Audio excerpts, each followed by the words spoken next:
この程度の傷じゃまだまだだ。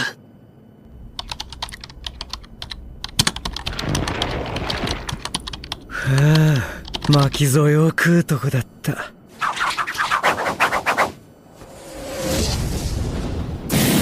カドン合格。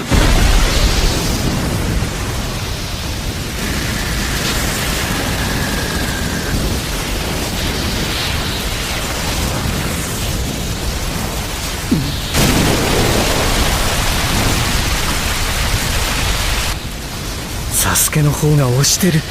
この戦い、やっぱりサスケの。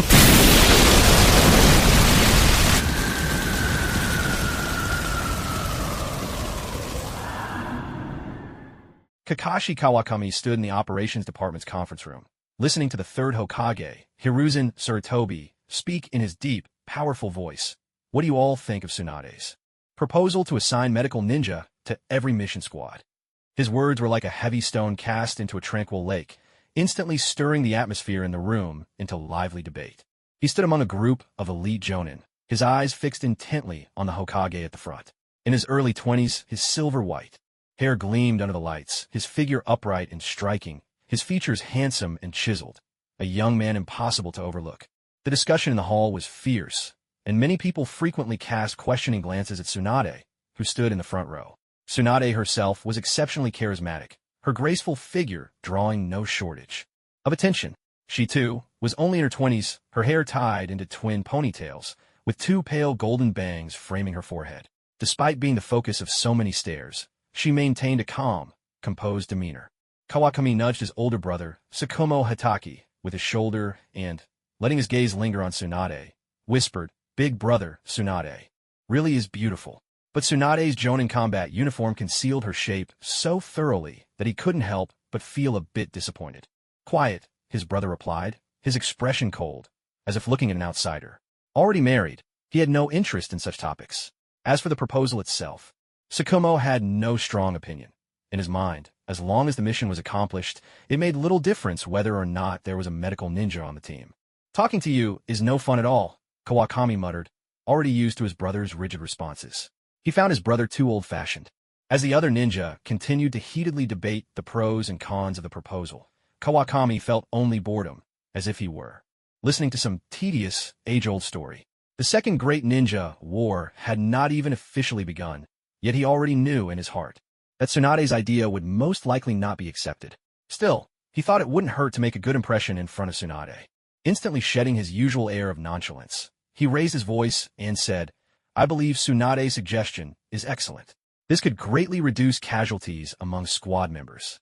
Too many of our Konoha ninja have died simply because they couldn't be treated in time, deaths that could have been avoided." As soon as he finished, the entire operations conference room fell silent, and every eye turned toward him. His brother was so shocked he could barely speak. The Hitaki clan was known for avoiding taking sides in council proposals, wary of getting entangled in the rivalries between families. Sukumo was surely wondering why his usually low-profile, reticent younger brother had suddenly chosen to publicly support the princess of the Senju clan today, completely unafraid of offending the Uchiha. Still, he did not rebuke him on the spot. After all, he had always respected his brother's intellect. Everyone in the family knew he was the brains of the Hitaki. At that moment, Tsunade noticed him as well, offering him a sincere smile. She had always been aware of this genius from the Hitaki clan. Rumor had it that he possessed the abilities of Jonin before the age of 12, and now he was nearly on par with his renowned elder brother, Sukumo Hitaki.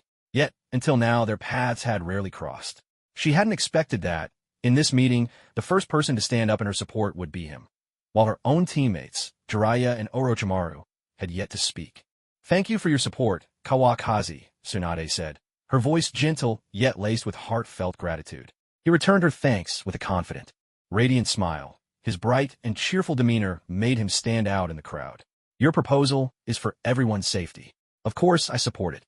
Hiruzen Tsuratobi remained silent, as usual quietly observing everyone's reactions. Then Dankato spoke up. "I agree with Tsunade's proposal." In truth, he already regretted his hesitation. If he hadn't paused for just a moment, Kawakazi wouldn't have beaten him to it. Tsunade just gave Dan a simple nod in response, her attitude clearly less warm than before. After that, more and more ninjas took turns voicing their opinions. The Uchiha clan stated their opposition, while families allied with. The Senju clan voiced their support. Some neutral clans, or ninjas, chose to abstain. In the end, the votes were nearly evenly split. We'll leave it at this for now, Tsunade.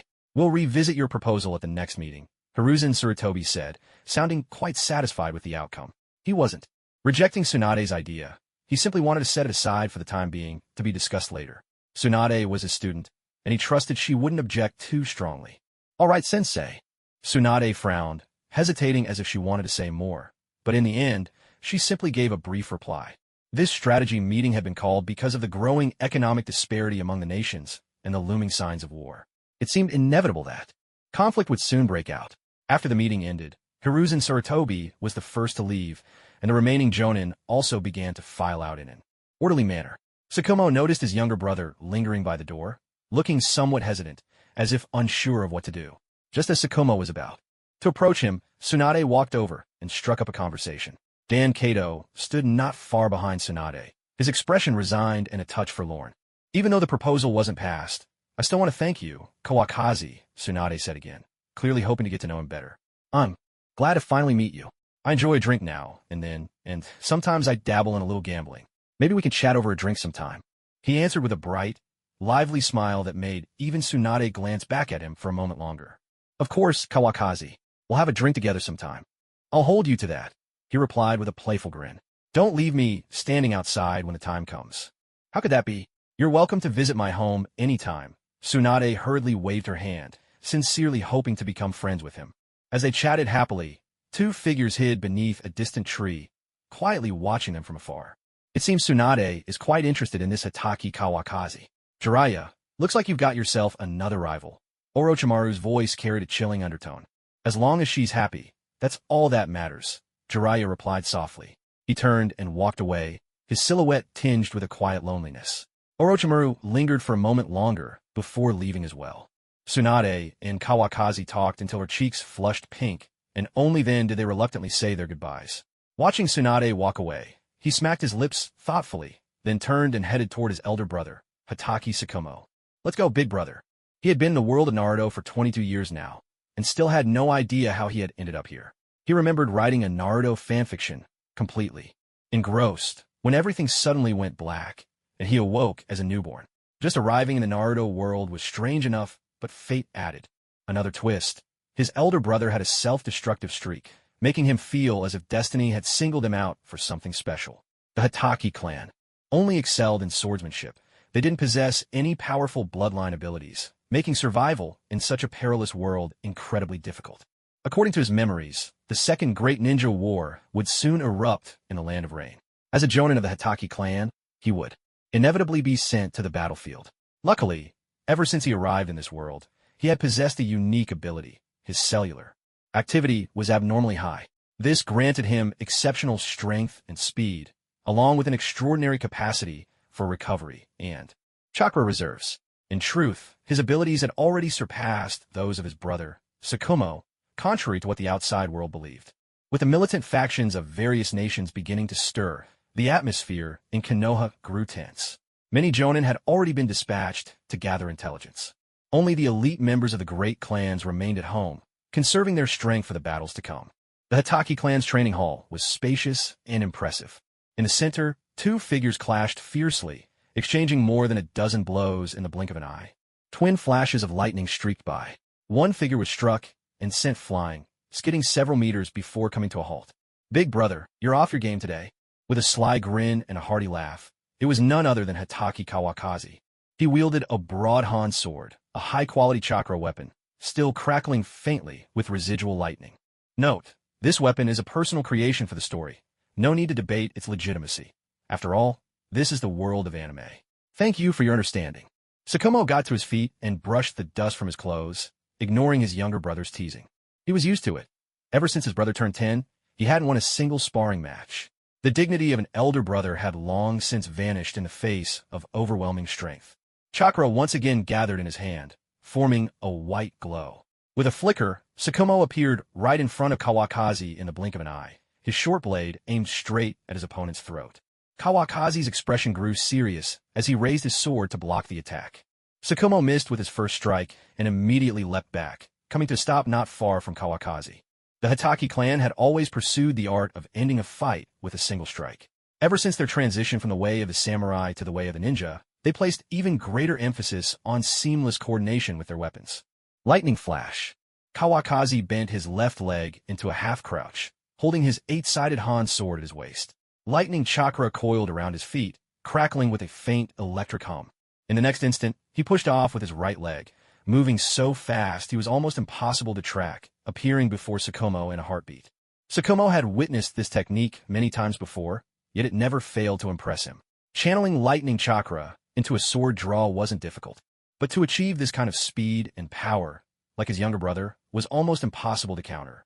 In martial arts, speed was a peerless advantage.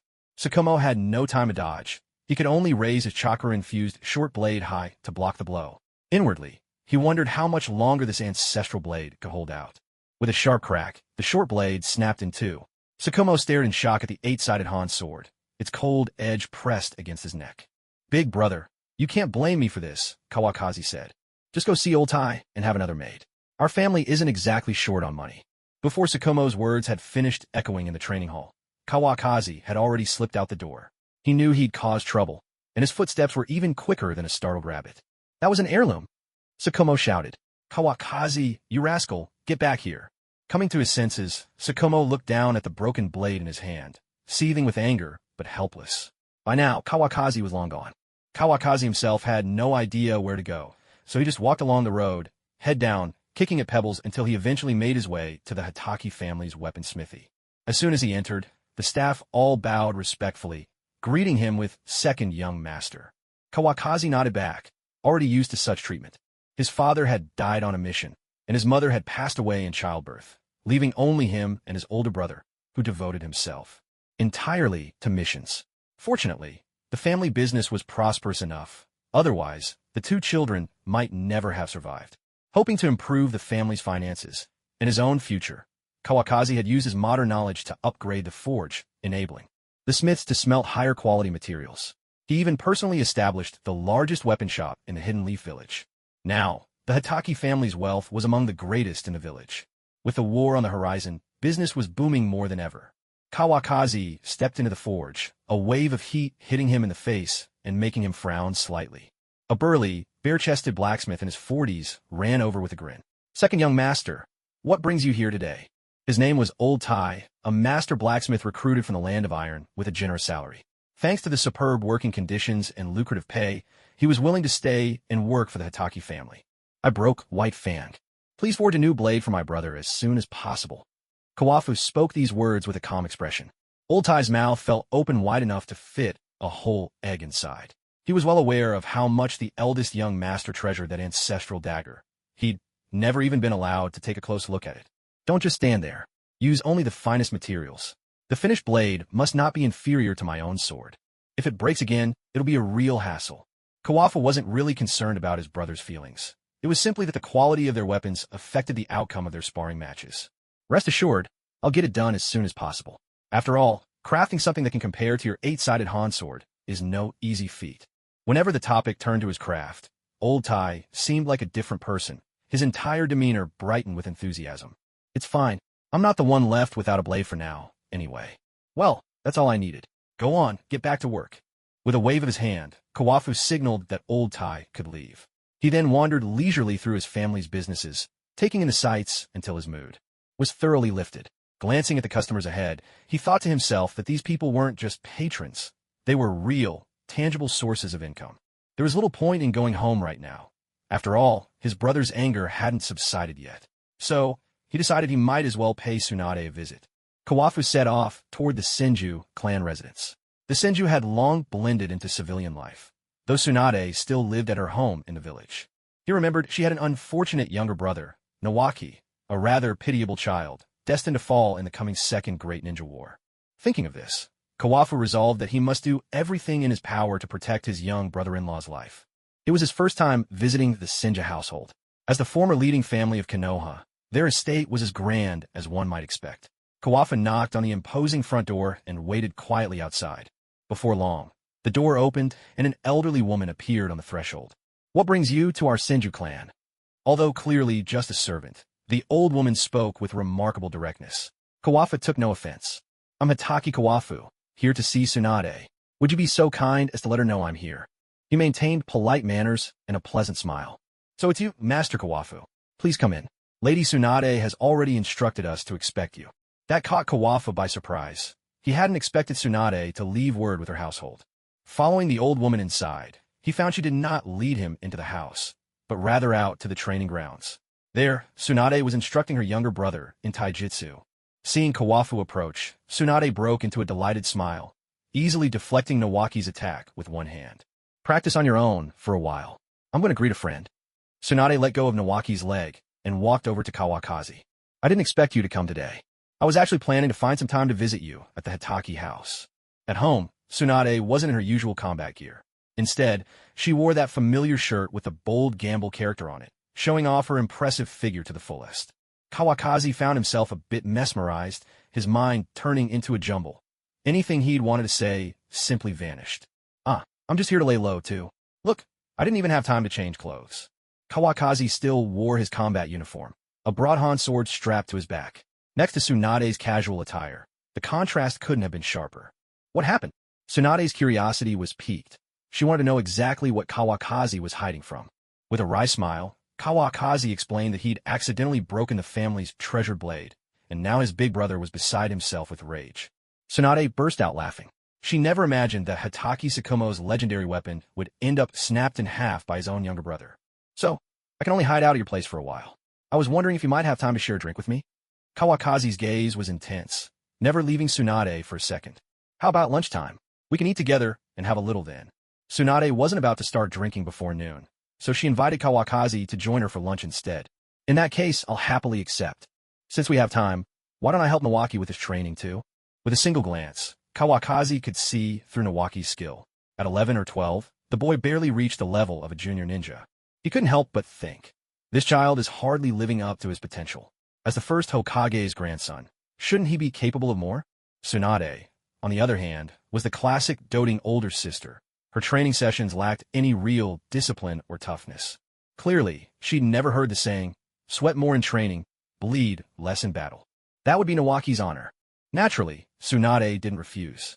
Anyone capable of breaking Hitaki Sukumo's blade was no mere rumor. Kawakazi's strength was the real deal. Besides, she knew she spoiled her brother too much. If someone else was willing to help guide Nawaki, she was more than grateful. Hearing that a stranger was about to instruct him, Nawaki paused in the middle of the yard and sized Kawakazi up. After all, not just anyone was qualified to teach him. Tsunade was his big sister, Orochimaru his teacher, so he was naturally curious just how strong this ninja from the Hitaki clan could be. This is Jonin Hitaki Kawakazi, a good friend of mine, Tsunade introduced her brother, noticing his subtle wariness. Even Hitaki Sukumo is no match for him. She didn't mince words, directly using Hitaki Sukumo as a measure of Kawakazi's strength. Hearing his sister say that, Nawaki's eyes lit up and a bright, open smile spread across his face. Then I'll be counting on you, brother Kawakazi. Kawafu slowly walked over to Nobuki, making sure to save a bit of face for his elder brother along the way. It's not that my brother is too weak, it's just that I'm too strong. Really, we were just sparring. He glanced at the boy and continued. From what I see, your taijutsu isn't particularly impressive. I wonder how you fare with ninjutsu. Kawafu had no intention of going easy on the child. If you don't have enough strength, then you simply don't. If you aren't strict now, you'll only suffer for it later. No sooner had he finished speaking than he was already standing in front of Nobuki. Tsunade's eyes lit up at the sight. That kind of speed was truly astonishing. Nobuki stared at Kawafu. Just a moment ago, they'd been standing far apart, but now, Kawafu stood right before him, looking down with an overwhelming sense of pressure. It felt nothing like the presence of their teacher, Orochimaru. Orochimaru's aura was dark and oppressive, while Kawafu radiated like blazing sunlight and roaring thunder. Hot, explosive, impossible to ignore. Nobuki's heart began to race in spite of himself. All the frustration that had built up inside him vanished in an instant, and his expression grew serious. Please, Kawafu and I, guide me well, he said, bowing respectfully. Kawafu accepted it with an easy grace. Give it your all. If I so much as move, you win. He spoke without even drawing his 8-sided Han sword, simply crossing his arms and watching Nobuki with a playful gleam in his eye. Seeing how confident Kawafu was, Tsunade frowned slightly. She understood that a ninja's strength wasn't about brute force alone. Kawafu-kun, But before she could finish, Kawafa waved her off. There's no need to worry. All Tsunade could do was stand quietly by, hoping she wouldn't be called on for medical ninjutsu. Kawafa and then I won't hold back, Nobuki declared. Youth always comes with a bit of pride, and being underestimated like this, Nobuki wasn't about to give in. He believed he could at least force Kawafu to react. But reality has a way of turning expectations upside down. There's always someone stronger out there. Water style, water dragon missile. Nobuki quickly formed the hand seals, then spat out a stream of water, shaping it into a small water dragon that shot toward Kawafu. Yet, limited by his chakra, the dragon he conjured was nothing compared to the legendary torrents summoned by his grandfather, Tobarama Senju. In truth, it was more like a small serpent than a true dragon. Kawafu's expression didn't change in the slightest. He simply wore that gentle smile. He didn't move at all. Lightning sparked and crackled around his body.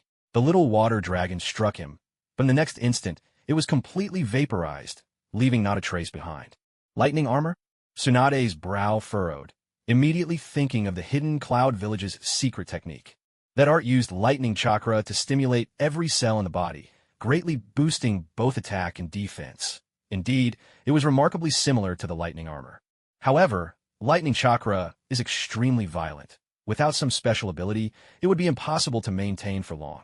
Seeing his strongest ninjutsu rendered utterly useless, Nobuki bit back his frustration and began forming hand seals again. Earth style, Earth Dragon Bullet. As soon as he finished weaving the hand seals, the ground beside him cracked open, and the head of an Earth Dragon burst forth, its mouth wide as it spat a barrage of mud projectiles at Kawakaki. Facing the oncoming mud balls, Kawakaki let the lightning fade from his body and drew his Han sword in a smooth reverse motion. His movements were graceful and assured, confidence radiating from his expression. With effortless precision, he sliced each mud ball cleanly in two, the pieces falling harmlessly at his feet. Tsunade watched as Kawakaki stood poised with his sword, the gentle breeze stirring his silver hair. She found herself momentarily entranced. That single sword stroke not only stunned Nawaki, but also showcased Kawakaki's style before Tsunade, killing two birds with one stone. Kawakaki, I want to learn swordsmanship from you. Nawaki's eyes lit up at once. He thought the sword was incredibly cool, and since his two best jutsu were useless against it, the urge to keep attacking vanished. I don't mind teaching you, as long as you agree to one small condition. Having achieved his goal, Kawakaki sheathed his sword and walked over to Nawaki, a strangely mischievous smile tugging at his lips. The plan to win over his future brother-in-law had officially begun. Huh? What condition? Nawaki eyed the dashing older boy warily, suddenly sensing something suspicious. Tsunade remained silent on the side, quietly watching the two of them. I'll teach you swordsmanship, if you help me pursue your sister. Kawakaki was never one to beat around the bush. He leaned down and spoke quietly, leaving Nawaki momentarily dumbstruck. Are all adults this straightforward? How am I supposed to help you? Nawaki didn't really see what was so special about his sister. She was too strong, had a fierce temper, and aside from fair skin, a good figure and a bit of family wealth. What else was there? He grumbled internally, sneaking a glance at Tsunade before shuddering. He couldn't imagine ever liking a girl like his sister. He was still too young, with much to learn.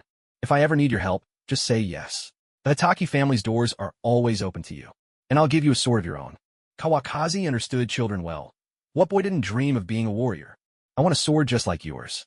Nawaki agreed without hesitation, as if even a second's delay would be a betrayal of his dream. It's a deal. Kawakaki gave Nawaki's shoulder an approving pat, convinced the boy had real potential. How much chakra do you have left? After sorting out the important matters, Kawakaki didn't forget to check on the details. I can still use a few more jutsu, but it wouldn't do much against you. Nawaki answered earnestly, now addressing Kawakaki as big brother, without a second thought. For your age, your chakra reserves are impressive, but your hand seal speed needs work, your taijutsu lacks real combat experience, and your attacks aren't strong enough yet. Remember, there are no useless jutsu, only ninja who don't use them well. Kawafa pointed out some of Shintaki's shortcomings and took the opportunity to give him a few words of advice. There was no denying it. This child truly was the direct heir of the Senju clan. His chakra reserves were probably unmatched by most of his peers. It was unclear whether Tsunade was reluctant to be too harsh, or if Orochimaru's teaching methods had lost their edge. A talented seedling like this, yet only at the level of a genin, still far behind what Kakashi would become in the future. After all, Kakashi had already reached jonin proficiency at age 12, just a step above where Shintaki was now. Then I'll be counting on you, big brother. I promise I'll work hard. My teacher is always busy and hasn't taught me in a long time. I'll come to your house tomorrow, and I'll bring my sister along. It had to be said, this kid was quick on the uptake, already learning to take the initiative and fight for opportunities. All right, Kawafu grinned, flashing a wide smile as he gave Shintaki's shoulder a hearty slap. So much so that the boy nearly toppled over. Tsunade, watching her brother's cheerful banter, could clearly see how much Shintaki liked Kawafu. Kawafu-kun, is there anything you especially like to eat? I'll have the kitchen prepare something for you. Now that she was at ease, Tsunade walked over and asked, ready to have the kitchen whip up Kawafu's favorite dishes. As long as it goes well with the drink, I'm not picky. Kawafu answered honestly. Although he wasn't particularly fond of Japanese cuisine, he could manage. The only thing was he found the local sake rather unremarkable. All right, I'll go arrange in the kitchen. If there's anything lacking in our hospitality, I hope you'll forgive us. Tsunade displayed the poise of a true lady of the house. Nothing like the legendary powerhouse she was rumored to be. Go ahead. I'd like to train a little more with my brother. Seeing his sister about to start nagging again, Shintaki quickly chimed in, hoping to hasten her departure. I'll call you both when lunch is ready. Tsunade shot her brother a look, a touch of exasperation in her eyes. Just a moment ago, he'd only invited Kawafu. Now he was including himself as well. With that, she turned and left. Kawafu's gaze followed Tsunade until her figure disappeared from sight. Come back to earth, big brother. Shintaki gave Kawafu's arm a nudge. His sister was already out of sight. What was he still staring at? Did his sister really have something that's special about her? The question buzzed in Shintaki's mind. Ahem. Kawafu feigned a cough to shift the topic. I was just recalling some old dreams, that's all. But now, let me teach you something truly useful. Kawafu spoke casually, guiding Shintaki into training mode. What are you going to teach me, big brother? Shintaki's face lit up with anticipation, as if he might become just as formidable as Kawafu at any moment. Stand firm, half squat, arms outstretched. Kawafu picked up a stick, adjusted Shintaki's posture so he was in a perfect horse stance, then laid the stick across the boy's arms to help him keep his balance. What is this? Does this really work? Shungshu felt as if he were being fooled. Could it really be that just squatting would make him stronger? Take a deep breath. Exhale slowly. Kawafu began to guide Shungshu's breathing. Keep this up for 2 hours. This was Kawafu's own insight. In the world of ninja, everyone possessed greater physical strength, along with energy systems like chakra. This kind of horse stance training had obvious effects. Not only did it strengthen the legs, but it also activated the cells and promoted chakra transformation. Remember to try converting your chakra. Use water-natured chakra to ease your muscle fatigue. If Shungshu wanted to grow stronger, he had no choice but to follow Kawafu's instructions. Deep inside, he swore to himself. It was definitely not because of that 8-sided Han sword that he recognized Kawafu as his elder brother, definitely not. With a nimble movement, Kawafu leapt onto a nearby tree, pulled out a magazine full of beautiful women, and began to flip through it. He thought to himself, he had yet to see anyone with a better figure than Tsunade. Following Kawafu's guidance, Shungshu adjusted his breathing, focused on maintaining his balance, and slowly directed the flow of chakra within his body. As his legs gradually began to ache, he tried using chakra to relieve the fatigue. At first, he couldn't quite master the subtle technique. His legs twitched, and he nearly lost his balance. But after some time experimenting, he was surprised to find the method truly effective. His chakra transformed much faster than before. Big brother Kawafu was truly remarkable, teaching him such a practical training technique on their very first meeting. Shungshu made up his mind.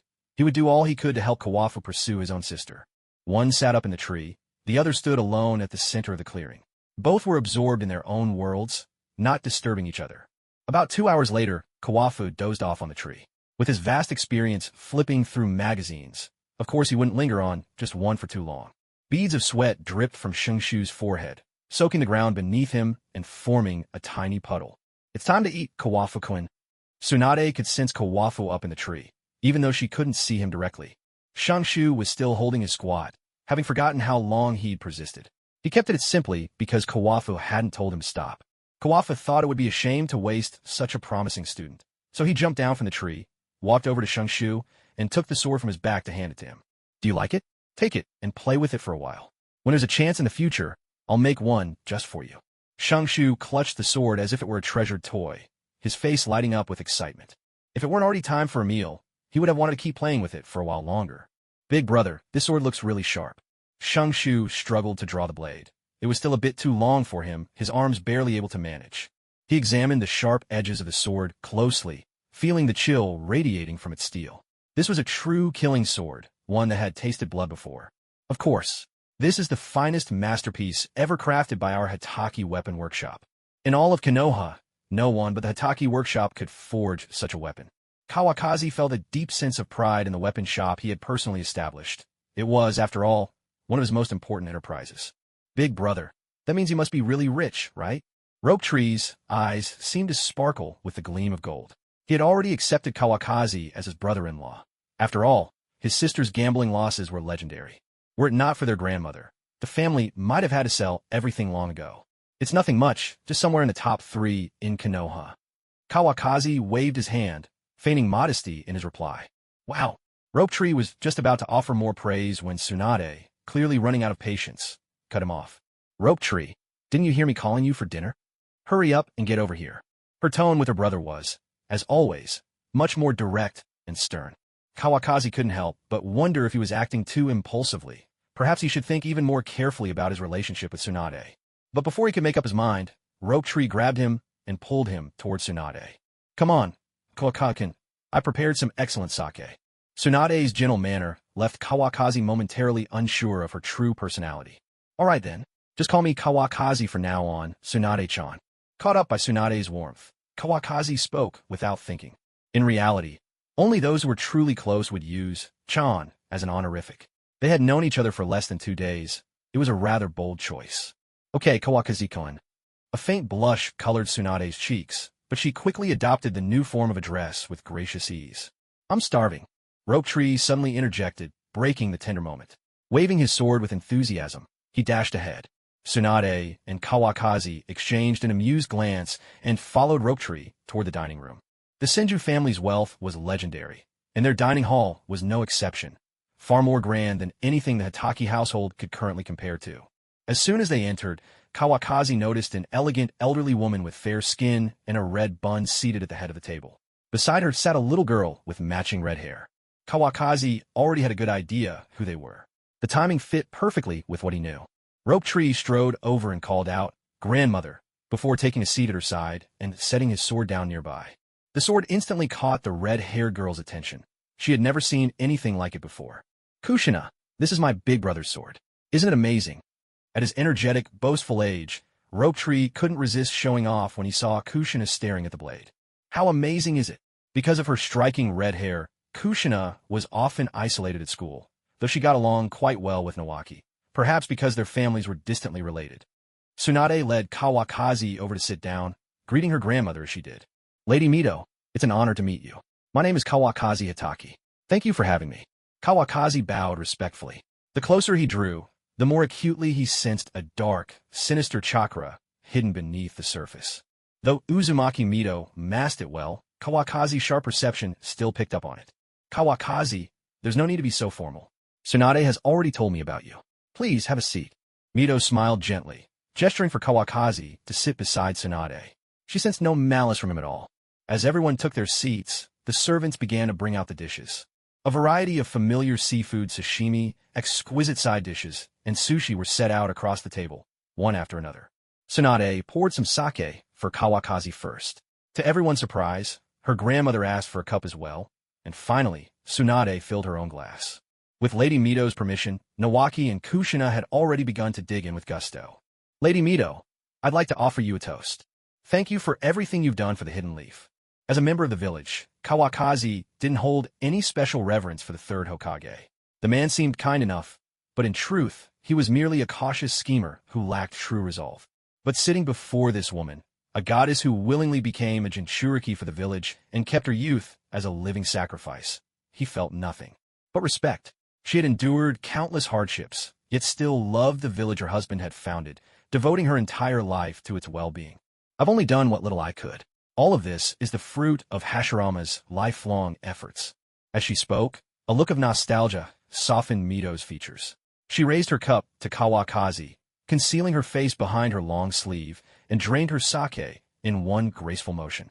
"Now, it's your generation's turn to shape the future. I've heard that another great war is about to break out. Who knows how many of Konoha's shinobi will perish far from home. It seems that, no matter the era, war is always inevitable. This was the thing Hashirama hated most. As a Jinchuriki herself, Mito could only sigh. Unless the very worst came to pass, she would never go to the battlefield. Her power was, after all, the village's last line of defense.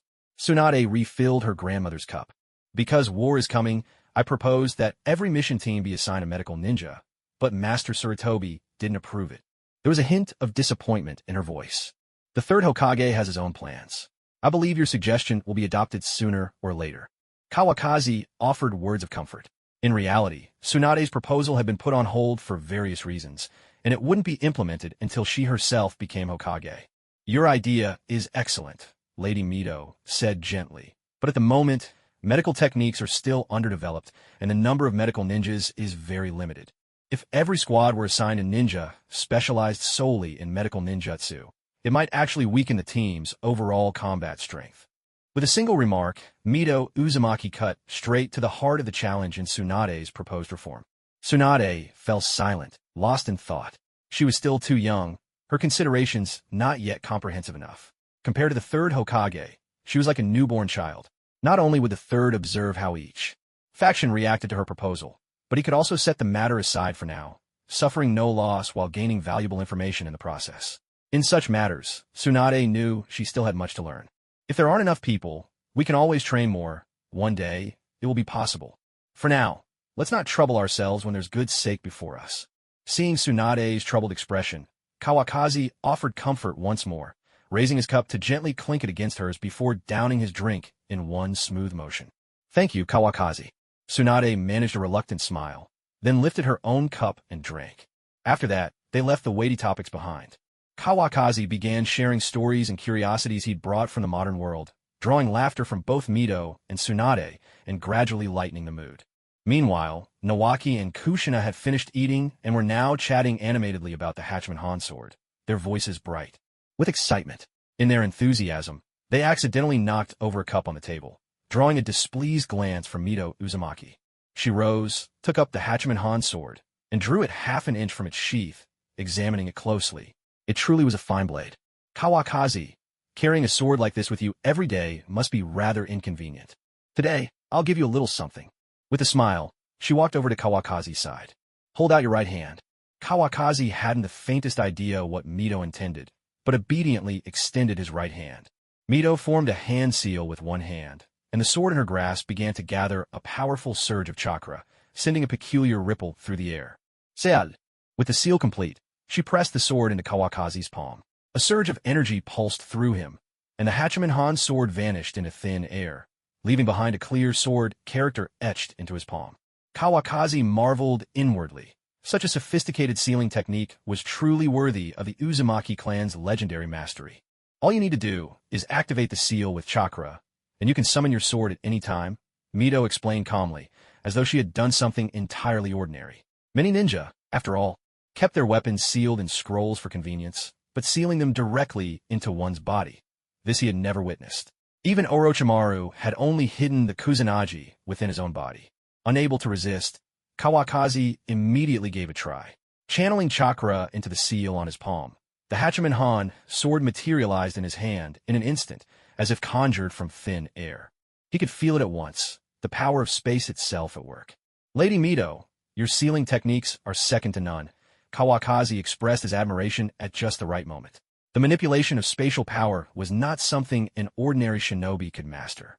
It's nothing noteworthy, just an idea I picked up from Tobarama. Uzumaki Mito replied calmly as she settled back in her seat, long past the age of flaunting her talents. My strength of 100 technique is also thanks to my grandmother's teachings, Tsunade said lightly, unfazed by Kawakaki's praise. She didn't think much of this young man. Kawakaki continued to practice sealing and releasing the eight-faced Han sword, performing the actions smoothly and effortlessly, almost like a magic trick. Thank you for your generous guidance, Lady Mito. He expressed his gratitude once more. At that moment, a distant look suddenly crossed Uzumaki Mito's face. She showed no reaction to Kawakaki's words. Her consciousness had already entered the sealed space within her body. Inside that sealed world, a massive fox was chained to a rock, its 9 tails and chest pinned down by wooden stakes, heavy iron chains wrapped around its body, the very picture of misery. Mito, this man feels strangely familiar to me. If he's allowed to grow, he'll become a real threat, the Ninetales said, its scarlet eyes fixed on Mito, voice low with suppressed rage. Dangerous enough to defeat you? Uzumaki Mito was less than pleased to be pulled into the seal and stood at a distance from the rock, a slight frown on her brow. The fox's judgment made her regard Kawakazi with new gravity. Don't make me laugh. He's a threat. Maybe, but I've never feared anyone, the Ninetales retorted, still brimming with pride and unwilling to show weakness. Not even afraid of his eyes? Mito replied, a wry smile tugging at her lips, her tone unmistakably mocking. That remark struck a nerve. The Ninetales let out an enraged roar, the chains rattling furiously in response. To him, you're nothing more than a mount, Mito added with complete indifference, utterly confident in her own sealing power. With those words, her consciousness faded from the Ninetales' realm and returned to her own body. These are but minor tricks, not worth your thanks, she said, her tone dismissive. In the future, Kawakazi, I hope you'll look after Tsunade, she added, her voice now formal as she responded to his earlier comment, which she had heard in full. Grandmother, Tsunade protested, her voice playful and a little petulant, clearly displeased by her grandmother's words. She believed her own strength didn't require special care from anyone. Seeing this rare glimpse of vulnerability from Tsunade, Kawakazi felt a surge of emotion within him. In that instant, he even found himself imagining names for their future children. Of course, I promise I'll do my best, Kawakazi replied with a warm, unwavering smile. And with that, the banquet drew to a close. None of the three had drunk much, and there was no hint of drunkenness among them. They each bid farewell to Uzumaki Mito. Tsunade and Nawaki, together with Kushina, walked Kawakazi to the door. Come over to my place for a drink sometime. It was clear this invitation was meant for Tsunade. After all, Nawaki was still just a child. Sure. Tsunade agreed without a moment's hesitation, her answer brisk and direct. I want to come too. Kushina, lively by nature, had been cooped up at school for too long and was eager to join the fun. Of course you can. Kawafu, quite familiar with the future mother of Naruto, ruffled her crimson hair affectionately. Your hair is beautiful. I wish mine were as colorful. Instead, it's just silver. His words made the little girl blush with shy delight. Big brother, see you tomorrow. Nawaki shot Kawafu a secret look, hoping he'd catch his drift. But Kawafu didn't pick up on it all, lost as he was in his own musings. Such a simple man. He couldn't help but envy his future children. Surely, they would never lack happiness. With a hint of reluctance, Kawafu pulled his gaze away and said his farewells to Tsunade before leaving. Recalling the feast just now, he couldn't help but marvel inwardly at Tsunade's remarkable figure. He strolled home at a leisurely pace, thinking his older brother had probably already been to the weapons shop. At worst, he'd just get scolded a bit when he got back. Kawafu congratulated himself on his own cleverness. With the looming war, a tense atmosphere had settled over the village. The streets were nearly empty, and the few people he passed were mostly shinobi, hurrying along with grim expressions. Kawafu took a shortcut through a secluded alley, where sunlight could not reach. Suddenly, a sense of alarm prickled at him. He realized he was being followed. Ever since arriving in this world, his days had been filled with training or business dealings. He was sure he hadn't made any enemies, so who would be tailing him now? Who's there? Show yourself. He stopped in his tracks, his tone low and wary, eyes locked on the shadows ahead. Well, as expected of the genius of the Hitaki clan, a young man stepped out from the darkness, looking to be around 18 or 19. He wore his hair long and loose, with no forehead protector, clad in the standard Konoha Jonin uniform. On his shoulder, the Uchiha clan crest stood out. He was unmistakably from the Uchiha. You're from the Uchiha, aren't you? What do you want with me? Kawafu's brow tightened in suspicion. Could it be that just his support of Tsunade had drawn the Uchiha's attention? Such narrow-mindedness. No wonder their clan eventually met with tragedy. Is the Hitaki clan planning to side with the Senju? The young man's face was stern, his tone filled with the typical Uchiha pride and arrogance. Kawafu nearly laughed in exasperation. He shot back. Do I, Hitaki Kawafu, need to report to the Uchiha about who I choose as friends? The Uchiha certainly liked to meddle. No wonder the feud between the clans ran so deep. Even though the Senju had already become part of Konoha, the Uchiha still clung to their suspicion. If it were anyone else you were befriending, that'd be one thing. But you insist on getting close to the Senju clan. How could we not be suspicious? The young man advanced step by step, his expression hostile, clearly ready to fight at any moment. Kawafu coldly replied, I, Hitaki Kawafu, do not accept threats from anyone. If you Uchiha know what's good for you, keep your distance from me. If you don't, I'll make sure you stay silent forever. What could you possibly do to me? Kawafu understood that things probably wouldn't end peacefully this time. The Uchiha before him clearly wasn't here to talk sense. Besides, now in Konoha, he no longer feared anyone. With a casual flick of his wrist, an 8-sided Han sword appeared in his hand. The Uchiha's gaze sharpened instantly. The 3-tomo Sharingan spun into view, yet he hadn't even caught how Kawafu drew his sword. A 3-tomo Sharingan? You certainly think highly of me. Kawafu stood with sword in hand, scornful, utterly unafraid. Quite a bold tone. Today I'll show you. Not just anyone is worth befriending. Kawafu felt a surge of annoyance. Jiraiya and Orochimaru. Those real troublemakers. You all wouldn't dare provoke but me? You see me as the easy target? The young man's face darkened. Never before had anyone dared be so insolent before Uchiha. He drew a kunai from his ninja pouch and hurled it straight at Kawafu, hands moving swiftly to form signs. Fire style, great fireball jutsu. Facing a Jonin-level technique, Kawafu had no intention of meeting it head-on. He raised his sword, struck the kunai aside, and with a flash of movement, dodged the blazing attack. Unexpectedly, the kunai curved around midair, coming at him once more. The Uchiha's technique was as cunning as his reputation suggested. Lightning style, Chidori palm. Kawafu thrust out his palm. A bolt of lightning shot forth, shattering the incoming kunai. What a strange jutsu, no hand signs needed. The young man couldn't help but exclaim, his eyes locked onto Kawafu as he charged forward. With these eyes, nothing you do escapes me. He spoke with unshakable confidence. But the words had barely left his lips before Kawafu's figure vanished. The next instant, the young man was sent flying, crashing heavily to the ground with a tremendous impact. How was this possible? So fast. Blood trickled from the corner of his mouth. Shock painted across his face. He clutched his abdomen where the kick landed, half kneeling, clearly injured.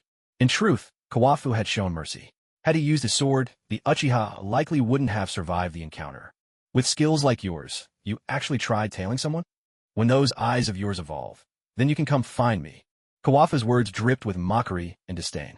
Treated with such contempt, he felt no need for politeness. As things stood, this Uchiha was nothing special. Without the Mangekyo Sharingan, he would never be anything truly remarkable. At some point, Kawakami had already sheathed his sword, for his opponent was hardly worth the trouble of drawing a weapon. Having finished speaking, he couldn't even be bothered to glance at the young man again.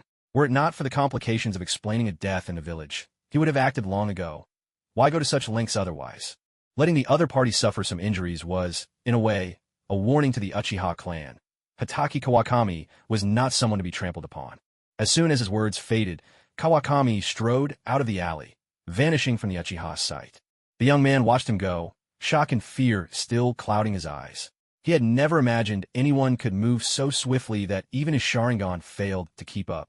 He coughed violently, spitting a mouthful of blood onto the ground, staining the earth a deep red. Hitaki Kawakami, Uchiha Fugaku will not forget this. Fugaku died at 40, when Sasuke and Naruto were 7 years old, meaning that when Minato died at 24, Fugaku was 33. This wounded young man was destined to become the future head of the Uchiha clan. Had Kawakami known, he might have been curious about the man's inner world. Why? Having tacitly allowed his son to massacre his entire clan, did Fugaku ultimately choose to die alongside his wife? What truly went on in such a person's heart? Not long after Kawakami's departure, the Umbu arrived belatedly, finding the injured Uchiha Fugaku. Fugaku claimed he'd been wounded while sparring with a friend, and requested the Umbu's help in returning home.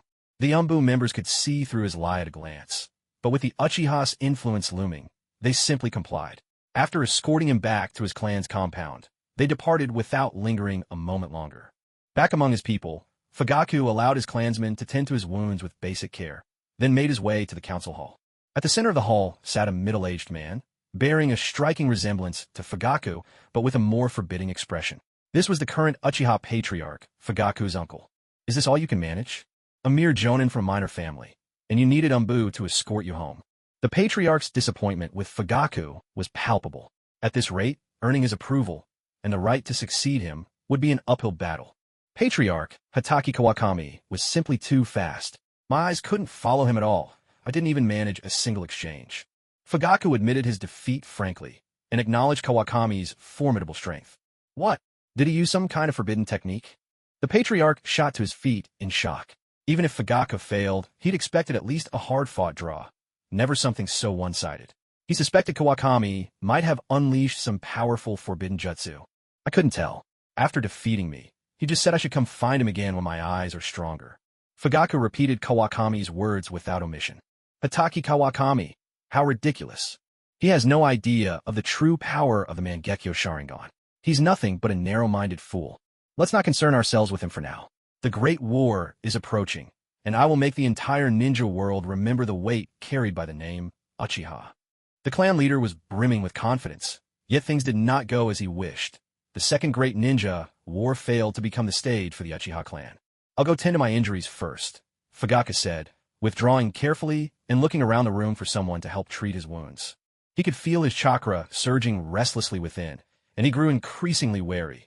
This Hitaki Kawakazi was anything but ordinary.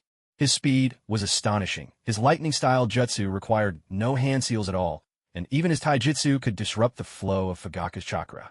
Determined, Fugaku resolved that only by awakening the Mangekyo Sharingan could he hope to challenge Kawakazi again.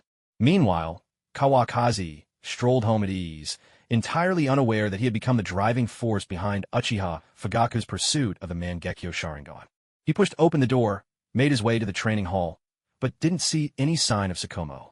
His elder brother, who knew only missions and training, had a tiny circle of acquaintances. It was hardly surprising that he would later choose to end his own life.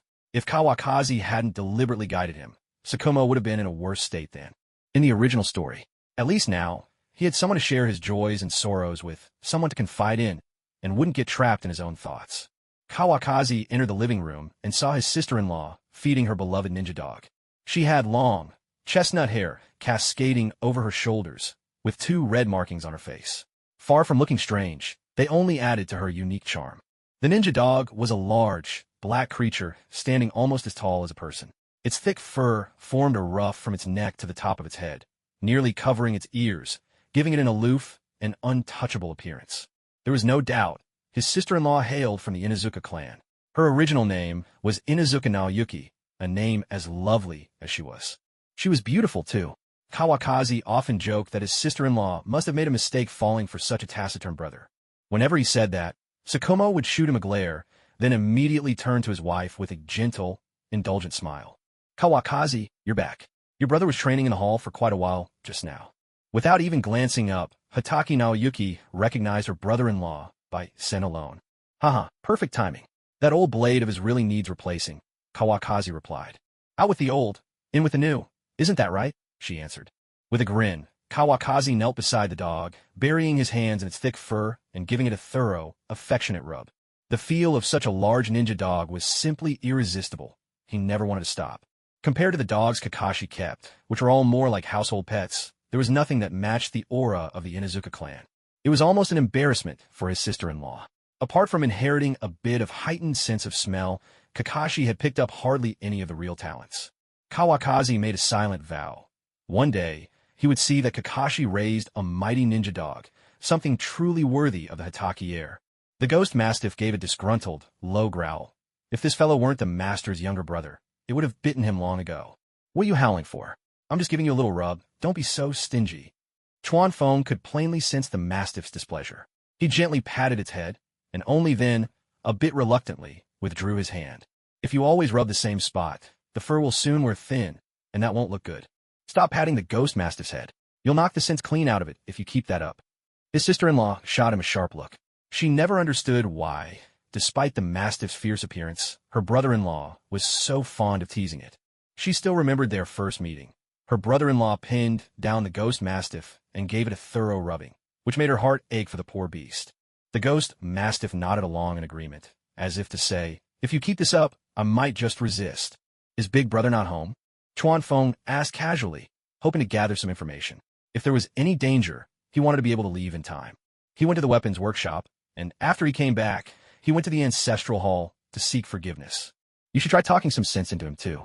Chimu Naishiwa sounded a little helpless. Though her husband and his younger brother were family, their personalities couldn't have been more different. Sometimes she wondered what sort of girl would ever be able to keep this brother-in-law of hers in check. Well, that puts my mind at ease. If he doesn't kneel until dinner, he probably can't bear to come out. Chuan Feng chuckled as he stood, ready to head back to his room for a nap. Naishiwa finished feeding the ghost mastiff, feeling rather resigned. Chuan Feng was the one who broke the mastiff's white fang, yet now he looked so pleased with himself. Sister-in-law, call me when dinner's ready. Chuan Feng stretched lazily and headed straight for his room. All right, I will. Naishuet covered her face as she replied. Oh well, let the brothers sort things out themselves. Chuan Feng had a comfortable afternoon nap, and when he woke again, it was the ghost mastiff who came to fetch him. It lingered at the doorway for quite some time before finally mustering the courage to nudge the door open and step inside. It barked at Chuan Feng twice, then darted away without looking back. It's just a bit of dog meat for you. No need to be so sensitive about it. Honestly, some creatures just don't know what's good for them. Yawning and rolling his shoulders, Chuan Feng got out of bed to head for dinner.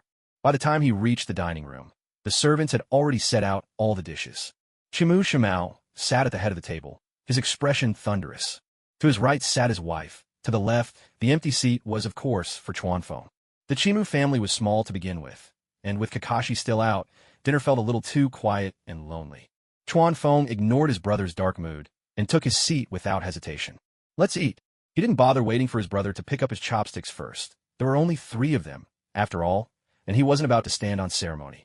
Casually picking up a piece of sushi and popping it into his mouth, Kawakami felt there really wasn't much difference between this and a regular seaweed rice roll. Naoyuki, watching her husband's face darken with each bite, could only sigh and follow Kawakami's lead, eating along with him. You still have an appetite for this? Shigemoto finally couldn't hold back. Seeing his younger brother eat so heartily, his anger became almost impossible to contain. At my age, I'm still growing, you know. Kawakami replied, tearing off a chunk of roast, suckling pig, barely pausing between bites to toss his answer at his older brother. Do you realize? Yes, the family's legendary heirloom blade. Kawakami interrupted before his brother could finish. He found it tiresome to hear the same words over and over. It was pointless, and he was never going to win an argument that way. Do you know why even the legendary heirloom blade broke? Kawakami shot the question back at Shigemoto. This left his brother speechless, at a loss for words. After all, he couldn't very well say that the legendary blade was simply poor quality. Kawakami swallowed his mouthful of roast pig and washed it down with a cup of sake. He put on a look of complete confidence. Because at that time, the Kamiki family did not have me yet. From today onward, the sword I, Kakami Kawafu, wield shall become the weapon passed down through generations of our family. Such bold words left his brother and sister-in-law completely stunned. They never expected their younger brother or brother-in-law to harbor such ambition. I'm truly proud. To our parents in the Pure Land. Shigemoto moved, raised his cup, and clinked it against Kawakami's empty one, downing his drink in a single gulp. Naoyuki also joined in, sipping her own glass beside them. Kawakami was left a bit bewildered by this sudden turn of atmosphere. Hey, I was just joking around. Was it really necessary to take it so seriously? You're putting me in a tough spot here. At last, Shigemoto's mood settled, and he let go of his fixation on the broken blade. All in all, the family dinner ended up being a happy one. Kawakami, unable to resist his brother's warmth, made up for all the drinks he'd missed out on at lunch by finishing them at home. During the meal, Shigemoto let slip quite a few things that surprised Kawakami, making him realize that, in his brother's eyes, he was becoming a more three-dimensional person. You little rascal, you actually know how to make money now. You little rascal, this time I truly can't beat you. You little rascal, one of these days you'll be the death of me. At the end of the night, more than a little tipsy, Shigemoto leaned on his wife's arm and insisted on burning more incense for their ancestors, declaring that the Kamiki family was destined to see someone remarkable. As the cause of all this, Kawakami could only watch in silence. He hadn't expected his offhand remark to be taken so seriously by his brother, and it left him with a headache. He had never dreamed of reviving the family's glory. Becoming a powerful ninja was never his ambition. All he really wanted was to chase after the girl he liked, drink strong liquor, and ride fast horses. Why did he suddenly feel the weight of responsibility grow heavier on his shoulders? Kawakazi shook his slightly dizzy head. With a swift movement, he caught hold of the demon mastiff who hadn't yet left, turning the hound into his porter for the journey back to his room. The demon mastiff must have been a little slow to react this time. Its failure to leave immediately was proof that it didn't yet know Kawakazi well enough. Now, resigned to its fate, it could only carry this person, over 100 pounds, back to that room, which felt like a corner of hell. A dog's life was truly tough. Living under someone else's roof, a dog's days were nothing but hardship. Sleep after drinking was especially sweet. Kawakazi didn't bother using chakra to sober up. Otherwise, what would be the point of drinking at all? He slept straight through until dawn, feeling no pressure, and his rest was especially sound. Half awake, he vaguely sensed that he was holding something, and it felt surprisingly comfortable. On instinct, Kawakazi reached out and gave it another squeeze. The sensation was incredibly soft. When Kawakazi opened his eyes, he found the demon mastiff lying beside him in bed. Disgusted, he kicked the still sleeping hound off the bed, thinking back to the night before. He only remembered grabbing the demon mastiff and making it carry him back to his room. The moment he collapsed onto the bed, everything else was a blur. A pained yelp escaped the demon mastiff as it tumbled to the floor, jerking awake. Filled with confusion, it looked up and met Kawakazi's questioning gaze. The hound glanced around, suddenly realizing it had spent the entire night in Kawakazi's room, cradled in the arms of this infuriating human. With another woeful howl, the demon mastiff felt utterly defiled. It could only hope this wouldn't ruin its chances of courting a beautiful female dog in the future. Spreading its paws, it bolted from Kawakazi's room and vanished in the blink of an eye, showcasing its remarkable speed. Kawakazi didn't give it much thought. After all, hugging a dog was nothing compared to spending a night with Tsunade. What was there to fuss about? He got up to wash and freshen up, still carrying the scent of last night's wine. He wondered what time Shunshu would show up today. That brother-in-law connection was something he fully intended to make use of. With Sukumo already married, he was up early training at the dojo, leaving only Kawakazi, the single younger brother, to enjoy sleeping in.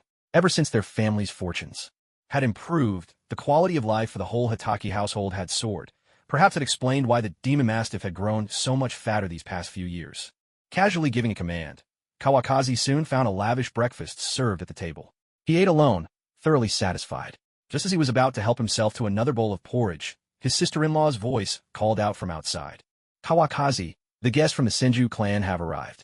I've arranged for them to wait in the sitting room. As a member of one of Konoha's elite families, his sister-in-law had always held the Senju clan in high regard. No sooner had she finished speaking than she herself walked into the dining room. All right, I'll be right there.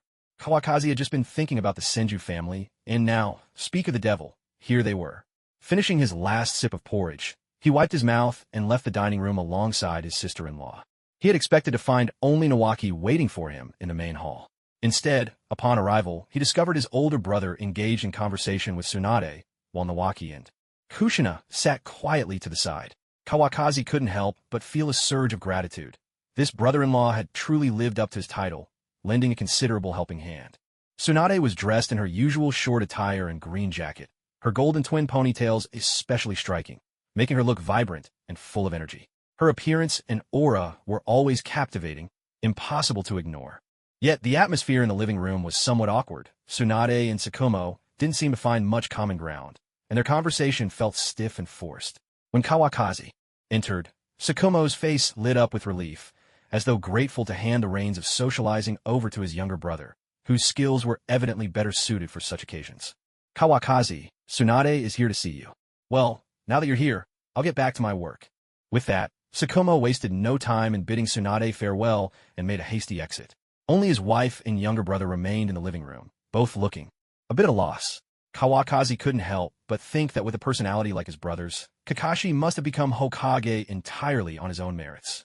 Ahem. My brother probably had something urgent to attend to. Sister-in-law, perhaps you should check on him. Kawakazi spoke up, encouraging his sister-in-law to leave first. Her presence made it difficult for him to speak freely. Naoyuki, though puzzled by her brother-in-law's intentions, simply nodded a farewell and headed in the direction her husband had gone. Tsunade, I didn't expect to see you here too. It was only then that Kawakazi allowed himself a smile, taking the seat Sukumo had just vacated. Brother, it was me who invited Sister Tsunade, Nawaki interjected, slightly disgruntled. He wanted to make sure his efforts weren't overlooked or misattributed. Kushina was particularly quiet today, sitting obediently in her chair, uncertainty flickering in her eyes. She couldn't shake the feeling that something about Kawakazi was different today. Kawakazi, Nawaki came to learn from you, and, as his sister, I should show my appreciation as well. I brought a gift for you today, and I hope you'll like it. As she spoke, Tsunade produced a scroll from behind her back and handed it to Kawakazi. What's this? He asked, not yet able to guess what might be inside. She laughed. It's just a jutsu my granduncle developed. I thought it would suit you, so I brought it especially. Take a look, see if it's to your liking. It was clear that Tsunade had chosen this gift with great care, hoping to see Kawakazi pleasantly surprised. In that moment, she seemed even more animated and eager. The moment he heard Tobarama's name, Kawakazi's first thought was, Edo Tensei, the forbidden reanimation jutsu. Could it really be that a powerful technique like that was sealed inside this scroll? If so, It would be incredible. Though anticipation swelled within him, he maintained his composure outwardly. Slowly, he picked up the scroll and began to open it. The moment he saw the contents, Kawakazi's pupils widened slightly. This ninjutsu was indeed perfectly suited to him. It was the very technique he had longed to learn, the Flying Thunder God Slash, developed by Tobarama Senju. His speed hadn't improved for quite some time. If he could master the Flying Thunder God technique, there was no doubt his combat prowess would reach new heights. Thank you. This technique is truly fascinating, he said, closing the scroll and tucking it away with great care. I'm glad you like it, Tsunade replied. However, this technique requires a deep understanding of space manipulation, she reminded him. I hope you'll be able to learn it smoothly. Tsunade's tone was earnest. This was a jutsu demanding extraordinary talent, one that not just anyone could master. I'll dedicate myself to its study. I won't let the second Hokage's legacy go to waste, Kawakazi promised. He was all too aware this was the very technique that once allowed its user to stand toe-to-toe against Uchiha Azuna, Madara's own brother, a shinobi of remarkable strength. I'll leave Nawaki in your care, then. I'll take Kushina back first, Tsunade said. Seeing the gift had been given and that Kawakazi was satisfied, she prepared to take her leave. Since you're already here, why not stay for a meal? Otherwise, people might think the Hitaki family can't even afford to host a dinner, Kawakazi joked. In truth, the Hitaki clan was now exceedingly wealthy. Practically everyone in the Hidden Leaf Village knew of their fortunes. With such a grand weapons forge, how could they not be making money in these times? Well then, I'll gladly accept your hospitality, Tsunade replied cheerfully. It was clear they both wanted to spend more time together. Just moments ago, Kushina had been grumbling about wanting to leave, but now a smile lit up her face. Compared to studying sealing techniques with Mito, she much preferred being out and about. Big brother, I want to learn swordsmanship. Please teach me. Nawaki, who had long been too intimidated by his sister's presence to speak up, finally couldn't hold back any longer. All right, let's go. We'll take a look at the dojo at my place, Kawakazi said, directing his words to Tsunade. Clearly, he didn't think his little brother-in-law's request was anything to worry about in front of her. Sounds good, Tsunade replied with a smile.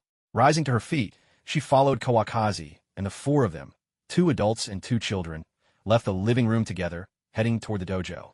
Inside the dojo, Sukumo was practicing taijutsu. Since his new blade hadn't been finished yet, he was focusing all his efforts on hand-to-hand combat. Naoyuki was also there, training with the demon hound. Man and beast moved in perfect unison, their teamwork flawless. The dojo still feels a bit cramped. I'll have to expand it when I get the chance, Kawakazi mused, almost wearing his pride on his sleeve. The Hitaki clan's dojo was already larger than the Senju's, but he still found it lacking, as if to show off their prosperity. On the surface, Tsunade showed no reaction, but in her mind, she was calculating just how many gambling losses this place could cover. Today I'll teach you something new. Let's see if you have a talent for swordsmanship, Kawakazi said, looking at the eager-faced Nawaki. He walked over to the weapon rack and handed him a wooden sword. Sheng Qiao took the wooden sword and felt its unexpected weight. It turned out to be made of ironwood. There are 8 basic movements in swordsmanship. Watch carefully as I demonstrate them, Kawakazi said, raising his hand. In a flash, the 8-sided Han sword was already in his grasp. Pay attention now. Thrust, slash, flick, hung, clod, top, burst, intercept.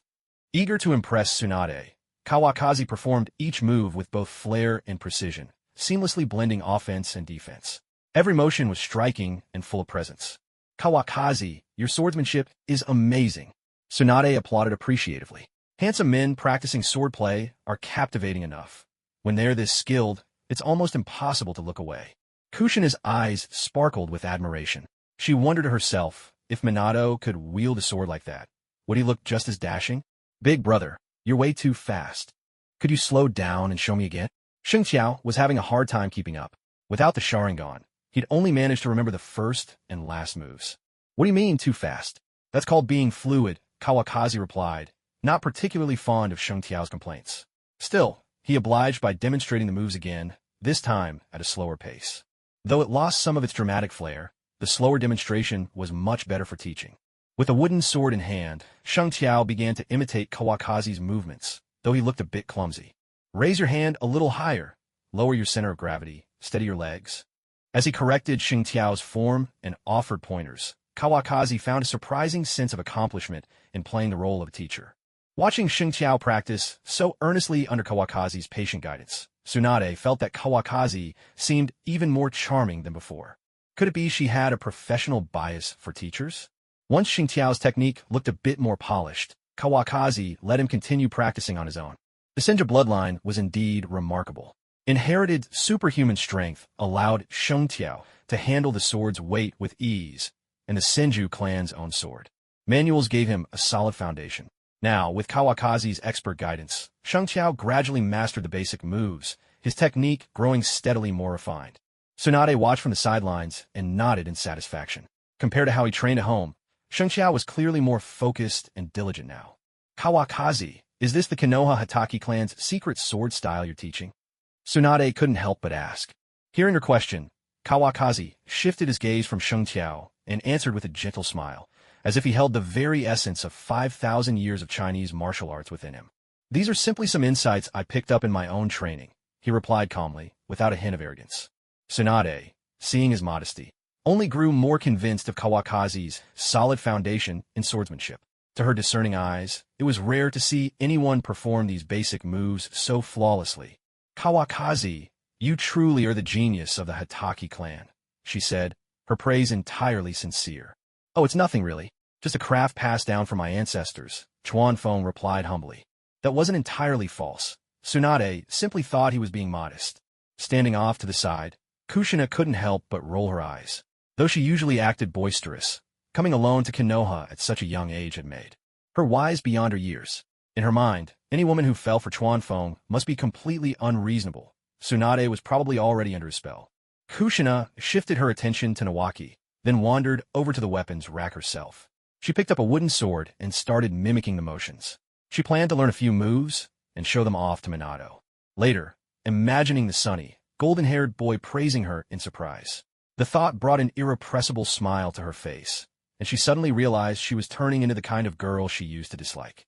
Why don't we go sit over there for a while? Chuanfeng suggested, clearly not in the mood for more training. After all, wasn't chatting with a beautiful woman far more interesting than practicing? He led Tsunade to a stone table in the center of the training hall. The round table and 4 stone stools, with their simple, rustic design, made it feel as though they'd stepped into an ancient Chinese courtyard. Tsunade took the seat opposite him, smoothed her collar, and discreetly pulled her clothes tighter around her chest. The passionate glances Chuanfeng kept sneaking her way made her a bit shy. Chuanfeng gave a small wave, and someone quickly brought over freshly brewed tea. The life of the wealthy truly was convenient. There was always someone ready to serve at a moment's notice. This is this year's new tea, Chuanfeng said as he poured a cup for Tsunade, then another for himself. Thank you, Chuanfeng-kun. Tsunade lifted her cup and took a delicate sip. The Hitaki family was indeed wealthy. This tea was the finest from the land of tea, a luxury most clans could never afford. It's excellent tea, Tsunade praised sincerely. If you like it, Tsunade-chan, I'll send you a couple of pounds before you leave, Chuanfeng said generously. To someone with real influence in the Hitaki family, such a gift was nothing at all. You mentioned medical ninja earlier.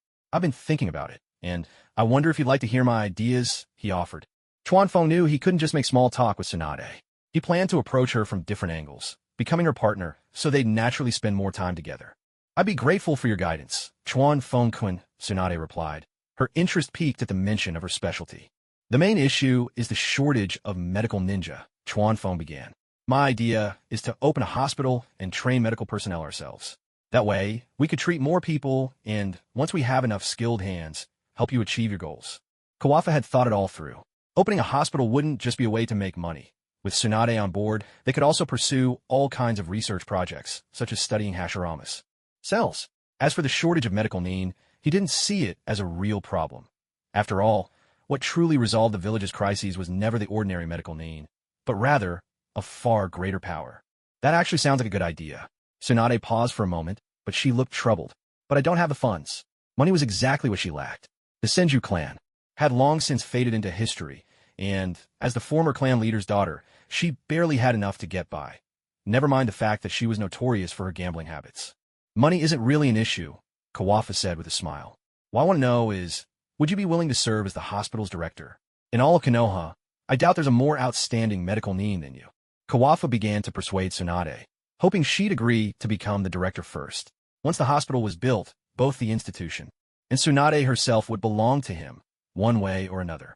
Just imagining it was enough to make his pulse quicken with excitement. You mean, you're willing to invest and let me be the director? Tsunade had caught Kawafu's intent, but she still found it hard to believe. Starting a hospital was no small undertaking. Besides, she'd only known Kawafu for less than 3 days. Such an offer seemed more like a trap than a windfall. The Hitaki clan may not be a major one, but opening a hospital would not only help you realize your ideals, it would also benefit Konoha.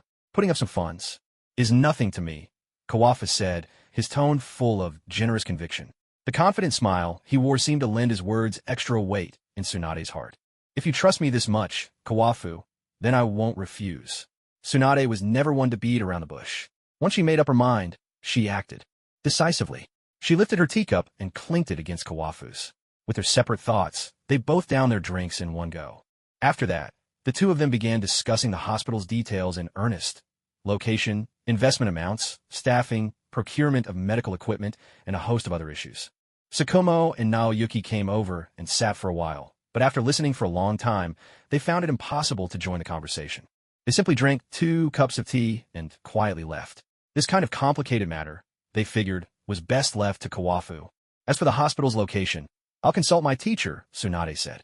But when it comes to funding, I'll be counting on you, Kawafu. My teacher's not exactly the charitable type. Getting approval for the land would still depend on Hiruzen Sarutobi's influence.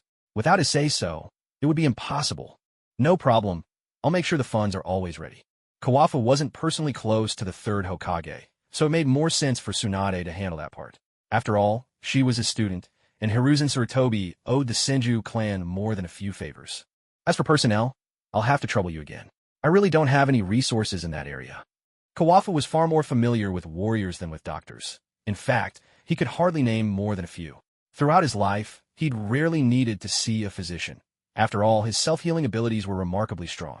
As soon as the location is finalized, I'll reach out to the right people. I promise, we'll have our hospital up and running in record time. Tsunade spoke as if the hospital was already a certainty, her voice full of conviction. Yet she was unaware that things would not be as straightforward as she imagined. Konoha Village wasn't the simple place she remembered from her youth. Ever since her grandfather and granduncle had passed away, so much had changed. Well then, let's wish ourselves success. Kawafu looked at Tsunade, brimming with confidence. Her assertive demeanor only made his heart beat faster. Besides, he was genuinely curious to see the power of the Hashirama cells firsthand, to find out whether his own cellular vitality was superior or if the assimilation ability of the Hashirama cells was even more formidable. Their teacups gently clinked together once more, a subtle gesture that seemed to hint the luncheon ahead would be anything but ordinary. By noon, Nawaki finished his morning training, so exhausted he could barely lift his arms. Fortunately, Tsunade was there. With a single medical jutsu, she relieved his muscle fatigue as if it were nothing. Kushina came over to ask for Tsunade's help as well, and soon her arm felt as light as a feather. Still, she couldn't help but wonder if pushing herself so hard just to prove a point was really worth it. All right, let's go eat. Kawafu led the 3 of them toward the dining room. His sister-in-law had already arranged everything. As for Sukumo, his only job was to enjoy the meal in peace. When they arrived, the servants were busy bringing dish after dish to the table. Sliced beef and ox tongue in chili sauce, crispy fried peanuts, marinated beef brisket. Over the years, Kawafu had spent plenty of time experimenting with food, and the family chefs had honed their craft, preparing an impressive array of authentic appetizers perfect for pairing with drinks. These are all house specialties of the Hitaki family. I asked the chef to make them especially for today. With gentlemanly grace, Kawafu arranged a seat for Tsunade right beside his sister-in-law. He took the seat opposite, with Nawaki and Kushina on either side of him. Tsunade gazed at the unfamiliar dishes, surprised by the lavish spread. Was this how the wealthy always dined? Such attention to detail in every course. She maintained a calm facade, but just looking at the food sparked her appetite. Once every dish had been served, Kawafu raised a hand. Bring out 2 bottles of our sauce aroma liquor.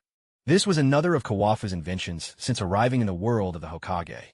He'd always found sake too mild, so he created his own sauce-fragrant white spirits. Unfortunately, no one else ever acquired a taste for it, so it never became a lucrative venture. Still, he and Sukumo enjoyed it often. Otherwise, they wouldn't have ended up drinking themselves under the table the night before. Soon, a servant brought over several earthenware jars filled with the liquor. Tsunade had never seen anything like it before. What kind of liquor is this with such a savory aroma? She asked, puzzled. In the Hitaki household, she couldn't help but feel like a country girl seeing the big city for the first time. Kawafu smiled and explained, This is a strong liquor I brew myself. Try it and see if you like the taste. If not, We can always switch to something else. As he spoke, he opened a jar of the liquor and poured a glass for everyone. Instantly, the potent aroma of the alcohol filled the entire dining room. The rich scent made Nawaki and Kushina wrinkle their brows slightly, a bit overwhelmed by its strength. At that moment, Sukumo, whether driven by his craving for a drink or by a desire to be a gracious host, put on a slightly awkward smile and raised his glass. "Welcome, Tsunade, to the Hitaki home. Let's all have a drink together." Tsunade quickly picked up her glass, meeting Sukumo's toast with her own. The four of them downed their drinks in one go. Afterward, they couldn't help but grimace slightly at the burn, each letting out a quiet gasp. Sukumo helped himself to a piece of his favorite spicy beef and tripe, and soon everyone began to dig in.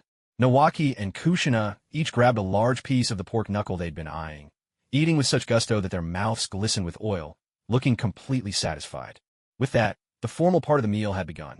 Tsunade clearly enjoyed the strong liquor. She alternated between sips of the drink and handfuls of peanuts, savoring each bite and sip with the air of a seasoned drinker. Naishue occasionally joined her for a toast, while Kawafu and Tsunade raised their glasses to each other again and again, making the atmosphere lively and warm. As the night went on, the three of them developed a healthy flush in their cheeks. One jar of liquor was soon emptied, and the second was already more than halfway gone. And these jars each held 2 gin of strong spirits. With the drinks flowing, conversation became more animated, most noticeably with Sukumo. Gone was his usual cool and distant demeanor. His cheeks were rosy, his smile bright, and he seemed every bit the friendly older brother next door. Naishua looked on, a bit helpless, but couldn't very well drag him away in front of their guests. "Tsunade, you really can hold your liquor. I admire that," Sukumo said, raising his glass. "Let's have another. I'll finish mine first, but you can go at your own pace." Tsunade wasn't about to let that slide. She sensed he was underestimating her and replied directly, "Let's do it together." With that, she tipped her head back and finished her drink, then immediately refilled her glass. Kawafu was starting to feel out of place with this group. The more he drank, the more he just wanted to rest, while Tsunade and Sukumo only seemed to get livelier with every round. Sharing a glance with Naishua, the two of them sighed in quiet resignation and only sipped their drinks lightly. Having eaten and drunk their fill, Nawaki and Kushina, now brimming with energy, ran off to the training hall to practice. Kids are always so passionate about what they love, especially in the midst of such a festive atmosphere. Just then, Tsunade stood up and walked over to Kawafu, draping an arm over his shoulder. She shot him a teasing wink and joked, "Kawafu, let's have a drink together. You really are quite handsome, you know." Kawafu was flustered by her playful gesture and didn't quite know how to react. Trying to hide his embarrassment, he quickly clinked glasses with Tsunade and drank his liquor in one gulp. "Tsunade, what do you think of my little brother? I think you two would make a perfect match. A talented young man and a beautiful woman. Our Hitaki family may not have many virtues, but we're certainly well off these days. If you were to marry in, you'd never want for anything." Sukumo raised his glass, his tone uncertain. Was he really trying to set them up, or just rambling after a few drinks? "I'm a big fan of gambling, you know. Aren't you afraid I'll gamble away all the Hitaki fortune?"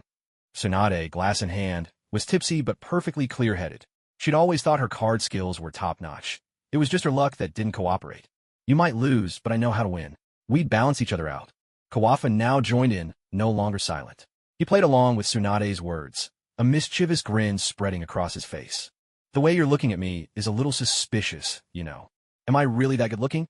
Tsunade's eyes sparkled with playful mischief as she downed the last of her drink and set the glass firmly on the table. With a bold, confident gesture, she cupped her hands beneath her chest and lifted slightly. Kawafa's jaw nearly dropped. He thought he'd been sneaking glances discreetly, but Tsunade, flushed from the alcohol, was far more direct than he'd anticipated. "If you like what you see, you'd better take a good, long look." Before Kawafu could even react, Tsunade pulled his head right into her embrace. All he could feel was the soft warmth enveloping his face. At first, he was blissfully lost in the sensation, but as Tsunade's grip tightened, he started to struggle for breath. Sukumo's glass had already slipped from his hand and clattered to the floor. His mouth hung open in disbelief. Was he really supposed to witness this scene? Nayuki, blushing furiously, turned away, but couldn't help sneaking peeks at Tsunade and Kawafu from the corner of her eye. It took all of Kawafu's strength to finally wriggle free from Tsunade's arms, gasping for air. His cheeks were flushed not just from the alcohol, but also from the intimate encounter, leaving him dazed and breathless. "Had enough yet?" Tsunade grinned, utterly unabashed. She took another swig of sake, then leaned in and planted a bold, lingering kiss on Kawafu's face, leaving a trail of lipstick marks. Huh, Kawafu, you smell absolutely wonderful. Laughing heartily, Tsunade was now fully swept up in the thrill of drink. It was only then that Sukumo snapped out of his stupor. He picked his glass up from the floor and, deciding he'd had enough, waved for Naoki to help him back to his room. He could barely keep his footing. Leaning into his wife, Sukumo muttered under his breath, "That woman is truly something else after a few drinks." Kawafu, watching Tsunade, still laughing uproariously, realized that his brother and sister-in-law had already made their exit. Now, it was up to him to restore some order. "Tsunade, I think we've had enough for tonight. How about we continue another day?" "No way. I'm just getting started." Tsunade refused to call a night. She grabbed the sake bottle and refilled both their cups, determined to keep the party going. Chuanfeng had no choice but to brace himself and drink with her, fully aware that if he truly angered Tsunade, the consequences would be far worse than facing Sakura. Nighttime, in Kawakami's room at the Hitaki residence. On the large wooden tatami mat, a man and a woman slept side by side, their breathing ebbing and flowing in turn, the air tinged with a lingering scent of sake. Tsunade lay with her back to Kawakami, her green coat discarded on the floor, her upper body clad only in a short inner shirt. A mischievous smile played across Kawakami's face, his lips twitching ever so slightly, as if savoring a pleasant dream. Tsunade slept like a lazy cat, carefree and content. She had yet to experience the loss of two important figures in her life. Their thighs pressed together, and Tsunade curled up entirely in Kawakami's embrace. As time passed, perhaps feeling a bit warm, Tsunade shifted restlessly, the movement stirring Kawakami from his dreams. His hand encountered something soft and yielding. Was he hugging the ghostly mastiff again? Next time he drank too much, he'd have to make sure the dog was nowhere near. After all, what kind of habit was it to fall asleep hugging a dog? Even before opening his eyes, Kawakami's mind wandered with these idle thoughts, his hand squeezing twice more, almost on reflex. Something felt off. The mastiff's fur certainly didn't feel like this. The moment he opened his eyes, he was greeted by the sight of light blonde twin tails. He jolted awake instantly. Was this a dream come true? His grip unconsciously tightened, and Tsunade, uncomfortable from the pressure, began to stir awake as well. What on earth was that? Meanwhile, Kawakami's face twisted in shock, turning a deep, livid red. Tsunade's memory lingered on drinking with Kawakami, then slinging their arms around each other as they returned to the room. They collapsed onto the bed. At this thought, Tsunade's drowsiness vanished. Like a startled mouse, she darted out of Kawakami's embrace. She landed on her feet, her movements smooth and swift, perfectly displaying the prowess of an elite ninja. Kawakami stared at her in confusion, while Tsunade's face flushed all the way to her ears. Nothing happened between us. Kawakami, at a loss for words, blurted out the ultimate reassurance. Only then did Tsunade glance down and realize that aside from her outer coat, she was still dressed, clearly. They just drunkenly collapsed onto the same bed. Nothing to fuss over. Still, this was the first time in her life she'd slept beside a man, let alone being held tightly in his arms and nearly squeezed to bruises.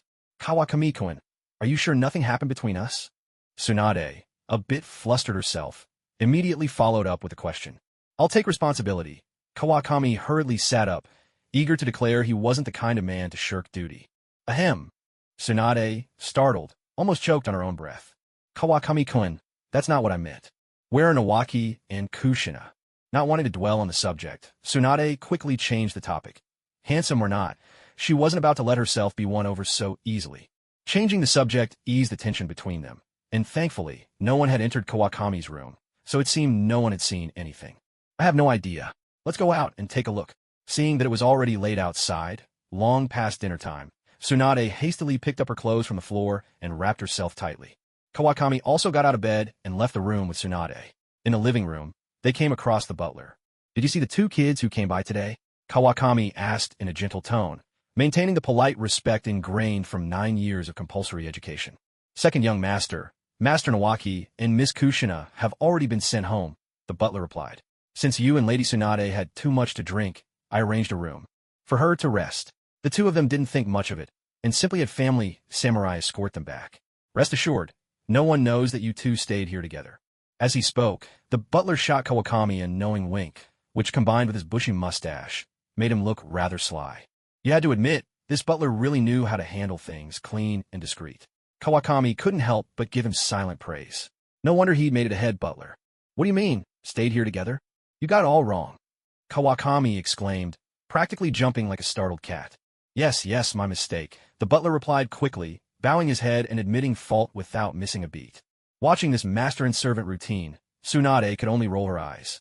There goes my reputation, she thought. She'd already put the memory of her drunken antics behind her, little knowing that in Sukumo and Kushina's eyes, her innocence was already a thing of the past. Well then, Kawakami, I'll be heading back, Tsunade interjected, her mind in disarray and eager to escape the scene, cutting off the conversation between Kawakami and the butler. It's so late. Why not have something to eat before you go? Kawakami offered kindly. A bit of food after drinking always helped, and he could even arrange for some yogurt. No, thank you. I'm worried about Nawaki, Tsunade replied, using her younger brother as an excuse to turn down Kawakami's offer. All right, let me see you off then.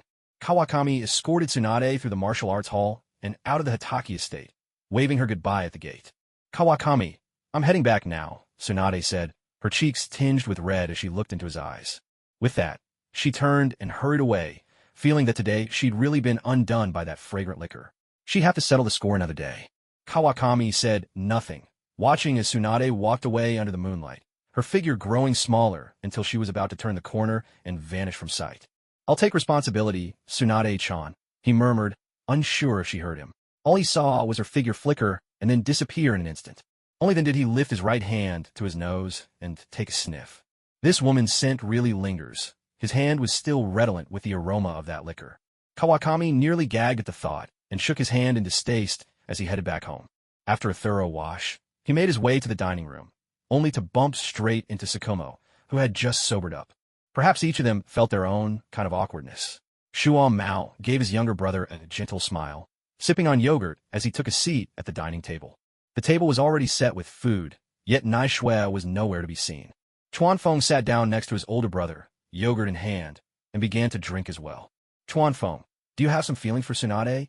Shuon Mao licked the leftover yogurt from his lips and finally voiced the question that had been on his mind. Back at the dinner table, he'd already sensed something unusual about his brother, and Tsunade's behavior had only confirmed his suspicions. He was so shocked his jaw nearly dropped. They'd only known each other for a few days, yet he felt like he was getting old and couldn't keep up with the times. He remembered how it had taken him years, as a man of few words, to finally win Nai Shui's heart. That's right. Tsunade is the sister-in-law I've picked out for you in advance, Chuanfeng replied, utterly unbothered. So what do you think? Isn't she stunning? Don't we make a great couple? Chuanfeng didn't bother to hide anything. After all, what could his brother really do if he disapproved? He couldn't win in a fight, and both husband and wife lacked a head for finances. Honestly, without him, the Hitaki family would fall apart. You two are quite a match, Shuon Mao said, opening and closing his mouth, but all the words in his heart condensed into just those two. As long as his brother was happy, that was enough. Truth be told, they were a perfect pair. One was a troublemaker, and the other even more so. With his brother's blessing, Chuanfeng was genuinely pleased. After all, a marriage blessed by family is truly a happy one. He even clinked his yogurt bottle with his brothers in a celebratory toast. The two of them quickly finished a simple dinner, then retired to their rooms. Another day had come and gone. Tsunade returned home to find both Nawaki and Kushina already asleep. The day's sword training had left them exhausted. She made her way to the bath, undressed, and soaked herself in the hot water. Scenes from earlier, when they had been drinking, replayed in her mind. She remembered burying Chuan Feng's head in her chest, giving him a kiss, and then Shuo Mao's utterly astonished expression. Color rose to Tsunade's cheeks once again. She splashed her face with handfuls of water, but somehow that only made her blush deepen. Thinking about how she'd fallen asleep in Chuan Feng's embrace, Tsunade grew so embarrassed that she covered her face, sinking completely under the water. She soaked for a long time before her emotions finally settled.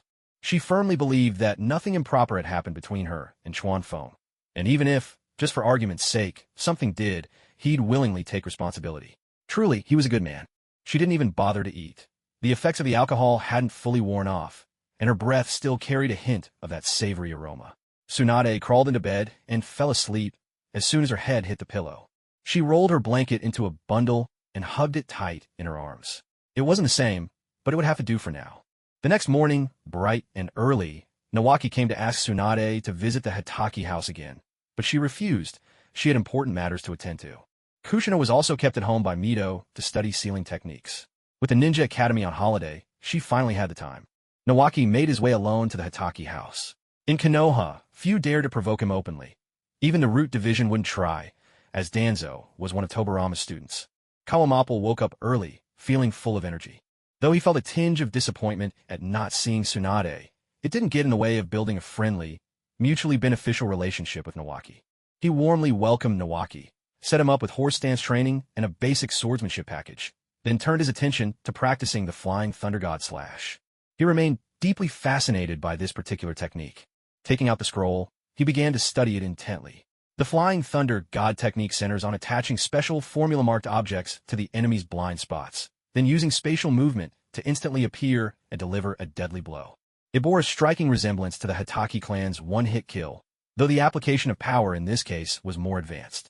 One relied purely on speed, the other harnessed the power of space itself. The first requirement was to have the Flying Thunder God formula, and the scroll provided a detailed explanation, making it easy to mark. Preparing the items was even simpler. Whatever kind of weapon he needed, Kawamapple could have old Iron forge it for him. Now, the first step was to establish a connection with the formula, so as to achieve spatial movement through it. Following the scroll's instructions step by step, Kawamapple quickly learned how to inscribe the formula. As long as one's chakra control was precise enough, this part posed little challenge to most. The real hurdle lay ahead.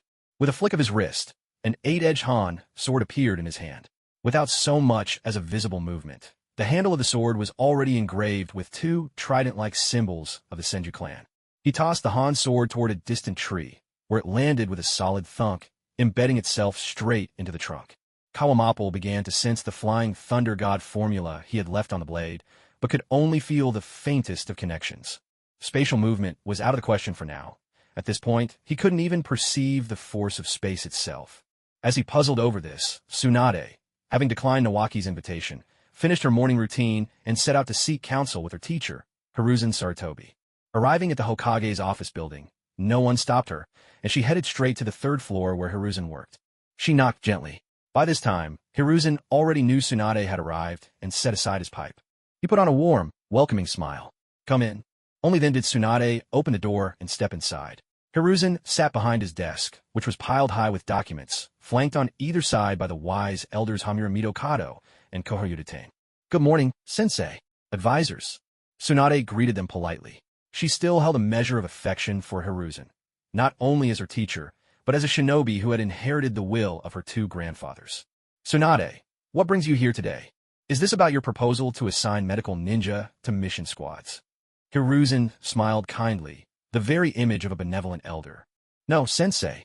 Today, I've come to request a plot of land large enough to build a hospital." Not one for beating around the bush, Tsunade stated her purpose directly. "Build a hospital? Why would you want to do that? Besides, you probably don't have that much funding, do you?"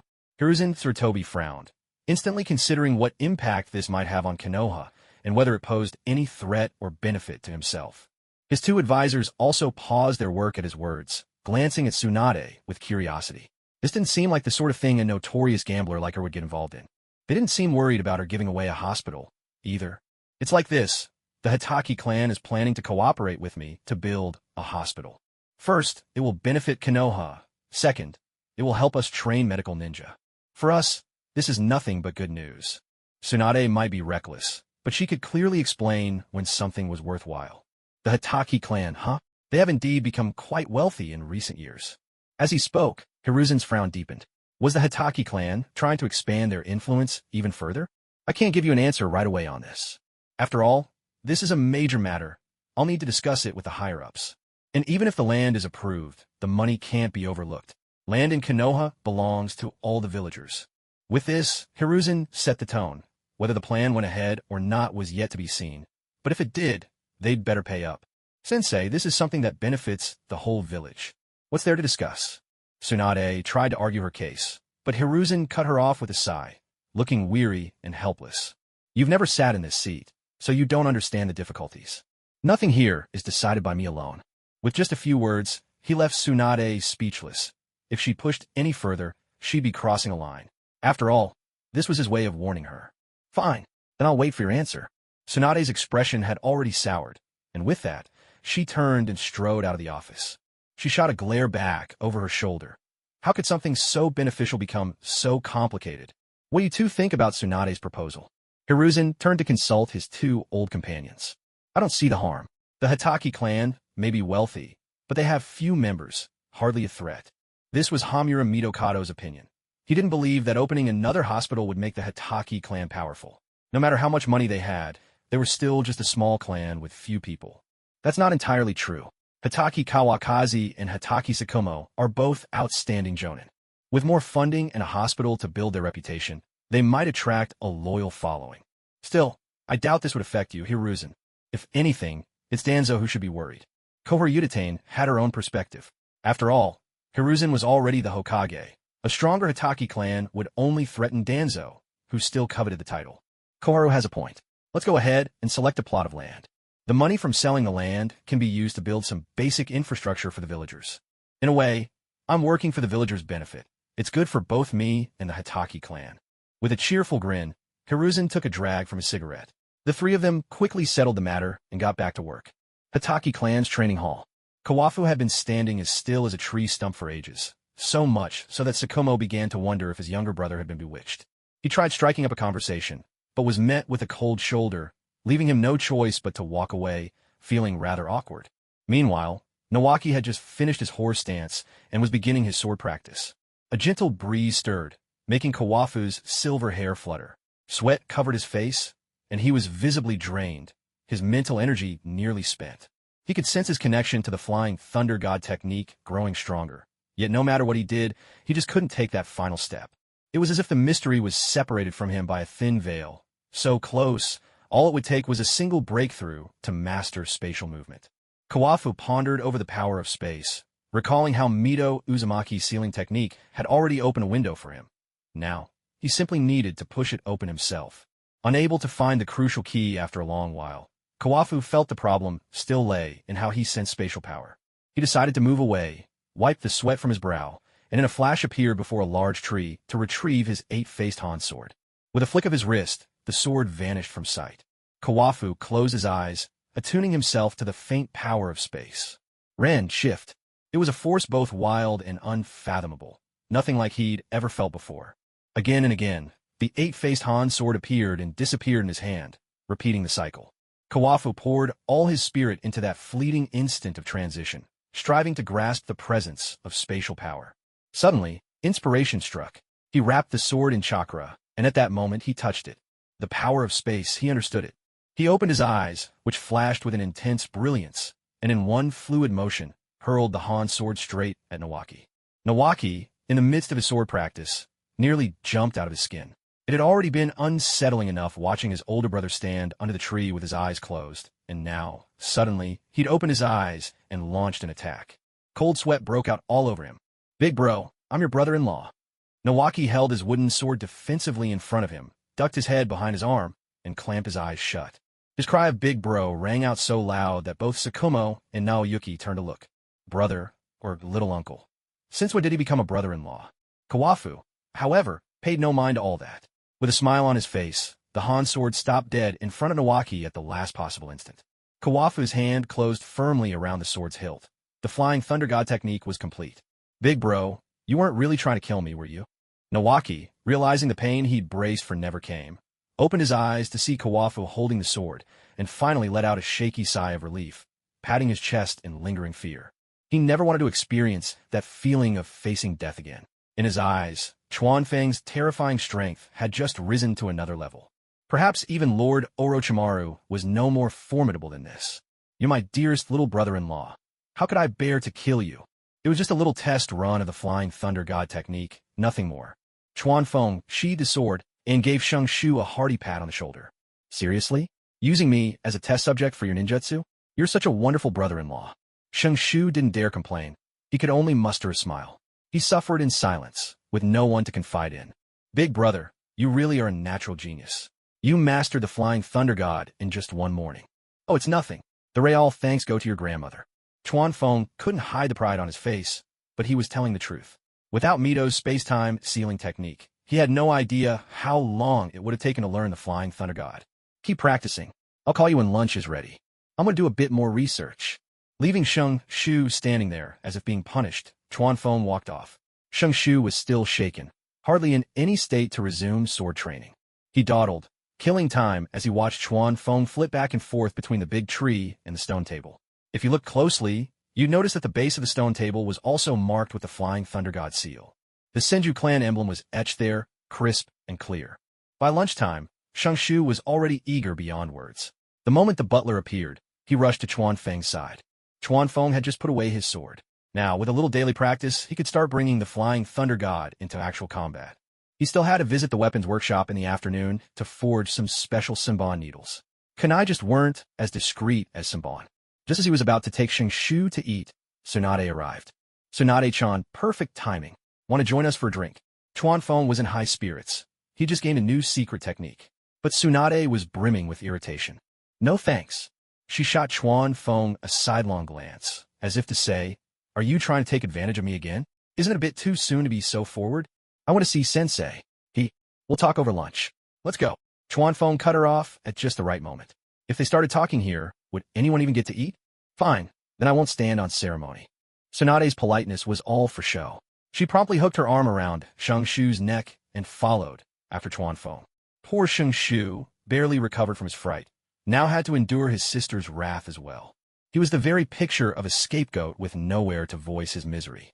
He staggered along, almost dragged by his sister all the way to the Hitaki family's dining room.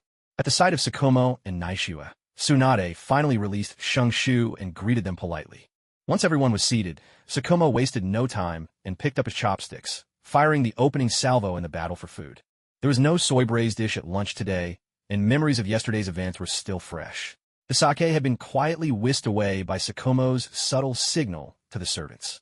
What did the third Hokage say about the land? Kawamapple took a bite of tuna sushi and picked up the conversation where they had left off. The teacher said he'd have to discuss it with the higher-ups. He didn't say yes, but he didn't say no either. Tsunade couldn't quite figure out what Hiruzen was thinking and felt uneasy. She took a bite of sashimi, frowned, and let out a sigh. Meanwhile, Nawaki was happily eating away, carefree as ever. Sukumo, knowing his own strengths, wisely kept quiet when it came to matters of money and relationships. Killing he could handle, but business dealings he'd rather avoid. Naishiwa was equally cooperative, only listening in without joining the conversation. At the table, only Kawamapple and Tsunade's voices could be heard. "Don't worry, we'll get the land. I'm sure of it. It's just a matter of how much we'll have to pay." Tsunade was taken aback by Kawamapple's confidence. Did he have some inside source close to the Hokage?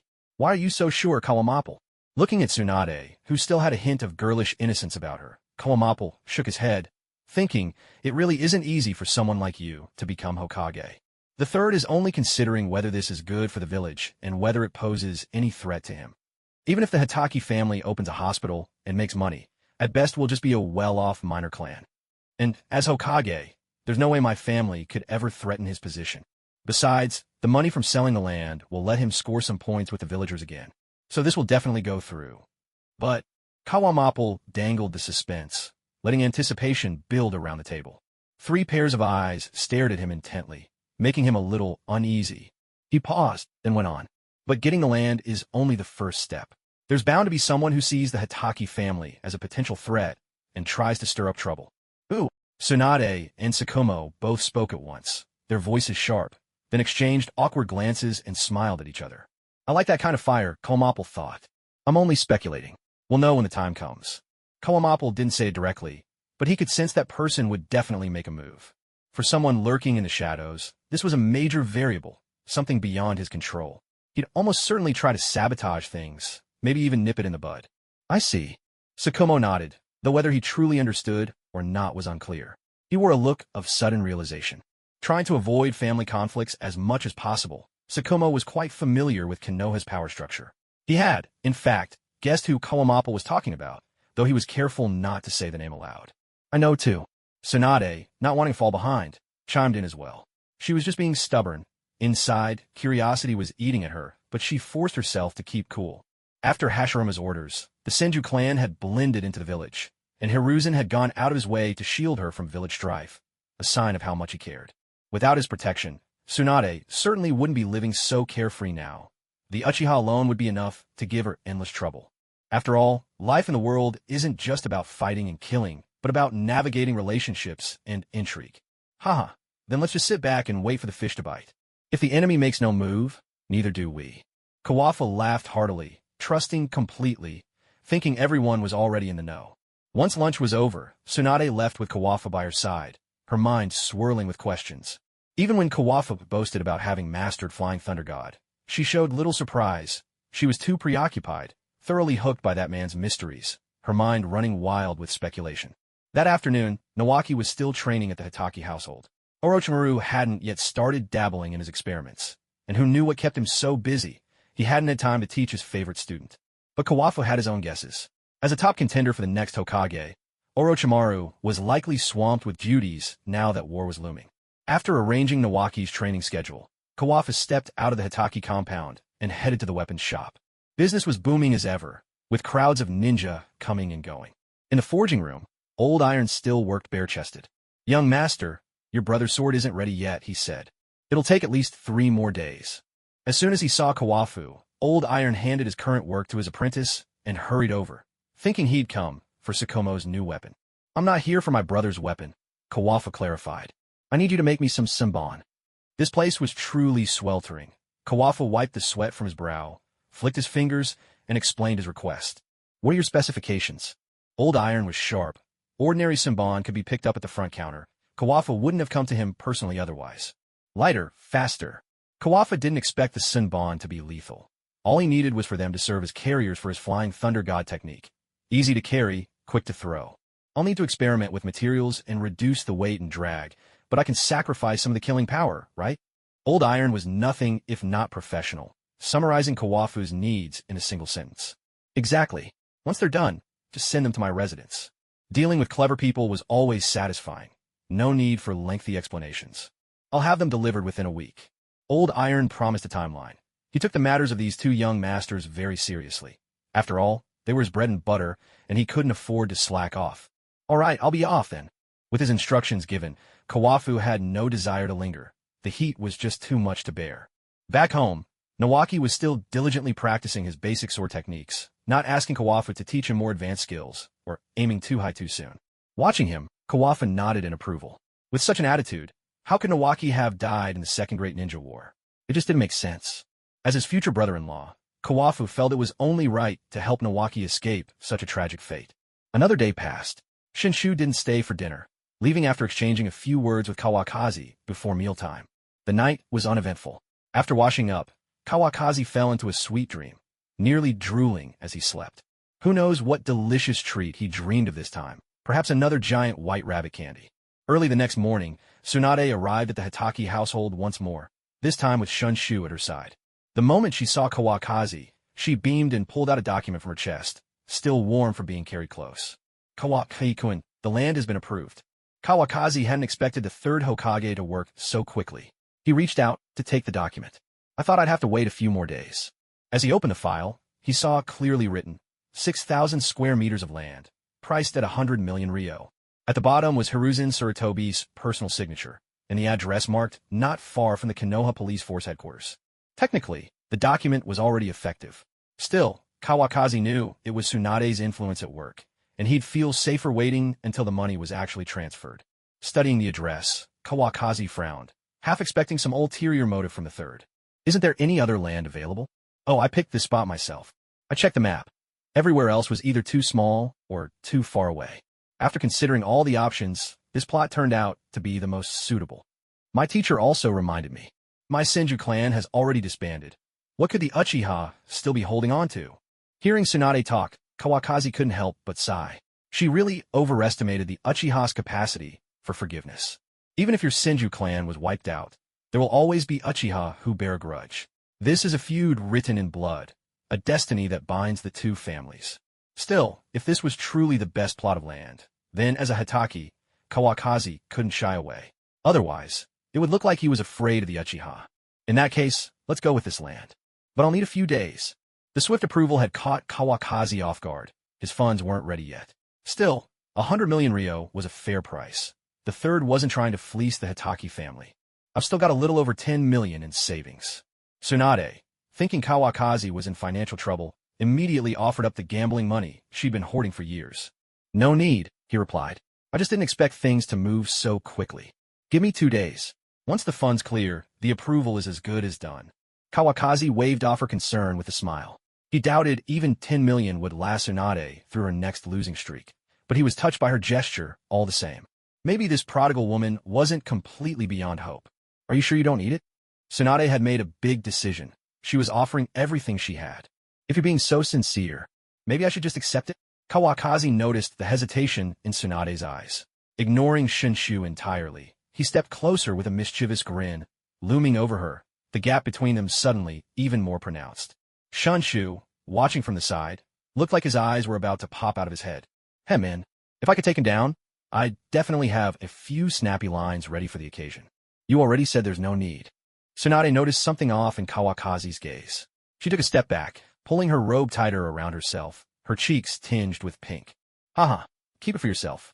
If you lose too much, just come to me for more. Kawakazi didn't look the least bit embarrassed at being caught. Instead, he seized a moment to show off that brash, nouveau riche attitude. Who wants your money, anyway? Now's not the right time. Tsunade's voice dropped noticeably on this last line, so much so that Kawakazi didn't even catch it. There'll come a day when you will. Instead of backing off, Kawakazi stepped closer, reaching out with his right hand to lift Tsunade's chin. They locked eyes. Tsunade stared at the handsome face so near hers, with that hint of mischievous smile playing at his lips. Her cheeks flushed deep red. She turned away, her voice turning soft and gentle. Kawakazi-kun, I'm hungry. Nawaki was dumbstruck, his mouth agape. Was this really his sister? Had she been possessed by something unclean? Ah, come on, Nawaki, let's eat. Kawakazi burst into laughter, slinging an arm around his young brother-in-law's shoulders, not caring whether Nawaki agreed or not, and headed straight for the dining room. Tsunade followed behind, head bowed, lost in her own thoughts. Meanwhile, in a secret underground chamber somewhere, in Konoha village, the chamber was quite spacious, with only a single chair in the center. A middle-aged man sat upright in the chair, an X-shaped scar etched across his chin, a glint of cruelty flashing in his eyes. Kneeling before him was a masked ninja, one knee to the ground. My lord, the third generation of the Hitaki family has already approved. Just as I expected, Hiruzen never makes things easy for me. But he underestimates me too much. In fact, this might even work to my advantage. Proceed as planned. With a wave of his hand, the middle-aged man dismissed the ninja, who vanished in a blur. Hiruzen, the Hokage's seat will be mine. As he spoke, the man stood up, clenching his fist fiercely, his face twisted with determination. Back at the Hitaki household, Kawakazi was still unaware that trouble was looming even before the hospital construction had begun. At the dining table, the 5 of them were enjoying a hearty meal. Thanks to Kawakazi, the standard of cuisine in the Hitaki household had risen several notches. These are pan-fried dumplings. These are chive pockets. These are brown sugar-steamed cakes. Tsunade and Nawaki felt just like Annie Lou in the Grandview Garden, wide-eyed and quietly making up their minds. From now on, whenever possible, they absolutely wouldn't miss a single breakfast at the Hitaki house. Nawaki, slow down. You'll choke if you keep that up. Watching Nawaki roll his eyes in bliss as he stuffed himself with the cakes, Kawakazi quickly poured him a glass of pure milk. Living like this, who could ask for more? Tsunade looked at her good-for-nothing little brother, embarrassed to even acknowledge him as family, and silently continued eating her chive pancake. Damn, this thing was delicious. After breakfast, Tsunade stood up to take her leave. There was still so much to worry about with running the hospital, and it seemed like Kawakazi, aside from providing financial support, wasn't much help with anything else. Back in the training hall, Nawaki was at it again, running through his routine of horse stance and basic sword forms. Kawakazi began weaving between the stone table and the big tree, as if replaying yesterday's scene all over again. Suddenly, both Sukumo and Kawakazi looked up at the same corner of the training hall. Who's there? Kawakazi moved faster than anyone, his broad Han sword flying from his hand as he closed the distance in an instant. There, in the corner, a ninja wearing a strange mask found himself with Kawakazi's sword pressed cold and sharp against his neck. He could feel the killer intent radiating from the man before him, the blade's icy chill biting into his skin. He dared not move a muscle. Sweat broke out across his face beneath the mask in a matter of seconds. Sukumo arrived a heartbeat later, having been outpaced by his brother. Nayuki and the ghost mastiff stood guard beside Nawaki, while samurai from all corners of the Hitaki estate emerged, swords drawn and faces tense with vigilance. Who sent you? With a hard press of his sword, Kawakazi left a thin red line on the visitor's throat. Blood trickled down, soaking into the man's clothes. Lord Danzo sent me to deliver this to you. Fighting back a surge of fear, the Root ninja pulled a letter from his robes and handed it to Kawakaki. Sukumo, catching his brother's glance, took the envelope. You're from Root. Kawakazi barked out the question, his murderous intent barely restrained. He hadn't expected Danzo to make a move so soon. Yes, the letter's delivered. My fate is yours to decide. Danzo certainly has a way with things. In that case, don't blame me for sending you to hell. With a swift, practiced motion, Kawakazi drew his sword across the ninja's throat, then walked away without a backward glance. Clean this up. What do I pay you all for, anyway? Is my Hitaki estate a public park now, where every stray dog and cat can wander in? Even after killing the intruder, Kawakazi felt no satisfaction. Was this all he got for investing so much in his family samurai? All sentries, hidden or posted, report to the ancestral hall for punishment. Next time, there'll be no mercy. Sukumo frowned at the corpse bleeding out on the floor, handed the letter to his brother, and left in haste. Yes, second young master. Looking more closely, these samurai were barely more than teenagers, the eldest perhaps just past 20. All of them were poor children taken in by Kawakazi. Their skills varied. They could guard the house well enough, but stood little chance against a specialized group like Root. It's all right. Keep training. Kawakazi walked over to Nawaki, ruffling his little brother-in-law's hair in reassurance. Nawaki hadn't witnessed the bloody scene firsthand, but he had seen the corpse being carried away from the edge of the training hall. At this moment, Kawakaki still exuded a faint, chilling aura, a murderous intent that was almost tangible. For the first time, Nagaki saw another side of his elder brother. He was far from the warm, radiant figure Nagaki had always known. Not just anyone could earn that easy smile of his. Looking at Kiid's handsome, smiling face, Nagaki found himself grinning as well. Thankfully, this man might one day become his brother-in-law. Steadying his emotions, he returned to his sword practice. One day, he vowed he would no longer be the child who needed to stand behind the women in his life. Kiid, is everything all right now? Naishua spoke to Kiid, and the demon hound retreated a little farther away, its senses even sharper than Nagaki's. It's fine. What comes next isn't something these small fry can handle. Hearing Kiid's reply, Naishua led the demon hound away. Envelope in hand, Kiid flickered across the courtyard and sat down by the stone table. Servants had already begun to bring him tea. He opened the envelope and took a sip. The more he read, the more a mocking smile curled on his lips. Shimura Danzo had invited Kiid to meet at a tavern, claiming there was an important matter to discuss. To risk his men's lives just to deliver a message, only Danzo would be so callous. At that moment, Sukumo appeared from who knows where and took a seat across from Kiid. How did you punish them, big brother? 12 in total. 20 lashes each and 3 months pay docked. Once they've recovered, they'll train for another 6 months. Sukumo sipped his tea as well. He had just come from disciplining those samurai himself. They were family trained, but their skills still needed sharpening. Otherwise, today's leniency would breed tomorrow's rot. That should do. Danzo invited me to meet. Kiid had no objection to his brother's decision. They ate well, drank well, and received generous pay. Far better off than most ninja, truth be told. If he wants to meet, let him. Does he take the Hitaki clan for strays to be summoned at will? Sukumo was already displeased with Danzo's methods. Who sends subordinates to sneak in just to deliver a letter? As you say, brother, let him wait a while. What harm can it do? Kiid had his own plans. He also had 3 guesses as to what Danzo wanted, though he couldn't tell yet just how deep Danzo's schemes ran.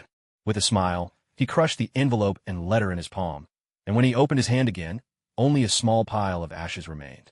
The rest of the morning passed peacefully, with no more unexpected visitors. Even the scent of blood in the training hall had faded, as if nothing had happened at all. After lunch, Kiid stayed in. He had a sense that something else was bound to happen before the day was over. That afternoon, he focused on instructing Nagaki, guiding him to move with greater fluidity. His training in the Flying Thunder God technique had reached a point where he could use it confidently in real combat. Nagaki didn't ask about what had happened that morning. He knew it was not something he could be involved in, at least, not yet. In Kiid's eyes, this sunny boy was becoming more and more mature by the day.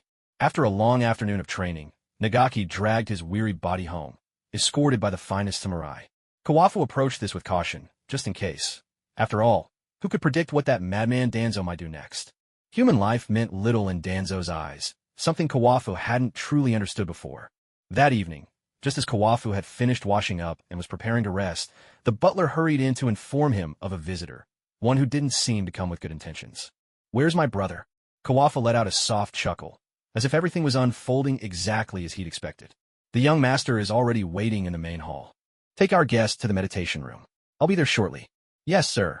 Kawafu returned to his room and changed out of his sleepwear. Proper respect was still necessary, even if he didn't much care for tonight's guest. Once dressed, he made his way to the meditation room, where Shuon Mao sat across from Shimura Danzo, with two Root-nin standing silently behind Danzo. This was Kawafu's first time meeting Danzo. They'd never dealt with each other before. But the man before him matched the descriptions from the original story. No Shirsue's eyes yet, no Hashirama cells, and no arm full of Sharingan. Kawafu studied Danzo, who in turn scrutinized him right back. So young, and yet already managing the vast affairs of the Hitaki clan. Few people actually knew that the one truly in charge wasn't the famed Shuon Mao, but this younger brother. Lord Danzo, to what do we owe the pleasure of your visit this evening? Kawafu sat beside his brother with a smile, even pouring Danzo a cup of tea. As for the two Root-nin behind him, Kawafu simply chose to ignore them. Must we play this game? Danzo let out a dry, humorless laugh, a sound that sent a chill through the room. Oh, and what makes you say that, Lord Danzo? You never said what this was about in your letter. Kawafu showed no fear that killing a Root-nin might have angered Danzo. That was the confidence that came from true strength. You killed one of my men, and now you want to pretend you know nothing? Danzo's expression suddenly darkened, and he slammed his teacup down on the table, his voice sharp and commanding. There's no need for anger. If you have something to say it plainly. Without a change in expression, Kawafu quietly held back his brother, who seemed ready to start a fight at the slightest provocation. Haha, young as you are, Kawafu, your composure puts me to shame, Danzo said, forcing another awkward smile as he realized his intimidation had failed. Inwardly, he cursed this wily little fox. I hear you're planning to build a hospital with the Senju clan? That's right. Surely Lord Danzo isn't interested in joining us as well. Kawafu feigned surprise, as if hearing this for the first time. I'm short on funds these days. What you're offering is a lifeline. He knew full well that Root depended entirely on Danzo's support. There was never any abundance of money there. The Hitaki clan is wealthy enough. I doubt you'll need my help with funding, Danzo replied, refusing to be drawn in. But I'm interested in this hospital. I want to be its director. Danzo made no effort to hide his intentions, leaning forward and locking eyes with Kawafu. My Root can guarantee the hospital's security. I do not wish to participate in the hospital's operations or share in its profits. Danzo's request was not unreasonable at all. In fact, Kawakaki considered it a good thing. The strength of the Root was obvious to all, far more reliable than his own samurai. Beyond his promise to Tsunade to become the hospital director, there were research experiments he needed to conduct in the hospital, the kind that he did not want outsiders to know about or meddle in. A figurehead director? Public reputation? Lord Danzo, you certainly know how to make a shrewd bargain. What if I say I refuse? With these words, the smile faded from Kawakazi's face, and a murderous aura began to seep from his entire being. The cake that belongs to the Hitaki clan. If you want a piece, just say so. You should know I came here with sincerity. Perhaps you still don't grasp the full extent of Root's power. Danzo himself had walked through mountains of corpses and seas of blood. He was not the least bit intimidated by the edge in Kawakazi's tone. It would be best if you agreed to my terms. It's for your own good, and for the good of the Hitaki clan. At this point, his words were barely short of outright threats.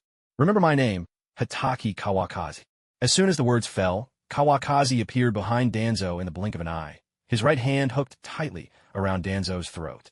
The two ninja who had been standing behind Danzo now slid silently down the wall, their throats cut by Sukumo's kunai. Who could say if, behind those masks, there was any regret at having accompanied Danzo to the Hitaki residence? Are you planning to betray Konoha? Danzo could no longer maintain his composure. He couldn't die now, not before he became Hokage. Do you really think you speak for Konoha, Danzo? This hospital, I got the land by the third Hokage's approval. I'm about to hand over 100 million Ryo in cash. And you think you can just claim the directorship with a single word? What? Do you have more brains than anyone else? As Kawakazi tightened his grip, Danzo began to feel the suffocating pressure, his face twisting in agony. His chakra within was scattered by some mysterious means, leaving his whole body numb and powerless to resist. The strength of these two brothers was truly terrifying. Had he known, Danzo would never have delivered himself into the lion's den. Spare me, and we can renegotiate the hospital. Danzo forced out the words, perhaps not truly believing Kawakazi would kill him. Even staring death in the face, he clung to his ambitions for the hospital. Danzo, go negotiate with the Shinigami instead. Kawakazi couldn't help but laugh in exasperation. He'd never before met someone so obsessed with power they'd risk their life for it. His grip tightened further, and Danzo's eyes began to roll back in his head. I give up. With all the strength he could muster, Danzo forced out the words, gulping in great breaths of fresh air, caring nothing for the metallic tang of blood that filled each inhalation. You should have said so sooner, Lord Danzo. Kawakazi returned to his seat, righted Danzo's teacup, noticing a few drops of blood inside. He filled it to the brim with tea. Please. Danzo had not yet recovered from his brush with death. He gulped down the blood-tinged tea in one go, and even his breathing grew steadier. You know, it's troublesome for me to kill you, but that doesn't mean I won't do it. My name is Kakashi Kawakazi. I hope this time you'll truly remember it. Farewell. I won't see you out. Kawakazi drained his glass in one swift motion, then strode out of the silent chamber, with Sukumo close on his heels. A ruthless elder brother. Without a word, he took 2 lives with a single move. No wonder he would one day earn the name White Fang of Konoha. In the blink of an eye, only Danzo and the 2 corpses remained in the quiet room. He wiped the cold sweat from his brow. Leaning against the wall to steady himself, his eyes flickered with a blend of fear and resentment. Kakashi Kawakazi, I, Danzo, will remember you. Unconsciously, the teacup in his hand had been crushed to powder. He paid the corpses no mind as he staggered out of the chamber, leaving the Hitaki household behind. For now, the confrontation with Danzo had come to a temporary close. Kawakazi knew full well that this man would not let go so easily. Standing in the shadows, Kawakazi and Sukumo watched Danzo leave, his face twisted with hate. Why not just kill him? Sukumo's eyes were dark, his voice brimming with murderous intent. He believed that with his own strength, there would be no need for a second strike to take Danzo's life. He's the 3rd Hokage's fellow disciple, a senior member of Konoha's leadership. If we kill him outright, it'll be hard to answer for it. After all, our roots are in Konoha. As for the riffraff under him, they don't matter. Kawakazi gave his brother a reasonable explanation, which, in truth, made perfect sense. Right now, Danzo's strength was average. He was nowhere near as troublesome as he would be in later years, when he clashed with Sasuke. Apart from the 3rd Hokage needing him, there was nothing particularly threatening about him. But if the 3rd would take out his anger on the Hitaki family because of Danzo, it would be a loss that outweighed any gain. I wonder what other tricks he has up his sleeve? A schemer lurking in the shadows, thinking he can claw his way onto the stage? Sukumo spat on the ground in disdain as he spoke. There will always be those in this world who cling to power, but he's simply not destined for it. Kawakazi smiled calmly, not giving Danzo a second thought. In the original story, Danzo didn't last long as the acting Hokage before dying at Sasuke's hands, a fitting end to a life of sin. Whether he'd survive to see that day in this life was another question entirely. That old bastard. One day, he'll get what's coming to him. From the way Sukumo said it, anyone else might think he had suffered some great loss, when in fact, he just killed Danzo's men and still acted aggrieved. Haha, it's getting late, brother. Time to sleep. Your wife's already waiting for you under the covers, eager to start a family. Kawakazi teased, making a playful move toward his brother's vital area. But Sukumo dodged in a flash and hurried off toward his room. A grown man, still playing dirty tricks on his elder brother. Left speechless, Sukumo shook his head at his mischievous sibling. He could only sigh, then head for bed himself. Naishue had been waiting for him for quite some time. Kawafu was still daydreaming. If his older brother's child was born early, would Kakashi still be, well, Kakashi? That was a question worth pondering. With his mind full of thoughts about Kakashi, Kawafu even dreamed of Tsunade. It seemed that the nephew was just a coincidence. Tsunade was his one true love. The next day at dawn, Tsunade showed up again, bringing along Nawaki. Like her, hadn't had breakfast. Trailing behind them was Kushina, turning breakfast mooching into a group activity. Ever since Nawaki had gone home, yesterday, boasting about how delicious and lavish Big Brother's breakfasts were, Kushina had promised to study sealing techniques for 3 days in a row in exchange for the chance to join them for breakfast today. At the table, Kushina turned into a little whirlwind, devouring food at lightning speed. Otherwise, it wouldn't be worth the price she paid. After breakfast, it was back to the usual training routine. Nawaki dutifully went over to the weapon rack to begin his horse stance. Seeing this, Kushina imitated him and squatted down as well. Tsunade and the Kawafu brothers sat at the stone table, sipping the finest tea from the land of tea. Danzo came by last night. Kawafu broke the silence, savoring his tea, his gaze lingering on Tsunade. What was he here for? Tsunade's question gave her away. She clearly had no idea that Danzo was the one Kawafu had been referring to. Because of the hospital, even Sukumo looked a little perplexed, feeling out of his depth. Weren't they supposed to know already? Haha, she only cares about eating. Kawafu laughed at his brother's expression, just as Tsunade realized what was going on. She tried to put on a calm front, slowly lifting her cup and taking a measured sip of tea. So that's how it is. Looks like I guessed wrong. If not for the awkward blush creeping up her cheeks, Kawafu might have believed her. So the people who came yesterday afternoon were from Root. Nawaki had told her about what happened, and upon hearing Danzo's name, there was no doubt about the ninja's identity. That's right. He wants to be the titular director, and he's willing to have Root protect the hospital. He won't get involved in the hospital's operations or share in its profits. Kawafu let Tsunade save face, choosing not to call her out. He'd just pretend she really had guessed wrong. Isn't that a good thing? Tsunade didn't care about the director's position herself, and it was obvious that this arrangement wouldn't harm the hospital's opening. He wants to use the hospital to gain favor with the people. Do you really think, once he's director, he'll stick to what he said? Kawafu spelled it out clearly, afraid this silly girl wouldn't get it otherwise. Sukumo sat to the side, feeling a twinge of jealousy. He'd only figured out this layer while lying in bed last night. Did Tsunade not need to think at all? So, how did your talk go last night? Tsunade guessed there was no way things had ended peacefully, but she wasn't sure exactly what had happened. Killed 2 of his men and let him off. Sukumo finally joined the conversation, sipping his tea. Then he definitely won't let this go. Tsunade knew Danzo quite well. He was the darkest figure lurking in the depths of Konoha. So, there's something I need you to do. Kawafu already had a plan in mind.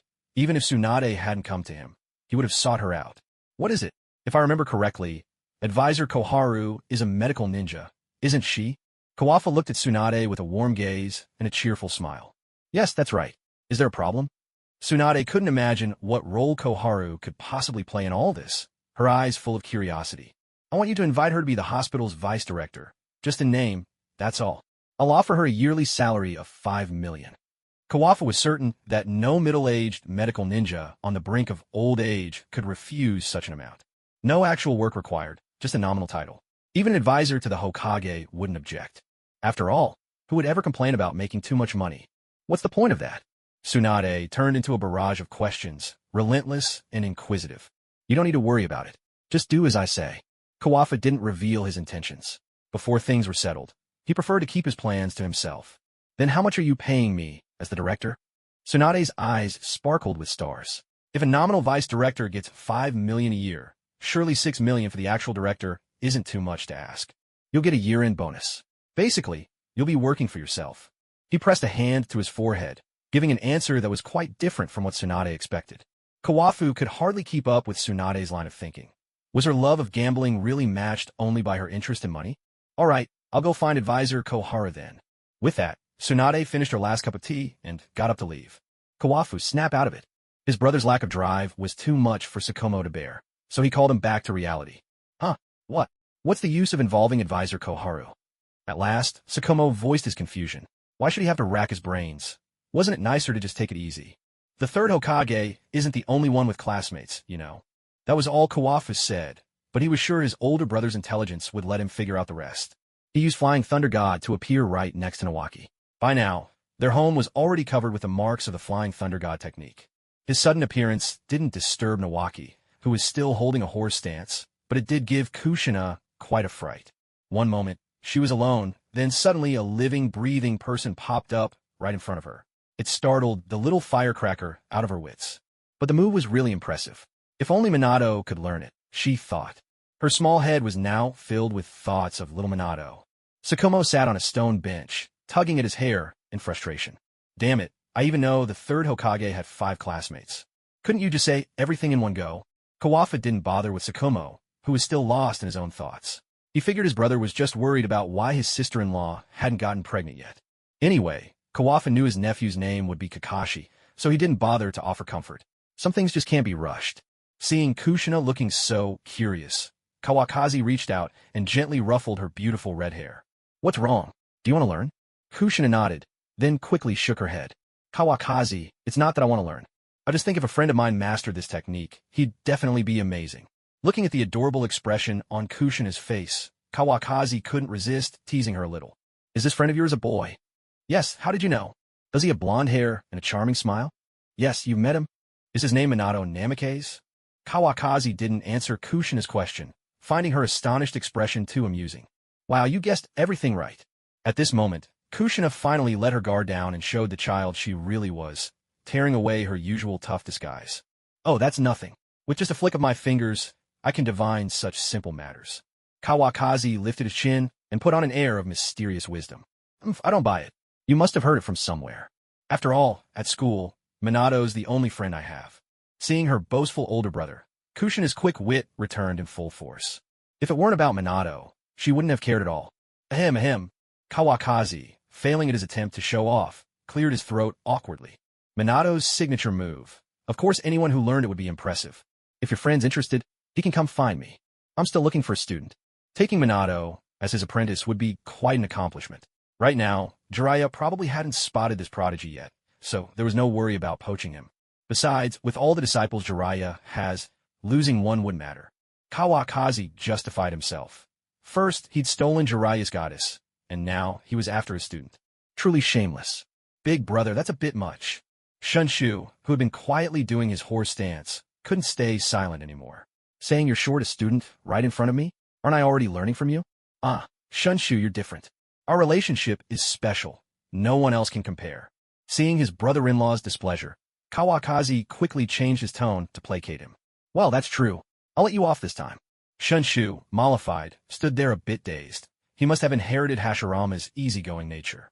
If he'd had even a bit of Tobarama's sharpness, he wouldn't have forgiven Kawakaki so readily. Really, Kushina paid no mind to their conversation, her face brimming with excitement. She felt that with Kawakaki as Minato's teacher, given Minato's talent, he'd become incredibly strong. Of course. Kawakaki answered with certainty. He was determined to take Minato as his disciple. Even if the Grim Reaper himself came, it wouldn't change his mind. Then let's pinky swear. I'll tell Minato as soon as school starts. He'll be so happy. Saying this, Kushina reached out her right hand, extending her little finger. Chuan Feng joined in the childish fun for once, hooking his pinky with the tiny little hand. Now that Chuan Feng had agreed to take Minato as his apprentice, Kushina had no desire to keep practicing stances with Shunshu. Whoever loved horse stances could go right ahead. She was done. Her attention was caught by the hellhound dashing back and forth in the training hall. As expected, what a feisty girl. For most girls, even approaching the hellhound without backing away would be considered brave. But Kushina kicked off her shoes and charged straight at the creature. Wow, what a huge dog. Perhaps it was the Uzumaki clan's natural affinity. Astonishingly, the hellhound didn't resist at all, letting Kushina ruffle its fur as much as she pleased. It even looked like it was enjoying itself. Hearing its low whimper, Chuan Feng could sense its discontent. When I pet you, you act like you're on your last legs, but when a pretty little girl does it, you enjoy it. Where does that leave my dignity as Hitaki Chuan Feng? The hellhound's fur stood on end. It hurriedly broke free from Kushina's hands. Only then did that unsettling presence fade away. What a possessive man, truly terrifying. The day passed, and Shunshu and Kushina returned to the Senja household under the escort of samurai. As the moon climbed above the treetops, all of Konoha settled into a deep and peaceful silence. Night fell. 3 figures, shrouded in black, slipped into the Uchiha compound. Moonlight spilled down, faintly illuminating the leading figure's chin, marked with an X-shaped scar, Shimura Danzo himself. He'd visited the Hitaki family last night, and tonight he'd come to the Uchiha. One had to wonder how many subordinates he had left to send to their deaths. They slipped past the Uchiha sentries with practiced ease. They clearly knew the compound well. They stopped in front of the Uchiha clan leader's home. One of the men stepped forward to knock, then retreated to stand at attention. A moment later, the door opened, and a young man in a kimono appeared before Danzo and his companions. I am Uchiha Fugaku. May I ask why the 3 of you have come calling upon the Uchiha clan at this hour? Fugaku's face was proud, tinged with caution. After all, 3 strangers appearing at the clan leader's door spoke volumes about their skills. I am Shimura Danzo. There is an urgent matter I need to discuss with your clan leader. Danzo had no regard for this young Uchiha. He meant to wipe out the Uchiha one day, sooner or later. Wait here. Fugaku's brow furrowed. Of course, he knew Danzo by reputation. Root had clashed with the Uchiha more than once. Among Konoha's high command, Danzo had no fondness for the Uchiha. Who knew what his purpose was tonight? He turned away without closing the door. A door was nothing but a flimsy curtain to a ninja. Soon, Fugaku returned and led the 3 into the clan leader's private chamber. Looking around at the room, so similar to the one from last night, Danzo's eye twitched involuntarily. His neck almost felt a phantom ache. After pausing, he took a seat opposite the Uchiha clan leader. Behind him stood 2 Root ninjas. Behind the clan leader stood Fugaku. At his uncle's signal, Fugaku poured a cup of tea for Danzo. When have the Uchiha ever had important business to discuss with Lord Danzo? The head of the Uchiha clan spoke without a trace of formality. The Senju clan wants to build a hospital next to the police force headquarters. Danzo deliberately left out the Hitaki clan, because it was the Senju who were the Uchiha's true rivals. Is that so? The Uchiha patriarch's mind raced, suspecting this might be a new tactic from the third Hokage to deal with the Uchiha.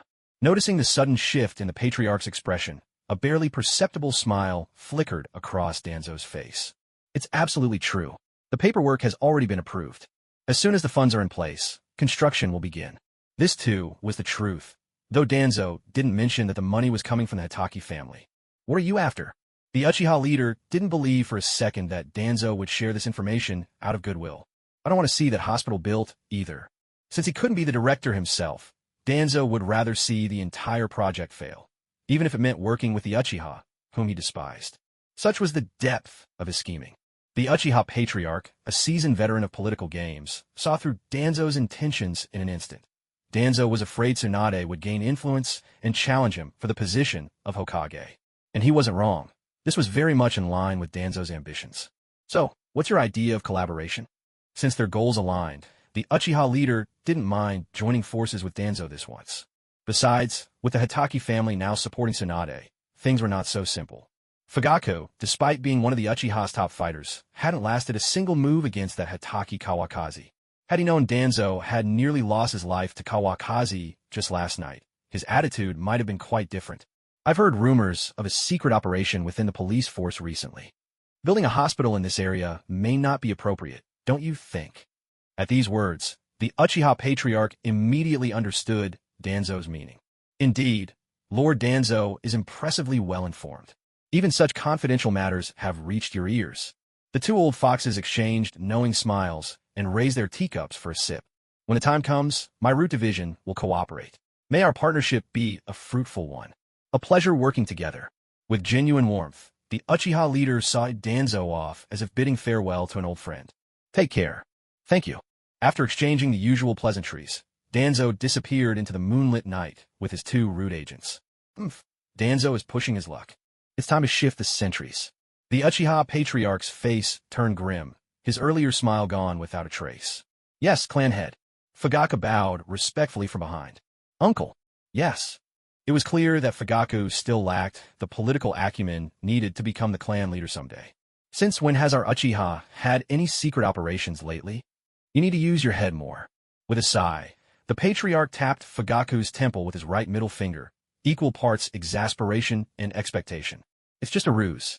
If anything stirs up trouble and the third Hokage comes asking questions, we'll have our excuse ready. You think the Senju clan will let us be shaped however they please? I understand, uncle. Fugaku nodded so hard his head wobbled. His uncle had spared no effort to guide him, and yet, time and again, he had let him down. His heart was heavy with regret, and his resentment toward Kawakaki only grew deeper. What about working with the Root division? They want to use us Uchiha as pawns? As if they're worthy. When the time comes, just find an excuse and let Root take the lead. Shaking his head, the clan leader left first. This nephew was still too young. All he could do was hope to hang on a few more years until the boy was ready. Under the moonlight, Fugaku's eyes shone with determination. He decided that the next time he saw Kawakaki, he'd simply run away. As long as he lived to fight another day, there was always hope. Meanwhile, the Hitaki household passed a quiet, peaceful night. With no elaborate plans in mind, Kawakaki slept soundly and ate heartily as always. The morning brought another grand feast to their dining table. For Tsunade's sake, Kawakaki had raised the standard of their meals. Much to Sukumo's surprise, he hadn't realized breakfast could be this lavish. In private, he grumbled to his wife that raising a little brother was tougher than keeping a ninja hound. At least the hound didn't eat them out of house and home. Naishuet teased him. Tsunade can carry on the family line. All you do is bicker with him. That shut Sukumo up instantly. Tsunade, the funds have come through. You can hand them over to the third Hokage later. Kawakaki didn't give the money another thought. He even reached over to wipe a spot of milk from the corner of Tsunade's mouth. Blushing, Tsunade quickly took the napkin herself, foiling his attempt. Am I supposed to go alone? Do you need an escort? Clearly, their thoughts were not aligned. Tsunade wondered how he could entrust such a large sum to her alone, while Kawakazi thought, who in Konoha would dare rob Tsunade? No need, I'll be fine by myself. When you're done eating, I'll take you to get it. Since he couldn't wipe her mouth, Kawakazi handed her a fried dough stick instead. Rope Tree watched his big brother fawn over his sister and sneered. If there was such a thing as a sucker for love label among Hokage, Kawakazi would have worn it by now. Big brother, is my sword ready yet? Don't rush. The wooden sword is fine for now. A real sword would just sit there and collect dust. Kawakazi wasn't trying to discourage him. Rope Tree's arms simply weren't long enough yet. He'd have to wait until he grew a bit taller. That's right. Practice with the wooden sword first. Listen to your brother. Tsunade chimed in, her fierce glare making Rope Tree swallow his retort. Watching Rope Tree nibble forlornly on his rice cake, Kawakazi's heart softened. Rope Tree, I still have the practice sword I used as a kid. I'll ask your sister-in-law to find it for you. It wasn't anything fancy, and Kawakazi had long forgotten where he'd left it. Only after Naishu married and did she find it and put away for safekeeping. It made a decent keepsake. You're the best, big brother. Rope Tree put down his rice cake, his face lighting up with excitement. A real weapon and a wooden sword are worlds apart. Naishue was happy to tease the bright, sunny boy. That's Kawakazi's favorite sword. You'd better take good care of it. I will. Shungshu shot Kawakazi a grateful look. With a brother-in-law like this, he was already convinced. Sensing Shungshu's sincerity, Kawakazi laughed heartily and waved it off. It's nothing, don't mention it. After the meal, Shungshu followed Naishue to go look for a sword. Kawakazi took Tsunade to withdraw some money. Sukumo went alone to the training hall. His new short sword had already arrived. After passing through several security mechanisms, they reached the Hitaki family storeroom. Only then did Tsunade realize just how wealthy Kawakazi was. Inside, Kawakazi strode straight to a chest and opened it. Inside, it was stacked high with silver notes. This is exactly 100 million taels. Take it. Tsunade was still reeling from the sight of all the antiques and luxurious items. With this much, she could afford to lose at gambling for a very, very long time. Do you like it? Take whatever you want. Seeing Tsunade frozen in place, Kawakazi deliberately slipped his arm around her waist from behind and pulled her close. From now on, it's all yours. He leaned down, his breath warm against her ear, the scent of milk lingering in the air. Suddenly, a sharp cry pierced the air. Ah! In a flash, Tsunade flipped him over her shoulder, and Kawakazi found himself face to face with the unforgiving floor of the storeroom. Oomph. Just because you're good-looking doesn't mean you can take liberties with me. Tsunade's cheeks were flushed, her heart racing like a startled deer. Hurriedly, she scooped up the chest full of silver notes and dashed out of the storeroom without looking back. Kawakazi picked himself up, the bruises on his face already fading, but there was no sign of Tsunade anywhere. That brute force milk cow, just you wait. He closed the storeroom door behind him and strolled leisurely toward the training hall. By now, Shungshu already had the real sword in hand. Though it was still a little long for him, it was nothing he couldn't manage, proof, perhaps, that Kawakazi had been taller than him, even as a child. Swinging the real sword, he was brimming with energy, putting even more effort into it than he had with the wooden one. It was only when he saw Kawakazi approaching that he finally stopped. Big brother, my sister ran off so fast just now. I called out to her, but she ignored me. Ahem. Of course, Kawakazi wasn't about to admit he'd been flipped for getting too familiar. She was in a hurry to deliver the money to the third Hokage. He tossed out an excuse and sent Shungshu off to practice his horse stance. From afar, Shungshu watched as his big brother showed off the newly forged short sword, its presence even more formidable than before. A sly, nearly invisible grin crept across his lips. He stretched out his hand and gripped the sword. With a flash, he used the Flying Thunder God technique to appear right in front of Sukumo. And so, the two began to spar. The new weapon was clearly superior in quality to the family's ancestral short sword. Though Sukumo was still on the defensive, he could now withstand the fierce edge of the eight-sided Han sword. With the weapon advantage gone, Kawakazi stopped holding back. The Flying Thunder God technique was unleashed in rapid succession. In Shuo Mao's astonished gaze, the broad Han sword was already resting silently against his neck. Big brother, want to learn it? Ido. Shuo Mao agreed without hesitation. Not learning a ninjutsu like this would surely incur the wrath of the heavens. All right, then call me Big Brother. Chuan Feng sheathed his sword and threw his head back in raucous laughter. Shuo Mao, exasperated, rewarded him with a hearty knock on the head. I've been calling you that for years. Will it kill you to say it once? As Shuo Mao raised his hand again, Chuan Feng darted away. Not far off, Naishue, who was out with the ghostly mastiff, couldn't hold back any longer. She sprawled atop the beast's back, laughing heartily. When the commotion finally died down, Shuo Mao still refused to call him Big Brother. Chuan Feng, after basking in the role of Big Brother in front of Sheng Shu, finally sidled back to Shuo Mao with an awkward grin. Big Brother, let me teach you. No need, you're my Big Brother. Shuo Mao still hadn't cooled off. This rascal, even grown up, still tries to rile me up. Big Brother, let's not mess around. Chuan Feng raised an eyebrow, his tone playful. Have some backbone. If you won't learn it, let it be. Seeing the two clowning around, Nai Shui came over to stir the pot, while the ghostly mastiff wisely kept out of the fray. This was a matter between humans, no business for dogs. Shuo Mao shot his wife a sidelong glare. She was clearly here to undermine him. Who said I wouldn't learn it? Come on, let's go.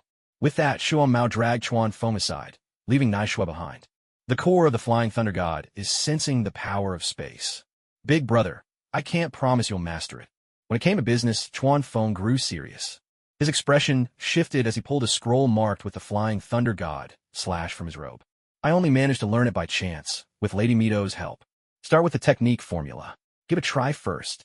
With that, Chuan Feng handed the scroll to Shuo Mao. If Shuo Mao could master the Flying Thunder God, the limitation would be his chakra reserves. He wouldn't be able to use it consecutively like Chuan Feng. Still, it would be more than enough in battle. As the future White Fang of Konoha, his chakra reserves were nothing to scoff at.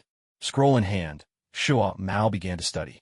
It wasn't long before the formula appeared on his short blade, a step he accomplished with little trouble. But when it came to sensing the power of space, he hit a wall. No matter how intently he focused on the formula, there was no progress. On this point, Chuan Feng could offer no help. It was up to Shuo Mao's own insight. His mind began to wander again, drifting to the moment Tsunade had been in his arms. Meanwhile, Tsunade had already arrived at the third Hokage's office. A chest of silver notes was opened, placed squarely in the center of the office. Sensei, here is 100 million ryo in silver notes. We're ready to begin construction. Tsunade stood across from the third, her expression relaxed. The journey had been smooth. No one dared lay a hand on her. The Hitaki clan truly is wealthy. I thought it would take much longer. With this, the village's schools and other facilities can be improved. This counts as doing a good deed for the village. The third Hokage puffed on his pipe, the smile on his face genuine rather than feigned. At this moment, Tsunade felt a deep respect for her teacher. After all, under his leadership, the lives of Konoha's civilians had truly improved. It is our good fortune that our teacher holds Konoha so dear to his heart. Haha, I am merely a bearer of the will of fire. The third Hokage laughed heartily. Indeed, he was the very embodiment of that will. A look of remembrance appeared on the faces of Hamura Mitokado and Kohor Udatane as well, though their teacher was no longer with them. Are you close with Hitaki, Kawakaki? The third Hokage suddenly asked Tsunade, steering the conversation in a new direction. Why do you ask, teacher? With such a large sum of money, he didn't deliver it himself. Is he still wary of an old man like me? The third's words echoed Tsunade's earlier concerns. She suddenly recalled how Kawakaki had wrapped an arm around her waist in the storeroom. A blush crept across her cheeks before she could stop it. We're just good friends, Tsunade replied. Whether she sounded convincing was up to the third Hokage to judge. I see. Well, if there's nothing else, you may go. A great war is on the horizon. Stay safe. The third reminded her with genuine concern, knowing she had a Jinchuriki in her family. Understood, teacher. Advisors, I'll take my leave. Tsunade bid her farewells, exchanging a knowing smile with Kohou. The two had long since come to an understanding. Once outside the Hokage Tower, Tsunade was unsure where to go. She felt awkward about visiting the Hitaki household, so she decided instead to slip into a casino. Word of the legendary Big Spender spread quickly, and Konoha's gamblers surged to the casino, cramming the small space to capacity. Tsunade joyfully shook the dice, oblivious to the fact that Root ninjas had been watching her every move as she delivered the money. In a hidden underground chamber, a Root ninja knelt before Danzo. Sir, Tsunade has already delivered the money to the Hokage's office. So soon? It seems the Hitaki family truly has deep pockets, Danzo mused, seated in the shadows of the chamber's main seat. Every move in the Hokage Tower was under Root's scrutiny. His ambition was plain for all to see, yet only the third could tolerate such a man. So, next they'll begin construction on the hospital. Notify the Uchiha clan to make their preparations. We'll act when the time is right. Danzo ordered his subordinate to relay the message, unaware that the Uchiha clan leader had plans of his own. How could two old foxes ever work together in good faith? No sooner had Danzo given his order than the Uchiha had already taken measures. A Root ninja, thinking the Uchiha grounds would be easy to enter, was promptly captured by 2 captains from the police force as soon as he set foot in their territory. He was brought before the clan leader under guard. "So, you're one of Danzo's men. What are you waiting for? Release him at once." The clan head made a grand display of authority, clearly intending to put the Root operatives in their place. "We suspected he was a spy, so we apprehended him," the 2 captains said, releasing the Root ninja and offering a perfunctory apology. "Lord Danzo has sent word. The Senju clan's hospital will begin construction soon." The Root ninja, who had been silent throughout his capture, finally spoke to deliver his message. Danzo's brainwashing, combined with the seal of absolute silence, had indeed produced a batch of emotionless, ruthless ninjas. "Go back and tell Lord Danzo that the Uchiha will cooperate fully," the clan head said, waving his hand to signal the Root ninja to leave. Only then did Fugaku speak up. "Clan head, how should we proceed? The hospital grounds are under constant watch, day and night. Let's wait until there's real movement before we act." The clan head remained composed, far more so than Fugaku could hope to be. The entire morning, Sukumo dedicated himself to mastering the Flying Thunder God technique, a testament to his determination. Unfortunately, aside from a heightened perception of the jutsu structure, he made no real progress. Seeing him sweating from mental exhaustion, Chuanfeng spoke up to advise him. "Big brother, take a break. This isn't something that can be mastered in a single day." He forgot he himself had picked it up in just one morning, right under Sukumo's nose. "As expected, I can't compare to you, brother," Sukumo conceded, unable to deny that his younger brother's talent was truly in a league of its own. Their conversation marked a pause in training, and the 2 of them moved to sit at the stone table. Naishua had thoughtfully prepared chilled tea and pastries, her eyes full of concern. Her husband was perfect in every way, except for his stubborn pride. "Eat something and rest. Cultivation is never a sprint." She sighed gently, knowing full well that Sukumo was still stewing inside. I know. Sukumo's expression softened, and he smiled at his wife, picking up a pastry to feed her. Kissing in broad daylight. Chuanfeng shouted, startling Sukumo, while Naishua, blushing furiously, hurried away.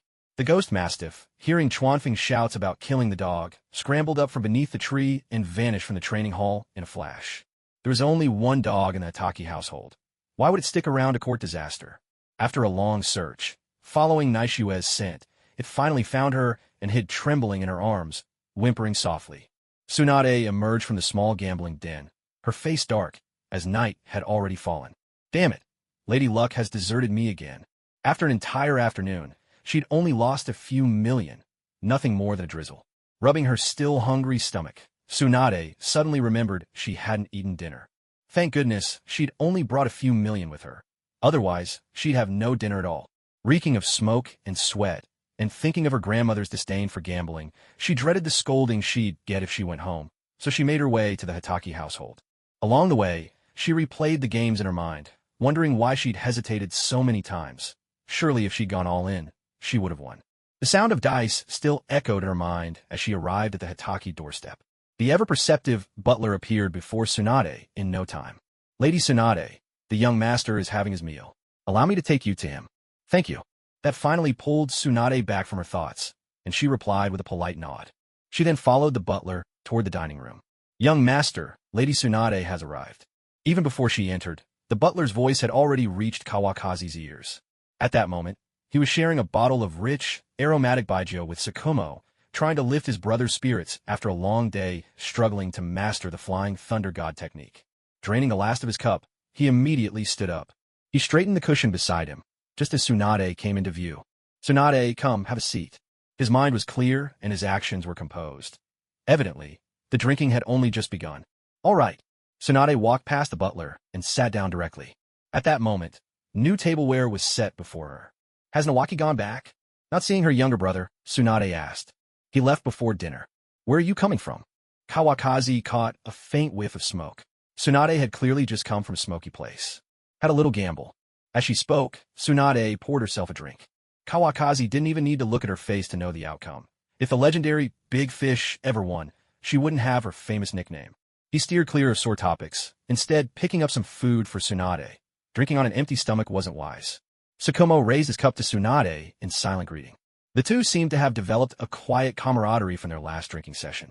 Tsunade ate a little, raised her cup, and clinked it mid-air with Sukumo before downing it in one go. Kawakaki stared, baffled by their silent ritual. Eat something, no need to rush. He gave her a generous helping of braised beef, knowing she'd likely skip dinner. I lost 3 million. When will Lady Luck finally favor me?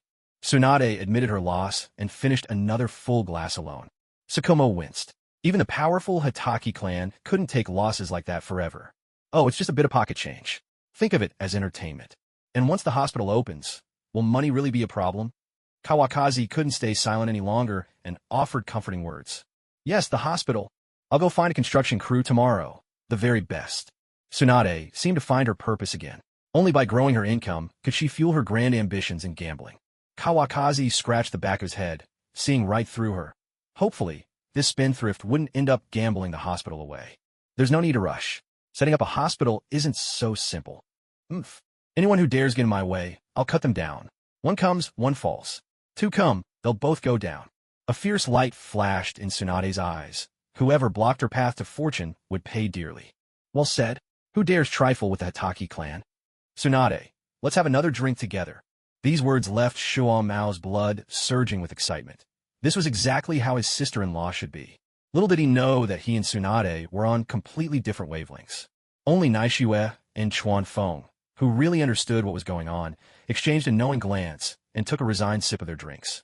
When do you plan to start the work? Chuan Feng waited until Tsunade had swallowed her beef before asking. Shuo Mao also turned his gaze towards her. We'll start tomorrow. Tsunade could hardly contain her impatience. Then we should make some preparations as well. Chuan Feng's tone grew serious as he spoke, noticing all 3 pairs of eyes now fixed on him. Who could possibly understand the woes of being the brains of the group? If I'm not mistaken, as soon as we start, we'll meet with resistance. Let's arrange for a small team of workers to begin, rather than launching a large-scale operation. We'll stay flexible and adapt to whatever comes up. With that, Chuan Feng helped himself to another glass of wine, clearly enjoying being the center of attention. That's it. Shuo Mao was the first to break the silence, barely restraining himself from adding. Is that all? Tsunade too had expected Chuan Feng to unveil some masterful strategy. After all that talk, there didn't seem to be any real highlight. Her skeptical gaze lingered on Chuan Feng. Is this really all he's got? Hopefully, his kids won't turn out too dense. Naishue, watching the two of them looking so perplexed, couldn't help but step in. The enemy hides in the shadows while we're out in the open. By starting with a small team, we can shift the balance. With the power the 3 of you possess, do you really need a bunch of fancy tricks? Wise word from our sister-in-law. Chuan Feng and Naishue exchanged a smile, then finished off the sake they'd been nursing. The Hitaki family still has its share of clever minds. Ahem, what I meant was, that's actually a great plan. Shuo Mao was unwilling to admit any lack of intelligence and tried to cover it up, but Chuan Feng and Naishue didn't even bother to look at him. That's what I was thinking too.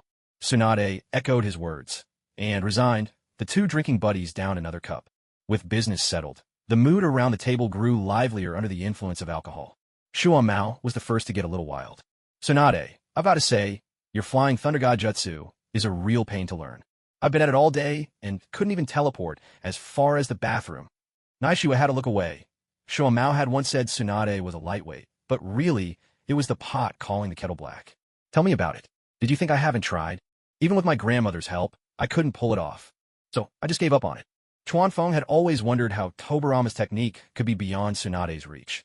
Now he realized it just wasn't a good fit for her.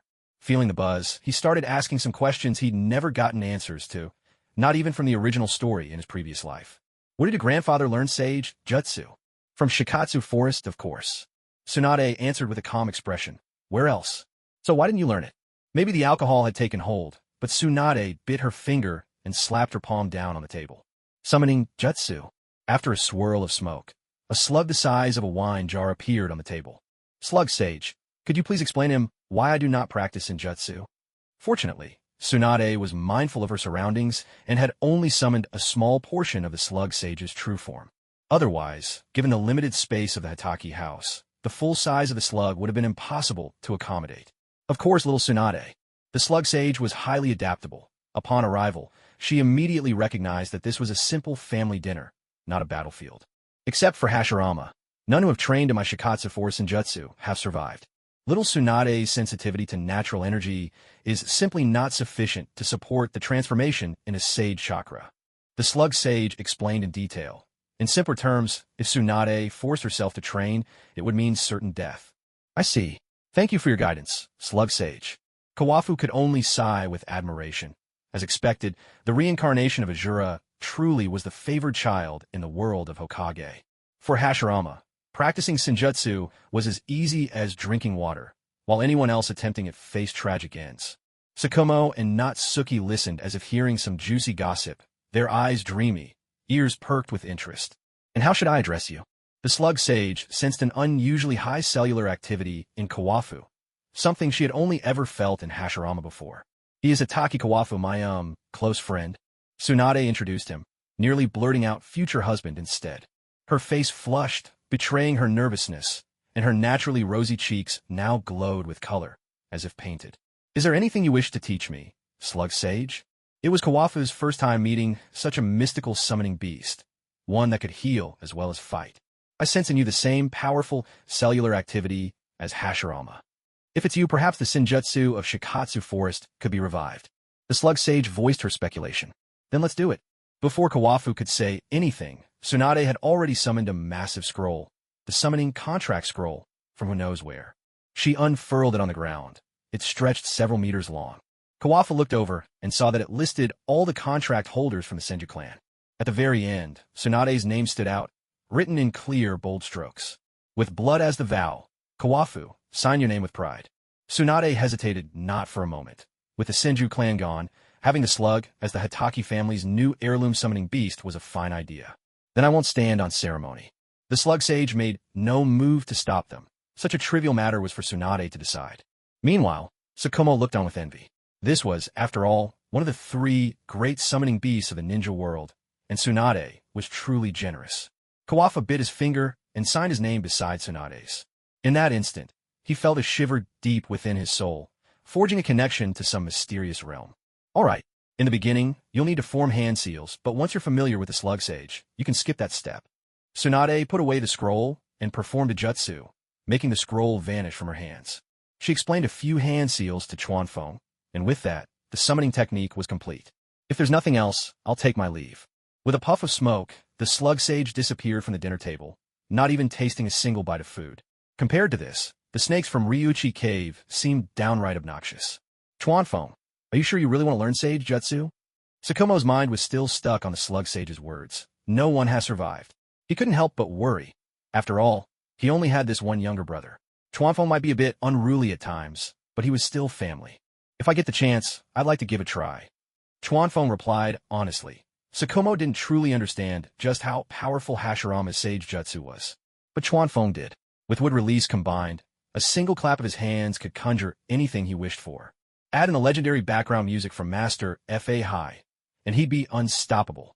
Mighty heavenly dragon, world-honored Kitagarbha, all the Buddhas of Prajna, Om Mani Padme Hum. Just thinking about it made Chuanfeng's blood boil. He was determined to learn Sage Jutsu. Still, it's best to be careful. Your safety comes first. Naishue chimed in at the right moment. No one has survived sounded truly terrifying. Chuanfeng, whatever you decide, I'll support you. Tsunade raised her glass and toasted once more with the handsome man before her. The banquet continued, and soon everyone was tipsy, swaying in their seats. Remembering the chaos from her last drunken night at the Hitaki house, Tsunade put down her cup before she completely lost control and made sure she'd eaten her fill. If things got out of hand like last time, who knew what might happen tonight? Sukumo tried to keep her drinking, but Naishue clapped her hands twice, making him behave, and took Tsunade back to her room to rest. It's late. Why not spend the night at my place? Chuanfeng offered kindly, still forcing himself to act sober while trying to persuade Tsunade to stay. No need, Chuanfeng. I'm afraid you won't be able to control yourself. Tsunade replied, swaying as she stood and made for the door. Chuanfeng hurried over to support her, one arm around her waist and the other guiding her hand to his shoulder. The two drunken souls staggered out the gates of the Hitaki household. Night had deepened. The moon hung high above. Go back. I can manage. Tsunade struggled to free herself from Chuanfeng's hold. If she stayed like this, she feared she truly wouldn't want to leave. Then I'll watch you go. Their hazy gazes met and lingered. Chuanfeng's breath grew uneven, his heart racing. Under the moonlight, Tsunade looked even more enchanting. Suddenly, he leaned in, cupping Tsunade's face in his hands. Lowering his head, he pressed his lips to that captivating shade of red. The instant he felt the softness, Chuan Feng closed his eyes. At that moment, Tsunade's dazed pupils widened sharply, her hands pushing against Chuan Feng's chest. She tried to speak, but could only murmur in protest. Chuan Feng, lost in the moment, let his hand slip past her cheeks, holding Tsunade's head even tighter, savoring the agile softness of her tongue. Tsunade's hand, which had been pressed against his chest, now fell limply, coming to rest naturally at Kawakazi's waist. For a long moment, their lips remained together. When they finally parted, thin, glistening strands still connected the corners of their mouths. Both of them were breathing heavily, their chests rising and falling with each ragged gasp. After a brief pause, Kawakazi leaned in, eager for another taste. But as he drew near, Tsunade suddenly pushed him away with force and dashed off without a backward glance. Already tipsy and now overwhelmed with emotion, she nearly stumbled over a rock in her haste. With an unsteady lurch, she regained her balance, then vanished with a few swift leaps. Kawakazi stood there, licking his lips. Alcohol truly is a wonderful thing, he mused. With the corners of his mouth curling into a faint smile, he turned and wandered back, swaying slightly. The next morning, Tsunade awoke from her sleep. Her mind was still muddled, but she could vaguely recall her kiss with Kawakazi. A shy, delicate smile crept on her lips. Suddenly, she caught a whiff of herself, an unpleasant mix of smoke, alcohol, and sweat. She wrinkled her nose in distaste. Kawakazi must have been truly brave to kiss me like that, she thought. Getting up, she went to the bathroom to wash up. After breakfast, it was time to take care of business. She headed out, making her way to one of Konoha's most renowned construction companies. Most of the village's infrastructure had been built by this company. Their work was reliable, and projects always moved quickly. This was thanks to their team of Chunin and Jinin, all skilled in earth release techniques, prime talent for construction. Arriving at the company's front desk, Tsunade saw that the receptionist was a short, dark-skinned, middle-aged man. It was obvious that he recognized the famous princess of the Senju clan. With a humble air, he hurried over and offered a respectful bow. "Lady Tsunade, what brings you here today?" Tsunade wasn't surprised. After all, nearly everyone in Konoha knew her, be it for her reputation as a ninja or as a gambler. "I have a major project I'd like your company to collaborate on." "Oh, please, come right in, Lady Tsunade." The man's eyes lit up. If Tsunade called it a major project, it must be something truly substantial. He led Tsunade to his office, eagerly pouring her a cup of tea. "I'm on duty today, so please, tell me about this big project. If I may boast a little, there's no construction company in Konoha more capable than ours." The dark-skinned man made full use of his excellent salesmanship. "A 6,000 square meter hospital. Would you call that a major project?" Tsunade asked, sitting gracefully as she lifted her cup and sipped with deliberate leisure. The man was transfixed by the sight, quickly lowering his gaze. Women like her were far beyond his reach. "Of course, Lady Tsunade. May I ask when you'd like us to begin?" "Will you be paying daily or by contract?" he asked eagerly, pressing for a start date and payment terms. After half an hour of discussion, Tsunade proposed a trial run. She hired 10 construction workers, agreeing to pay them daily wages and scheduled the work to begin that afternoon. This small construction team was meant as bait, waiting for a certain fish to bite. Fortunately, since her adversaries were also from Konoha, they wouldn't dare attack the construction company outright in broad daylight. At most, they might try to scare them off. Otherwise, Tsunade would never have carried out Kawakazi's plan. After all, the Senju clan's purpose was to protect the village. At least for now, Tsunade still agreed with her grandfather's ideals. Once their discussion was settled, Tsunade left the construction company. On her way to the Hitaki residence, the closer she got, the more vividly last night's fleeting, romantic memory resurfaced in her mind. When she reached the spot where she and Kawakazi had parted ways the previous evening, Tsunade even reached up to wipe the corner of her mouth. Only after calming her feelings did she approach the door and knock. After a moment, the door opened, and the butler once again appeared before Tsunade. "Lady Tsunade, the young master is in the training hall," the butler said with a bow before departing, clearly finding no need to lead her further. Hearing this, Tsunade strode straight toward the training grounds as soon as she entered. Earlier that morning, Nawaki had stopped by and left again, saying that Orochimaru finally had some free time and had summoned him. Naturally, Kawakazi didn't stand in his way. He knew that, even in the original story, Orochimaru truly cared for Nawaki. If not for Nawaki's death, Orochimaru might never have embarked so quickly upon his quest for immortality. Tsunade entered the training hall. She saw Kawakazi deep in conversation with Lady Katsu, and it seemed he had already mastered the summoning technique. "Kawakazi-kun, you're here." Kawakazi looked up, their eyes meeting as Tsunade drew near, and for some reason, both of them blushed. "I'll take my leave now. If you need me, just summon my clone," Lady Katsuyu said. "I'll use the reverse summoning technique to call on you in Shikatsu Forest," Kawakazi replied. Sensing the dopamine thickening the air, Lady Katsuyu vanished from the Hitaki training hall in a gentle swirl of mist. "Have you decided to pursue sage training?" Tsunade turned to him, her voice finally breaking the silence, light and clear. "Yes. Once work on the hospital officially starts, I'm planning to visit Shikatsu Forest and get acquainted with it first," Kawakazi answered honestly, something he hadn't even told Sukumo yet. "All right, just be careful. There are still people here, people who care about you." Tsunade's gaze softened as she looked at Kawakazi's face. "I will. After all, I still have you." Kawakazi's deep, velvety tone sent a blush blossoming across Tsunade's cheeks, leaving her momentarily speechless. "Have you found a construction crew?" Noticing Tsunade's embarrassment, Kawakazi changed the subject, easing the awkwardness. "Yes, they're starting work this afternoon. Would you like to come along?" Talking business helped Tsunade banish her wandering thoughts. If she let her mind drift any further, she'd already be imagining naming children Hitaki, something or other. "We might go, or maybe not." A sly smile curved Kawakazi's lips as he kept her guessing. "Why not let the crew go on their own, and we observe from the shadows?" It was just like going into battle. Tsunade's instincts kicked in, befitting a skilled ninja. "Exactly. This afternoon, you can tell the crew to begin work or just scout the site. Handle it as you see fit." Kawakazi laid out his plan. "My brother and I will wait for you here at home." Tsunade nodded her agreement. "Care for a friendly spar?" Tsunade's attention was once again drawn to her diligent big brother, Sukumo. Watching him sweat profusely, Tsunade couldn't help but think of her own grueling training. It was almost identical. That last bit of insight into spatial power was all she lacked to truly master the Flying Thunder God technique. "All right." Hearing Kawakazi's voice snapped her back from her thoughts, and she agreed readily. Tsunade would never refuse a clash with a worthy opponent, especially not Kawakazi. "Don't expect me to hold back." As she spoke, Tsunade clenched her right fist and smashed it downward, unleashing a surge of chakra that shattered the ground beneath her feet. This troublesome woman better not spar at home in the future, Kawakazi thought, a broad smile on his face though he was grumbling inwardly. "In that case, I won't hold back either." With that, the two stepped into the arena, putting some distance between themselves. Their powerful auras began to fill the space, crackling with anticipation. Naishua, along with her ghostly mastiff, watched from the sidelines. Even Sukumo paused his training, casting a curious glance their way. From the shadows, the warriors hidden in every corner began to reveal themselves, drawn by the spectacle.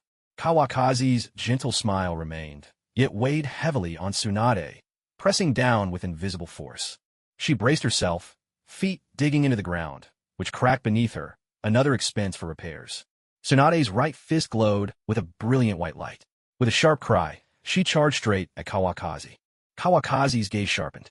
His speed was impressive, but only in a relative sense. If he remained on the defensive, Tsunade might never even graze his sleeve. In a flash, he channeled lightning chakra through his body. His silver hair whipped wildly, his entire presence taking on a fierce, volatile edge. Their fists collided, and the ground behind them split apart. The resulting shockwave swept out in all directions, making the tall trees sway and showering the air with falling leaves. "Now that's a fight." Tsunade flashed a smile, stepping back to break away. Kawakazi pressed forward, and the two exchanged a flurry of blows and kicks, locked in a close-quarters battle, just the kind Tsunade favored. The sounds of their powerful strikes echoed ceaselessly through the arena. Again, their legs cracked together in a pair of sweeping kicks, and they landed apart, facing off at a distance. "This might not be enough to decide a winner," Kawakazi remarked, already drawing his sword. The pressure he now exuded was on a whole new level, and Tsunade's expression grew serious. Ryaku no Jutsu. Centered on the diamond mark on her forehead, a seal began to spread from her face down across her entire body. She, too, was revealing her trump card. In a flash, Kawakazi used the Flying Thunder God to appear behind Tsunade, his blade slicing past her shoulder and arm, narrowly missing any vital spots. Tsunade's speed had increased dramatically. With a heavy thud, her right fist landed squarely on Kawakazi, sending him flying backward. This wife of his was truly impossible to go easy on. Sukumo watched his younger brother hold back, his expression shifting. "Why does he never go easy on me? Don't I deserve a little dignity as the elder brother?" Kawakazi's wounds healed rapidly, his body mending itself. Tsunade's strength had risen to another level. The Byakugo no Jutsu was indeed worthy of its reputation as an S-rank forbidden technique. With her monstrous strength and regenerative abilities, it was no wonder Tsunade could still put up a fight against Uchiha Madara. "Tsunade-chan, let me show you my swordsmanship," Kawakazi said, striking a sword-drawing stance. Tsunade's eyes grew even more focused, her entire being steeling for defense. Lightning flash, six-fold strike. To Tsunade, Kawakazi seemed to become a streak of lightning. His speed was on a completely different level than before. She simply couldn't react in time. In a single breath, he zigzagged past Tsunade twice. Kawakazi's figure reappeared behind her, as the lightning faded and his broad-hand sword was already sheathed. A thin, crimson line appeared on Tsunade's neck, a fatal wound. The outcome was decided. Tsunade raised a hand to her neck. The sword mark vanished, and the cursed seal on her face faded away. "Kawakazi-kun, I've never met anyone faster than you." Kawakazi, who had been standing there coolly, was completely thrown off by her comment. "So much for trying to look impressive. Could you put it another way?" he asked. "Like maybe say I'm—" Kawakazi ran out of words. Fast was just fast, after all. "Forget it. Say whatever you want," he sighed, covering his face. No matter how he explained, it wouldn't sound right. He'd just have to prove himself next time. As a medical ninja, Tsunade's knowledge of the human body was not to be underestimated. She caught on instantly and secretly clicked her tongue. What good is being handsome if your head is always full of mischief? "Kawakazi-kun, what goes on in that mind of yours every day?" she said, rolling her eyes before heading over to the stone table. Shimao and Naoyuki, who'd been watching the show, were already sipping tea. Even the demon hound had managed to snag a few pastries. When Kawakazi walked over, the demon hound couldn't resist the allure of the treats and scooted behind Naoyuki, waiting patiently to be fed. Before Tsunade had even sat down, Naoyuki was already pouring her tea. "Thank you," Tsunade said, taking a seat and sipping her tea. "Aren't you going to pour me a cup, big brother?" Kawakazi quipped as he sat down, turning to Shimao. Shimao sipped his own tea and glanced at him. The look in his eyes said it all. "You're practically flooding the place with your nonsense, and you expect me to pour your tea?" It must be brotherly telepathy, because Kawakazi just grinned sheepishly and poured his own tea. "We're heading to the construction site together this afternoon," Kawakazi said after finishing his tea. Shimao, clearly not in the mood to humor him, just nodded without even a grunt. "All right," Tsunade agreed, since it was her project after all. "Should we bring the demon hound?" Naoyuki asked, unsure of what they might encounter. "Of course, we'll need that nose of his," Kawakazi replied, dragging the hefty demon hound out from behind Naoyuki. "Woof, woof," the hound seemed to be pleading, "save me." Naoyuki turned away, embarrassed, pretending nothing was happening. The demon hound's eyes grew visibly dim, and he fell silent. In the end, the bond just wasn't what it used to be. Kawafa paid no heed to anything else and pulled the ghost mastiff's front paws onto his lap. He began to pet it with wild enthusiasm. Tsunade watched in astonishment from the side, thinking to herself that if Kawafa handled her like that, he might just squeeze her to death. "Want to join in?" Don't be fooled by how fierce the ghost mastiff looks. It actually feels wonderful to touch. Kawafu extended the invitation, but Tsunade waved her hand in refusal, still unsettled by the frightening thoughts she'd just had. The ghost mastiff, like a soulless shell, lay on Kawafu's lap without the slightest reaction. After a while, Kawafu grew bored and pushed the ghost mastiff aside. He truly showed what it meant to be ruthless when it was time to stop. At this point, the ghost mastiff had no interest in waiting for its master to feed it. It glanced at Naishua, then walked away alone, its canine figure full of loneliness. Naishua, unable to put her mind at ease, excused herself and went off to comfort the ghost mastiff. The three remaining people sat in silence for a long while, and an awkward atmosphere gradually grew between them. When it was time to eat, Naishua reappeared with the ghost mastiff and called everyone to the table. By then, the ghost mastiff's mood had already been soothed. Naishua truly lived up to her Inuzuka heritage. They made their way to the dining room. With important matters awaiting in the afternoon, nobody touched any alcohol. After the meal, Tsunade left again for the construction company. Kawafa changed into a jonin attire. Sukumo strapped a short sword to his back, and Naishua, with the ghost mastiff in tow, all prepared themselves and waited for Tsunade's return. When Tsunade arrived at the construction company, the 10-man construction crew was already assembled. The dark-skinned man from the morning took the lead. He was a chunin skilled in earth release techniques. "Lady Tsunade is here. Let's head out," he said, waving his hand to signal the group to follow Tsunade to the site. But instead, Tsunade handed him the land permit. "This is the address. You just need to go there. I have other matters to attend to. You can decide when to survey or break ground." And one more thing. Don't even think about trying to fool me. To prevent them from shirking their duties, just because she wouldn't be present, Tsunade delivered this final warning, her voice low and gaze sharp as lightning. Understood, ma'am. I wouldn't dare. The dark-skinned man replied with a shudder, respectfully returning the permit to Tsunade. There wasn't a spot in the Hidden Leaf Village he didn't know. You're dismissed. Tsunade only turned back to the Hitaki house after watching the construction crew depart. Upon returning to the main hall, she found the other three already prepared. Together, they set out for the vicinity of the construction site. When they arrived, they saw the construction crew surveying the land's edge, making notes and sketches on paper. They looked every bit the professionals. The four, along with the ghost mastiff, concealed themselves in the branches of two nearby trees. They suppressed their presence and chakra flow. Without a top-tier sensory ninja, it would be nearly impossible to detect them. I wonder if Danzo will make any moves. Tsunade mused aloud. No idea. It's a test of patience now. Kawaki replied. That's why I had you hire them for several extra days. He truly didn't know. All they could do was wait. Sukumo, a mission fanatic, felt entirely at ease. He was thoroughly enjoying this peaceful moment. Naishiwea remained on high alert, her every sense attuned, while the demon hound's eyes turned serious, its nose twitching from time to time. Time shifted back to when the construction squad first arrived at the site. The moment this team entered the construction zone, they were spotted by Uchiha clan shinobi hidden in secret locations. Immediately, someone rushed back to the clan grounds to report the news. At the Uchiha clan compound, inside the council hall, the Uchiha clan head sat cross-legged at the center, his expression calm and unreadable, betraying neither joy nor sorrow. Fugaku knelt respectfully at his right-hand side. There was no one else present in the spacious hall.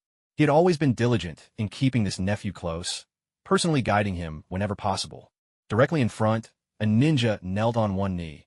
He was the messenger who had just returned with a report. Clan leader, a construction team has entered the hospital site and is currently conducting a survey. Are there any Senju among them? The clan head cut straight to the heart of the matter, his question sharp and precise. The leader appears to be a ninja. I sense chakra from him, but judging by his actions, he's simply a worker skilled in earth style. The Uchiha ninja relayed all the intelligence he had gleaned from observing the construction crew, leaving nothing out. In that case, continue your surveillance. Don't reveal yourselves just yet. And above all, do not act rashly. Take this information to the root. With a wave of his hand, the clan head dismissed the ninja, who could only grit his teeth, and set off on another errand. What should our next move be? Fugaku was momentarily taken aback by his uncle's question, but he quickly recognized it as a test, a chance to temper his judgment. He propped his head thoughtfully on his right hand, carefully considering his response. We should wait until Danzo makes a move, or until members of the Senju appear, before we discuss further action. The Uchiha must not be the first to intervene. Let Root be the ones to stick their necks out. Let's see what cards are really on the table. After speaking, Fugaku stole a glance at his uncle's expression. He caught the faintest trace of a smile flicker at the clan head's lips, a subtle sign of approval. Well said, but your plan could use a bit of refinement. Danzo is looking for an opportunity, so why not give him exactly that? The old fox was always a step ahead. For him, allies were nothing more than tools to be used as needed. Do you mean? A flash of surprise crossed Fugaku's face. His own heart, he realized, was still not ruthless enough. We wait for further developments, and then decide our course. With those words, the clan head rose and left, leaving Fugaku alone, lost in thought. After passing the message to Root at their contact point, the Uchiha ninja returned to the construction site to resume his watch.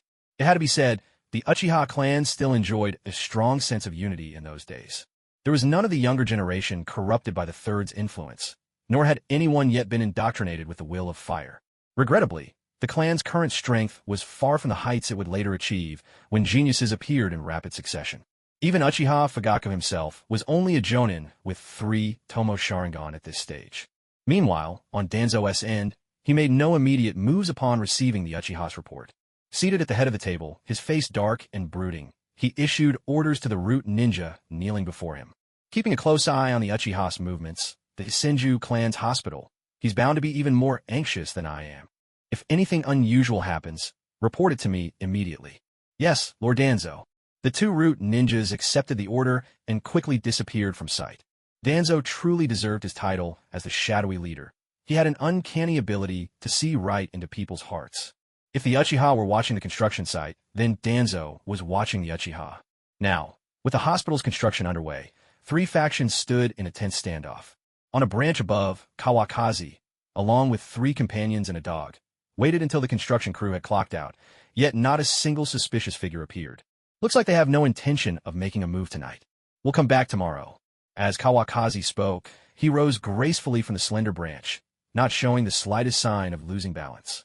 But what if they never make a move? Tsunade voiced her doubt, her bright eyes fixed intently on Kawakazi's upright figure. Sukumo and Naoyuki remained silent, patiently waiting for Kawakazi's answer. Only the demon mastiff seemed utterly disinterested, glancing around aimlessly. From his vantage point above, Kawakazi seemed lost in thought, his gaze nearly swallowed by the darkness below. Tsunade's question finally pulled him back. It's all just probing for now. We'll give it 3 days.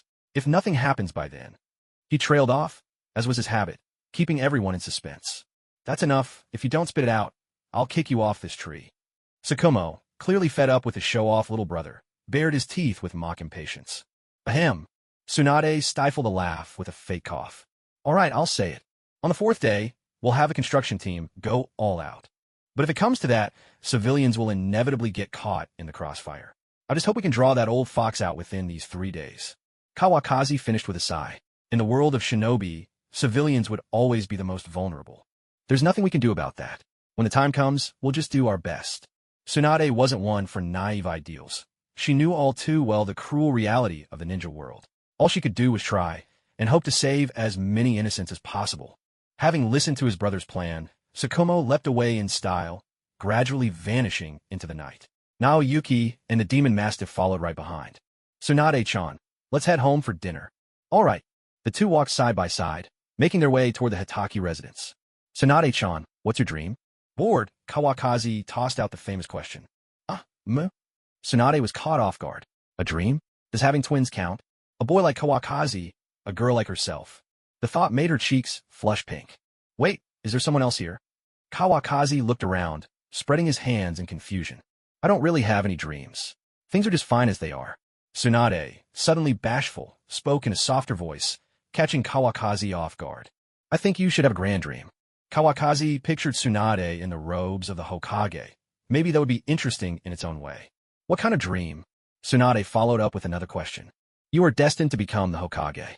To inherit the village founded by the first and second Hokage. Only you can protect everything they poured their hearts into. I think Lady Mito would want to see that as well. Kawafune spoke with utmost seriousness, his words as weighty as 3 great mountains, enough to leave Tsunade utterly dazed. Is that so? Am I really going to be Hokage? Tsunade's tone was still tinged with doubt. Her? Hokage? Could Konoha really afford to let her gamble at all? That's right. It's you. I believe that one day your husband and children will be proud of you because of this. What do you think, Tsunade-chan? Kawafune turned on the full charm, nearly overwhelming Tsunade's mental defenses. I think I can do it. I'll give it my all. Tsunade's fighting spirit was completely ignited. The thought that her twins would one day be proud of their Hokage mother filled her with determination. Her husband, too, would take pride in her. In the blink of an eye, becoming Hokage had become her noble aspiration. So, Kawafune-kun, what about your dream?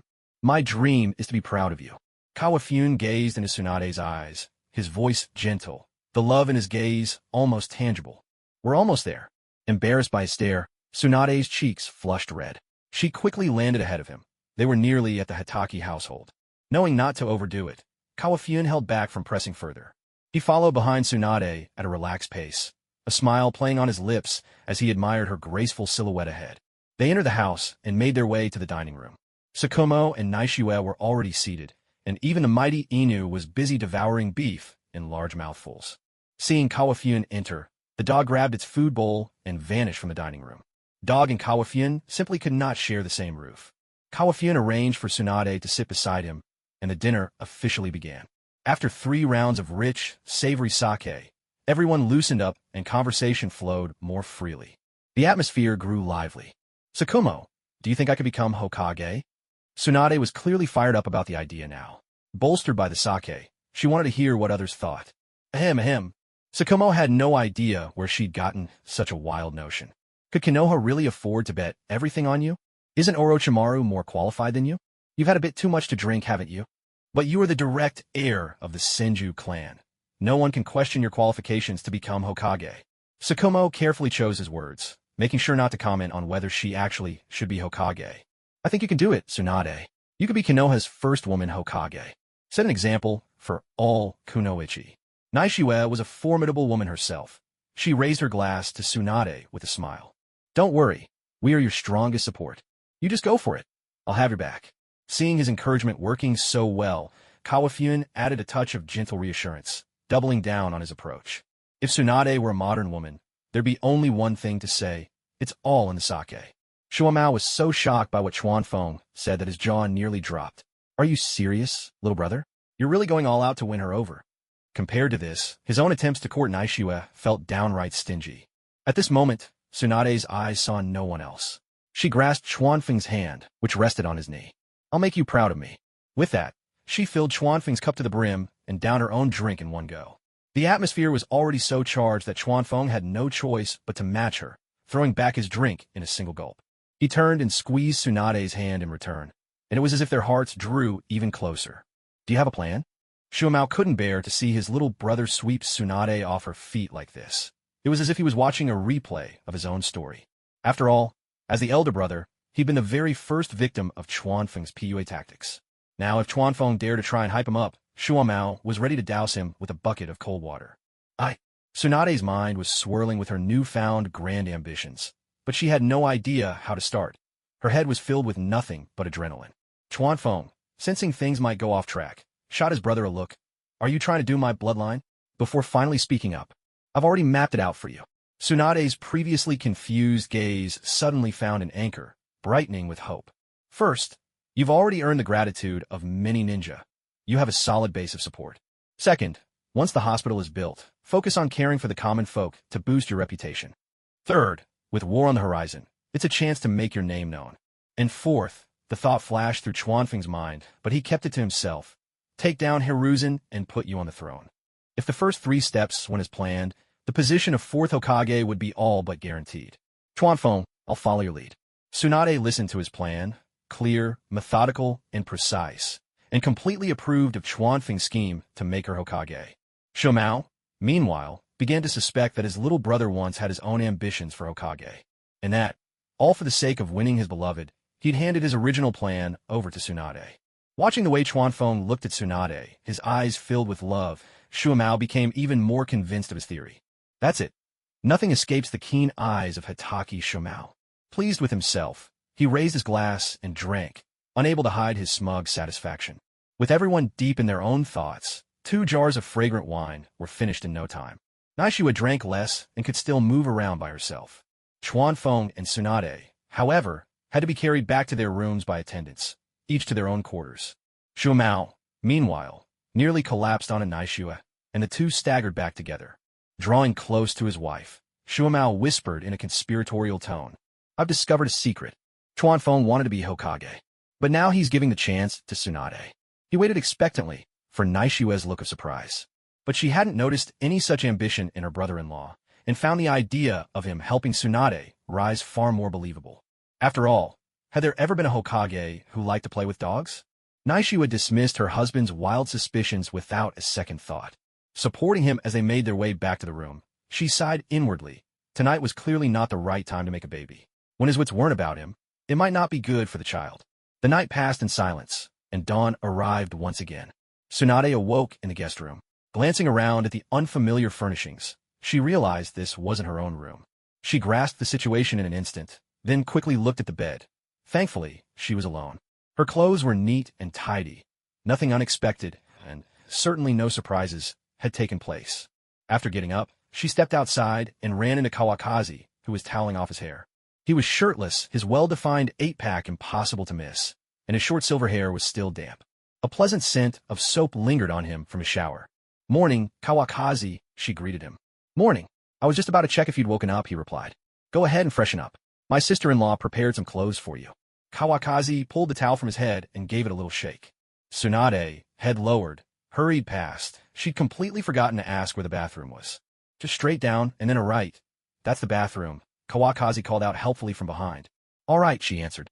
But Tsunade had already vanished from sight, leaving only her brief reply echoing in the air. Once she had washed up, Tsunade emerged from the bathroom dressed in a violet cheongsam and made her way to the dining room. Kawakaki was momentarily stunned.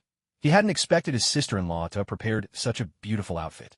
The Cheongsam hugged Tsunade's figure, accentuating her charms. The fullness of her curves drew every eye. Tsunade shot Kawakaki a sidelong glance and took a seat beside him. "This outfit doesn't seem very suitable for the construction site," she remarked. Kawakaki took a sip of porridge. As striking as the dress was, it certainly wasn't practical for surveillance. "I've got a combat suit you can change into later," Naishiwa chimed in at just the right moment, saving Tsunade the trip home to change.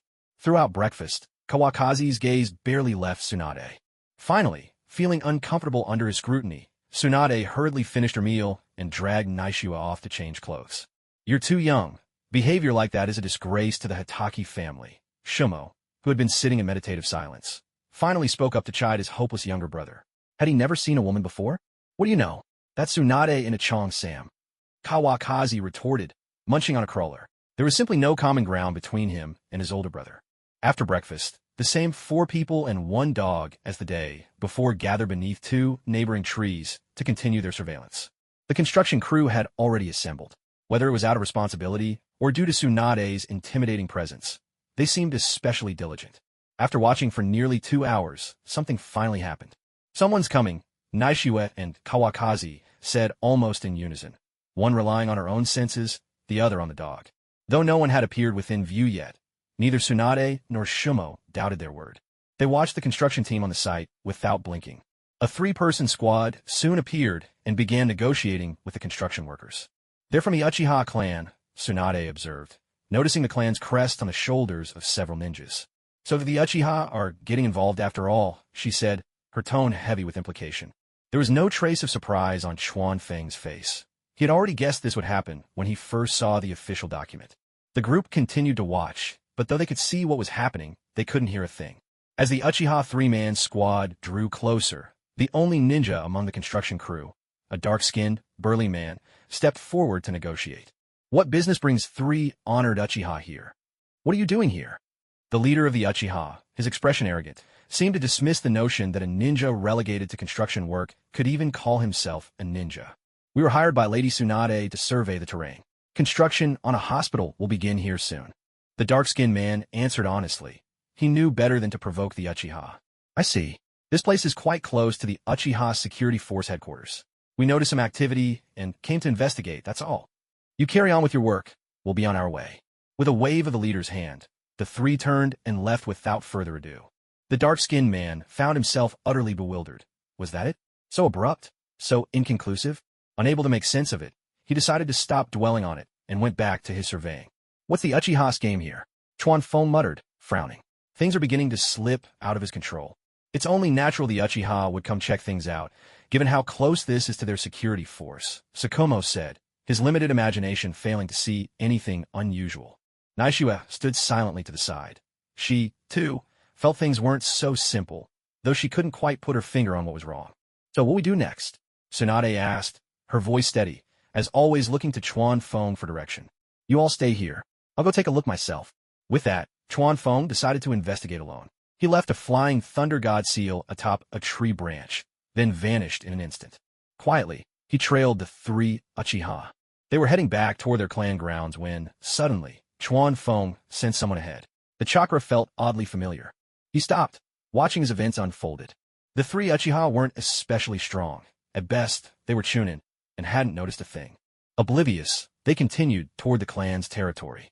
As they passed beneath a large tree, a sudden, roaring gust announced the descent of a demon-sealing shuriken from above, forcing them to leap back in alarm. "Who's there?" they called out in unison, retreating defensively, forming a triangle as they drew their kunai and scanned their surroundings in high alert. The Uchiha might be arrogant, but their individual combat skills were undeniable. "Is that all the Uchiha amount to? You dare meddle with the hospital my Senju clan is building?" As the voice faded, a figure appeared before them, a man shrouded in a black cloak, his face hidden. Chuan Feng was utterly dumbfounded. "Where had this Senju come from?" "We didn't do anything. We were just asking questions," the Uchiha leader protested, realizing this was no opponent they could handle. "Here's a lesson for you. Stay away from the hospital construction site." The cloaked stranger had no patience for debate. In a flash, he closed the distance and engaged the 3 in combat. It was clear to Chuan Feng that this man was no taijutsu expert. His movements were riddled with flaws. Still, he was beyond what the three Uchiha could handle. In no time, the three ninja were sprawled on the ground, each nursing their own injuries. The worst off had only taken a few kunai to non-vital areas. Go back and tell your clan leader. The Senju are not to be trifled with at your whim. With those words, the man in the black cloak vanished in an instant, speeding off in the opposite direction. Now, Chuanfeng found himself even more intrigued by this self-proclaimed member of the Senju clan. So he masked his presence and quietly followed. The black-cloaked figure made a wide loop through the forest, eventually slipping into Uchiha territory and disappearing from view. Chuanfeng chose not to pursue further. Things were growing more complicated and, he had to admit, more interesting. Standing still, he pondered for a moment longer, then activated Flying Thunder God and returned to Tsunade's side. Suddenly appearing beside her, he startled Tsunade so much that she instinctively threw a punch. "It's me," Chuanfeng called out quickly, dodging back to another branch. "Ah, sorry, I didn't realize it was you," Tsunade apologized, lowering her fist and bowing her head, clearly at a loss. "Didn't even hit him, so no need to worry," Sukumo chimed in, unfazed by the commotion. "So, did you find anything?" Naishue ignored the minor scuffle and got straight to the point. "It's quite interesting. Uchiha and Danzo are working together," Chuanfeng revealed, dropping a bombshell none of them wanted to believe. "That's impossible. With the way Danzo feels about the Uchiha, there's no way he'd cooperate with them," Tsunade immediately protested, well aware of Danzo's disdain for their clan. "I just saw the Uchiha attack that three-man squad earlier. Who else could that be for, if not a show for Danzo?" Chuanfeng had already recognized that familiar chakra signature. It belonged to the Uchiha ninja he'd kicked into internal injuries in the alley last time. "The Uchiha really are bold, bargaining with a tiger," Tsunade muttered, still finding it hard to believe. "You're underestimating the Uchiha's hatred for the Senju," Chuanfeng pointed out, a truth Tsunade had yet to grasp. She thought the dissolution of the Senju clan would be enough to bury old grudges. But ancestral enmity was never so easily erased. Sukumo and Naishue listened quietly, occasionally frowning, even Ghost Mastiff lying silently atop a tree branch. "If Uchiha and Danzo are working together, can we still build the hospital?" Tsunade fretted. "We're so close to the police force headquarters, this could get messy. Had I known, I'd have picked a smaller site." "Let's wait and see," Chuanfeng replied. "I have a feeling something interesting is about to unfold. Danzo and those crafty Uchiha elders will never truly trust each other." He could already sense the brewing drama. Clearly, the Uchiha had plans of their own. "So, do we keep watching them?" Tsunade asked, testing the waters. "If you'd like to take a walk with me, that's fine too. I think my elder brother and sister-in-law can keep an eye on things here." Kawakaki glanced at Tsunade, noticing the slight upward curve of her lips. Sukumo turned his head away, no longer looking at him, as if it was affecting his mood. Naishue, on the other hand, watched Tsunade's reaction with great interest. "We'll have a chance someday." Tsunade finished speaking, her cheeks turning red, and deliberately ignored Kawakaki, pretending to study the construction site. Unfazed, Kawakaki returned to Tsunade's side, crouching down beside her. "Then, can I hold you in the future?" Tsunade subtly shifted her position, clearly annoyed by his persistence. "We'll discuss that when the time comes." Her fair face had already flushed as though she'd had a bit too much to drink. "Then, in the future, you mustn't throw me over your shoulder again. That was just an instinctive reaction. You didn't give me any warning." Tsunade hurriedly defended herself. "So what you're saying is, if I give you a heads up, it's fine?" As he spoke, he moved in a little closer, shamelessly closing the distance, intent on getting even more familiar. "I didn't say that." Tsunade had never encountered someone so brazen. Jiraiya at most would act silly and get smacked, but this guy's skin was thicker than the city walls. Naishue let out a soft laugh. She'd never seen her brother-in-law pursue anyone before. Who knew where he'd learned such tricks? Only Sukumo remained diligently focused on his surveillance task. No wonder he was among the most accomplished ninjas. His dedication was something Kawakaki could only aspire to. A figure in a black cloak entered the Uchiha compound, slipping past the sentries until he reached the clan leader's home. Inside a quiet room, the clan leader was already seated, calmly sipping tea. "Uncle, it's done. But, do you think Danzo will fall for it?" Shedding the cloak, the figure revealed himself to be Uchiha Fugaku. It might not be enough to fool him, but what if his own men get hurt too? The clan leader already had a complete plan in mind. Whether Danzo wanted to or not, he would have to play the role of the scapegoat. When those three return, notify Root immediately. And remember, see to their injuries properly. We can't afford any lingering problems. With those words, the clan leader took another sip of tea, immersed in the thrill of strategizing and command. They're all our own people. I didn't use excessive force. Fugaku hadn't yet reached the point of desperation where he'd sacrifice his entire clan. He'd clearly held back. Otherwise, Kawakaki wouldn't have shown such interest in him. Go keep an eye on things. Report back to me if anything happens. Fugaku took his leave and went to a hidden spot within the compound, waiting for those 3 unlucky souls to return. An entire hour passed before the 3 staggered into the compound, supporting one another, clearly battered. Fugaku rushed over, his performance flawless. What happened to you all? Who would dare lay a hand on the Uchiha? The lead ninja answered. We were following orders to question the workers, but on the way back, we were ambushed by members of the Senju clan. No wonder he was the leader. He certainly knew how to spin things in his favor. Fugaku's face darkened. A surprise attack from the likes of you? Hardly worth mentioning. Suppressing his irritation, he led his companions away to tend to their wounds. Even as he left, he didn't forget to summon the clan's ninja while sending messengers to the root for news. A conflict has already broken out. We urgently need reinforcements. All at once, most of the Uchiha, unaware of the true situation, were swept up in a wave of panic and suspicion. All of this unfolded under the watchful eyes of the root. The Uchiha clan leader was a shrewd strategist. Every move Danzo made was within his calculations. So when the Uchiha ninja arrived to deliver the report, Danzo was already well informed that the Uchiha and the Senju had clashed. As a collaborator, he could hardly stand idly by. Listening to the kneeling Uchiha ninja reporting the latest developments, Danzo impatiently waved him off. Send 2 squads to assist the Uchiha. As long as the construction crew can't continue their work, there's no need to risk your lives. With the orders issued, the root ninja quickly selected their teams and set off for the Uchiha compound.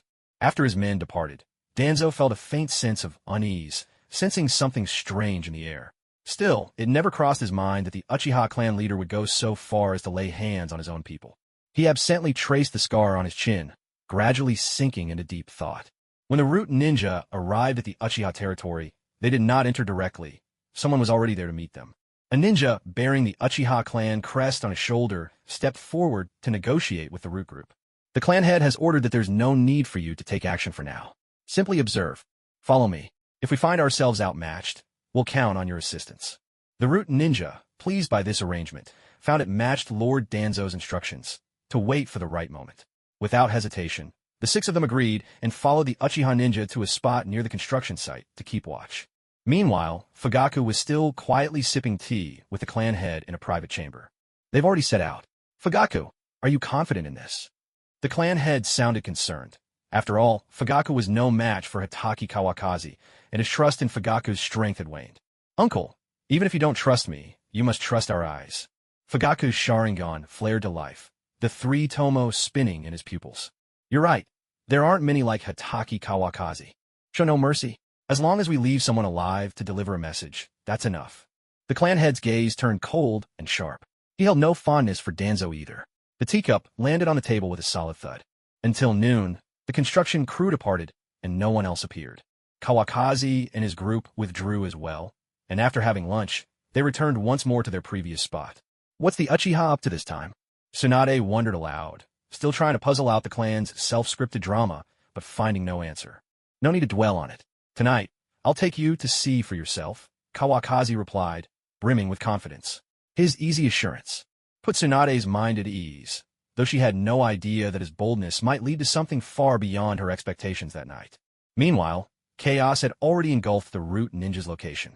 Of the 6 root members, only one was left, clinging desperately to life, and he was seriously wounded as well. The other 5 lay motionless on the ground, their breath extinguished.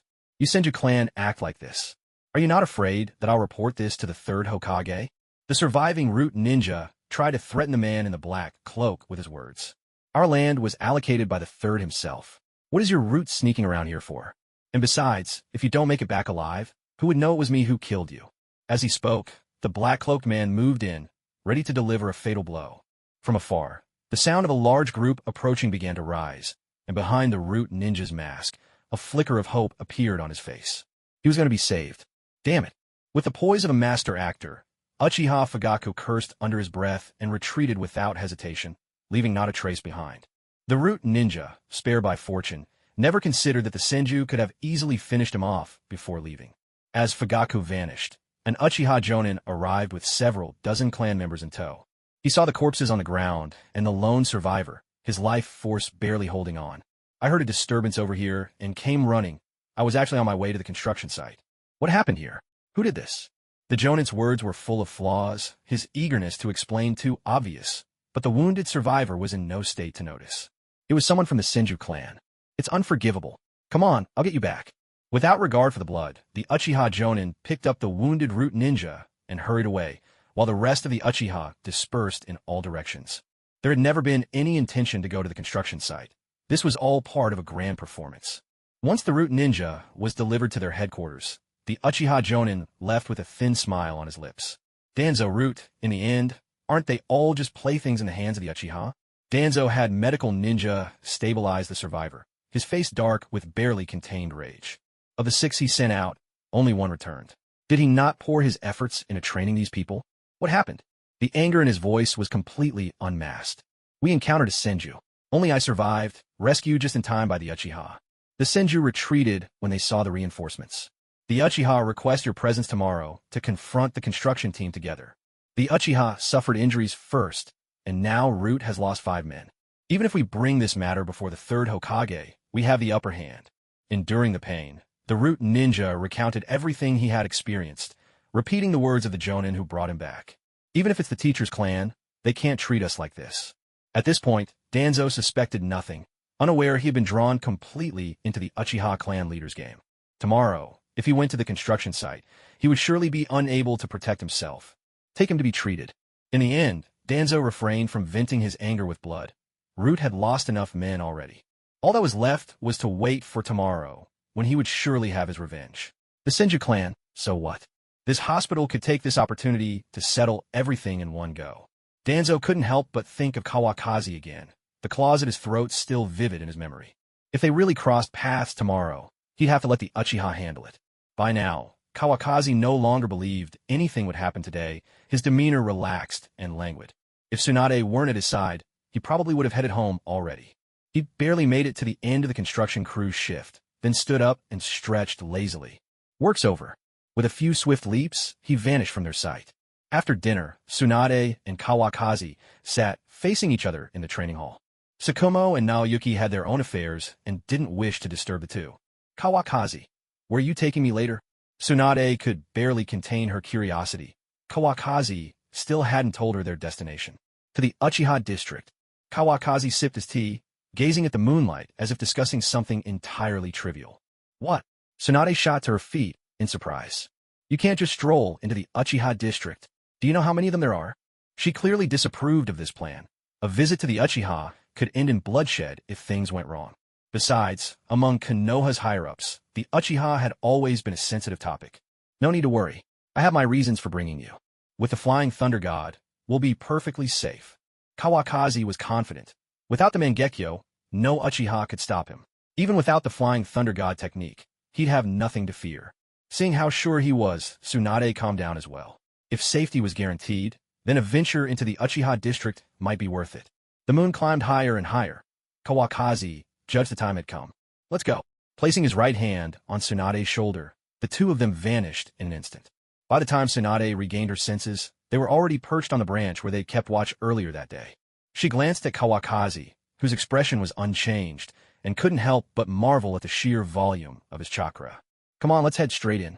Tsunade thought Kawakaki might try to conceal their presence, but instead, he led her boldly into the heart of the Uchiha district. They were quickly intercepted by ninja guards.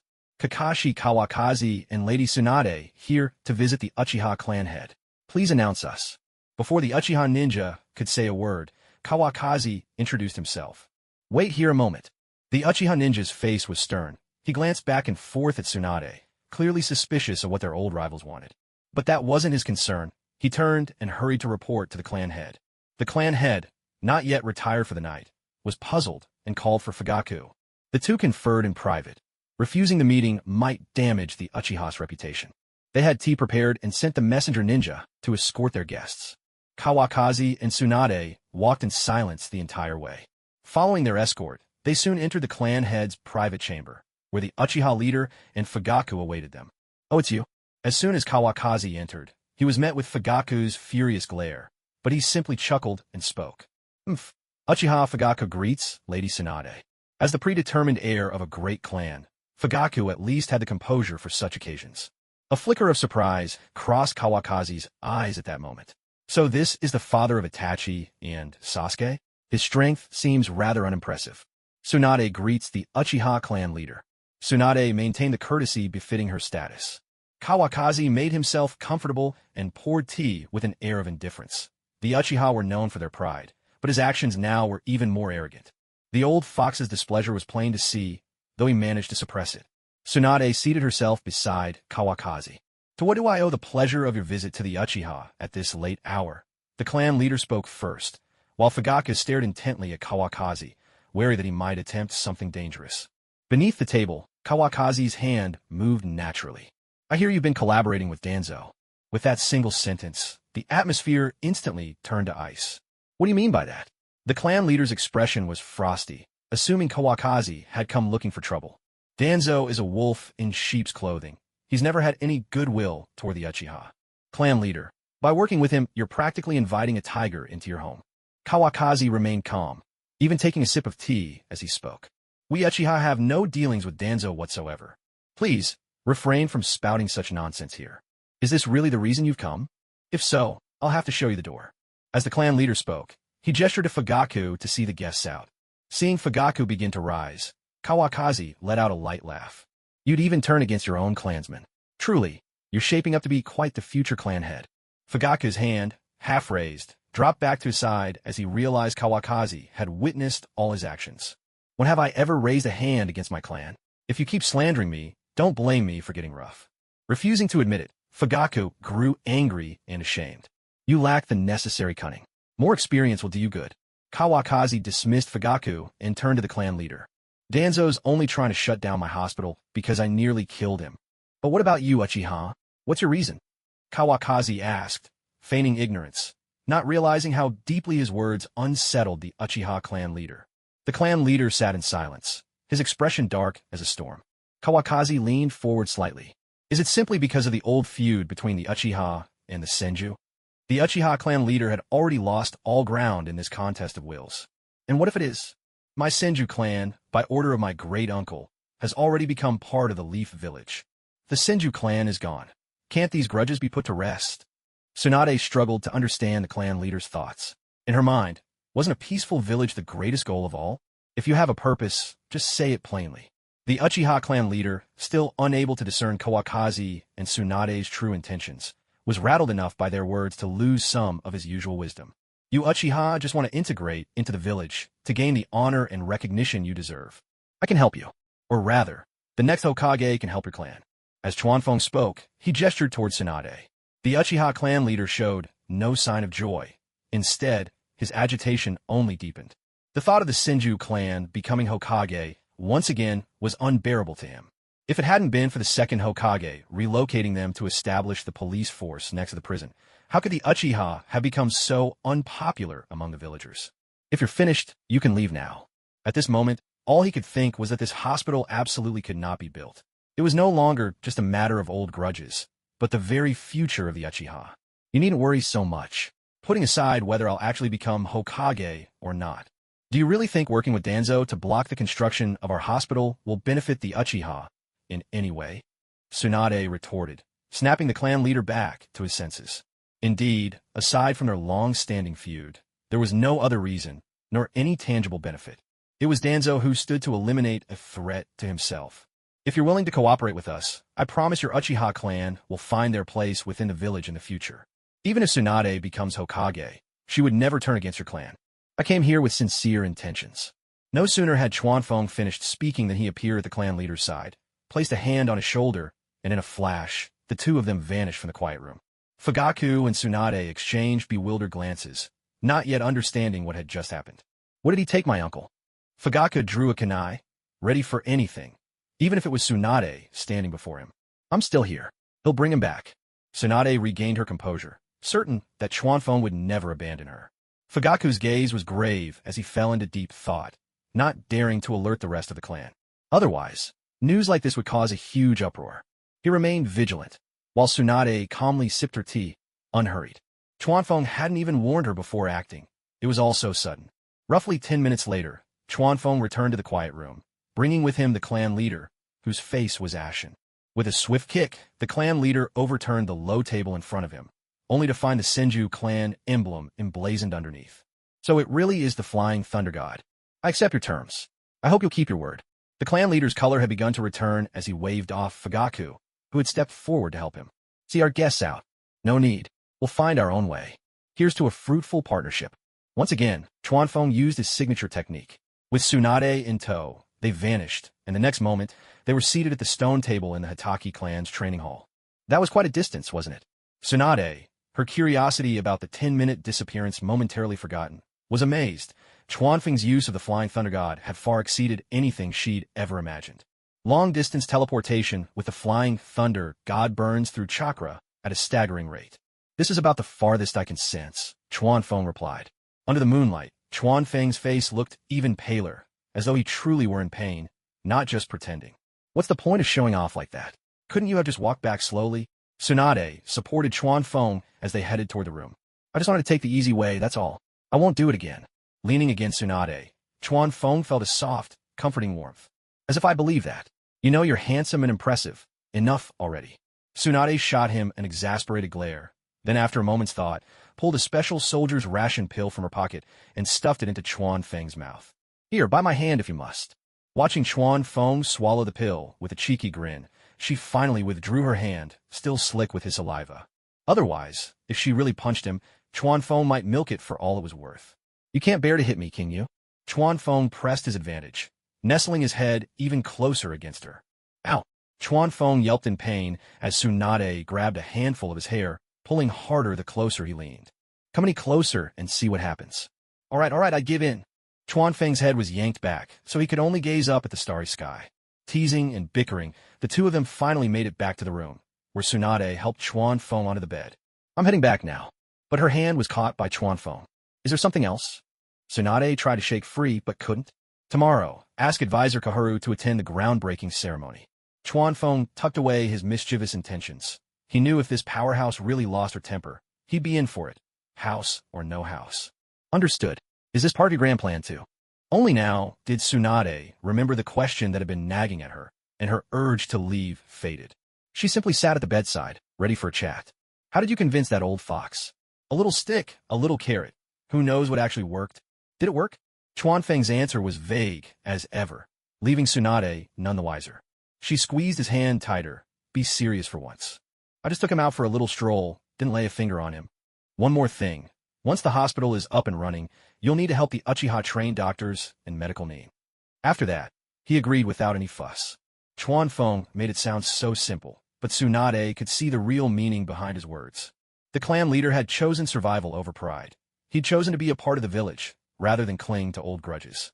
The two of them sat together, hand in hand, deep in conversation. Meanwhile, the Uchiha clan leader, after smashing up his meditation room's low table, probably spent a sleepless night wrestling with his thoughts. The next morning, Tsunade woke up at home. She and Chuanfeng had talked late into the night, almost forgetting to go back at all. Thinking back, she felt a bit embarrassed. She'd spoken so freely about everything.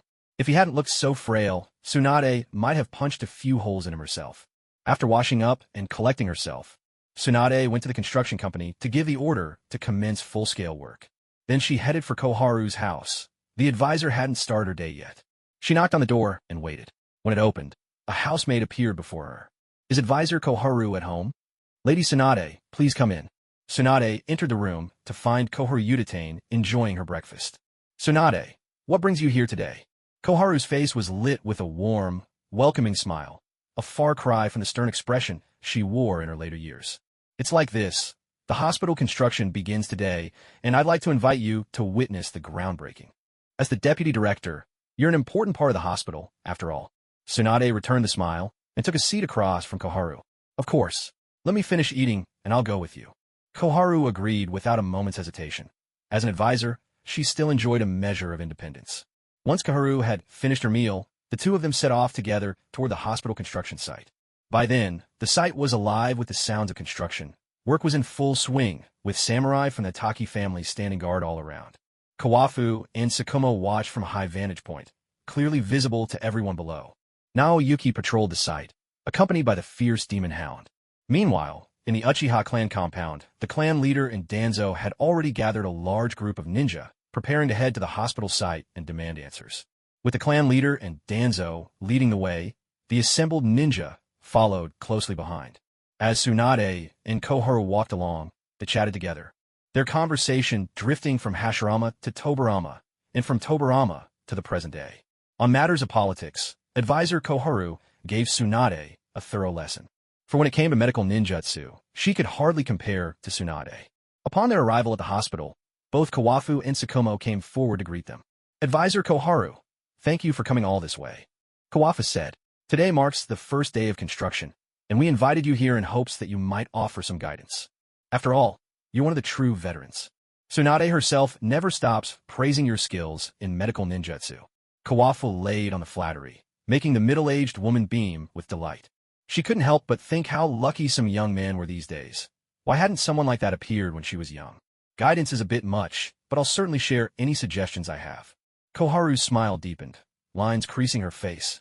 After all, what woman doesn't enjoy sincere praise?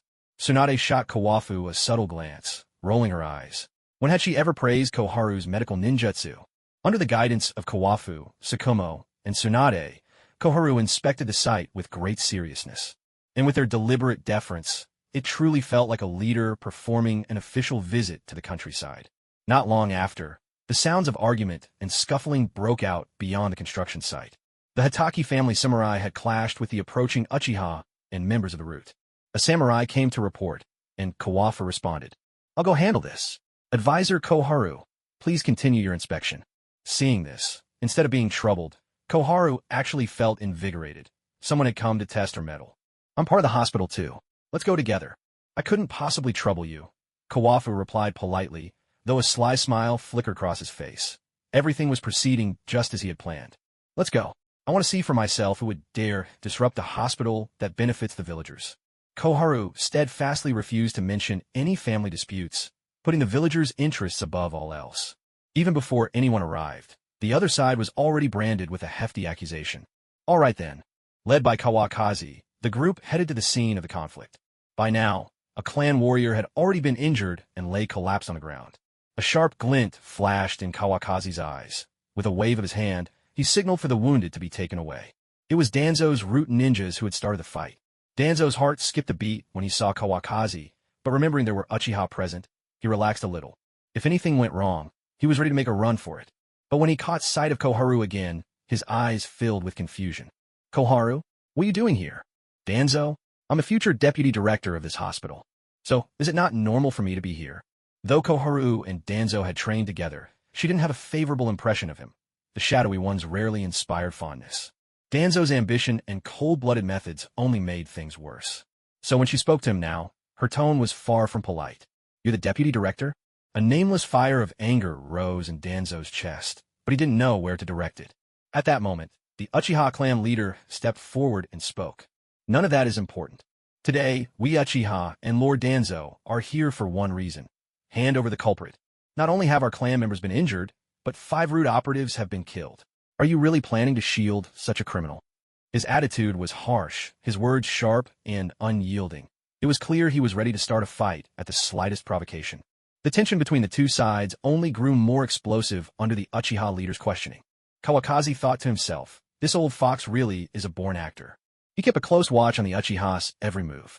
Don't say, I don't know what you're talking about. And even if I did shelter them, what would you do about it? The hot-tempered fellow was ready to draw his sword at the drop of a hat. His cold, aloof persona was now a distant memory. If he couldn't beat Kawakaki, surely he could at least deal with this bunch of small fry. Kakashi Sukumo, don't push your luck. Danzo couldn't hold back any longer. He still remembered the Root ninjas who died by Sukumo's hand. I'm pushing you, so what? You old pest, reeking of darkness. Kakashi Sukumo's retort was sharp as a whip, leaving Danzo fuming, his face dark with rage. Let's talk this through. Don't be so quick to start a fight. Koharu stepped forward, trying to mediate. As an advisor to the Hokage, she certainly didn't want to see violence erupt between clans. Look out. Protect Advisor Koharu. The second warning had barely left his lips when a kunai, its paper tag blazing with explosive seals, came hurtling toward Koharu. Kawakaki reacted instantly, knocking the kunai aside, a thunderous explosion erupted in the distance. That wasn't me. Danzo's instinct screamed danger, and he hurried to explain himself. But in that fleeting moment, the situation was already out of his control. With Kawakazi's strike, Shuamao tore through the root ninjas like a tiger among sheep, felling them as easily as slicing melons. Fortunately, Shuamao was alone, so most of the root ninjas managed to put some distance between themselves and him. Meanwhile, the samurai of the Hitaki clan and the ninjas of the Uchiha clashed with swords, their battle a pure contest of physical prowess. Kawakazi's eyes had long since locked onto Danzo. Without hesitation, his sword flashed toward Danzo's neck. Last time, in the meditation room, the confined space had limited them. Now Danzo sensed something was wrong and managed to dodge away. Kawakazi's blade struck only air. Now this is starting to get interesting, he muttered. It's none of my business. It was the Uchiha who acted. Danzo was still trying to argue, never once suspecting this was all a trap set for him. Kohru Uchiha had already withdrawn from the scene under Tsunade's cover. Her role in the conflict was finished. Naishue, with her demon hound, rampaged through the root ninjas. None could withstand even a single blow. After all, the woman who caught Shuamao's eye was no ordinary person. Danzo had no time to worry about his subordinates now. He could feel the murderous intent Kawakazi radiated toward him. He gave up trying to explain. With a flick of his wrist, he hurled a smoke bomb and vanished into the haze. When the smoke cleared, Danzo was already dozens of meters away. A paltry trick. Do you really think you can show off before me? Kawakazi sneered coldly, his voice low. In the blink of an eye, he leapt forward in pursuit. Today, Danzo would not escape death. The Hitaki samurai and the Uchiha continued to clash, yet not a single person was injured, let alone killed. They managed the intensity perfectly. It was a bloodless rehearsal, and a remarkably successful one at that. As for the root ninjas, they had begun to scatter in all directions, their ranks routed by the combined might of Shuamao and his wife. Danzo's only thought was to get back to the village. As long as he reached the Hokage building, or really, anywhere with ANBU, he might yet survive. He pushed his speed to the very limit, but still couldn't shake Kawakazi, who was only drawing closer. The distance between them kept shrinking. Kakashi Kawakazi, why must you press me so hard? I'll keep out of your hospital from now on. Just let me go. Danzo glanced back, his voice filled with venom and desperation. He truly had no further designs on the hospital. Yet his feet never slowed, racing from branch to branch. You said the same thing in my house last time, but this time, you'll never get another chance. Suddenly, lightning chakra surged over Kawakazi's whole body, his speed increasing dramatically. In a flash, he was right at Danzo's back. Only now did Danzo realize. He was nothing more than a mouse in a cat-and-mouse game. Sadly, he was the mouse. Kawakazi's blade flashed like lightning, a dazzling white arc slashing through the air straight for Danzo's neck. Sensing a chill that cut to the bone, Danzo bit his finger and slapped it onto the tree trunk. Summoning jutsu. His hands flew through seals. Wind style, vacuum wave. A cloud of smoke billowed up, and as vision cleared once more. Kawafu's sword was blocked by a massive summoned beast with an elephant's trunk and formidable tusks. It was none other than Danzo's summoning beast, the Dream Taper. The Hachiman Han's sword sliced cleanly through the beast's long trunk. The Dream Taper let out a howl of agony, then suddenly inhaled with tremendous force, its mouth unleashing a violent suction. Kawafu was pulled toward its gaping jaws, and at that very moment, Danzo's wind release attack rushed in as well. What a coordinated attack! You're not entirely useless after all. Kawafu sneered, showing no sign of nervousness. He even had the leisure to taunt Danzo. In his hand, the Hachiman Han sword was sheathed in chakra, and lightning chakra surged down the blade toward its tip. In the blink of an eye, the lightning extended far beyond the length of the Dream Taper. Kawafu raised the sword high and brought it down in a single, devastating stroke.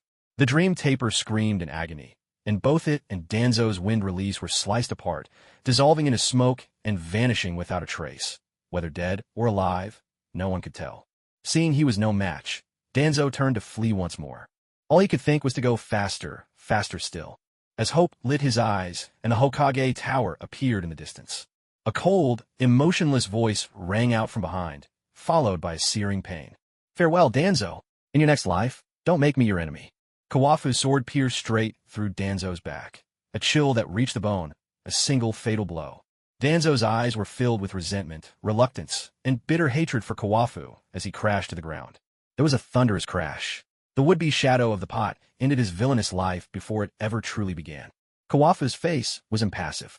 He flicked his right hand, sending blood flying from the sword before it vanished entirely. He walked over to Danzo's corpse, carefully sensing for any sign of life, making absolutely sure. Without a Sharingan to perform as Anaji, Danzo was now utterly, irreversibly dead. Kawafu had no intention of touching Danzo's body. There was no way this matter could be concealed. With a carefree turn, he strode away, heading toward the hospital construction site.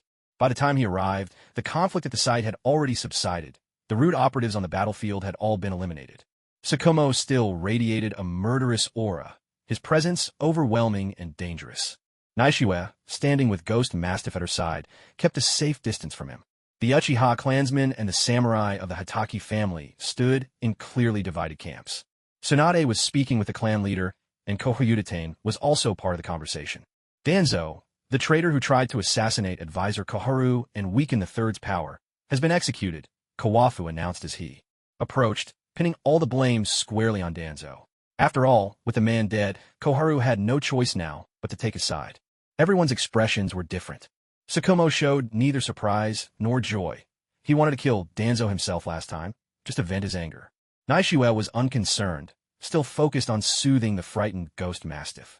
Tsunade's face showed nothing but utter certainty, as if this outcome were only natural. The Uchiha clan leader was first stunned, then quickly composed himself. He considered this outcome, but didn't expect Kawafu to act with such decisiveness. You killed Danzo? To Kohyudatane, all of this felt utterly unbelievable. After all, no matter what, Danzo was a shinobi who had survived the Great War, and his power was still at its peak. Yet there was no sign of exhaustion or disarray on Kawakami's face after such a fierce battle. This gave her a very clear sense of just how strong he truly was. What's more, she never expected Kawakami to be so audacious. Danzo, for all his faults, had still been a classmate of the third Hokage. And yet, Kawakami had killed him without a second thought. At this moment, regret flooded her heart. She wished she'd never agreed to Tsunade's request to come here. In the end, she'd only ended up taking the fall for Kawakami. Yes, if the third Hokage asks about this, there's no need to speak up for me, Kawakami said, his tone gracious. Keeping the village peaceful and stable is simply part of my duty. Kawakami played the part of the magnanimous man perfectly, embodying shamelessness with astonishing finesse. If Uchiha didn't already know she was no match for him, she would have given him a piece of her mind right there and then. But now, having taken his money, she had no choice but to deal with the mess that came with it. Fine, I'll go see the third, she said, steeling herself as she walked away alone. Advisor Koharu, take care. I'll still need you at the ribbon-cutting ceremony when the hospital officially opens, Kawakami called out after her, but Uchiha was clearly too drained to respond. She pretended not to hear. So this is why you hired Advisor Koharu as Vice Dean. Tsunade finally caught on, marveling at his foresight. Did you think I was made of money? Not everyone is as generous as you. I'd love it if you spent it all for me, Kawakami teased. At this rate, you'll go bankrupt sooner or later, Tsunade huffed, leaving it at that. Kakashi Kawakami, this is where we part ways, came the voice of the Uchiha clan leader. I hope you won't forget the promise you made me. Now that things had settled, he wasted no time lingering. Leading his clan away, he wondered if joining forces with this cunning little fox had been the right decision. Fugaku Uchiha, I have high hopes for you, Kawakami called out suddenly. Fugaku glanced back at him, but offered no reply. He took it as a veiled insult, a jab at his recent defeat. Little did he know, Kawakami's vision stretched far into the future. The Uchiha were a clan burdened by a curse. The more precious their loss, the greater their power. Their fierce individualism made it hard to blend into Konoha's collective spirit. But was that really such a crime?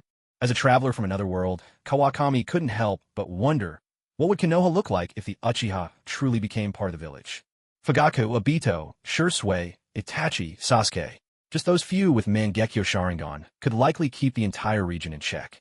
Perhaps Kawakami thought this would be one of the amusements on the road of life. Lending a hand to poor Fugaku, with the Uchiha gone, the construction of the hospital was now a foregone conclusion. Kawakami led the others away. The construction workers, who had been petrified by the earlier chaos, finally returned to their duties, as if nothing had happened. Thanks to their mastery of earth release techniques and exceptional physical strength, the workers managed to complete the hospital in just a few short months. On her way over, Kohyudatane had already worked out the sequence of events in her mind. This was a game orchestrated by Kawakami of the Hitaki clan, targeting Danzo Shimura above all. She herself was just a crucial piece, drawn into the scheme at a high price. Now, It was her turn to play her part. Composing herself, she headed toward the Hokage's office. She climbed to the third floor and pushed open the large door to the Hokage's office. Inside, the third Hokage and Hamura Mitokado were buried in paperwork, discussing how to allocate the funds from the Hitaki family's recent land purchase. Koharu, you're here. The third greeted her, pipe clenched between his teeth as he exhaled a slow plume of smoke from his nose. Danzo is dead. But Koharu wasted no time with pleasantries, dropping the bombshell without warning. Hiruzen Tsurutobi's pipe tumbled from his mouth, clattering onto the desk. Hamura stared at her in utter shock. What happened? How could Danzo be dead? The third demanded, disbelief written on his face. How could a man with Root's resources die so easily? Today, Tsunade invited me to attend the groundbreaking ceremony at the hospital construction site. Koharu began. Danzo showed up with members of the Uchiha clan, looking to stir up trouble. A conflict broke out, and Danzo was killed by Kawakami Hitaki. Koharu chose to keep her own role in the incident hidden. After all, they were all seasoned veterans. Claiming Danzo tried to assassinate her would be laughable. That was just the official story. Kawakami Hitaki? I didn't expect our decisions would drive Danzo to such extremes, the third murmured. In the end, he brought this upon himself. Hamura, for his part, had never been fond of Danzo. Dead was dead. Ambition, Hiruzen sighed, shaking his head as he gathered his composure and picked up his pipe again. What about the body? Have the remaining Root members rounded up and handed over to the Umbu. The third issued his orders swiftly.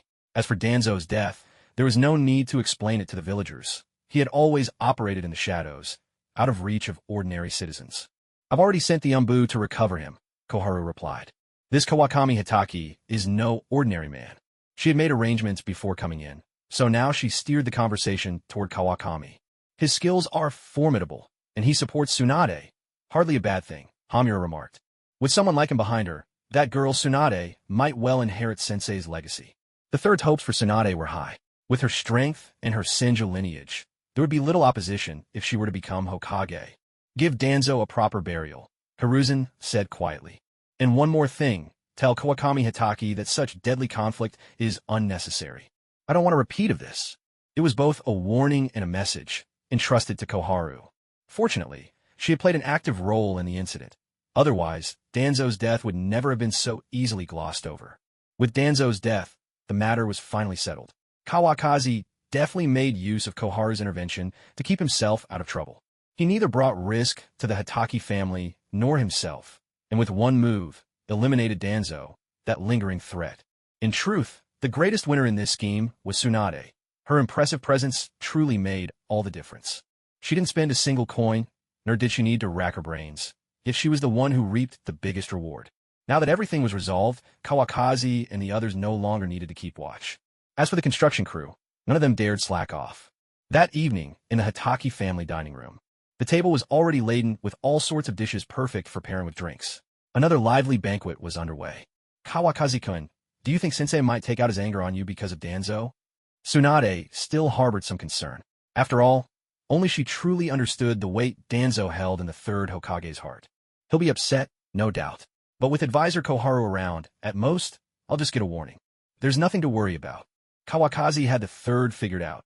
He valued loyalty, but not to excess. Come on, let's drink. Sukumo, ever straightforward, simply raised his cup. Drinking was all that mattered.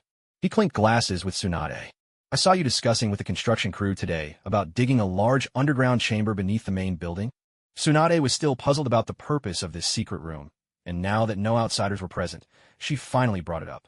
It's your laboratory, a place for all kinds of research. How else are you going to advance medical techniques? What Kawakazi said was true, though he did have his own motives as well. Without a proper lab, how could one ever hope to study the cells of Hashirama? I see. Well, I have nothing more to say. Tsunade raised her glass, clinking it with Kawakazi's in a toast. Actually, Sensei has always harbored a grand ambition. It's just that he's never managed to realize it. Setting down her cup, Tsunade began to open up. Kawakazi and the others turned attentive, ready to listen. Bites of food and sips of sake made the evening all the more pleasant. Ever since my grandfather passed away, Sensei has always hoped that Konoha would see another ninja who could wield would release. So he gathered a group of medical ninja to study my grandfather's cells. At this, Kawakazi's heart raced. He hadn't expected that the third had never kept any of this from the Senju clan. He picked out some food for Tsunade, encouraging her to go on. Unfortunately, things didn't go as planned. My grandfather's cells have powerful assimilative properties. None of the volunteers who participated in the experiment survived. All of them ended up as shriveled trees. Even several blood relatives of the Senju clan perished in the process. At this, Tsunade's mood visibly darkened. With this new laboratory, I want to study my grandfather's cells to see if I can revive the glory of wood release. Kawakaki hadn't expected Tsunade to voice his own secret ambition first. It saved him the trouble of persuading her later. I support you, but why didn't you participate yourself? I was just a child at the time. By the time I grew up, the experiment had already ended. It was sealed away by the teacher. The casualties were too great. Konoha simply couldn't bear that kind of pain. That's why I won't risk live experiments until there's a real breakthrough. Tsunade voiced her thoughts with conviction. My cells are highly active. When the time comes, I hope they'll be of help to you. This was Kawakazi's greatest confidence in his plan to merge with Hashirama's cells. All right, together, we'll surely bring grandfather's wood release back to the ninja world. Tsunade was full of youthful vigor. She had yet to realize that even if Hashirama's cells were fully understood, not just anyone could accept a transplant. Kawakaki chose not to dampen her spirits with such words. As long as he could achieve the fusion, this laboratory would not have been built in vain. He was certain of Tsunade's abilities. After all, in the original story, Naruto's severed arm was regrown thanks to her research on Hashirama's cultivated cells. Off to the side, Sukumo and Naishue grew excited at the mere mention of wood release, a formidable bloodline that could pin even the Ninetales to the ground. If Tsunade succeeded in her research, it could change the entire fate of Konoha. No other ninja village would dare provoke a shinobi who could wield the full power of wood release. Once the hospital is finished, we can bring in the equipment. For the lab, use only the best. I'll cover the expenses. Don't bother saving money on my account. It'll all be yours in the end anyway. Even as Kawakaki discussed business, he couldn't help but tease Tsunade a little. Tsunade didn't reply, but shot him a sidelong glance, brimming with charm. As expected, the four of them ended up drinking far too much at their celebration feast. Sukumo was sprawled on the floor, still shouting cheers in a slurred voice. Tsunade, cheeks flushed red, clung tightly to Kawakaki, who had already dozed off. Only Naishue managed to keep a shred of consciousness, calling for the demon Hound to fetch help. In the end, the four of them were carried back to their rooms by the attendants, one after another. And so, another night passed in sweet dreams. Day by day, time slipped by, and the suffocating tension of war grew ever heavier. More and more ninjas were being dispatched to the Land of Rain. Word had it they were seeking passage from Hanzo the Salamander. Listening to these rumors, Kawakaki could only shake his head. Hiruzen was truly getting on in years. To even attempt something so reckless. Hanzo wasn't a fool. With so many Konoha ninjas passing through, the Land of Rain might as well be renamed. The coming war erupting in the Land of Rain was now all but inevitable. Still, as long as open conflict hadn't broken out, he remained untouched by its shadow. Kawakaki continued to enjoy his days, teaching Nawaki, who had just returned from training with Orochimaru. He'd flirt with Tsunade, tease Sukumo, and live each day in high spirits. Training in sage arts had also become a priority. Once the hospital was built, he planned to spend some time in the Shikatsu forest. On this particular day, Kawakaki sat at the stone table in the training hall, savoring his tea. With the hospital construction underway, Tsunade was far busier than he was, the hands-off investor. Nawaki was out in the courtyard, diligently practicing his swordsmanship. His skills had grown solid through steady effort over time. Ordinary genin are no match for him anymore, and he can even wrestle with chunin on equal footing. Lately, though, he's taken quite a beating from Kawakaki. If not for his good-hearted sister, every training session would leave him bedridden for a week. At that moment, the butler arrived with two children. One had long, flowing red hair, none other than Kushina Uzumaki. The other sported a shock of short blonde hair. Who else could it be but Minato Namikaze? Kawakaki hadn't expected Kushina would actually bring Minato along. He took a sip of tea, his smile brimming with warmth, remaining seated, making no move to get up. To see the legendary fourth Hokage as just a child, this strange sensation was something only he could truly appreciate. Kawakaki, I brought my friend with me, Kushina announced, her cheerful smile lighting up her face as she walked over to him, though she didn't sit down. Minato looked at the silver-haired man, observing him, a hint of nervousness in his eyes. It's not every day you come to ask someone to be your mentor. If he were turned away, it would be more than a little embarrassing. Hello, Lord Kawakaki. My name is Minato Namikaze, he said. I've come here today hoping for your guidance. Minato, about 10 years old, was truly an endearing sight. Despite losing both parents, He hadn't given in to despair. Kawakazi could sense his deep yearning for affection. Kawakazi, Minato just graduated today, and he's only 10. Seeing Kawakazi merely smile in silence, Kushina jumped in to speak on Minato's behalf, her words carrying a clear message. Minato was a genius. Oh, then, Kushina, when will you be graduating? Kawakazi reached out and gently ruffled her red hair. Kushina showed no sign of impatience. Minato had never seen Kushina so well-behaved. He wouldn't have dared to touch her hair himself. Lord Kawakazi really is impressive. If Kawakazi knew that simply ruffling someone's hair could be seen as a sign of greatness, he'd probably be rolling his eyes at how infatuated they were. Oomph. I spend all my time studying sealing techniques. Otherwise, I'd have graduated too, Kushina said, stating the facts with a hint of indignation. Now that Minato had graduated, she'd have no friends left at school. Kushina, I'll make time to keep you company, Minato replied, picking up on her feelings right away. He was the very definition of a warm-hearted boy. No wonder Kushina was so taken with him. Two children starved for love, drawn together, finding warmth in each other. As far as I, Hitaki Kawakazi, am concerned, I fully support this pairing. Minato Namikaze, is it? Kawakazi put on a stern face, exuding an impressive aura, enough to put real pressure on the young Minato. Yes, I'll take you as my disciple. Kawakazi's demeanor flipped in an instant from grave to boisterous laughter, like someone whose moods changed with the wind. There was no need for any test. Minato was clearly a prodigy. That's wonderful. Minato, hurry and call in teacher. Kushina knew just how formidable Kawakazi was. His swordsmanship and mastery of the Flying Thunder God were skills she could only look up to. He hurried over to Minato's side and, seeing that Minato was still dazed, pressed his head down to bow. All right, I don't care much for these formalities, Kawakazi said, waving away Kushina's action. Minato, do you live alone? He asked. Yes, sensei, I'm an orphan, Minato replied, his expression unchanged. He had long since grown used to it, and now he seemed to shine like a little sun. From now on, come live at my house. You'll have a new home, Kawakazi offered, standing up and coming to stand in front of Minato, ruffling his golden hair. A warmth that Minato had never felt before welled up inside him, and before he knew it, his nose tingled with emotion. All right, sensei, he managed, lifting a hand to wipe at the corner of his eye. From today on, Namikaze Minato would have family again. Kawakazi, can I come over and play often from now on?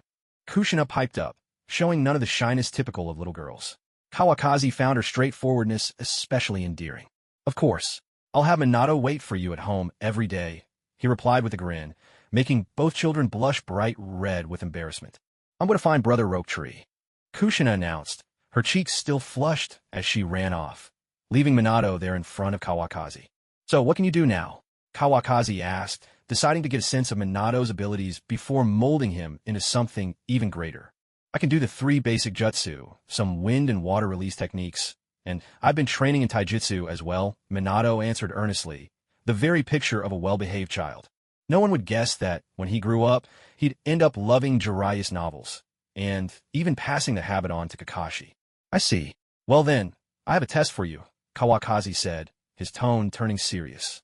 Please, sensei, give me your instructions, Minato responded, thinking that every teacher only accepted students who passed their test. This finally felt normal to him. But Kawakazi, ever the unconventional one, slung an arm around Minato's shoulder and bent down so they were nearly eye level. Do you like Kushina? He asked. Does that have anything to do with the test? Minato was bewildered. He didn't expect his teacher to ask such a personal question. Of course it does, Kawakazi replied, feeling not the slightest pang of guilt for teasing little sunshine. I do, Minato admitted, straightforward as ever. Then go tell her. If you don't, how will she ever know? Kawakazi began egging Minato on, urging him to confess to Kushina. I don't think that's a good idea. Minato hesitated, wondering what sort of test this was supposed to be. This is your test of courage, Kawakazi declared. A disciple of mine must be someone with real bravery. Are you? With his words, Kawakazi worked his magic, winding Minato up until he was practically buzzing with excitement. I am, Minato shouted, his young voice ringing out as he stuck out his neck. His outburst caught the attention of both Ropetree and Kushina. Then go confess. You're a brave kid, Kawakazi encouraged. Kawafa stood up and gave Minato a little push. He watched as Minato walked toward Kushina, every step filled with resolve. Kawafu folded his arms, clearly enjoying the spectacle that was about to unfold. What a good teacher he was, eagerly watching the drama unfold, even when it involved his own 10-year-old student. There really was no one quite like him. Minato finally stopped in front of Kushina, his face flushed bright red. "What's wrong, Minato?" Kushina reached out and gently touched his forehead, concern in her voice. Nearby, Nawaki watched with a complicated expression, thinking to himself, is this little brat really showing off his love right in front of me? Do single people even have any rights left? "Kushina, I like you," Minato shouted at the top of his lungs, loud enough that even the Hitaki clan's guards lurking in the shadows poked their heads out, drawn by the commotion. As soon as he finished, Minato closed his eyes tightly, bracing himself like a criminal awaiting judgment, ready for whatever storm might come his way. "I like you too." Kushina's gentle voice brushed past Minato's ear. When he opened his eyes in delight, Kushina had already slipped away, hurrying home shyly. By then, Nawaki was already walking off with his sword, unable to stomach another second of this sickeningly sweet display. "Teacher, Kushina said she likes me too." Minato turned to Kawafu, excitement written all over his face, eager to share his joy. Kawafu gave him a knowing look, as if to say, "I sped up your love story by several years. You're calling me teacher for good reason." "Yes, now the whole Hitaki clan knows." Kawafu's words left Minato a little embarrassed, finally reining in his excitement, though the blush on his cheeks lingered. "Go home and get your things together. I'll have the butler prepare a room for you." Kawafu summoned the butler. From today on, Minato Namikaze would be his first and foremost disciple. As for Nawaki, well, he was his brother-in-law, something entirely different. "All right, teacher, I'll be back soon." Minato bowed respectfully before heading home.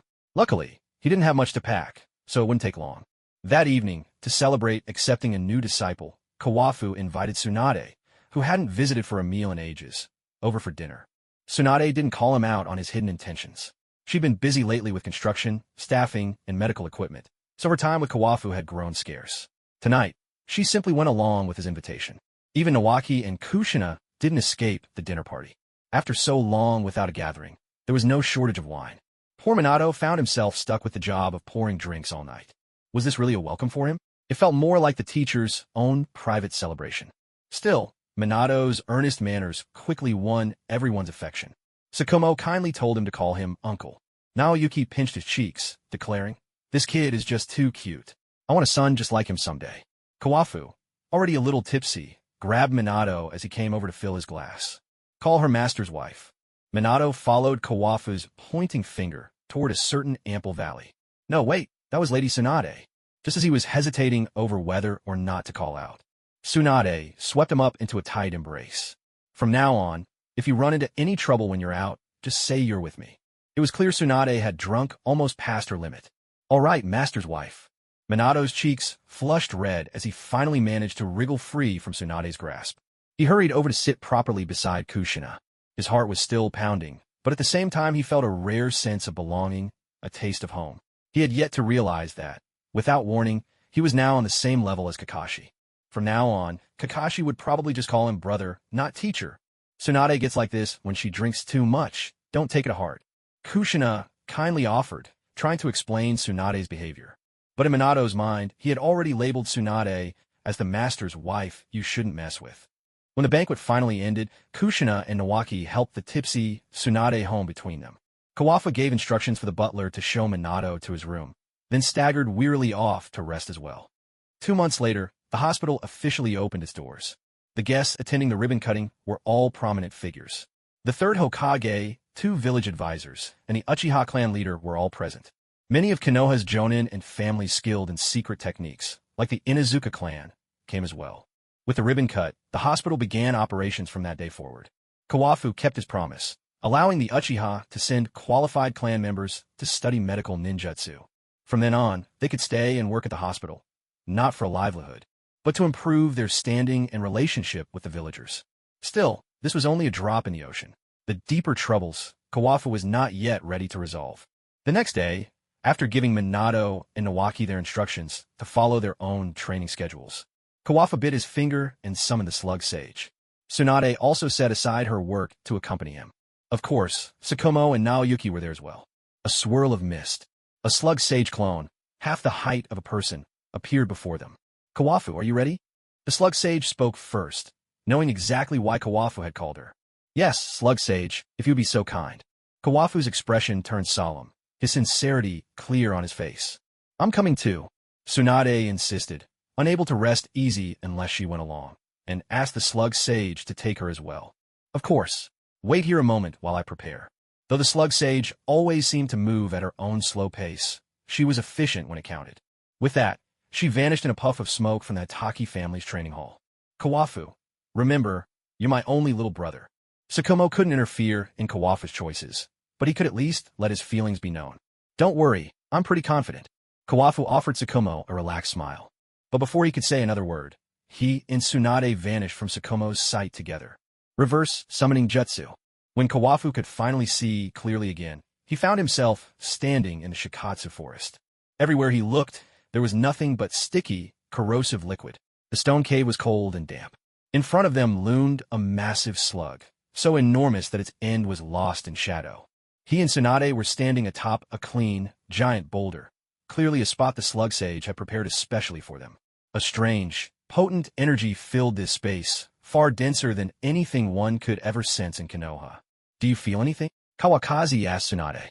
The energy made him feel wonderfully comfortable, as if his whole body were soaking in a hot spring. "A little. Oddly, the air feels a lot fresher in here," Tsunade replied. She sensed something, but her reaction wasn't nearly as strong or noticeable as Kawakaki's. "Have you sensed the natural energy yet?" The slug sage's voice echoed through the cavern. "So, this is natural energy? It really does feel like I'm bathing in a hot spring," Kawakaki said, his initial doubts now completely dispelled. "I barely feel anything," Tsunade admitted. She hadn't planned to train in sage mode anyway, so there was no reason to pretend otherwise. Besides, this kind of training was a gamble with one's life. "As I expected, you're a naturally gifted child," the slug sage remarked. "Little Tsunade, sage mode is not for you." With his first test, Tsunade was already out of the running. "I'm just here to keep an eye on him. Otherwise, I'd never feel at ease," Tsunade replied. "Slug sage, please just teach him sage mode." Tsunade was still pleased. If the slug sage said so, then Kawakaki's chances of success had just gone up a notch. "Very well," the slug sage agreed. "Kawakaki, sage mode is the fusion of 3 types of energy: physical energy, spiritual energy, and this, natural energy. When you blend all 3 perfectly, you gain the power of the sage, and with it, the ability to perform sage techniques." The slug sage explained the fundamentals of sage power to both of them, though Kawakaki already knew this. The real problem was he'd never had a chance to train until now. Sage mode had always been the ultimate secret of the 3 great summoning bee sages. Across the ninja world, those who could master it were incredibly rare, and at this point in time, it seemed that no one had done so. Hashirama Senju was dead, and Jiraiya most likely hadn't learned it yet. Seeing Kawakaki's calm expression, Tsunade finally spoke up. "Sounds simple, doesn't it? But I haven't even told you about the dangers involved." Tsunade had heard the slug sage speak of sage mode more than once.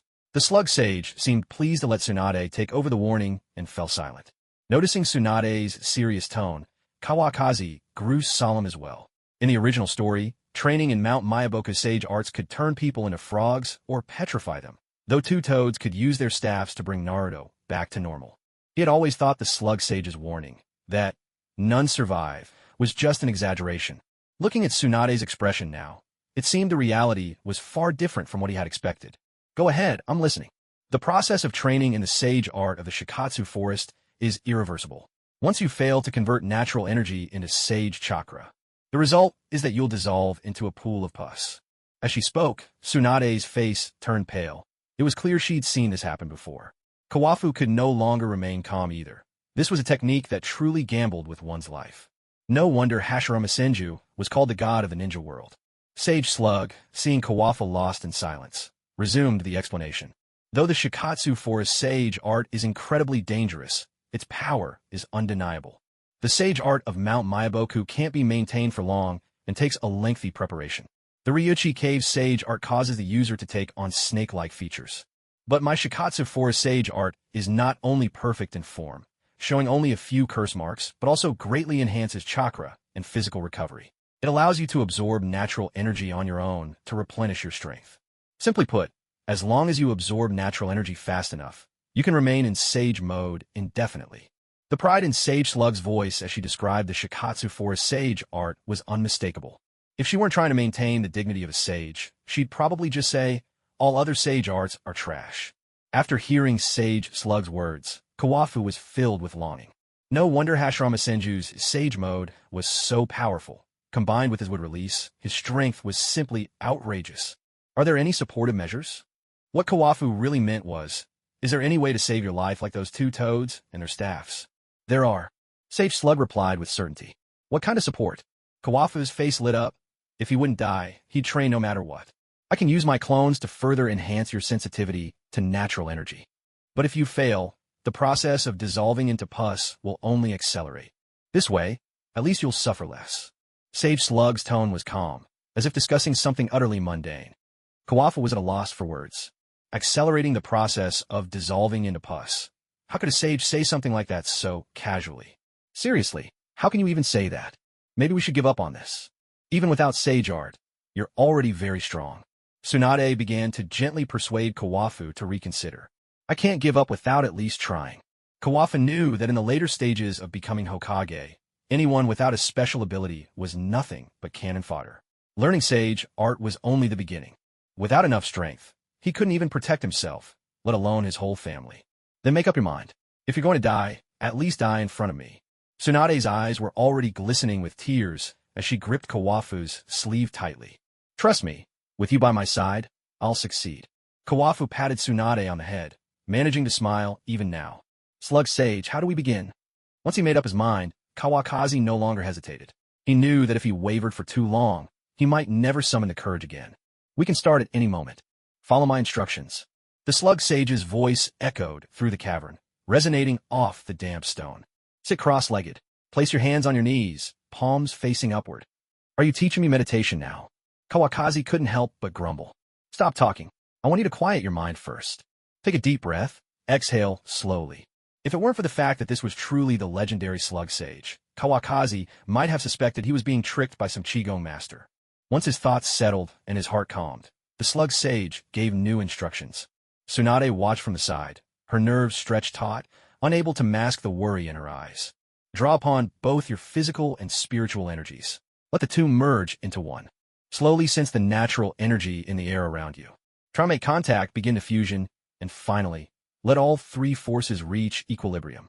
As Kawakaki slipped into a focused state, countless tiny slugs detached from the sage's body. They began to surge forward, gradually enveloping Kawakaki completely. Soon, Tsunade could no longer see him at all, only a mound of slugs writhing where he'd been.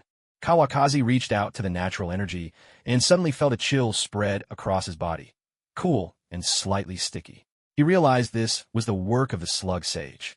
The natural energy he sensed now seemed even more vast and overwhelming. The process of fusion accelerated. The first strand merged successfully, then the second, then the third. Just as Kawakaki began to feel a swell of pride, disaster struck. A wave of searing pain shot through his body. His skin began to corrode, burning and dissolving away. The slugs, too, slipped off wherever the corrosion occurred. Tsunade saw only gruesome wounds, red and raw. She clapped a trembling hand over her mouth, tears streaming down her cheeks in heavy drops. But all she could do was watch. At this point, even rushing to heal him would be useless. If she intervened, her chakra would only hasten the disintegration of Kawakaki's body. Fear knotted in Kawakaki's heart. The fusion with natural energy was moving ever faster, but so was the pain, growing more and more intense. He tried to open his mouth and scream, but no sound would come. Just as he was about to surrender to despair, waiting for death, his mind filled with thoughts of Tsunade. He hadn't even shared a meal with her yet. He hadn't met Kakashi. He hadn't aggravated Sukumo to death yet. Perhaps his very cells refused to let his dreams slip away, for they suddenly surged with vitality, fighting back against the invading natural energy, repairing and fusing all at once. Tsunade saw that Kawakaki's exposed wounds had stopped worsening, and some smaller cuts had even begun to heal.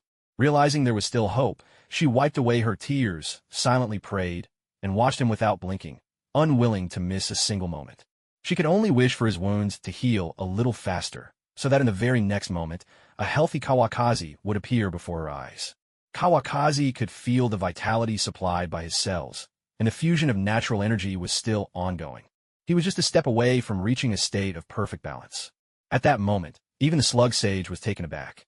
For most people, the corrosive dissolution brought on by the reckless fusion of natural energy would be irreversible. Yet Kawakazi was dissolving and healing at the same time. His miraculous regenerative ability had already matched the side effects of the natural energy. If this continued, he might truly become the second person ever to master Shikatsu Force Sage technique. Time crept by, and Kawakazi's body had become riddled with wounds from the cycle of destruction and recovery. Almost all the slugs had fallen from his body. Tsunade looked at the person before her, unable to even recognize that once handsome face. Gradually, red markings appeared around Kawakazi's eyes. He had succeeded. The backlash from the natural energy had come to an end.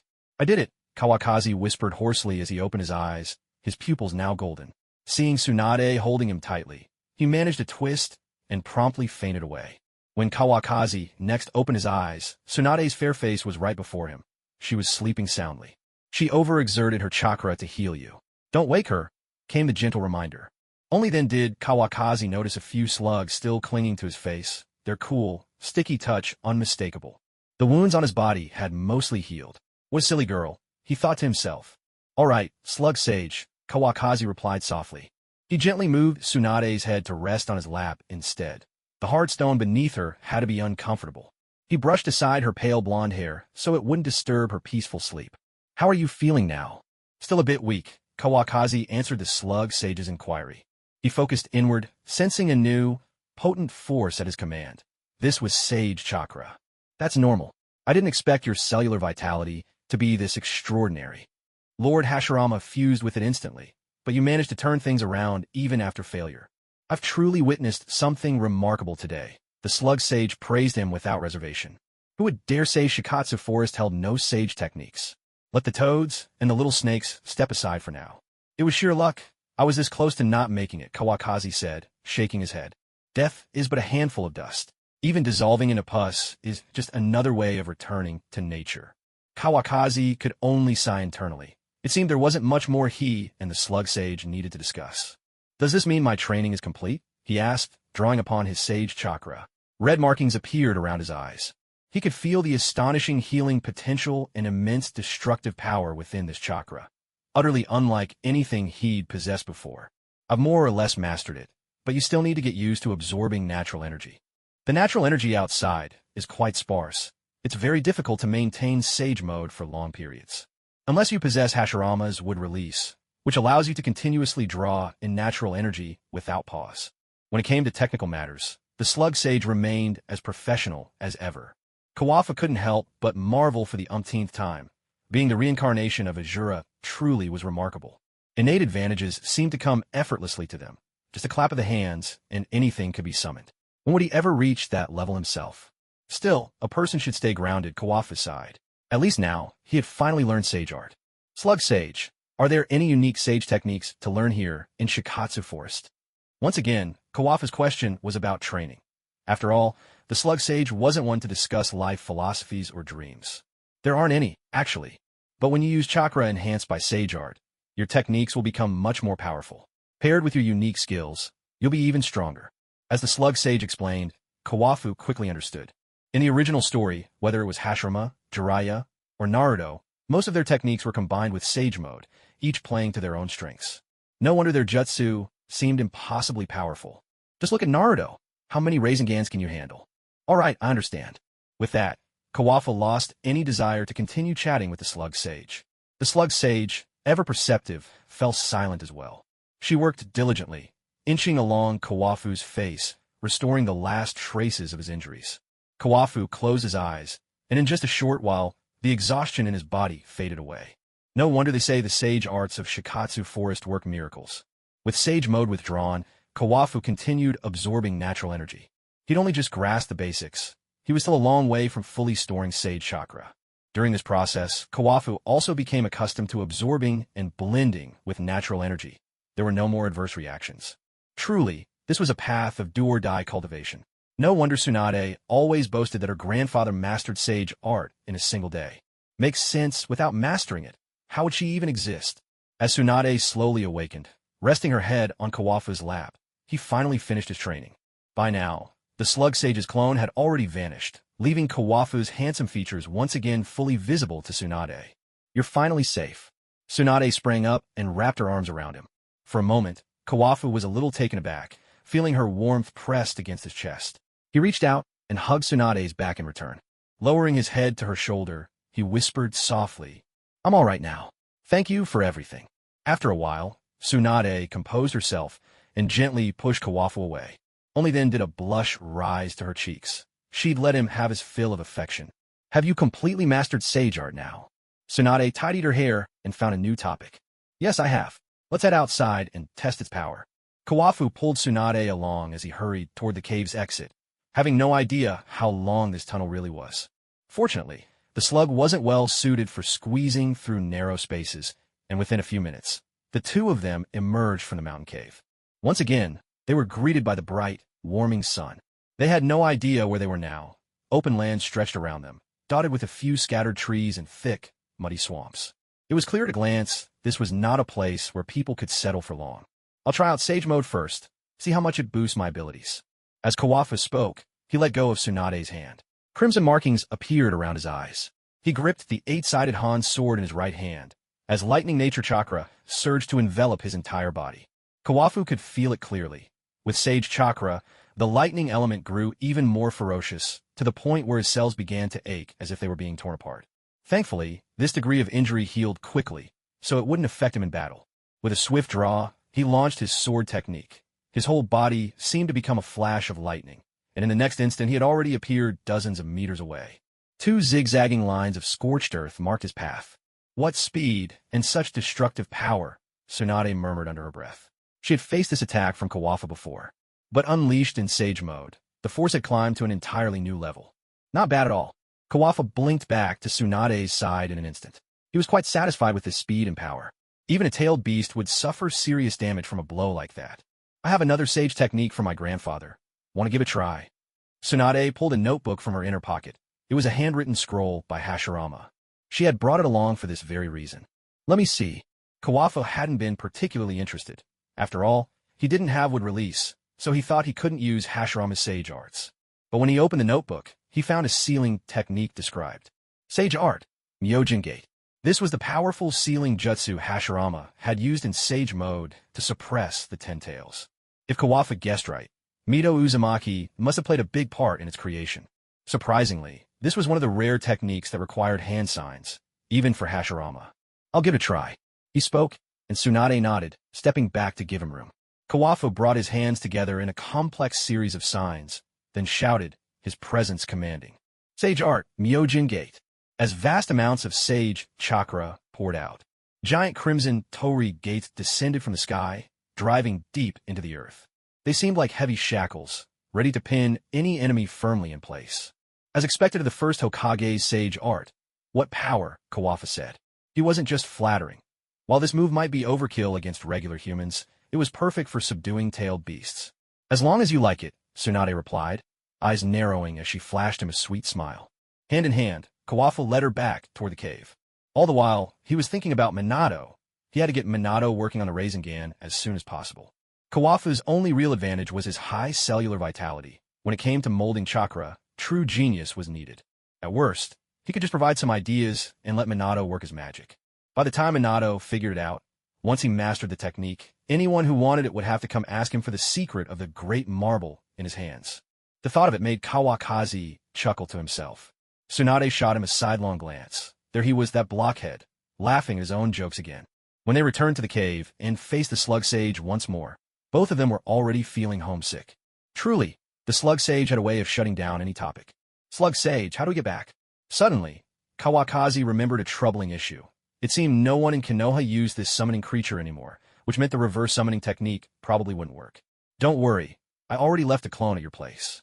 It was as if the slug sage could see right through Kawakazi's concerns. Without that, walking back to Konoha from here would be enough to drive anyone mad. "Haha, slug sage, you really do think of everything." Kawakazi was genuinely delighted, praising the slug sage's meticulousness. Truly, a one-stop service, pickup and delivery included. "That's not entirely it. I left a clone behind in case anything happened to you, so I could bring back whatever's left of you as a puddle of pus. Isn't it a human tradition to be buried in your homeland?" As soon as the slug sage finished speaking, Tsunade couldn't hold back her laughter, while Kawakazi's face was clouded with embarrassment. "Slug sage, you really are something else." If he didn't know the slug sage wouldn't understand, Kawakazi would probably have fired back with a sarcastic remark. Please send us home, Slug Sage. Tsunade spoke on Kawakazi's behalf. Very well. A moment later, the two of them vanished in a puff of smoke from the Shikatsu forest. They reappeared in the damp grasses of the Hitaki clan's training courtyard. The Slug Sage was fond of this environment, and Kawakazi could understand why. After thanking the Slug Sage's clone at his side, Kawakazi hurried out of the grass. It had been less than a day since Kawakazi had left. Now, it was late afternoon. Nawaki and Minato had been practicing their swordsmanship, but now both came running over. Sis, big brother, sensei, Lady Tsunade. Tsunade had initially felt awkward about Minato's respectful address, but after this trip to the Shikatsu forest, she accepted it with ease. Nawaki, do you have a summoning beast? Ah, yes, I do. A snake? Nawaki nodded and was promptly pulled aside by Kawakazi. Minato, you don't have a summoning beast yet, do you? No, sensei. Good. I think the Slug Sage is a great fit for you. With that, Kawakazi dragged Minato over to the Slug Sage's clone. Without any complications, Minato, still a bit dazed, signed his name in blood on the contract scroll. He'd lost the chance to contract with Gamabunta. After handling the matter, the Slug Sage quietly took its leave. From now on, Kawakazi had no worries about taking Tsunade to Shikatsu Forest and not being able to return. Sensei, have you finished your training? Minato was a thoughtful child. Though he didn't know exactly what art Kawakazi had been working on, he could tell from Uncle Sukumo's actions that it must have been something extremely dangerous. Yes, when you grow up, let's see if you can learn it. Reaching out, he gently ruffled the little son's hair. Kawakazi remembered that, in the original story, Minato could also use Sage Jutsu. Big brother, I want to learn too. Rope Tree wasn't about to be outdone. How could he risk losing favor? Go ask Orochimaru. Kawakazi wouldn't dare let Rope Tree practice recklessly. If he ended up turning to mush, Tsunade, ever the doting sister, would be beside herself with grief. All right, you guys go train. I'm going to change clothes with Kawakazi. Unable to bear the lingering smell from their earlier outing, Tsunade shooed her brother and Minato away and dragged Kawakazi off with her to bathe, each with their own bathroom, of course. No one knew where Sukumo had taken his wife, and even the ghostly hound had disappeared without a trace. After his bath, Kawakazi changed into clean clothes, but he wasn't silly enough to wait around for Tsunade. She wouldn't let him join her in the bath anyway. How stingy. He headed to the training hall, channeling all his energy into action. Minato, come here. Kawakazi sat down at a stone table as a servant brought over fresh tea. What is it, sensei? Minato put his wooden sword back on the rack and ran over.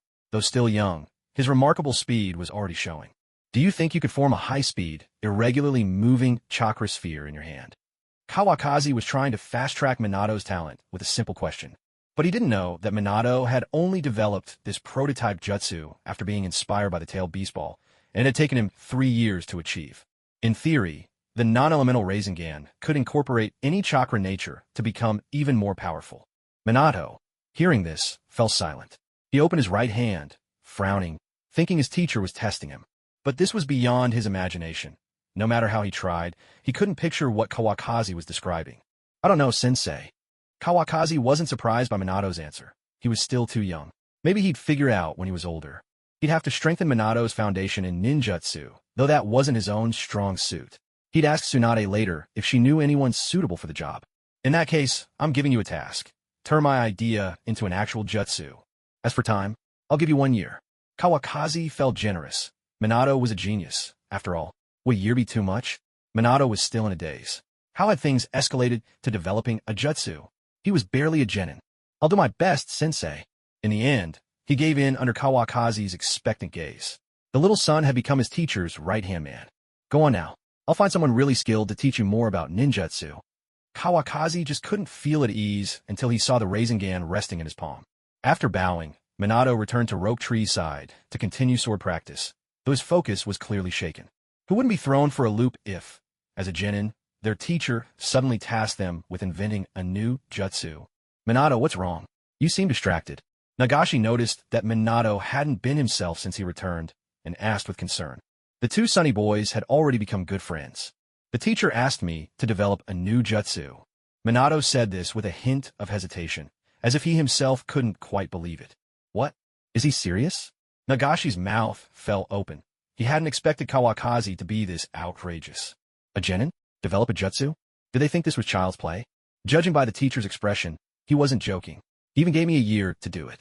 Minato and Nagashi chatted idly as they slacked off. Meanwhile, Tsunade had finished her bath and emerged, her whole demeanor transformed, no longer disheveled, but radiating a refreshed elegance. "Come here and give me a hug." Kawakazi spread his arms wide, mischief in his eyes, hoping to pull the beauty into his embrace. But Tsunade deftly sidestepped him and sat down at his side. "There are people around, you know, and when there aren't. What goes on in that head of yours all day long?" Tsunade saw right through Kawakazi's intentions, cut him off directly, and shot him a glare. She had the air of the head of the household. Sipping the tea Kawakazi poured, she felt that this was what life should be like, so much better than the damp, gloomy forest of death. "Is there a particularly powerful jutsu you could recommend to me?" Kawakazi didn't keep up the flirting. He didn't want to come off as too sleazy. "Why do you ask?" "The strongest is obviously the teacher. He isn't called the professor of ninjutsu for nothing." Tsunade naturally sang the praises of Hiruzen Sarutobi, though, in fairness, his grasp of jutsu was indeed impressive. "He's not the right choice. He's way too busy. I'm looking for someone to teach Minato more about ninjutsu.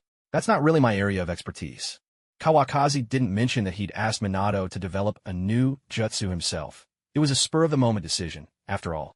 It was only after Minato left that he realized how difficult the task was. After all, the boy was only 10 years old this year.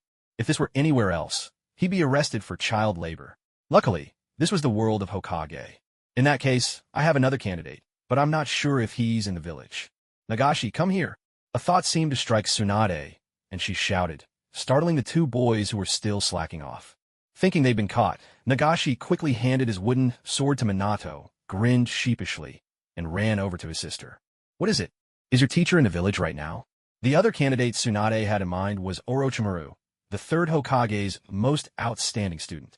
When it came to ninjutsu, Orochimaru not only learned quickly, but could also innovate and expand on what he learned.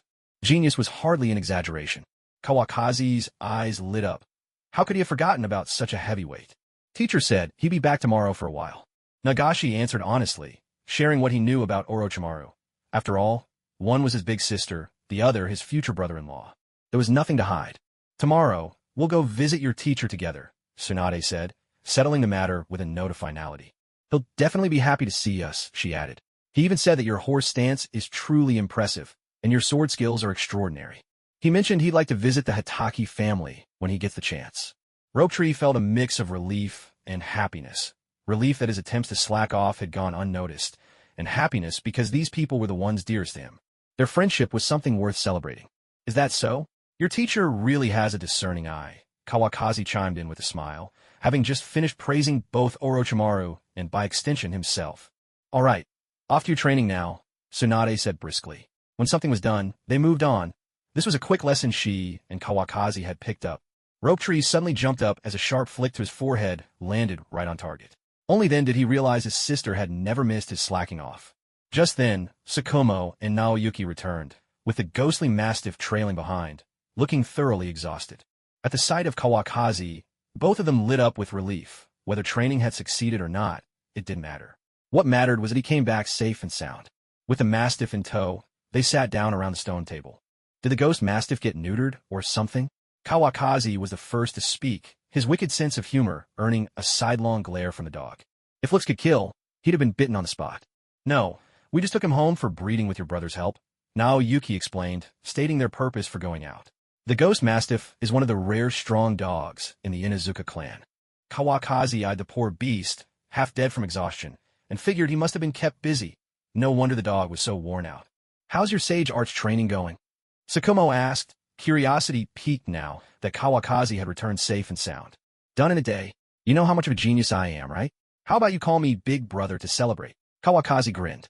Tsunade burst out laughing, nearly spraying her tea, unable to hold it in.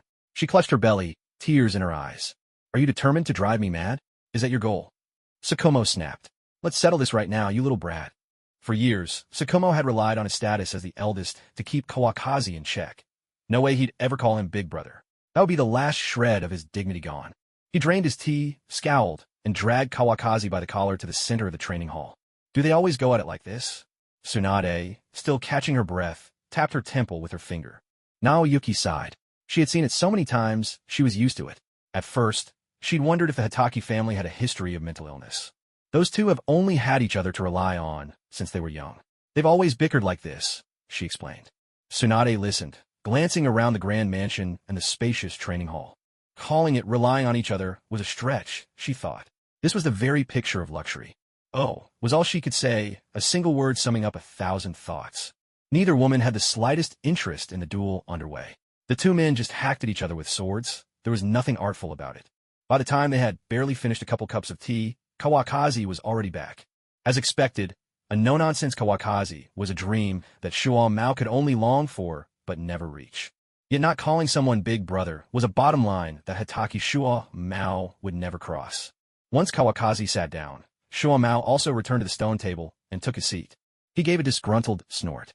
So, big brother isn't even worth you going easy on me? You hopeless rascal. With the farce over, the group quickly slipped into conversation. Shuo Mao gradually regained his composure. He figured out going head-to-head with Kawakazi was a losing battle. Even if he had 9 lives, they wouldn't be enough. The next morning, Kawakazi, holding a fine sword he'd gotten from the Hitaki weapons shop, was trailed by Minato. They met up with Tsunade and Nawaki at the Senju estate, and together set out to pay a visit to Orochimaru. Orochimaru's back in the village. What about Jiraiya? Kawakazi thought of that notorious pervy sage. Not that he felt any guilt, since he'd already stolen Kato Dan's chance at love. He's gone to Mount Mayaboku for training. He's probably working on sage techniques. At this point, the 3 disciples of the 3rd Hokage still got along pretty well, so it was only natural that Tsunade would know where Jiraiya was. I just doubt he'll learn it so easily. Kawakazi knew that Jiraiya supposedly took a full 10 years to master Sage Mode. He was a hardworking type of ninja. He's the most hardworking ninja I've ever met. That was high praise from Tsunade. Jiraiya, born to a civilian family and not particularly gifted, had always impressed her with his determination.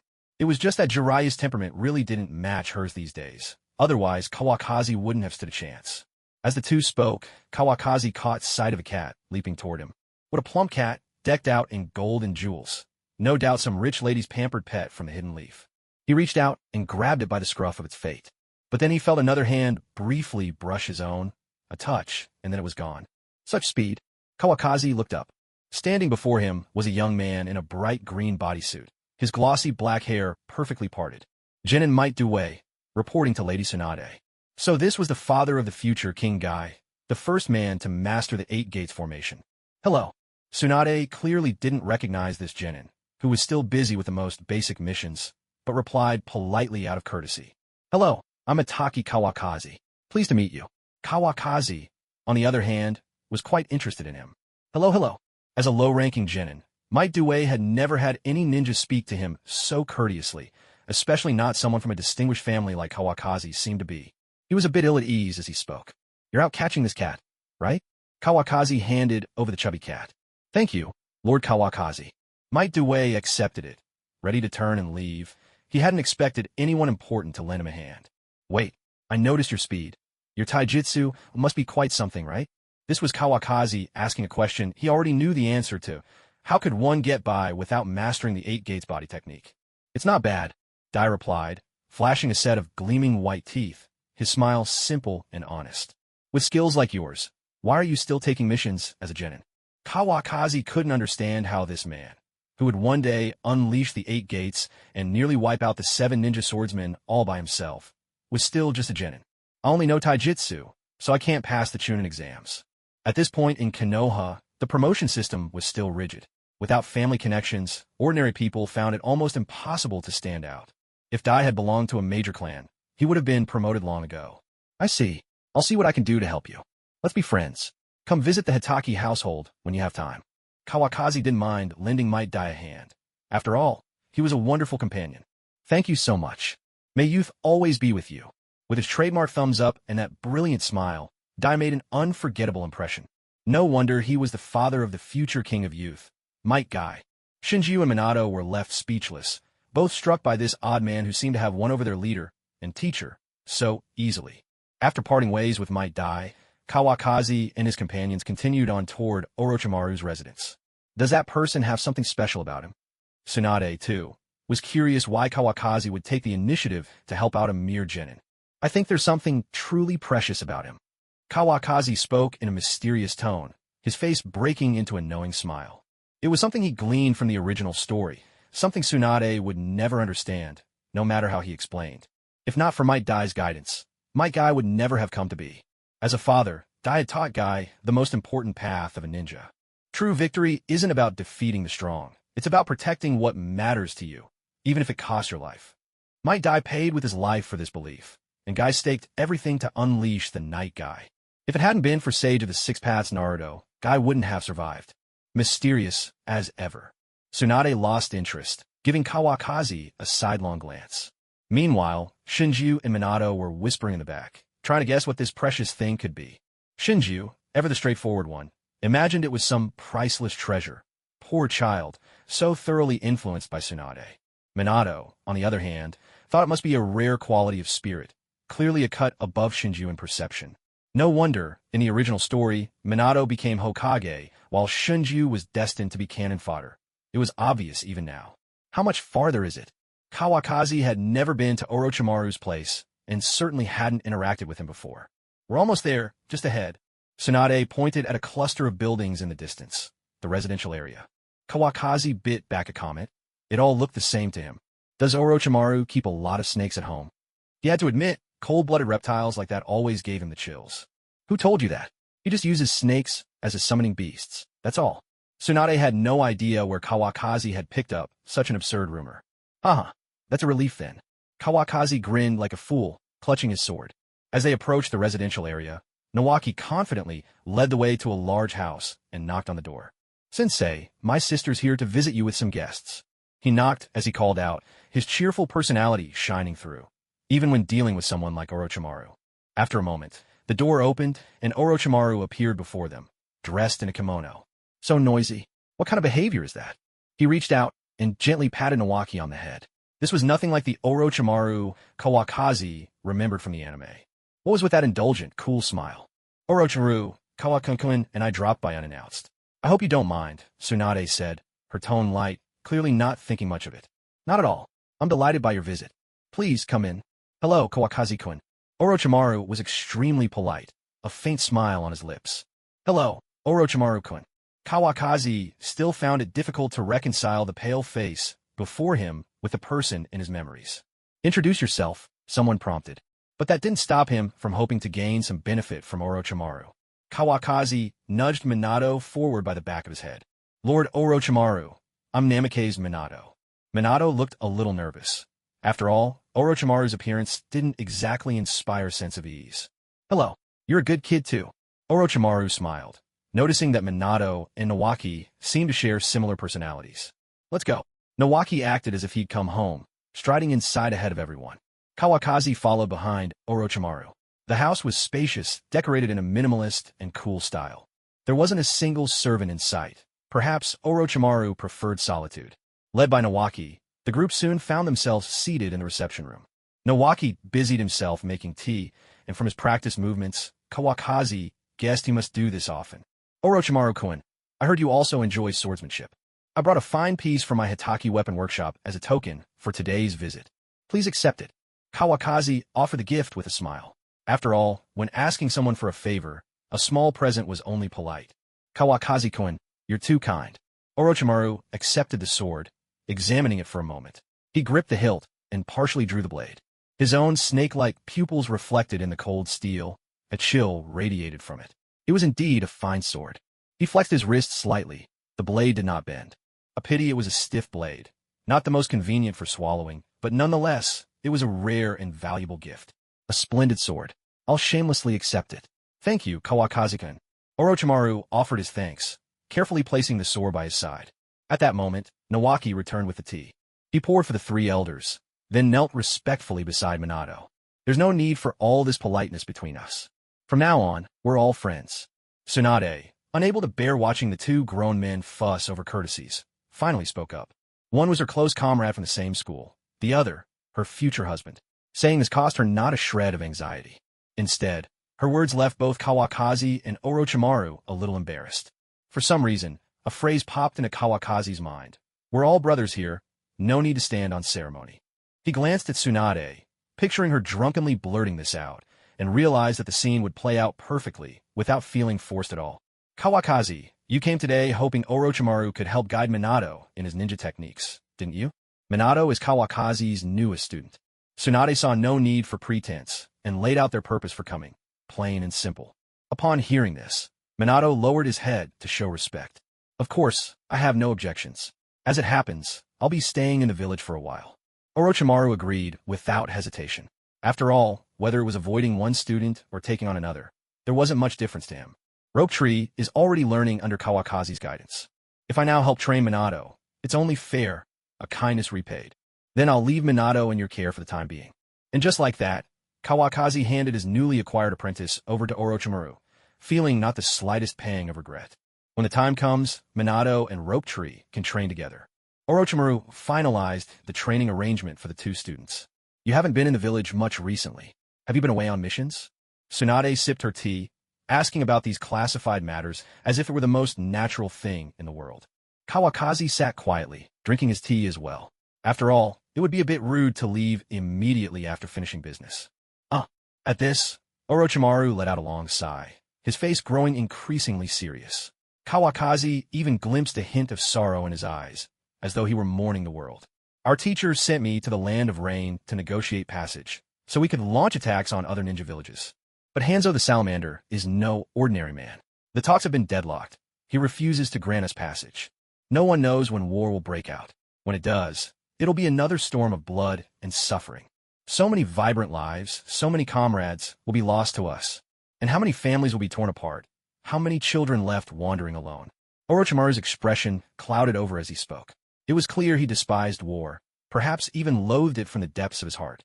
Only now did Kawakazi truly see a different side of Orochimaru from the one on screen. If not for the war that drove him to ponder life and death, perhaps he would have been a ninja who loved his village and cherished life. At least for now, there was no darkness about Orochimaru that Kawakazi could sense. The emotion in his eyes as he spoke was utterly genuine. Ambition and war. Those are the devils that change a person. These things are beyond our power to change. All we can do is protect the people who matter most to us with all our strength. Kawafu wanted to offer some words of comfort, but in the face of war, an individual's strength seemed insignificant. At the very least, he knew he was far from being able to change the course of a war on his own. So, does that mean you're going to continue with the negotiations now that you're back? Tsunade pressed on, knowing that if war broke out, she wouldn't be able to avoid the battlefield. Such was the duty of a shinobi. This is the final round of talks. We've already issued our last ultimatum. Half a month. That's all the time we're giving them. If Hanzo of the Salamander still refuses to grant us passage, then the Land of Rain will be our first target. Orochimaru's words left no room for doubt. The war was about to begin. Kawafu remembered that in the Second Great Ninja War, it was Hanzo who struck first. Astonishing courage for a small country to challenge two great nations, and even give a land of iron a thrashing for good measure. The demigod of the shinobi world truly lived up to his fearsome reputation. We'd best make preparations. From what I know, Hanzo isn't the type to sit and wait for disaster to strike. We have to be ready in case he decides to make the first move. Kawafu offered the warning out of genuine concern. After all, it would be Konoha's shinobi who paid the ultimate price. I doubt it. Hanzo isn't arrogant enough to take on both Konoha and Tsunade with just his own country. Orochimaru didn't fully buy the warning, but he kept it in mind. He was not only a formidable ninja, but also a skilled commander. Better safe than sorry, Tsunade agreed, even if she also found it unlikely that Hanzo would be so bold. I'll be careful, Orochimaru replied with gravity. I heard you open a hospital. I wasn't in the village when it started, so I haven't congratulated you yet. With a heavy talk behind them, Orochimaru shifted the conversation. I owe it all to Kawafu's support. Tsunade beamed with delight. Without her generous benefactor, there would have been no way to establish the hospital. Just make sure you don't end up gambling the hospital away. Orochimaru teased, fully aware of Tsunade's notorious habits. If you can't say anything nice, then keep your mouth shut. Tsunade's expression darkened instantly. Trust him to bring up the sore spot. She couldn't help but think of the 3 million she had lost. One day, she'd have to win it all back. Orochimaru just smiled, not the least bit offended. If she does lose the hospital, she can pay off her debt with herself, Kawafu joked, earning an exasperated glare from Tsunade. He and Orochimaru exchanged a laugh, sipping their tea in unison. The atmosphere gradually lightened up, and even Nawaki and Minato occasionally chimed in with a comment or two. At noon, Orochimaru invited everyone to stay for lunch and ordered some takeout. Though it didn't quite match the standards of dining at the Hitaki household, it was still a lavish spread. As a high-ranking jonin, Orochimaru was certainly not lacking in wealth. After the meal, As Kawafu took his leave, he invited Orochimaru to visit his home whenever he had the time. Spending the morning together, he found himself genuinely fond of this charismatic and compelling man. If Orochimaru had never turned to the dark side, it would have been a joy to have him as a friend. Minato and Nawaki didn't leave with Kawakaki and Tsunade. Instead, they stayed at Orochimaru's home to continue their training.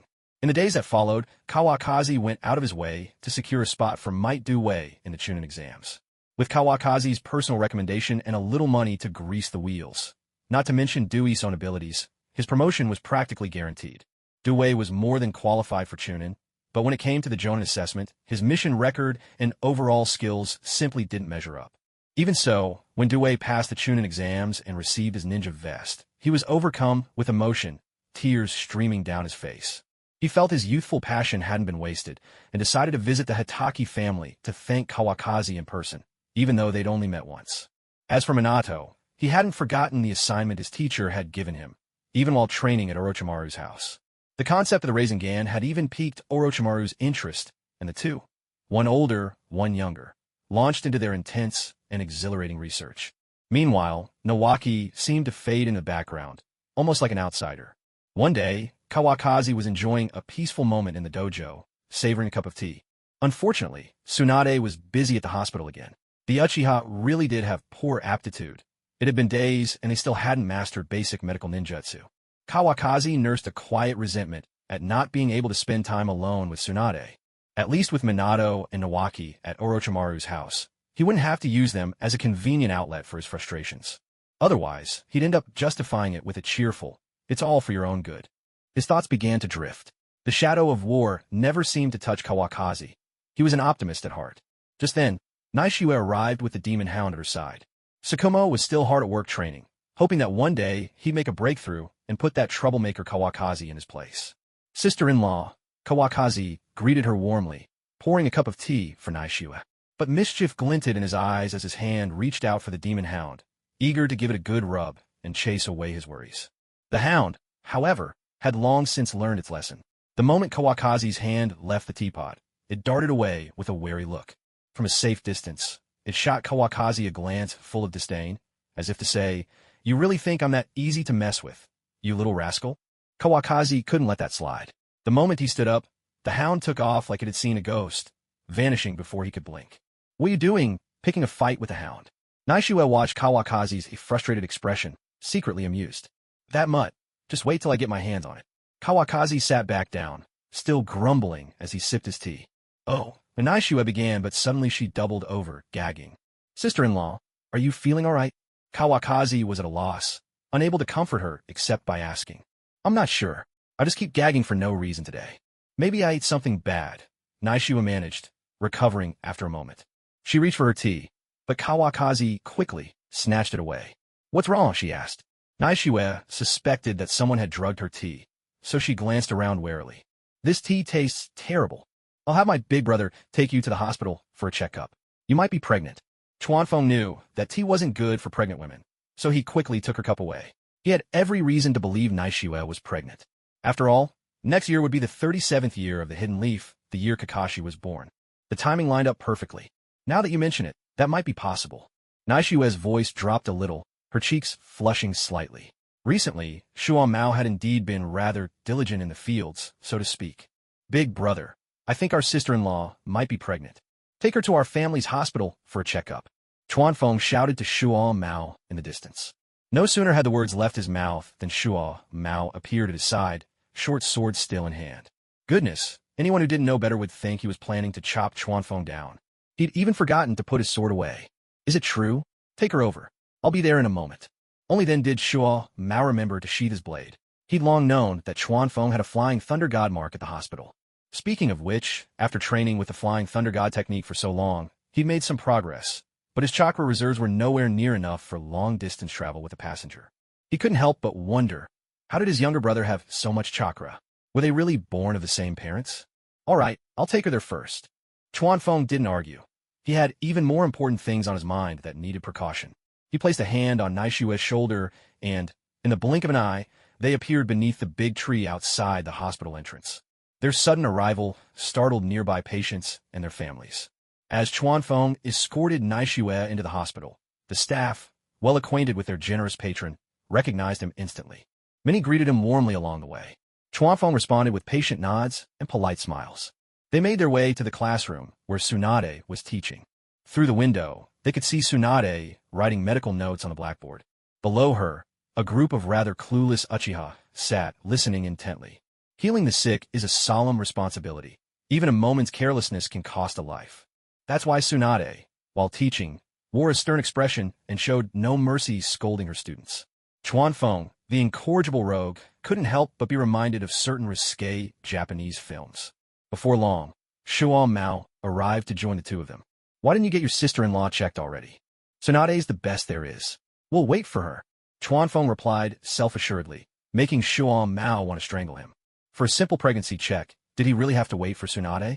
Did he think Shuo Mao didn't see through his tricks? Forget it, Tsunade will be out soon. Naishue was afraid these two would embarrass themselves in public, so she quickly intervened to calm things down. When the lesson ended, Tsunade stepped out and spotted Chuanfeng and the Shuo Mao couple waiting. What brings you here? Brother Shuo Mao, sister-in-law.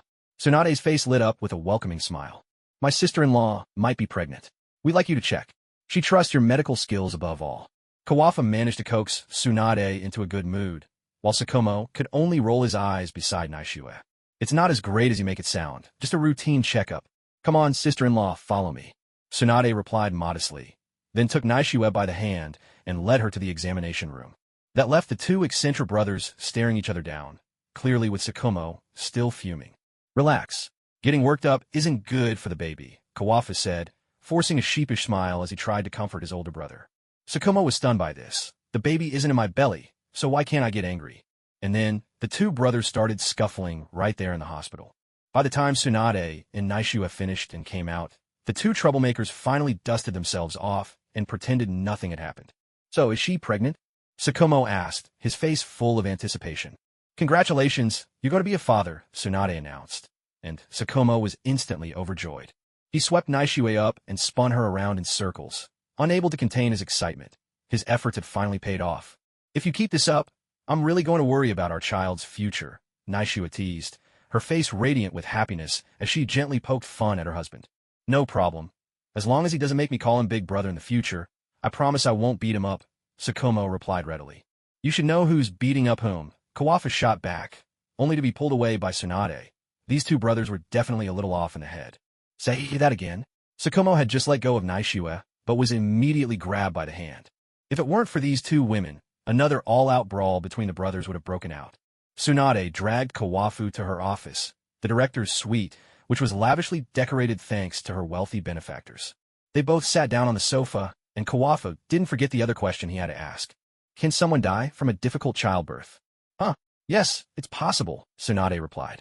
But there are many different causes for childbirth complications. If there's major bleeding, for instance, it can quickly become fatal.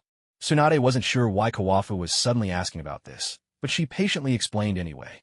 Oh, I see. The Hitaki family has few heirs left, Kawafu said, making up an excuse.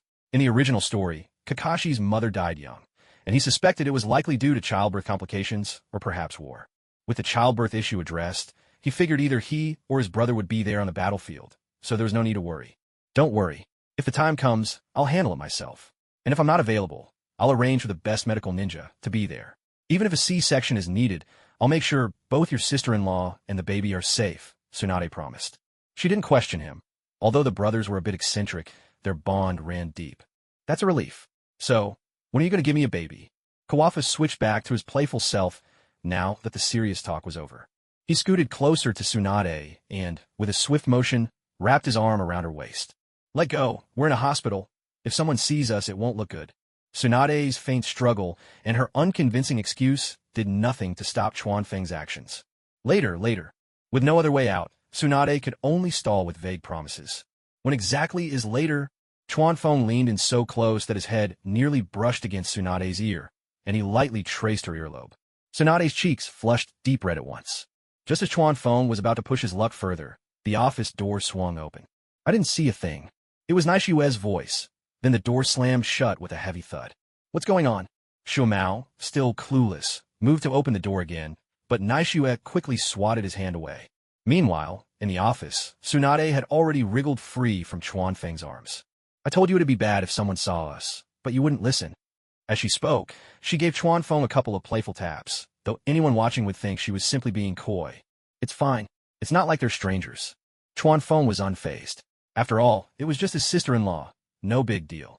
Tsunade once again marveled at Chuanfeng's shamelessness, shooting him a glare before returning to her seat behind the director's desk. All right then, get back to work. I'll be going. Seeing he'd gained nothing more, Chuanfeng got up to leave. Tsunade glanced at him, saying nothing, her cheeks still tinged with pink. Remember, later, Chuanfeng said with a grin, then opened the door and stepped out of the office. There, he found a Shomao, couple still waiting in the hallway. Hope I didn't interrupt anything. The flames of gossip were burning brightly in Naishiwa's eyes. Not at all. Let's go home. Chuanfeng had no interest in sharing stories of his romantic escapades with his sister-in-law. With a flourish, he snapped his fingers and vanished from sight in an instant, showing off as he left. I told you there was no point waiting for that rascal. Shuamao stomped in frustration. Well, that was a waste of time. Haha. If you're so capable, why don't you fly home too? Naishiwa couldn't help but laugh, taking Shumao's hand as the two of them strolled home together. She thought to herself, her future child mustn't be as stubborn as Shumao, nor as wild as Chuanfeng. With a father and uncle like that, all she could do was silently wish her child good luck. She hoped he would have a happy childhood. Back at home, Chuanfeng was already seated at the stone table. The servant, attentive as ever, had refreshed the tea. Just then, the ghost mastiff crept out from some hidden corner.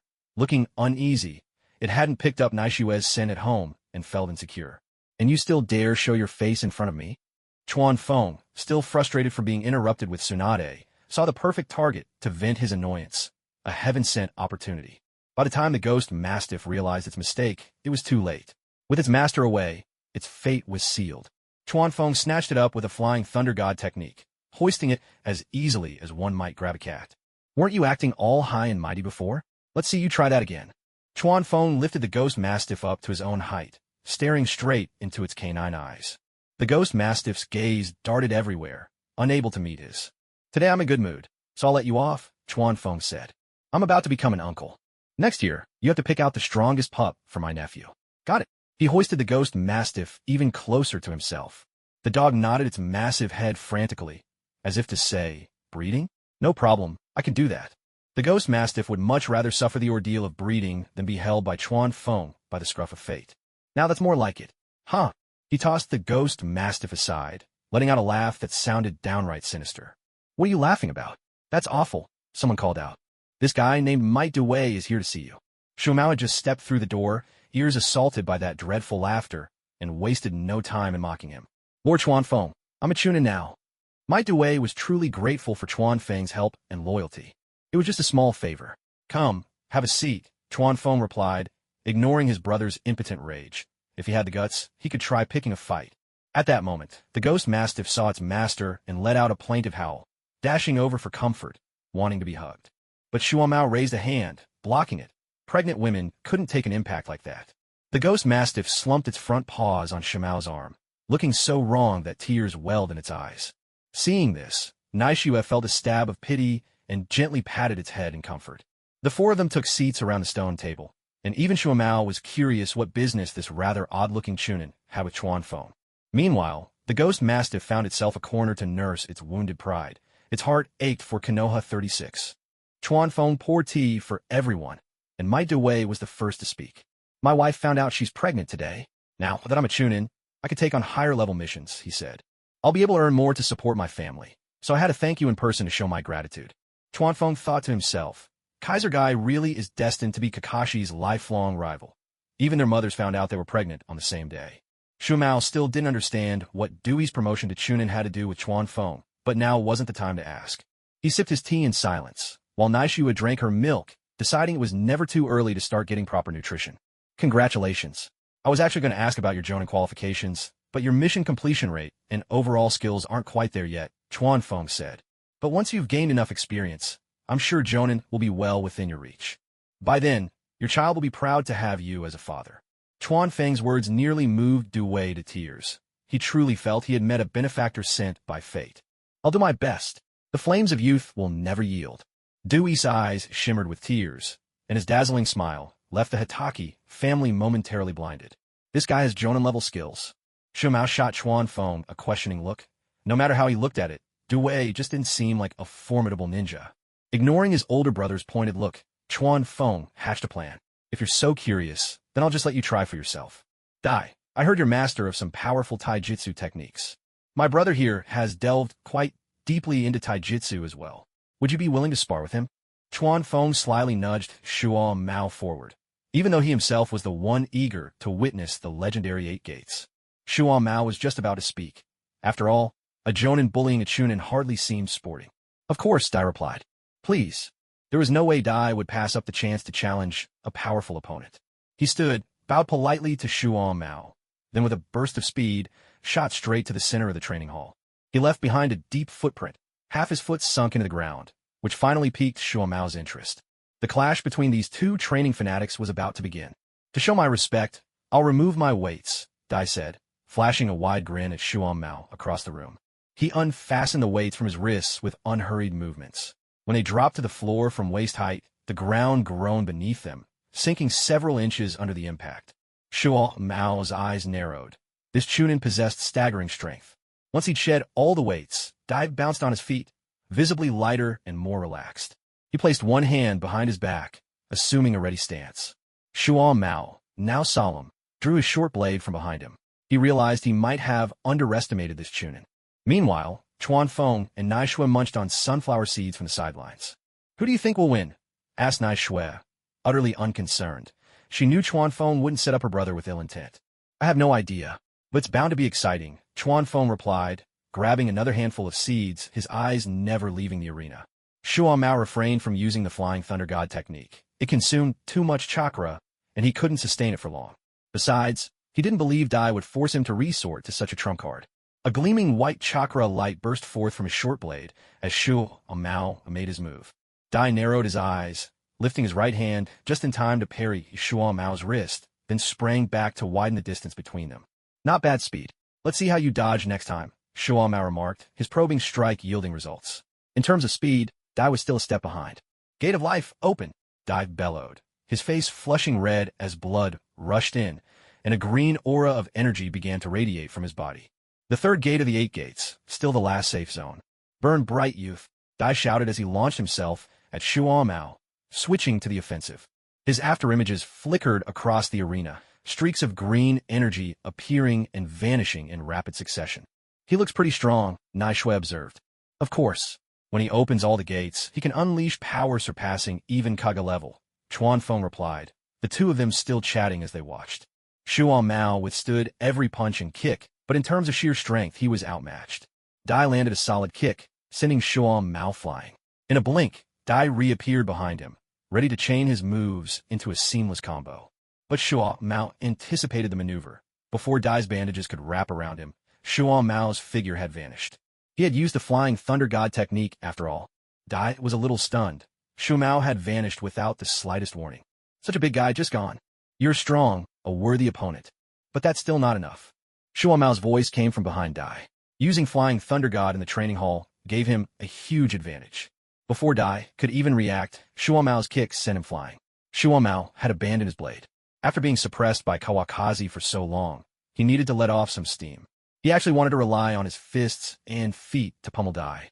Dai crossed his arms to block the blow, his pupils widening in shock. He couldn't fathom how anyone could be this fast. If that's how it is, then I won't hold back. The flames of youth will never die. 6th gate, gate of view, open. Dai's face flushed dark as blood rushed to his head. His features contorted, and his eyes lost their pupils in a haze of power. Morning Peacock. Dai's fist struck at blinding speed, igniting flames as they tore through the air, attacking Shuo Mao with incredible frequency and force. Surrounded by a barrage of fiery punches, the pressure in the air was so intense that even Shuo Mao struggled to use the Flying Thunder God freely. He had to grit his teeth and take several hits before finally escaping Dai's attack range. That was amazing. Big Brother got beaten up again. The two shameless onlookers cheered with delight. Morning Peacock truly looked spectacular. I concede. At that moment, Dai released the gate of view and admitted defeat.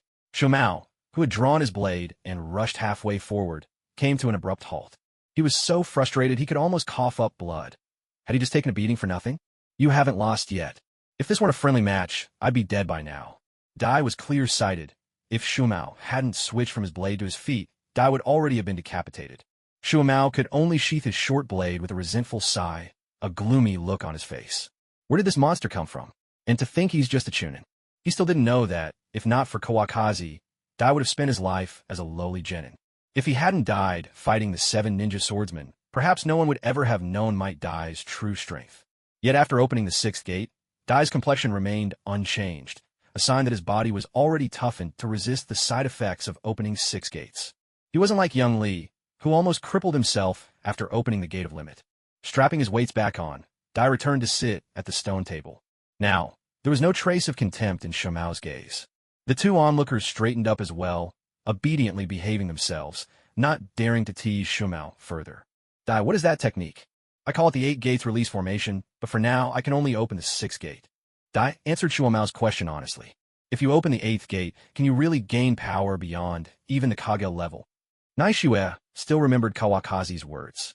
Dai nodded, then explained the dangers of the 8th gate. But the 8th gate, the gate of death, comes at the cost of your life. Unless it's absolutely necessary, it's best not to use it. Kawakazi looked grave, for everyone knew this man died opening the 8th gate. Haha, that's jumping the gun. I'm nowhere near that level yet. Dai let out a hearty laugh, clearly not believing he would reach the stage of opening the 8 gates anytime soon. Could I learn your technique? Shumao's face flushed bright red before he hesitantly spoke up. He had been tempted by the 8 gates technique. Shumao. Naishue frowned, partly because she thought it was impolite, and partly because she didn't want her husband to practice something so dangerous. It's fine, it's just a skill, nothing more. If you want to learn, Shumao, I'll gladly teach you. How can the path of youth be traveled alone? After all, Dai agreed with a big-hearted generosity that surprised Chuanfeng. After all, in the original story, Dai had only taught his son. Thank you. Stay for drinks at lunch. Shumao was delighted and invited Dai to join them for a meal. He really liked Dai's personality and was glad to have found someone to regularly train with. Who would willingly pick fights with Chuanfeng anyway? There was hardly any challenge in it. At lunch, Shumao and Dai drank until their faces were flushed red. Chuanfeng couldn't quite figure out how his big brother had ended up hitting it off so well with Dai. Could it be that the bond between Kakashi and Guy had already begun in the previous generation? In the end, Chuanfeng escorted a rosy-cheeked Dai out of the Hitaki household, though he was a bit disappointed not to have witnessed Dai's legendary drunken boxing. Maybe drunken boxing was always meant to be Lee's signature move. Chuanfeng, you don't have to see me off. I'm perfectly fine. Alcohol truly is the ultimate tool for bringing men together. Dai had dropped the formal title, and was speaking to Chuanfeng as an equal now. All right, take care on your way. Chuanfeng watched Dai stagger off into the distance. It seemed that, in the upcoming Second Ninja World War, Konoha would gain another ninja worthy of a title. The next day, Shumao began training with Might Dai, learning the 8 gates technique. Naishue stayed home to look after her pregnancy, while Chuanfeng continued to take it easy.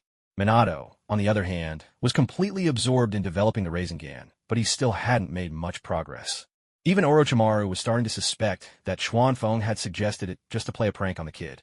How could anyone conjure a ball of chakra out of thin air, without attributes, and spinning a high speed with no set pattern? If you're so clever, why don't you do it yourself? Today, Tsunade had made plans to meet Chuanfeng to discuss something important, and told him to wait at home. Not that it mattered. These days, Chuanfeng rarely left the house except to see Tsunade anyway. Before lunchtime, Tsunade arrived. After finishing their meal, the two of them sat down together in a quiet room. The conversation they were about to have was both highly confidential and of great importance. Chuanfeng, do you remember when I said I wanted to research my grandfather's cells? At the mention of this, Chuanfeng's drowsiness vanished instantly. Of course. Is it finally time to put it on the agenda? Chuanfeng remembered that Orochimaru had only obtained Hashirama cells by digging up the first Hokage's grave. Was Tsunade about to ask him to do the same? I haven't made up my mind yet. That's why I came to discuss it with you. Chuanfeng couldn't help wondering. If Tsunade really asked whether they should go grave robbing, would he agree, or would he just agree? Go ahead. Kawafu kept a serious face, carefully hiding his own thoughts. One wrong guess, and he'd probably get smacked. I told you. The village's research on grandfather cells has been sealed on the teacher's orders. It's not just experimental data in there. The actual cells of grandfather are kept as well. I've been wondering whether I should go ask the teacher for them. But I'm not sure if that might lead to some negative consequences. Having realized her own shortcomings and that she's no match for these old foxes, Tsunade came to consult Kawafu. Otherwise, with her usual temperament, she'd probably be in Hiruzen Sarutobi's office by now. Let me think about it. Kawafu had always assumed the lab ran out of Hashirama's cells long ago. Otherwise, Orochimaru wouldn't have risked everything to dig up the first Hokage's grave. Danzo was already dead by his hand, so that threat was gone. The third's goal was to cultivate a master of wood release, which didn't conflict with his own interests. Even counting Boruto's era, those who could successfully fuse Hashirama cells were exceedingly rare. Even Kingai ended up disabled, not with a Hashirama cell transplant. Clearly, even if the cells are successfully studied, they're not something that can be widely used. The compatibility requirements for fusion are extremely high. With this in mind, Kawafu had more or less made his decision, but the third absolutely couldn't be allowed to interfere in the experimental process. You can go ask for them, but make it clear up front. If we succeed, the technology can help the village create wood release users. But no one is allowed to interfere with the experiments themselves. That's our bottom line. After all these years of research, they still hadn't succeeded. Clearly, the third's team wasn't up to the task, and sending people to meddle would only hold things back.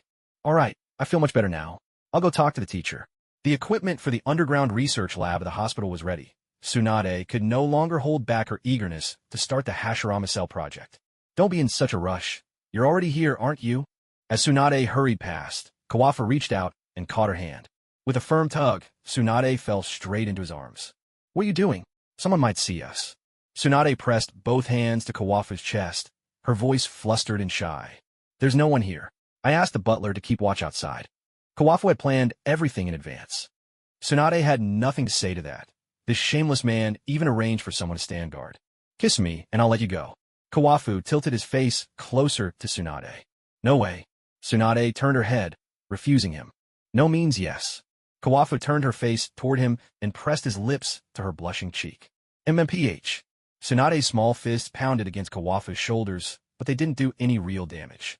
As Kawafu's tongue boldly invaded her mouth, Tsunade squeezed her eyes shut, cheeks burning.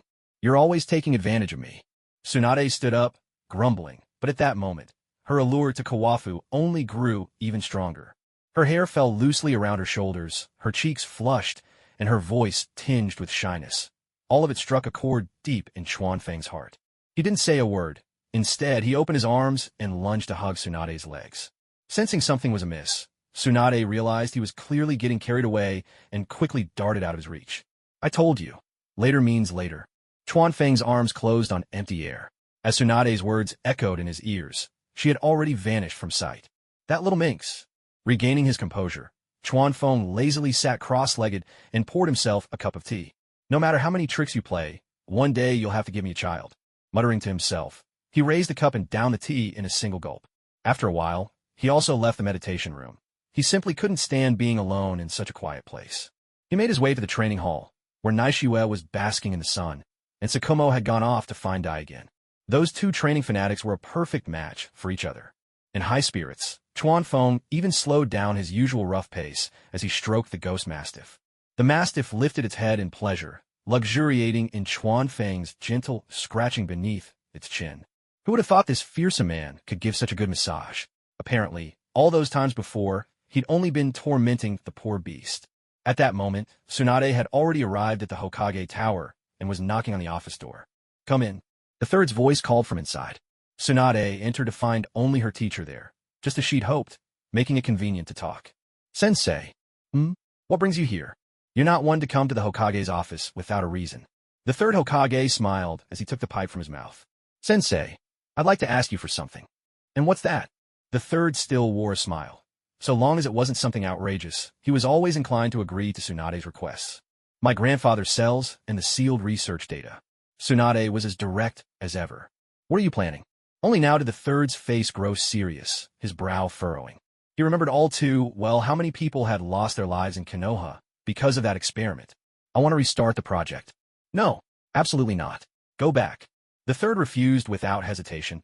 He would not allow more innocent lives to be endangered by that research. The casualties from the experiment back then still stung like a thorn in his heart. That was why he'd been so infuriated when Orochimaru continued the research in secret. If it had been anyone else, he probably would have executed them on the spot. Sensei, I won't act recklessly. No. His tone was firm, his expression dark. Sensei, I promise I won't use human test subjects before achieving results. There will be no innocent casualties. Back then, you rushed the experiment, and that's why so many died. I won't let that happen again. Besides, if the research succeeds, Konoha could once again have ninja who wield wood release. Can you even call Konoha the village hidden in the leaves without wood release? Where the leaves dance, the fire will continue to burn. The will of fire will be passed down through the power of wood release. Tsunade spoke at length, and her final words struck a deep chord in the third Hokage's heart. The will of fire. It was what he had devoted his entire life to. He let out a long sigh. I can give it to you, but you must promise that no innocent lives will be lost. With these words, the third Hokage left some room for maneuver, for he knew that the results of the experiment would ultimately have to be tested on living subjects. If it couldn't be avoided, then the least he could do was ensure the casualties wouldn't be innocent people. All right, I can do that. Tsunade agreed. It was what she had discussed with Kawakaki from the start. And one more thing, I want to have people involved in the process. The third's intentions were clear to Kawakaki. No, I need complete autonomy. At this point, I am the best medical researcher in Konoha. Tsunade's tone was resolute, as Kawakaki had instructed her to be. The third fell silent, unable to refute her words. They were the truth.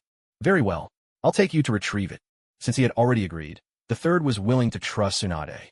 In terms of lineage, hers was even purer than his own as Hokage. Her clan had been one of the main forces behind Konoha's founding. The third Hokage rose, retrieved a long and used iron box from the safe, and took out a meticulously crafted key. Let's go. He closed the safe and led the way out of the office. Tsunade followed quietly behind him. After leaving the Hokage building, the third Hokage waved off the umbu who had been tailing them. He led Tsunade alone into the depths of Konoha's forest. Do you know how your grandfather's cells were obtained? The third broke their heavy silence with a quiet question. I don't know. Tsunade had never considered the matter before. They were left behind by my teacher.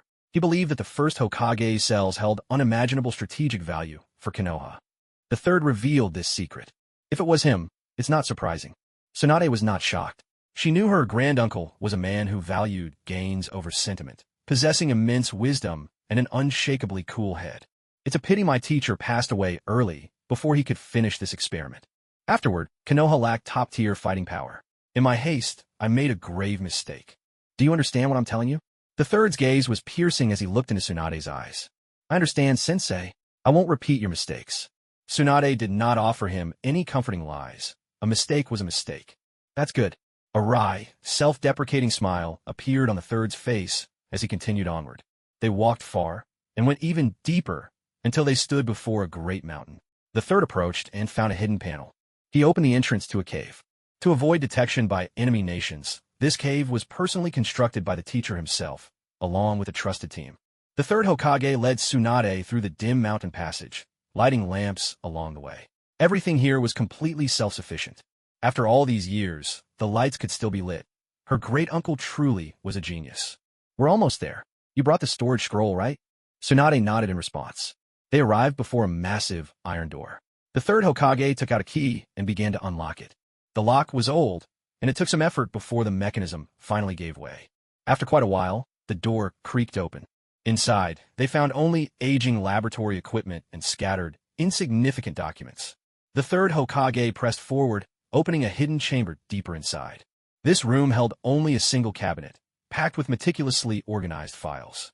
Experiment number 1, Experiment number 2, Senju clan, Uchiha clan, Shimura clan, Sarutobi clan. Each file recorded the details of live experiments. As Tsunade read, her heart pounded with alarm. Only now did she realize the enormous price Konoha had paid for these experiments. Take them. All of this is my burden to bear. At that moment, Tsunade felt as though her teacher had aged years before her very eyes. Sensei, I will succeed. Without another word, Tsunade produced her storage scroll and sealed away the entire cabinet. As the cabinet vanished, the weight in the third Hokage's heart eased ever so slightly. And yet, he knew he could never atone for these sins in his lifetime. He then led Tsunade to the cold storage room to retrieve Hashirama's cells. These are no longer needed here. They're nothing but painful memories. Once they emerged from the cave, the third Hokage spoke, then used earth release to seal the entire cavern tight. This burden, he would carry it alone. Sensing her teacher's lingering sorrow, Tsunade did not leave right away. She quietly walked beside the third, witnessing for the first time the vulnerable side of her mentor. He truly had grown old. The days when he, Orochimaru, Jiraiya, and she herself had learned joyfully under his guidance were gone forever. Back then, he was young and ambitious, becoming Hokage in his 20s. Under his leadership, the village had flourished more and more. Now it was her turn, Tsunade's, to take up her teacher's mantle. They returned to the Hokage office and had just sat down. The third hadn't even lit his pipe when an ANBU burst in. Lord Third, urgent report. Hanzo of the Salamander from the Land of Rain has declared war on Konoha, Tsunade, and the Land of Iron simultaneously. Hostilities have already broken out on the front lines. Tsunade's heart leaped at the news. Kawafu had predicted this, and it hadn't even been 15 days. Summon all the jonin in the village. Convene in strategy department at once. Immediately, no delay. The third sprang to his feet, his pipe landing with a sharp tap on the desk. In that instant, he once again radiated the bearing of a great general, commanding, dignified, and utterly unassailable. It was still the familiar operations conference room. The last time he'd been here was his first meeting with Tsunade. Now, Kawakaki stood beside Tsunade, the two of them shoulder to shoulder. Orochimaru and Sukumo were by their side. More jonin were still arriving, but the third Hokage had yet to make an appearance. Kawakaki, your foresight is truly impressive. I'm in awe, Orochimaru said, his expression dark. The war, in the end, had begun. It was just a hunch. I didn't expect Hanzo the Salamander to be so bold, Kawakaki replied. If he hadn't read the original story, he could never have imagined that such a tiny country would dare to fight on 3 fronts at once. First, he clashed with Lady Chiyo of the Sand and held his ground. Then he fought Mifune of the Land of Iron and let him live out of mercy. Finally, he defeated the 3 students of the third Hokage, humiliating them by bestowing the title of Sennin. At this point in time, Hanzo's reputation as the demigod of the shinobi world was no exaggeration. He was terrifyingly strong. To Kawakaki, Hanzo was the very image of a reckless hothead. I don't care who you are, I'll take you all on. The 5 great nations? He couldn't care less. This time, Sensei must be furious. For the tiny Land of Rain to dare provoke Konoha. Tsunade, who had witnessed it all from the office, recalled how the third Hokage had smashed his pipe to pieces on the desk. Best not to underestimate Hanzo the Salamander. Kawakaki warned Tsunade, remembering how she'd almost lost her life to Hanzo, saved only by Jiraiya's intervention. If not for that, she might have been crippled, or worse. Kawakaki is absolutely right. The title of demigod in the shinobi world is not just for show. Orochimaru agreed, maintaining his usual caution. He knew that true fame was never hollow. Sukumo, meanwhile, was as silent as ever, standing like a statue as the others chattered away. Hey big bro, why so quiet? Kawakaki nudged his older brother, breaking through his stoic demeanor.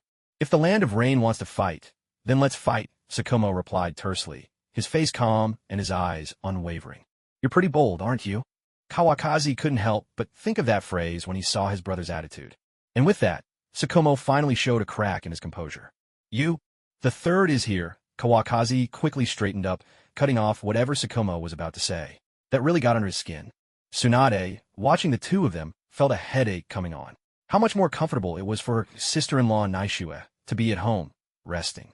Orochimaru, on the other hand, watched the brothers' antics with genuine amusement, a kind of joy he'd never experienced before.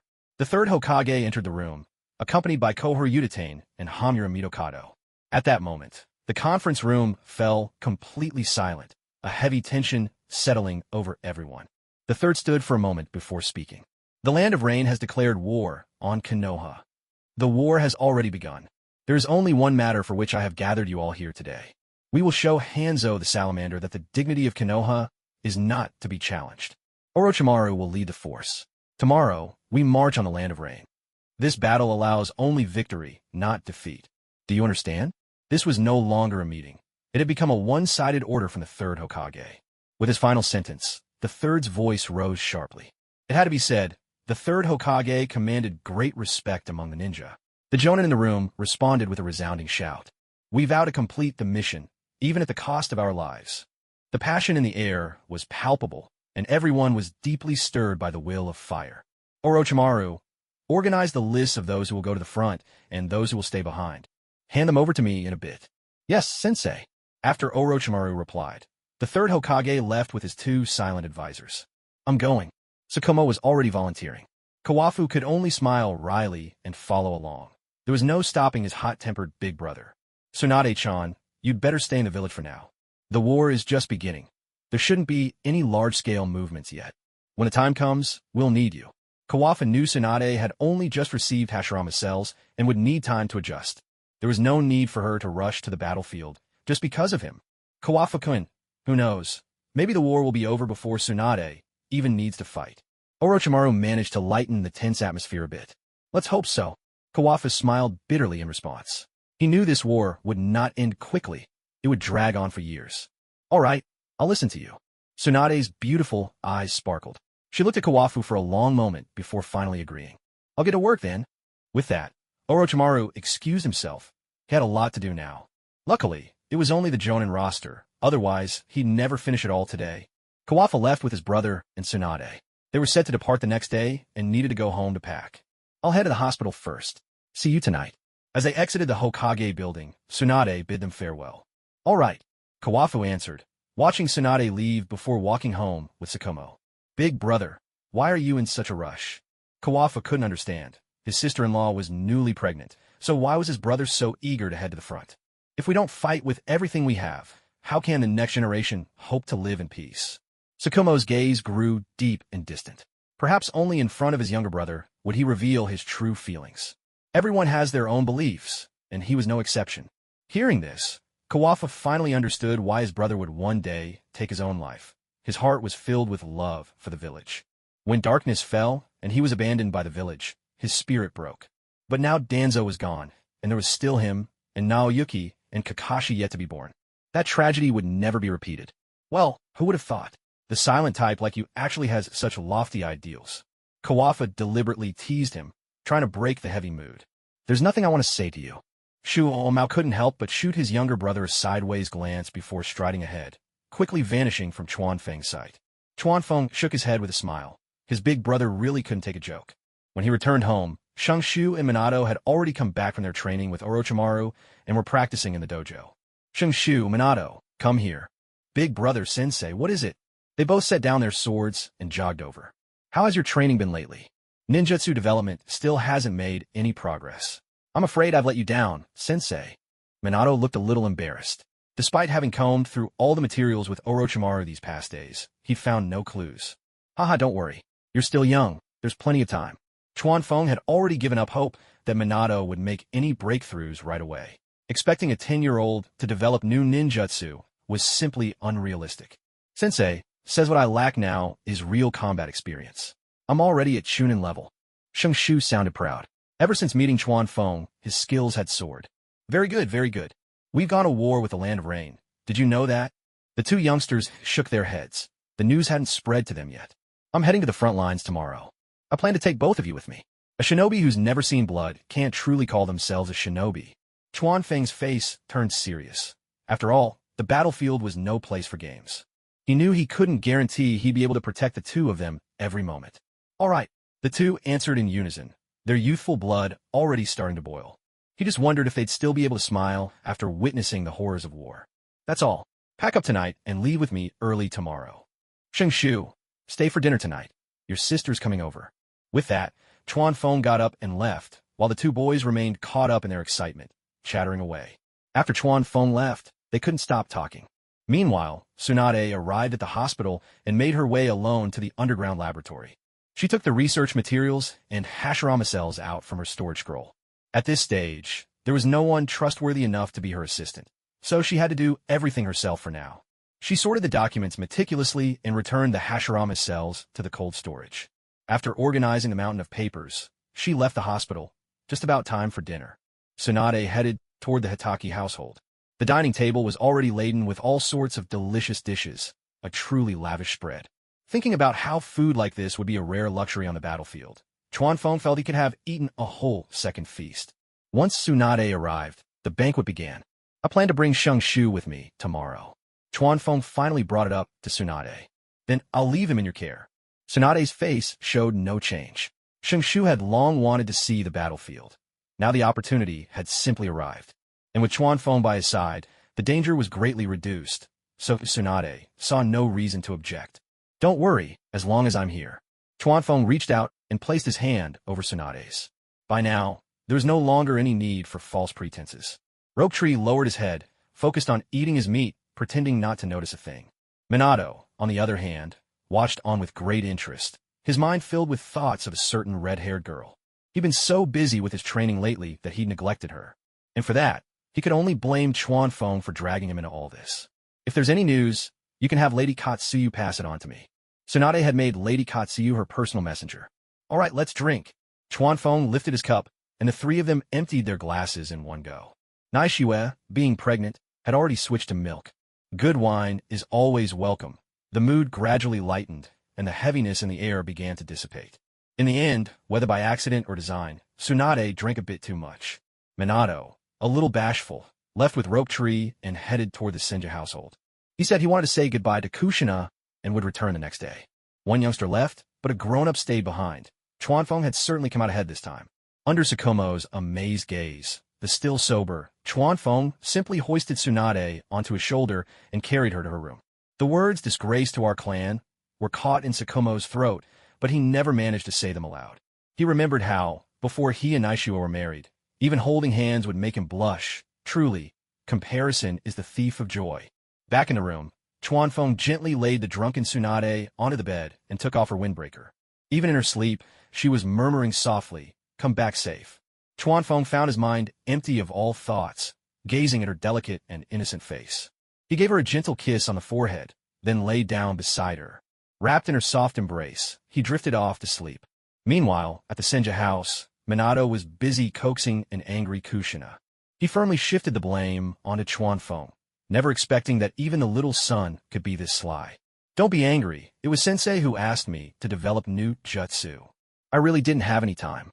Tomorrow I'm heading to the battlefield with Sensei. That's why I came to say goodbye to you." Minato's face was all smiles, trying his best to appease her. But Kushina, back turned and lips pouting, was clearly not buying his apology. "I'll be gone by morning. Won't you even look at me one last time?" Minato pulled out his trump card, acting soft and pitiful. Kushina's heart finally melted. She turned around and looked at him. "I'll see you off." The next morning, Tsunade woke up in Chuanfeng's arms. Feeling his large hand resting on her, she quietly moved it away. "Still so restless, even when you're asleep." She turned and looked at Chuanfeng, who still had his eyes closed, and swept her pale golden hair under his nose. She waited until he reached up to grab it before pulling it away, but suddenly, Chuanfeng's eyes flew open and he pulled her straight into his arms. "This early in the morning, I'm not in the best of moods. Don't provoke me." Chuanfeng's lips curled into a smile, and he tightened his embrace even more. Tsunade's white rabbits were nearly squashed flat. "Hey now, I need to get up." Tsunade felt something strange in her abdomen, her face flushing with embarrassment. She quickly disentangled herself from Kawakazi's embrace and darted out the door in a flash. "Coward," Kawakazi muttered with a low chuckle, rolling his neck before getting up as well. At breakfast, Nawaki and Minato had their packs slung over their shoulders, and Kushina was right behind them. After finishing the meal, as it neared time for the group to depart, Sukumo held the bundle Naishue had carefully prepared for him. The two lingered in their farewell, reluctant to part. "I'll wait for you to come back," she told him. The battlefield was unpredictable, and all Naishue hoped for was his safe return. "Wait for me," Sukumo replied, and, in a rare show of affection, pressed a gentle kiss to her forehead in front of everyone. Kawakazi's things were all packed away in a single storage scroll, which he promptly handed to Minato to carry. Letting the disciple do the heavy lifting, nothing wrong with that. Kushina shot a scornful look at Kawakazi, who stood empty-handed, showing none of the dignity befitting an elder. "Minato, be careful out there," she said. Minato gave a firm nod in response. "I'll miss you," Kushina confessed, turning away shyly after saying the words. Minato's face lit up with excitement. "I'll miss you too." Without saying a word, Kawakazi pulled Tsunade into a tight embrace. "If you really start missing me, let's meet at Shikatsu Forest." Well, look at that, the reverse summoning technique, now moonlighting as a dating tool. Neither of them showed the slightest reverence for Lady Katsu, as was customary. At the gates of the Hitaki household, the two groups parted ways. Nawaki, in the end, received a head pat from his big sister and a gentle admonition. "Listen to your brother. Otherwise, he would have been the loneliest one of all." At the village outskirts, a large contingent of Jonin had already assembled, leading teams of Chunin and Genin. Kawakazi Sukumo, a dazzling middle part, appeared in front of Kawakazi. It was Might Due. Just as expected, Big Brother had called on his newly acquired best friend. "Due, let's go," Kawakazi said. At that moment, Orochimaru signaled the advance. A wave of Konoha's ninja began marching toward the border of the Land of Rain. Kawakazi produced a map of the ninja world from who knows where. The journey from Konoha to the Land of Rain would take about 2 days at full Jonin speed. But with such a large force, including genin and supplies, the march would likely take at least half a month. The Land of Rain lay on the borderlands where the fire, wind, and earth countries met. It bordered the Land of Grass, and between it and the Land of Iron lay both the Land of Grass and the Land of Waterfall. Kawakaki couldn't fathom what had possessed Hanzo the Salamander to go out picking fights for no reason. Did he have nothing better to do? The Land of Rain was shrouded in rain almost year-round, with valleys piled one after another. Although the Rain Ninja were few, under Hanzo's iron-fisted rule, they were formidable warriors, experts in assassination and intelligence gathering. With a map in hand, Kawakaki reviewed the intel he remembered from the original story and decided to move ahead on his own. The main force was simply too slow. Leading the troops was Orochimaru's job. What did any of this have to do with Hitaki Kawakaki? He called out to Sukumo and Dai, gathered the two young ones, and after greeting Kawakaki and Orochimaru, the group quietly separated from the main force. Along the way, they relied on themselves, feasting often on wild game. To everyone's surprise, Kawakaki's storage scroll contained a complete set of cooking utensils, which gave Sukumo, who was usually in charge of meals, a new impression of him. It seemed his younger brother was born to live a life of comfort and ease. As the elder brother, he still had to cook for his little brother. Where could he possibly reason this out? After a week of forced marching, they finally crossed the border of the Land of Fire and entered the Land of Rain. Following the address given by Orochimaru, they soon found the location where Konoha's advanced negotiation team was stationed.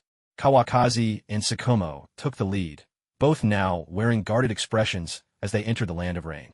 No sooner had they set foot in this concealed camp than two ninjas, both wearing Konoha forehead protectors and clutching kunai, blocked their path. But they were all well within Kawakaki's sensory range. "Who goes there?" came the challenge. The question came from two ninjas clad in Konoha's signature green flak jackets, at least Chunin level, by the look of them. "I am Hitaki Kawakaki, Jonin of the Hitaki clan," Kawakaki declared. "This is my elder brother, Hitaki Sukumo." As he spoke, Kawakaki produced his credentials to prove his identity. One of the ninjas carefully accepted the documentation. Neither of them relaxed their grip on their kunai for even a moment. It was only after repeated verification that they finally lowered their guard. Chunin Michikawa Ryo, reporting to Lord Kawakaki. Chunin Jira, reporting to Lord Kawakaki. Kawakaki put away his credentials, but sensed that something in the camp was amiss.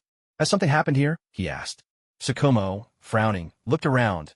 This camp gave him an uneasy feeling. "Lord Kawakaki, we have been waiting for the arrival of the main force," Michikawa Ryo explained. "But lately, ninjas from the village hidden by rain have been launching frequent assassination and surprise attacks. We are only the advanced negotiation team, and our combat strength is limited. We have suffered heavy casualties." Michikawa Ryo was clearly more articulate than Jira, so he was the one to explain the situation. "Who is in command here now?" Kawakaki pressed, hoping to speak with the leader and find a way out of this predicament. "Lord Aburame Bunseki has already fallen," Michikawa Ryo replied, pain evident on his face. "Let's go in and take a look," Sukumo said, taking the initiative and striding into the camp. Kawakaki had no better plan, so he decided to survey the situation first. Once inside, they saw that the tents were all in tatters. Some were so damaged they could barely keep out the wind and rain, let alone shelter anyone. Inside some tents, wounded groaned in pain. The remaining able-bodied ninjas now stood and gathered around them at the arrival of new faces. For both Nawaki and Minato, it was their first time witnessing the true devastation left behind by war, and both looked pale. "These are Jonin Hitaki Kawakaki and Hitaki Sukumo." Michikawa Ryo introduced them to the rest. "I know of Lord Kawakaki. He's the Hitaki clan's genius Jonin. Lord Sakuma is the head of the Hitaki clan." Many of the ninjas inside had already heard of the two brothers' reputation, which made it easier for them to issue orders. "All right, quiet down." Kawafu raised his voice to interrupt the ninjas' discussion. Now was not the time for debate.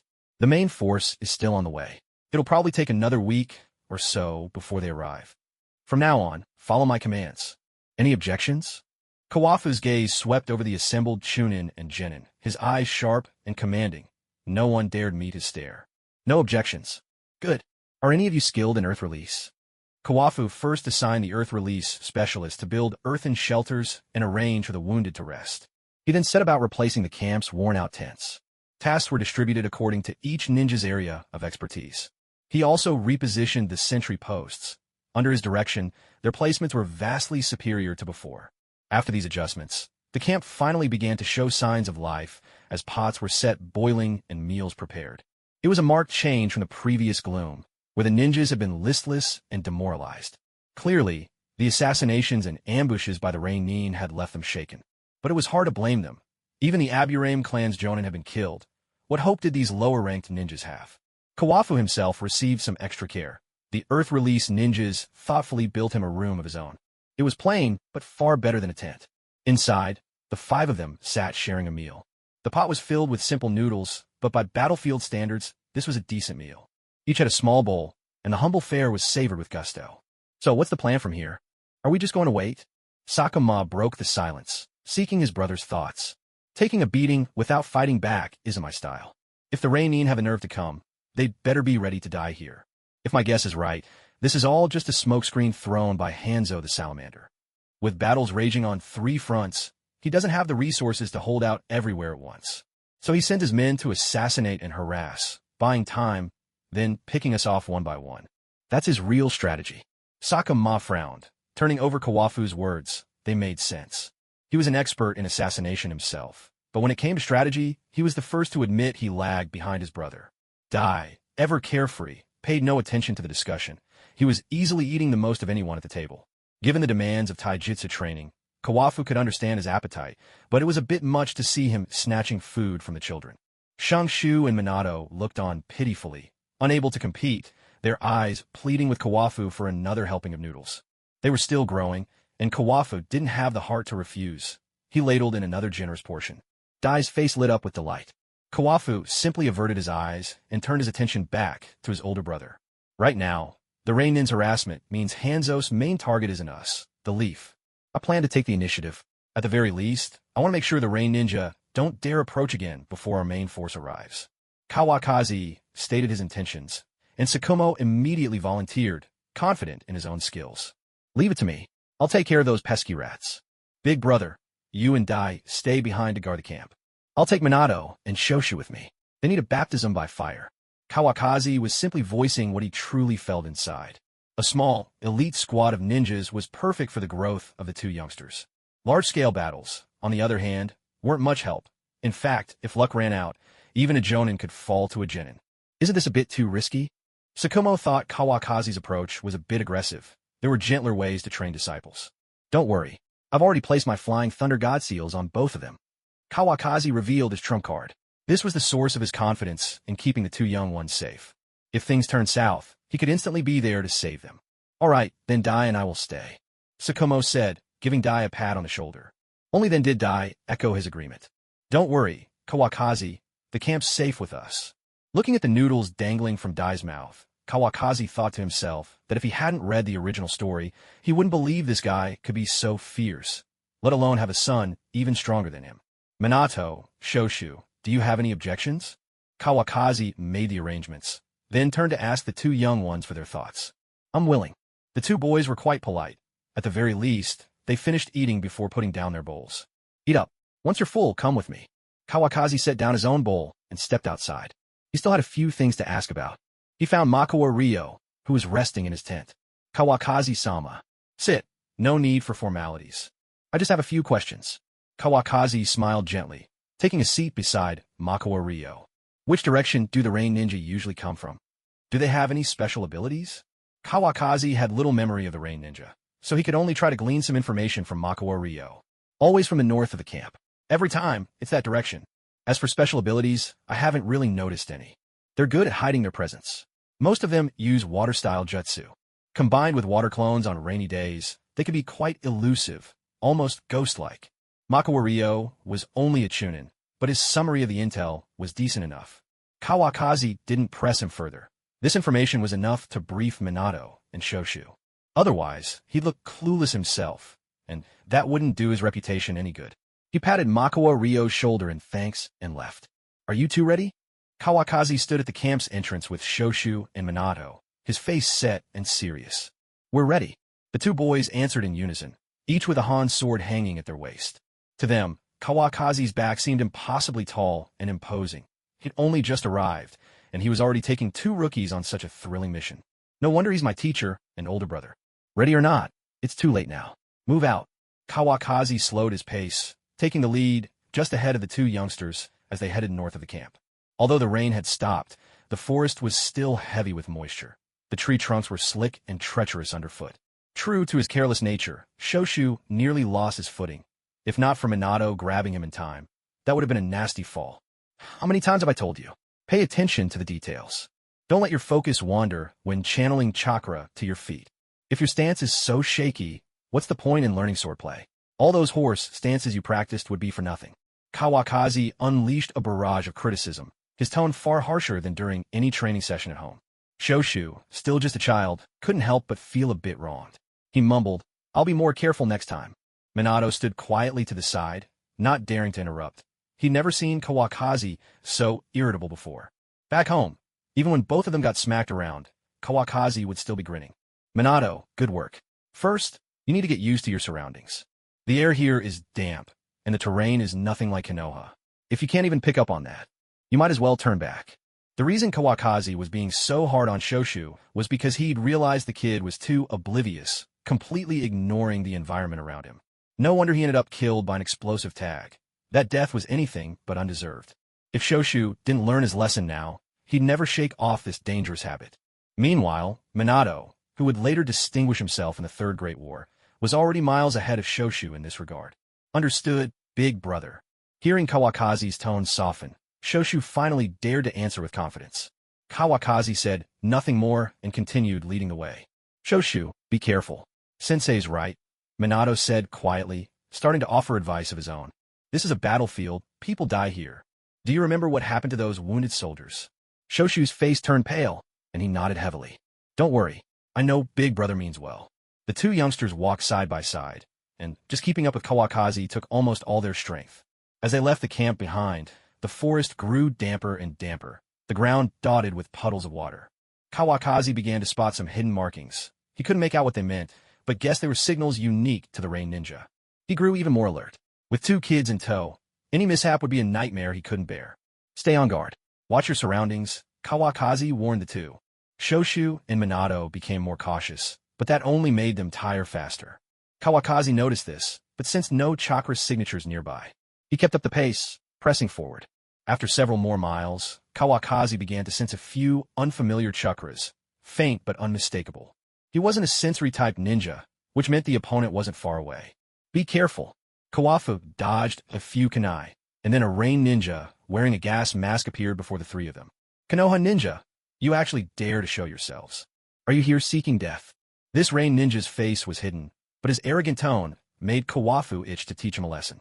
His right hand gripped the eight-sided Han sword, ready to drive it straight through this guy's heart. But just as he was about to act, he sensed something. A thought flashed through his mind, and Kawafu decided to play along with this rain ninja for a while. Such big words for someone too cowardly to show his face. That one retort made the rain ninja boil with anger. He swiftly formed hand signs. Water style, water dragon bullet technique. From the rain ninja's mouth, a torrent erupted, twisting into the form of a giant water dragon that surged toward Kawafu. "Is that all you've got?" Meeting the attack head-on, Kawafu's Han sword crackled with lightning as he slashed, scattering the water dragon into droplets that rained down all around them. Behind him, Nawaki and Minato also drew their swords, standing ready on alert. "Looks like you're actually a jonin. I'd like to see just how many jonin Konoha can throw at me for the slaughter." The rain ninja, still unaware of Kawafu's true strength, continued his bravado. Kawafu could hardly take it anymore. The guy was just too full of himself. In a flash, he closed the distance, thrusting his sword straight for the rain ninja's heart. But something fell off. Sure enough, the rain ninja before him dissolved into a splash of water, a clone. The real one attacked from behind, a vicious grin twisting beneath his mask. But Kawafu didn't even bother to look back. With a swift backward kick, he struck the rain ninja square in the chest. The rain ninja was sent flying, blood seeping through his mask. Kawafu had even held back, not channeling chakra into the blow. This rain ninja knew when he was beaten. Realizing he was outmatched, he immediately turned to flee. "Stay alert, you two. I'll be right back." To their surprise, Kawafu left the two youngsters behind and took off in pursuit. Minato was stunned. This didn't seem like something their usually shrewd teacher would do. But he held his tongue. After all, staying put meant he could better protect himself and Nawaki. "You really dare chase after me? All I need to do is keep you busy, and your subordinates will be corpses by the time you return." The rain ninja glanced back, and, seeing Kawafu in pursuit, felt a flicker of hope. He'd thought for sure today's mission was doomed. If I don't chase you, how will your comrades get their chance to move in? A faint smile played at Kawafa's lips. He no longer bothered to hide his strength. Drawing his blade, he assumed the opening stance. First flash of lightning, six-fold strike. The Rain Ninja, seeing Kawafa charge, hurriedly summoned another water clone. But it was useless. Two zigzagging bolts of lightning flashed by, and both the Rain Ninja and his clone were sliced clean in two. Another Rain Jonin, just a nameless extra, down for the count. When you meet the Reaper, be sure to say hello. In next life, try not to be so arrogant. I won't allow anyone in the Leaf to outdo me in arrogance. Kawafang sheathed his eight-sided Han sword, and with a flying Thunder God technique, returned instantly to the spot where he'd left his mark moments ago. He could just make out the figures of Kushina and Minato. From the time he'd set off in pursuit to his return, it had all happened in a heartbeat. The Rain Ninja could never have imagined, even in their wildest dreams, that they would be taken down before they could even draw a breath. At that moment, Minato and Kushina stood back to back. In front of Kushina, on the thick trunk of a tree, there was an unusual puddle of water. Kushina hurled a kunai at it. He found it odd. Tree trunks around. How could there possibly be a puddle there? Seeing this, Kawafang felt genuinely pleased. At last, his brother-in-law was showing some brains. Before the kunai reached the puddle, a Rain Ninja suddenly emerged from it, swatting the weapon aside with a single strike. Still too crude, the Rain Ninja remarked, his voice young despite the gas mask covering his face. Two more ninjas popped up behind him at that moment. The puddle vanished. Now, facing three Chunin from a land of rain, Kushina and Minato felt a surge of danger. Your foolish Jonin leader actually dared to leave you two brats behind, sneered the Rain Ninja at the front. If you die, don't blame us for being heartless. As he spoke, he lunged at the two youngsters, with the other two following close behind. The three Rain Ninjas advanced in a triangular formation, kunai in hand, launching their attack head-on. Kawafang felt a twitch of frustration at their words. Truly, the team reflects its leader. Not a single one could speak like a decent human. If it weren't for the purpose of training these two, he would have already gone down and cut them down himself, sending them off to meet their big-talking Jonin. A longer weapon grants greater strength. A shorter blade, greater peril. But this time, the clash was all about strength. There was no peril for the two. Their swordsmanship with the Han sword was fluid and precise. Their fundamentals were solid, and they drove the three Rain Ninjas back. Without a scratch, Kushina even managed to slice the lead Rain Ninja's mask clean in half, revealing a young and furious face beneath. The Rain Ninja tore off what was left of his mask and flung it aside, his anger plain to see. Three grown men losing to two kids, and now their mask on? Unthinkable. Water style, wild water wave. Ninja art, 1,000 needles of rain. Ninja art, 5 fed sharks. Each of the three Rain Ninjas unleashed a different technique at the two youngsters. Kushina's face grew tense as he formed hand seals. Water style, water dragon bullet technique. The last time Kawafang had seen Kushina use this move, the water dragon had been much smaller. Now, its size had grown considerably. No wonder Orochimaru had said he was worthy of Chunin rank. Earth style, earth return. Kushina's water dragon bullet neutralized both the wild water wave and the 5 fed sharks, his chakra reserves clearly superior. Then, with an earth-style technique, he blocked the rain of sun bond falling from above. Meanwhile, Minato's figure vanished behind the shelter of the earth-style wall, circling around to attack the three Rain Ninjas from the side. He'd already noticed that the trio were weak in close-quarters combat. Watching all this unfold, Kawafang couldn't help but marvel. No wonder Minato would rise to fame in the Third Great Ninja War. To have such a keen fighting instinct at only 10 years old. If he survives, greatness surely awaits him. The three Rain Ninja, seeing their jutsu broken and Minato attacking from the side, had no choice but to meet the assault head-on. At the same moment, Nawaki launched an attack from the front. The 5 of them plunged into a fierce, close-quarters brawl. With the advantage of their sword's length, the two youngsters quickly gained the upper hand, suppressing the three Rain Ninja and leaving fresh wounds on each of them. Realizing they were outmatched, the Rain Ninja, each risking another cut, retreated just beyond the reach of the two boys. They launched another ninjutsu attack, this time spreading out to avoid being caught in chaotic melee. Separated by the jutsu, Nawaki and Minato were now reaching the limits of their stamina. The Rain Ninja had the advantage of being well-rested, while the two boys had already been traveling for a long time. Panting heavily, Minato unleashed a powerful wind release, great breakthrough, targeting the leader of the Rain Ninja. Seeing this, Nawaki charged in as well. Their plan was to focus their efforts on taking down one enemy first. But the remaining two Rain Ninja wouldn't just stand by and watch. Two water release attacks came flying in response. In the rush, Nawaki used an earth release technique to block part of the attack, taking the rest head-on. Blood spilled from his mouth, and he staggered but managed to steady himself, thrusting his sword straight through the chest of the Rain Ninja, still trying to defend against Minato's wind attack. First blood was drawn. Nawaki had no time to dwell on the shock of his first kill. He pulled his sword free and spun to face the remaining Rain Ninja. Now it was 2 against 2. The odds had improved. Kawafu had been ready to rush to Nawaki's aid, but seeing him form hand seals, he stopped in his tracks.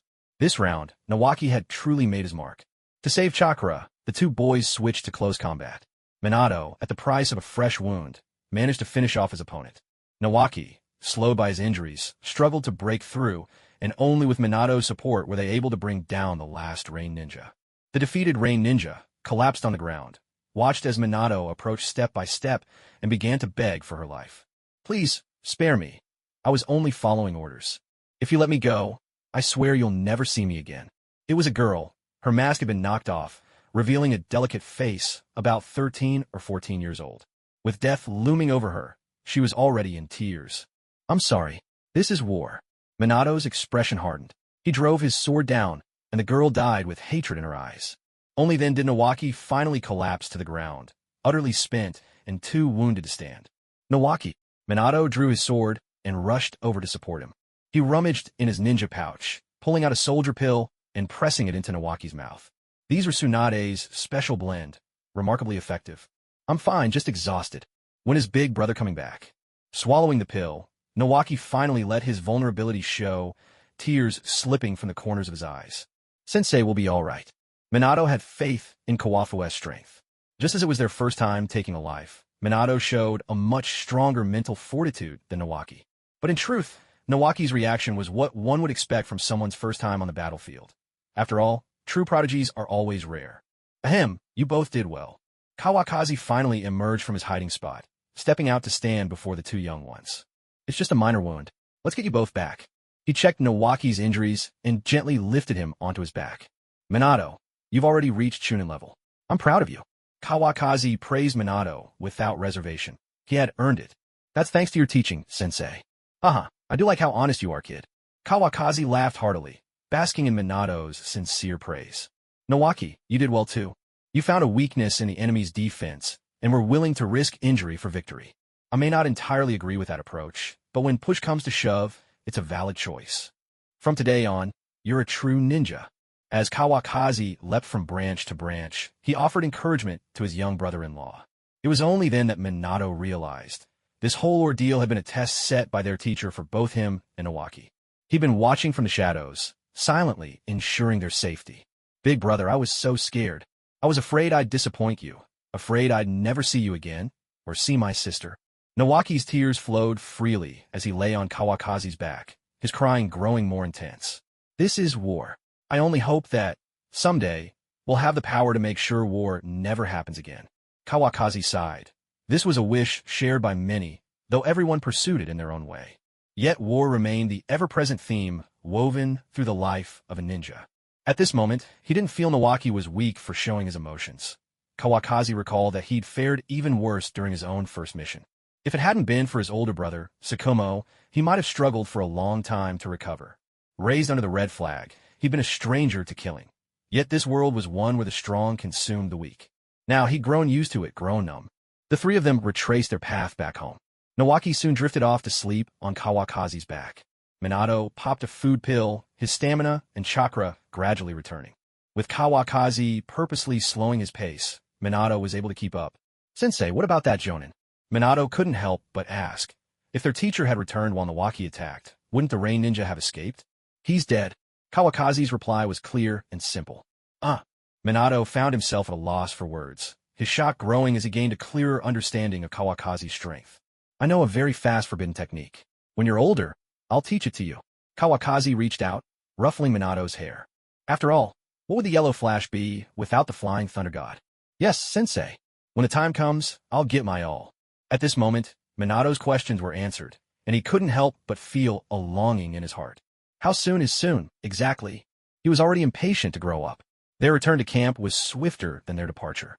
When Kawakaki appeared at the camp gate, with shoju slung over his back, Some vigilant Konoha shinobi still came out to inquire, though their attitude was much warmer than during the initial arrival. Once their identities were quickly confirmed, the three were allowed inside. Kawakazi headed straight for the small earthen house, where Sukumo and Dai were still inside, poring over the details of the Eight Gates technique. Unable to practice physically, the two training enthusiasts were deep in theoretical discussion. What happened to Shoju? Sukumo, noticing Kawakazi carrying Shoju, spoke up with concern. After all, they would be family in the future, so his tone was especially caring. He got a little hurt. First time seeing his own blood, but he'll be fine after some sleep. Kawakazi gently placed Shoju onto the bed. Minato quietly found a seat and settled down beside them. How many did you take care of this time? Sukumo was full of confidence in Kawakazi's abilities. Whenever he encountered enemies, results were guaranteed. 1 jonin. As for the other 2, they took down 3 chunin together. In total, it was a standard squad. Kawakazi's expression was calm and unruffled. Just a regular jonin, hardly a challenge for him. Well done, young Minato. Dai offered Minato a warm smile and a hearty thumbs up. Huh. Minato scratched the back of his head, his grin bright and sincere. Since you've returned, why not stay and watch over the camp? 1 jonin isn't much. Those rain ninja probably don't even know what pain feels like. Sukumo and I will head out again. It's time the rain ninja learn just how formidable Konoha truly is. Sukumo could no longer contain his restlessness. Guarding the camp was never the job for an assassin like him. That's right, Kawakazi. Let me go with Sukumo again. This was Dai's first time participating in a war like this. He was eager to prove his own strength. All right, go ahead. Kawakazi didn't even bother with a be careful. In his mind, unless Hanzo the salamander himself appeared, there was no way any ordinary rain ninja could stand against the combined might of Sukumo and Dai. We're off. See you later. Sukumo stood up, with Dai following close behind as they left the camp. With the speed of 2 jonin-level shinobi, they moved much faster than Kawakazi had with his 2 younger charges.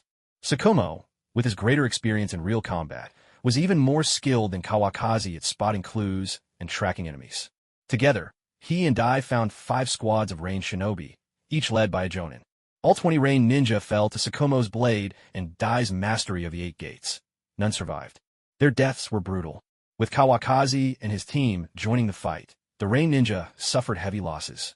Hanzo's original plan was hit-and-run harassment, so their numbers weren't great to begin with. Losing 20 men in one stroke was a blow their squad leaders simply couldn't bear.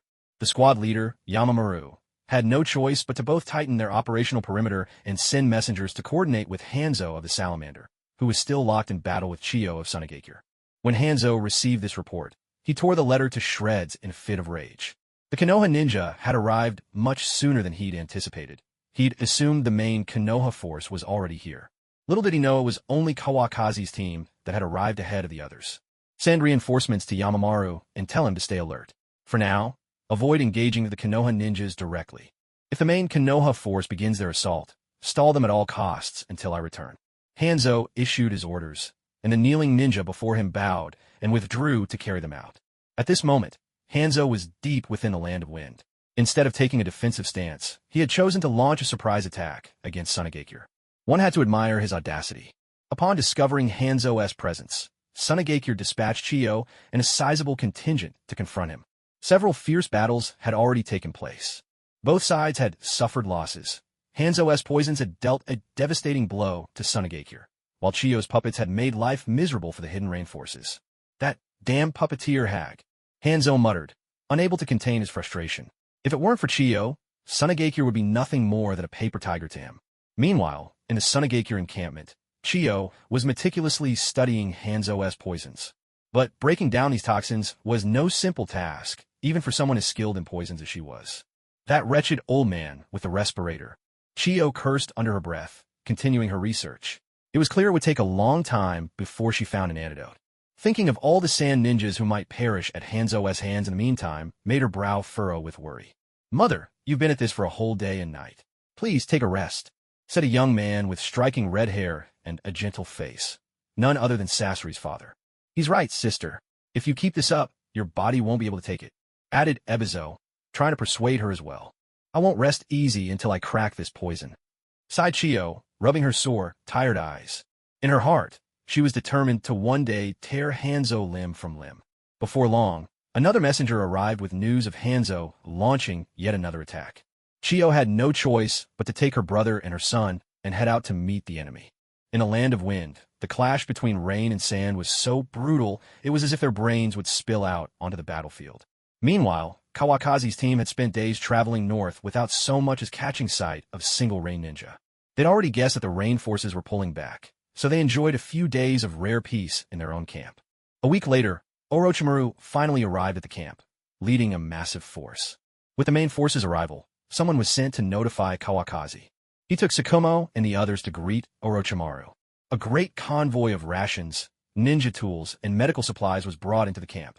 Under Orochimaru's meticulous command, everything proceeded in perfect order, and in no time, the camp had expanded several times over. All the tents and houses were arranged in strict order, something completely outside of Kawakazi's realm of knowledge. Once Orochimaru had settled all the Konoha ninja in their places, a small group gathered again inside a newly built earthen hut. The interior was sparse, so Kawakazi and the others sat cross-legged on the floor around a low table. On the table were fresh melons and fruit, part of the new supplies they had just received. The two youngsters knelt obediently by the side. Sensei, one of them called out. Shangshu, whose injuries had fully healed, was visibly delighted to see Orochimaru again. I've heard from Kawakazi. You've done very well, Orochimaru said, reaching out to ruffle Shangshu's hair, his face adorned with a cool, gentle smile. Praised by his teacher, Shangshu beamed so broadly that his eyes nearly disappeared in delight. Kawakazi, do you have any recent intelligence to share? Orochimaru began to question, and the others immediately straightened, becoming attentive. So far, the Rain Ninja have only deployed small units, focusing on ambushes and harassment tactics, Kawakazi reported. My guess is that Salamander Hanzo's main objective right now isn't actually us, Konoha. He's just stalling for time. The Rain Ninja squad responsible for these raids seems to be growing wary of us. It's been 3 days since they last showed themselves. Kawakazi laid out the situation from the past week along with his own analysis. He trusted that someone as sharp as Orochimaru would need little prompting to see the full picture. Sukumo and Dai simply listened in silence, like mute bystanders, absorbing every word but offering none of their own. Before long, the only voices in the hut belonged to Orochimaru and Kawakazi. I think your assessment is quite reasonable, Kawakazi, Orochimaru replied. In that case, I'll have our people keep searching for the Rain Ninja's whereabouts. We'll also feign a major offensive and see how they respond. In time, the truth will come to light. After a brief moment of thought, Orochimaru had already devised a thorough plan. That sounds good, Kawakazi agreed. Having never commanded troops himself, nor harboring any desire to seize authority, he saw no reason to challenge Orochimaru's approach. They rested for the night, and at dawn the next day, Orochimaru began organizing the troops. He gathered every member of the Hyuga clan and all the sensory-type ninja. The teams were formed with 1 Jonin leading 3 Chunin each, and Orochimaru himself led a large group of Konoha ninja north of the camp to begin their search. Kawakazi volunteered to stay behind and watch over the camp. After all, a large-scale search wouldn't help the 2 youngsters gain any real training. On the contrary, their lack of experience might only slow the others down. Both were still just junior Chunin, and neither possessed any advanced sensory skills. At the camp's entrance, Orochimaru seemed intent on taking Shangshu along as well. Shangshu, do you want to come with me? He asked. No need. I was actually planning to spend some more time training Shangshu. There are still things he needs to work on, Kawakazi quickly interjected, stepping protectively in front of Shangshu. His nervousness was plain, as though he feared Orochimaru might take Shangshu away at any moment. If Shangshu were to die in front of Orochimaru again, even if Kawakazi himself fell to darkness, that would be one thing. But how could he ever face Tsunade if that happened? Shangshu looked at Kawakazi with curiosity. Just last night, his big brother had praised him for his good performance. But today it seemed he was back to being not good enough. He opened his mouth as if to speak, but didn't dare utter a word. The memory of his previous scolding was still fresh in his mind. All right, let's head out then.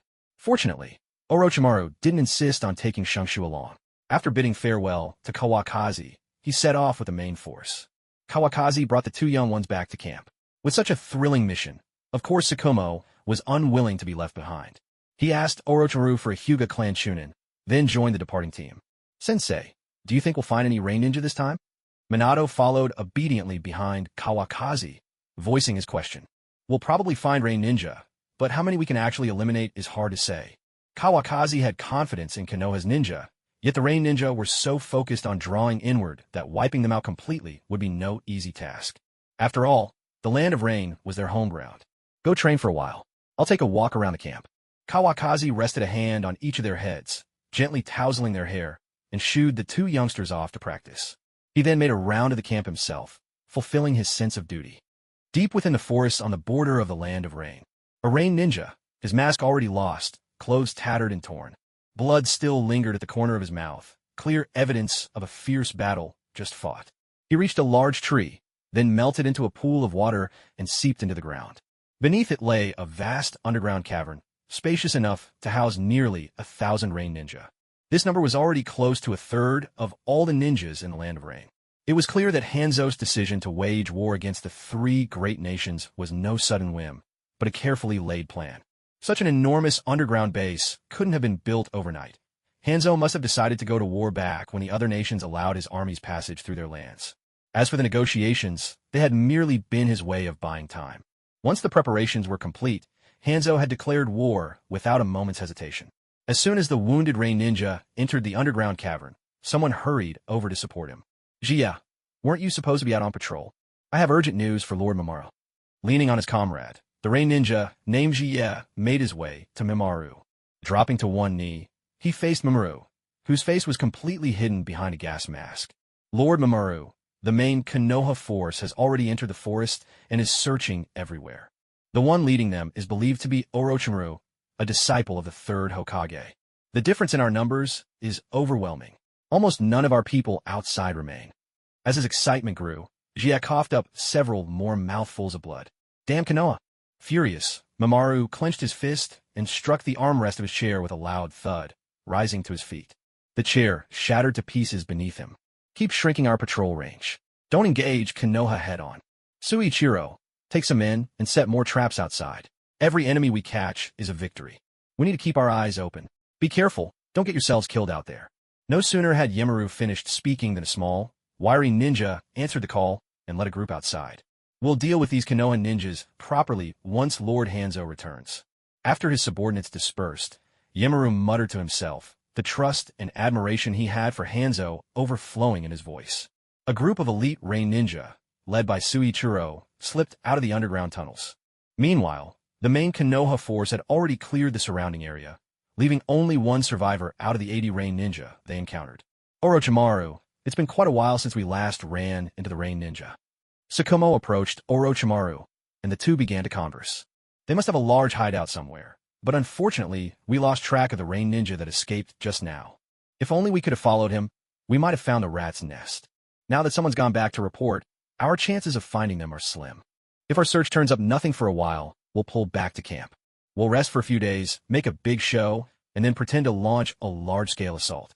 Orochimaru's battlefield instincts were sharp, but unfortunately, the Rain Ninja who escaped was a master at slipping away, which cost them their lead. All right, I'll go scout ahead a bit more.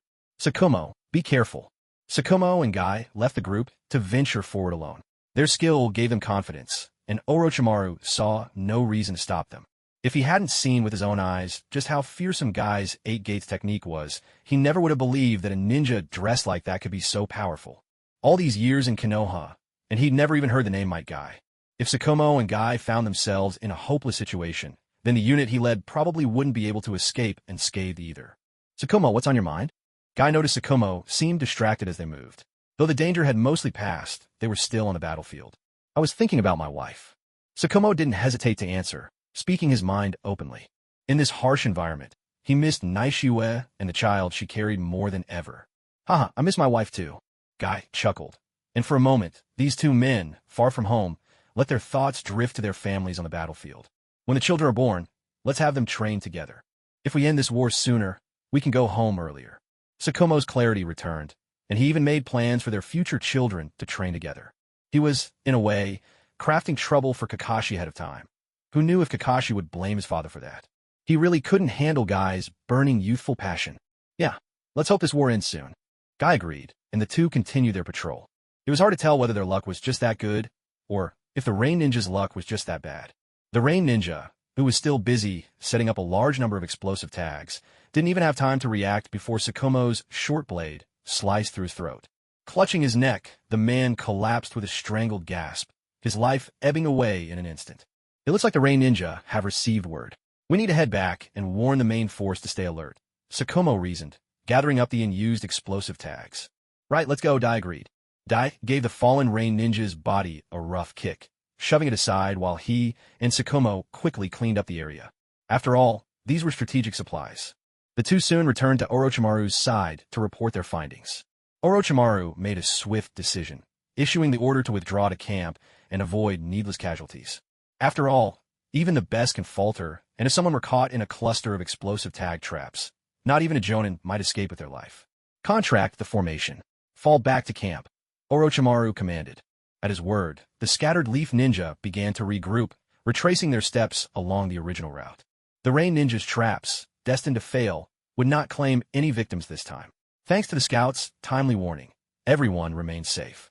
This was exactly the outcome Orochimaru had hoped for. Kawakaki, your instincts were spot on, Orochimaru said. The Rain Ninja are pulling back again, clearly unwilling to face us head-on. It's all just watchful eyes out there, at most a few traps scattered about.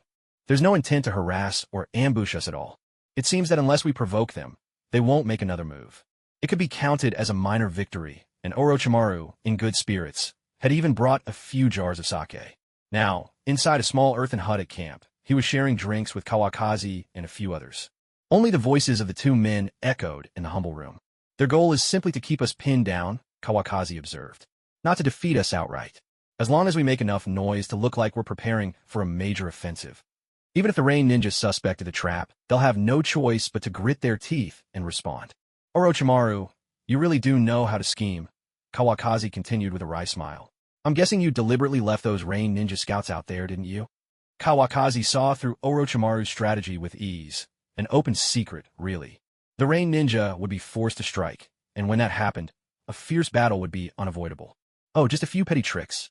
You flatter me, Kawakaki, Orochimaru replied. Though only in his 20s, he couldn't help but drink a little more at Kawakazi's praise. With a major battle looming, you two mustn't stray beyond my sensory range, Kawakazi cautioned as he finished his cup, not forgetting to remind the two juniors of the table. As long as they stayed within his perception, the Flying Thunder God technique would be enough to guarantee their safety. Yes, sensei, big brother, the two younger ones replied obediently, munching on the fruits Orochimaru had brought and nodding in unison.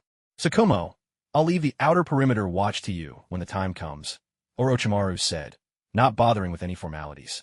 As a commander appointed by the third Hokage, assigning such duties was well within his authority. Understood, Sukumo replied simply, raising his cup to clink it with Orochimaru's. The more they drank, the more lively the atmosphere became. Once they finished discussing the war, the conversation shifted to family and daily life. The bonds between them grew rapidly, and with everyone equally matched in status and strength, there was no sense of discomfort in their fellowship. Kawafu, you carrying Tsunade away really broke Jiraiya's heart, you know? Orochimaru teased, his tone light and playful. He's probably still on his way back to Konoha from Mount Myaboku. Turns out Orochimaru wasn't above some gossip either. Kawafu burst out laughing. Hey, it's not like I stole her away. There are countless women in the world. When I have time, I'll help Jiraiya find a good match. He laughed heartily, feeling he'd done nothing wrong. Everything had been above board, so there was nothing he couldn't say openly. Orochimaru, have you ever considered finding a wife? Sukumo piped up, emboldened by the alcohol. I'm about to become a father myself. Kawafu glanced at his big brother with an amused look. Only he would dare to ask such questions so bluntly. Then he turned, curiosity written all over his face, to see how Orochimaru would respond. For now, I haven't found the right person, Orochimaru replied without the slightest embarrassment. He clinked glasses with Sukumo, perfectly at ease. Kawafu recalled that Orochimaru was, after all, still human. In Boruto's era, he'd even raised a child of his own. It wasn't as if he was born unwilling to settle down. At the very least, he still had the emotions and desires of a normal person. When you find someone you fancy, just say the word. I'll tie them up and bring them to you myself, Kawafu joked, raising his glass to Orochimaru. The two shared another drink. All right, Orochimaru replied, his pale face tinged with a rare flush. If I come knocking on your door, don't pretend you never said it.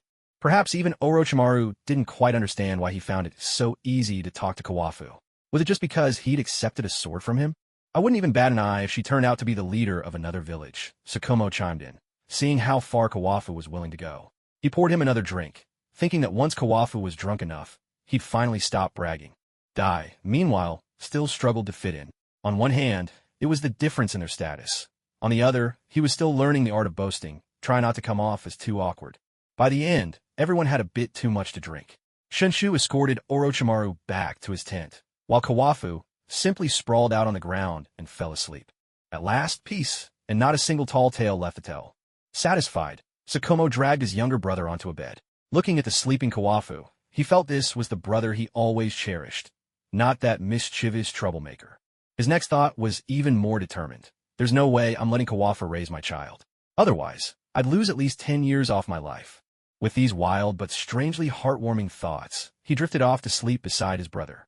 Poor Dai was still lying on the ground, but thankfully, the ever-considerate Minato tucked a blanket around him before heading off to sleep on a small cot nearby. The next day, the camp buzzed with a chaotic but purposeful energy. All the Konoha shinobi were lining up to receive their combat supplies, a sight that didn't escape the watchful eyes of a hidden rain scout lurking in the distance. Without hesitation, the scout hurried back to report. One look at the preparations, and it was obvious something big was about to happen. When Yamamaru received this news, he began to grow restless and uneasy. He paced back and forth in the Great Hall.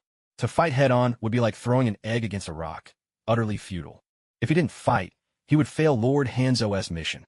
No matter how he weighed his options, the only hope was that Orochimaru's move was still aimed at attacking them, rather than striking deep into the Land of Rain. Keep watching them. Report the movements of the Konoha ninja immediately, he ordered. After issuing his command, Yamamaru slumped into his new chair, frustration written all over his face as he tore off his mask. Beneath the mask, his face was clouded with worry. If Konoha's main force really marched into the heart of the Land of Rain, he would have no choice but to fight. Meanwhile, Orochimaru and Kawakaki discussed their plans and decided to stretch the preparation time to a full week. Every day, supplies were distributed, and each day the Rain Ninja returned to report. Yamamaru's nerves gradually began to unravel.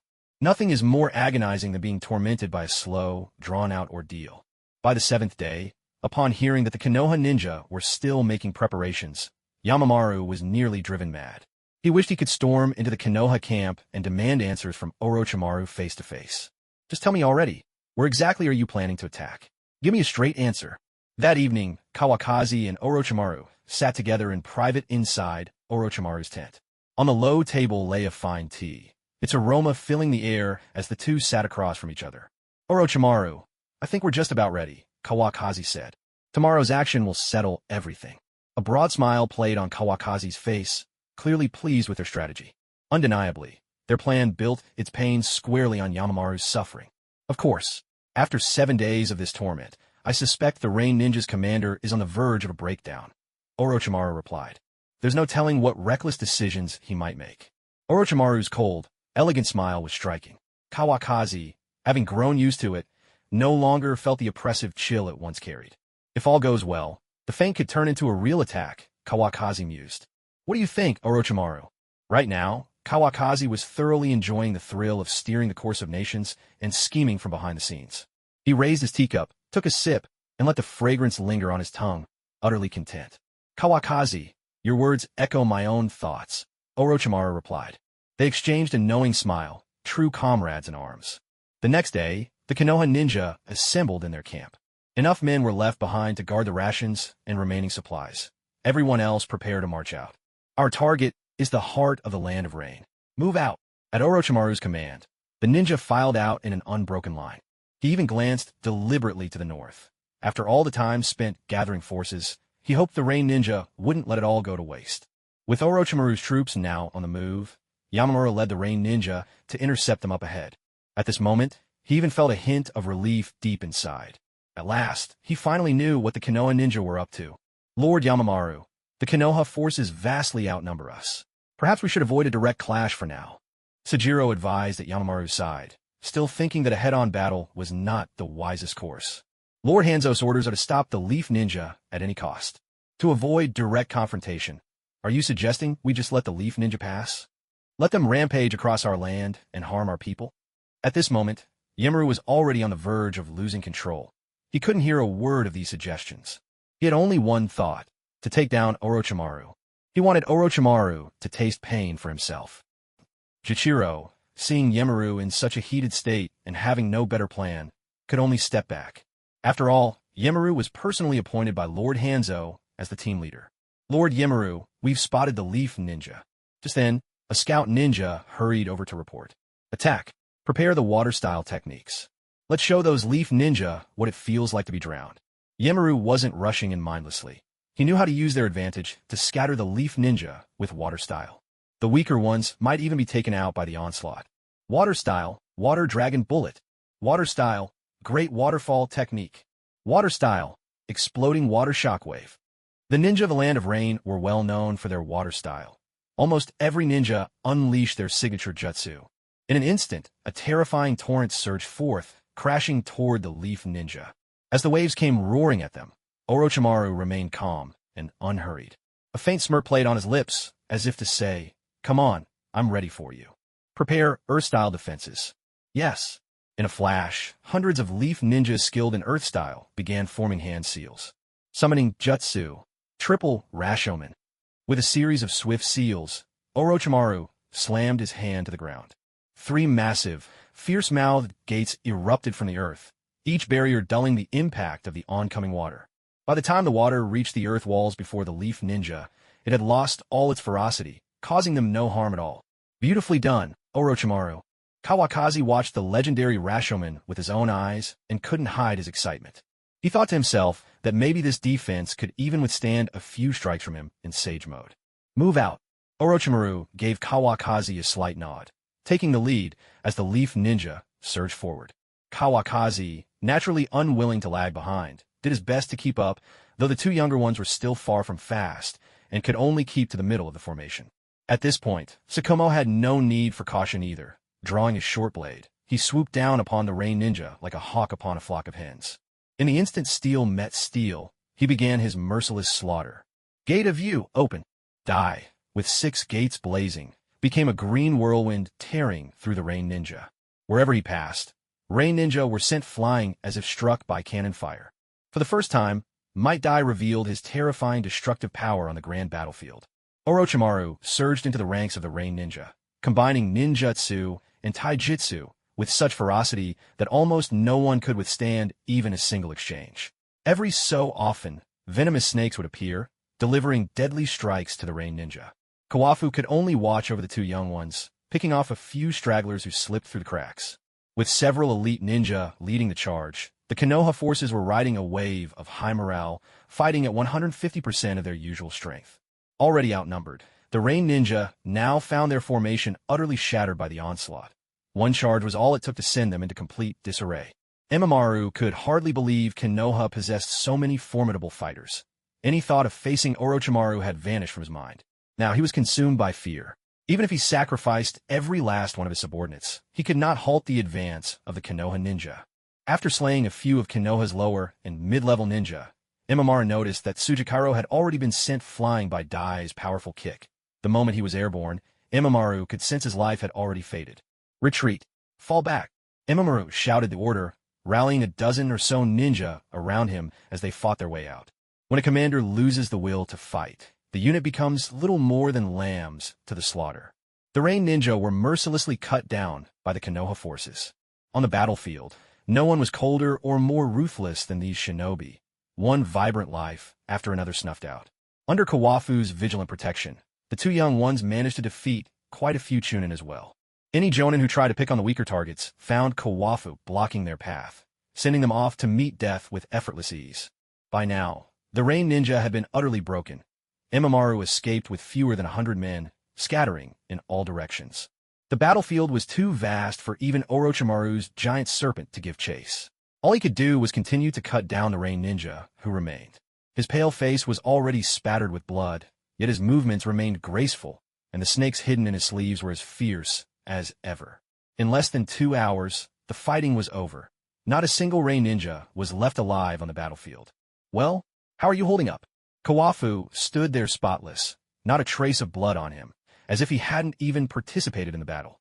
He stood in stark contrast to the carnage at his feet, severed limbs, broken bodies, and blood pooling everywhere. Ugh, you walk. Rope Tree was the first to retch, and then Minato couldn't hold back either. It was their first time witnessing such a gruesome scene. This is war, kill or be killed. There's no other way. You two must work hard to grow stronger. I don't want to see either of you end up like those lying on the ground. Kawafu's face was stern as he nudged his severed hand at his feet. The sight made the two young ones retch all over again. Delivering a lesson in the midst of such carnage, Kawafu believed, would etch this memory deep into their hearts for life. Only then would their futures open up even wider. Talent, combined with relentless effort, is what makes a truly exceptional ninja. I understand, Sensei. Minato was the first to recover, wiping his mouth as he began to get used to the shock of it all. Rope Tree, having nothing left to throw up, nodded at Kawafu, his face still pale. His gesture promised he would remember this lesson. Let's go see what Orochimaru plans to do next. Kawafu led the two young ones toward Orochimaru, who was not far away. By now, a number of shinobi had already gathered around him. Seeing Kawafu approach, they respectfully stepped aside to give him space, allowing him and Orochimaru to speak face-to-face. Orochimaru, some of the Rain Ninja have managed to escape. I think we still need to be cautious about the safety of our supplies. They're no longer a real threat. Kawafu remained vigilant, determined not to overlook even the slightest danger. You're overthinking it, Kawafu. Orochimaru replied with a faint smile. Fewer than 100 Rain Ninja got away, and all of them are wounded. Even if they make it back to their camp, all that awaits them is a dead end. Orochimaru's words made sense. Shall we rest before pressing on, then? I'll send someone back with a message to bring all the supplies as we advance together. With Hanzo the Salamander gone, we won't face any serious resistance along the way. As Orochimaru surveyed the battlefield, he counted around 800 Rain Ninja, just as Kawafu had estimated. Hanzo's plan to split his forces had only delayed the inevitable. He himself was the Rain Ninja's sharpest blade. With just over 3,000 Rain Ninja in total, dividing their strength only served to stall for time. Now that Konoha had wiped out the Rain Ninja on their front, unless Hanzo himself returned, the Land of Rain likely had no one left to send. Yet Kawafu couldn't shake his unease. If the Land of Rain was this easy to conquer, how did Hanzo of the original story have time to fight both Tsunade and the Land of Iron, then still turn around to battle Konoha? All right, go ahead and send someone back. Unable to figure out what was missing, Kawafu decided to adapt as things unfolded. After all, the original story didn't describe the details of the Second Great Ninja War, only the appearances of key figures. Analyzing the current situation, Kawafu couldn't find any fault in Orochimaru's strategy. He wondered if his own presence was the butterfly that had stirred up unforeseen changes. Ito, take some men back to camp and bring all the supplies. We'll advance slowly. Catch up to us as soon as you can. Any problems? Orochimaru didn't want to waste any time. The main force would continue pressing deeper into the Land of Rain. No problem, Lord Orochimaru. The Konoha Jonin named Ito nodded to 3 Chunin and headed back to camp. Kawafu, half the medal for this victory belonged to you. Orochimaru was in high spirits. 2 consecutive victories in such a short time. Even the usual chill in his tone had faded, and his lips curled into a faint smile. You flatter me. I only made a few suggestions. With Tsunade absent, Kawafu had little interest in taking credit, and answered modestly. He thought to himself, if the Land of Rain is taken this easily, then when it comes to fighting the other hidden villages, it'll be best to have Tsunade step forward and earn some reputation. Otherwise, the title of Hokage would be a difficult one to claim. The 2 youngsters watched as the elders conversed, remaining obediently silent. How much they could learn from these 2 teachers depended entirely on their own abilities. Let's keep moving forward. All right. Orochimaru now clearly regarded Kawakaki as a partner in discussion, consulting him on every decision. Regroup. Move out. At his command, the Konoha shinobi, having finished clearing the battlefield, resumed their march. In stark contrast to the high-spirited Konoha forces, Imamaru of the Land of Rain fled the battlefield with his battered remnants, looking utterly defeated. He circled back immediately to the location of the Konoha encampment.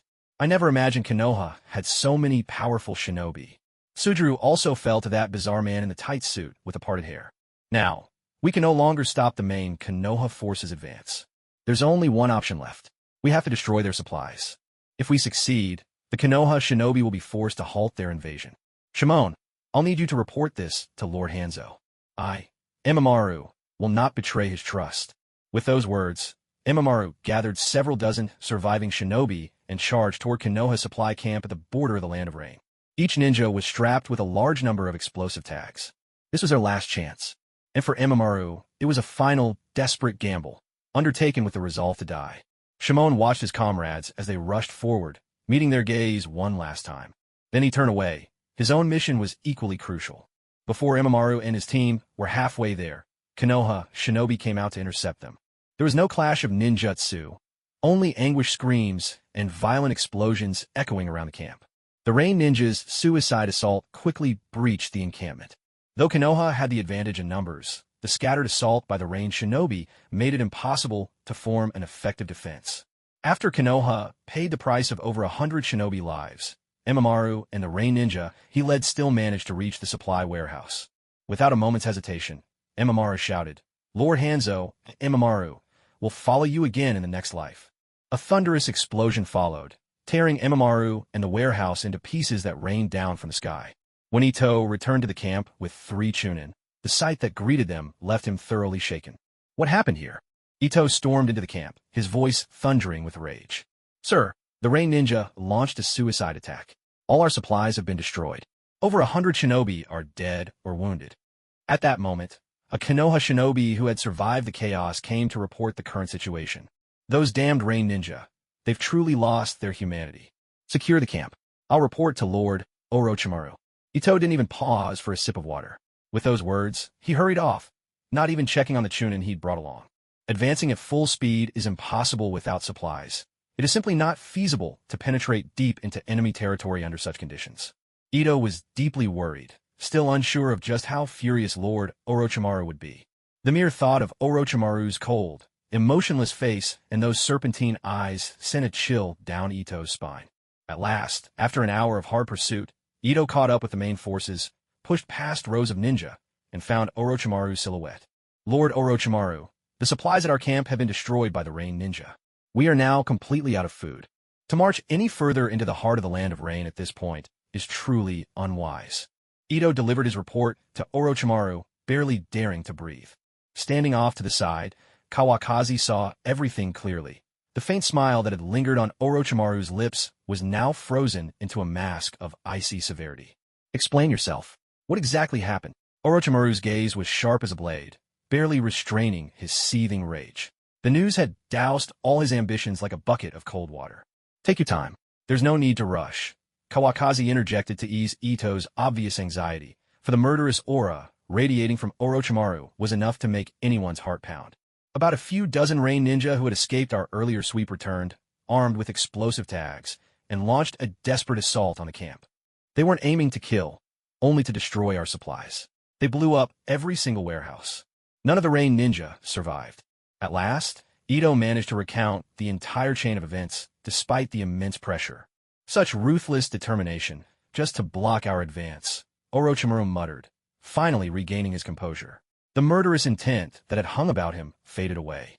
To declare war on 3 nations with the strength of only one. Hanzo's confidence clearly doesn't rest on himself alone, Kawakaki remarked, tactfully refraining from mentioning his earlier warning about the importance of supplies, knowing it would only vex Orochimaru further. "Ah, Kawakaki, it was my failure not to heed your advice," Orochimaru admitted, his face full of regret, though remorse could do nothing to change what had happened.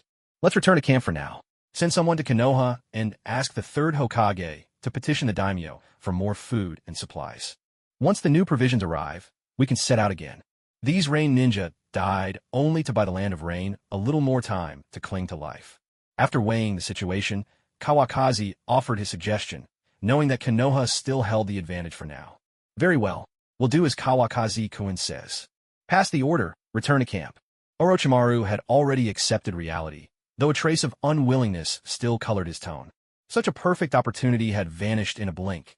By the time the daimyo supplies arrived, there was no telling what the situation on the battlefield would be. "Let's go."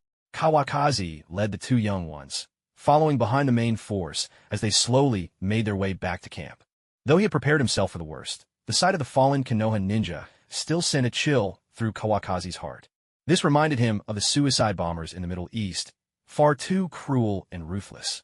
Even the 2nd Hokage only used the impure world reincarnation for explosions, though he likely never imagined just how much turmoil this technique would bring to the ninja world. "Kawakaki, this camp has lost its purpose. I'm preparing to lead the team in a withdrawal. We'll first settle down in a town within the Land of Fire. Once the supplies arrive, we can look for a new camp." Orochimaru finished surveying the ruins of the warehouse and came over to Kawafu's side, calmly stating his decision.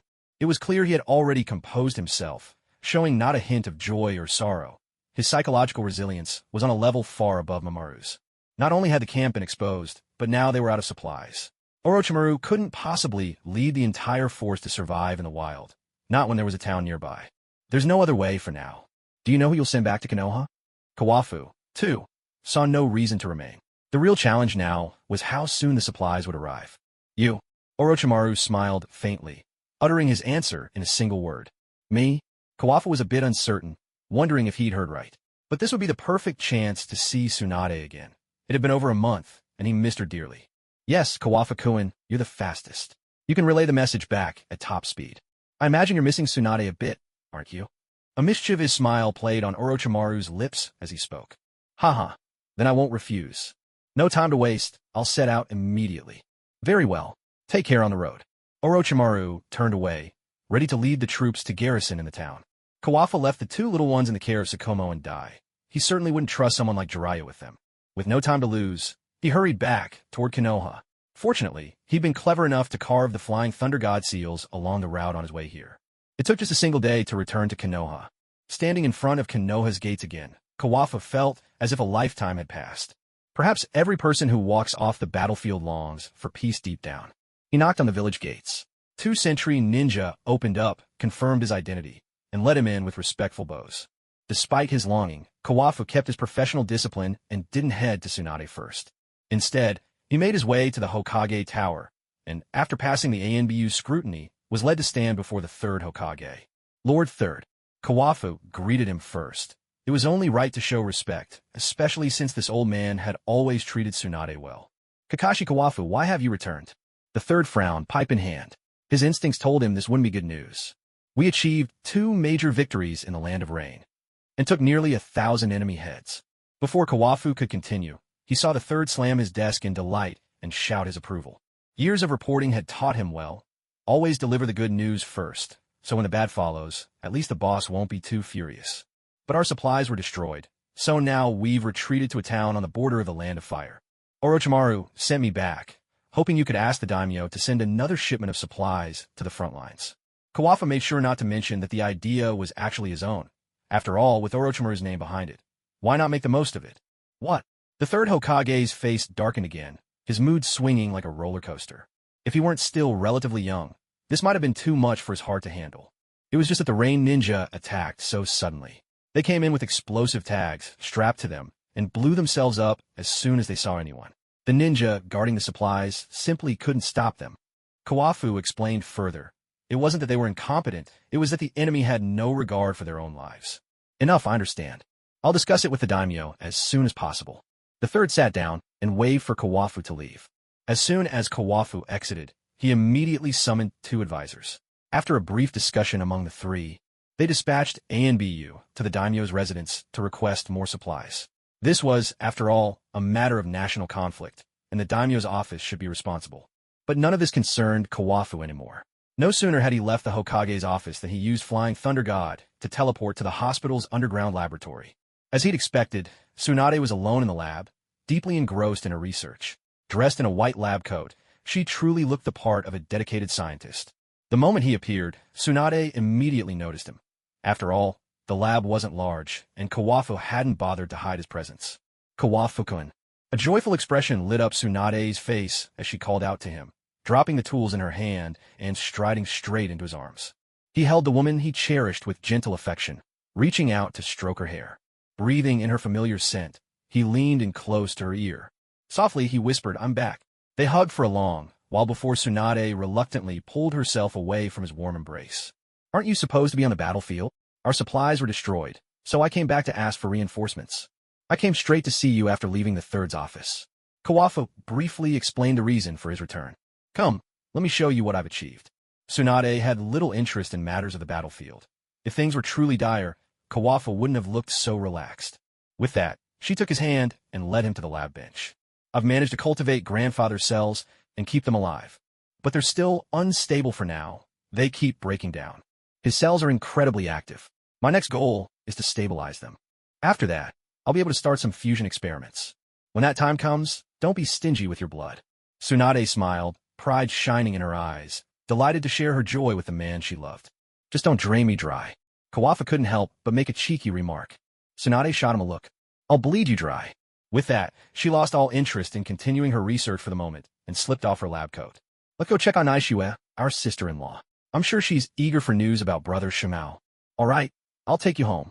With his arm around Tsunade's waist, Kawakazi transported them in an instant to the Kamiki family's training hall. Their sudden arrival startled the samurai hidden nearby. Ever since Naishue became pregnant, security around the Kamiki household had been tightened several levels. But once they recognized it was only Kawakazi and Tsunade, they silently retreated to their posts. Steward, where's my sister-in-law? Kawakazi called out, his voice booming through the hall. The steward quickly appeared in response. The madam is in the living room. All right, carry on with your work. Leading Tsunade, Kawakazi made his way to the living room, where they found Naishue communicating with the ghost mastiff.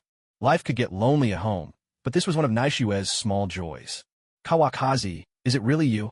Naishue had already caught Kawakazi's scent, but she could hardly believe her senses. It's me, just got back, Kawakazi replied, Tsunade by his side, yet the words didn't sound entirely convincing.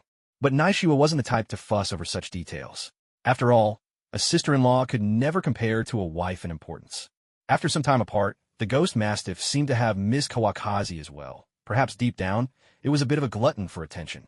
It bounded over, brushing affectionately against Kawakazi's feet. Kawakazi knelt down with surprising gentleness, scratching the ghost mastiff under its chin until it sprawled out contentedly. Did you come back alone? Naishue glanced around, a hint of disappointment on her face when she saw no sign of Shimao. I'm here on a mission this time. Brother is staying at a border town. He's perfectly safe. Kawakazi's report finally eased the tension from Naishue's face. He said he'll find a way to come back before you give birth. There's no need, duty comes first. Though Naishue said this, the happiness radiating from her face didn't escape the notice of Kawakazi and Tsunade. Sister-in-law Naishue, since I'm here, let me give you another checkup. Since Kawakazi left Konoha, Tsunade hadn't visited the Kamiki home. Now was the perfect opportunity for a follow-up. It was something Kawakazi had mentioned to her before, and she hadn't forgotten. The baby is developing very well. Tsunade and Naishue emerged from the bedroom. That's a relief. Thank you for your trouble. Naishue gently stroked her belly, the first stirrings of maternal love beginning to show. There's no need for formalities between us, sister-in-law.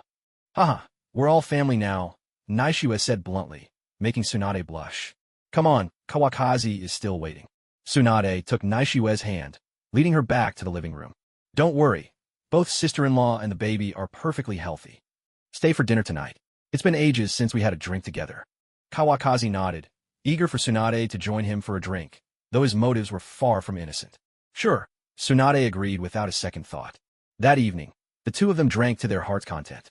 Naishue felt truly at ease for the first time in a long while. Her home hadn't been this lively in ages. As expected, both Kawakazi and Tsunade ended up a little more than tipsy. The scheming Kawakazi, having lost the ability to commit any further mischief, was tactfully dealt with by Naishue, who arranged for a few people to drag the two drunken fools back to Kawakazi's room.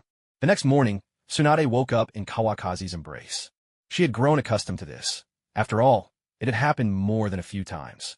With a calm expression, she gently moved the large hand resting on her body aside. Yet, Kawakazi's hand seemed to have a mind of its own, as if guided by an invisible compass. In no time at all, it found its way back to where it wanted to be. Tsunade began to suspect he might actually be awake. She turned around, drew her face close to his, and blew softly at him. Kawakazi furrowed his brow, rolled over, and turned his back to Tsunade. What a hopeless lecher, she muttered to herself. Quietly, Tsunade got up, a faint smile playing on her lips as she made her way to the bathroom. By the time Kawakazi was fully awake, he assumed he had slept alone. After breakfast, he accompanied Tsunade to the hospital, keeping her company and chatting even while she worked on her research. When it came to professional matters, however, Kawakazi was of little help. Day after day passed, while Orochimaru, with a large force, grew increasingly anxious waiting in town. Meanwhile, Kawakazi spent every day with Tsunade in the laboratory, immersed in their own little world. As a result, Tsunade's research progress slowed down significantly. At the same time, Ishiman finally reached the Land of Wind and sought out Hanzo the Salamander. Lord Hanzo, Lord Yimaru has fallen, he reported. We suffered a crushing defeat while trying to intercept Konoha's main force. Lord Yimaru gathered the remaining troops, and with them, stormed the Konoha camp, loaded down with explosive tags. The goal was to destroy their supplies. Now that Konoha's army hasn't advanced further into our territory, it means Lord Yimaru's plan succeeded. What should our next step be? At this moment, Ishimin had removed his gas mask and was kneeling on one knee before Hanzo, his face streaked with tears as he recounted the events of the battlefield. Yimaru was a brave soul. As for Konoha, I have my own ways to deal with them. You may leave, Hanzo said. He didn't order Ishimin to return. With a wave of his hand, someone emerged from the shadows at his command. Send word to our operatives in the Land of Fire. By bribery or blackmail, whatever it takes, gain leverage over the minister in charge of supplies. Have him delay Konoha's supply lines. If that proves impossible, report back to me immediately. Though the Land of Rain was small, its people were masters of assassination and intelligence. Konoha would never suspect that Hanzo had agents even within the daimyo's residence in the Land of Fire. Once the ninja received his orders and departed, Hanzo loosened his tightly clenched fist. His mood was far less composed than his words had suggested. A third of Rain's shinobi had perished on the battlefield. His heart ached as if cut by knives. Was the dream of forging peace through strength nothing more than a fantasy? It seems I must hasten the campaign against the Sand Shinobi, he murmured to himself. With that, Hanzo immediately issued a series of new battle commands. The battle between the Rain Shinobi and the Sand Shinobi had grown even more intense under the current circumstances. Every day, countless ninja fell in the brutal clashes. Chiyo's hatred for Hanzo's poison grew stronger with each passing day, leaving her with no choice but to devote herself entirely to researching antidotes, sacrificing sleep and rest. Whenever Chiyo and Hanzo crossed paths in battle, no one else could even hope to intervene. Hanzo's poison was a mystery only he could unravel, while Chiyo's Chikamatsu 10 puppets formed an impenetrable defense. It was a remarkable thing.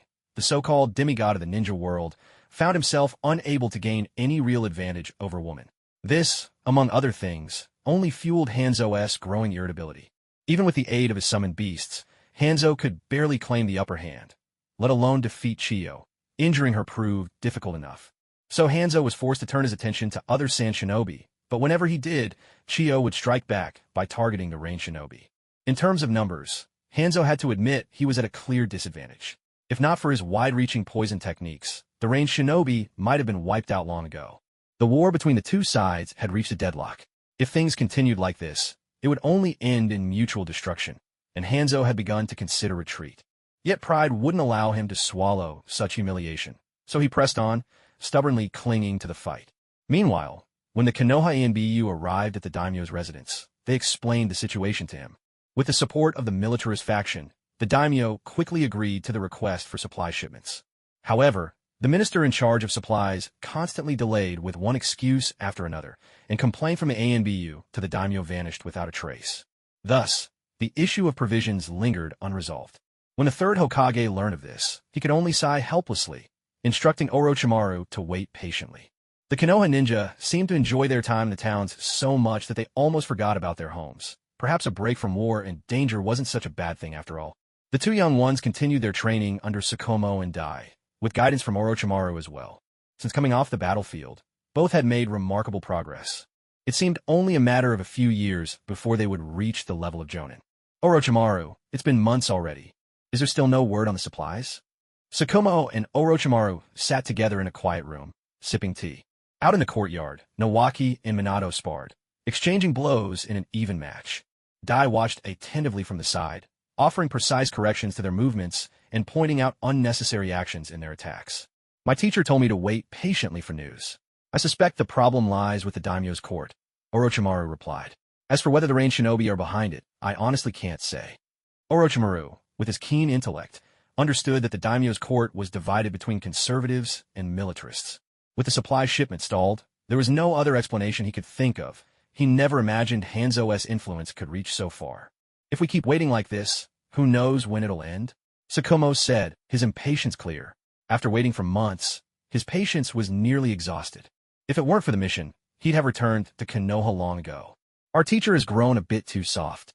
The daimyo's court withholds supplies, and he doesn't even exert any pressure. Orochimaru could see as well that the third Hokage was now far less decisive than in his younger days. He would never have spoken so candidly if he hadn't grown familiar with Sukumo. The third Hokage probably has his own difficulties. Try discussing things with him again, Sukumo suggested, his words tactful. Lately, his impression of the third had also started to sour. He had even wondered if things would be different if Tsunade were in charge. The supplies might have arrived long ago. She was never one for patience. That's all we can do. I'll talk to Sensei again. At least Kakamon will be comfortable during his stay this time, Orochimaru said with a light laugh, shaking his head as he finished the cup of tea before him and stood up. Yes, that rascal, Sukumo replied. In a little while, Dai and I will need to head back home, Sukumo added. My wife is about to give birth. When he shared this news, Orochimaru offered his congratulations and readily agreed. Orochimaru continued to correspond with the third, but the Hokage still hadn't resolved to apply real pressure. Only after Orochimaru's repeated persuasion did the third finally relent, sending people once again to press the daimyo's mansion. As the strongest fighting force in the Land of Fire, he should have done this long ago. At this time, Sukumo and Dai had already returned to Konoha. Their wives were due any day now, and the two little ones had been brought back as well. Konoha's First People's Hospital. In a private room, Naishua lay on the bed in her hospital gown, her belly round and heavy. She held an apple Sukumo had just peeled for her. Following the line left by the knife, she gently broke off a slice. Such knife skills were a luxury indeed. The ghost mastiff lounged lazily in the corner, occasionally glancing over at Naishua. Tsunade, when do you think Naishua will go into labor? Setting the fruit knife back in the dish, Sukumo looked worried as he asked Tsunade, who was sitting on the sofa with Kawakaki. He was visibly anxious, his concern obvious. Naishua had been hospitalized for several days now, without any sign of labor. She was already past her due date. Don't worry, big brother. With Tsunade here, you can relax, Kawakazi reassured him.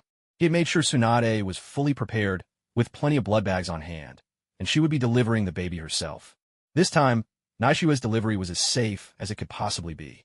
Sukumo and it's quite normal to go past the due date, Tsunade said with a gentle smile. Why not take Naishua for a little walk? All right.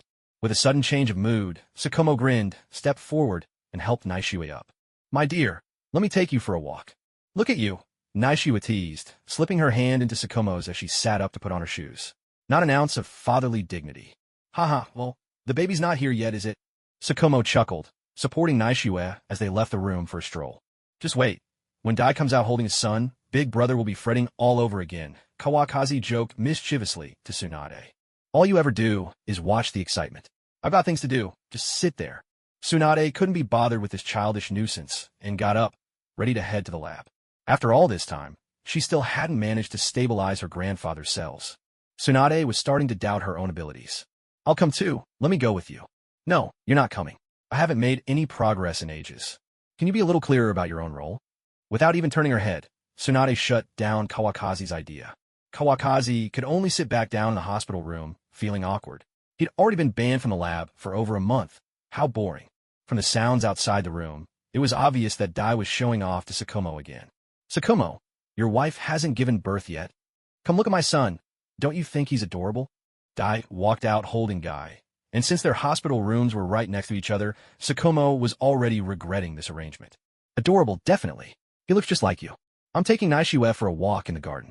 Sukumo had never seen a baby with such thick eyebrows. Mike Guy was the first.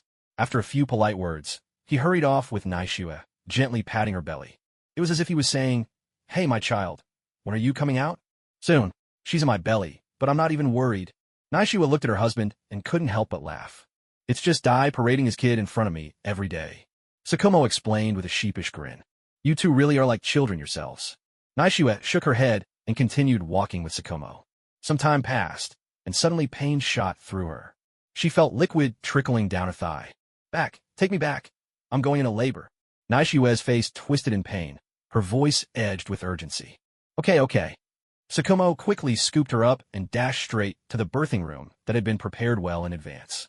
Kawakazi, get Tsunade! His shout echoed through the hospital. Kawakazi didn't hesitate for a second. He used Flying Thunder God to go straight to the lab. Sister-in-law's in labor, hurry. He grabbed Tsunade, and they reappeared at the delivery room door. You all wait outside. Leave everything to me. Tsunade, calm and collected, had Naishua wheeled into the delivery room with the help of the nurses. What followed was anxious waiting. Now, even Sukumo seemed like any other man, pacing nervously outside the delivery room. Big brother, stop pacing. You're making us all dizzy. Kawakazi sat in the lounge area, trying to lighten Sukumo's nerves. If I don't pace, what am I supposed to do? Sukumo ignored his brother and kept pacing restlessly. Have you decided on a name yet? Kawakaki, searching for a distraction, finally managed to draw Sukumo's attention and sat down beside him. If it's a boy, Kakashi. If it's a girl, Yumiko. What do you think? Nice names. Sukumo had spent a long time thinking about these names. Let's call the boy Woo Woo Kai. Kawafu's mischievous streak was showing again. What kind of name is Woo Woo Kai? That sounds unlucky. In the Hitaki family, our children are born to win, not to draw. Sukumo cut off Kawafu's suggestion without hesitation. At that moment, the demon mastiff, which had been lying at the door of the delivery room for a while, suddenly seemed to remember something important and bolted out like mad. Hey, where are you off to, demon mastiff? Sukumo called out as a dark shape darted past him, but the mastiff didn't even glance back. That stupid dog, running off to who knows where at a time like this. Forget it, let it be. Kawafu didn't worry that the mastiff would end up butchered for meat. As long as it didn't hurt anyone, he'd count his blessings. Big sis-in-law is about to give birth, huh? Dai showed up again, holding little Kai in his arms. Yeah, let me hold the baby for a bit. As Kawafu spoke, he reached over and took Kai from Dai's arms. He studied the boy's thick, black eyebrows and full head of lustrous hair, undeniably his own kin. Pinching Kai's chubby little cheek, Kawafu woke him from his slumber. Kai blinked up at the handsome uncle before him, wide-eyed and alert, but didn't cry. How adorable. Indulging himself for a moment, Kawafu handed Kai back. From today onward, he could boast that he'd held the future King Kai. Even the mighty Kai would have to call him uncle from now on. Dai remembered clearly that Kai had been sound asleep when he was holding him. Now, with eyes wide open, he was sure Kawafu had pinched him awake.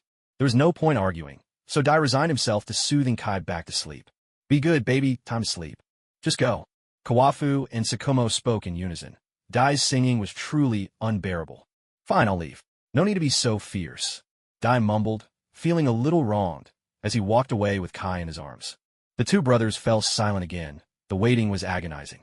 Kawafu couldn't help but wonder what state he'd be in when Tsunade's time came. The delivery room was well soundproofed. Standing at the door, they couldn't hear a thing from inside. After a long while, they heard the demon mastiff's paws thundering back toward them. With a muffled whimper, the mastiff bounded up to Kawafu, carrying a tiny white puppy in its jaws. On closer look, the pup resembled a snow mastiff. The demon mastiff dropped the little dog into Kawafu's arms. It barked twice at him, tail wagging. What's it saying? Kawafu cradled the puppy and stroked its fur, bewildered, as he turned to Sukumo. It's saying the mission's accomplished. After all, it was his wife's dog. Sukumo understood some of its simpler signals. Only then did Kawafu recall what he'd asked the mastiff to do months ago. Not bad, this dog had a good memory.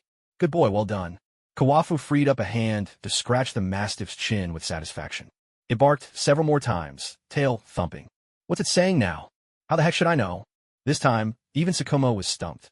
Chuanfeng studied the ghost mastiff's eyes carefully, noticing how they darted between himself and the puppy. Its gaze seemed to say plainly, now that you've taken my pup, you'd better not bully me in the future. As time went by, more and more people gathered at the door of the delivery room. First, Dai came back alone, then, around mealtime, Minato arrived with food. After that, Shinshu showed up with Kushina in tow. The seating area outside the door was soon filled to capacity. Chuanfeng and Sukumo finished the dinner Minato had brought, then waited for several more hours. At last, the door to the delivery room swung open.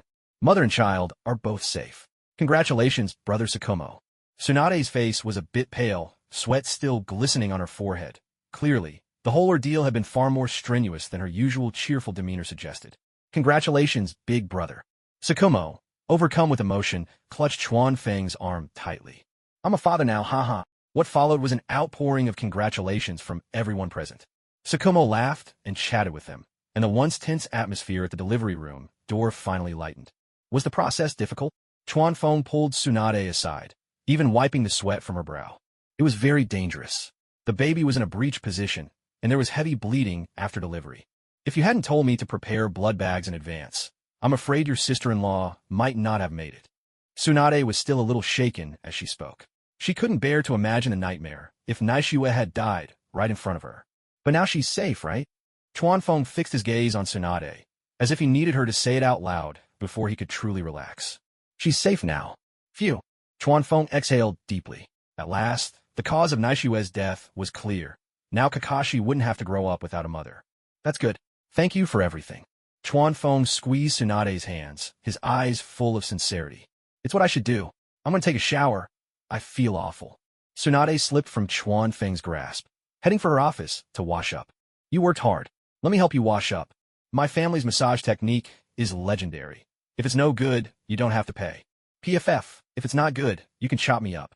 With the good news, Chuan Feng's playful side resurfaced. He trailed after Tsunade, trying to follow her into the office. Get a rest. Tsunade shut the door in his face without mercy. This lecher, since when did the Hitaki family have a legendary massage tradition? Honestly, he'd even joke about his ancestors for the sake of a little mischief. How stingy. Chuan Feng, rebuffed, couldn't help but grumble as he turned back to the delivery room door. By this time, Naishua had already been wheeled out and was on her way to the ward. Dai, having offered his congratulations, had left to take care of his child. Sukumo held the bed rail with one hand and Naishua's hand with the other, his eyes full of pain as he looked at her pale, unconscious face. Let me hold the baby. Chuan Feng walked over to the nurse and took Kakashi into his arms. A head of thick silver hair and a tiny beauty mark at the left corner of his mouth, barely noticeable. No wonder the boy always wore a mask, though honestly, the mole wasn't unsightly at all. Newborn babies are all wrinkled and scrunched up, and Chuan Feng really couldn't bring himself to lie and say Kakashi looked adorable at the moment. If this weren't his own nephew, he wouldn't even want to hold him. He followed along as the hospital bed was wheeled into the room. Lady Naishua needs to rest now, so please keep your voices down. All right, we understand. Most ninjas are quite robust, and with Tsunade's treatment already done, the nurses left after settling the bed in place. Sensei, may I have a look? Minato asked Chuan Feng softly and politely. Right now, Sukumo was by Naishua's side, completely focused on her and not the baby, so this was Minato's chance, one he normally wouldn't get. Of course. Chuan Feng thought to himself. After all, Minato was Kakashi's teacher in the original story. It wasn't unreasonable for him to want to peek now. He squatted down, holding Kakashi up for Minato to see. At that, Shintaki and Kushina squeezed in as well. Having never seen a newborn before, Shintaki and Minato wisely refrained from making any comments. But feisty Kushina couldn't help herself. How come he looks so ugly? Just like a little monkey that hasn't grown into itself. Now, is that any way to talk? Though Chuan Feng secretly agreed, this was his nephew. Blood is thicker than water, after all. He stood up, gave Kushina a glare, and playfully mussed her red hair. Only then did Kushina huff and move to the side, thinking she'd only spoken the honest truth. Sukumo, where's our baby? Naishua woke up just then, and the moment she opened her eyes and saw Sukumo, she asked about their child. Right here. Blood ties run deep. Best to let the parents hold their own child. Chuan Feng quickly placed Kakashi in Sukumo's arms, giving him a few tips on how to hold a baby. Sukumo glanced down at his son. Having already seen Guy, he felt prepared, and Kakashi's appearance was actually better than he'd expected. Beaming, he said, he's absolutely adorable. With that, he carried the baby over to Naishua's bedside. Here, you hold him. Naishua took one look and didn't really want a second. If it weren't for that head of silver hair and those familiar features, she might have wondered if her child had been switched at birth. All right, all right. At this point, Chuan Feng thought that if Naishua claimed the moon in the sky was square, his brother would probably nod and say, That's right, dear, you have such sharp eyes. I'll head back now. If you need anything, just call a nurse. There was no reason for Chuan Feng to linger, so after a quick farewell, he took the three youngsters out of the room. With his flying thunder god technique, he delivered the trio home in the blink of an eye, flawless and safe. Chuan Feng figured Tsunade ought to be done washing up by now, so he returned to the hospital office and knocked on the door. Getting dressed, Tsunade's voice called out.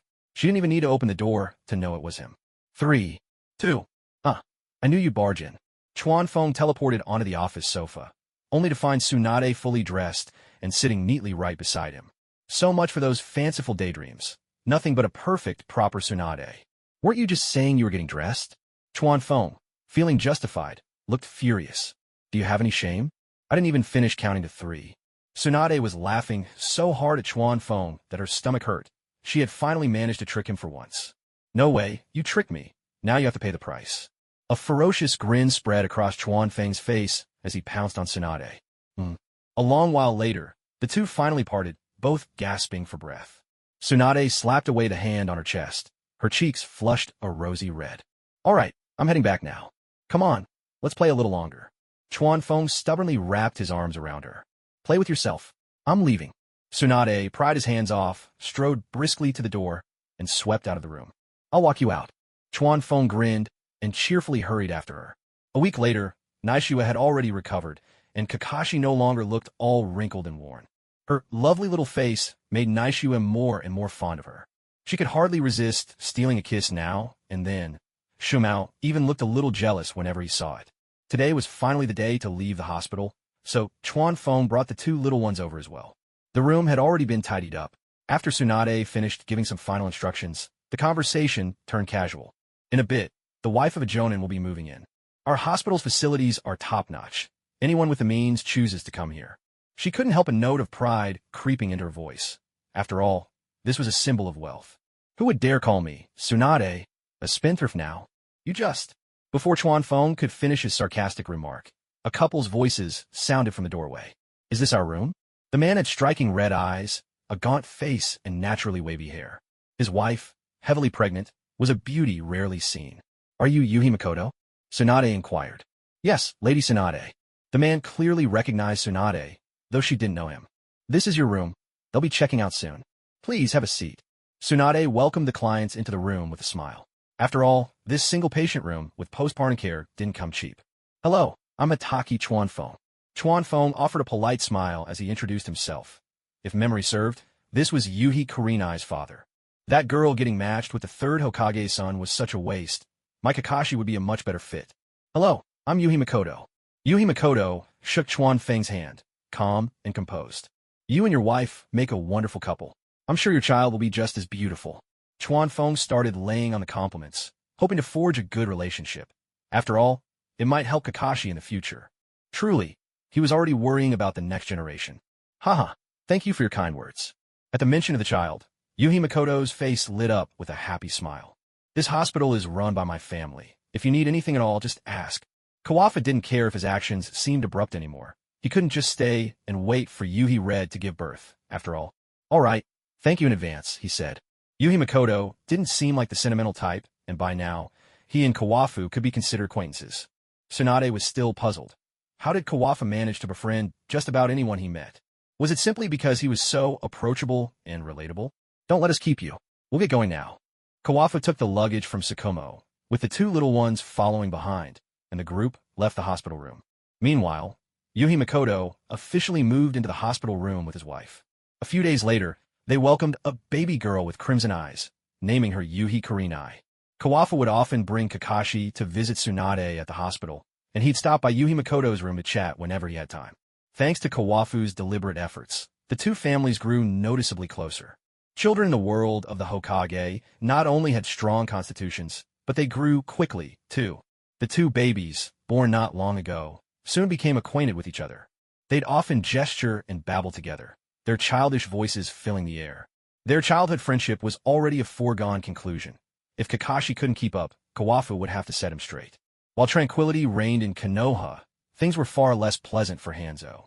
After fighting Chiyo for so long and getting nowhere, he now faced the humiliation of having his poisons neutralized. Hanzo decided to retreat, leaving behind fields stained with blood as the Rain Ninja withdrew from the Land of Wind. With the war in the Land of Wind coming to a close, Tsunade needed time to recover.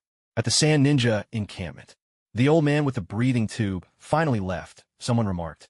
After endless battles and exhaustive research, Chiyo was now visibly thinner. Mother, shouldn't we return to the village? Chiyo nodded, acknowledging her son's words. Ebizo, pass the word, we're going home. With that, Chiyo climbed on her bed and fell into a deep sleep, utterly drained by the fight. In her dreams, Hanzo loomed before her, swinging his chain scythe. But Hanzo's hatred for her was no less intense. That damned puppet hag. I'd love nothing more than to tear her to pieces, Hanzo cursed, unable to restrain himself as he led his troops back toward the Land of Rain. He swung his sickle, hacking through tree trunks as if they were nothing. Hanzo-sama, Chiyo's skills with poisons and antidotes are truly formidable. We did everything we could. The man who spoke had a large birthmark on the upper right side of his face. He was Hanzo's trusted right hand, Salamander Shinda. Shinda, take the men and head home. I'll make a trip to the Land of Iron on my own, Hanzo ordered, still seething. Would you like to bring a few more men with you? There's no need. The Land of Iron is populated by nothing but a handful of sword-wielding samurai. What harm could they possibly do me? Hanzo's tone was arrogant, but he had the strength to back it up. Very well. Then please be careful, Hanzo-sama, Shinda replied. Hanzo nodded and strode off alone. He crossed the Land of Grass, traversed the Land of Waterfalls, and after a brief rest, entered the territory of the Land of Iron. Along the way, Every samurai they encountered was swiftly dispatched by the chained sickle. It wasn't long before news of outsiders invading the land of iron reached General Mifune. He immediately led a large company of samurai to search for Hanzo. At last, they found Hanzo, still bare-chested, standing before a great waterfall. With Mifune at the front, the samurai behind him all drew their swords, ready for battle. Our land of iron has always remained neutral. Why must your land of rain press us so relentlessly? Mifune noticed the rain ninja insignia on Hanzo's gas mask, making his origins plain. I am Hanzo the Salamander. Do I need your permission to strike at the land of iron? Hanzo's tone was arrogant, making it clear he didn't regard the samurai before him as a threat. At this, Mifune's face changed. Even though his country stayed neutral, he had heard the tales of Hanzo, the semi-divine figure of the ninja world. A heaviness pressed on him as never before. His hand, clutching the sword, trembled slightly. The samurai behind him fared even worse. A cry of despair broke out. As panic spread, the men Mifune had brought with him fled in all directions within moments, leaving none behind. You're not running? Hanzo eyed the goateed leader before him with a hint of amusement. I cannot leave. If I run, none of them will survive. Fighting his fear, Mifune gripped his sword with both hands, facing Hanzo head-on. Very well, then I'll kill you first. With those words, Hanzo swung his sickle and lunged forward. Mifune's swordsmanship was swift. An ordinary ninja might not even have time to form hand seals. But Hanzo's blade was swifter still. The two clashed fiercely, and Mifune quickly found himself at a disadvantage. Sword technique, chain sickle, double strike. Mifune's sword was caught by the chain, and Hanzo's sickle struck him hard across the right cheek. Blood sprayed from Mifune's mouth as he was sent flying, crashing heavily to the ground. Hanzo, of course, would not let such an opportunity slip by. Raising his sickle high, he prepared to pin Mifune to the earth. In the nick of time, Mifune managed a desperate roll, narrowly evading the fatal blow. He scrambled to his feet, gripping his sword one-handed, channeling chakra along the blade. Sword technique, rift slash. An arc of energy burst from his blade, shooting straight toward Hanzo. Water instant body technique. Hanzo formed a hand seal with lightning speed, dissolving into a pool of water that dodged the attack. Swacht technique, yidu slash. With a speed beyond comprehension, Hanzo's sickle pierced straight through Mifune, splitting even his sword in two. Their paths crossed. Mifune braced himself with one hand on the ground, both knees buckling as he fell. Blood poured from his wounds, and he coughed up more from his mouth. You are already poisoned. You won't live much longer. Hanzo retracted his chain, stating the fact in a flat voice. Unable to resist the violent poison coursing through him, Mifune collapsed forward onto the earth. The end of a man is not death, but the moment he loses his conviction. Even if you die here, you are not a dull blade. I will proclaim to the world that you were a hero. Hanzo deeply admired Mifune's conviction. To stand alone and face oneself. Few possess such courage. Before I die, would you grant me one request? Mifune's frail voice reached Hanzo's ears. Let's hear it. Hanzo had truly never encountered anyone quite so fascinating. Let my death buy a promise from you. Spare my comrades' lives. Hanzo let out a hearty laugh. It's been a long time since I've met a samurai like you. With that, he tossed a vial of antidote over his shoulder and turned to leave. When it came to his wife, Yuhi Kurenai, Asuma was endlessly attentive. He'd even pay for 3 months of postpartum care in a single go. Tsunade was so delighted she nearly wore out the threshold of his hospital room with her visits. He was a prized client. Her attentiveness was unmatched. Every day she checked in, showering him with kind words. What she didn't know was that Kurenai had only given birth once, so this business was a one-time deal. Kawafu. I heard from advisor Koharu that the supplies from the daimyo's estate are almost at the border of the land of rain. Tsunade sat by the window, basking in the sunlight with a precious little Kurenai in her arms. Kakashi, lying in his cradle, voiced his discontent with a series of fussy noises. Is that so? If those supplies don't arrive soon, Orochimaru's going to lose it, Kawafu replied, not surprised. The pressure from the Hokage still held sway over the daimyo. That means the war at the front lines will flare up again, said Kurenai, who, being a jonin, was well aware of such matters. Indeed. Let's hope everything goes smoothly this time. Kawafu's expression darkened. War is always something to be loathed. Don't worry too much. When you returned, there were no rain ninja left at the front, were there? Tsunade tried to offer Kawafu some comfort. I'm just afraid Hanzo has already returned to the land of rain. If that's the case, this war will be a tough one, Kawafu admitted. He was confident enough to challenge Hanzo himself, but the devastation Hanzo's poison could wreak on the battlefield was truly terrifying. What's more, his summoning beast, the salamander, had now reached its peak. In the original story, aside from the legendary Sannin, all Konoha's ninja had fallen. If Hanzo hadn't shown mercy, it was uncertain how many of the Sannin would have made it back. Delays in military action are sometimes unavoidable, Kurenai added, sharing her perspective as someone who had seen battle herself. Her words were pointed, a veiled criticism of the third Hokage. Both Kawafu and Tsunade could hear it. I'll take Kakashi back now. I might have to head to the front soon, Kawafu said, standing up, scooping Kakashi into his arms, and vanishing before their eyes. Kawafu-kun is always in such a hurry, Kurenai said. She had witnessed his flying thunder god technique many times, so she wasn't surprised, just a little impressed. It's mostly because he's got an impatient older brother at home, Tsunade remarked, having thoroughly analyzed Kawafu's temperament. Well, I should get back to work too. With Kawafu gone, Kurenai felt no reason to linger. She handed Yuhi Kurenai over to her mother, bid farewell to the Yuhi couple, and took her leave. When Kawakazi returned home, he saw that Sakumo was chatting with Naishue while basking in the sun. Nearby, the ghost mastiff played merrily with its little white pup, their joyful antics filling the yard. Shangshu and Minato were still sparring, though their matches had grown less and less entertaining to watch. Big brother, the supplies are almost at the front line, someone reported. Then it's time for us to set out as well. Sakumo, who had been laughing and relaxed, now grew serious. All of this unfolded just as Kawakazi had expected. He shook his head and handed the little Kakashi in his arms to Naishue. You're always ready to leave at a moment's notice. Don't you ever think about how your wife might feel?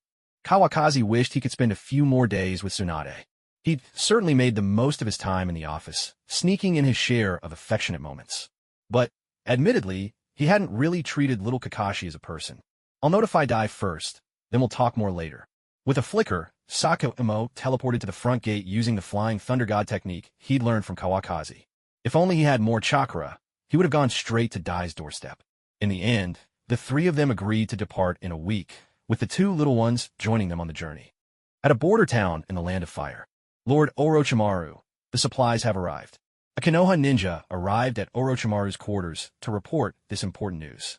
With a sharp thud, Orochimaru slammed his teacup down onto the low table before him. At last, he hissed. Pass the word, we rest tonight. Tomorrow, we march for the Land of Rain. Just as Kawakazi had predicted, Orochimaru had been on the verge of losing his mind if the supplies hadn't arrived soon. He'd been stuck in this town for nearly 8 months. Anyone's patience would have worn thin. Yes, Lord Orochimaru. The Konoha ninja bowed and withdrew. At dawn the next day, Orochimaru led the main Konoha force, now well supplied, back onto Rain country soil. Without pausing at the border, they pressed straight toward the heart of the Land of Rain. 2 days later, they spotted signs of Rain ninja activity. Only then did Orochimaru order the camp to be set up, defensive structures to be built, and the troops to rest on site. As Konoha's ninja busied themselves fortifying their position, news of their arrival was swiftly delivered to Hanzo. Konoha's ninja moved fast, barely got their supplies, and already charging to their deaths, Hanzo remarked, his words revealing that he'd been well aware of the supply situation all along. In terms of intelligence, Konoha was already at a disadvantage. If it's a head-on battle, I refuse to believe another puppet granny will show up. Gather every ninja in the village. Let Konoha learn that the Land of Rain is not a place you can come and go as you please. At Hanzo's command, his ninja mobilized without hesitation. Nearly 2,000 Rain shinobi, led by Hanzo himself, surged toward Orochimaru's encampment in a sweeping force. Lord Orochimaru, a large force of Rain ninja, led by Hanzo the Salamander, is advancing toward us from 10 miles out. The Konoha scouts had done their job well, though Hanzo hadn't bothered to conceal his army's approach. He now needed a great victory in battle to restore the confidence of the ninja under his command. Their clash in the Land of Wind had failed to inspire awe. Prepare to fight. Cut through them all. Orochimaru's eyes were cold as ice, and his tone sent chills down the spine. Though Hanzo's sudden appearance had given him a jolt, he would not back down. Retreat would only disgrace the Konoha ninja. As the Konoha shinobi readied themselves for battle, they watched the approaching ranks of Amage Kira's forces.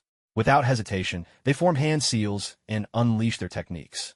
Fire style, Fire Dragon Bullet. Earth style, Earth Dragon Bullet. Konoha's ninja, masters of fire and earth styles, coordinated seamlessly, merging their powers into a new technique. Composite ninjutsu, Earth Dragon Flame Stream. Several massive dragons of earth, wreathed in fire, surged forward toward the oncoming aim. Water style, water dragon bullet. Lightning style. Now, gigantic dragons of water, crackling with lightning, swept toward their foes. Composite ninjutsu, lightning water dragon bullet. This was Konoha's true strength. The destructive force of composite techniques was far more than just the sum of their parts. Summoning jutsu. Orochimaru, too, entered his strongest state, summoning forth Manda. But at this point, Manda was far from a monstrous presence he would later become. He bore purple stripes and a four-horned head. Orochimaru, I won't be shy about accepting those enemy ninja as my reward. He flicked his tongue, his voice dripping with arrogance. His power matched his tone. Even so, Manda did not yet have the swagger to demand 100 sacrifices for each summoning. Take as many as you can swallow, Orochimaru replied, his eyes fixed on Hanzo at the front lines, not sparing Manda a single glance. Very well. Manda slithered forward, following the path blazed by the composite ninjutsu. Behind him, the Konoha ninja charged as well. Hanzo, watching Orochimaru at the front of the enemy lines, allowed a smile of disdain to curl beneath his mask. Did they think they were the only ones with a summoning beast? Summoning jutsu. A salamander, twice as large as Manda and covered in brown warty nodules, appeared at Hanzo's feet. Salamander, break through their ninjutsu first. Hanzo began to issue commands. The salamander let out 2 resounding bellows, its huge body moving with surprising agility. With one sweep of its tail, it shattered Konoha's combined ninjutsu into nothing but dust. The salamander called out again, this time seeking Hanzo's approval. Hanzo crouched down and patted its head in encouragement. The moment Manda laid eyes on the salamander, his expression changed. This was not an opponent to be taken lightly. Damn it, Hanzo summoning beast is this powerful. With just that simple attack, Orochimaru could instantly gauge the salamander's formidable strength. Only now, face to face with Hanzo, did Orochimaru truly understand why he was called a demigod. Meanwhile, the Konoha ninjas and Amagekyu's forces had closed in, clashing at close quarters. The battlefield erupted with a storm of ninjutsu, and lives were lost with every passing moment. Orochimaru drew his sword and clashed with Hanzo's chain sickle, but after just a few moves, he began to lose ground. He had to constantly watch out for the poison gas that the giant salamander spat out. This battle of weapons was stifling for Orochimaru, leaving him feeling utterly frustrated. He waited for a brief opening. Hidden shadow, snake hands. Several snakes shot out from Orochimaru's sleeve, lunging at Hanzo, some even trying to coil around him. Iato slash. With a single, sweeping motion of his sickle, Hanzo sliced all the snakes in half. Orochimaru's signature ninjutsu didn't so much as scratch him. Taking advantage of the moment, Orochimaru retreated back to the top of Manda's head. But now Manda looked weakened, bearing several fresh wounds. He'd been poisoned, though he was also a venomous creature. For now he could barely hold on, but Orochimaru doubted it would last long. Lowering his head, Manda snapped up several rain ninja and swallowed them whole. I can't hold out much longer. You'll have to be careful. With that, he continued to keep the giant salamander busy, preventing it from attacking the Konoha shinobi. Formation of 10,000 serpent prison. Orochimaru spat out a writhing mass of snakes, sending them surging toward Hanzo. Again, Orochimaru, is playing with snakes all you can do. Hanzo didn't even move. The swarm of snakes was swallowed in one gulp by the giant salamander, which then burrowed underground. When it re-emerged, it sent Manda flying high into the air. Orochimaru, I can't hold on any longer. Manda vanished mid-air in a puff of smoke, returning to the Ryuchi cave to heal. Without your summoned beast, you're even less of a match for me. Hanzo raised his sickle and charged at Orochimaru. Now, the giant salamander truly unleashed its devastating power on the battlefield. It spewed a thick, purple poisonous mist from its mouth, sweeping across the entire field. Konoha shinobi began to fall. Even the stronger ones were starting to feel numb. They were gradually being slaughtered by the rain ninja. Orochimaru already knew how this war would end. From the moment Manda disappeared. No, from the moment he had led his forces into this battle. The outcome had been sealed. Earth substitution, fracture. Orochimaru used a ninjutsu to dodge Hanzo's attack, then turned and led the remaining able-bodied Konoha ninja in a desperate retreat. 7 months ago, it was the rain ninja who suffered slaughter. This time, Konoha's losses were even more devastating. War has never favored the weak. Konoha now had another generation of orphans. Should we pursue them? Shinda appeared at Hanzo's side, also wearing a gas mask. Poison spares no one. Forget it. Killing the Hokage's disciple would only bring trouble. Hanzo had no intention of dragging things out with Konoha. Casualties in war are expected, but killing the Hokage's disciple would be another matter entirely. In overall strength, the Land of Rain was still no match for the great nations. Kill the rest, then we return. Hanzo gave the cruel order, his heart unmoved. This is the price of war. As Hanzo left with the Rain Shinobi, the sky began to weep. A torrential downpour washed over the earth, the rainwater that fell upon the battlefield blending with blood, pooling into crimson puddles. The ground was littered with Konoha ninjas. Except for the dozen or so taken away by Orochimaru, none survived. Orochimaru-sama, what should we do? A dozen ninjas, each poisoned to varying degrees, stood pale-faced and sluggish. One of the less seriously affected ninjas turned to Orochimaru, whose expression was grim, to ask for guidance. Now, they were fleeing toward the borders of the Land of Fire. Hanzo isn't pursuing us. For now, we're safe. But this battle was a crushing defeat. We must return to the village. Your injuries need immediate treatment as well. Orochimaru's mind remained clear. He voiced no complaints. In his eyes, it was the way of the world that the weak would suffer. He rarely put faith in the strength of others. Yet, a fleeting thought crossed his mind. If Kawakaki, Jiraiya, and Tsunade had been here, would the outcome of this battle have been different? But the world offers few second chances. The defeat was now a certainty. With no time to rest, Orochimaru led the remaining Konoha ninjas on a desperate march back to the village. 3 more, suffering from severe poisoning, perished along the way.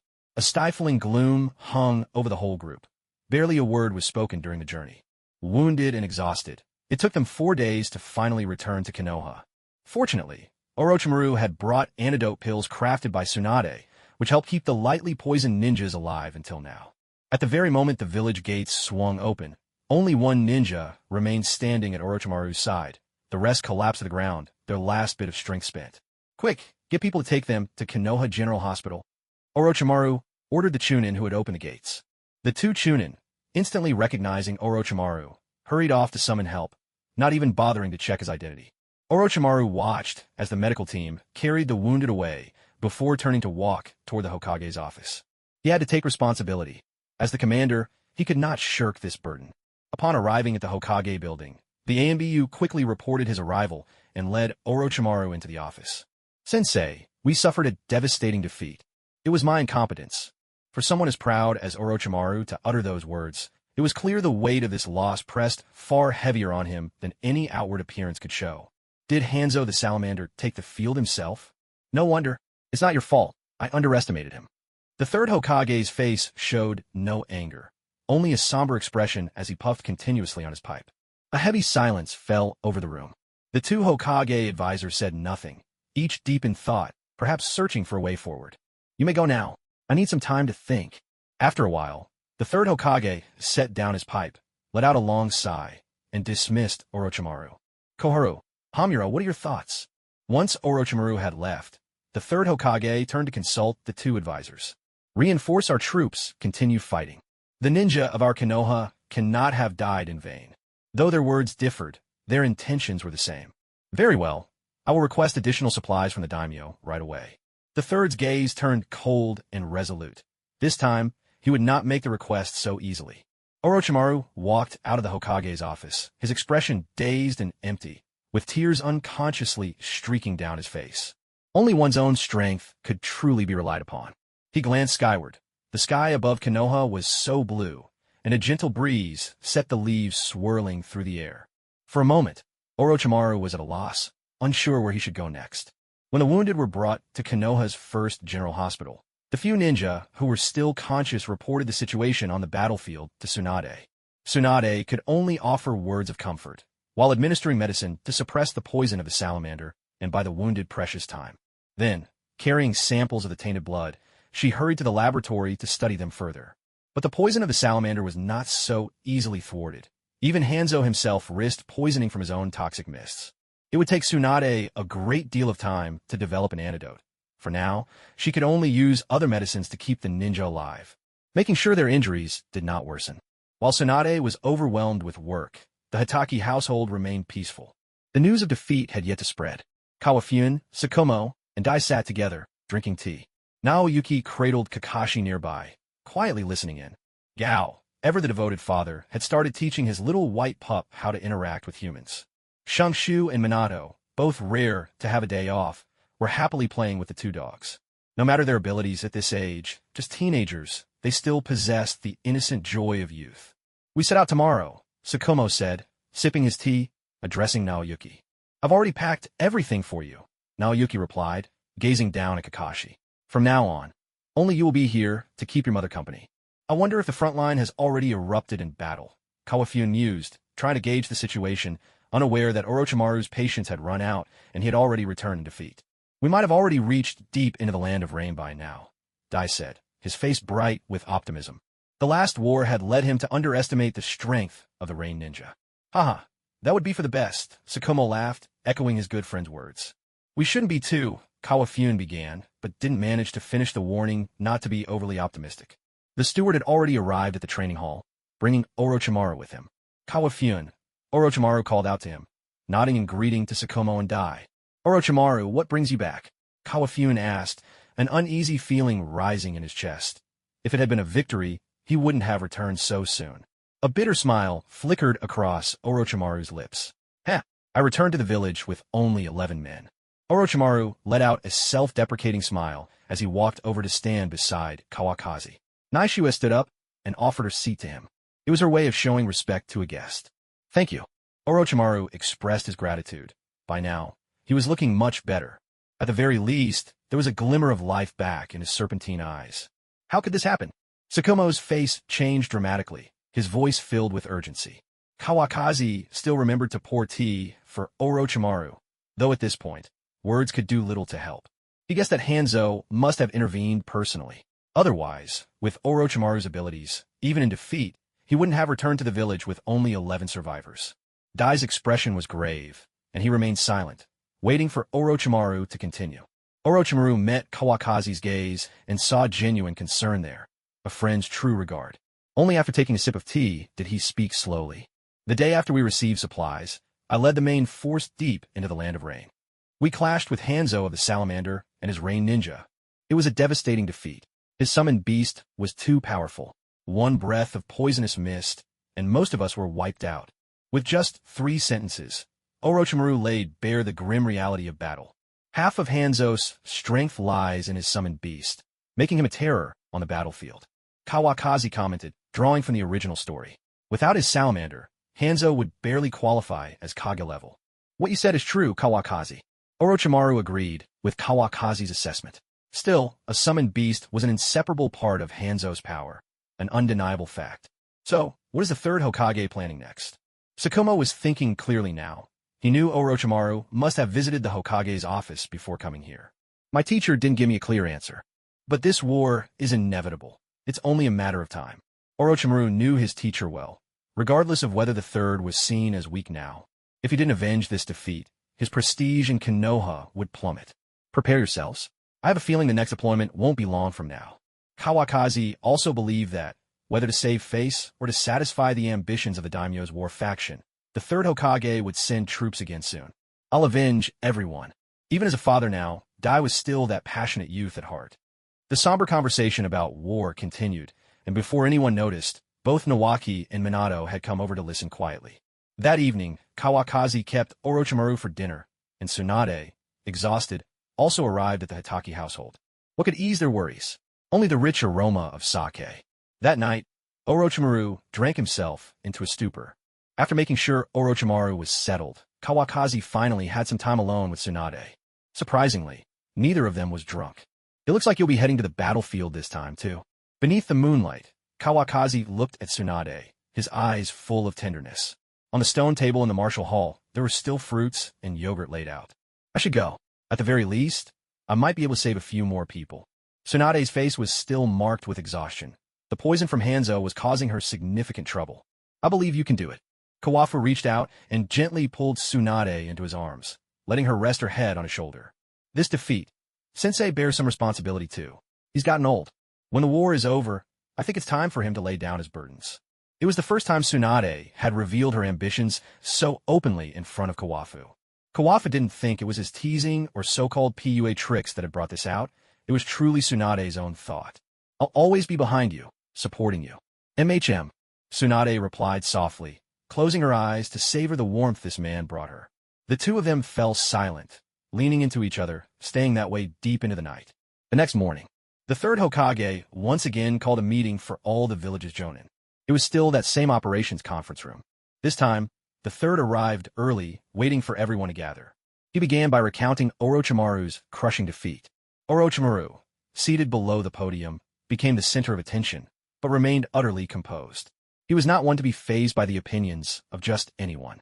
Then the third laid out the battle plan for another campaign. Tsunade and Orochimaru would take the lead, with Jiraiya assisting. Jiraiya had already been back in Konoha for several months, and Orochimaru hadn't gone to meet him in town. Once the supply convoy from the daimyo set out, the main forces would march straight to the border with the Land of Rain. The meeting was brief but efficient. After assigning the battle tasks, the third left with his two advisors, leaving the conference room abuzz with the Jonin's discussions. Hanzo the Salamander's reputation is clearly well-earned. Orochimaru's not all that impressive after all. This time, I swear I'll make a name for myself in battle. All these remarks reached the ears of Kawafu and his companions. Kawafu and Orochimaru exchanged a knowing smile. Then the group left the meeting room together. Wars are not won or lost by talk alone. Hello, Jiraiya. I am Hitaki Kawafu. Kawafu greeted Jiraiya, who had come out with him, quite warmly. He'd always had a good impression of the gallant sage. After all, aside from his notorious lechery, Jiraiya had no real faults. He was kind, dependable, and powerful. Without Tsunade, Kawafu figured he could always help Jiraiya find a replacement hand. Iron, aluminum, maybe even titanium alloy. Since it was a meeting, Jiraiya wore his Konoha forehead protector and a green ninja vest. His long white hair, tied loosely at the back, fell to his waist, and the red markings beneath his eyes had yet to reach his mouth. Hello, Kawafu. Jiraiya flashed a charming smile. He was quite the handsome man in his youth. He was carefree by nature. As long as Tsunade was happy, he would truly wish her all the best. No need to stand on ceremony. Once we meet, we're already friends. Tsunade led the group straight to the Hitaki residence with her usual bold swagger. If you're wondering why, it's because the food at the Hitaki house is excellent. Sorry to intrude, someone said. Jiraiya, for his part, was eager to get to know what kind of person Kawakaki was. After all, this was the man who had won the heart of his goddess. No need to apologize, Kawakaki replied. We'll soon be fighting side by side. Getting to know each other is a good thing. As the six of them made their way over, they gradually became more familiar with one another. Mostly, it was Kawakaki, Tsunade, and Jiraiya carrying the conversation. The others, Orochimaru, Sukumo, and Dai, would chime in from time to time. Each of their distinct personalities was on full display. The food and drink at the Hitaki house won high praise from Jiraiya, especially the sake, one of his favorite indulgences. Even at the dinner table, the conversation inevitably drifted back to the subject of war. Kawakaki was brimming with confidence. If even six of them couldn't defeat Hanzo the Salamander, he joked they might as well go home and become farmers. Throughout the evening, Jiraiya's impression of Kawakaki didn't amount to any great fondness, but it was a favorable one. At least, he seemed like someone easy to get along with. Orochimaru, meanwhile, had a serious discussion with Tsunade about the issue of medical ninja, although, regrettably, the hospital had yet to train any truly competent ones. With the front lines looming, Tsunade could expect to be run ragged. Medical ninja were a rare and valuable resource. As bottle after bottle was opened, the conversation grew more animated. The two youngest among them devoted themselves to pouring drinks with earnest diligence. Not a single person present was someone to be trifled with. Jiraiya, finding himself drawn to Minato, gave the boy's short blonde hair a vigorous ruffle. Looks like Kawakaki's picked himself quite a promising student, he remarked. The comment made Kawakaki feel a bit guilty. While Tsunade's involvement wasn't quite poaching, Minato's situation was a classic case of swooping in at the last minute. Haha, hardly. He's just a kid who hasn't learned his way yet, Kawakaki replied, saying what he didn't really mean. Minato, for his part, didn't take the words to heart. He'd already learned which of his teacher's words to listen to and which to let pass. Hey, Nawaki, I've got something good for you, Jiraiya called, beckoning Nawaki over as he fished out a magazine featuring women in bikinis from inside his coat. He slipped it to Nawaki on the sly. Is this really okay? Nawaki hesitated, sensing Tsunade's piercing glare from behind. Jiraiya. Tsunade's roar shook the room as she charged over and landed a heavy blow on Jiraiya's head.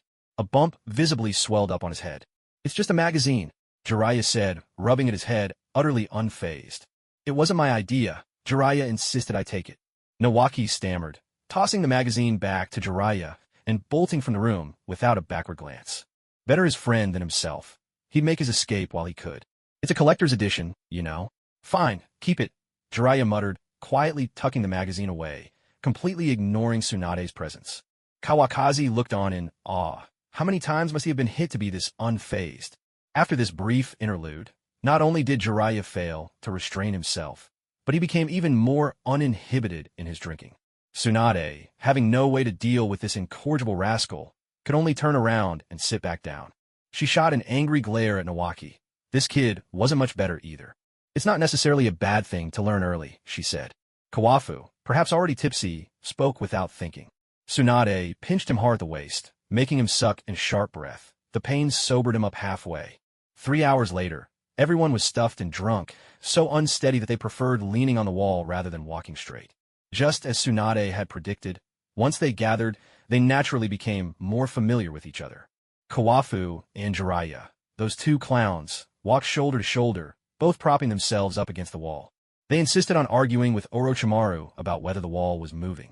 Orochimaru, a firm believer in science since childhood, couldn't possibly accept such nonsense. It was utterly against his worldview. Seeing that this childish debate was about to escalate, Natsuki quickly arranged for servants to escort everyone to their rooms for a nap. The rest found their own places to sober up, all within the Hitaki residence. In the following days, the group often gathered, and their relationships grew closer at a rapid pace. 3 days later, news arrived that the supplies from the feudal lord's estate had already reached the border of the Land of Rain. That evening, the expedition members packed up and made their preparations. The next day, they assembled at the gates of Konoha. This time, Konoha had mobilized a large number of elite ninja. Even Yuhi Makoto, a renowned instructor, had been dispatched. He was famous throughout Konoha as a master of Jinjutsu. Makoto, you're here too. Kawafu greeted him as he stood beside Tsunade. Yes, I am part of Konoha too, Yuhi Makoto replied with a sincere smile. When the village needed him, he would step forward without hesitation, just as he had once charged fearlessly at the Nine Tails, knowing he could not win. It's time to move out, Tsunade called out, reminding everyone as the team had assembled. Let's go. With Tsunade's commanding shout, the main force set off toward the Land of Rain. Perhaps because of his recent defeat, Orochimaru kept a low profile, leaving the leadership to Tsunade. The vanguard was mainly composed of Kawafu's group. The further back you went, the less experienced the ninja. The two youngest members could only blend into the main force this time. There was no need for them to take the lead. The intelligence officers had long since arrived in the Land of Rain. Orochimaru, do you have any strategies for this operation? Kawafu asked, having come up with no good ideas himself. Tsunade, even less adept in this area, pricked up her ears to listen as well. As for the others, they were too far away to hear the conversation. First, we set up camp. Our main goal should be to eliminate the Rain Ninja, not to engage in large-scale battles, Orochimaru replied. If we encounter Hanzo, retreat if possible. Once he no longer dares to send out his forces, we'll have plenty of ways to deal with him. Orochimaru had learned his lesson and admitted to Hanzo's terrifying destructive power on a large-scale battlefield. This time, he planned to fight by maneuvering, saving the big boss for last. It's a good idea, but I wonder how Hanzo will respond, Tsunade said. She had seen Hanzo's poison firsthand and was deeply wary of him. She still hadn't managed to make an antidote. Then let's go with Orochimaru's plan. If anything changes, we'll adapt as the situation demands, Kawakaki suggested. He felt this cautious approach would minimize Konoha's losses and fully agreed. If they really did run into Hanzo, he didn't mind trying out his Sage mode to see if it was up to the challenge. To be safe, we should distribute the antidote pills Tsunade brought to everyone, Orochimaru added. Even if they can't completely counteract the poison of the salamander, at least they might save lives. Orochimaru knew that Tsunade had prepared a large supply of antidote pills this time, just to ensure everyone's survival as much as possible in the poisonous mist. As for whether they be killed by the Rain Ninja, that was something even she couldn't control. After half a month's journey, Konoha's main ninja force arrived at the border of the Land of Rain. The moment they set foot on Rain country soil, the war horns sounded once more. Orochimaru immediately sent ninjas to summon the advanced intelligence team using special methods of communication. They had just arrived and didn't know yet if Hanzo had Rain ninja scouts watching. They had scarcely begun to rest when Konoha's intelligence officers who had arrived earlier came to report. Hayato Yamanaka of Konoha reporting. He was the leader of this Konoha intelligence operation, a jonin from the Yamanaka clan. No need for formalities. Tell us what you've learned. Tsunade interrupted his greeting. All right.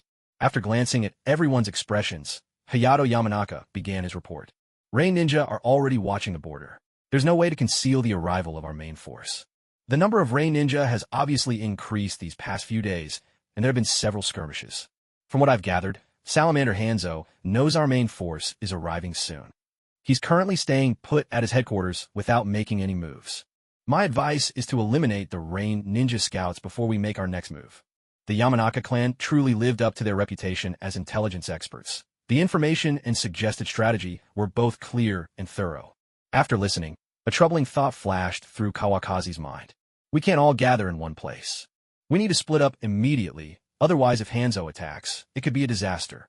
Although he didn't think he'd lose to Hanzo himself, the Salamander's poison was truly devastating to a large force. If anything went wrong, Tsunade's antidote could only buy them time. A loss like that was something Konoha simply couldn't afford. Kawakazi is right, someone agreed. Orochimaru had witnessed firsthand the massacre of Konoha's ninjas under the poisonous mist of the salamander, so he didn't hesitate to agree with Kawakazi's suggestion. Hanzo didn't dare to ambush us in advance, likely out of fear for Sensei's strength. In the wars of the Hokage era, the outcome is often decided if there's no one to counter the leader. Hanzo fears that the third Hokage could hold him off, which would mean certain defeat for the Hidden Ring. The Third Raikage once stood alone against 10,000 during the Third Great War, a testament to the terrifying combat strength of some overpowered individuals. But things might change once the scouts report back. If we're splitting up, I suggest we have Jonin lead the squads and break into smaller groups. We should advance from all directions into the heart of the Land of Rain. When Hanzo finally has to make a move, we'll regroup and take him down in one decisive strike. Jiraiya, a master of intelligence in Konoha, had remained silent until now. After piecing together the information, he finally spoke up with his thoughts. If we encounter Hanzo, we can withdraw. Our main target is the Rain Ninja. Orochimaru's cold voice cut through the discussion. If he could actually defeat Hanzo, he would never have said such a thing. I have no objections. Kawakazi noticed Orochimaru looking at him, so he immediately showed his support. All right, then it's decided. With Tsunade making the final call, there was no disagreement among the group, and the units dispersed quickly. It wasn't long before the main force split up and went their separate ways. Dai's strength had earned everyone's respect, so even as a Chunin, he was put in charge of his own squad. Orochimaru thoughtfully assigned a sharp-minded Chunin to assist him. My health isn't great. I need Tsunade to look after me. Kawakazi came up with an utterly unconvincing excuse, shamelessly insisting on sticking with Tsunade along with the two young ones. No one bothered to call him out on his pretense. They just pretended not to hear, even Tsunade shooting him an exasperated glare. Couldn't he at least come up with a more believable reason? Tsunade's squad thus became the strongest, leading the largest group of ninjas deeper into the Land of Rain. Meanwhile, the scouts from the Hidden Rain relayed the news back to their headquarters. Lord Hanzo, the Konoha ninjas have reached the border. We have not detected any sign of the third Hokage. The scout reported the information Hanzo cared about most. Good. Prepare for battle. We'll wipe out the Konoha forces in one stroke. With the third Hokage absent, Hanzo felt that even if two more ninja with Orochimaru's strength showed up, he wouldn't be concerned. As his orders spread, the Hidden Rain village's ninjas began to mobilize. Hanzo led most of his forces out, leaving a few ninjas scattered throughout the area on patrol. But when they rushed to the border, not a single Konoha ninja could be found. In the depths of the forest, however, they stumbled upon numerous Rain ninja corpses. No wonder there had been no reports along the way. Hanzo guessed that Konoha's forces must be hiding somewhere, so he hurriedly led his main force back to defend the village, just in case the Konoha ninjas tried to seize the opportunity to strike at their stronghold. Hanzo's round trip had consumed several more days. Along the way, the Konoha ninja had already wiped out the few Rain ninja they encountered. Even when they came across a larger group, they would call on the nearest Konoha unit to join forces and annihilate them. As they drew closer to the heart of the Land of Rain, encounters with Rain ninja became increasingly frequent. Kawafu and his party had just eliminated a 30-man Rain ninja unit, though neither he nor Tsunade had even needed to lift a hand. The Konoha ninja under their command took care of everything. Without any elite fighters among the Rain ninja, the overwhelming numbers turned each battle into a one-sided slaughter. The two young ones had already grown accustomed to this way of life. Hardened by bloodshed, they were maturing rapidly. Their hands, too, were stained with the blood of Rain ninja. According to the map, we're not far from the Hidden Rain village now. Kawafu, holding the map, sat atop a large rock some distance from the rest of the group, Tsunade by his side. At our current pace, we should arrive in 4 or 5 days. Tsunade leaned in, making a quick estimate based on their travel speed. After days of marching and fighting, even the most beautiful woman would look a bit disheveled. Tsunade was no exception. Don't worry, everything's still going smoothly for now. Seeing Tsunade's weary appearance, Kawafu felt a pang of sympathy. He reached out, brushed aside her fringe, and gently wiped the dirt from her face. Tsunade didn't shy away from his touch. Her eyes were filled with tenderness. Kawafu drew closer, the distance between them fading. "Sensei, Lady Tsunade." Just then, Minato appeared, breaking the intimate moment as he approached with a pair of roasted wild rabbits. "Here, I just finished roasting these rabbits." Realizing his timing couldn't have been worse, Minato stood awkwardly, holding the 2 rabbits, his words tumbling out as if his mind had short-circuited. No wonder Nawaki had sent him. Talk about being the sacrificial pawn. Ahem. Perfect timing, I was getting hungry. Kawafu gave a tactical cough and beckoned Minato over. Tsunade, too, recovered from the awkwardness. "Thank you, Minato." She reached out and ruffled Minato's hair. "I'll be going then." Minato quickly handed over the food and made his escape, eager to distance himself from the awkward scene. But as he walked away, an image of Kushina floated into his mind. Maybe, someday, he and she would be just as sweet as his teachers. Kawafu and Tsunade gnawed quietly on the roasted rabbit, a silence settling over them once more. Only the faint sounds of chewing broke the quiet. It was Kawafu who finally spoke after finishing his meal. "Based on the information these rain ninja gave us, Hanzo has taken his men to the border, hoping for a decisive battle. My guess is he hasn't noticed our movements. Once he returns to the hidden rain village, he'll likely dig in and refuse to come out. When that time comes, we'll be facing our final, fiercest battle. If things turn dangerous, remember to stay behind me." Kawafu recalled how, in the original story, Tsunade was caught in Hanzo's fire release, exploding flame formation. If not for Jiraiya's luscious hair, she might have been gravely injured. "Understand." Tsunade swallowed her mouthful of meat, unable to refuse his concern, and replied softly. But she could never possibly do it. Chuanfeng had underestimated Hanzo. With just brute strength alone, how could he have earned the title demigod? Bang! Upon hearing that during his absence, a large number of rain ninja patrolling outside had been slaughtered, Hanzo smashed the low table before him with a single blow. This time, the Konoha squad consisted of 6 formidable ninja, and Orochimaru was only one among them. As for their exact level of strength, that was beyond the knowledge of this underqualified scout. He had already fought Orochimaru before. Nothing more than a defeated foe.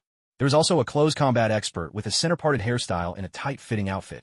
Ishimin had already spoken to him about this one.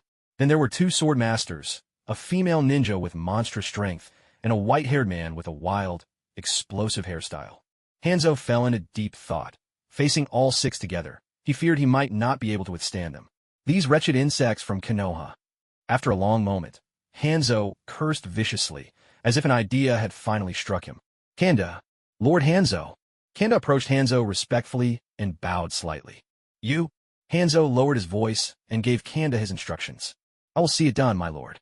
With that, Kanda departed, while Hanzo remained in place, lost in contemplation. If he couldn't take on all 6 at once, then he'd fight them 3-on-3.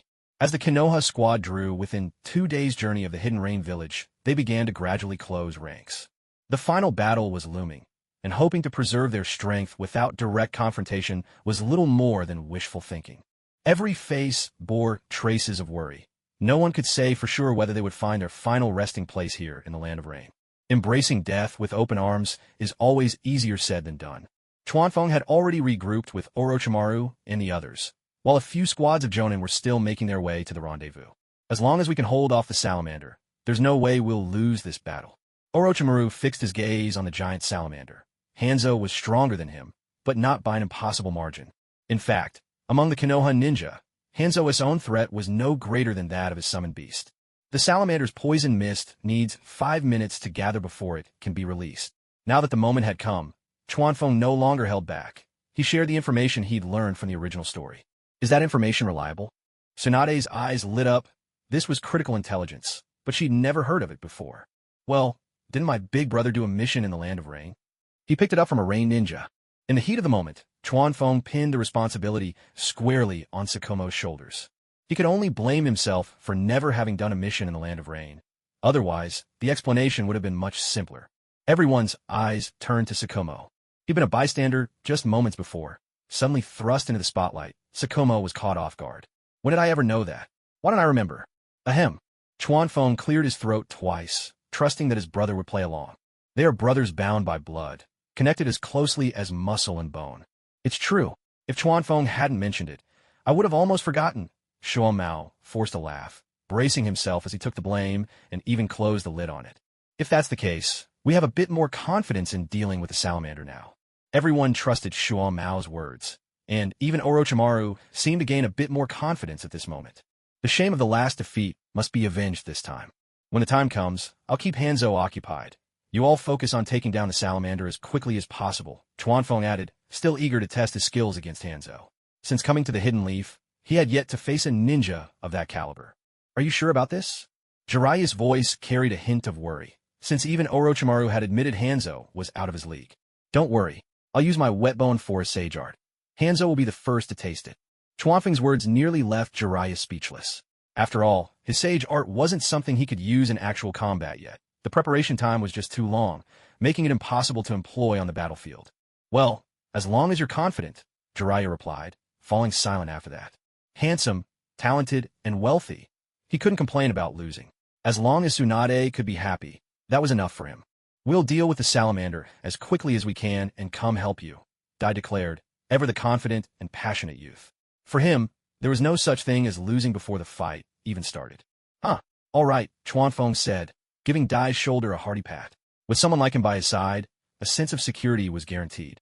When all the Leaf Ninjas had assembled and set out for the Hidden Rain Village, their movements inevitably revealed their intentions. Hanzo, contrary to Chuanfeng's prediction, did not hole up in defense.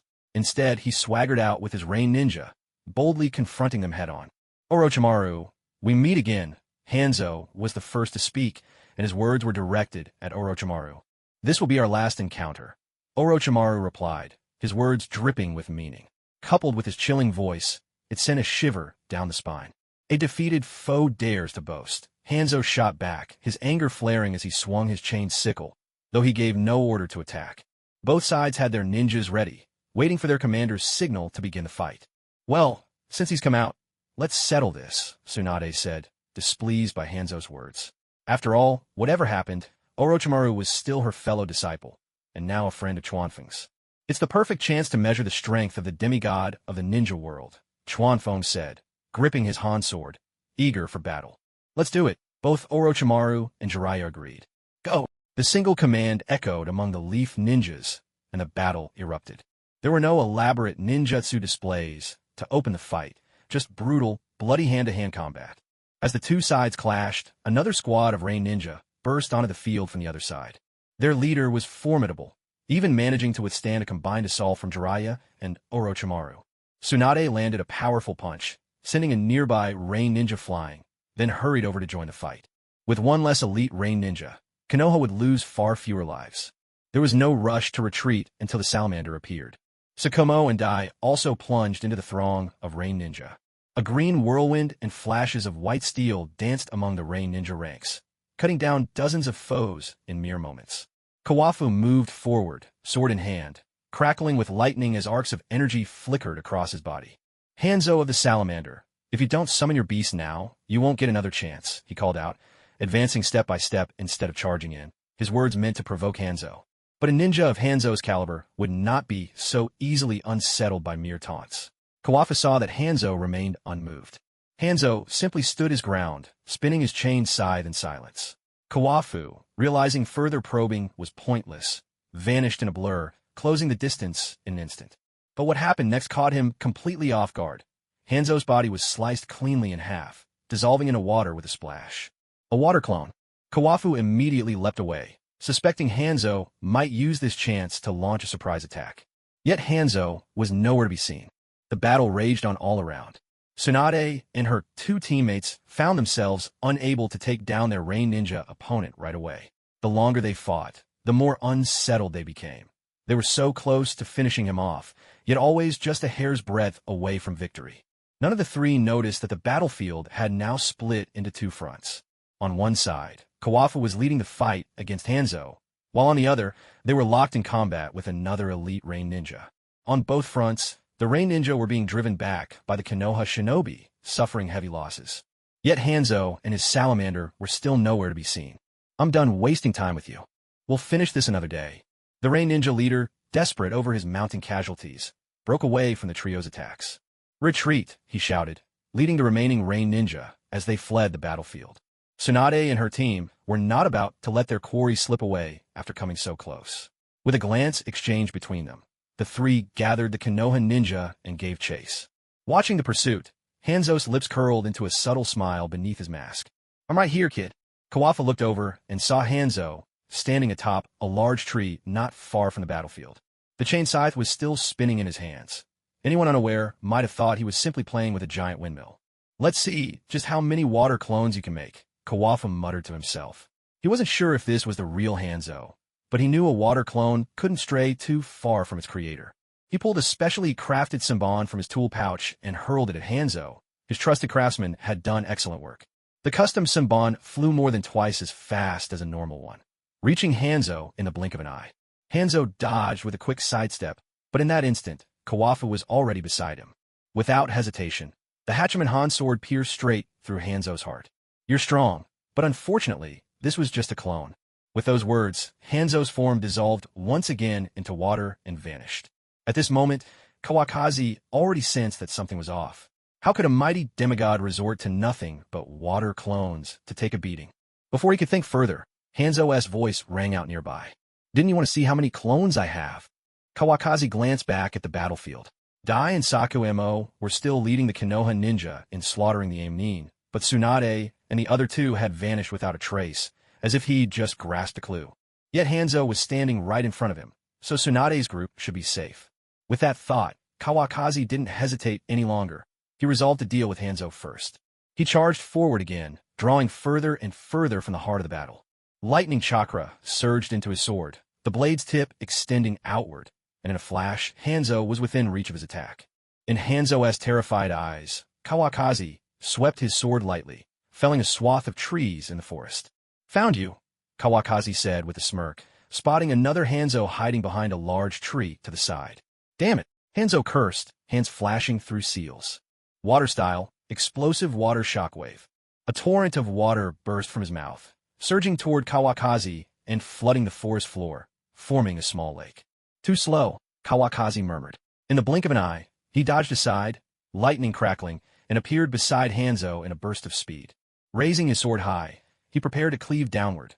This time, he was determined not to miss. Summoning jutsu, Hanzo unleashed another technique in rapid succession, knowing he couldn't hope to dodge Kawakazi's speed. A cloud of smoke billowed forth, and Kawakazi's blade struck something hard. A gigantic conch had appeared, its shell tipped with twin horns and barnacles clinging to its sides. Kawakazi's sword left a deep gouge in the shell, but the massive rebound forced him back, and he steadied himself in the water. You're not Hanzo. Not only did this person look and act like Hanzo, but even his chakra felt almost identical. No wonder Kawakazi hadn't noticed the deception. It's too late to realize that now. The smoke cleared, and Hanzo transformed into another man. Shinda, ninja art, conch whip. From within the conch, several fleshy tendrils lashed out, striking toward Kawakazi. I don't have time to waste on you. Let's finish this. Kawakazi swung his sword, slicing every whip that came his way. He continued his charge across the water surface, heading straight for Shinda atop the giant conch. Ninja art, conch spear. Barnacles on the conch's shell fired black lances, all aimed at Kawakazi. Lightning flash. With a swift draw and slash, he shattered the oncoming lances and closed the distance to the conch in an instant. In the next heartbeat, he was poised to sever Shinda's neck. But Shinda was ready. The conch's shell slowly opened. Water-style illusion. Phantom mist prison. Snowflakes drifted from the conch's body, settling over Kawakazi. His movement slowed, an overwhelming chill washing over him as the snow enveloped him, until at last, he found himself unable to move at all. Kawafa was caught in Shinda's jinjutsu. So much for being a sword master. You're nothing special after all. A smile began to spread across Shinda's face as he drew a kunai, ready to deliver Kawafu a fatal blow. Immortal art. Kawafa didn't move, but red markings appeared around his eyes, and his pupils turned golden. The illusion shattered instantly under the impact of Senjutsu chakra. Lightning God's swift step. Sword in hand, Kawafa flashed through Shinda, his Han sword vanishing from sight. Tsunade, wait for me. Sensing the mark left by the flying thunder god, Kawafu's figure flickered, disappearing without a trace. Shinda's smile remained frozen, kunai still in hand, his body unscathed. But as he crashed to the ground, his form split in two, blood blooming across the surface of the lake, rippling outward in crimson rings. Tsunade and her two companions chased the elite Aimnin through a mountain valley, encircled on all sides with only a single exit.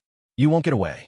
Orochimaru saw the Aimnin's pace slowing and lunged forward with a slash. From his left sleeve, several gigantic snakes shot out. Why should I keep running? Even through his mask, the Aimnin's voice was laced with unmistakable smugness. The sound struck Orochimaru as hauntingly familiar. Your tricks won't work on me. A puff of smoke, and the Aimnin transformed into Hanzo himself. Orochimaru's snakes were severed, his blade ensnared by chains. If he hadn't abandoned his sword in time, Hanzo's next strike would have run him through. The salamander Hanzo. Tsunade now saw the truth. They'd fallen right into Hanzo's trap. This was Hanzo's setup from the start. Orochimaru retreated, regrouping with Tsunade and Jiraiya.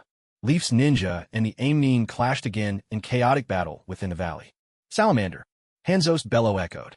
A guttural roar rumbled from underground. From beneath the earth, the giant salamander, long lying in wait, burst forth, unleashing a dense cloud of poison mist onto the battlefield. Though Konoha's ninja hastily swallowed Tsunade's antidote pills, the toxin still took its toll. Their movements grew sluggish, chakra flow stuttering and uneven. The scales of victory began to tip toward the Aimnin. Tsunade and her companions saw this, but were powerless to change it. You'll go no further. This will be your final resting place. Hanzo stood atop the salamander's head. Kusarigama pointed straight at the trio.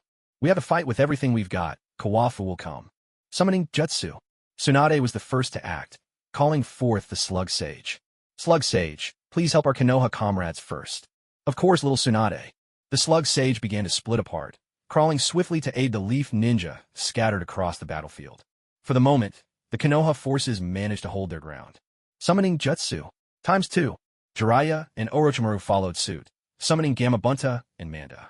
Not this giant salamander again. Manda grumbled. He knew full well he was no match for that beast. Jiraiya, did you call me here just to deal with this fish?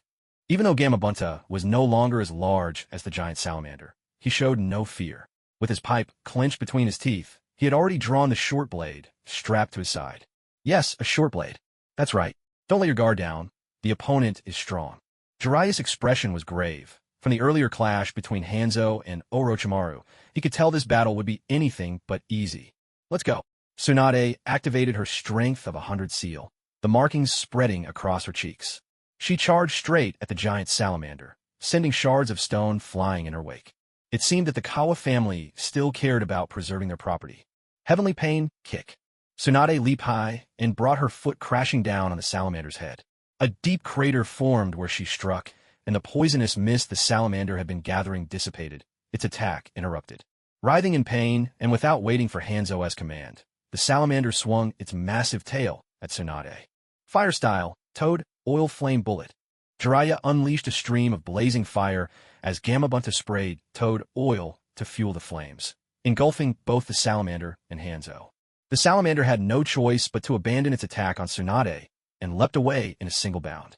The Toad oil flame bullet burned fiercely where it landed, the fire raging. Orochimaru and Manda's assault followed close behind, just as the salamander landed and regained its balance. It took a direct hit from Manda's powerful tail, while Orochimaru engaged Hanzo once more. Both sides retreated several meters, creating distance between them. In this initial clash, Tsunade's team had the upper hand, surrounding the salamander in a triangular formation. Impressive teamwork. Hiruzen Sarutobi is a lucky man. Hanzo's admiration was genuine. How he wished he had 3 disciples of this caliber. Amage Cure simply lacked such powerful fighters. Less talk. Tsunade's temper flared, her anger barely contained. She raised her fist high and brought it down hard, splitting the ground open in a jagged line that raced toward the salamander. That's not enough to stop me. Hanzo sprang from the salamander's back, charging straight at Tsunade. Ninja art. Wild Lion's main technique. Jiraiya leaped down from Gamabunta, aiming to pin down Hanzo's movements. Orochimaru, of course, wouldn't let the opportunity slip by. He closed in again, somehow producing yet another sword from who knows where. Instead of retreating, Tsunade pressed forward, letting out a thunderous shout as she aimed a powerful punch at Hanzo's face. Hanzo dodged both Orochimaru and Jiraiya's attacks with a flickering water technique. His chain sickle was already slicing towards Tsunade. Kenjutsu, II slash. Hanzo's voice was cold and even. He intended to take Tsunade out first. Tsunade's punch missed its mark, but she barely managed to avoid a fatal blow. A deep gash opened along her waist, but her fist connected with Hanzo's shoulder. The raw force sent Hanzo flying, while Tsunade's wound began to heal, thanks to the strength of 100 seal. Meanwhile, the three summoned beasts clashed fiercely nearby. Gamabunta's short blade left slash after slash across the giant salamander's hide, but the wounds seemed to do little to slow it down. The myriad snakes, lacking in size, found themselves at a disadvantage. In the heat of direct combat, they were battered and injured by the giant salamander's charge. Gamabunta put some muscle into it and slash him. The once arrogant snakes, now clearly overwhelmed, could only hope Gamabunta would step up his efforts. They were barely holding on. Quit nagging. I'm already slashing, aren't I? With a mighty leap, Gamabunta sprang high into the air, bringing his short blade down toward the salamander's head. But the salamander had no intention of taking the blow head-on. It burrowed into the ground, vanishing from sight, and resurfaced moments later, sending the snakes flying. It was an outcome identical to their previous clash. I'll be back. Once again, the snakes dissolved into a puff of smoke midair. Now, Gamabunta was left to face the salamander alone. Upon landing, Hanzo rolled his shoulders, having sustained only a minor injury. Impressive force. If I'm not mistaken, you're from a Senju clan, aren't you? Too bad Hashirama's would release is lost to history. You really think I need my grandfather's would release to deal with you? Tsunade's irritation grew at the mention. Her research into her grandfather's cells had been painstakingly slow. Shadow clone technique. ×2. Both Orochimaru and Jiraiya attempted to overwhelm Hanzo with sheer numbers. In an instant, 8 clones charged at Hanzo, their true selves hidden among them. Hanzo couldn't immediately discern which was which. Tsunade leapt high once more. Heaven-crushing kick. Hanzo stood his ground, forming hand seals without fear. 1 versus 9. Water style. Hidden mist jutsu. As soon as the words left his mouth, a thick mist began to swirl outward from Hanzo, quickly veiling the battlefield. Tsunade and her companions abruptly lost sight of their target. As her kick slammed into the ground, Tsunade's monstrous strength shattered the earth, leaving a deep crater. For sharp crackling sounds echoed in the mist. Tsunade's attack had wiped out the shadow clones of both Jiraiya and Orochimaru. Now it's my time. Hanzo's voice echoed from all directions, leaving Tsunade and the others unable to pinpoint his location. Time seemed to stretch. Suddenly, a sharp whoosh cut through the air, followed by a dull thud. Another shadow clone was dispatched. Too bad, not the real one. Then I'll just kill you one by one. Hanzo's voice slithered through the mist like a messenger from the underworld. Use wind style. Orochimaru's voice was urgent. In the thick mist, they were as blind as bats. Wind style, great breakthrough. ×3. Orochimaru and Jiraiya, together with a clone, unleashed gusts of wind from their mouths. The mist slowly began to dissipate. The outlines of their companions began to emerge. But Hanzo wasn't about to stand idly by. His chains flashed, seeking lives. Orochimaru and Jiraiya rolled away just in time, but the last shadow clone fell to Hanzo's blade. As the mist cleared, Tsunade and her team finally realized Gamabunta had vanished, and Hanzo now stood atop the salamander's head. His true aim had been to help the salamander deal with Gamabunta all along. Now, the situation was growing increasingly dire for them. Their chakra reserves were more than half spent. Fatigue was etched clearly on all 3 faces. In contrast, Hanzo showed no sign of distress at all, save for a minor wound on his shoulder. You're a persistent bunch, but it looks like your time is almost up. Ninja art, poison mist. Hanzo could clearly see that the 3 were already severely weakened. The poison mist should now have its intended effect. This battle was about to end. The giant salamander had had plenty of time to gather the toxic vapor, and now, with its mouth wide open, a thick purple cloud of poison surged toward Tsunade and her companions.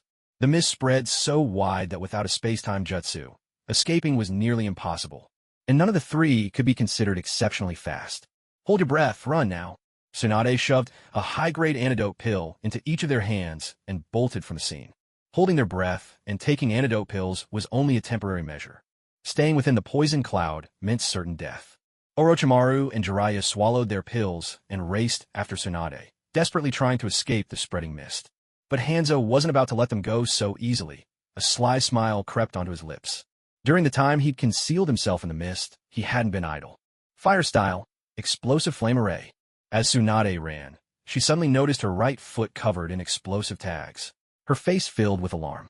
Her mind went blank, and all she could picture was Kawakazi's face. She remembered his words, "If you're ever in danger, stand behind me." But, Kawakazi, where are you now? Tsunade. Jiraiya noticed the explosive tags on her foot too. He shouted and quickly formed hand signs. Ninja art, Needle Jizo, his long white hair unfurled, rushing to shield Tsunade and absorb the blast. Orochimaru hurled kunai in hopes of stopping Hanzo from detonating the tags, but such tactics were too trivial for someone of Hanzo's caliber. Tsunade. At that moment, Kawakazi appeared at Tsunade's side, immediately spotting the tags on her leg. It was exactly like the original story. He knew that under Jiraiya's defense, Tsunade would only suffer minor injuries. Yet, he couldn't restrain himself.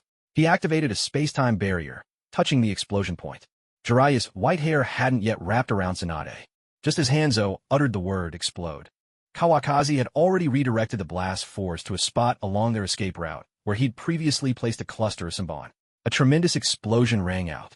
Kawakazi-kun, X3, all three, Tsunade, Jiraiya, and Orochimaru, could barely contain their excitement.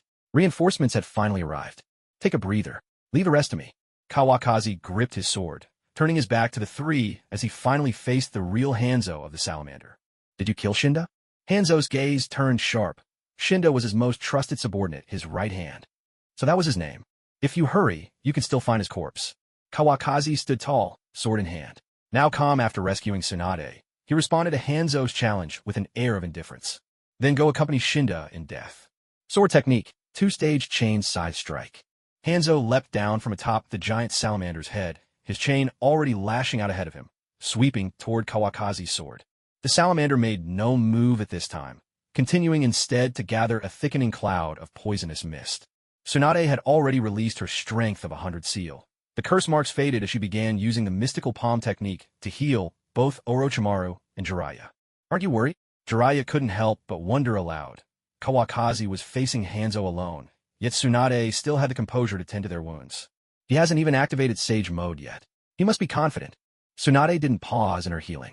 She was one of only 2 people to have witnessed Kawakazi's power after entering Sage Mode. The other, Shinda, was already dead. Her hands moved deftly, one placed on Orochimaru, the other on Jiraiya, channeling healing chakra into them both. Just watch, the sage arts of Shikatsu Forest will show you. Somehow, a slug sage had already crawled up onto Tsunade's shoulder, and her tone brimmed with pride. We'll see.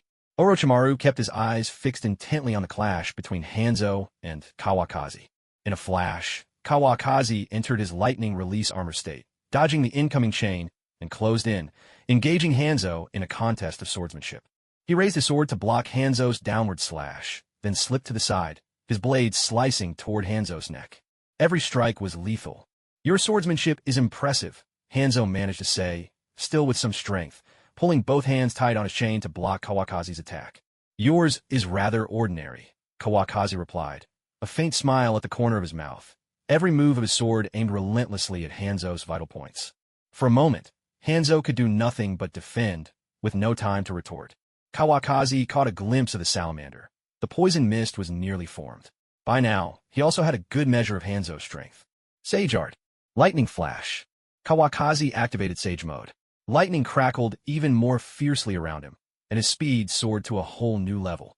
Sensing danger, Hanzo instantly used the water body flicker technique, barely dodging a sword thrust that would have run him through the chest. When he reappeared, he had already put considerable distance between himself and Kawakazi. But Kawakazi's true target wasn't him at all, and he had no intention of giving chase. Sage Art, Myojin Gate. From the sky, 6 crimson torii gates came crashing down, their target, the salamander, which was poised to unleash its toxic breath. The 6 scarlet gates pinned the salamander firmly to the ground just as it opened its mouth to spew poison. A thunderous crash erupted, accompanied by the creature's pitiful shrieks. When the dust finally settled, the 6 torii gates had tightly pressed the salamander's limbs, head, and tail to the earth. Its chakra sealed, it could do nothing but let wisps of poison leak from its mouth, utterly spent and unable to attack. Sword technique, Flaming Thunder God. Kawakazi charged at the salamander at blistering speed, so fast that friction with the air ignited roaring flames around him. From a distance, he looked like a blazing thunder dragon streaking toward his prey. In a single blinding instant, he swept past the salamander's neck. The salamander didn't even have a chance to turn into mist. It was decapitated on the spot. Its massive, mountain-sized head tumbled to the side, and in an instant, blood flooded the ground like a river. Everything happened so suddenly that Hanzo didn't even have time to attempt a rescue. Ibushi! Hanzo cried out in agony. This wasn't just his summoned beast, but a companion who had fought by his side for most of his life. Now, to see it die like this before his eyes, Hanzo's emotions spiraled out of control. He charged at Kawakaki like a madman. Lightning slash, ninefold strike. Once again, Kawakaki transformed into a bolt of lightning, scorching everything in his path to ashes. Hanzo couldn't keep up with that speed at all. All he could do was use the water instantaneous body technique in a desperate attempt to survive. But Kawakaki had anticipated this. He sliced through the spray of water, and his next attack cut both Hanzo and his chain scythe in two. Hanzo's eyes widened in disbelief. His death was even more tragic than Shinda's. Both halves of his body were charred black, not a single drop of blood left to spill. Thus, the demigod of the shinobi world met his bitter end in the northwest. Releasing Sage Mode and sheathing his eightfold Han sword, Kawakaki stepped over to Tsunade and the other two. It's over. Yes, finally over. Jiraiya's words still carried the tone of someone who'd just survived a disaster. It's only the end of one chapter. Orochimaru watched as the Rain Ninja began to scatter and flee, making no move to pursue them. A more brutal war was waiting for them all. This was only the beginning. You're not hurt, are you? Tsunade lifted her hands from Jiraiya and Orochimaru and stood up, resting a hand on Kawakaki's arm. After a quick inspection, she was relieved to find he'd only exhausted some chakra. My Shikatsu Forest Sage art is pretty impressive, isn't it? The Slug Sage was brimming with pride, basking in the shared glory. Looks like I should pay a visit to Ryuchi Cave as well. At this point, Orochimaru hadn't begun his research into immortality yet, but after witnessing the power of Sage Mode, he was clearly intrigued. You'd better be careful. The Slug Sage was about to offer a cutting remark, but when she caught sight of Orochimaru's snake-like eyes, she thought better of it. This guy probably wouldn't mind taking on the traits of a snake after using Sage Mode. No matter what comes next, we can head back for now. Kawakaki knew that the next step would be war with the Land of Wind. After all, the true goal of the martial faction in the Land of Fire was never the tiny Land of Rain. Then let's go. Tsunade took the lead, heading out of the valley. The Konoha ninja began to gather as well, and the Slug Sage handed Tsunade the antidote she'd taken from Hanzo, then returned to Shikatsu Forest. It had to be said, the Slug Sage was impressively thorough, a master at looting the fallen. With Hanzo dead, there was no need to pursue the fleeing Rain Ninja. In the original story, after Hanzo defeated the three, he signed a ceasefire agreement with Konoha, and then Konoha invaded the Land of Wind. But now, there could be no such ceasefire. The road through the Land of Rain had been cleared, because the civil war that would soon engulf the Land of Rain promised to be nothing short of cataclysmic. A nation without a leader can only hope to give birth to a new one in the fires of war, or else be swallowed whole by a neighboring power. Yet the Land of Rain sits at the crossroads of the three great nations. None of these powers would be so foolish as to send troops in and claim it outright. Such a move would only provoke the other two into closing ranks and turning upon the aggressor. In truth, the Land of Rain has long played the role of buffer, easing the tensions between the three. But with Hanzo dead, it seemed even that fragile balance was doomed to vanish. A country with borders as porous as mist could do little to stop the clash of titans on all sides. Kawafu, along with the last remnants of his troops, emerged from the valley, only to cross paths with Sukumo and Dai, who were leading victorious Leaf shinobi to reinforce them. Is Hanzo dead?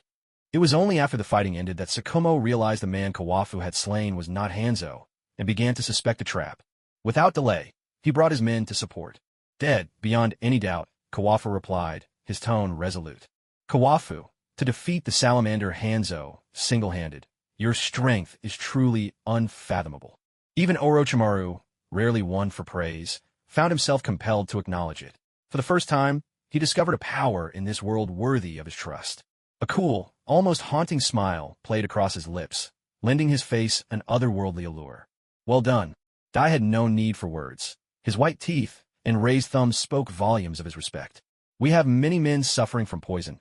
We should hurry back to Konoha. I have the antidote now. I can prepare enough for everyone very soon. As Tsunade spoke, she produced the antidote she'd obtained from the Slug Sage, holding it up for all to see. How much longer will your detoxifying pills last? Jiraiya's brow furrowed as he glanced behind, watching some of the Konoha shinobi grow pale with worry. He dreaded the thought that if any of them collapsed, they might never rise again. If we avoid further battles, they'll live to see the village. Tsunade knew her own medicine well. One more fight, and the odds would turn grim for Konoha's forces. Then let's move out at once. Sukumo, I must trouble you and your team to lead the way. We're still nursing wounds. Orochimaru addressed Sukumo and the others with uncharacteristic courtesy. Of course, Sukumo replied with a nod. Dai, Kurenai's mother, and the other surviving Jonin all indicated their assent. Let's go. Kawafu glanced at Tsunade as he spoke, and the small group fell in behind the main force. Sukumo and his team took up the lead. All along their path, shattered homes, the bodies of civilians, and pitiful orphans bore silent witness to the chaos. Even as victors, the Konoha shinobi felt no pride. This was the harvest of their own sins. That night, after a brief rest, the Leaf forces set out once more. The poison ninja's condition did not worsen. As Tsunade had promised, the antidote worked as intended. On the second day, Kawafu and his 3 companions ate their dry rations as they walked quietly at the rear of the marching army. The sky soon opened up, and in no time, rain began to pour in torrents. The 4 of them found a spot under the bridge to take shelter from the rain. This land of rain really does have weather that changes at the drop of a hat. Chuanfeng pulled out a sealing scroll from his ninja tool pouch and took out Sukumo's special cooking utensils. Before Tsunade and the others could recover from their shock, he lit a torch and set up a pot. Jiraiya, time to hand over those rabbits you caught. What? You planning to eat them all by yourself? No sooner had he finished setting things up than he turned to Jiraiya for the ingredients. He'd seen with his own eyes how Jiraiya had caught 2 plump wild rabbits yesterday and tucked them away. You're sharp-eyed, all right. Got any sake? Jiraiya, sounding a bit put out, produced 2 cleaned rabbits from who knows where. That's more like it. Let's eat our fill before we move on. These rations are barely edible, and the rain shows no sign of letting up. Do you always carry all this stuff with you on missions? Tsunade looked at Chuanfeng, curiosity in her eyes. Was this really what a proper ninja did? Not always. Sometimes I forget. Chuanfeng scratched his head, looking a bit embarrassed. Huh. Orochimaru couldn't help but laugh. Chuanfeng was just too amusing. Orochimaru, do you have any non-venomous snakes we could eat? As Chuanfeng chopped the rabbit into pieces with a kunai and tossed them into the pot, he eyed Orochimaru. Snake meat was a rare delicacy, after all. I never keep non-venomous snakes. Orochimaru, who had just been smiling, now looked rather dark. He'd never met anyone so intent on freeloading. Tsunade, do your antidote pills work on snake venom? Tsunade rolled her eyes and didn't even dignify that with a response. Sigh, rabbit meat will do just fine. I'm not that greedy. Chuanfeng, a bit deflated, let out a long sigh, finished putting the rabbit in the pot, and took out some spices from a box. He produced 4 sets of bowls and chopsticks, along with 4 small bottles of sake, then covered the pot and waited. If Sukumo saw this, he'd probably have a heart attack from sheer frustration. Chuanfeng had never cooked a meal whenever they were together. It was always his big brother who did the work. As long as there's sake, I'm happy. Jiraiya sat cross-legged across from Chuanfeng, the 2 of them facing the steaming pot.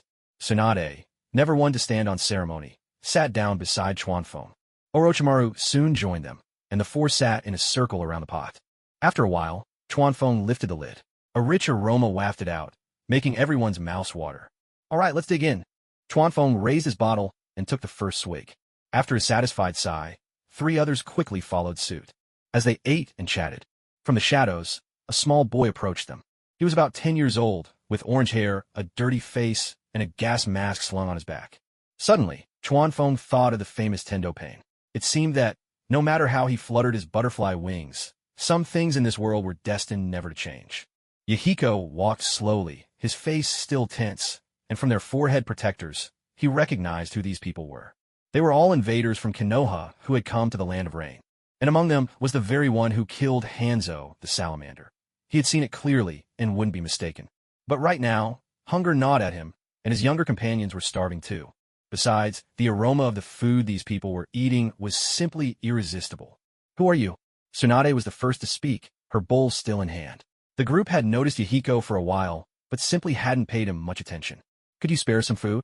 Yahiko, a little timid, reached out, hoping to beg for something to fill their stomachs. Where are your parents? Jiraiya frowned, sizing up the boy from head to toe. He'd always had a feeling he might meet the child of prophecy the Toad Sage spoke of, though he couldn't be sure if this was the one. They were killed by ninja in this war. Yahiko said this without a trace of sorrow. He was clearly used to it by now. You have 2 more companions, don't you? Call them over as well. Kawakazi pulled out a large bowl, filled it with half a rabbit, soaked some dried rations in a broth, and set it beside him. Kawakazi-kun, even if they're children, they're still from the Hidden Rain. Orochimaru spoke up in warning, always the cautious one. It's fine. I know what I'm doing. As he spoke, Kawakazi exchanged a glance with Orochimaru. Orochimaru said no more, continuing to eat his meat as he watched how things unfolded. Yahiko stared at the big bowl of meat by Kawakazi's side, swallowing hard twice. He mustered his courage and called out behind him. They don't look like bad people. Curious, Kawakazi glanced in the direction Yahiko had called. A red-haired boy with his eyes half hidden and a little girl with pale bluish-purple hair came running over together. They stopped at Yahiko's side. Who wants to take it? Kawakazi smiled, lifting up the large bowl. Without a word, Yahiko, acting like an older brother, stepped forward and took the food. Don't go running off. The bowl comes back to me. Seeing the 3 about to bolt, Kawakazi spoke up to stop them. Tsunade shot him a suspicious look. It was just a bowl. After all, once again Kawakazi was up to something she couldn't quite understand. Just like when they'd met Might way before. All right. Recalling the terrifying sight of Kawakazi slaying Hanzo, Yahiko gritted his teeth and sat down not far from the 4. The 3 kids immediately dug in with their hands, eating ravenously. They were clearly famished. I feel sorry for these kids, Kawakazi said as he ate his meat, already plotting something that would probably keep Lord Madara up at night. And then, Tsunade took a swig of sake, prompting him to go on. I'm thinking of taking them back as my students, and maybe give Minato a few more friends. Kawakazi continued with his own plans, conveniently using Minato as a shield for his intentions. At that moment, Minato and Nawaki were taking shelter from the rain with Sukumo at another spot, pitifully nibbling on their dry rations. Still, they were having a pleasant chat with each other. If they knew their teacher was feasting on meat and even using them as a shield, they probably wouldn't be smiling anymore. No, they have a blood feud with Konoha. Jiraiya took a sip of his drink and voiced his objection. In the original story, he might have been weighed down with guilt, having taught the 3 kids for several years without ever bringing them back to Konoha. I don't agree either. Orochimaru chimed in unhurriedly, offering his own opinion. It's your decision. Tsunade looked at Kawakazi. Though she felt uneasy about the situation, she still chose to support whatever decision he made in the end. There's no need to worry. They're just 3 kids. They won't be able to stir up much trouble. Of course, Kawakazi wasn't about to mention that Nagato possessed the Rinnegan. Otherwise, Orochimaru might have dealt with Nagato right then and there. With such immense potential and a blood feud, they posed far too great a threat to Konoha. He wasn't going to leave any hidden dangers behind. After that, the group fell silent, each eating their share of meat, lost in their own thoughts. The atmosphere grew heavy and quiet. Could we have a bit more, please? Yahiko approached the 4 of them, his empty bowl in hand. One bowl simply hadn't been enough for 3 people to share. Kawakazi and the others all turned to look at him, making Yahiko feel so nervous he couldn't quite find the words. His hand trembled slightly as he held out the bowl. Of course. Kawakazi smiled warmly, the corners of his mouth lifting in a gentle expression. He took Yahiko's bowl, filled it again, and added some more dry rations. Thank you, sir. Yahiko accepted the bowl gratefully and hurried back to Nagato and Konan. Nagato and Konan's faces lit up with delight. It seemed this powerful Konoha ninja might actually be a good person. Kawakazi and his companions sipped their sake, eating at a leisurely pace while the rain continued to fall outside. When the 3 children finished eating, Yahiko brought the empty bowl, rinsing it out with rainwater to clean it as best he could. Given the circumstances, whether it's spotless or not doesn't really matter. It's the thought that counts. Sir, here's your bowl. Yahiko was ready to return the bowl and be on his way. He felt satisfied enough after such a meal. Besides, the image of Kawakazi slaying Hanzo was still fresh in his mind, and he couldn't help but feel a little afraid of him deep down. For now, he hadn't even considered asking them to teach ninjutsu. What about your next meal? What will you do then? Kawakazi didn't take the bowl, instead fixing his gaze on little Yahiko, the heart and soul of the 3. We'll look for food again when we get hungry. Right now, Yahiko didn't have the energy to think about the next meal. For 3 orphans to still be alive was already a blessing from the heavens. Would you like to eat meat every day? Would you like to learn real skills? Yes. Yahiko's eyes lit up. This was the life he had always dreamed of. And what about you, little one? Kawakazi coaxed gently, looking past Yahiko to address Konan. Would you like to wear pretty dresses and have lots of friends? Shounen glanced timidly at Yahiko before she finally spoke in a gentle whisper. Ido. The man with the red hair. Do you want to have command over your own strength?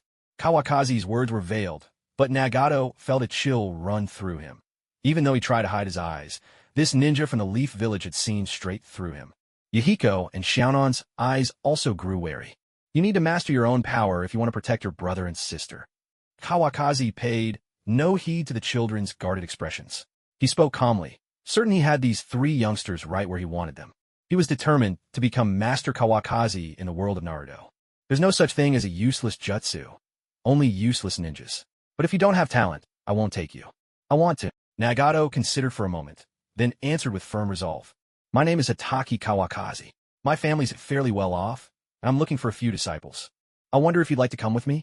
Having received their clear response, Kawakazi finally revealed his true intentions. With a warm smile on his face, Tsunade thought he looked just like a cunning old fox. Can you promise you won't hurt us? Will we have enough to eat and a skill to learn? Yahiko mustered his courage and asked the question. He knew that with Kawakazi's abilities, if the man meant them harm, there'd be no way for the three of them to resist. Food and shelter are guaranteed. I never cheat, whether you're young or old. Kawakazi answered without a second's hesitation. After all, these are the future founders of the Akatsuki. Investing now was an absolute win. Yahiko glanced back at Nagato and Xiaonan. The three exchanged nods. Master Kawakazi, we'll go with you. Don't call me master, call me sensei. And this is your teacher's wife, Tsunade. Kawakazi wasted no time in assuming the role of their teacher.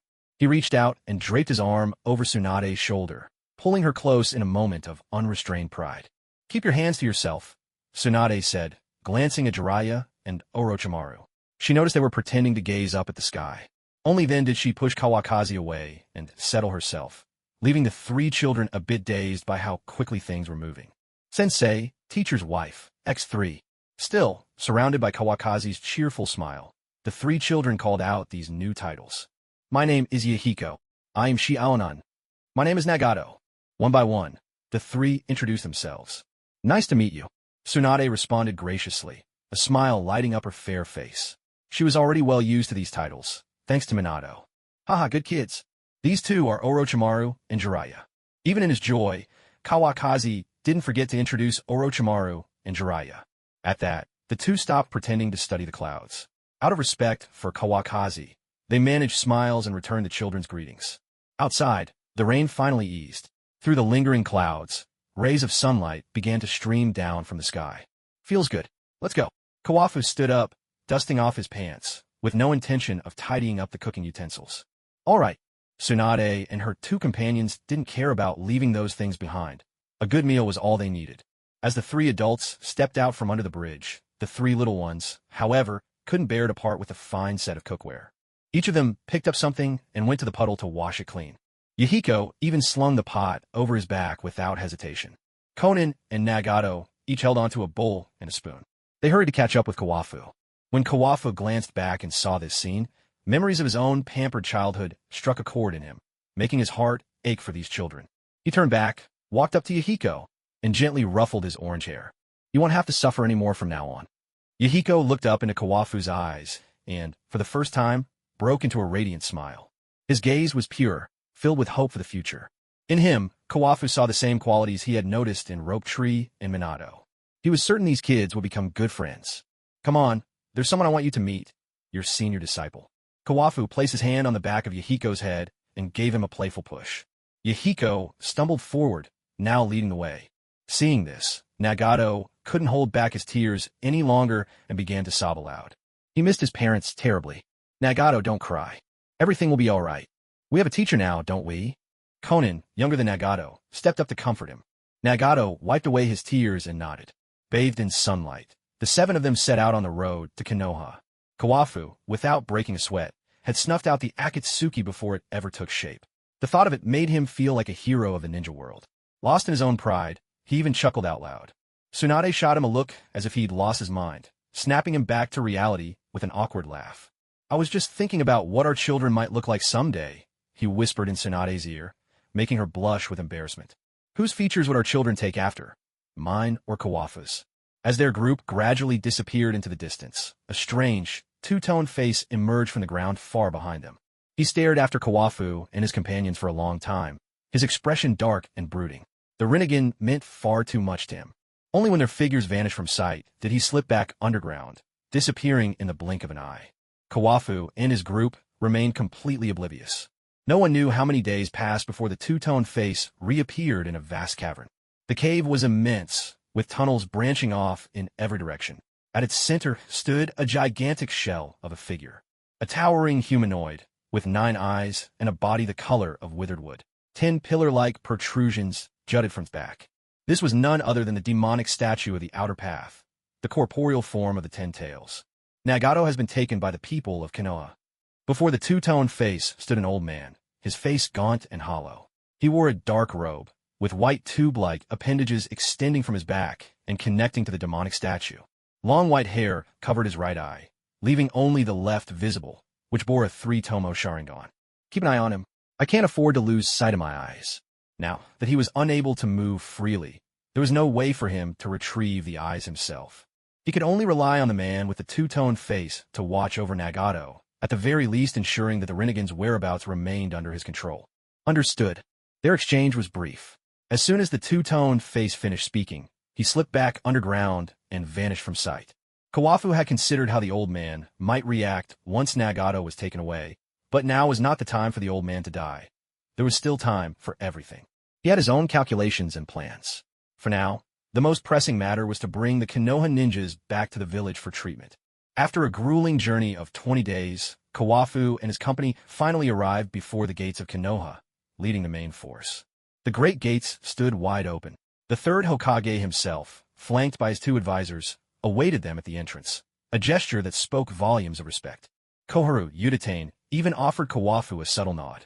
Sensei. 3 voices. Lord Third. Many voices. Welcome home, everyone. This victory belongs to all of you.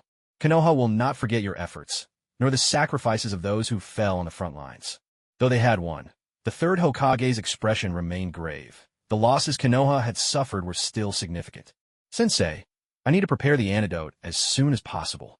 I'll head to the hospital first. With a nod from the third, Tsunade broke away from the group and made for the hospital. After greeting the third, Orochimaru, Jiraiya, and the others also went their separate ways. The 3 little ones hid behind Kawafu, standing close to Nawaki and Minato. By now, the children had changed into clean, matching clothes, and their faces were no longer streaked with dirt. Yet malnutrition still showed in their pale, unhealthy complexions. 3 pairs of eyes peered curiously at the third Hokage. So this was the leader of Konoha? Nagato, peeking through his hair, couldn't quite make out the man's face. And these are? The third had noticed the 3 children and turned his gaze to Kawafu for an explanation. They're orphans I've taken in. I plan to bring them back and teach them myself. Kawafu was forthright. Given his status, adopting a few orphans was no issue at all. After all, even the orphanage director had been allowed to adopt Kabuto, so what reason could there be to deny the true head of the Hitaki clan? You've got a kind heart. The third offered a brief, warm smile to the children, but didn't dwell on the matter. Orphans were all too common in times of war. These 3 had simply been fortunate enough to find a home. As long as they stayed within the Hitaki household, it was unlikely that these children could have any major impact on the village. Lord Third, my brother misses his child. We'll be heading home as well. Go ahead. I've already arranged for the wounded to be taken care of here. The third was adept at winning people's loyalty. Everything regarding the wounded was already in order, and all that remained was for Tsunade's antidote to be distributed. The Umbu, following the third's instructions, began leading the injured into the village. Kawafu and Sukumo set out for home with the 3 little ones in tow, while Minato and Nawaki made their way to the Senja residence. Teacher, where did Senior Minato go? Note, in Japan, they address seniors differently, but I'll just use the Chinese way since everyone understands it. During this time, Minato had been getting along well with the 3 kids, and Nagato especially liked his golden-haired senior. He's gone to see his red-haired girl. Kawakami smiled as he patted Nagato's hair, the same color as Kushina's. I see. Nagato nodded, glancing over at Konan. Yahiko was happily chatting with Konan, taking in the tidy, peaceful Konoha and the smiles on people's faces. This was the place he would call home from now on. You show them around. I'll head off first. Sukumo was eager to get home.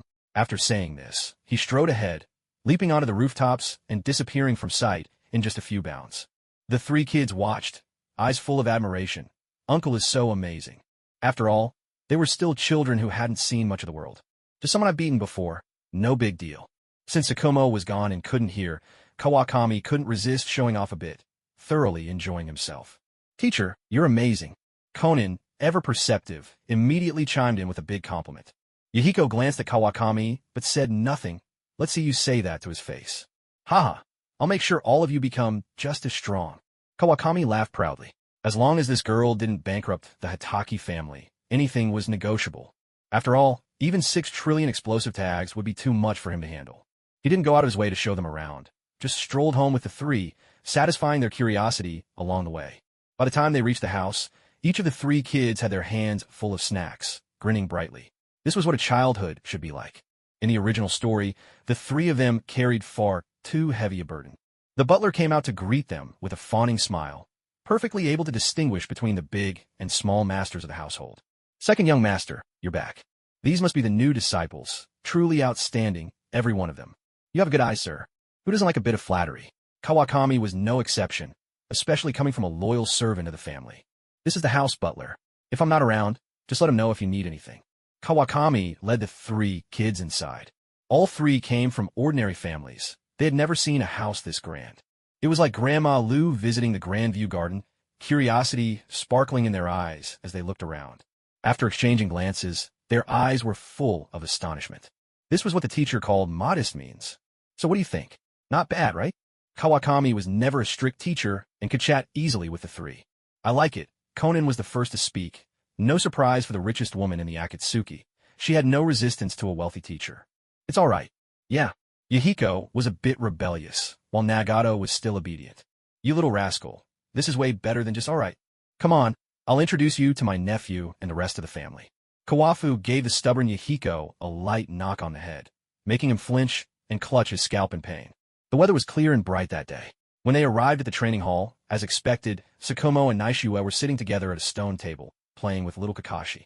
The demon mastiff was romping around with Baizai, who had grown quite a bit already. The little pup was shooting up fast. Judging by the way things were going, he might even outgrow the demon mastiff once he's fully grown. "Big sister-in-law." Kawafu walked straight over and sat down beside the 2 of them. "You're back." As soon as Kakashi, nestled in Naishua's arms, saw Kawafu, he tried to leap into his embrace. It was no wonder. Kawafu often carried him along while visiting Kurenai, so they'd become close. "Oh, uncle, hold me." Kawafu scooped Kakashi up, much to Sukumo's displeasure. Why wouldn't his own son let him hold him? And whenever he did, the boy would burst into tears. "Uncle, Auntie." The 3 little ones greeted them in unison this time, without waiting for Kawafu to prompt them. "Hello there. Don't be shy. Make yourselves a home from now on." The Hitaki household, once so quiet, instantly became lively. Naishua's maternal instincts began to overflow. Her eyes were full of gentle affection. "Yes." The 3 little ones gazed at the beautiful and kind Naishua. Visibly moved, tears sparkled in their eyes. "Housekeeper, arrange their rooms next to Minato's, please." Kawafu didn't even look up. Kakashi was wriggling and kicking in his arms, laughing with pure delight. If only he knew how formidable his 4 senior brothers and sisters would become one day, he'd be jumping for joy right now. No exaggeration, they'd all reach Kage-level strength. He'd be able to strut through the ninja world without a care. "My brother is Minato. My brother is Nagato." The housekeeper always seemed to appear whenever the family needed something. "Understood, second young master." "Little masters, please come with me." Even the usually sly housekeeper put on a warm, welcoming smile as he led the 3 children to settle in. "I heard from your brother there might be war again." Naishua didn't doubt Sukumo, but asking Kawafu set her mind at ease. The militant faction in the daimyo's residence has their sights set far beyond little Amigakure. The real clash will be between the great nations themselves. Kawafu nodded. Perhaps the 3rd Hokage was already negotiating with the daimyo's court about the coming war. Who knows how long it'll drag on this time, Naishua sighed. It seemed Kakashi would rarely have his father by his side, though at least he'd have Kawafu's disciples for company. The house wouldn't feel so empty after all. "I'll come home as soon as it's over." Sukumo took a sip of tea. He was certain he'd have to head to the front lines. "No more talk of that. Let's enjoy being together now that you're back. Just look how happy Kakashi is. I'll invite everyone over tonight for a lively gathering." Kawafu pinched Kakashi's cheeks, making him giggle uncontrollably. Naishua and Sukumo couldn't help but be drawn in by their son's laughter. The family was wrapped in warmth and joy, and no one brought up the heavy topics again. In the evening, Chuanfeng invited many friends over, filling the house with warmth and laughter. Tsunade had already finished analyzing the antidote's composition and handed over most of the preparation work to the hospital staff. The poisoned Konoha ninja would soon receive the cure, and for that, the third Hokage had spared no expense. With the influx of funds, Tsunade's worried expression finally melted into one of joy. This time, the gathering at the Hitaki household was much livelier. The Yuhi family, the Dai family, Jiraiya, Orochimaru, and even Nawaki arrived with Kushina in tow. Altogether, adults and children numbered nearly 20. As the host, Sukumo sat at the head of the table, his face beaming with a welcoming smile. Thank you all for coming. Please, make yourselves at home. There's plenty of food, and the drinks will keep flowing. With that, he led everyone in the first toast of the night. For Yuhi Kurenai's mother, it was her first time tasting such strong liquor, and she found it a little overwhelming. 3 women gathered together, each holding a child, chirping away about their experiences with parenting. Kakashi and Kurenai were playing clapping games, while Guy, feeling left out, hovered nearby, eager to join in. I'm planning to head to Ryuchi Cave, Orochimaru announced, after a few rounds of drinks, sharing his next move. I'm thinking of returning to Mount Mayaboku, Jiraiya added. He still hadn't found the Child of Prophecy and wanted to consult the Great Toad Sage again. In truth, both of them had been inspired by Chuanfeng's display of sage techniques. So you two won't be involved in what comes next. Chuanfeng hadn't expected events to unfold just as in the original story. After Nawaki's death, Orochimaru had refused to participate in the war, while Jiraiya stayed in Amigakure. I've already spoken with Sensei. Besides, you and Tsunade are still here. Orochimaru replied with a cool smile. Not even the third could hold him back. Chuanfeng, I'll leave Nawaki in your hands, he added. Of course, Chuanfeng replied. Nawaki was his brother-in-law. After all, he'd take good care of him. I've spoken with Sensei as well. I just need a bit more time to master sage techniques, Jiraiya chimed in. He hadn't wasted the past 3 years. Sage mode was nearly within his grasp, only lacking some practice. Then I wish you both the best of luck, Tsunade said. She wouldn't hold him back. Strength was everything for a ninja, and she herself still yearned to grow stronger, though she lacked a clear path forward. Let's drink to that.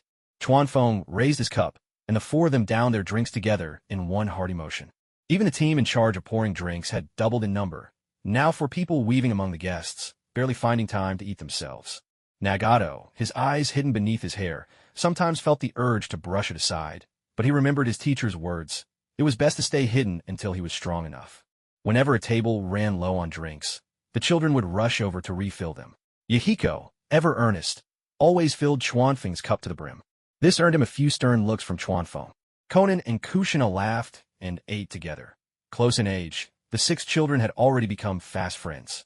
The more people there were, the livelier the meal became. The atmosphere around the table grew increasingly animated, and the sake kept flowing, one jar after another. Yet, this cheerful gathering stood in stark contrast to the solemn mood inside the Hokage's office building. The third Hokage was still at work, receiving reports from the ANBU. A group of jonin has gathered at the Hitaki residence. Should we keep an eye on them? This particular ANBU ninja braced himself as he asked. This really wasn't an enviable assignment. One wrong move could easily cost his life, and perhaps even that would be in vain. Forget it, you may go, the third Hokage replied with a smile, waving his hand as he took a puff of his pipe. It was only after the ANBU vanished that he exhaled a cloud of smoke and murmured softly, Tsunade, don't let your sensei down. By now, he had pinned considerable hopes on Tsunade, while Orochimaru was still under his observation. But to him, all this was a matter for after his own passing. After all, the mantle of Hokage was always passed on posthumously. The third glanced out the window. Night had already fallen, and there remained a mountain of official business awaiting his attention.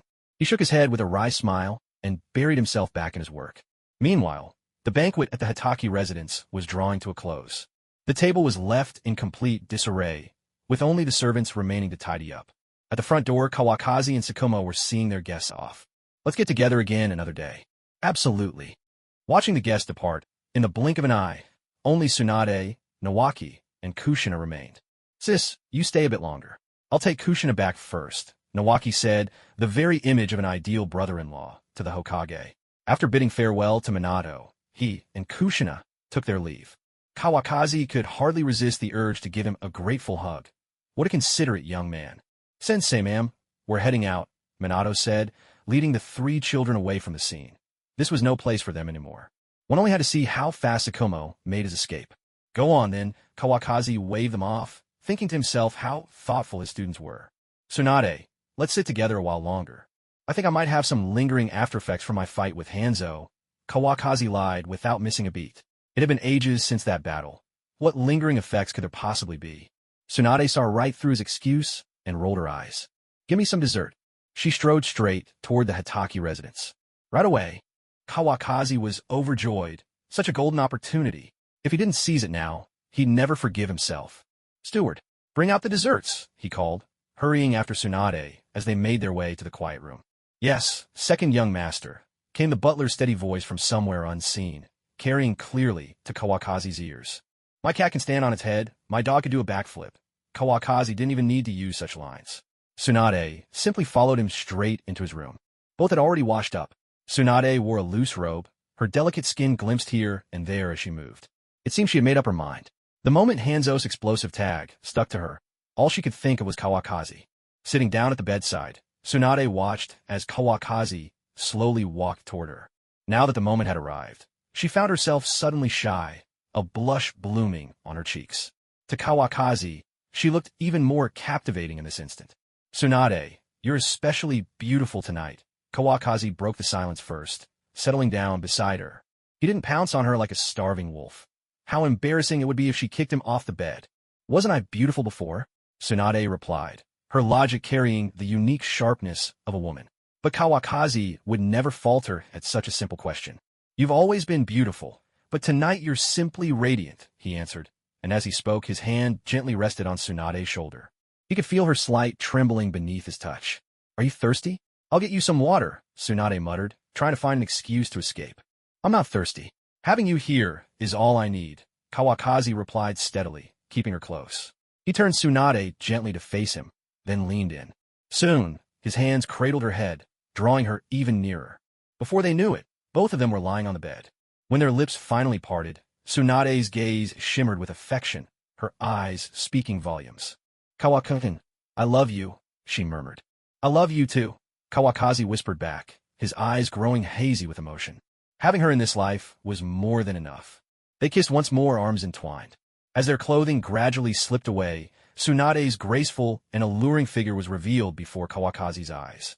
The air in the room seemed to warm, the atmosphere growing increasingly intimate. Their breaths mingled, rising and falling in rhythm, wrapping the world in a quiet stillness. Outside the window, all was silent beneath the moon's gentle gaze, while inside, love filled the night. A long while passed. Kawakazi and Tsunade lay side by side, a thin blanket covering them. Their hands and feet poked out from under the covers, clearly feeling a bit warm. Tsunade, Her answer was languid and content, the blush still lingering on her face. The Hitaki family is small. Don't start, Tsunade cut him off. I haven't even rested yet. The Hitaki family is small, Kawakazi repeated with a grin, so I'll have to rely on you.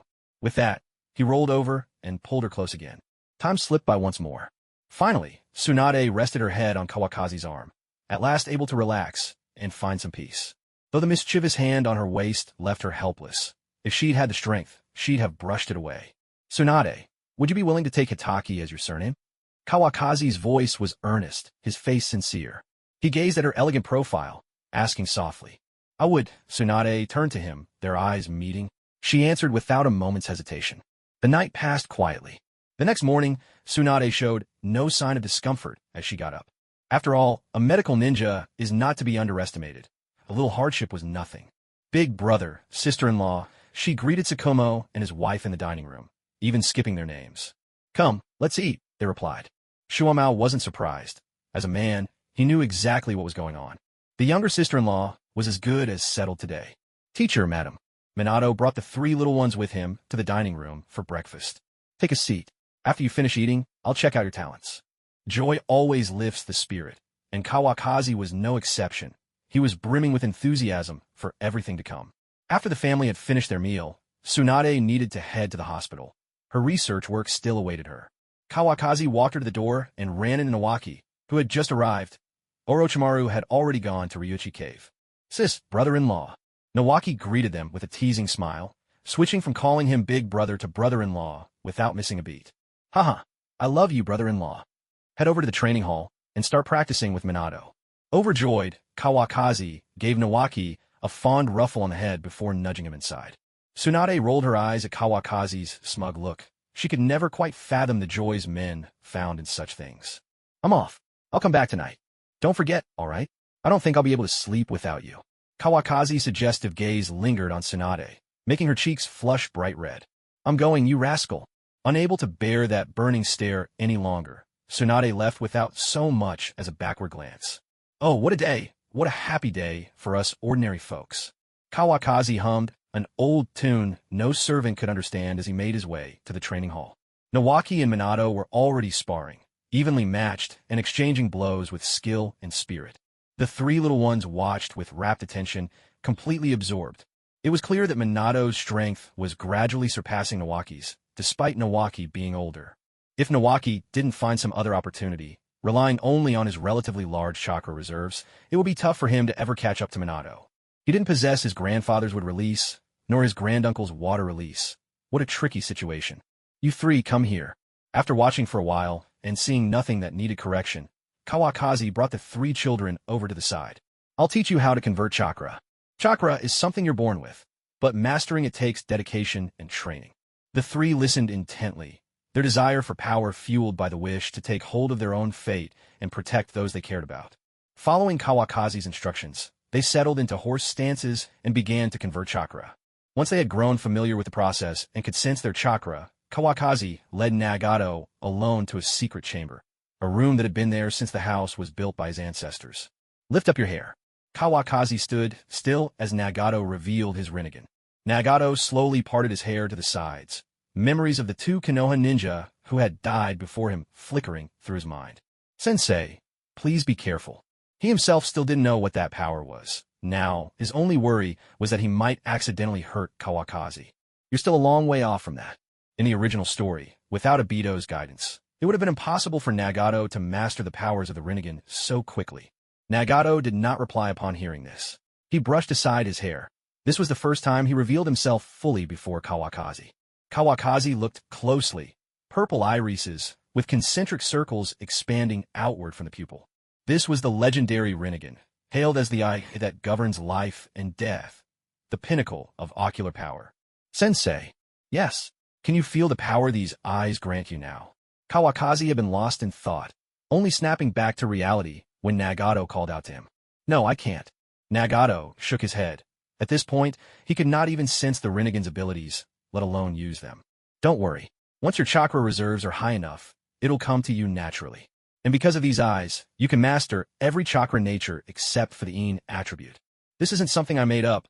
It's written in the Book of Formations. Even Sasuke hasn't awakened the Yang attribute yet. This, right now, is your greatest advantage. It was what Kawakazi expected, but even so, seeing the rinnegan up close and not being able to experience techniques like Universal Pull or Almighty Push firsthand left him a bit disappointed. Train diligently. Your potential surpasses both Yahiko and Konan's. Kawakazi meant no disrespect to Yahiko or Konan. Greater potential meant greater responsibility in the future. Sensei, I'll do my best. Young Nagato understood the meaning behind Kawakazi's words. He nodded, and his hair once again fell over the rinnegan, concealing it. Go on. Start by converting your chakra. I'll teach you ninjutsu afterward. Kawakazi had no intention of teaching Nagato swordsmanship. He was better suited to be a high-damage mage with a deep chakra pool. Before he fully mastered the rinnegan, even being able to perform composite ninjutsu would make him a formidable ninja. Although Kawakazi didn't know that many ninjutsu techniques himself, he now had plenty of friends and resources, so getting his hands on scrolls was not a concern. After their resounding victory in the Land of Rain, things in Konoha seemed to settle down. Every night, Kawakazi and Tsunade would have long, heartfelt conversations about the dire need for more members in the Hitaki clan. As a result, Tsunade often ended up exhausted. Most nights, they would not rest until after sunset, and they would rise well after dawn. With this newfound nourishment, Tsunade made significant breakthroughs in her research. Though to be fair, the real progress came from barring Kawakazi from her laboratory. The cultivation of Hashirama's cells had stabilized, and Tsunade took some time to collect Kawakazi's blood, beginning experiments on cell fusion. Kawakazi was elated at the prospect. It was as if Mokutan was already beckoning to him. But the results of such research would not come quickly. Judging from Tsunade's daily demeanor, whenever the subject came up, progress was anything but smooth. It seemed unlikely that Kawakazi would acquire Mokutan's abilities in the near future. He had already set his sights on Orochimaru. Surely, when Tsunade's genius combined with that mad scientist's, the result would be greater than the sum of its parts. Unfortunately, Orochimaru is now already at the Ryuchi cave undergoing the Sage Arts trials. The three little ones under Nagato's tutelage are making swift progress. They're already able to start learning basic ninjutsu. Kawafu encourages Konan to delve deeper into her origami techniques. And he's also found a variety of ninjutsu scrolls for her to reference while Nagato is studying. As for Konan, she truly deserves the title of Angel in the Akatsuki. She's already invented the paper shuriken and the paper clone techniques. Her talent is so striking that Kawafu feels a bit embarrassed, and even Minato is starting to wonder if he's just not cut out for this. He still hasn't figured out the ninjutsu their teacher suggested. Only Nawaki, blissfully carefree, stands off to the side cheering, simply thinking that Konan is amazing, without any other complicated feelings. Yahiko has quickly mastered water release techniques, and is also learning swordsmanship alongside Minato. Nagato's talent is the most outstanding of all. He can now use basic ninjutsu from 5 chakra natures, and he's even taken a keen interest in medical ninjutsu. Tsunade has grown fond of this shy little boy, and sometimes she takes Nagato along with her to the hospital. Perhaps it's time for her to train an assistant. The fact that Nagato is Kawafu's student also puts Tsunade at ease. One morning, before lunchtime, Tsunade hurried back to the Hitaki household. Kawafu and Sukumo were playing with Kakashi and Kurenai, while Naoyuki and Kurenai's mother chatted nearby. Yuhi Makoto, ever the diligent teacher, was instructing the 3 young students, Nagato, Yahiko, and Konan, in theoretical knowledge and the basics of ninjutsu. Tsunade, what brings you home so early? Kawafu was a bit surprised to see her, as she usually didn't return from the hospital until dinner, rarely allowing anything to interrupt her research. The Sand Village is starting to stir. Our intelligence division has spotted Sand Ninja within the Land of Rain. My teacher called me in. He and the daimyo have come to an agreement. Soon, we'll be launching an incursion into the Land of Wind. No sooner had Tsunade sat down than she shared the news she'd just received. War between the great nations was about to erupt. I knew this was coming, but now that it's here, I can't help but feel weary of it all, Kawafu said as he stood up and handed Kurenai back to her mother. Sukumo was still clinging to Kakashi, reluctant to let go. After all, this was his own son. If it weren't for Kurenai's arrival, he'd hardly have a chance to hold him. Will you be leading the team this time? Sukumo asked Tsunade, while Kakashi squirmed in his arms, clearly displeased to be separated from Kurenai.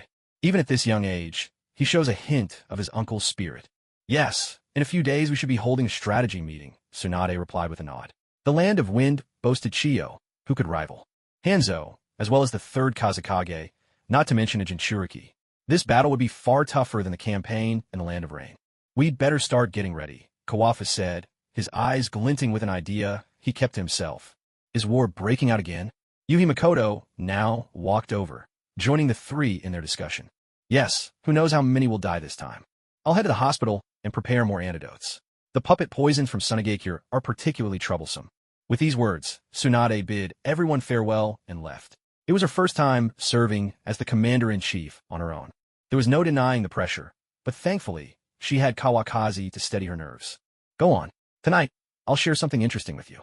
As soon as Kawakaki spoke, Tsunade's mind wandered, and she couldn't help but blush as memories of last night's passionate moment surfaced. She shot Kawakaki a quick glare and hurried off. My good boy, looks like Daddy can't be with you again. Sukumo bent down and planted a kiss on Kakashi's cheek. Kakashi reached out, grabbing at Sukumo's face, finding it all terribly amusing. Big brother, you should take the clan's samurai with you this time. Without seeing blood, they'll never truly grow. And in the future, they won't be of much use. Kawakaki no longer worried about the elite forces of the Hitaki clan. It was the lower ranks that were lacking. After all, he couldn't handle everything personally. Otherwise, what would be the point of keeping these samurai? Understand, whether they return or not is up to them. Sukumo sighed. On the battlefield, blades cannot recognize faces, and he couldn't afford to look after every one of them. These are troubled times, Sukumo. There's no point dwelling on it. Yuhi Makoto offered a word of comfort. He could see that, beneath Sukumo's aloof exterior, lay a warm heart. That evening, Tsunade returned, utterly exhausted. She was practically living at the Hitaki household these days. Now that her granddaughter was grown, Uzumaki Mito had taken quite a liking to Kawakaki and had stopped bothering about Tsunade's affairs. She even mused that, if she lived long enough to see great-great-grandchildren, she would have no regrets left in this life. But Nawaki was still rather oblivious. Kushina lived under the same roof, and yet he remained unmoved. Mito could only sigh, realizing that comparing people only led to frustration. It seemed Kawakazi's first disciple was the lucky one. After a bout of exercise, Tsunade leaned against Kawakazi's chest, her cheeks still flushed. Kawakazi's hand wandered beneath the covers.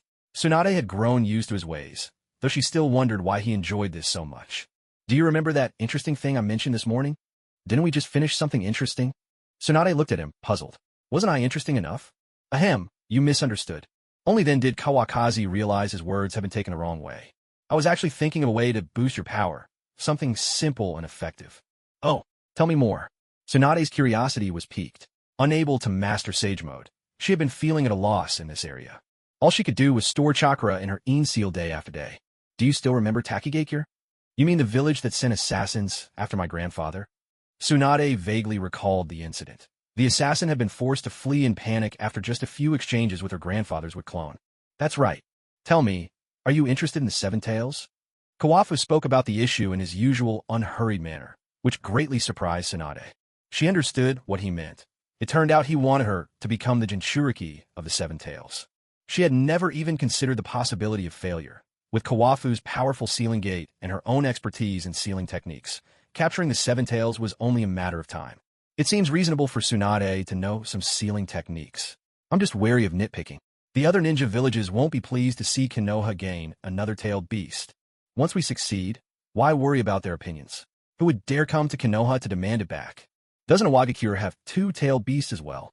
Tailed beasts were indeed the ultimate weapons on the battlefield, but they were also ticking time bombs. Kawafu doubted that Konoha would face a coalition attack from other nations just because of one more tailed beast. Are you confident about this? Tsunade thought about it and realized he had a point. As long as their operation remained secret, and given that this was wartime, the risk was quite low. Once we locate it, everything else will fall into place. The only question is whether the Seven Tails in Takigakure is currently sealed in an object or within a person. Kawafu had already considered this. If it was a Jinchuriki, they have to unseal it and let the Seven Tails rampage first. If it was sealed inside an object, Takigakure would surely use it when faced with a powerful enemy, which would actually make things easier. When are we leaving? Once Tsunade made up her mind, she didn't hesitate and decided to cooperate with Kawafu's plan. If she became a Jinchuriki, aside from other benefits, the tailed beast chakra combined with her monstrous strength would instantly boost her power to new heights. Besides, the Seven Tails was the only tailed beast that could fly. Information Tsunade knew well, since her grandfather had been involved in capturing it. We'll go with the main force, then break away ahead of time.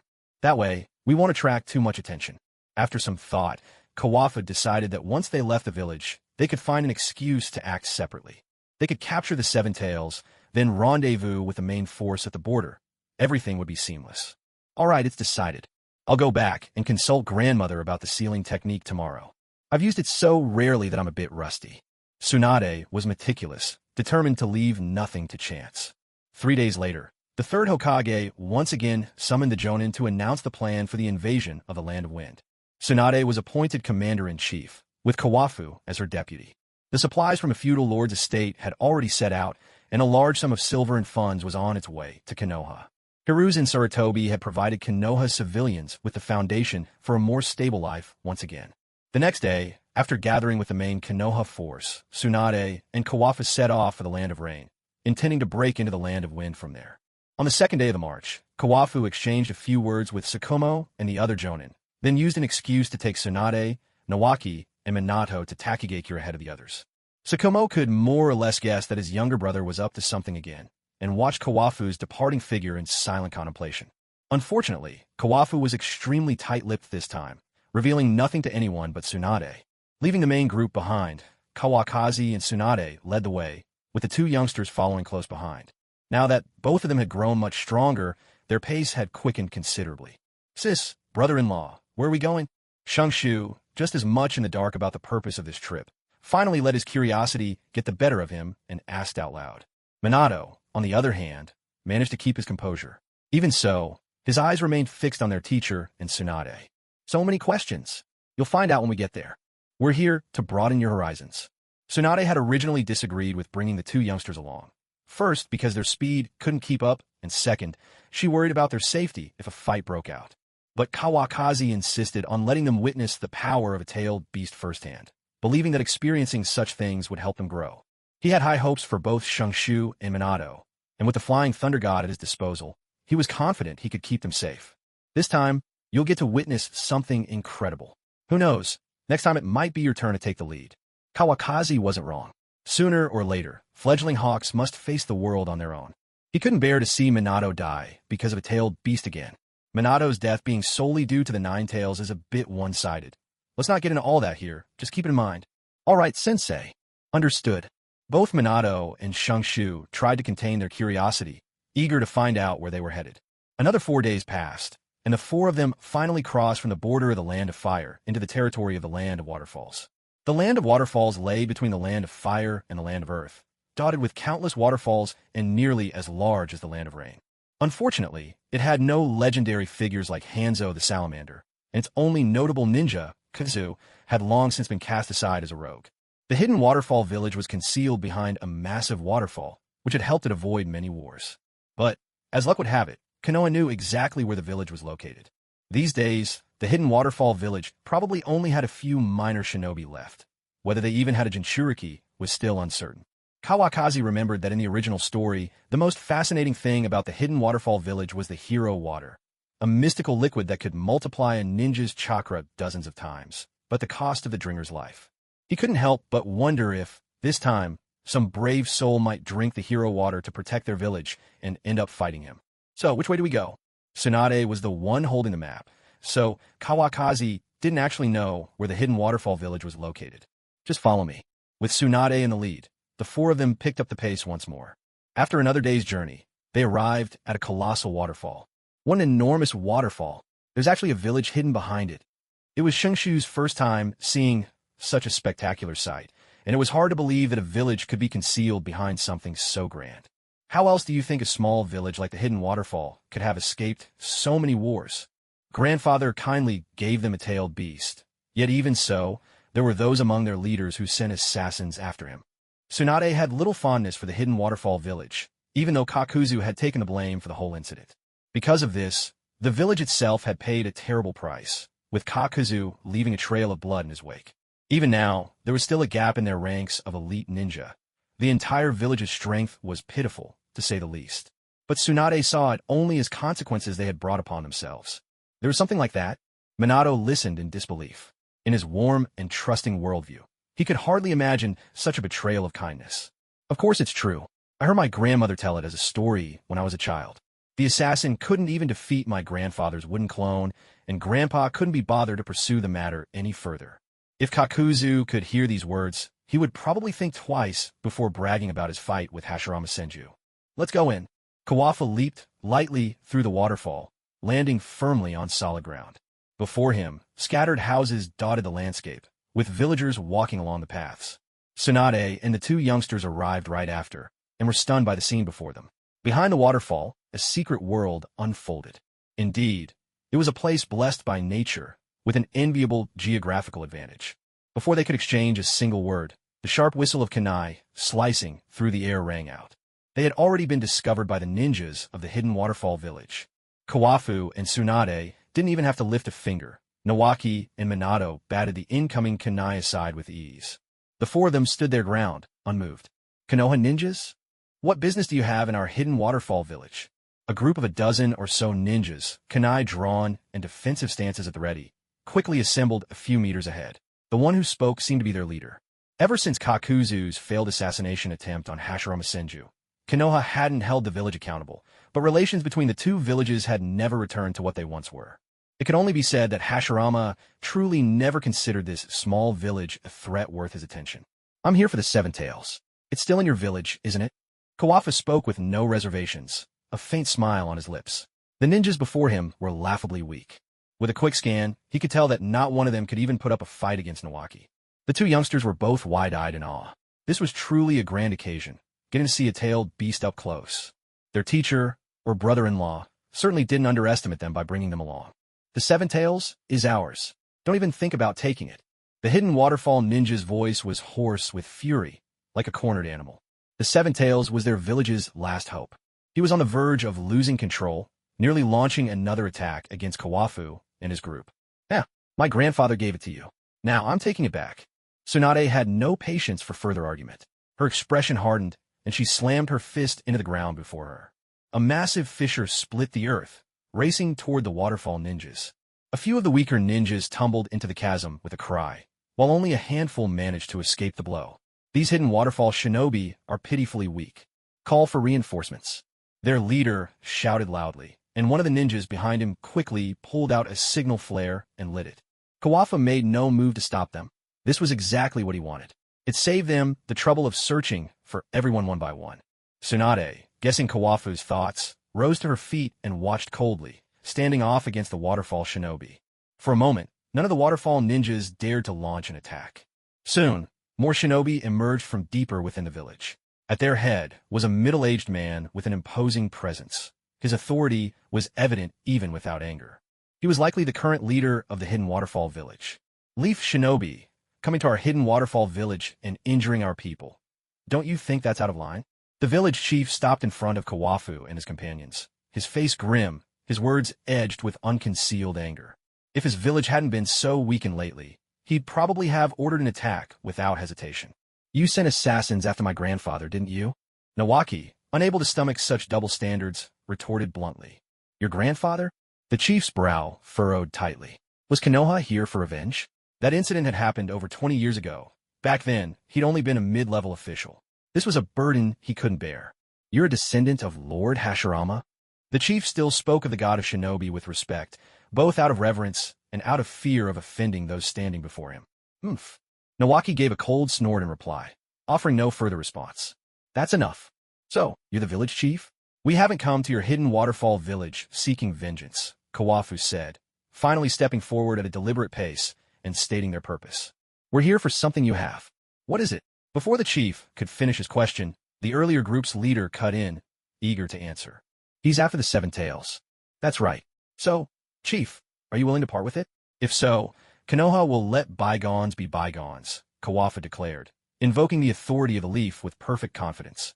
Once Tsunade became Hokage, it would all be officially sanctioned after all. Besides, Konoha had never really cared about this matter. When an elephant is bitten by an ant, it doesn't bother to bite back. Aren't you worried that you'll provoke the wrath of the other great nations? The village chief was no fool. His first instinct was to use the threat of outside pressure. You don't need to worry about that. I have my own plans. All I need to know is whether you're willing to hand it over. Kawafu didn't want a bloodbath here. If words could resolve things, that would be best. I'm sorry, but the Seven Tails is the lifeblood of our hidden waterfall village. I can't give it to you. The chief didn't even hesitate before refusing. Surrendering the Seven Tails would sever the village's very foundation. Then don't blame me for what happens next. No sooner had Kawafu finished speaking than he vanished from sight. In the blink of an eye, he reappeared behind the village chief, his eight-faced Han sword pressed steadily against the man's throat. The chief had no chance to resist. Release the chief. The Taki ninja pressed forward, their faces tense. The village chief was already the strongest ninja in the village, yet he still couldn't withstand even a single exchange with this man. He didn't even have a chance to make a move. As long as you hand over the Seven Tails, I won't kill you. Kawakaki slowly whispered these words into the village chief's ear. Tsunade and the other two stood by, making no move, just as they had agreed beforehand. Sai, it's not that I don't want to hand it over. The Seven Tails is in poor condition. If it leaves the place of sealing, our sealing vessel won't be able to restrain it. If the Seven Tails runs amok, our hidden waterfall village will be destroyed in an instant. The village chief let out a helpless sigh. This man was terrifyingly powerful, but the safety of the village mattered even more. Oh, then let me take care of it for you. A slight smile curved Kawakazi's lips. There was still room to turn things around.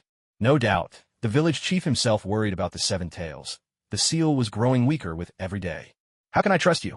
Though the village chief admitted Kawakazi's strength, he didn't believe the Seven Tails was a problem they could simply solve. He couldn't gamble the village on a stranger's word. He still hoped, before he died, that someone suitable to be a Jinchuriki would emerge from the village. That way, Hidden Waterfall Village might have a chance to reclaim its former glory. They had been proud when they first obtained a tailed beast, only to discover that Hashirama later distributed tailed beasts to the other great nations, leaving them with no advantage at all. Perhaps out of resentment or arrogance, the village's leadership decided to send assassins after Hashirama. That only brought disaster upon themselves. Ever since, they'd never found a suitable Jinchuriki for the Seven Tails and could only rely on the sealing vessel they'd acquired long ago from the land of whirlpools. In the past, they could pay outsiders to reinforce the seal. But with the fall of the land of whirlpools, All they could do was watch as the seal weakened day by day. They did manage to construct a special sealing ground to hold the seven tails, which slowed the weakening of the vessel's seal. But after so many years, the vessel was on the verge of shattering. If the seven tails left the sealing ground, it might break free in an instant. I know the Flying Thunder God technique. I can move the battle far from Hidden Waterfall Village. That way, even if we fail, your village will be unharmed. So, let me take on this problem. Kawakaki's sword edged closer, pressing a bloody line against the village chief's neck. Chief, give it to him. The seven tails isn't as important as you. The Taki ninja spoke up one after another. Clearly, the chief had earned their loyalty. So be it. Take it. The village chief's voice was tinged with both bitterness and relief, the cold blade at his throat leaving him no room to refuse.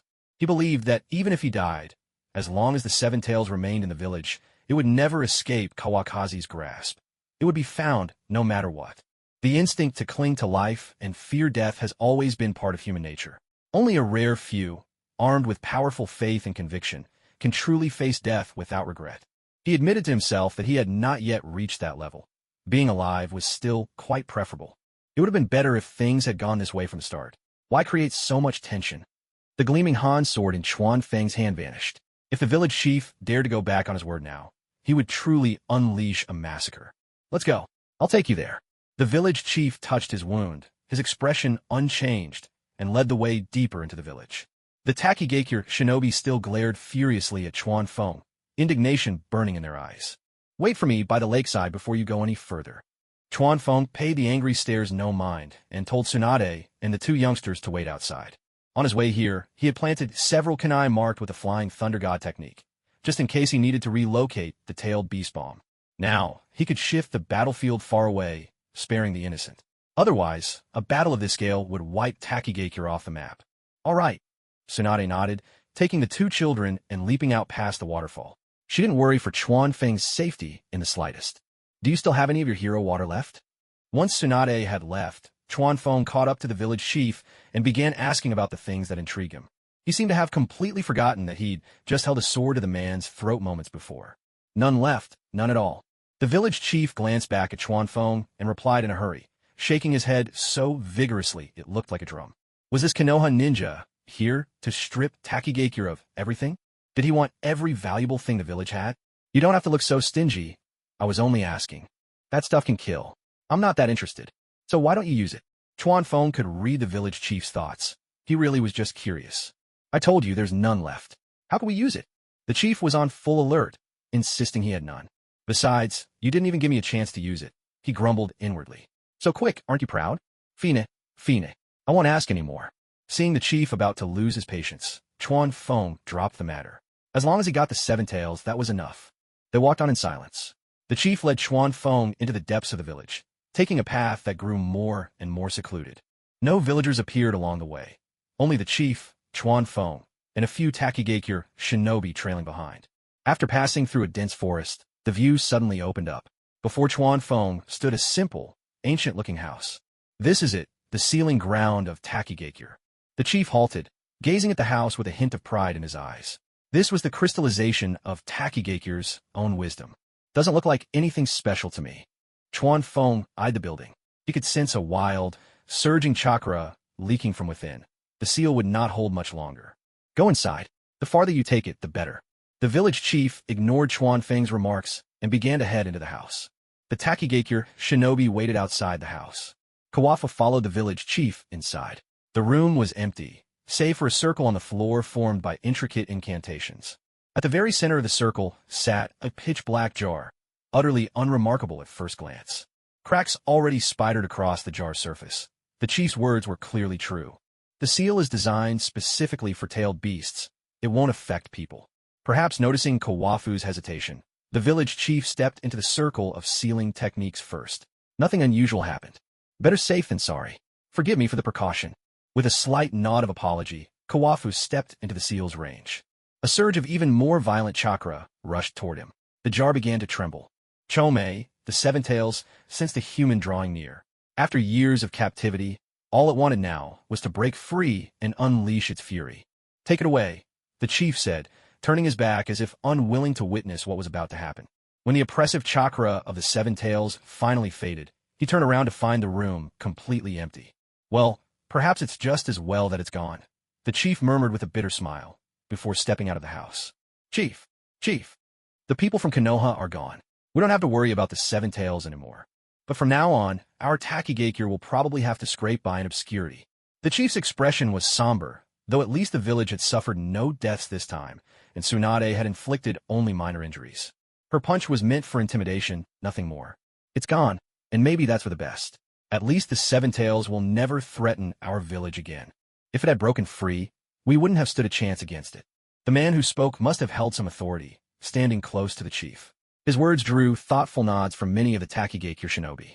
Let's disperse. The chief had no desire to linger. He absently fingered the scabbed wound at his neck. Kid, you may be quick, but the Seven Tails can fly. He rather hoped Chome would give Kawafu a good scare, call it a small revenge. Kawafu carried the jar containing the sealed Seven Tails to the lakeshore, where Tsunade and the two children waited nearby. But before Kawafu could say a word to Tsunade, the cracks on the jar widened. A violent chakra burst free, shattering the jar's restraints. It hovered in the air and, with a thunderous blast, burst apart, shards whistling as they shot in all directions. A massive mass of chakra began to gather in the sky, taking on a tangible form.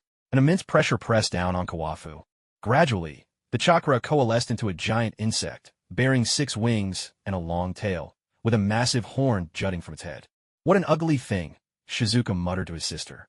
Minato was already wide-eyed with shock. Could their sensei really handle something this enormous? Ugly or not, why don't you go up there and try yourself? Tsunade shot her brother a sideways glare. Even now, he still found time to crack a joke. Nawaki scratched his head awkwardly. He was just here to witness the spectacle. As for something this dangerous, he'd leave it to the others. As they edged closer to Minato, the two youngsters began to chat quietly. With their teacher holding the line ahead, they felt completely safe for the moment. Human, your luck's run out now that you've crossed paths with me. Chome opened its eyes to find Kawakaki standing before it. With a mighty roar, its vast-tailed beast chakra began to surge. That chakra spun furiously, condensing into a dense orb of raw energy. Chome swallowed it down in a single gulp, then unleashed it toward Kawakaki in a devastating blast. The force of that attack could flatten several mountains at once. No wonder tailed beasts were called the nuclear weapons of the battlefield. Who knew how many lesser ninja would perish in the wake of such a strike? Good timing. Kawakaki deployed a space-time barrier. The tailed beast bomb vanished in midair, only for a thunderous explosion to echo from far in the distance. I get it. This is the jutsu sensei was talking about. Minato leaped up in excitement. The technique he'd been stuck on for so long finally began to make sense, all thanks to witnessing the tailed beast bomb. What do you mean you get it? What did you see? Nawaki was still puzzled. He hadn't understood a thing. The technique sensei wanted me to study. I got an idea now. Minato had found inspiration in the tailed beast bomb. The day when the Rasengan would be born did not seem far off. Now take one from me. Kawakaki watched as Chome dove toward him, scattering shimmering scales, clearly intent on ramming him with its massive horns. Sage art. Sword technique. Fire thunder god. Kawakaki's body became wreathed in crackling lightning chakra. Curse marks appeared around his eyes, his pupils turning gold. He transformed into a blazing thunder dragon, weaving past Komiai's attack and slicing through the base of one of its wings in the blink of an eye. With the power of Sage Mode added to the Fire Thunder God technique, the effect was overwhelming. A terrible cry burst from Chome as it crashed to the ground. One wing crippled, flight was no longer an option for now. Human, you've made me angry. A savage glint flashed in Komiai's eyes as it began to form another tailed beast bomb, just as massive as the last, hurling it straight at Kawakaki. Kawakaki's lips curled in a faint, dismissive smile. The last-tailed beast bomb's explosion had been nothing special. After all, he channeled a torrent of sage chakra into the Hachiman Han's sword, which now blazed with a dazzling light. Sword technique, Requiem of Death. Without dodging, Kawakaki hurled himself forward, transforming into a searing bolt of lightning. As the sizzle and crackle of energy filled the air, lightning and tailed beast bomb collided. Tsunade, seeing that Kawakaki hadn't used the Flying Thunder God to dodge, was stunned. Kawakaki, get back.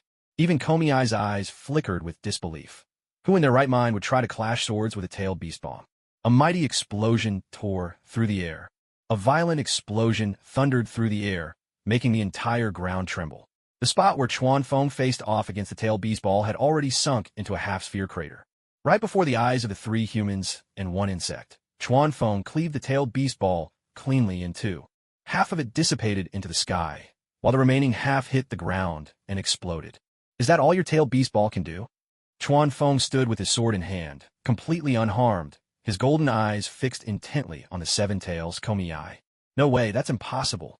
Komi-ai roared in disbelief, unable to accept that his tailed beast ball had been split apart. This shattered everything he thought he knew about weapons. Even as he spoke, he began gathering a massive amount of chakra in his mouth once more. It seemed this move was his only effective means of attack. But Chuanfeng would not give him another chance. He sheathed his eight-sided Han sword and formed hand seals with both hands. Sage Art, Gate of the Bright Deity. Komi-ai, unable to fly while concentrating his tail beast ball, became an easy target for Chuanfeng. A crimson Tori gate descended from the sky, pinning him firmly to the ground and leaving him unable to move. Even the tailed beast ball, forming in his mouth, began to dissipate. Komi-ai let out a pained howl, still trying to struggle, using his last mobile tail to slap futilely at the red Tori. But when the final gate trapped his tails as well, Komi-ai completely lost all ability to resist. The entire process was hardly different from taking down the salamander. It just proved that the jutsu Hashirama developed specifically to restrain tailed beasts was truly effective. On another note, the Seven Tails really was rather weak. He had a massive amount of chakra, but little actual fighting ability. Perhaps he was best suited as a power supply, or as a flying mount. Heavenly Pain, kick. Just as Chuanfeng was about to turn to Tsunade, hoping for praise and maybe a hug, he saw her charge forward with a fierce shout. Boulders flew in her wake as she leapt high into the air. Under Komi-ai's astonished gaze, she landed a crushing stomp right on his head, bending his massive horn into a perfect arc. With his chakras sealed, the Seven Tails' head lolled from the heavy blow. If he'd had a soul, he probably would have passed out on the spot. Not to be outdone, the two little ones, seeing their big sister, or to one, their teacher's wife, laying into the fallen beast, each hurled two kunai that clattered harmlessly against the Seven Tails' body before falling aside. Another anguished roar escaped Komi-ai. For him, this was the ultimate humiliation, being stabbed with kunai by children. They'd certainly set a new precedent. He didn't feel any pain physically, but the psychological blow to the Seven Tails was immense. All right, I'm starting to feel bad for him myself. Chuanfeng pressed a hand to his forehead, exasperated. What is with you people? And you still hope to get along with the Seven Tails after this? That's it? It's over already.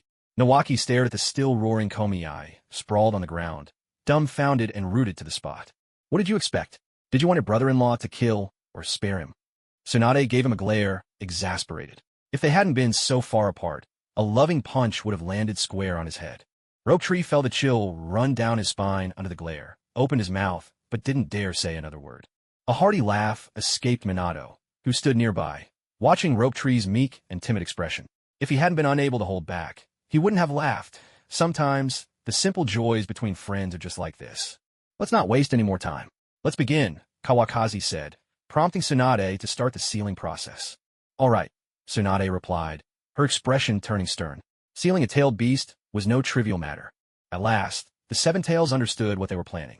He could accept getting beaten up, he admitted defeat. But he'd barely been out for a day. I just got out. Why is my luck so terrible? Aren't you all done yet? Can't we talk this out? Couldn't you let me go, just this once? Now that the Seven Tails had been subdued, his natural tendency to chatter on and on was on full display. Enough whining. Make another sound, and I'll cut off your wings, Kawakaki snapped, glaring fiercely at the Seven Tails. The beast had lost all its swagger from when it first broke free. Now, he looked like nothing more than a docile bug, albeit a talkative one. If he hadn't been locked away for so long, he probably wouldn't even have made a scene. Don't worry, I'll get along with you just fine, Tsunade said with a kindly smile. She bit her finger, smearing her blood onto her palm. Her hands flew through a series of signs, fingers curling as she worked to ensure her chakra was sufficient. At the same time, Tsunade activated her strength of 100 seal, the mark instantly appearing on her cheek. 8 trigrams seal. No, please, the Seven Tails wailed, its last cries dissolving into a dense mass of chakra that Tsunade slowly absorbed. At last, a sealing mark appeared on her forearm. Is it done? Kawakaki asked, watching Tsunade release her strength of 100 seal. The amount of chakra in her now was far greater than before. It looked like, with the help of the 8 trigram seal, she'd managed to convert the Seven Tails' leaking chakra for her own use. It's done. He was pretty cooperative in the end, Tsunade said, though she frowned as she spoke. Apparently, The Seven Tails was still being annoyingly chatty inside her. You'll have to get used to each other, Kawakaki said. Now that we're finished, it's time to regroup with the others. There was no way for him to shut the Seven Tails up, so he left Tsunade to handle it. Together, they walked toward the two younger ones. Sensei, I think I figured out the technique you mentioned, Minato reported excitedly to Kawakaki. It's like forming a tailed beast ball. I'll develop it as soon as I can. Really? Excellent.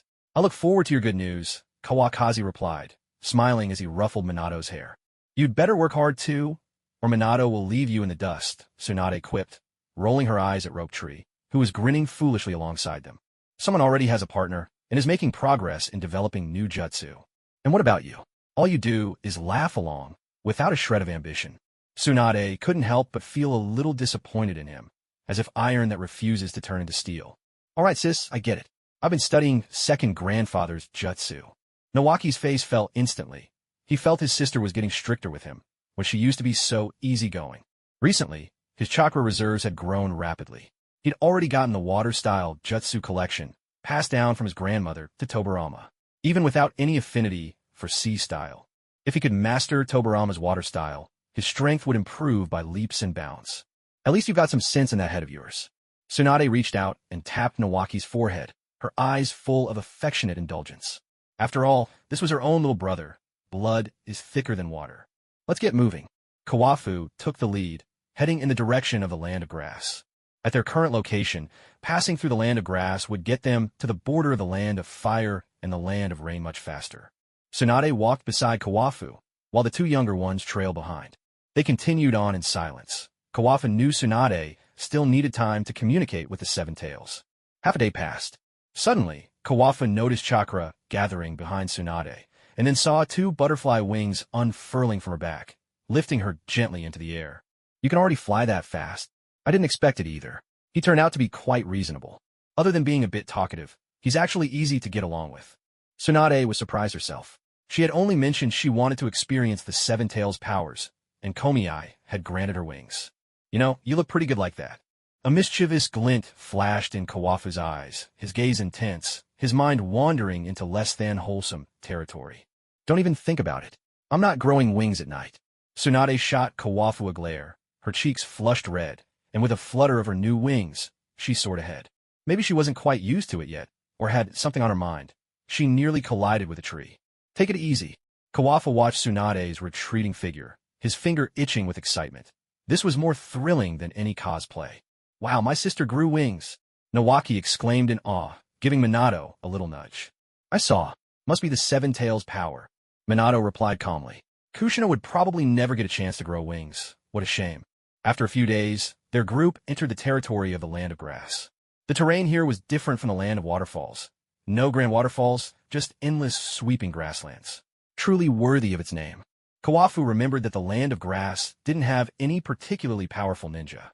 They survived by trafficking intelligence from the great nations. They often captured ninja from other countries to steal their jutsu, a practice that seriously harmed other nations' interests. Because of this, in the original story, the Kagaya clan nearly wiped them out. Karen's mother was even used as a living medical tool during the war and was eaten alive. The Kagaya clan's Shikatsumiyaku could evolve into the terrifying power of all-killing ash bones, a formidable Kekkei Genkai. Otherwise, Orochimaru would never have chosen Kimimaro as his first pick for a vessel. What a pity he died young due to that bloodline illness. Kawakaki speculated that if the power of the Six Paths was combined with the Shikatsumiyaku, it might evolve into the dead bone ash technique. Unfortunately, he didn't have the time right now to seek out the Kagaya clan. Still, if the right opportunity presented itself, he would never pass up a chance to acquire that ability. The dead bone ash was said to be an inescapable killing technique. Anyone struck by it would be reduced to dust along with their bones. Their body would crumble from the wound outward, spreading until nothing remained. Looks like we've arrived, but the main force is still on the way. Kawakaki did a quick calculation. It would probably take the main group another 2 or 3 days to catch up. Most of their own time had been spent on the road, but capturing the Seven Tails had gone surprisingly smoothly. Then let's wait for them in town. After days of eating in the wind and sleeping under the stars, Tsunade was starting to feel the discomfort in her bones. Great, I want a proper feast. Rope Tree's voice floated over from the back. Somehow, even from a distance, he'd caught wind of the news. Sensei, I'm fine with anything. Minato chimed in behind them, letting Rope Tree take the spotlight. He was never one to fight for credit. All right, you two little rascals, Kawakazi teased with a laugh, glancing up at Tsunade, flying just above him with a burning gaze. He'd been holding himself back all these days. What are you grinning about? Kawakazi snapped out of it when Tsunade's wing brushed his face, quickly wiping away the drool at the corner of his mouth. Oh, nothing. Just thinking about all the delicious food we'll have. His eyes darted away, a slight sheepishness betraying his thoughts. You'd better be, Tsunade eyed him suspiciously. She always felt he was up to no good, but sadly, mind-reading wasn't her strong suit. Otherwise, Kawakazi might have gotten a taste of her not-so-gentle iron fist. Ahem. That's it. Nothing more to it. Let's pick up the pace. We're almost at the border. With that excuse, Kawakazi dashed ahead, Tsunade flapping her wings to keep up, leaving the two youngsters struggling behind. They assumed this was some sudden test from their teacher, so they pushed themselves to the limit, running at full throttle. Crossing from the land of grass into the land of fire, they were now close to the border of the land of rain. As expected, the main force hadn't arrived. There were no markers left at the rendezvous point. The group arrived at the same town Orochimaru's squad had stayed in last time. It hadn't been touched by the war. Everything bustled and thrived, just as before. The journey had left the two youngsters thoroughly exhausted. Keeping up with Kawakazi had drained almost all their chakra reserves. Let's eat first, then hit the hot springs for a good soak, and get a proper night's rest, Kawakazi declared, laying out their plan and earning a feeble cheer from the two weary students. Let's go, Tsunade said, leading the way toward the mouth-watering aromas wafting through the lively street. It had been a long time since she'd enjoyed a proper meal. As they passed by a gambling house along the way, Tsunade lingered for a moment, only to be pulled away by Kawakazi, who gripped her arm tightly. We don't have much money with us. Maybe next time, Kawakazi said, anxious that Tsunade might rush inside and leave the four of them sleeping on the streets that night. If that happened, coming to town would have been a wasted effort. I just wanted to take a look, Tsunade replied, her voice wavering as she was dragged away, a hint of resistance in her tone. It had been so long since she'd won anything, or so she thought. She had conveniently forgotten that she'd never actually won. The four of them arrived at a barbecue restaurant, where the owner was grilling meat at the stall out front, calling out to passersby. Tasty barbecue here. If it's not good, you don't pay. Boss, bring us meat and sake. Kawakazi led the way inside, not bothering to ask the price. He could afford it anyway. They found an empty table and sat down. Soon enough, plates of grilled meat and bottles of sake were brought over. The owner thoughtfully provided soft drinks for the two youngsters. This is amazing, Nawaki exclaimed, devouring the meat and gulping down water, his face positively glowing with enjoyment. In contrast, Minato ate with much more restraint, a demeanor that surely caught Kushina's eye. If he'd been paired with Nawaki, their household would be quite the spectacle. You'll choke yourself at this rate, Tsunade said, watching her brother with a look of exasperation. What kind of brother was this, anyway? As long as you're full, that's all that matters. Let's have a drink, Kawakazi said with a broad grin, as if none of this was a concern to him. He had more important matters on his mind. This is a little weak, Tsunade remarked, already unimpressed with the sake, having grown accustomed to much stronger liquor. Still, something was better than nothing. No problem. If it isn't strong enough, just drink more, Kawakazi replied. Boss, more sake. With a grand gesture, he called for several more bottles. The two youngsters ate to their heart's content, while Kawakazi made a determined effort to get Tsunade to drink. Yet, he still underestimated her capacity. Ever since becoming a Jinchuriki, her tolerance had only grown. Left with no choice, Kawakazi resorted to a sneaky tactic, excusing himself to the restroom to sober up a bit. At last, he managed to get Tsunade tipsy enough that she started clamoring for more sake, her entire demeanor alight with excitement. Check, please. Sensing that Tsunade had had enough, Kawakazi knew it was time to make a graceful exit. He slipped an arm around Tsunade's waist and guided her out of the barbecue restaurant. The two youngsters waddled out, letting out satisfied belches as they patted their full bellies. Next, the four of them made their way to the most luxurious bathhouse in town. 2 private baths, please, Kawakazi said to the owner, booking 2 suites that offered plenty of privacy and came with a hefty price tag. You two go ahead and wash up, he told the youngsters, sending them off. Tsunade, cheeks flushed and body leaning against Kawakazi, was slower to follow. I knew you were up to no good. All this just for a hot spring, huh? Let's go, Tsunade said, turning the tables as she hooked her arm around Kawakazi's neck, dragging him into the bath suite before finally letting go, her steps a little unsteady as she made her way to the edge of the pool. Kawakazi, was this your plan all along? She asked, all the while slipping out of her clothes and standing before Kawakazi, unabashed. Aye. Kawafu opened his eyes wide, swallowing nervously twice. This was a first for him. Every time he'd asked to bathe together before, he'd been turned down. But today, fortune had finally smiled on the persistent. It's not like I haven't seen it before, Tsunade scoffed, turning away dismissively as she sank her body into the hot spring. She closed her eyes, thoroughly enjoying herself. Days of weariness melted away in the soothing warmth. Kawafu hastily undressed and slipped into the pool, carefully edging closer to Tsunade's side. "Tsunade, let me give you a massage, a professional one." "Go ahead," she replied, utterly fearless. With a few drinks in her, Tsunade was the very embodiment of courage.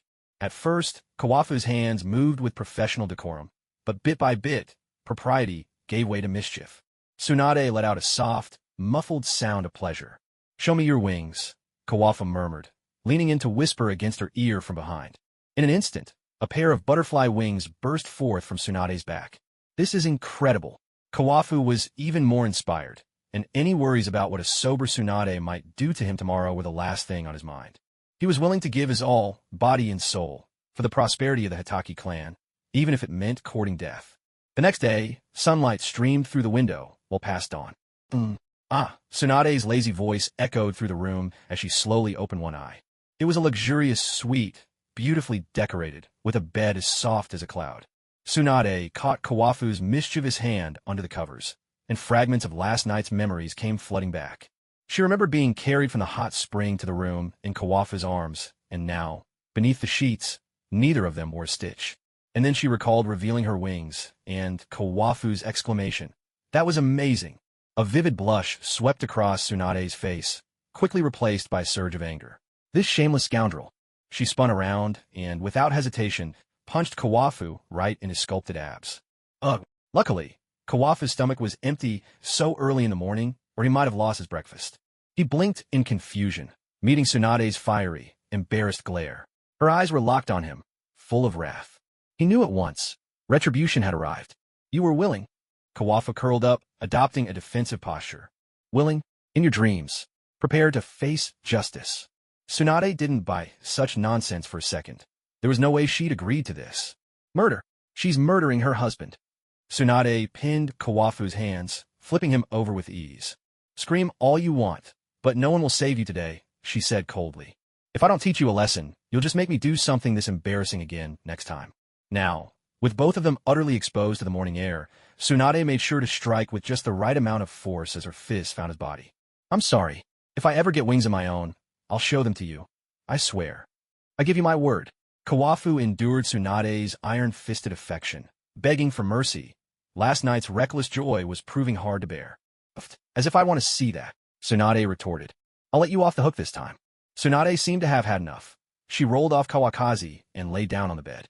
A sharp thud broke the silence. Still feeling unsatisfied, she kicked Kawakaki straight off the bed. "You can sleep on the floor tonight." Kawakaki climbed up from the carpet, his eyes drawn once more to Tsunade's perfect curves, a familiar desire stirring within him. "It's still early. Let's sleep a bit longer. Stay away from me. Don't touch me." Tsunade pushed Kawakaki away, though her strength left her intentions a little ambiguous. "Come on." A muffled protest followed, lost in the tussle. When their morning exercise was finally over, Kawakaki and Tsunade washed up and stepped into the courtyard. The two youngsters were focused intently on their training. Minato was studying his right hand again, working hard to perfect the Rasengan, a truly diligent child.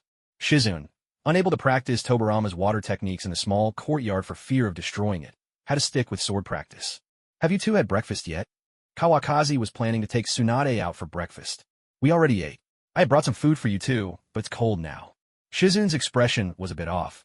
He had originally planned to deliver breakfast to their room. But after hearing certain sounds from inside the door, he'd been scared off. He figured if he dared to knock, his sister would likely knock a hole through his skull. "It's the thought that counts. I'll take your sister out for breakfast instead." Tsunade flashed a lovely smile. Her little brother was growing up and understanding. "Sensei, there's a ramen shop at the street corner that's really good." Minato paused his chakra training to recommend the local delicacy to Kawakaki. "All right, ramen it is."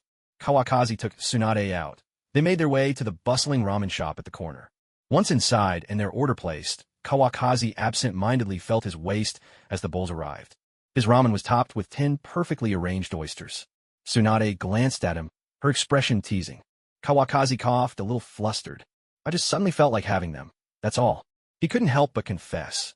After all, he had been a bit overexerted lately. I'll prepare something for you that will help, Tsunade said, then quietly started eating her noodles, a faint blush coloring her cheeks for no apparent reason. That night, Kawakaki didn't actually sleep on the floor. Instead, he held Tsunade in his arms and slept soundly. Everything in moderation. Kawakaki valued his health. After all, he'd soon be heading to the battlefield. He still remembered that old gangster movie where the character Shanji went to Macau for a knife fight, legs shaking the whole way. He wasn't about to end up like that. 3 days later, the main force arrived. After spotting the mark Kawakaki had left, Sukumo brought the troops to the town to rendezvous with them. After some discussion, everyone decided to rest for the night and head for the land of wind the next day. That evening, Kawakaki and Tsunade dined together with the two youngsters. Did you get everything sorted out? Sukumo sat next to Kawakaki as they all shared a cup of sake. At his question, even Dai turned his gaze to Kawakaki. All done. Kawafa deliberately kept them in suspense, not revealing what he had just finished. What is it? Kawafa-kun, don't you trust us? Dai's curiosity was about to burst. His youthful spirit simply couldn't tolerate unanswered questions. It's nothing major, really. I just want to catch a tailed beast for some fun. With a faint, easy-going smile, Kawafa spoke as if it were the most casual thing in the world. He even picked up a slice of meat and popped it into his mouth. Tsunade watched his nonchalant demeanor and, knowing he was showing off again, could only roll her eyes in exasperation. Immature and flirtatious. How on earth did she end up relying on someone like him? What? You went and caught a tailed beast and didn't tell me? Sukumo was stunned, even a little angry. His voice grew sharper. He'd seen firsthand how terrifying tailed beasts could be. If something happened to Kawafu, how would he ever face their late parents? Big brother, it's already been sealed away. There's no need to worry. As Tsunade spoke, butterfly wings appeared on her back, silently confirming her status as a Jinchuriki. So you can fly now. Dai's first thought wasn't about Tsunade becoming a Jinchuriki, but rather the thrill of flight, pure youthful excitement blazing in his eyes. That's right. With the Seven Tails on our side, our chances in this war have definitely improved. Tsunade knew full well that Wind Country's Shikaku wouldn't be easy to deal with.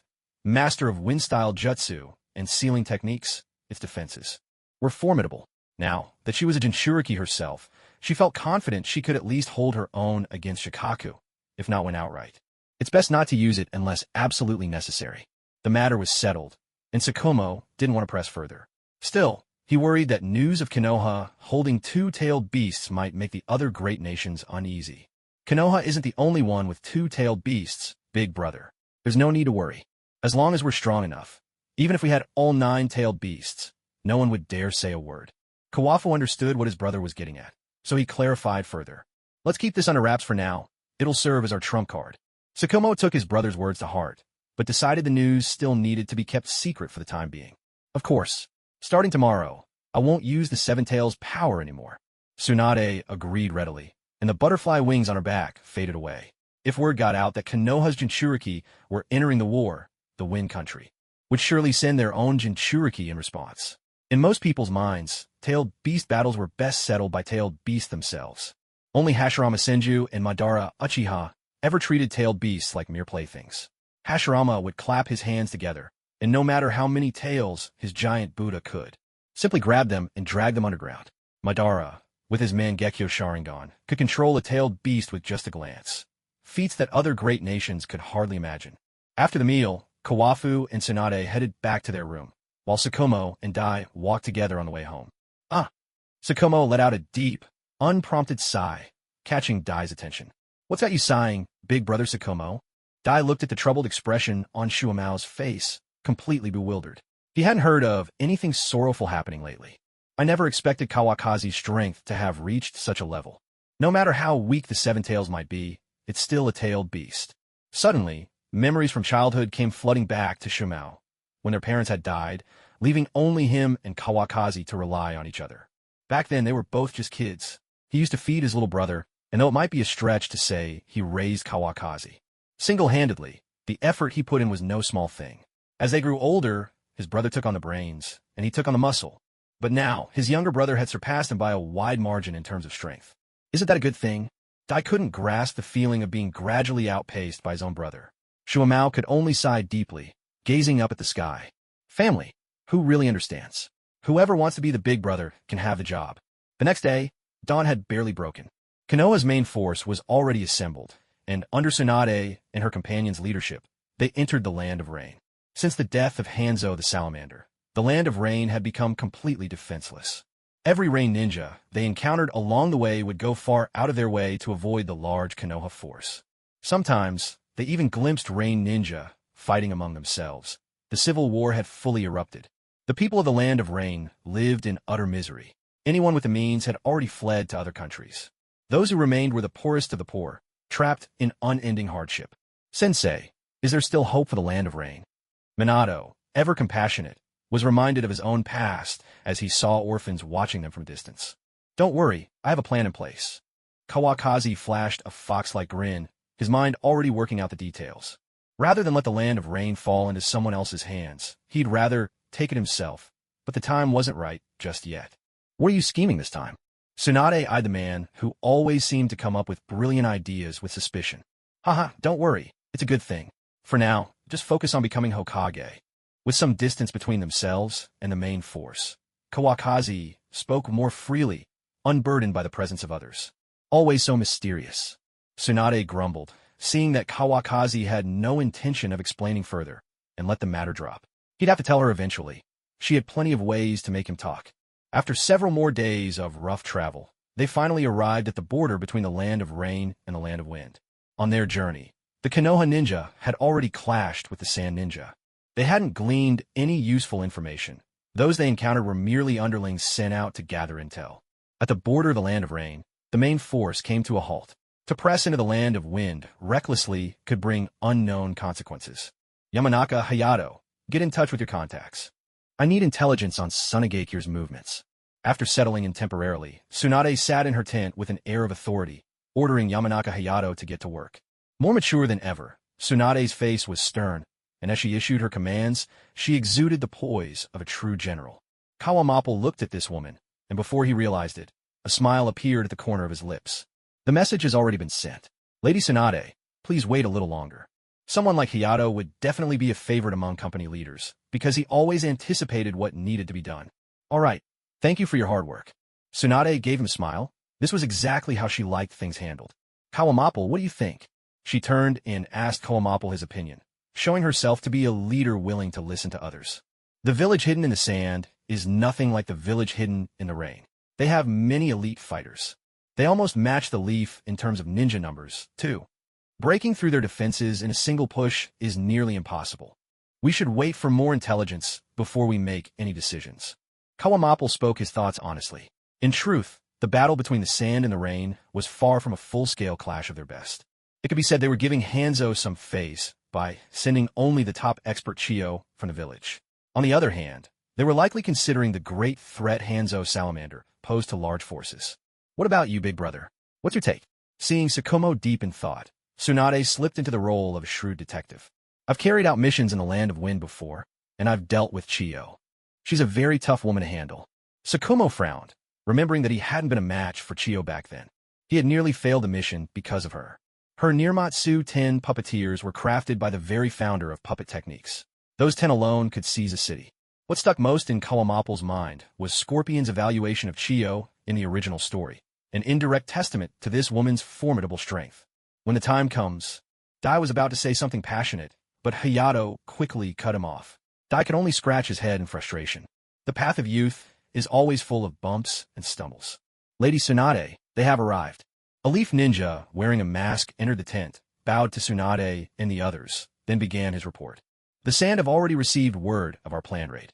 They've set up multiple defensive lines along the border. This time, Chiyo is leading the team. The identities of the other top fighters remain unknown. Information from within the Sand Village indicates that the Kazekage and the Jinchuriki have not yet moved. But we lost contact with our source there a day ago. Likely they've been found out. The intelligence ninja's voice was cold and level, showing no emotion even as he delivered news of a comrade's possible death. Finishing his report, he took a map from his robe, marked with the locations of the Sand's defensive lines. Yamanaka Hayato glanced at the map before handing it to Tsunade. The Sand had positioned their defenses along the main routes through the Land of Rain and nearby countries that could be used to invade the Land of Wind. They could attack or retreat with equal ease. Chiyo truly was a master of battlefield strategy. Understood. After reading the map, Tsunade gave a brief acknowledgement, and the intelligence ninja quietly withdrew. In this war, their efforts were proving even more vital than those fighting on the front lines. At the same time that we receive the news, it's highly likely that Chiyo has also learned about her movements. There are always some undercover agents in every village that are impossible to catch them all. When he's earnestly analyzing the situation, Sukumo is actually quite sharp, as long as a certain someone doesn't provoke him. With everything laid out on the table, we'll only know the outcome once we've fought. Kawafu took the defense map and glanced at it. This time, the attack in the war would have to be a head-on battle. Whether or not they could break through and carve out a path would be absolutely crucial. For now, you're still our trump card. But the moment we play that card, I imagine Shikaku will show up, and after the third Kazekage, it's hard to say. Following Kawafu's words, Sukumo's gaze shifted meaningfully to Tsunade. The moment she unleashed a tailed beast ball, no matter how much ground they gained, Shikaku's arrival would be inevitable. So, we have to make the most of this opportunity. This time, Tsunade was leading the team on her own, a chance for her to establish her authority. If she could defeat the Land of Wind and achieve outstanding military merit, she would be one step closer to becoming Hokage. As for the Fire Daimyo, to be blunt, Tsunade's connections were even more solid than the third's. So whether or not the daimyo agreed was never something Tsunade had to worry about. She was called Tsunadeheim not merely because her grandfather was Senja Hashirama. At the central camp along the Wind Country's border, as far as the eye could see, rows upon rows of nearly identical sand houses, Tsunade truly excelled at architecture. Inside one of the more secluded buildings in the camp, Chiyo had assembled the elite of Tsunade for this operation. According to the latest intelligence, Konoha shinobi have already stationed themselves in the Land of Rain. This time, the team is led by Tsunade, the third Hokage's disciple and the most outstanding medical ninja in Konoha. There's no point in bringing out ordinary poisons just to embarrass ourselves. Understood. Chiyo's expression was stern as her gaze swept over everyone in the room. Yes, Lady Chiyo. Everyone responded in unison. Sister, Hitaki Kawafu is here this time too. Although Hanzo of the Salamander died in a four-way siege, it was Kawafu who was the real driving force. We need to be cautious.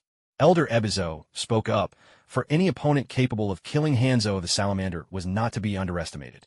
Since Hanzo's death, Kawafu's name had been added to the most dangerous lists across all nations. He was no longer just known in Konoha as the Hitaki clan prodigy. There's also Kawafu's older brother, and Might Due, the one in the green jumpsuit. At that moment, Chiyo's son added more intelligence about Konoha. If Sukumo had heard himself being referred to this way, he'd have been justifiably annoyed. He had a proper name, after all. Hitaki Sukumo. Thank you very much. What do you mean, Kawafu's older brother? Who do you think you're looking down on, kid? Fortunately, according to the information from Konoha, both Orochimaru and Jiraiya are not taking part in the battle. That, at least, is some good news. Chiyo's daughter-in-law was a gentle woman, her voice always soft and quiet when she spoke. Stay on guard, Chiyo said. Tonight, I'll lead a team to launch a night raid on the Konoha encampment. Her son and daughter-in-law nodded in unison, unable to refuse their mother's command. Let's first test their strength, then decide our next move. Our goal this time is to stop the Konoha forces here in the Land of Rain. They must not take a single step into the Land of Wind. Do you understand? Chiyo suddenly raised her voice. Still in her prime, she commanded an air of undeniable authority. Yes, Lady Chiyo. Return to your posts, she ordered. You'll be notified before departure. Chiyo waved her hand, dismissing everyone from the room until only her immediate family remained. Sister, isn't this a bit too risky? Only Ebizo dared challenge Chiyo's decisions. After all, they were of similar age and had grown up side by side. Their bond needed no further explanation. Konoha's forces are still stronger than ours, she admitted with a sigh. If we don't strike first and boost morale, it'll only get harder for us down the line. Chiyo finally spoke the truth on her mind. If there were any other way, she wouldn't risk such a bold strategy. Konoha has too many prodigies. Our younger generation just can't compare, Ebizo added. As Tsunade's intelligence expert, he knew the talents of every nation like the back of his hand. But no great nation could match Konoha's abundance of young geniuses. Among the younger generation, there are more than a handful who might soon rival even the Kage in strength. When Scorpion grows up, he won't lose out to anyone, Chiyo said, her eyes softening as she spoke of her beloved grandson. Though still a child, Scorpion had already shown astonishing talent in puppet techniques. In time, attaining Kage-level prowess would be well within his reach. It's all thanks to Mother's teaching, Scorpion's mother added, smiling with pride and unable to hide her longing for her son. Scorpion truly is my precious treasure. Chiyo chuckled. At the mention of Scorpion, the whole family brightened, their laughter chasing away some of the gloom of war. Meanwhile, back at Konoha's camp, the council meeting continued. First and foremost, we must ensure the safety of our supply lines and routes, said Tsunade. We can't afford a repeat of last time. Having learned from Orochimaru's previous blunder that cost them crucial time, Tsunade now regarded logistics as paramount. Not only did she assign Kurenai Yuhi to guard the supplies, but she also dispatched elite Jonin to assist. Even if they faced more human bombs, Kurenai's Genjutsu would be enough to control the enemy and prevent further losses. Don't worry, I've already sent Guy and his team to sweep the routes. There won't be any problems, Sukumo assured her, fully aware of how critical supply security was. Guy was already out with his men, patrolling the area. That's good, Tsunade said, finally relaxing. She turned her gaze to Kawakaki. Battle plans were yet to be finalized. Big brother, I want you to lead a team on a night raid against Tsunade's central camp. First, we want to test their strength. Second, we need to make a show of our own power. If they slip up, we'll strike hard and fast on all three fronts. Kawafu preferred lightning-fast tactics. The longer the battle dragged on, the worse it would be for Konoha's growth. All of this would become Tsunade's capital in the future. All right, Sukumo was already a master of assassination and surprise attacks. This mission was right up his alley. He agreed without hesitation. As for the risks, he was actually looking forward to testing his skills against Chiyo once more. Thanks, big brother. Choose your team however you like. Tsunade looked at Sukumo, showing no airs of commander. Instead, she gave him plenty of leeway. After all, not every ninja was suited to night battles. Think nothing of it. It's all part of my duty. I'll go assemble the squad now. Sukumo gave a faint smile, then got up and left. Tsunade finished assigning sentry and defense duties around the camp, and soon only she and Kawafu remained inside the tent. How are you holding up? Kawafu rose and walked over to her side. I'm alright. Just feeling a bit of pressure. I have no idea how many people I'll be able to bring back when this is over. I finally understand how Orochimaru must have felt before going into battle. He's endured so much. Tsunade began to see Orochimaru in a new light. She used to think he was cold and grim on the battlefield, almost inhuman. But now she realized that it was the pressure of war and the weight of lives lost that had shaped him. Orochimaru hadn't always been that way. Now that she didn't have to lead a squad and could head off to Ryuchi Cave to train, she'd never seen Orochimaru smile so brightly. When we get back, let's have a drink together. Kawafu reached out and gently ruffled her hair, and she leaned her head against his shoulder. What about Nawaki and Minato?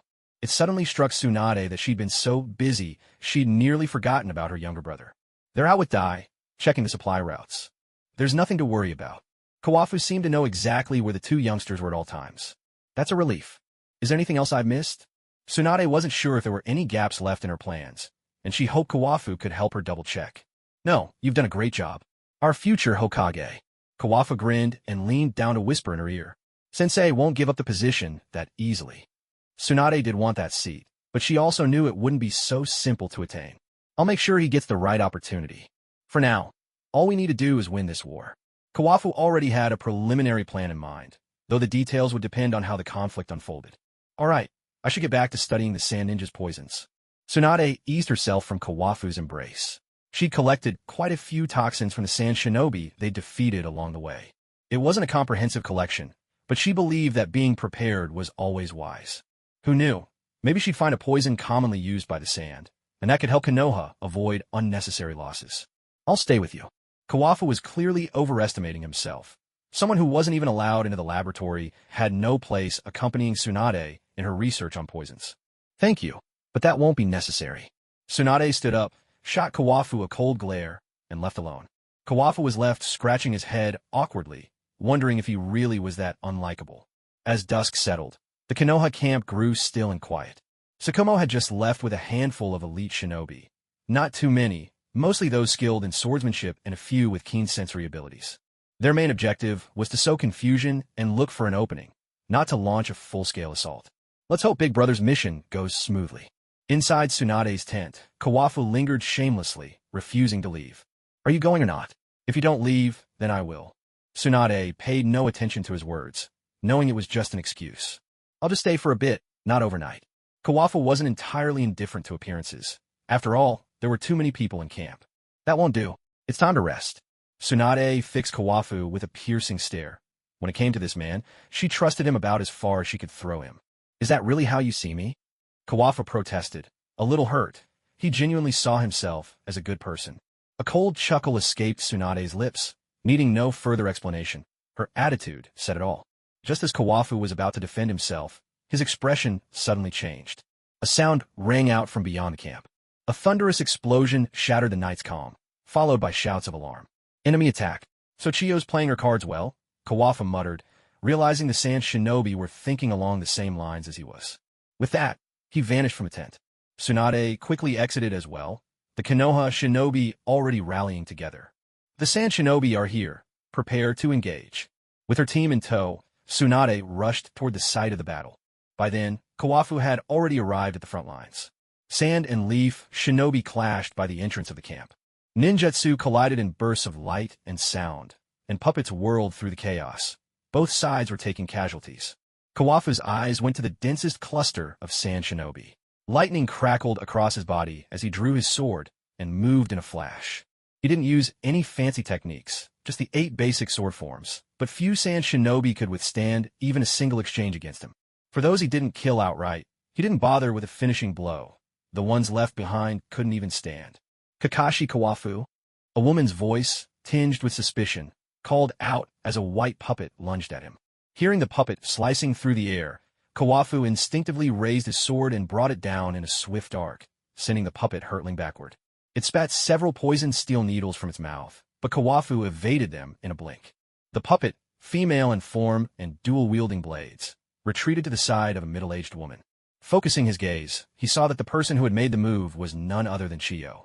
"A mere woman, yet you've got quite some nerve," Kawakaki remarked, his hands not slowing in the slightest as he spoke.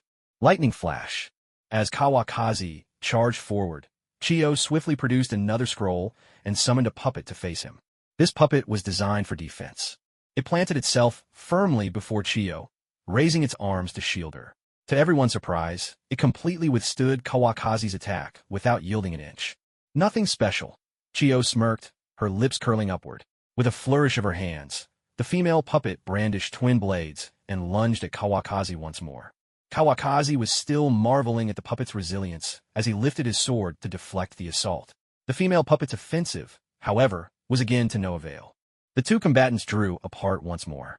Kawakaki. At that moment, Tsunade arrived on the scene. With fists and kicks flying, not a single sand ninja could halt her advance. "Tsunade."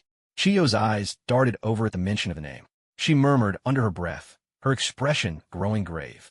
Tsunade's monstrous strength was a significant threat to her puppets, and ordinary poisons had little effect on her as well. "You handle the others, leave Chiyo to me." Kawakaki had already sized up the situation in the camp and knew things were dire. The Sand Shinobi had struck suddenly and in overwhelming numbers. To make matters worse, their weapons were laced with deadly toxins, and the Konoha camp's main gate was on the verge of falling. If the Sand Ninja broke into the camp, the consequences would be unimaginable. Understood. With a mighty leap, Tsunade stomped down, sending nearby Sand Shinobi flying as she charged off in another direction. Seeing Tsunade lead a large contingent of Konoha ninjas into the fray, Chiyo immediately summoned her famed Chikamatsu 10 puppets. Her sole aim now was to defeat Kawakaki as quickly as possible and provide backup elsewhere. "You're just in time." Kawakaki, for his part, was eager to see for himself the legendary puppet technique said to be capable of taking a city. Chiyo deftly controlled each puppet with a single finger, leaving the defensive bull-headed puppet by her side. The remaining 9 puppets attacked Kawakaki from every direction. As they advanced, the sound of their joints and gears clicking and clacking filled the air, heightening the tension. Each of the 9 puppets attacked differently. From the front came twin blades, from behind a whirling iron whip. A spinning, slicing, demon-sealing shuriken swept in, and for a moment, Kawakaki found himself completely surrounded. Chiyo's lips curled into a smile as her puppets drew ever closer to Kawakaki. She couldn't believe anyone could survive such an onslaught. But Kawakaki simply nodded at her, flashed a bright smile, and snapped his fingers. Snap! In an instant, his entire figure vanished from Chiyo's sight. Flying Thunder God? Chiyo, a veteran of the previous Great War, immediately recognized the second Hokage, Tobirama Senju's jutsu. Her bull-headed puppet by her side moved instinctively into a defensive stance. Chiyo's puppetry was indeed masterful, and Kawakaki had only used the Flying Thunder God technique at the last possible moment to stay cautious. Unexpectedly, Chiyo halted all her puppets just before they could collide, ensuring not a single one was damaged. Godspeed, Lightning. Kawafu had also set up several Flying Thunder God markers around the camp, making defeat in this battle virtually impossible. He launched a sudden assault from behind Chiyo, and by the time Kawafu closed in, the ox-headed puppet could only use its body to block the attack. Chiyo's modified right hand activated, unleashing puppet technique, mechanized shield seal. Her chakra transformed into a shield, rising to protect the ox-headed puppet. With both defenses combined, they barely managed to withstand Kawafu's sword strike. The blade cut half an inch into the ox-headed puppet's body before losing its momentum. It's a pity there's only one puppet made from material like this. Now truly astonished by the puppet's construction, Kawafu marveled. Never before had he seen a material so incredibly tough. Damn it, do you have any idea how expensive it is to repair this? Chiyo winced at the damage, pain etched across her face. The land of wind was already poor, and now she would have to pay out of her own pocket. Seizing the opportunity, while Kawafu's sword was still lodged in the puppet's body, she quickly pulled back, her left-hand fingers. Dancing in the air, 5 more puppets surged forward to attack. Clearly, the ox-headed puppet had lost its connection to her control. With a metallic screech, Kawafu yanked his sword free, sparks flying, accompanied by the sharp, resonant sound of metal unsheathing. If I destroy it for you, you won't have to worry about repairs. Sage Art. 6-fold strike. He charged directly into the puppets advancing from Chiyo's front. Conveniently, there were 6, Chiyo included. As the first puppet was reduced to dust, Chiyo knew she was in trouble. In a flash, Kawafu's sword swept through her body, but it was only a log, split in two and dropping heavily to the ground. Pretty quick on your feet. Kawafu's golden eyes locked onto Chiyo, who had reappeared not far away. Lady Chiyo, we can't break through anymore. Let's retreat. A Tsunade Jonin appeared at Chiyo's side, kunai in hand, facing Kawafu resolutely. Chiyo's expression was grim. After just one exchange, only 5 of her Chikamatsu 10 puppets remained. One more needed major repairs. Her fighting strength had been severely weakened. She glanced at the Jonin before her, then swept her gaze across the battlefield. The tide had clearly turned. Retreat. Chiyo ground out the word between clenched teeth, her glare fierce and brimming with hatred as she fixed her eyes on Kawafu. A man capable of killing Hanzo truly possessed extraordinary power. The thought of her losses made Chiyo's heart bleed. The Chikamatsu 10 puppets were her own creations. Replicating them was now impossible. She retrieved 4 of the puppets, but the ox-headed one had to be abandoned. Come and go as you please. Do you think this is your own backyard? Kawafu watched as that sand ninja pulled a flare from his chest and fired it into the sky. A clear signal to retreat. Sword Art. Requiem of Death. It was the very move Kawafu had once used to cleave a tailed beast ball in two. With a crackle of lightning echoing around him, Kawafu charged toward the sand ninja and Chiyo. Lady Chiyo, go on ahead. The sand ninja shoved Chiyo back, determination blazing in his eyes. He was ready to die, but for Chiyo, escape was the only option. Retreat. Chiyo glanced back one last time, shouting loudly as she and the scattered night assault unit covered each other's retreat. Without looking back, they withdrew swiftly toward the borders of the Land of Wind. Sand release. Shield of Shikaku. A sand ninja popped a soldier pill into his mouth and swiftly formed hand seals. Before him, a wall of sand materialized, bearing the likeness of Shikaku's head atop it.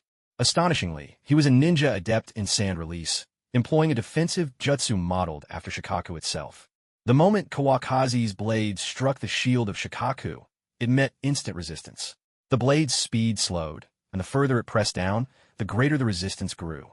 Behind the shield, the sand ninja continued to channel chakra, his face growing increasingly pale. After all, his reserves were nowhere near the legendary Garas.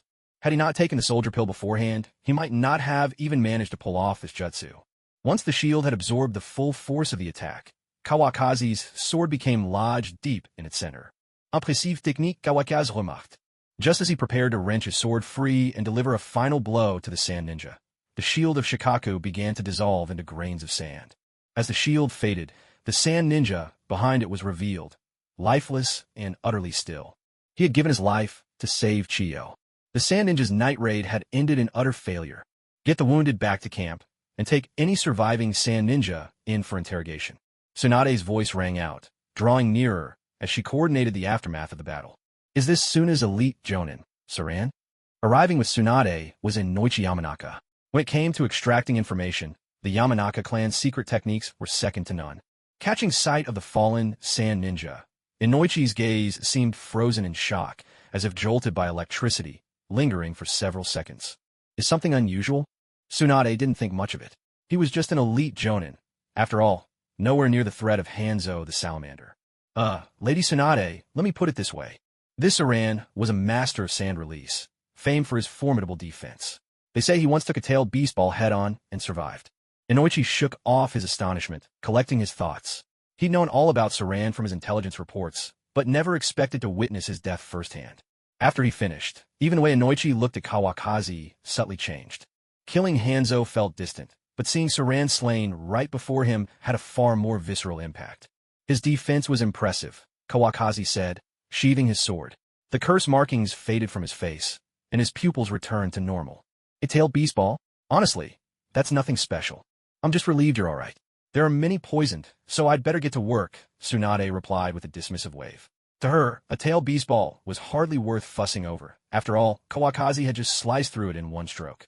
With that, she turned and strode away, leaving Kawakaki and Inoichi standing there, locked in an awkward silence.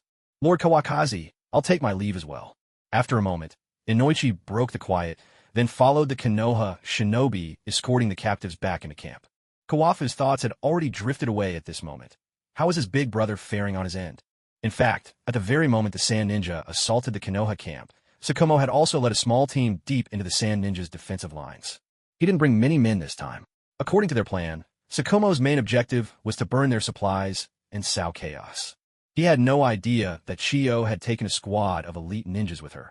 Otherwise, he wouldn't have acted so cautiously. 200 meters ahead, 3 sentries reported a Hyuga clan member at his side, his Byakugan activated, relaying everything he'd seen. Take care of them, Sukumo ordered with a wave of his hand. 3 ninjas carrying swords slipped away into the night without a sound. A short while later, the 3 returned, signaling with hand signs that the sentries were dealt with.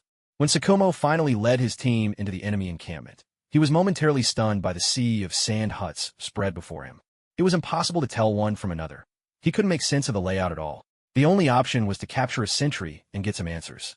Hold your positions.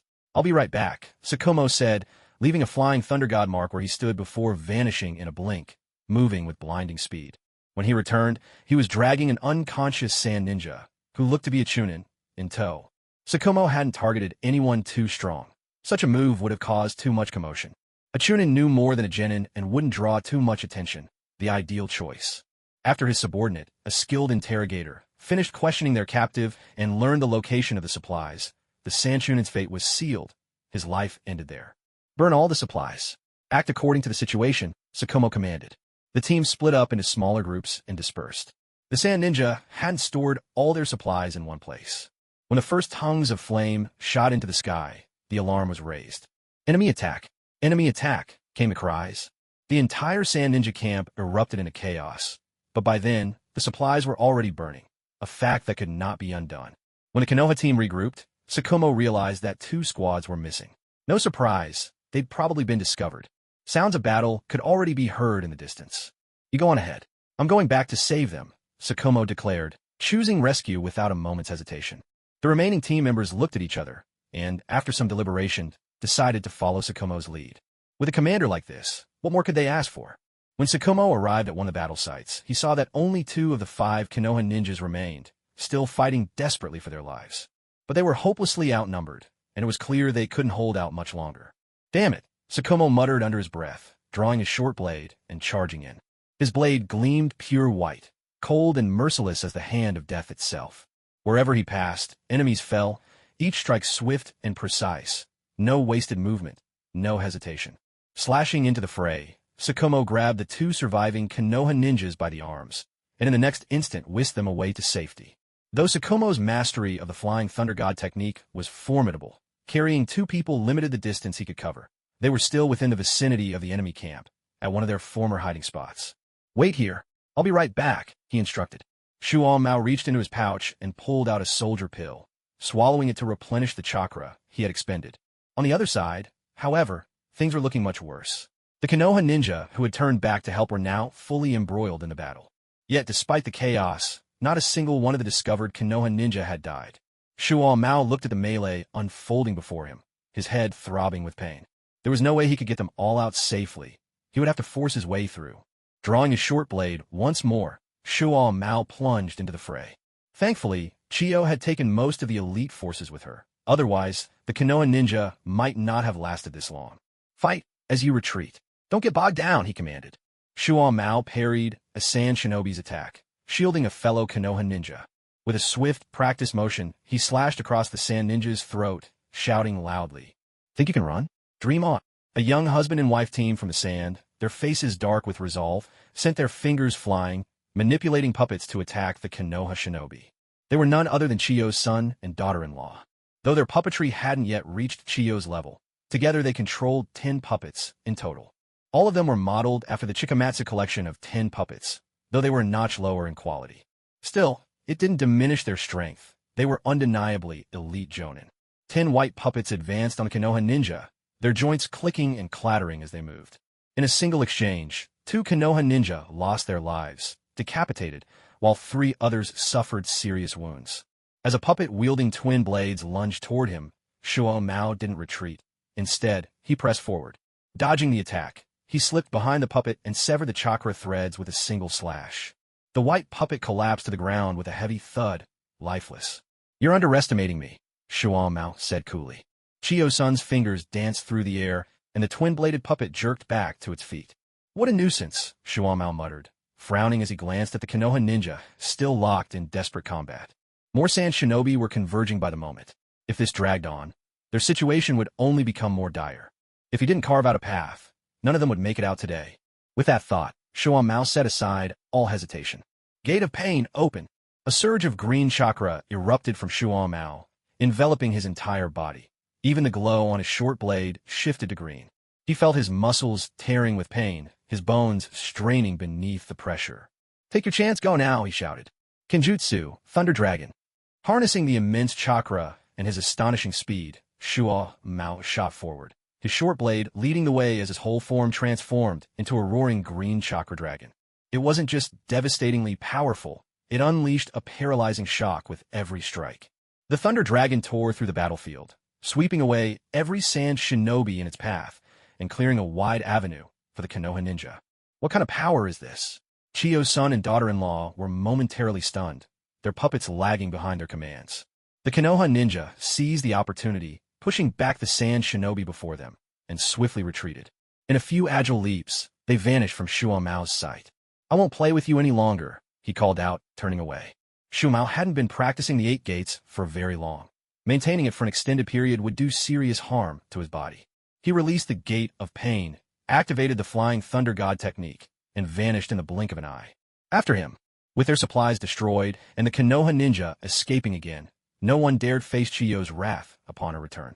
The young couple led the pursuit, with the Sand Ninja close behind, giving chase without hesitation. Shuo Mao caught up with the Konoha group and rejoined the 2 wounded comrades. Without a moment's pause, they hurried toward the Land of Rain. Lord Shuo Mao, the Sand Ninja are on our tail. A member of the Hyuga clan had already spotted the vanguard of the enemy, closing in behind them. With their wounded in tow, their pace was indeed a bit slow. How many are there? 10. The puppet master couple from earlier is leading them. The Hyuga's eyes were truly remarkable. He could see everything clearly even at this distance. Leave some men behind. End this quickly. The rest, take the wounded and keep retreating. Shuo Mao issued his orders decisively and came to a halt, leaving 8 uninjured Konoha ninja standing with him. The others pressed on toward the Land of Rain with the wounded. I'll handle that puppet master couple. You take care of the rest. Shuo Mao knew that, together, those 2 were a force that no one else here could withstand. Yes, Lord Shuo Mao. 8 voices. The 9 of them concealed themselves, lying in wait for the Sand Ninja to arrive. But it wasn't just Konoha that had sensory ninja. Apparently, the Sand Squad had someone skilled in detection as well. As they neared the forest, the Sand Ninja noticeably slowed, approaching with heightened caution. When the ambush was sprung, the Konoha ninja leapt down from the trees, blades flashing, but every attack was blocked by the Sand Ninja's prepared jutsu. Even Shuo Mao's strike was deflected, meeting a white puppet's unyielding defense. Is this the best you Konoha ninja can do? Just dirty tricks like these? Chiyo's son, with his wild red hair, looked over with a hint of disdain on his face. Proud of your poison. Are you? A Konoha ninja couldn't help but retort. Courting death. The clash erupted anew. Shuamao faced 10 puppets on his own, weaving and dodging, untouched by any attack. But for now, closing in would not be easy. The other Konoha ninja fought the Sand Shinobi to a standstill. Their abilities were evenly matched. Anyone fast enough to be in the vanguard was no weakling. When Shuamao repelled the puppets yet again, a hint of frustration showed on the couple's faces. The elder brother of Hitaki, Kawakaki, truly lives up to his name. It sounded like praise, but to Shuamao, it landed with a sting. Brat, who do you think you're talking down to? With a flick of his hand, Shuamao sent a flurry of sunbon needles. While some were intercepted by puppets, several zipped straight toward the couple. They twisted aside, just dodging them. A cold smile curled at Shuamao's lips. Now was his moment. When Shuamao vanished from their sight, the chilling edge of a blade could be felt at their backs. Chiyo-sun yanked his wife aside, only to be run through the chest by Shuamao's blade. Go. We're no match for him, he said, each word laced with blood, using the last of his strength to push his wife away. His eyes blazed with rage. Scorpion, your father can't come back to you anymore. But how could Shuamao let this chance slip away? He drew his blade again, surging forward, unaware of what forbidden technique this woman had unleashed. With a heart-rending scream, a tremendous surge of chakra erupted from her entire being. Her hands danced, and all 10 puppets sprang to life. Overwhelmed by grief and fury, she managed to control each puppet with just a single finger, just like Chiyo herself. I'll make you pay with your life for my husband. One puppet shielded her, blocking Shuamao's attack, while the remaining 9 launched a relentless assault from every direction. A woman driven mad is a terrifying thing. At such close range, Shuamao could already see the explosive tags revealed on several of the puppets. Judging by the sheer number of tags, an explosion here would leave him with no chance of escape. Shuamao activated the Flying Thunder God technique, vanishing from his spot. A thunderous explosion tore through the air. A scream echoed. As the smoke cleared, the woman knelt on the ground, clutching the mangled remains of her husband's body. Her own body was riddled with wounds, and all 10 puppets were completely destroyed. Seeing her blank, lifeless eyes, Shuamao knew she had lost the will to fight. The Konoha ninjas swiftly finished off the remaining Sand Shinobi. 2 Sand Ninja tried to drag the woman away as they fled, but she showed no reaction whatsoever. No matter how they pulled at her, she just sat there, wailing on the ground, her mind already shattered. In the end, with no other choice, the Sand Ninja turned and fled under pursuit from the Konoha forces. Let me reunite the 2 of you. Shuamao approached her slowly, a flicker of emotion in his eyes. Yet the arm holding his blade remained steady as he gently placed it against her neck. At that moment, a trace of clarity seemed to return to her. She stopped crying and began to mutter softly to herself. She hugged the severed limbs in her arms even tighter. Wait for me. I'll join you soon. The blade flashed, a spray of blood blossomed, and she closed her eyes, leaning back. A faint smile played at the corners of her lips. Withdraw. Shuamao wiped the corner of his eye with his handguard and sheathed his short blade. He led the Konoha ninjas as they retreated toward the land of rain. Now, it was finally safe. By the time Shuamao led his team back to camp, Chiyo and her forces had already retreated behind their own lines. Big brother, how did the mission go? Are you hurt? Not long after you left, Chiyo led a large force of Sand Shinobi in an attack, but we drove them off. It's a shame we didn't manage to capture her. As Shuamao entered the perimeter of the camp, Kawakaki appeared before him. A warmth rose in Shuamao's heart. This little rascal still cared about his big brother. Walking as they spoke, someone asked, Is Tsunade still busy? I still have wounded here. I'm afraid we'll need her expertise, came the reply. Most of the Konoha ninja brought back by Sukumo were injured, and only Tsunade could save those who were seriously hurt. Sukumo didn't slow down, leading the Konoha shinobi straight into the camp alongside Kawakaki. Though the battlefield had been cleaned, traces of blood still stained the ground, and a heavy scent of iron in the air bore witness to the brutal battle that had just taken place. She's still working on the antidote, but she's almost done, Kawakaki said. He had thickened his skin to peek in, only to be chased out by Tsunade. That's good. All of the sand supplies have been destroyed, Sukumo continued. It's a pity we couldn't bring back everyone, he added with a sigh. He had done all he could. Sukumo-sama, you've already done more than enough.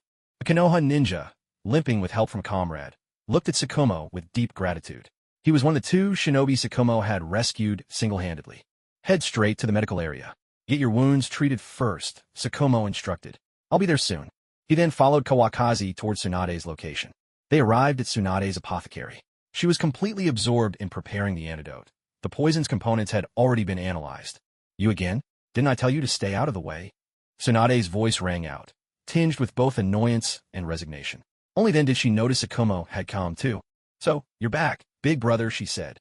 Kawakaki scratched his nose awkwardly. He certainly wasn't welcome here. Big brother brought back wounded who need your help. The mission's done, and I just heard from Kawakaki that Chiyo led a raid on our camp, Sukumo explained. Thankfully, we managed to burn all of the sand supplies as well. He gave Tsunade a brief account, looking at her expectantly, a hint of urgency in his eyes. The camp had its own wounded, and he knew he couldn't ask for special treatment. Wait just a moment. I'm almost done, Tsunade said, her expression turning serious as she finished preparing the antidote and handed it off to her assistants. Let's go. The three of them left the apothecary and went to see the wounded Sukumo had brought back. Tsunade-sama. The shinobi greeted her with respect. Let me take a look, Tsunade said, moving among the injured. She directed staff to bandage the lightly wounded, while for the gravely hurt, she used her healing jutsu herself. Some would likely bear permanent scars, but at least their lives were saved. Get plenty of rest. Once you're better, we'll send you back to Konoha. Tsunade comforted the stabilized patients. Sukumo stood silent, his face clouded with gloom. Kawakaki had already left the tent, deep in thought about their next move. Meeting. Now, Tsunade ordered, instructing her subordinates to gather the key personnel in the command tent. A few minutes later, more than a dozen people assembled inside. Yamanaka Hayato, have you uncovered any useful information? Tsunade sat at the center seat, and the first thing she asked about was intelligence. They were all small fry, just managed to get their hands on some basic jutsu. Nothing of real value. Yamanaka Hayato shook his head. As he spoke, then glanced at Kawakaki.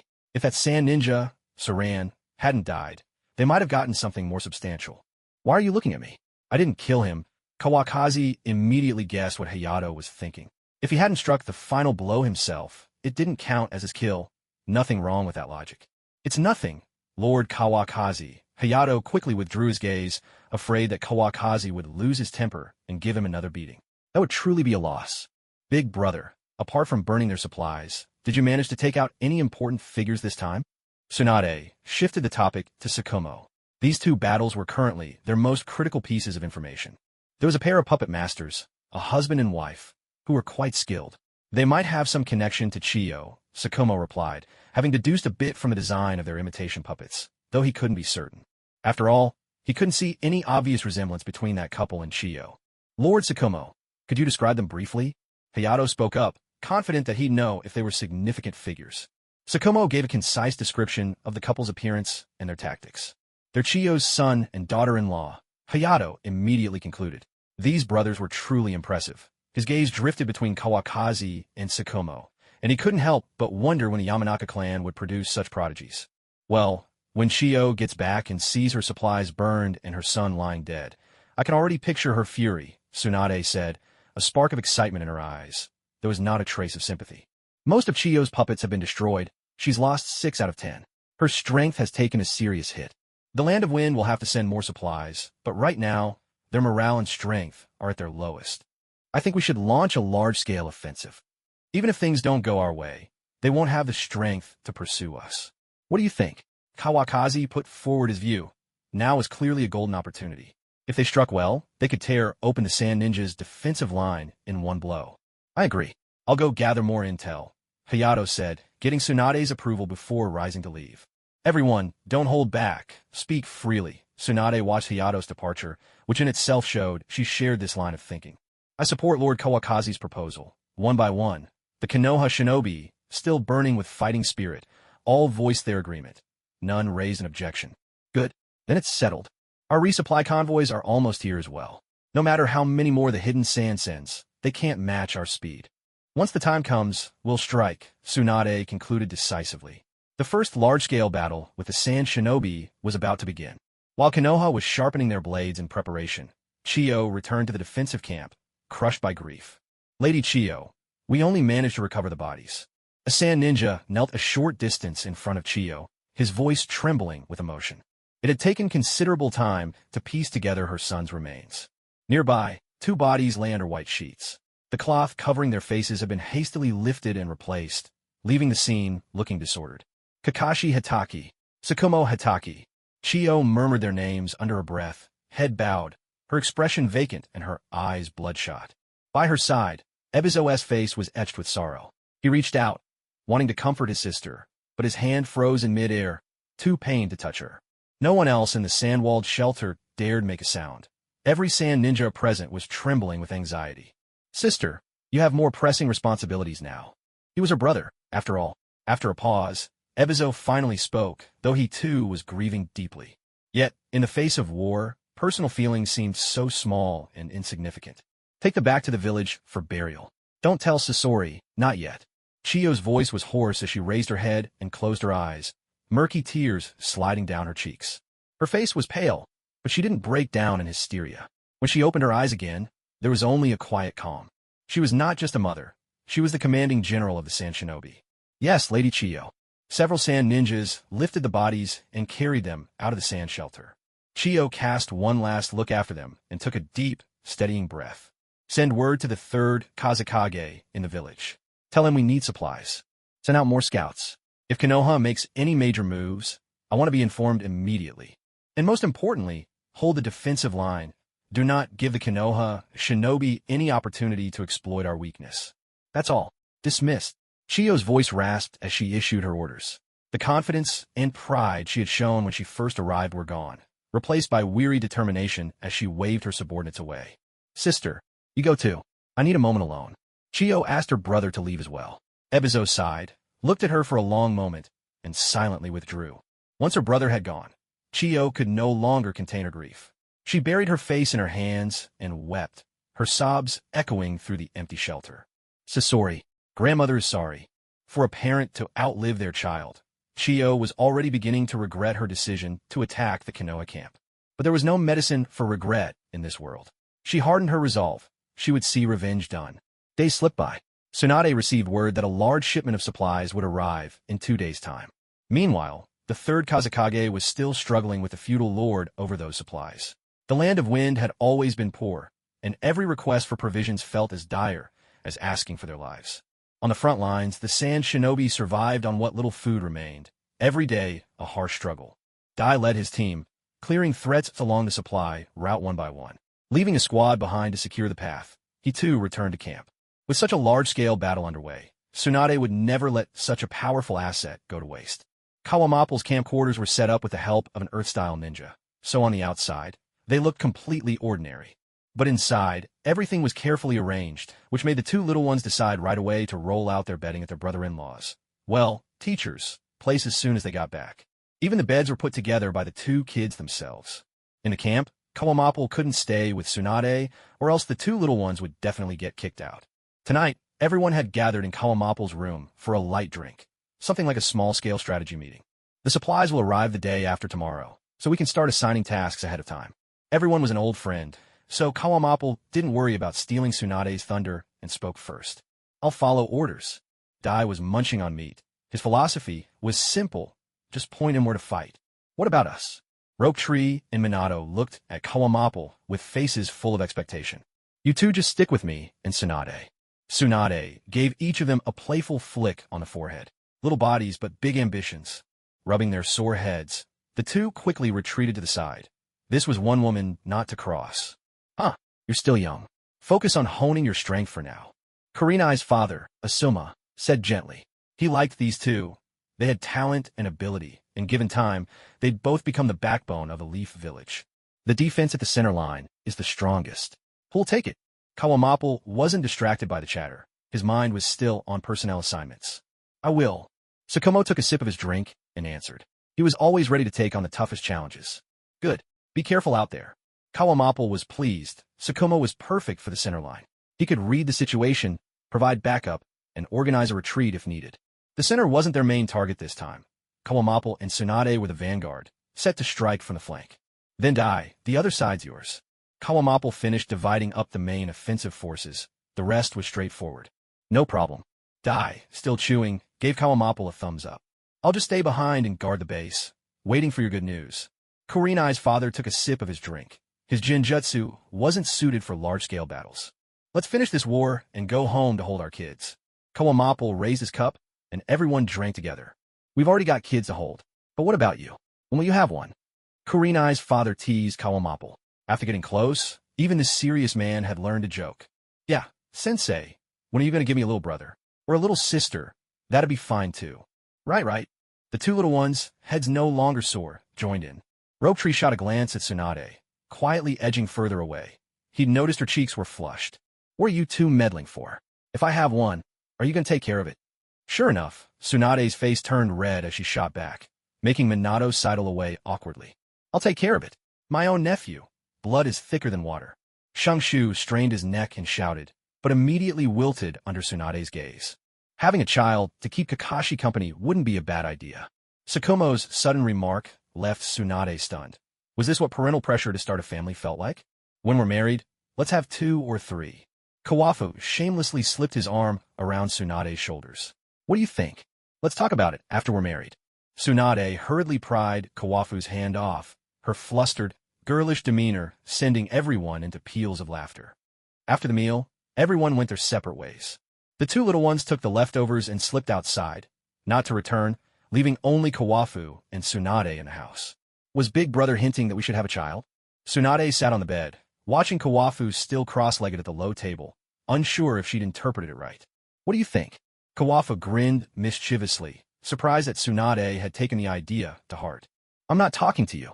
Tsunade rolled her eyes, her allure as a married woman now undeniable. By the way, can I ask you something? Kawafu, all smiles, scooted over to Tsunade's side, though he kept his hands to himself, unsure if the two little ones might barge back in. Go ahead. Tsunade had a feeling this wouldn't be a serious question. A little exasperated, she still decided to listen. Why haven't you gotten pregnant? Kawafu had his suspicions, but this was his first time asking directly. He hadn't used any precautions, after all. Sometimes, he even wondered if being a transmigrator had affected his fertility. I dealt with it. Tsunade's cheeks flushed pink again. She always felt there was something off about getting pregnant before marriage. Taking care of such things was a simple matter for her. Oh, that's a relief then. Kawafu patted his chest in exaggerated relief, as if a great burden had been lifted. What were you expecting? Tsunade shot him an exasperated look, unable to guess what Kawafu had been worried about. Nothing. So, can you control whether it's a boy or a girl? Kawafu looked at Tsunade with hopeful eyes, only to get another eye roll. No, I can't. What about twins? Can you make that happen? No. Then can you? No. Where do you come up with so many questions? At her wit's end, Tsunade gave Kawafu a swift kick, sending him tumbling off the bed. Thud. Sitting on the floor, Kawafu was still laughing. As luck would have it, Minato and Shangshu chose that moment to push the door open. Minato entered first. The moment he saw Kawafu on the floor, he quickly looked up at the ceiling and beat a hasty retreat. The weather's pretty nice today, isn't it? Nice? Looks like it's about to rain. Shangshu, shoved aside by Minato, grumbled in protest. He tried to squeeze back in, but Minato grabbed his arm and dragged him out. Shangshu, curiosity can get you hurt, you know. Tsunade looked at the stunned Chuan Feng and burst out laughing. A little while later, after Tsunade stepped outside, the two little ones finally emerged from their hiding spot and slipped into the room. What did you two just see? Nothing at all. The two little ones shook their heads resolutely. Only then did Chuan Feng nod with satisfaction. Very perceptive. These kids are promising. 2 days flew by in the blink of an eye. At last, supplies arrived, and the drums of war were about to sound.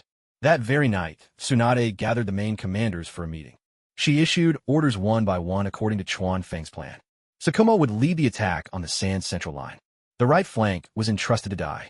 As for the left flank, the ultimate objective this time, Tsunade herself would lead, with Chuan Feng assisting. Orders were passed down, and the Konoha camp's shinobi were split into 3 divisions. Strictly speaking, there were 4.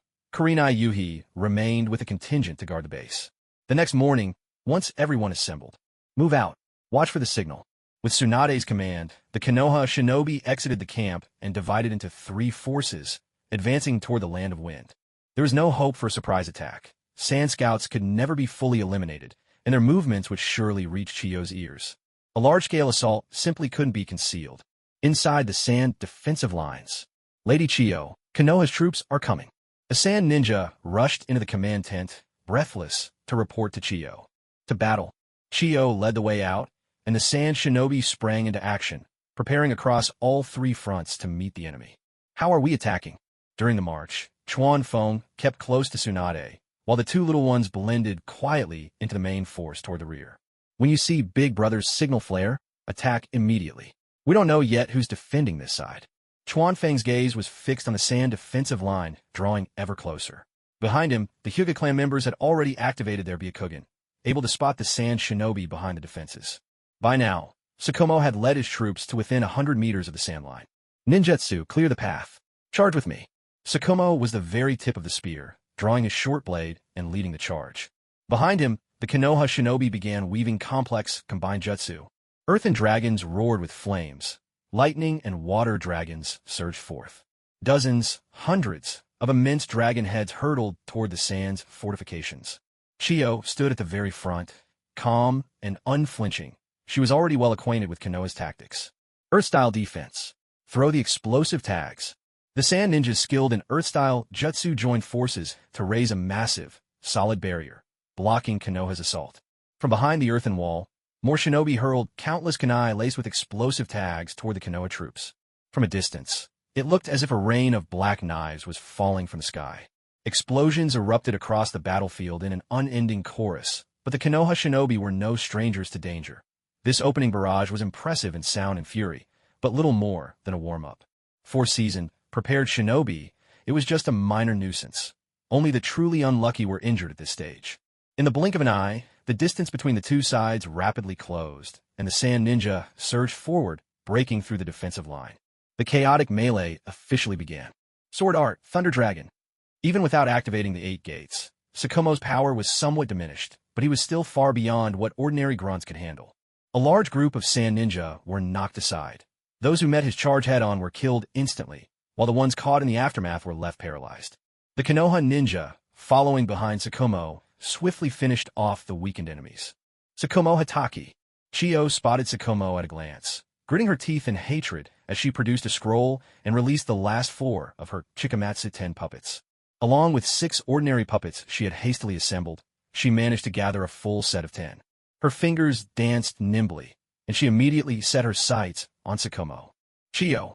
Sukumo's strike was blocked by one of Chiyo's puppets, and only then did he notice, not far ahead, her eyes blazing with fury. Today, you will pay with your life for what you did to my child. Chiyo roared, commanding all 10 puppets to attack at once, not keeping a single one back for defense.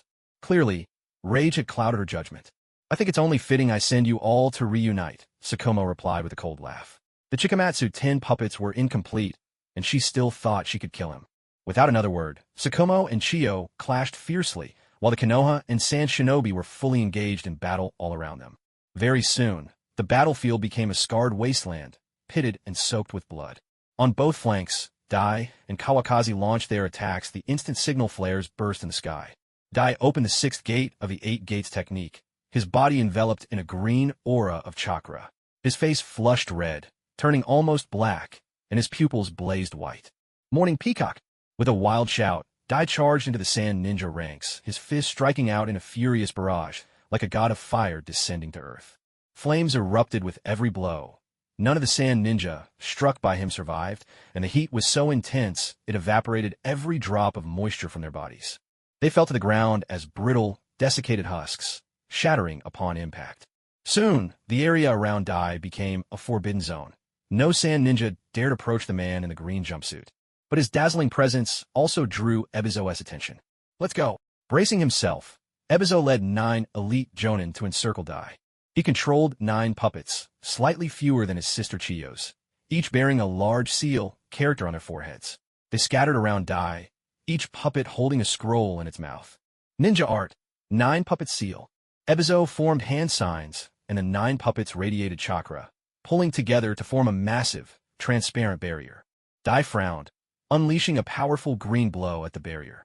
Waves of force rippled outward, but the barrier held firm. You'll die waiting inside this barrier, Ebizo declared, maintaining his hand seals. Clearly, this sealing technique required him to continuously pour in chakra. Inside the barrier, the 9 Sand ninja began to close in on Dai, preparing for the decisive attack. The 3-man squads formed into teams, one on defense, one on offense, and the last incessantly disrupting Dai's rhythm of attack. Relying on his speed, Dai managed to avoid injury, but breaking through the enemy formation proved difficult. A faint smile played at the corner of Kairoso's lips. At last, they had managed to stall Konoha's might do way. With no exceptionally powerful forces at play, The battle on the right flank was slipping into a stalemate. War was like a meat grinder, claiming lives with every passing moment. Now, the outcome of the assault on the left flank had become especially crucial for Konoha. Kawafu and Tsunade each summoned portions of a slug sage, letting them cling to Konoha's shinobi to sustain their fighting strength. The two surged at the very front of the formation, Kawafu wielding a gleaming blade, his whole body crackling with lightning. Wherever the lightning flashed, the sand ninja minions fell without a chance to resist. Tsunade's fists glowed with chakra as she leapt high, coming down in the midst of the sand shinobi ranks. With the impact of her fists as the center, the earth caved into a deep, circular pit, sending sand ninja flying and tumbling through the air. A fierce, untouchable aura radiated from both of them. Their courage and determination were on full display, like two dragons plunging into the sea.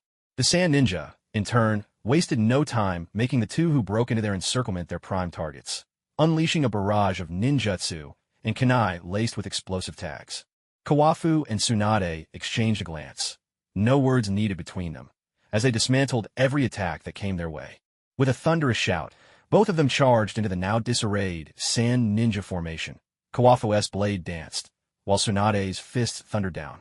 They shattered the enemy ranks, but Sand's elite jonin began to converge on them in growing numbers. Find an opening and strike hard. Kawafu shouted to Tsunade, fiery red markings blooming around his eyes. He was ready to hold off the incoming sand jonin alone. Understood. Tsunade instantly grasped his intent. Their objective was achieved. She turned and carved a fierce path toward open ground. What she needed now was a vantage point, somewhere with a wide view. Heaven-crushing kick. With a single kick, Tsunade sent a sand ninja flying and dashed for the distant highlands without looking back. She'd already spotted the perfect position. Kawafu was now surrounded by more than a dozen sand ninja. His expression remained calm as he twirled his sword in a flourish. He fixed his gaze on a sand ninja whose nerves seemed to be fraying, and in a flash, closed the distance. Empowered by Sage Chakra, both his speed and swordsmanship surged to new heights.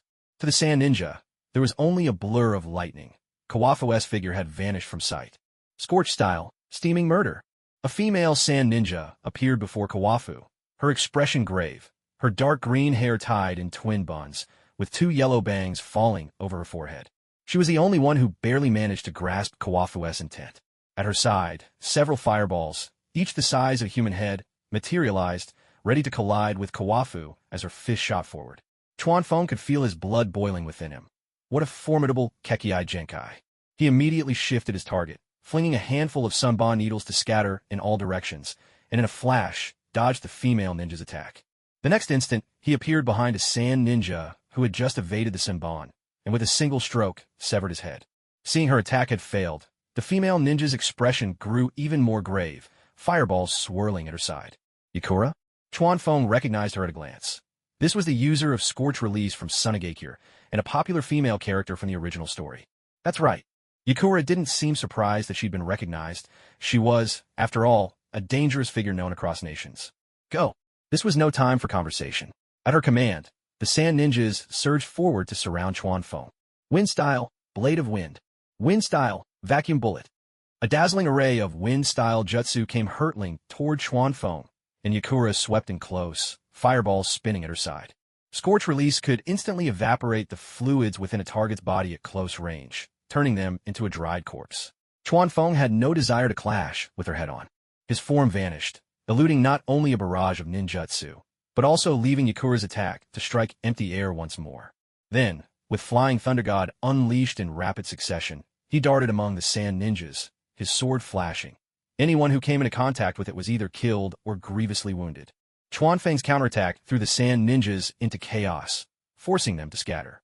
They regrouped in threes, forming defensive stances back-to-back. The roles of attacker and defender had reversed. He's too fast. We can't keep up. One sand ninja's hand shook as he gripped his kunai, his voice trembling with fear. He had never faced an opponent so unpredictable and elusive. Pathetic. If you can't keep up, you might as well wait to die. Yakura shouted, pressing her back to her teammates and glaring at Chuanfeng, watching as yet another sand ninja fell to his blade. Did you really think this would stop me? Sword technique, six-fold strike. A faint smile played on Chuanfeng's lips as a surge of chakra erupted from him. In Yakura's widening eyes, he became a streak of lightning, thundering past her. When he reappeared, 3 groups of sand ninjas along his path had been cut in 2 at the waist. Only one, quick-witted enough to use an Earth-style clone, had managed to escape with his life, and he had no desire to face Chuanfeng again. Utterly terrified, he fled madly into the distance. Useless. Yakura's eyes seemed to blaze as she watched her comrade flee. This was even harder to bear than losing to the enemy. Leaving you alive would only be a nuisance. Chuanfeng looked at Yakura. Rather than letting her die as part of the village's schemes, he thought it better to make her a martyr. If you got the guts, come at me.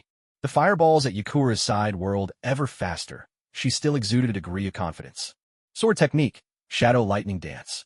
Chakra gathered on Chuanfeng's blade. As he twisted his wrist, the sword spun ever faster, sending countless arcs of lightning-charged energy slashing toward the 3 sand ninja led by Yitsong. If close combat wouldn't work, then he'd attack from a distance. With a boost from lightning, the sword aura reached Yitsong in the blink of an eye. Earth-style, Earth Flow Wall. 2 Jonin raised barriers of solid earth, but they lasted less than a heartbeat before the dancing blade shredded them to pieces. The sword aura surged on, unstoppable. Scorch release, scorching burst. At this critical moment, Yitsong could no longer hold back.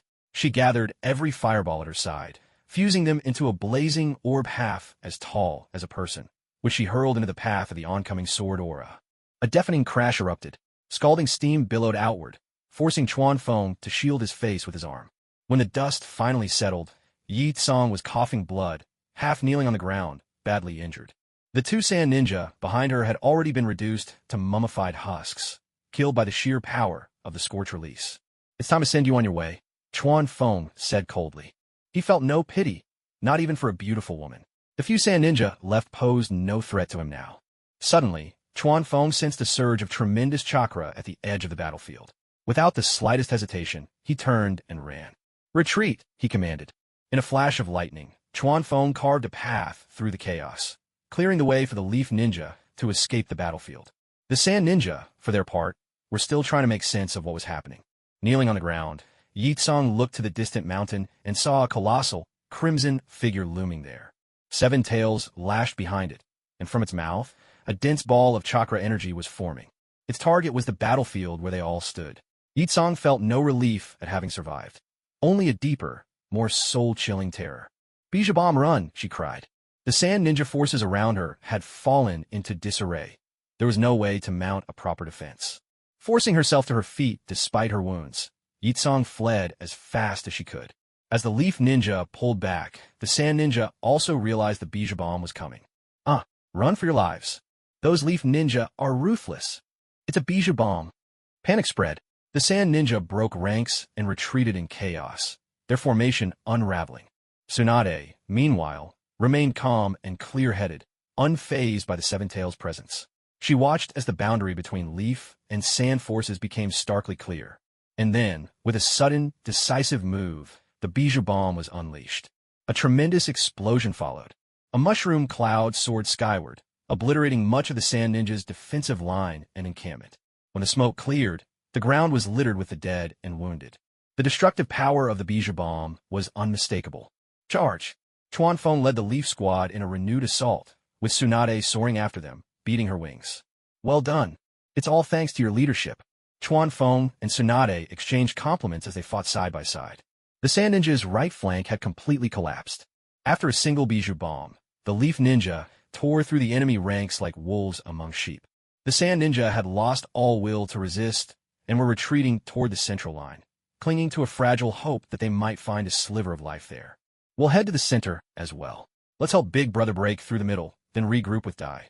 When that happens, the Land of Wind's defenses will collapse entirely. Kawafa's mind raced as he quickly laid out the next steps to Tsunade.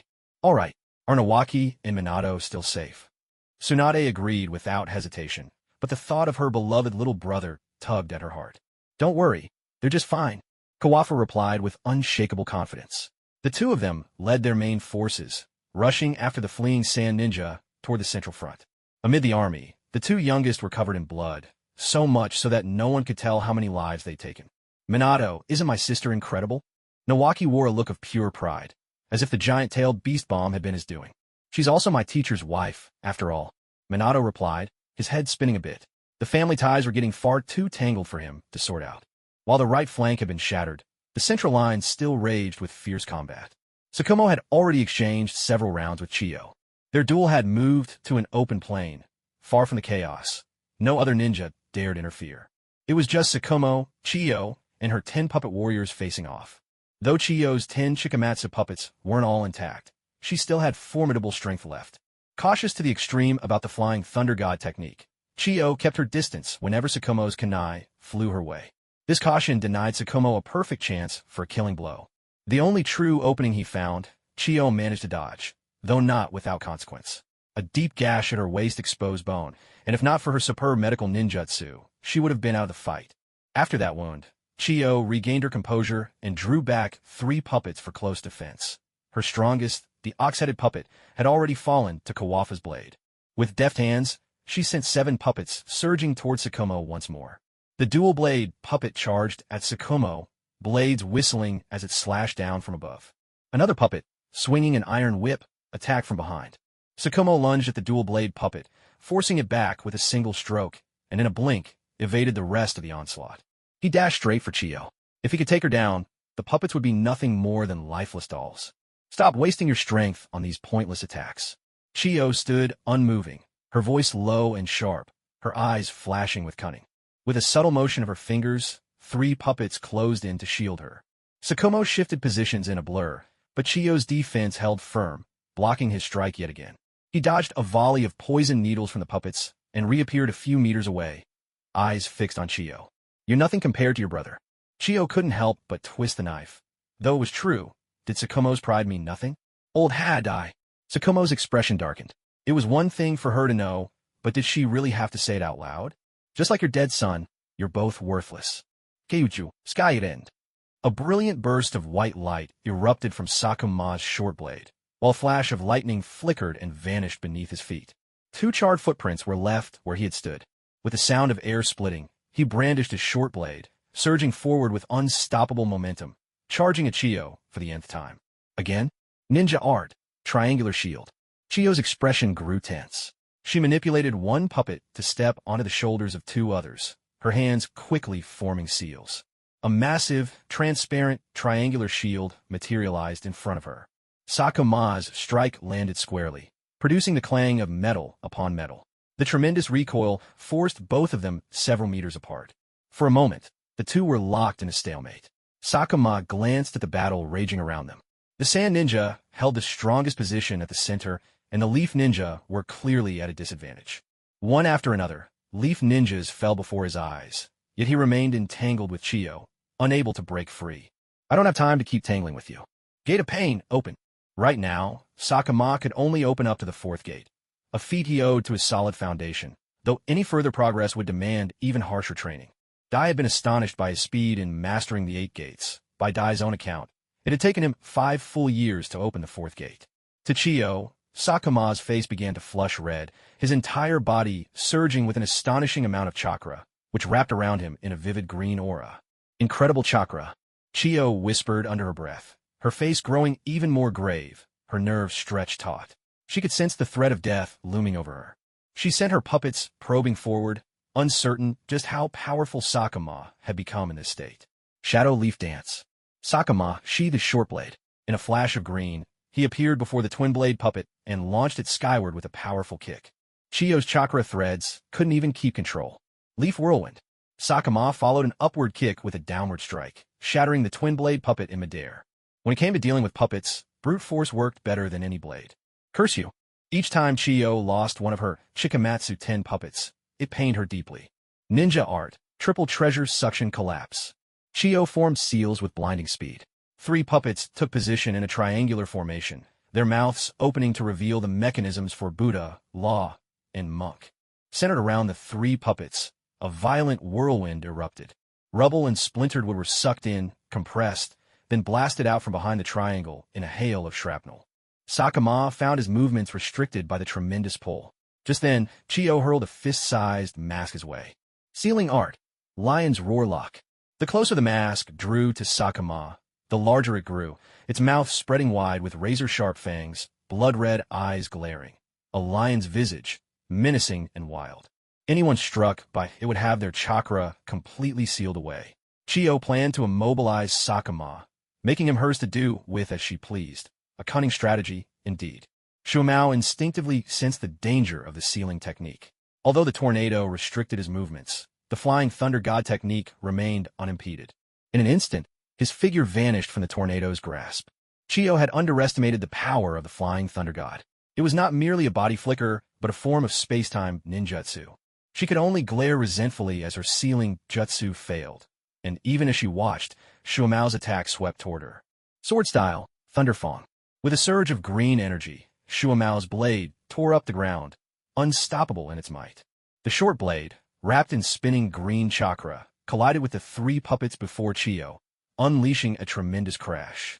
When the smoke and dust cleared, the three puppets in front of Chiyo had already been reduced to fragments. If she hadn't used a sand clone, she would never have survived that strike. Realizing things had taken a turn for the worse, Chiyo saw that her puppets were no longer enough to stand against Shuamao. She began to think of retreat. Explode. Controlling her final puppet, Chiyo sent it flying at Shuamao, activating its self-destruct mechanism without hesitation. Countless poison needles shot towards Shuamao in a relentless, storm-like barrage. Although Shuamao dodged the explosion with the flying thunder god, he was still struck by Chiyo's poison needles. He pulled them out, retrieved a detoxifying pill from Tsunade from his ninja pouch, and swallowed it. A cold gleam flashed in his eyes, and in the next moment, he vanished.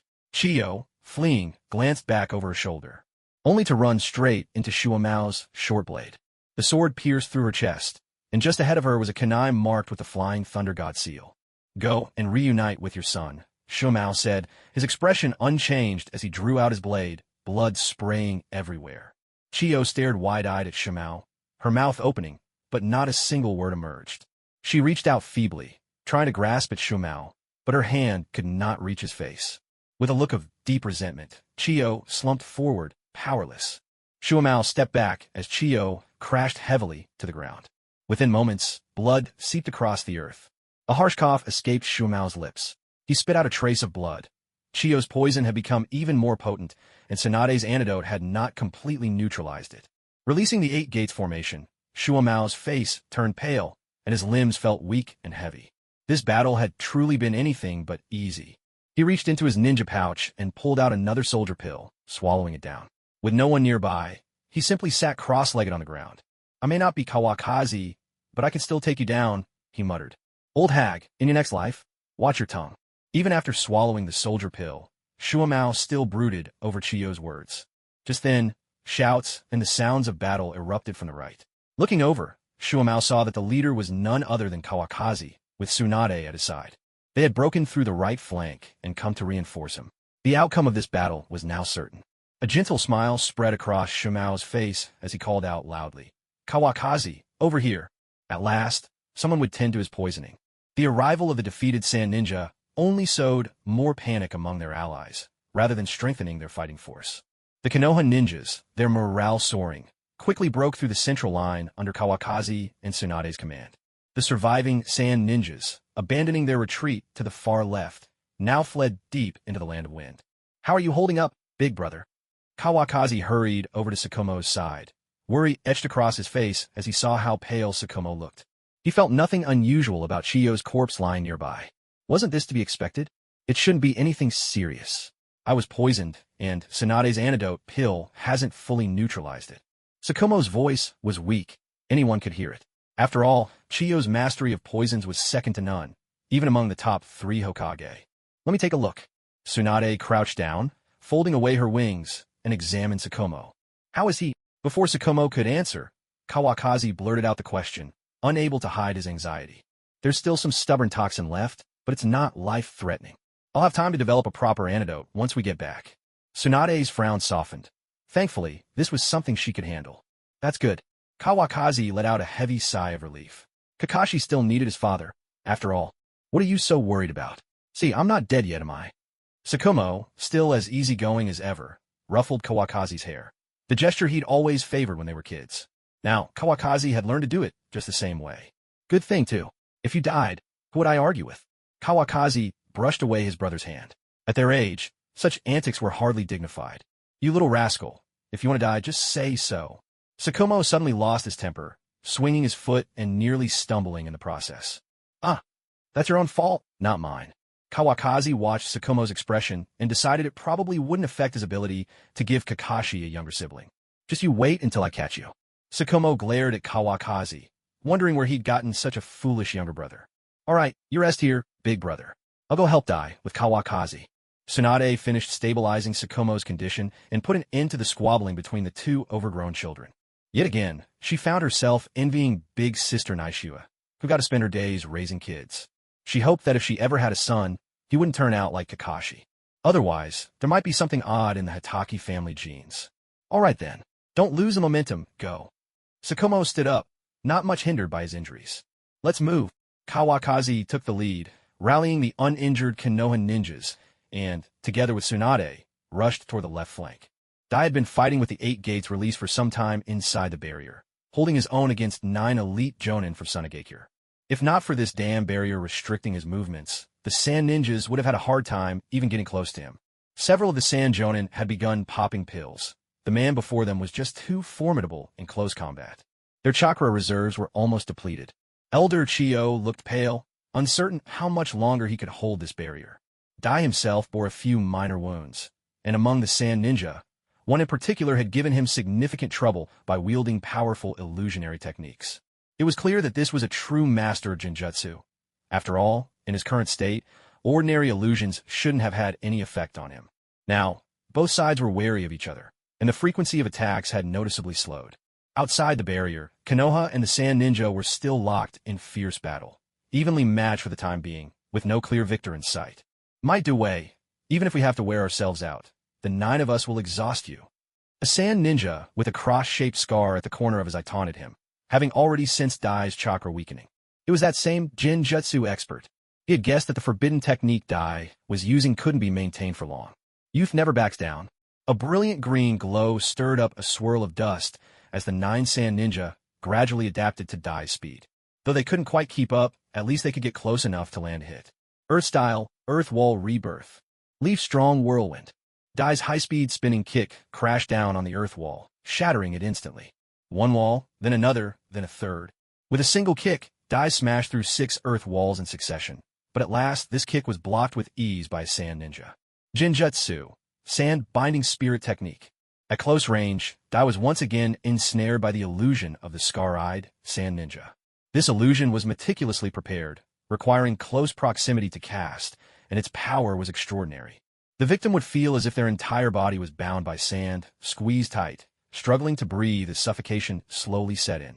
Dai stood frozen as if cursed, unable to move, his breath growing more and more ragged. The chakra within him faded steadily. Strike him while he's down. The 9 Sand Ninja didn't hesitate any longer. The illusions before had only slightly disrupted Dai's attacks. But the Sand Binding Spirit was a different story. It was their most effective weapon yet. Each drew several kunai, ready to turn Dai into a pincushion. The sense of danger grew ever sharper as the Sand Ninja closed in around Dai. The burning blood of youth ignite. The 7th gate, Gate of Shock, open. Dai let out a cry of agony, blue steam bursting from his body as a surge of chakra blazed anew. The whirlwind summoned by the blue aura made the Sand Ninja hesitate in fear. In an instant, the overwhelming chakra shattered the illusion, which relied on no ocular jutsu. Now, the Sand Ninja pushed themselves to their limits, moving at their fastest speed yet. Daytime Tiger. Dai's eyes snapped open as he roared. He faced the 9 Sand Ninja head-on and unleashed a super-speed straight punch. The air compressed in a flash and then exploded outward, forming a shockwave in the shape of a tiger lunging toward the Sand Ninja. A chorus of desperate screams rang out as the 9 Sand Ninja were struck by the tiger, sent flying before they could even think to dodge. The 3 at the very front were obliterated instantly, reduced to a rain of blood. The remaining 6 crashed to the ground, their fate uncertain. The force of that punch struck the barrier, blasting a hole larger than a man. Ebizo spat out blood, half kneeling on the ground, while his 9 puppets were sent flying. The barrier was broken. After using the Daytime Tiger, Dai no longer had the strength to maintain the 7th gate. If not for his recent windfall, it would have been a long time before he could even attempt to open all 7 gates. This was also his first time opening the 7th gate, and now his body was racked with unbearable pain. Clenching his teeth, Dai propped himself up with one hand, glaring fiercely at Ebizo. Cold sweat beaded on his forehead. Aha, cough. You're finished, aren't you? Ebizo let out a sinister grin as he forced himself to his feet, coughing up another mouthful of blood. With the last of his chakra, he controlled the puppet to slowly advance toward Dai. The puppet's right hand lifted, transforming into a gleaming, razor-sharp blade. Dai tried to move, but couldn't. He could only watch helplessly as the puppet's blade drew closer and closer. Go to hell! Ebizo roared. The puppet reached Dai, raising its right hand high before driving the blade down with all its might. Dai! Sword art, lightning god's speed. A flash of lightning shot through Ebizo. Clutching at his throat, he looked toward Dai with unwilling eyes. The puppet's blade had already stabbed into Dai's chest, just an inch more, and it would have pierced his heart. In his final moments, Ebizo saw clearly the figure who had ended his life. Hitaki, Kawakaki. With those words, he crashed to the ground. The puppet, its blade still lodged in Dai's body, remained upright but motionless. At the very last instant, Keed's arrival had saved Dai's life. Keed. Seeing Keed appear at his side, Dai managed to utter those 3 words before his head slumped and he collapsed completely. Tsunade, check on him quick. Tsunade hurried over, her wings flapping as she rushed to Dai's side. Landing, she folded her wings, her expression grave. It was Dai's first time opening the 7th gate, a feat that had already placed tremendous strain on his body. Now, he'd also been stabbed in the chest by Ebizo's puppet. His face had turned from pale to ashen, a clear sign that the puppet's blade was laced with deadly poison. Summoning jutsu. Biting her finger, Tsunade performed the technique, and with a swirl of smoke, the slug sage appeared at her side. No words were needed. The slug sage's clone split off and immediately pressed against Dai's wound. Under the slug sage's healing, the gash on Dai's chest began to slowly close, and the bleeding stopped. Tsunade examined his injuries in detail, her expression gradually easing. How is he? Though he hadn't known Dai for long, Keed and his family had formed a deep bond with him.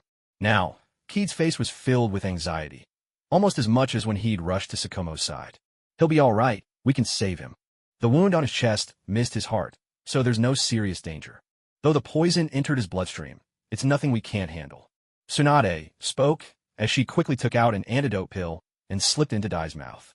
Her hands glowed with chakra as she gently pressed his jaw, helping the pill dissolve and flow down his throat.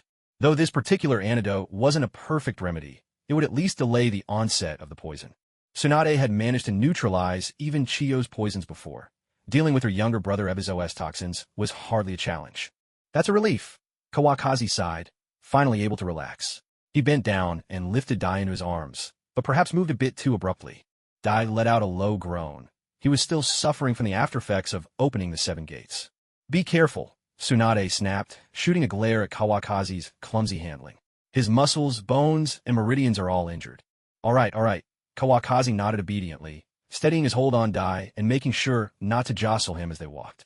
Turning their gaze back to the battlefield, they saw that with the arrival of fresh reinforcements, the Konoha shinobi had already secured victory.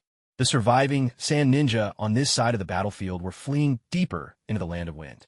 This battle was a complete triumph for Konoha, breaking through the Sand's defenses and officially pushing into the Land of Wind's territory. Once the Konoha shinobi finished clearing the battlefield, everyone gathered in front of Tsunade. Send word for Yuhi Kurenai to bring her squad and rendezvous with us. We're moving out. With Tsunade's orders, one of the Konoha ninja left the group to deliver the message toward the border of the Land of Rain, while the rest followed her toward the central line. Back at the front, Sukumo had already led the Konoha forces stationed there to thoroughly scout out the Sand's camp. The gravely wounded were gathered together, waiting for treatment. Carrying Dai, Kawakaki followed the guidance of a fellow shinobi to the sand hut where Sukumo was resting. Big brother. Kawakaki, what happened to Dai? Sukumo, who had just gotten up from his bed, saw Kawakaki carrying Dai, who appeared utterly lifeless, and immediately rushed forward. After all, Dai was one of his closest friends. Don't worry, he just passed out from his injuries, Kawakaki explained. Like you, he's waiting for Tsunade's antidote.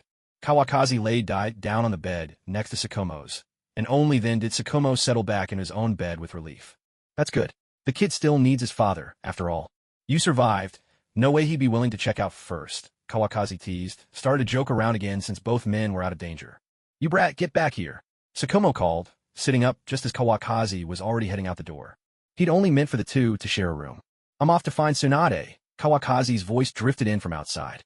Sukumo could only shake his head with a helpless smile. This kid. With a sigh, he got up and checked on Dai to make sure he was still alive before returning to bed. Once outside, Kawakaki used the Flying Thunder God technique to instantly appear at Tsunade's side. Tsunade was in Chio's apothecary, surrounded by various unfinished poisons and puppet parts still tainted with toxins. "What are you doing here?" Looking to get in the way. Tsunade didn't even turn around. She was still busy sorting through the medicines, checking to see if there was anything useful. "I just wanted to see if there was anywhere you needed a hand," Kawakazi chuckled awkwardly, scratching his head. This was the umpteenth time he'd been brushed off. "I don't need anything. If you're really bored, go meet up with Yuhi Makoto. You should be arriving soon," Tsunade said, not wanting Kawakazi to waste her time and casually assigning him a task. "All right, I'll be off then." Kawakazi looked back every few steps like a child who'd just been abandoned, still hoping Tsunade might call him back. But as he stepped outside, Tsunade remained silent. At this point, the medicines held more value in her eyes than Kawakazi did. "Heartless," he muttered under his breath, not daring to raise his voice as he started running toward the land of rain. He didn't use the flying thunder god technique, nor did he know exactly where Yuhi Makoto was at the moment. As he neared the border of the land of rain, he spotted a large group of Konoha ninja carrying all their belongings, advancing toward the front lines under the guidance of warehouse chief Yuhi Makoto.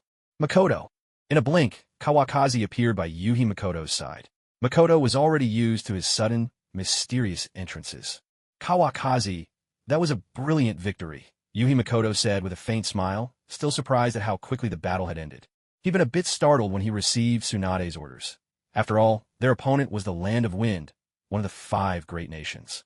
"It was thanks to you holding the rear," Kawakazi replied, playfully giving Makoto all the credit as a familiar joke between friends. "Haha, then don't forget to put my name down for this great contribution," Makoto laughed, going along with the banter. The two chatted happily. "I heard both Chio and Ebizo are dead." "Yeah," Kawakazi nodded. This news would no doubt spread across the entire ninja world in no time. "The third Kazekage is probably going to lose his mind," Makoto imagined. The thought alone was almost unimaginable to him. It was now certain that the third Kazekage would personally take to the battlefield. "Weapons don't discriminate on the field. No one can be blamed," Kawakazi said, his words ringing true. Makoto nodded in agreement, choosing not to add anything further. When the main force arrived at the Sand Ninja camp on the front lines, or rather, Konoha's camp now, Yuhi Makoto immediately assigned medics to treat the wounded and sent the medicines to Tsunade's pharmacy. He then took his leave from Kawakazi to find a suitable place to continue his work as warehouse chief. With the arrival of ample supplies, Tsunade's progress in preparing antidote pills sped up once more. Before dinner, she finished preparing the medicine for Sukumo and Dai and handed them to Kawakazi. There were still many Konoha ninja in need of her healing, so even her dinner was eaten in the wounded ward. With the antidote pills in hand, Kawakazi used the Flying Thunder God technique to instantly appear in Sukumo and Dai's room. He gave the antidote to Sukumo, while Dai had yet to regain consciousness. The two of them, unlike Tsunade with her special skills, struggled mightily before finally managing to get the pill down Dai's throat. They nearly woke Dai up in the process. It was clear that feeding medicine was no easy task and took quite a bit of strength. He's always got such an appetite, but when it comes to medicine, it's suddenly a challenge. Kawafu sat by Sukumo's bedside, unable to resist a jab. It was his first time feeding medicine to a grown man. "If you keep running your mouth, I'm tempted to sew it shut." Sukumo was clearly annoyed, irritated at being compared to a patient. "What are you so proud of?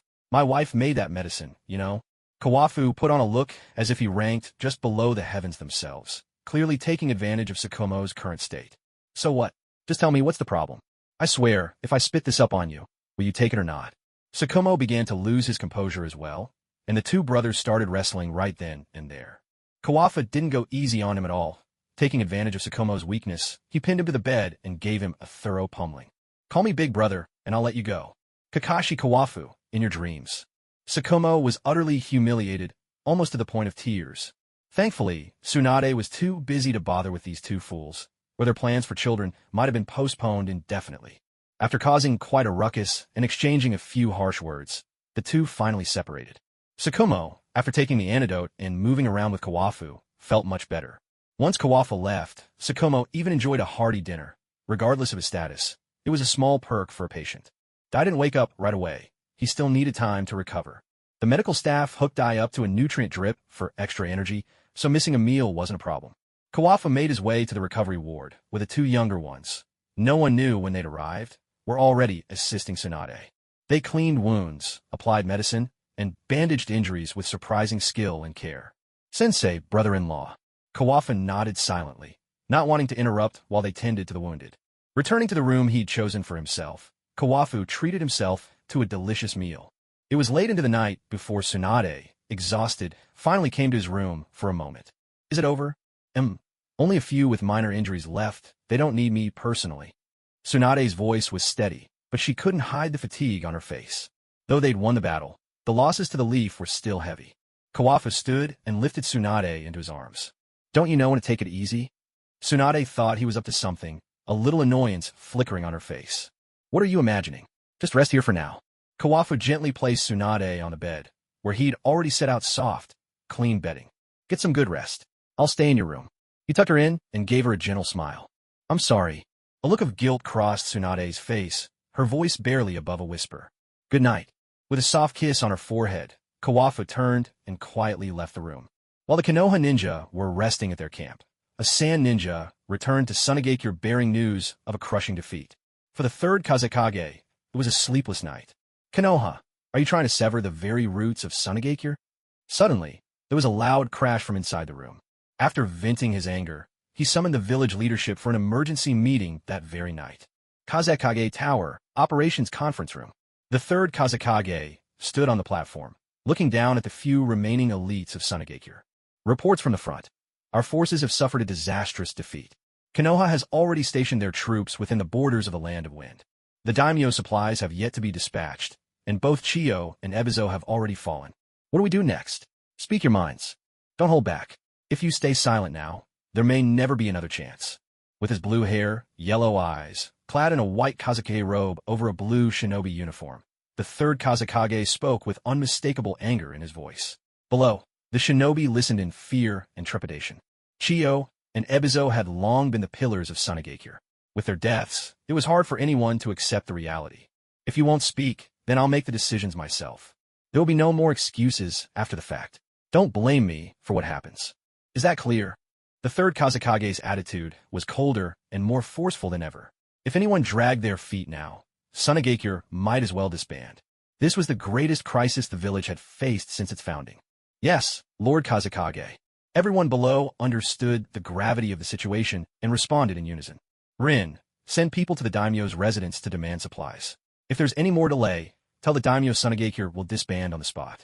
Konoha's ninja can fend for themselves. The third Kazekage had steeled his heart. He would not play political games with the daimyo anymore. The supplies were non-negotiable. Yes, Lord Kazekage.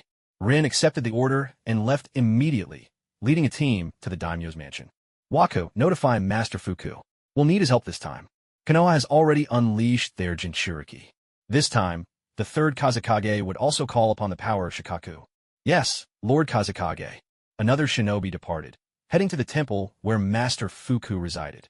Has Yujito still not been found? Lady Yujito was seriously injured, but she's already on her way back. The Kazekage's personal guard answered him. Yujito was now one of Sunagakure's top fighters. Treat her immediately, and bring her to see me as soon as possible. Yes. A bodyguard accepted the order and withdrew. We've reached the very brink of Sunagakure's survival. Show me everything you've got. Don't even think about holding back your strength.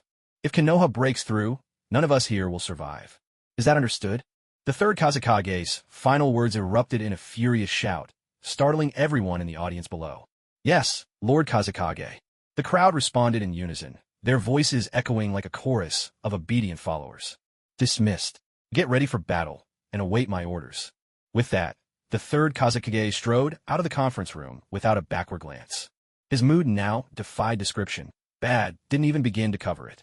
The Sand Village had always been lacking in resources to begin with. The Land of Wind was infamous for its poverty, and now, with the Leaf Village bearing down on them with overwhelming force, several of their own top commanders had already fallen. He had no confidence in this war. None at all. If they lost, the Land of Wind might survive, but the Sand Village would surely be destroyed. Returning to his office, he surveyed the mess strewn across the floor, but had no desire to tidy up. He slumped at his desk, raking his fingers through his hair in utter frustration. After a sleepless night, the third Kazekage met Yi-san the next day at noon. Lord Kazekage. Yi-san's voice was weary, and her body was still wrapped in bandages.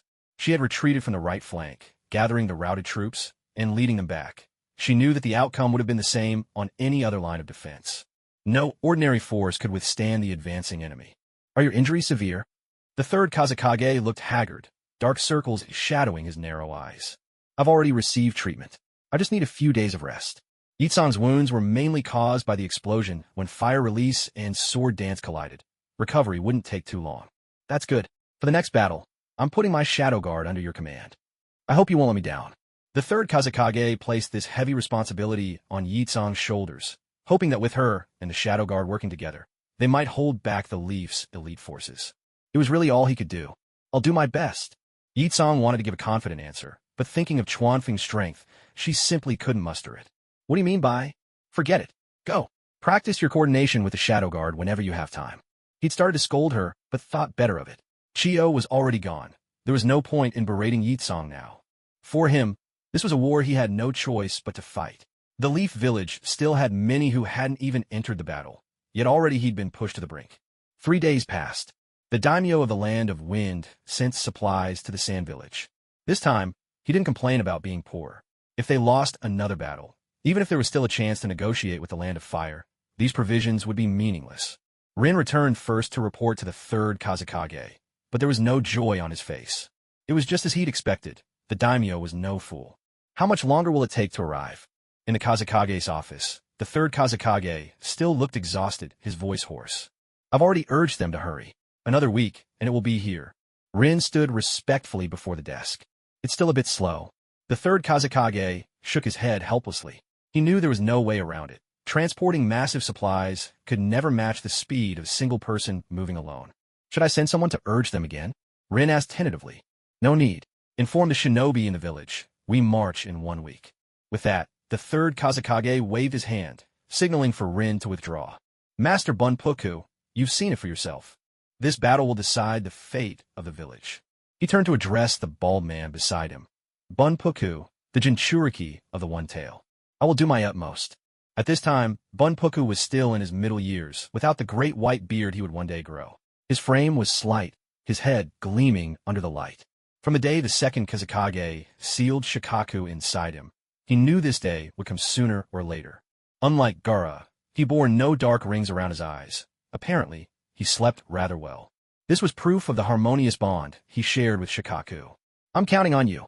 The third Kazekage pressed his palms together and bowed his head slightly to Bunpuku. He knew all too well the power of a perfect Jinchuriki. You're too kind, Third Lord. Bunpuku replied, bowed in return, and took his leave. It wasn't long before the office door was knocked again. Knock knock. Come in. Not knowing who was outside, the third Kazekage's face broke into a rare smile. Sensei. A boy of 15 or 16 entered, with short brown hair, dressed in a black shinobi uniform over a mesh undershirt. Raza, what brings you here? This was Raza, the future fourth Kazekage and Gaara's father. The third Kazekage looked at him kindly. This was his only disciple, the sole inheritor of his magnet release, and an exceptional genius of Tsunade. I want to go to the battlefield as well. Let me fight for the village. Raza's eyes were resolute, meeting his teacher's gaze without wavering. Good. You are truly my student. Prepare yourself to march with me. The third agreed, though he had not planned to send Raza at first, wanting to leave the village a spark of hope for the future. Yet as his only disciple, this was Raza's duty as well. Yes, sensei. Raza's face lit up with joy as he turned to leave. A long sigh escaped the third Kazekage as Raza left the room. He had no confidence at all about this upcoming battle. While Tsunade was making his preparations, Konoha was far from idle. Land of Wind, Konoha encampment. Dai had regained consciousness, though he still needed rest and was not yet able to move around freely. Sukumo had purged the toxins from his body and was restored to full health. After 3 days of recuperation, Tsunade gathered the key personnel for a meeting to discuss their next steps. Good news has already reached Konoha. Sensei is delighted. He hopes we can seize this momentum and take Tsunade in one sweep. This victory is thanks to everyone's efforts. I will make sure each and every one of you receives the recognition you deserve. Tsunade sat upright in the seat of honor, her bearing increasingly that of a true commander, skillfully winning over her allies with her presence. With that, the meeting formally began, following the usual protocol. Intelligence reports came first. Hayato, please start by reporting the latest information on Tsunade. Yes, Lady Tsunade. Based on the limited intelligence we've gathered, the third Kazekage is already preparing for war. It seems he intends to take the field himself. There's no news yet regarding their Jinchuriki. My guess is there's a high chance he'll fight. Hayato summarized the key intelligence, then glanced at Kawakazi's expression. It would be up to him to deal with the third Kazekage. As I expected, right now, the initiative is in our hands. The third Kazekage has no choice. He'll have to fight, whether he wants to or not. Once Hayato finished, Kawakazi spoke up, a faint smile on his lips, exuding confidence. The Konoha elites present nodded after a moment's thought. The third Kazekage had been cornered. He had no other options. Should we continue moving forward, then? Advance deeper into the land of wind. Tsunade picked up Kawakazi's train of thought and voiced her own view. I agree. Sukumo was the first to respond in support. I'm afraid I won't be of much help this time. Dai, sitting in his chair, gave a rueful smile. He still needed time to recover. Stay in camp and rest. We'll talk when you're healed. Of all people, Tsunade understood Dai's injuries best. The 8 gates technique was powerful, but its aftereffects were truly dreadful. From her assessment, Dai would need several more years of hard training before he could freely control the 7th gate. All right then, I'll be waiting for good news from you. Dai flashed a bright, toothy grin. His mouth was about the only part of him that didn't hurt right now. The sooner, the better. We'll set out tomorrow. Makoto, I'll leave the camp in your hands again. Kawakazi set the time for departure, and no one raised any objections. Take care of yourselves out there. Makoto Yuhi was already used to her task. Inside the land of wind, the supply lines would have to stretch even further. Well then, let's all get ready. With that, Tsunade dismissed the room, and the assembled shinobi filed out. Sukumo helped Dai out the door, leaving only Kawakazi and Tsunade inside. How has Komiai been lately? Kawakazi didn't know how much of the Seven Tails power Tsunade could control, or whether there was a risk of it going berserk. If Bunpuku lost control, it would do more harm than good. It's been all right, except he's way too talkative. Tsunade rubbed her temples. She'd been busy lately, and the Seven Tails had been pestering her non-stop, leaving her with hardly any rest. Is there any chance it could go on a rampage? Kawakazi didn't expect Tsunade to achieve perfect Jinchuriki status. Controlling the tailed beast's power would be enough. Building true trust was always the hardest part. He says he won't. Tsunade pressed her hand to her forehead. What kind of tailed beast was this, desperate to come out and just chat with people? Well, that's a relief. Chuan Feng scratched his head, thinking that the Seven Tails really had quite a good temper. Is he willing to fight Shikaku? All Chuan Feng knew was that Shikaku held a deep grudge against the Nine Tails, always calling him a stinky fox whenever they met. He says that Tanuki is naturally aggressive, always looking to cause trouble. He's got an innate jealousy toward anyone with more tails than him. He might not be a match for him. Tsunade had practically become the Seven Tails' mouthpiece. Was it really okay to be so honest about one's own shortcomings? Don't let others' bravado overshadow your own spirit. You're the only tailed beast who can fly, remember. And your chakra reserves rank 3rd. Although Chuan Feng knew the Seven Tails wasn't much of a fighter, he still wanted to encourage him. After all, they were teammates now. His tone brimmed with hope and encouragement for the Seven Tails. Chakra reserves aren't everything in a fight. He says you didn't care whether he could fly when you were beating him up. Tsunade couldn't help but laugh after relaying this. The Seven Tails was just too funny. Go cool your heels somewhere else. There's no saving a lump of deadwood. Chuan Feng rolled his eyes. Maybe the Seven Tails was better off as support. This particular buff wasn't very reliable. He suddenly felt a twinge of regret for saddling Tsunade with such a chatterbox. He says his chakra is more than enough. Whether he wins or loses is up to me. Tsunade was honestly exasperated with this troublemaker. How could he say such things? Where's that swagger from their first meeting? Just ignore him and let him stew. Since he couldn't let the Seven Tails out for another beating, Chuan Feng could only grumble. Haha, he's cursing at you now. Well, I can't hear him anyway. Judging by Tsunade's expression, the Seven Tails' insults probably weren't too harsh, so Chuan Feng decided to let it slide. Why not to have a bit of grace, after all? You don't need to worry. I've already asked Dai for the training method for the 8 gates. To strengthen herself, Tsunade had proactively sought out Dai. Dai, grateful to his savior, had handed over the training method without a moment's hesitation. Don't open the 8 gates. Chuan Feng's first reaction was a firm warning. Opening all 8 gates could be fatal. Don't worry, I'm nowhere near that level yet. And even if I were, I'm not ready to leave this world just yet. Looking at Chuan Feng with gentle affection, Tsunade seemed to say she couldn't bear to part from him. Then I'm relieved. Not long after their conversation, the two left the conference room. Tsunade still had a lot to do. The next day, under Tsunade's leadership, the Konoha team set out once more. Their target was the heart of the Land of Wind, the very location of Tsunagakure. Lord Kazekage, the Konoha forces have already mobilized. In the Kazakage's office, an intelligence officer reported the news. They're moving fast, don't want to give me a moment to breathe. Pass down the order. Send supplies straight to the front lines. All ninja in the village, assemble and prepare to depart immediately. The third Kazakage quickly made his decision. Under no circumstances could they allow Konoha to penetrate further into the Land of Wind. Yes, Lord Kazakage. The ninja accepted the order and withdrew. 2 hours later, the third Kazakage led the Sand Shinobi army out of the village. At his side stood Bunpuku, Pakura, and Raza. Pakura's sister, is that Hitaki Kawakazi really that formidable? Raza had heard people talk about Kawakazi more than once. Some joked that if you ran into Hitaki Kawakazi, you might as well abandon your mission. You wouldn't be punished for it. He's very strong. If you ever cross paths with him, just run. Pakura frowned and hesitated for a moment. Truth be told, if Raza actually encountered Kawakazi, he probably wouldn't even have the chance to escape. Pakura could still recall the look in that man's eyes. To him, she herself was probably nothing more than an oversized mouse. Is it really that exaggerated? The young man had his own confidence. His teacher had already praised him as being quite capable. I'll handle Hitaki Kawakazi myself. You don't need to worry about it.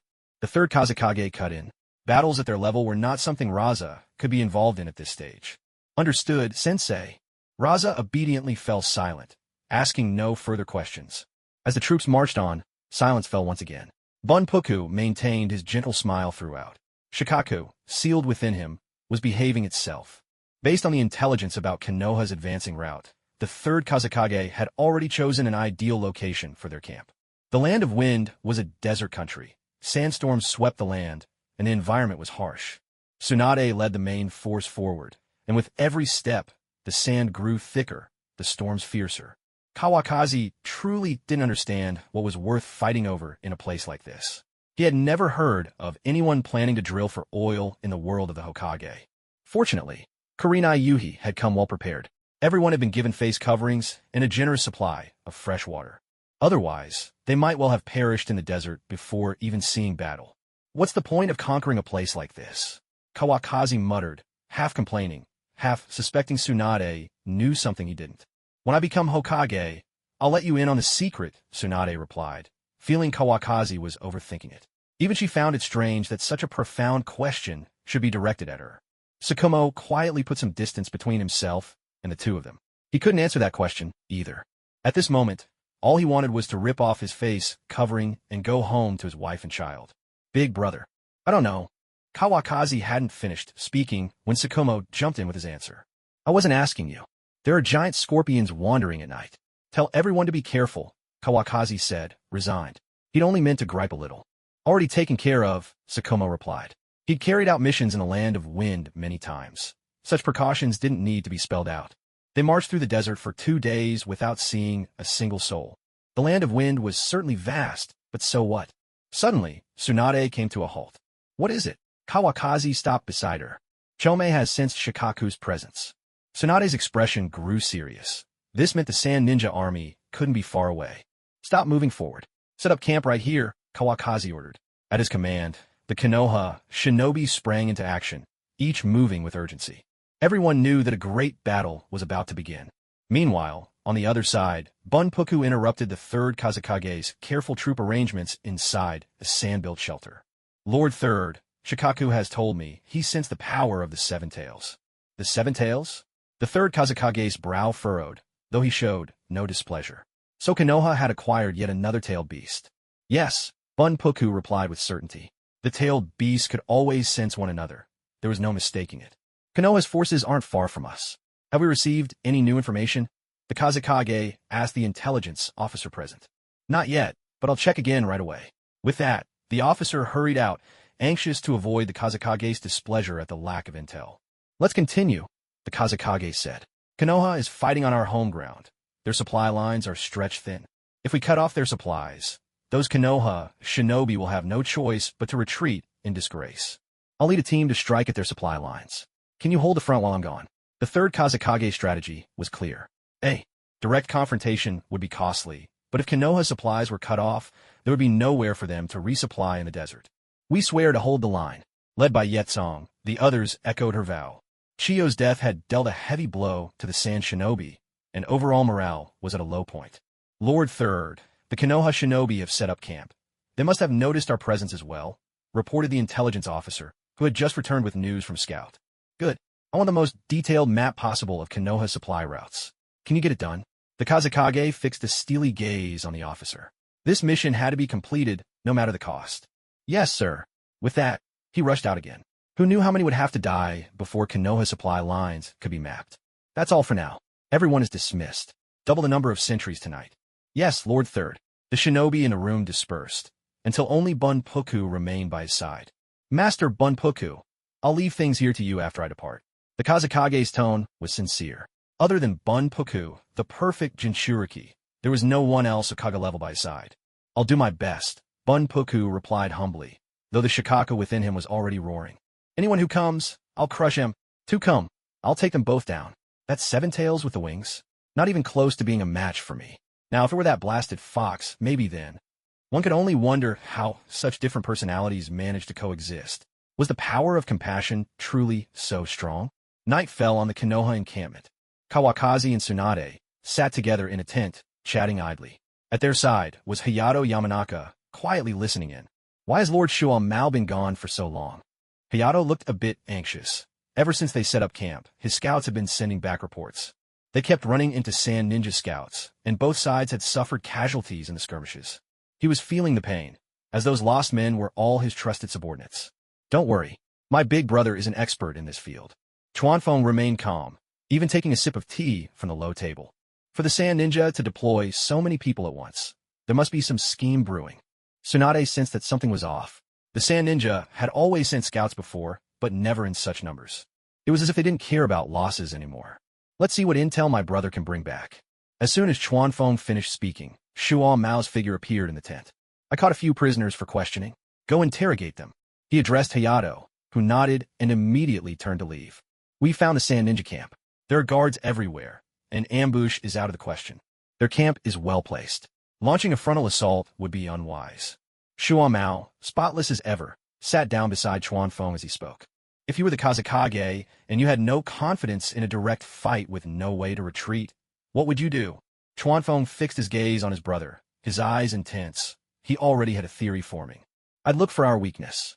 The supply lines, Tsunade answered. As soon as she spoke, Shuo Mao let out a gasp. With Dai not here, our supply lines aren't exactly secure. If the supplies are cut, we may not even be able to retreat when the time comes. All these sand ninja scouts, they must really be after our supply route.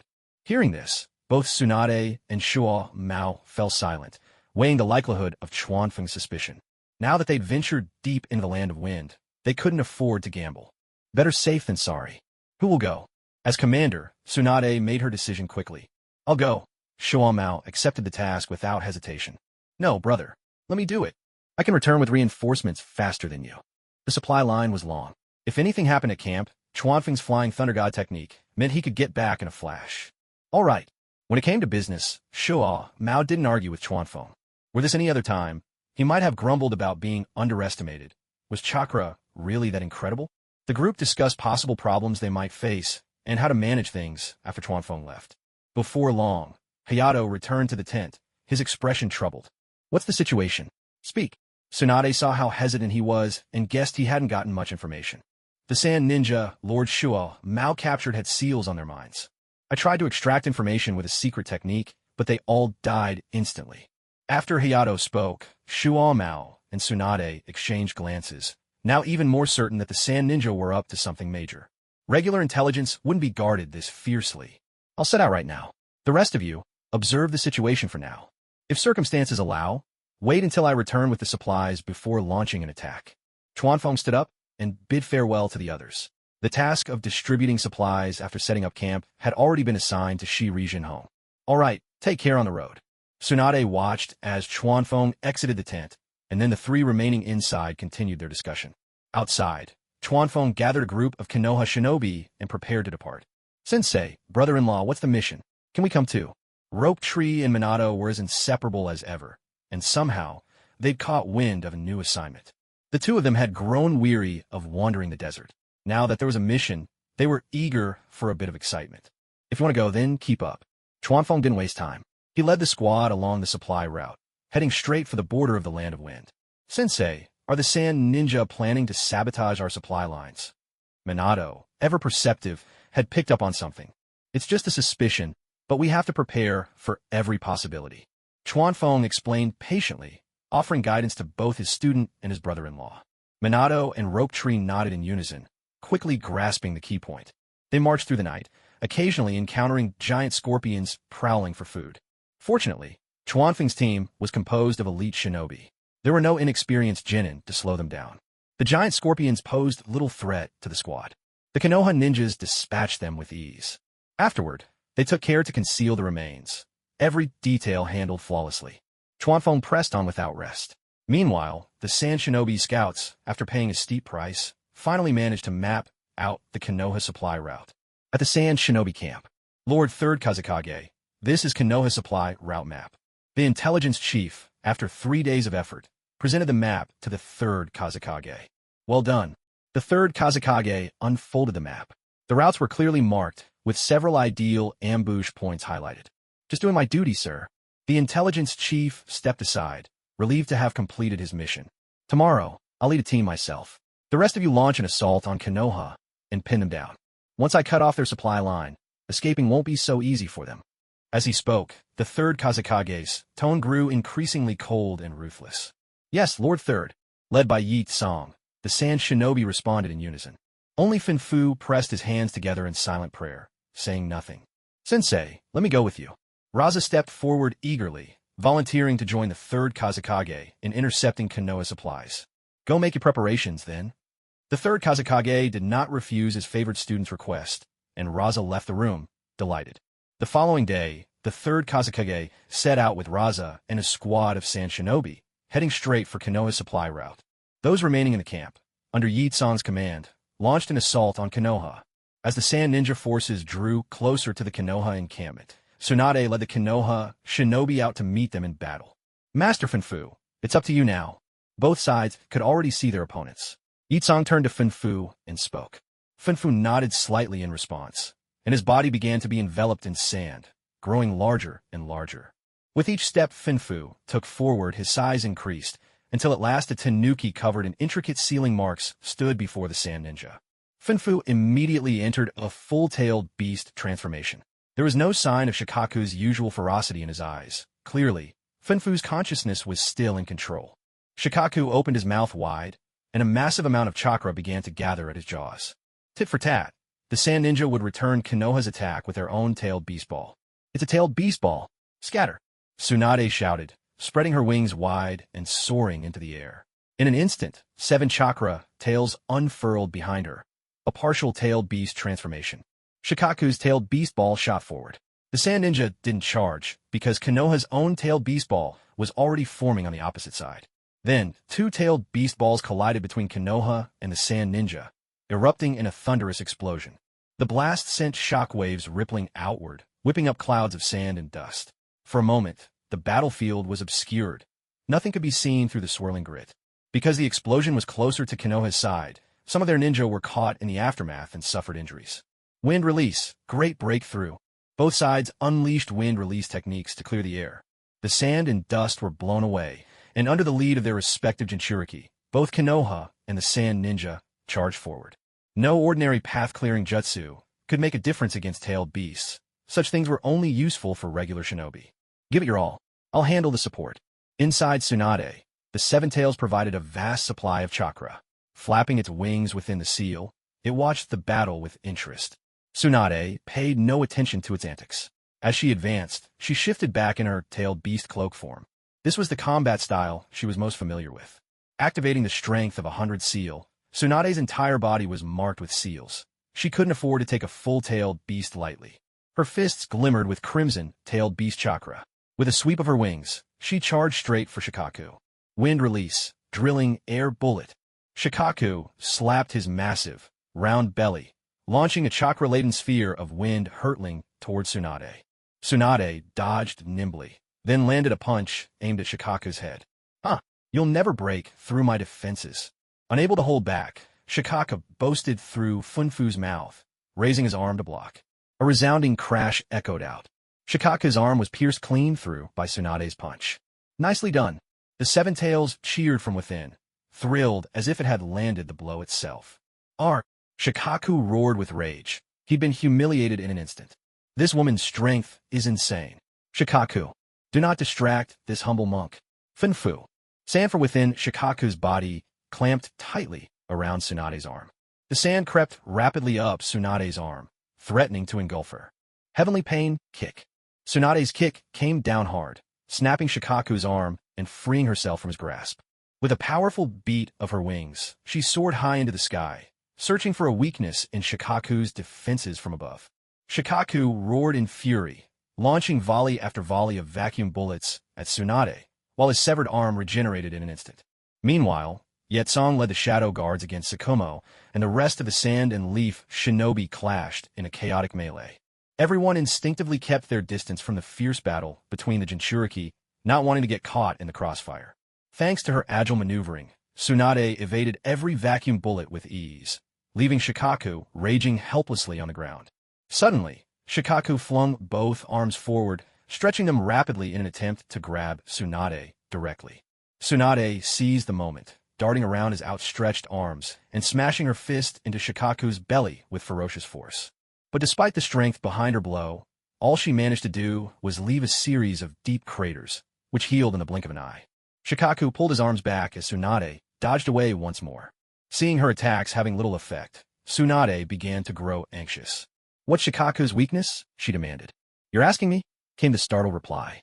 Chome, the Seven Tails, sounded a bit dim-witted, caught off guard by Tsunade's sudden question.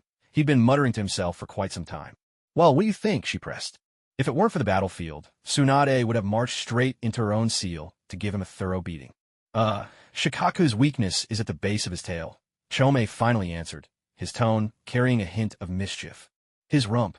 Tsunade, ever the medical ninja, was well acquainted with the anatomy of all manner of beasts. "Yep, that's the spot. Back when Kurama took him down in one hit, that's exactly where he struck." Chome started to ramble again, but Tsunade, having gotten the answer she needed, simply tuned him out. Wings beating, she began circling Shikaku, launching a fresh assault. With her smaller size and superior speed, Shikaku could do nothing but defend. He couldn't land a single hit. If this kept up, it was anyone's guess whether Finfuku could continue to maintain control. "I'll kill you," Shikaku roared. He raised both hands high, forming a massive boulder of sand and stone in his grasp. Tsunade tried to maneuver, but Shikaku's tail blocked her path. Suddenly, a deep shadow loomed over her as the giant boulder blotted out the sky. "Run for it, or you'll be squashed to pulp," Chome warned frantically. "Save your breath," Tsunade shot back. Gate of Rest open. As a taijutsu specialist, Tsunade had mastered the 8 gates after acquiring the technique, able to open 2 gates from the start, already surpassing Sukumo's initial feat. Layering buffs upon buffs, her strength and speed soared to a whole new level. "Aya!" she cried. The massive boulder crashed down, a cruel grin already twisting Shikaku's face. But before it could reach her, a surge of overwhelming power shattered the boulder to pieces, and a crimson silhouette shot skyward. With a thunderous punch, Tsunade struck Shikaku's face, scattering half of it in an explosion of force. "How is this woman's strength still growing?" Shikaku muttered, stunned. The cratered flesh of his face began to slowly mend, but Shikaku opened his mouth and fired yet another tailed beast bomb. "Incredible!" Chome exclaimed. "If I had to rely on you, I'd be dead a dozen times over," Tsunade muttered under her breath, cursing as she slipped once more into her half-beast form. After all, without the chakra cloak form, the tailed beast ball can't be unleashed. 2 tailed beast balls collided once again, forcing the Sand Ninja and Leaf Ninja to retreat even farther from the 2 combatants. To think, if you're not killed by the enemy, you might just end up blown to bits by a tailed beast ball.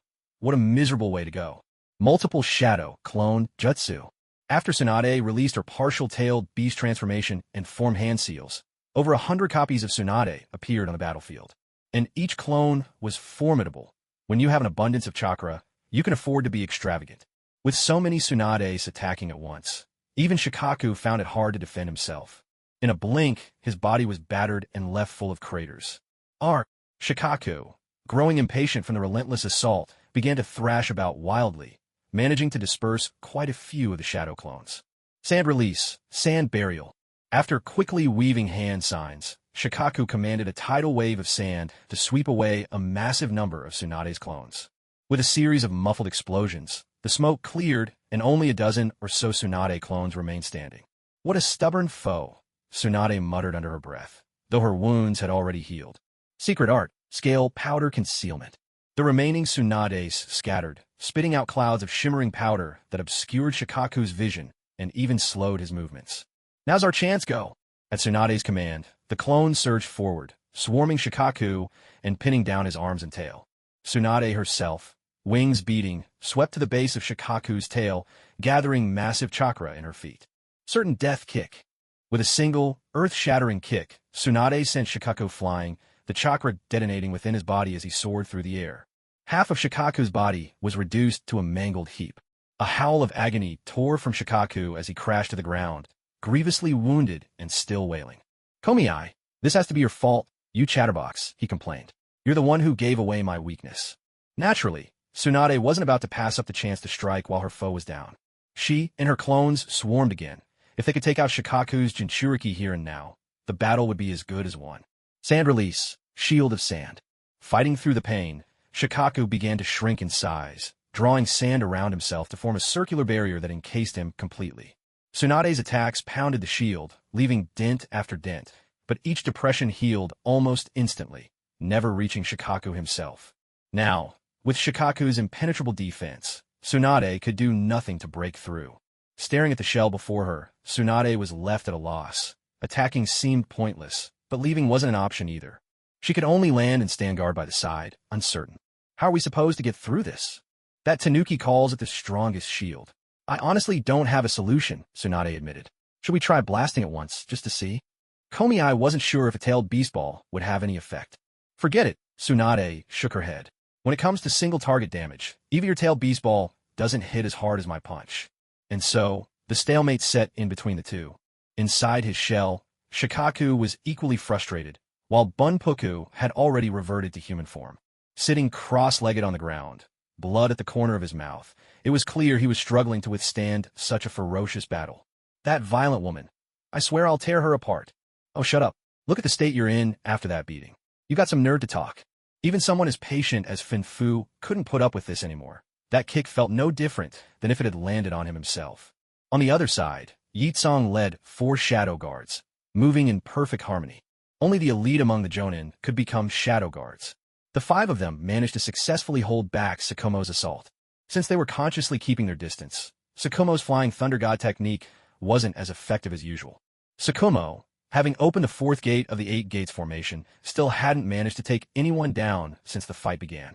In fact, he'd even suffered a minor injury from Scorch Release Jutsu. Both sides were wearing down. Yitsong and the shadow guards were all wounded, their faces tense with concentration.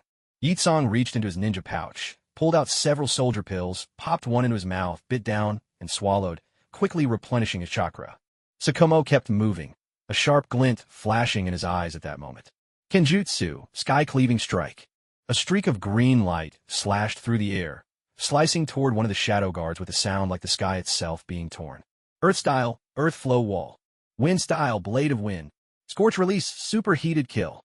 The others rushed to support, and Sukumo's attack narrowly missed, howling past the shadow guard's ear. An ear fell to the ground. In dodging the jutsu, Sukumo's blow missed again.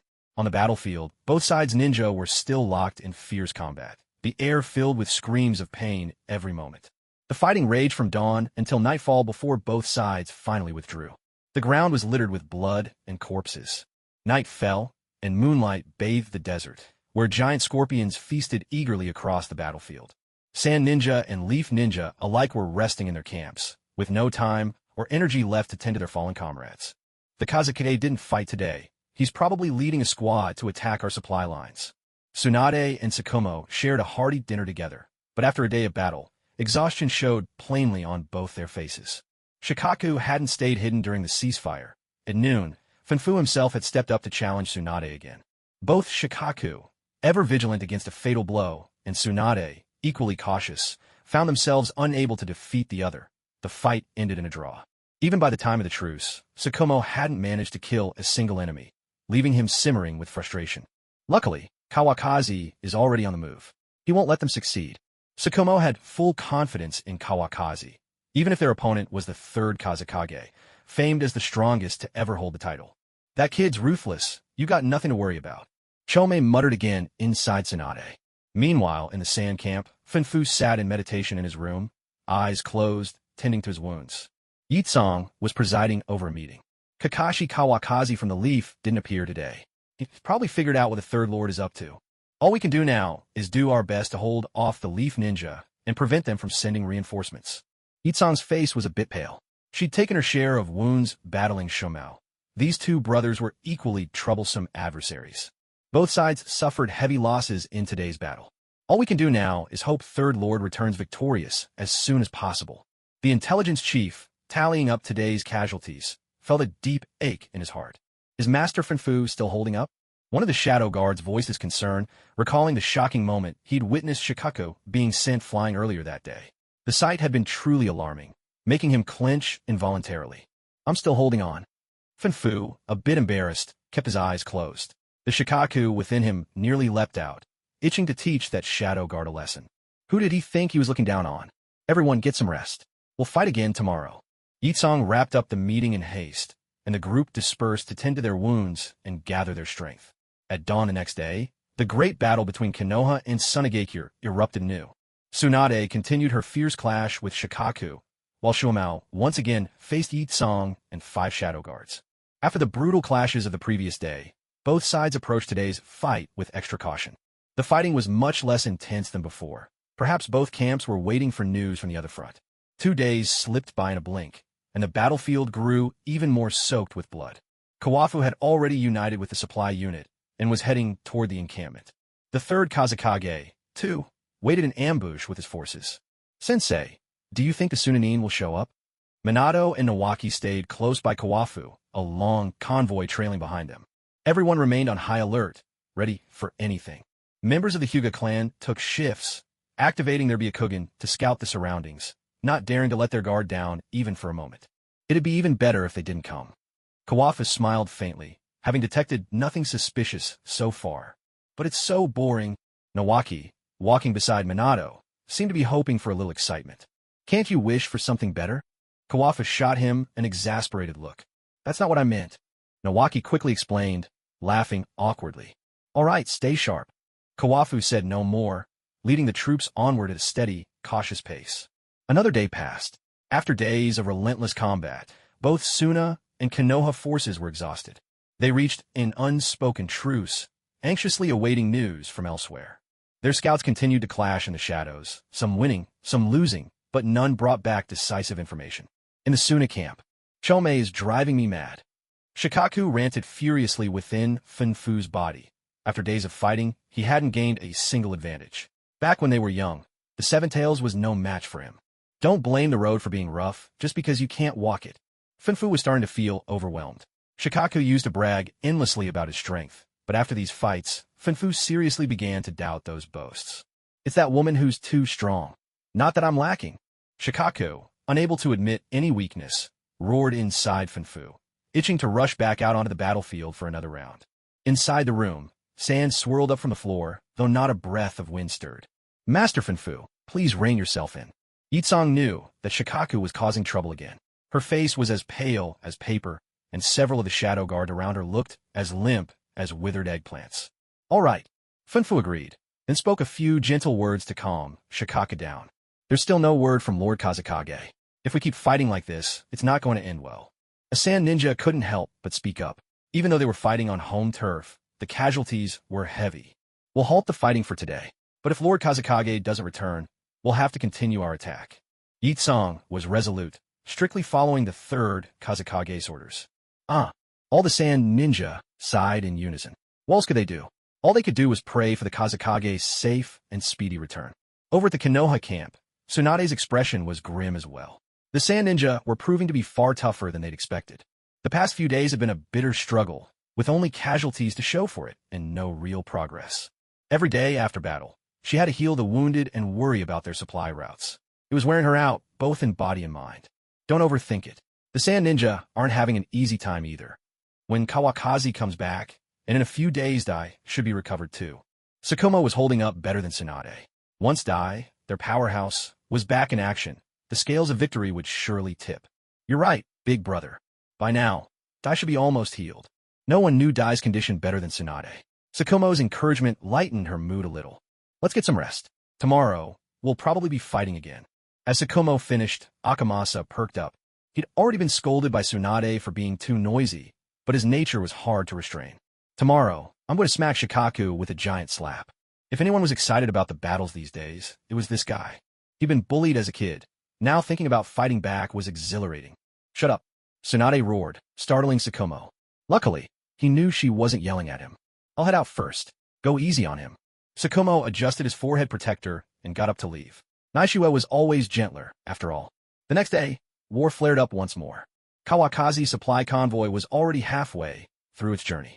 Yellow sand filled the sky as he marched at the front of the team. Suddenly, the Hyuga clansman at his side tensed and shouted, "Enemy!" Through his Byakugan, he could clearly see the chakra of hidden figures buried beneath the sand. Prepare for battle. Kawakaki raised his hand and drew his sword, eyes fixed on the road ahead. The Konoha ninja behind him scattered, swiftly taking up their positions. The two youngest stood back to back, scanning their surroundings. Magnet release. Iron sand drizzle. A figure shot out from the sand, black wings spreading wide behind him, crafted from compressed iron sand. In an instant, a wave of iron sand surged forward, then split into countless needles that shot toward the Konoha ninja at blinding speed. This jutsu covers a vast area, lasts for a long time, and is extremely hard to evade. It possesses tremendous killing power. The third Kazekage. Kawafu stared at the figure hovering in the sky. He recognized him in an instant, a formidable opponent indeed. Without hesitation, Kawafu entered Sage mode, his body sheathed in crackling lightning chakra. Sword art, blazing thunder god. Transformed into a thunder dragon wreathed in flame, Kawafu broke free from gravity's pull, surging up toward the third Kazekage in midair. Along the way, he knocked aside countless fine needles, but still, a hail of them pierced the ranks of the hidden leaf shinobi. Earth style, earth flow wall. The leaf ninja raised earthen barriers in defense. Those who cast their jutsu too slowly were riddled with needles, falling with hatred burning in their eyes. Even where the earth walls stood, if the technique's power was lacking, the needles tore straight through, injuring many. With just one attack, the third Kazekage inflicted severe casualties on the leaf forces. Fortunately, Kawafu's assault arrived just in time, forcing the third Kazekage to halt his technique. Had he unleashed another, the leaf ninja would have been utterly overwhelmed. The title of strongest Kazekage was clearly no exaggeration. Kawafu had to admit he'd underestimated him. He had thought there must be a reason why, in the original story, the Kazekage fell to the young Sasori. Only now did he realize there might be secrets behind that tale. Magnet release, iron sand wall. Facing Kawafu's lightning-charged blow, the third Kazekage's lips curled into a slight smile. In a flash, black iron sand surged together, forming a solid wall before him. Kawafu's attack struck the iron sand, sending up a shower of sparks. Kakashi Kawafu, it seems your sword's lost its edge. Kawafu realized his blade was now coated with iron sand, its movements sluggish, the chakra within it roiling out of control. You're interfering with it using your magnet release, aren't you? Left with no choice, Kawafu withdrew his sword and darted back to regroup. Meanwhile, the sand and leaf ninjas clashed in brutal combat. The two youngsters fought side by side, neither harmed by the iron sand. Their teamwork was flawless, each strike claiming the life of another sand ninja. Magnet release, gold dust rain. A barrage of golden needles forced the youngsters to retreat, saving a sand ninja in the process. Raza stepped into view before them. Is the leaf so desperate that they're sending children onto the battlefield? Raza's expression was stern, his demeanor strangely mature for his age. The battlefield cares nothing for age. If you want to brag, beat us first. Shungshu glared at Raza, who looked only a few years older, his face brimming with defiance. Be careful, Minato cautioned, eyeing Raza warily. He knew Raza's jutsu was no less dangerous than those wielded by the third Kazekage. Let's go. Shungshu nodded, sword at the ready, and charged in first. Swords are useless against me. Raza snorted, standing firm as the two youngsters' blades struck.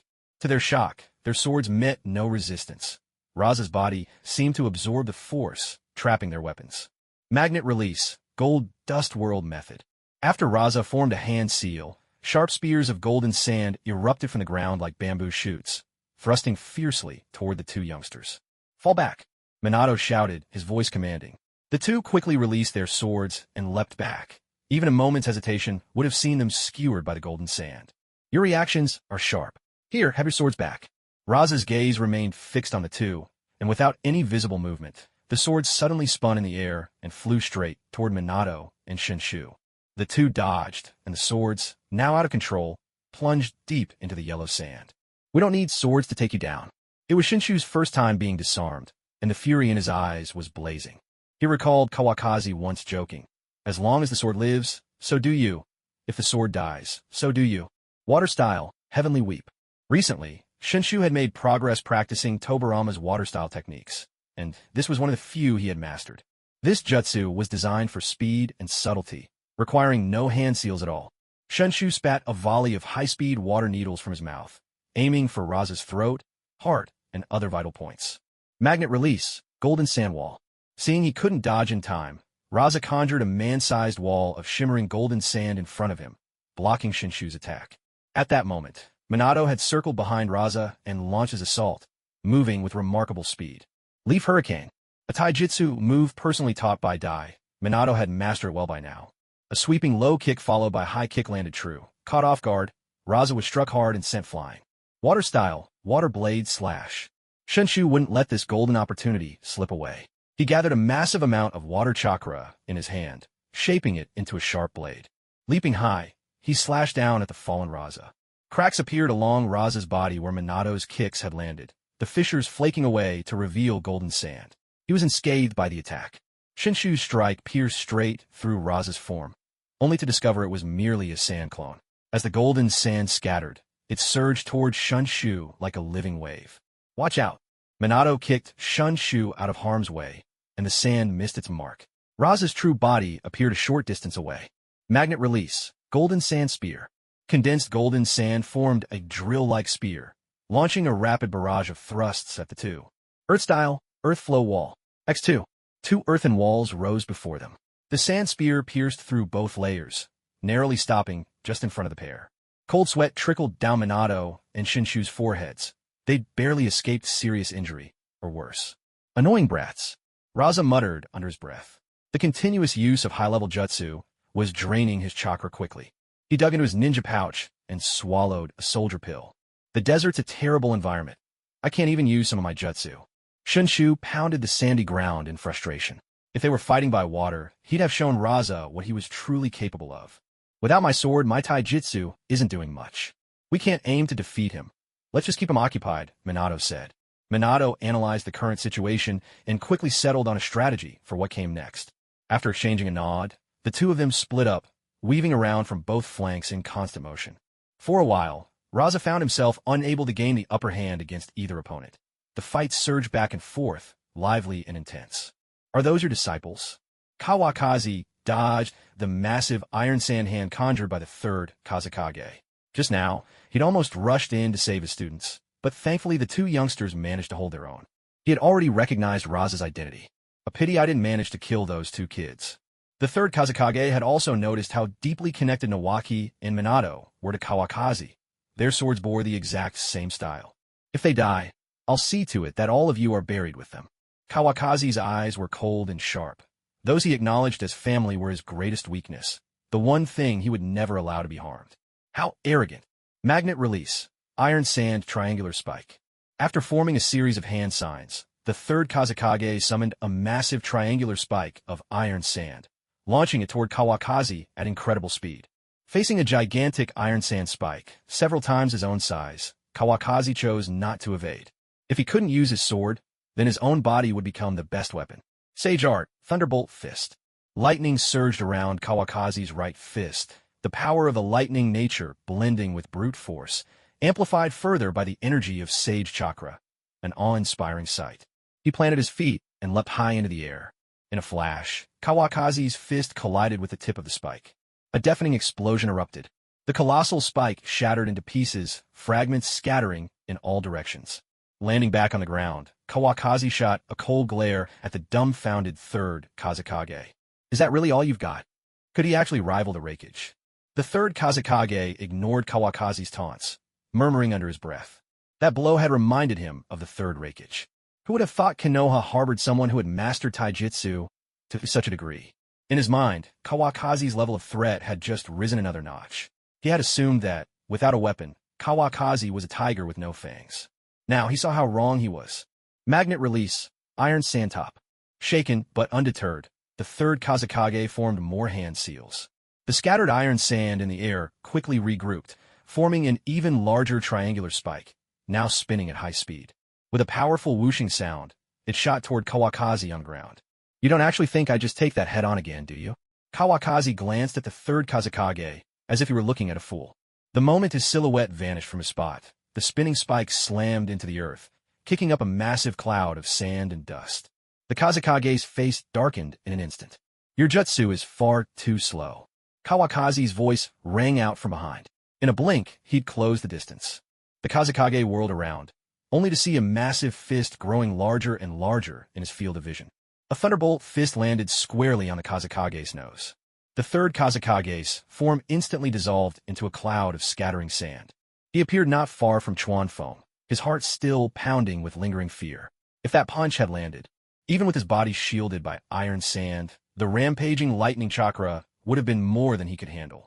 Your reflexes are impressive, Chuanfeng remarked, unfazed. If the third Kazekage could be taken down so easily, he truly wouldn't deserve the title of strongest Kazekage. Spare me your empty words.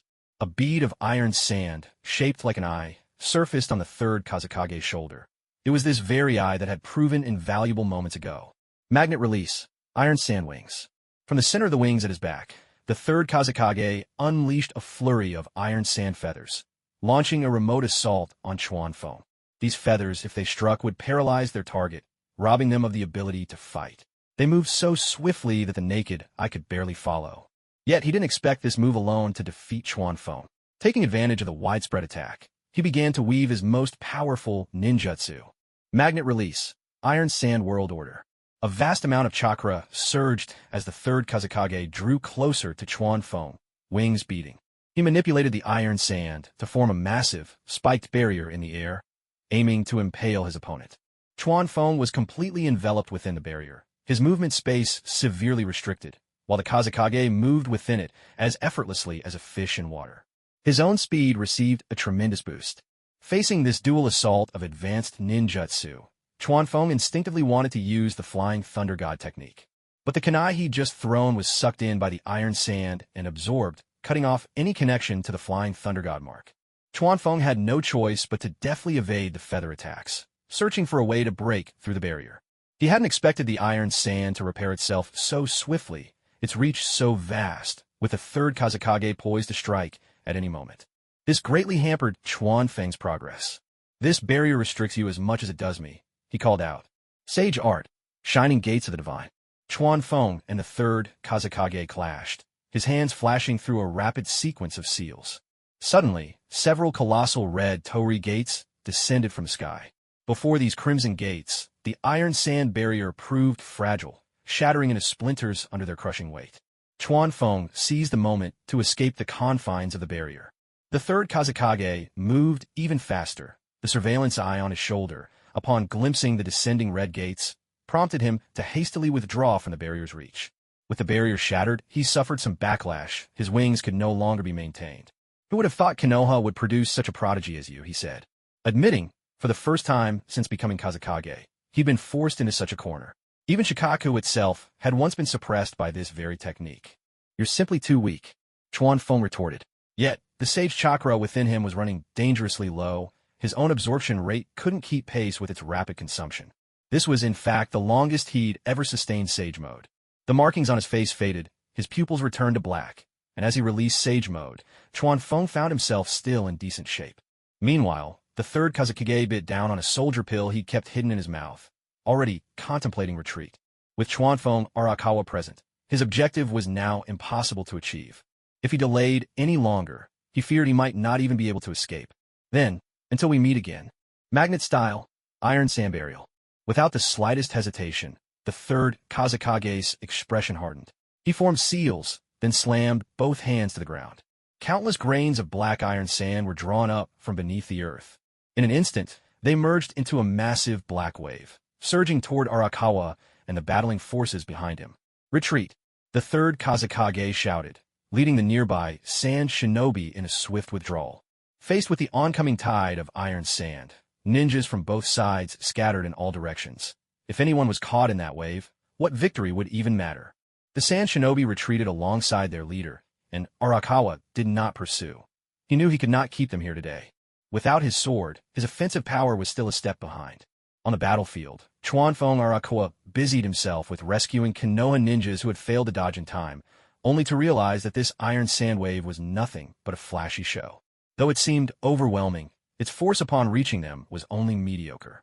Only then did Arakawa regret not giving chase. Clearly, the third Kazekage was spent, firing his last shot. This level of jutsu could no longer be unleashed at full power. Consider yourselves lucky today. Next time, it won't be so easy. Blood still clung to Raza's lips, deep cracks marking his face. And next time, escaping won't be so simple for you. Rope Tree and Minato stood side by side, their battle uniforms in tatters, both faces pale. Even with 2 against 1, they'd gained little advantage. Youth was still a disadvantage in this fight. Raza was certainly worthy of inheriting the title of Kazekage. Raza let out a cold snort and turned to retreat in the direction of his teacher. Those 2 young ones were now firmly etched into his memory. When all was quiet again, Chuanfeng could only gather the Konoha ninjas and press onward. The rest of the journey passed without further danger. The third Kazekage led his forces away, putting distance between themselves and the Konoha ninjas. At last, he could no longer hold himself upright. Staggering, he coughed up blood and nearly collapsed. His face turned instantly as pale as paper. Had he not forced himself to hold on this long, his injuries would have been milder. "Sensei, are you all right?" Raza rushed forward to support him, his voice tight with concern. "Cough, cough. It's just some internal injuries. Never underestimate Hitaki Chuanfeng." As he spoke, the third Kazekage's brows creased deeply. For the coming war, his outlook was now bleak. At this point, he cared little about his injuries. They were not life-threatening. "Sensei, let's talk after we get back." Raza helped the third Kazekage onward. This ambush had been for nothing. Tsunade's efforts yielded no results. The third Kazekage was badly hurt, and with Arakawa joining the fray, the Sand Ninja would struggle to withstand Konoha's assault. Even so, despite the Kazekage's injuries, the Sand Shinobi returned to their camp a bit earlier than Arakawa's group. For now, the great battle between Konoha and the Sand had come to a temporary end. Both sides suffered losses, but neither emerged victorious. After the ceasefire, everyone breathed a long sigh of relief. This kind of drawn-out fighting was simply too much to bear. In the Sand Village camp, "Lord Third, what happened to you?" Yakura looked at the third Kazekage lying in bed, his complexion poor, and suspicion already rising in her heart. Konoha's Hitaki Kawakaki came, and the operation ended in failure. The third Kazekage did not vent his frustration on his subordinates just because of his own defeat, though a trace of disappointment was inevitable in his voice. "You were defeated?" Yakura could hardly believe it. The third Kazekage was renowned for being able to suppress even a tailed beast single-handedly. I underestimated him. The third Kazekage still had his pride, so he didn't directly answer Yakura's question. However, in his current state, the outcome was all too clear. In a few days, the Hitaki Kawakaki will return to his camp as well. What should we do when that time comes? A Sand Ninja forced himself to ask, despite his anxiety. If even the Kazekage had been defeated, he couldn't imagine what hope remained for Tsunade. "We fight to the death, of course. What else do you expect?" Yakura turned, glaring fiercely. If there had been any other way out, the Kazekage wouldn't have personally taken to the field. Meanwhile, the Hokage was likely enjoying himself back in Konoha without a care in the world. There was a reason she was called the hero of the sand. Her resolve and spirit surpassed that of most ninjas. The Sand Ninja, who'd been scolded, stiffened, unable to muster the courage to argue further. Mainly, he knew he couldn't win against Yakura, not just in words, but in strength. Besides, her words did cut to the core of morale. The third Kazekage, already troubled by these events, couldn't help but give a dry cough at the tension. What else is there besides fighting? Become a wandering ninja? His words weren't harsh, but cold sweat was already streaming down the Sand Ninja's face. "I stand with the village for better or worse." Don't get any ideas. Just focus on surviving the battlefield. With a cold snort, the third Kazekage waved his hand to dismiss everyone. In the end, only Bunpuku, who had remained silent, stayed behind. "Master, I have a favor to ask of you." "Please, Lord Third, speak your mind." Bunpuku pressed his palms together and opened his eyes, which had been closed in silent meditation. He had already done all he could in this battle. If things become truly hopeless, could you save Raza's life? At the very least, we must preserve a seed for Tsunade's future. The third Kazakage's affection for his only disciple ran deep. He also knew that Raza's magnetic release could still bring wealth to the village. If Raza survived, even if this battle ended in utter defeat, Tsunade might yet have a chance to rise again someday. Alas, I fear I do not have that power. By now, Bunpuku had given up hope in Shikaku. Day after day, he went out only to be beaten back, his counterattacks barely making a difference. If defeat truly came, he wasn't even sure he himself could survive. Especially since even the third Kazakage had already been defeated by Konoha's ninja, everyone's confidence was shaken. Just do your best, someone said quietly. The third Kazakage seemed to have made up his mind. He turned away without another word. The room fell into a heavy silence, and before long, Bunpuku also left. Though the Kazakage had returned without any good news, an unspoken ceasefire had settled between the Sand Ninja and Konoha. A few nights later, Kawakazi returned to the Konoha camp with much-needed supplies. The moment he entered the camp, he hurried straight to Tsunade's side. Tsunade, who had been resting in her tent, jolted awake. Only when she saw Kawakazi did she finally relax. Seeing the smile on his face, her own lips curled up in a faint smile. "You've worked hard while I was gone. I'm back now," Kawakazi said as he opened his arms. Tsunade got up and embraced him. "Was everything all right?" she asked. "I managed to drive off the third Kazakage. And here," Kawakazi's eyes swept over the camp, noticing the marks of war, but he was relieved to sense both Tsunade's and Sukumo's presence still strong. Otherwise, he might have lost his mind upon entering the camp. "We've both suffered losses, neither side gaining ground," Tsunade said quietly. They held each other for a while in silence, then sat together at the edge of the bed. "You weren't hurt when you fought Shikaku, were you?" "Let me see," Kawakazi said, reaching out. A sharp smack echoed through the tent. "Can you please be serious for once?" Tsunade's cheeks turned a little red. His behavior was making her embarrassed, especially in a place like this. "I just wanted to check if you were hurt," Kawakazi insisted, still trying to justify himself, as if Tsunade would need him to check if she were truly wounded. "No injuries. Keep your paws to yourself." Tsunade shot him a glare, but the heaviness in her heart was already starting to lift. There was a strange sense of security whenever he was there. "Really, not hurt at all?" Kawakazi eyed her with a hint of mischief. "If you ask one more time, I'll toss you out," Tsunade warned, raising her fist in mock threat. Lately, her skills at dealing with tailed beasts had markedly improved.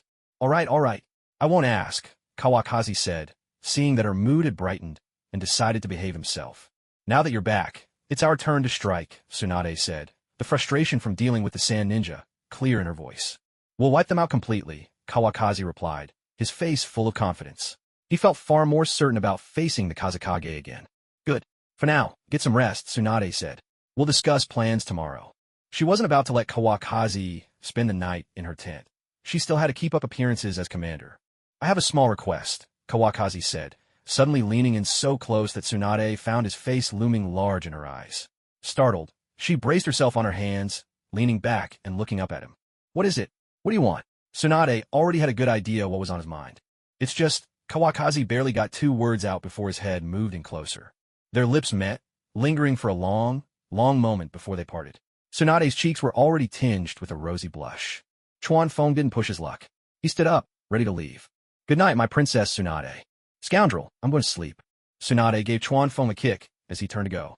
He just brushed himself off as if nothing had happened and strolled out of the tent. Shameless. Only after watching him leave did Tsunade finally lie down and get some real rest. After seeing his wife, Chuanfeng remembered his older brother. Sukumo was still awake, sitting in his tent, polishing his dagger. He was also quietly reflecting on the shortcomings of their battles over the past few days, a habit he'd cultivated over many years. "Big brother, you're back." Sukumo didn't even lift his head. He'd clearly known Chuanfeng was there all along. "I just needed to discuss something with Tsunade, that's all." Chuanfeng grinned sheepishly, taking a seat across from Sukumo. "No need to explain." Sukumo knew exactly where he stood in Chuanfeng's priorities. He wasn't even considered when it came to sparring sessions where Chuanfeng might hold back. He didn't expect much from him. Truth be told, Sukumo figured Chuanfeng was just being polite at this point. "What are you saying? We're brothers, flesh and blood. Spare me." Sukumo had heard enough of this spiel. He knew what always came next. Blood is thicker than water. When they were kids and got up to mischief, Chuanfeng would always try to talk his way out of trouble like this. If he hadn't been sharp, Sukumo would have been led astray by his brother long ago. "I managed to injure the third Kazakage, but unfortunately he slipped away." Switching tactics, Chuan Feng couldn't help a note of pride slipping into his voice. How badly was he hurt? Sukumo ignored his brother's blatant showboating. If the third Kazekage was truly gravely injured, Sukumo would be ready to lead the troops in a battle at once. I'm not entirely sure. Chuan Feng couldn't give a definite answer. He was only guessing based on the strength of the Kazekage's last jutsu. Then what's the point of telling me? Sukumo tossed his cleaning cloth onto the low table. His little brother was as unreliable as ever. Oh, come on. Even if he recovers, it won't make much difference. But his magnet release is definitely troublesome. Chuan Feng's tone grew more serious. After all, iron weapons were all but useless against magnet release techniques. He's the leader of a major village. It's only natural he's a tough opponent. How's Dai doing these days? Truthfully, Sukumo was more concerned about his old friend's condition. He's almost fully recovered and has no trouble moving around now. He'll come join us in a few days. Chuan Feng hadn't actually been to the border camp, but Dai had sent word back through others. That's good. Sukumo didn't dwell on the Kazekage's wounds any longer. With Dai's return, Konoha's high-level fighting strength would finally tip the scales. Even with Chuan Feng's help, things were still at a stalemate, but once Dai arrived, they'd have a real breakthrough. Miss your wife and Kakashi? Chuan Feng didn't want to dig any deeper into war matters. They'd talk strategy at tomorrow's meeting anyway. Instead, he tried to lighten the mood and coaxed his brother into some home talk. Now you're just stating the obvious. Sukumo slid his short blade back into its sheath and placed it on the table, his expression softening. If we go back now, even Kakashi will probably start calling you Dad. Chuan Feng broke into a grin. He was determined to make Kakashi call him Uncle first. Don't even think about your sneaky schemes, Sukumo shot back. That's my son. Sukumo's keen eyes caught on to something, and he looked at Chuan Feng with suspicion, sensing some mischief. Whether he's your son or not, he's still my nephew, Chuan Feng retorted, refusing to back down. Just imagining such a situation was amusing in itself. Get out of here. Sukumo grabbed his short blade and made to smack him. Truth be told, he already felt jealous about how close Kakashi was with Chuan Feng. With that little patience, how can you be a father? Kakashi would be better off learning from me, Chuan Feng teased, using his position to bully Sukumo a bit. Sukumo wasn't about to indulge him, though, and chased him right out of the tent. The Konoha ninja patrolling outside immediately averted their eyes to the sky, pretending not to see a thing. You two go ahead and fight, we see nothing. Fortunately, Sukumo cared about his dignity. He simply pointed his short blade at Chuan Feng without saying a word. Ahem, well it's getting late. I'll head back and get some rest, Chuan Feng announced, bidding his brother farewell before heading to his own tent. That little rascal, what could Kakashi possibly learn from you? Sukumo muttered under his breath, then turned and went back inside. As soon as Chuan Feng returned, he saw the two little ones waiting for him in his tent. Have the supplies been arranged? Yes, teacher, brother-in-law. Chuan Feng, upon his return, left everything in the hands of the two kids, playing the role of a hands-off supervisor. He called it training for the pair, and neither of them suspected otherwise, throwing themselves into the tasks with earnest dedication. Well done. Minato, once we're back, I'll teach you the Flying Thunder God technique. Chuan Feng could tell that Minato's chakra reserves had finally reached the point where he could start learning the Flying Thunder God. With that, next time they faced a formidable enemy, he wouldn't be so passive. Really, Minato's face lit up with excitement. He'd been waiting for this day for so long. Really? Why would I lie to you? Chuan Feng said, ruffling Minato's hair with a smile. Brother-in-law, brother-in-law. Nawaki chimed in expectantly. What about me? If there were benefits to be had, he certainly didn't want to miss out. Your sister hasn't learned it yet. If you're interested, you can ask her for help, Chuan Feng replied. Nawaki definitely had enough chakra, but as for talent, Chuan Feng honestly wasn't sure. In the original story, Nawaki died too early, and there was hardly any useful information about him. Well, I guess I'll just keep practicing second grandfather's water release, Nawaki said, a little unwilling but also resigned. He knew he didn't have the same talent as his sister. At worst, he could always try when Minato started learning. Lord Tobarama's water release is extremely powerful. Don't slack off, Chuan Feng encouraged. He wasn't exaggerating. Tobarama was said to be a man who had forged a pact with the sea itself. When it came to water release, he stood alone at the top, and only after him could others claim second or third place. Understood, brother-in-law, Nawaki replied. Right now, he still couldn't cast large-scale water release in harsh conditions. There was a long road ahead. All right, if there's nothing else, you two should go get some rest. Keep yourselves in good shape. The war is far from over. After Chuan Feng finished speaking, the two young ones bowed and took their leave. Compared to sleeping rough in the wind and dew, this night was much more comfortable. Chuan Feng had a truly restful sleep. Early the next morning, Just after breakfast, Tsunade summoned him to a meeting. When the two of them arrived at the conference tent, Yamanaka Hayato and Sukumo were already there. Everyone took their seats, and before long, all the key Konoha personnel had gathered. Hayato, do you have any important intelligence? Letting Hayato speak first had become Tsunade's routine, and he'd grown accustomed to it. 3 days ago, a sand ninja returned to their camp. It should be the third Kawakaki. The specifics are unclear, but it's suspected he's injured. Konoha's scouts didn't dare venture too deeply, so the information was inevitably lacking in detail. Tsunade nodded in understanding. It's all right. At this point, we have nothing holding us back. After so many days fighting the sand, I trust everyone's well acquainted with their tactics. I'm preparing to launch a full-scale assault. Konoha isn't known for waiting passively. It's time for Tsunade to understand the real difference between us and them. Tsunade's confidence was palpable. With Chuan Feng's return, not only had their combat strength grown, but she also felt reassured, like having a steadfast anchor at her side. Lady Tsunade, should we wait until Dai arrives? Some of our wounded are nearly recovered as well. One of the Konoha Jonin voiced a slightly more cautious opinion. With Tsunade on their side, Konoha's casualties in this great war were far fewer than the Sands. Given this difference, dragging the war out would only tip the scales further in Konoha's favor. This was also a hidden advantage of Sukumo's defeat of Chiyo. No need. We have to confirm the third Kazakage's condition. If his old wounds haven't healed, now is our best window to strike. Chuan Feng offered his perspective. The third Kazakage was the real linchpin of this war. If he could take the Kazakage down, there'd be no reason to wait for Dai's arrival. The longer they delayed, the more unpredictable variables might arise. After all, the other great nations had yet to make any moves. Lord Chuan Feng is right. Opportunities in war are fleeting. I'm in favor of attacking. Yamanaka Hayato had been keeping tabs on the other nations. So far, there were no signs of trouble. But one could never be too careful. I agree as well. In the end, the majority supported Tsunade's plan, and the minority yielded to the consensus. Go, and make your preparations. Wait for my command. Yes, ma'am. Tsunade dismissed the assembled shinobi, bringing the meeting to a close. Meanwhile, on the sand side, morale was low. The third Kazakage, now fully recovered, sat in the seat of honor in their own conference room. Kakashi Chuan Feng was at the enemy camp last night. The Konoha shinobi are already making preparations for battle. The intelligence chief reported the latest news, making sure the others heard it as well. No need for further discussion. Everyone, get ready to face the enemy.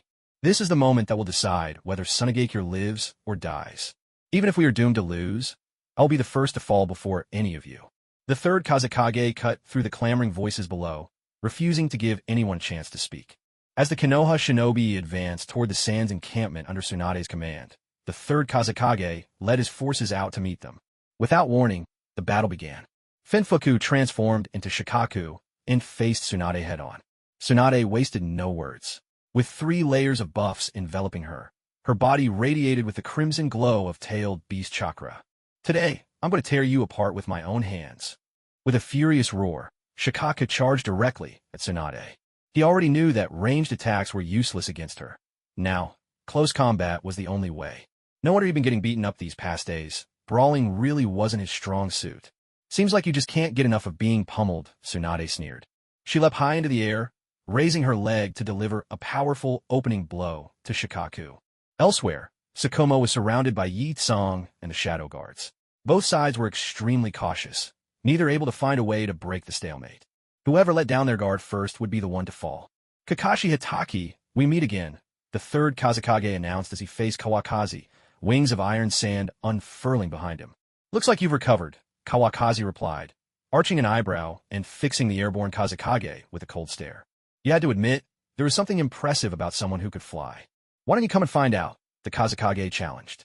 Magnet release, giant iron sand spear. With that, the Kazakage sent a barrage of needle-sharp iron sand spears hurtling toward Kawakaki, each compressed to deadly density. Kawakaki didn't even bother to draw his sword.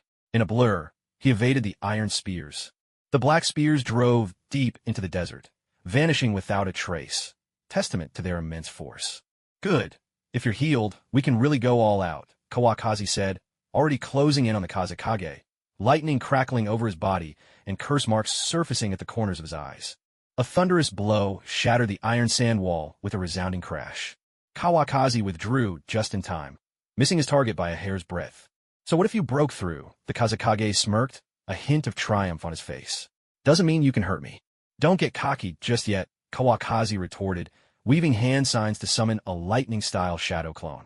Lightning arced over the clone's form, its outline barely human, more energy than flesh. 2 streaks of lightning shot toward the Kazekage, bold and unhidden. After all, an eye formed of iron sand hovered above, tracking their every move. Kawakazi's true body shattered the iron sand wall with a flying kick, while his lightning clone closed in. In the Kazekage's eyes, the clone grew larger and larger, his lips curling into a faint smile. A mere shadow clone?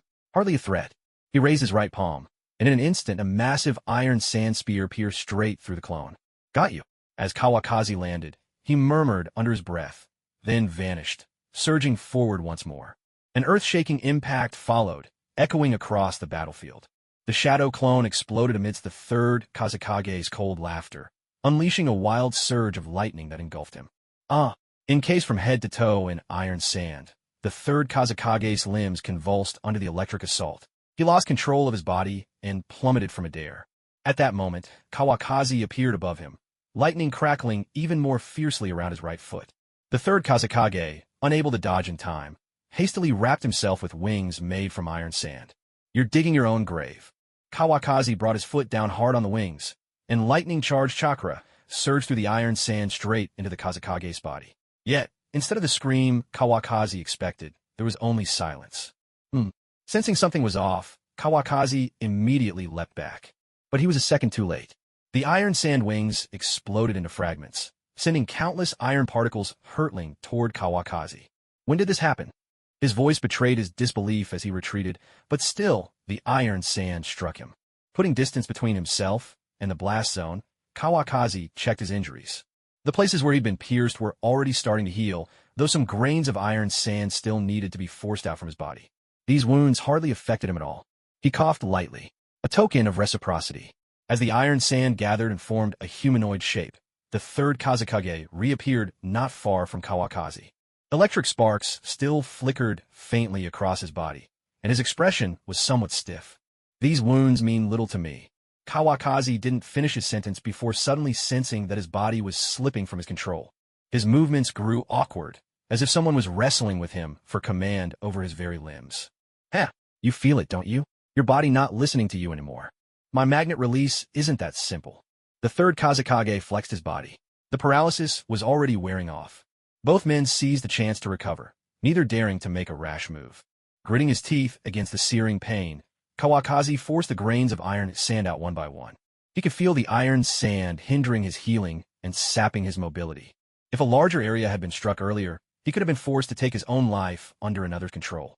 With the last grain expelled, Kawakazi's wounds quickly closed up, and the strange sensation in his body vanished. His lightning armor still couldn't compare to the legendary lightning release armor of the hidden Cloud Village. Even with the power of Sage Mode, he hadn't been able to fully guard against magnet release. The third Raikage, on the other hand, could fend off even wind-style attacks, which countered lightning. That was true strength. Kawakazi couldn't help but yearn to study the Cloud's secret techniques. As the two paused to recover, Raza once again confronted Minato and Nawaki. Last time, their battle had ended inconclusively, so when the three met again, tension ran high. You little brats, this time I'll make sure not even your bodies remain. Raza raised his hand, and a flurry of kunai formed from golden sand shot toward the pair, only to be dodged with ease. Less talk, more action. Nawaki stabbed his sword into the ground and started forming hand seals with both hands. Water style, water severing wave. This was the most powerful water-style jutsu that Shunshu had mastered so far. He took a deep breath and unleashed a high-pressure jet of water from his mouth, shooting it in a straight line toward Raza. Raza sneered, raising a wall of gold sand in front of him. How powerful could a water-style technique really be? But the high-pressure water stream Shunshu spat out was like a razor-sharp blade, its destructive force immense. To Raza's astonishment, the wall of gold sand was slowly sliced open, the water jet inching ever closer to him. Damn it! Cursing under his breath, Raza tried to disengage and get away. Where do you think you're going? By now, Minato had already seen through his intentions. He darted around the wall of sand, closing in on Raza with lightning speed. It was almost a repeat of their last encounter. Minato unleashed a smooth combo, sending Raza flying. Shinshu's water-severing wave, having sliced through the sand wall, pressed on toward the fallen Raza. As grains of gold sand flaked off his body, Raza stared at the oncoming water blade, finally realizing he could no longer underestimate it. In a flash, he used his sand body flicker to vanish from his spot, just as the water-severing wave carved a deep trench through the surrounding yellow sand. To be beaten back so quickly and so thoroughly, it was a hard blow to Raza's pride. Reappearing before the two youngsters, Raza's face was ashen, his eyes blazing with fury. It's time I got serious. Magnet style, sand cushion.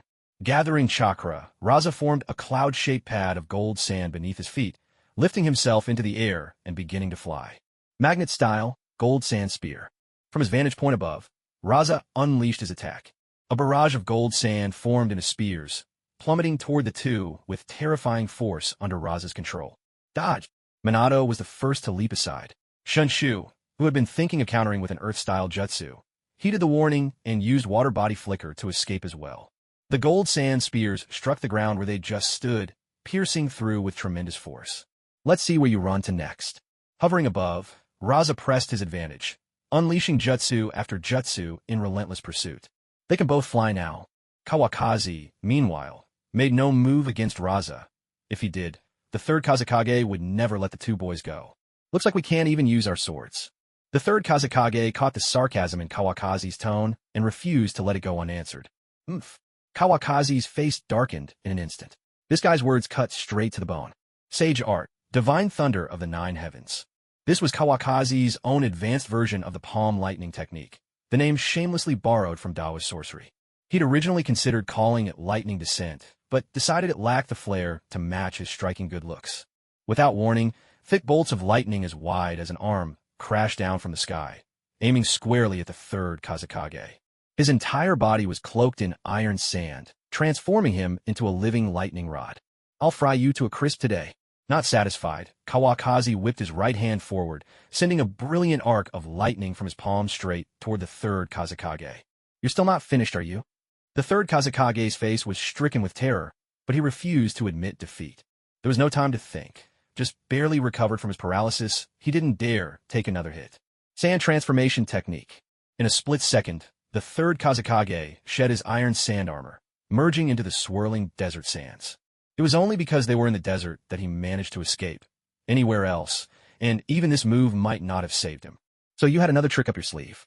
Kawakami watched as the falling lightning charred the sand black.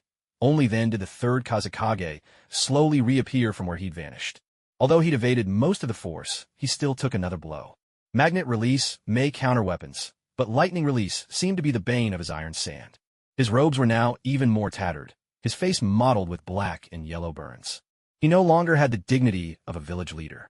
Kakashi Kawakami, you've gone too far. The third Kazekage roared, ignoring his wounds. In the air, a huge mass of iron sand gathered. Magnet release, iron sand shuriken.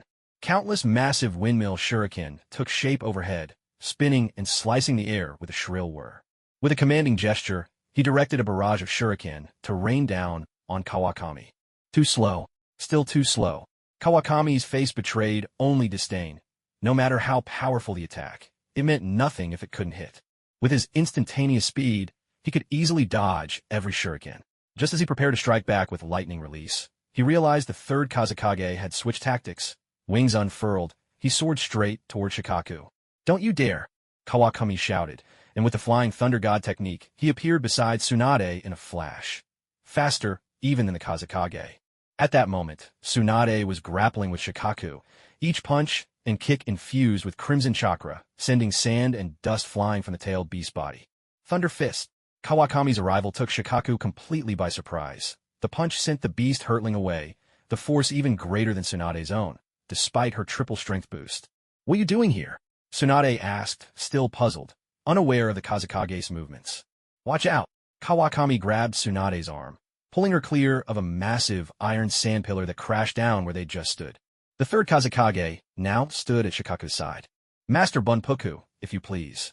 At these words, Shikaku met the third Kazekage's gaze, then gave a reluctant nod.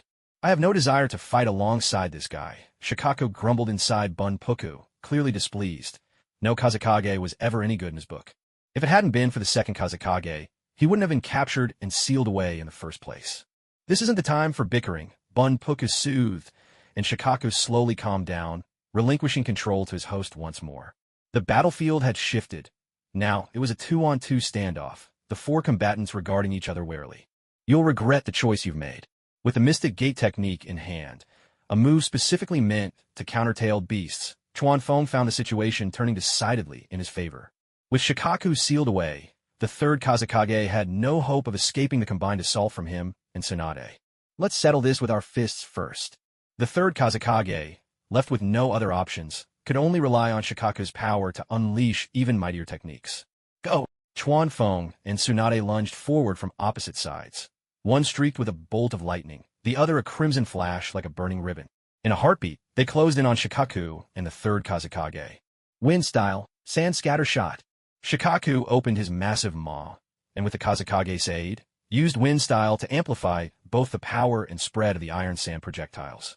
With a fierce gust, he sent forth a hurricane laden with countless black iron sand pellets, hurtling straight toward Chuanfeng and Tsunade.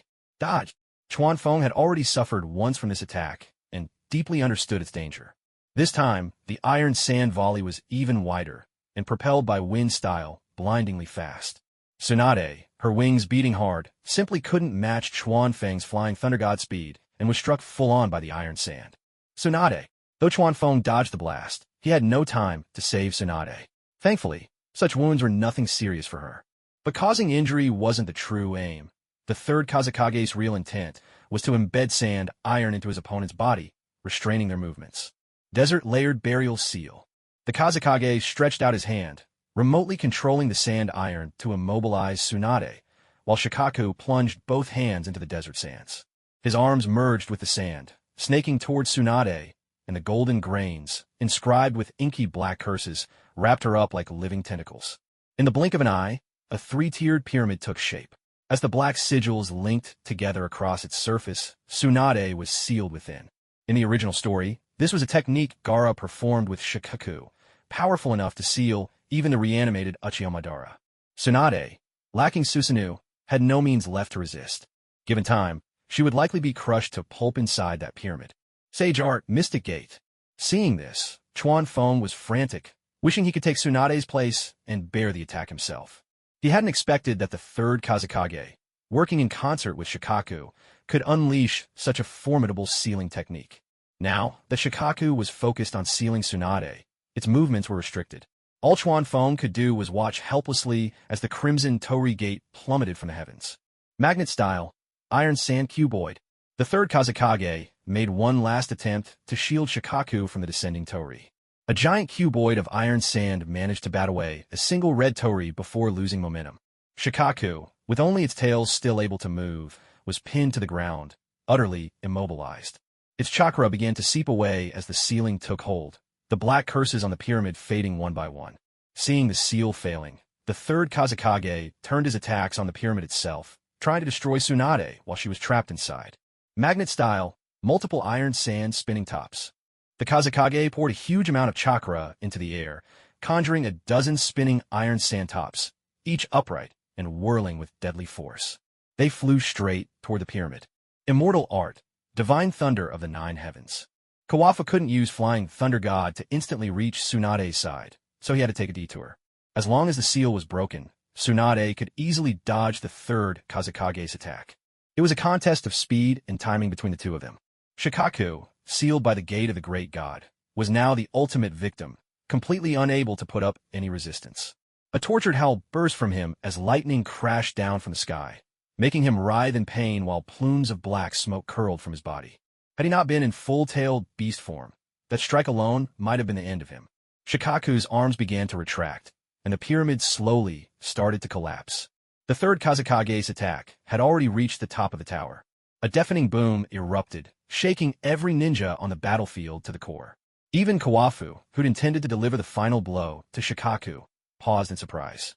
With a thunderous explosion, the pyramid shattered into fragments. A massive-tailed beast ball, crackling with crimson light, collided head-on with the iron sand spinning top. Before Kawafu's eyes, a gigantic beetle appeared, its 3 pairs of wings beating furiously. Tsunade had fully transformed into her tailed beast form. The third Kazekage wasted no time in retreating, pulling back from the blast radius as fast as he could. Still, the shockwave from the explosion hurled him far away, making him tumble across the ground several times before he finally stopped. Tsunade. Before Kawafu could even feel relief, worry crept in. He feared the Seven Tails might go berserk.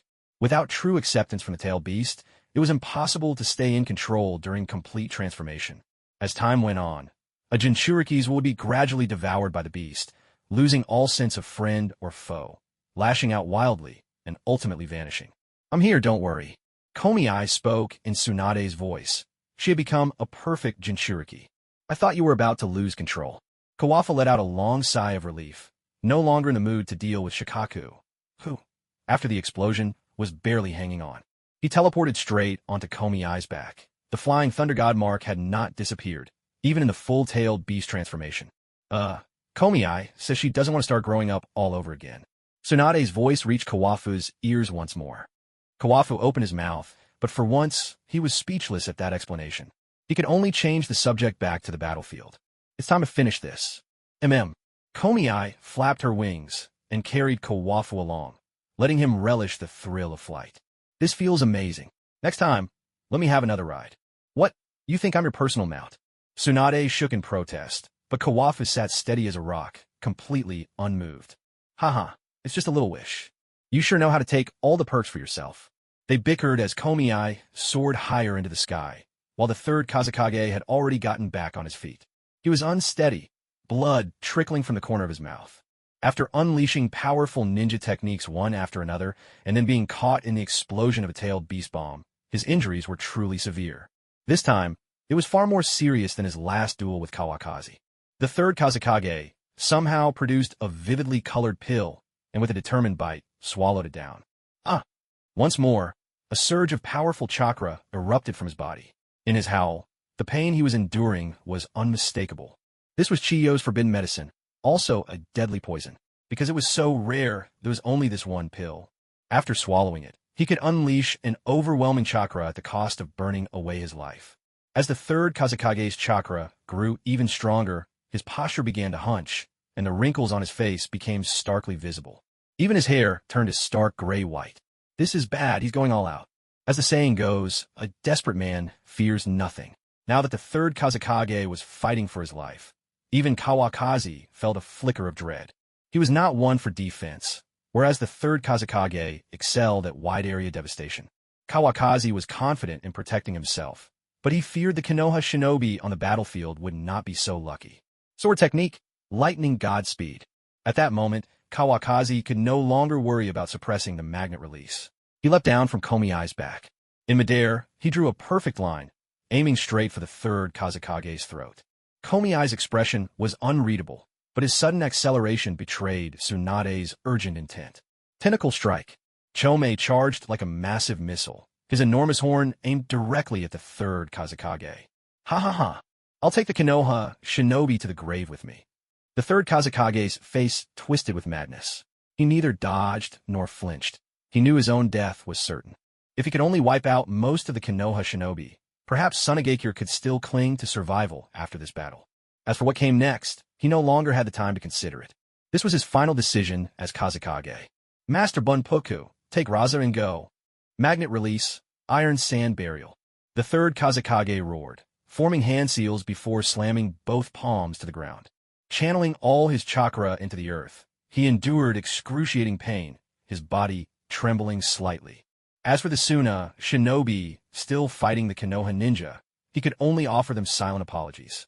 This was his ultimate, indiscriminate attack, friend and foe alike. "Die all of you!" The yellow sand before the third Kazekage turned pitch black, centering on him. The black iron sand rose in a fan-shaped tsunami, crashing toward the battlefield.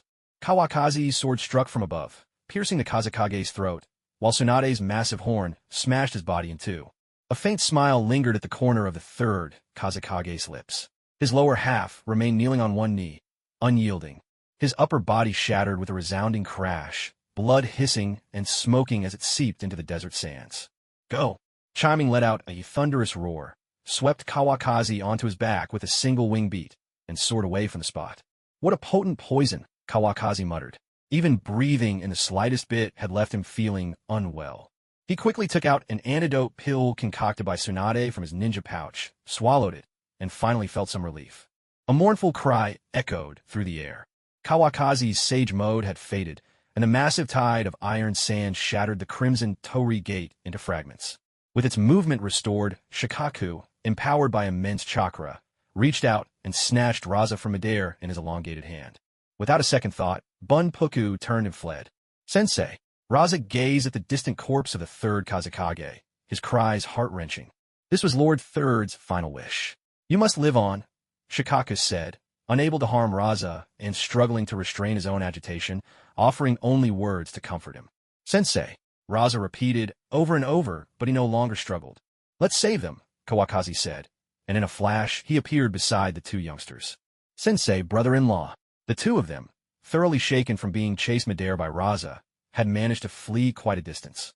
With Kawakazi's help, they climbed onto Chiming's back, evading the iron sand's deadly flood. Now, looking back at the battlefield, it was already engulfed in a black deluge. Cries of agony filled the air. Many ninja were half buried in iron sand, writhing in intense pain. Tsunade, carrying Kawakazi, flew over the chaos, rescuing any Konoha ninja who still clung to life. To her eyes, the black splotches within the yellow sand were a stinging sight.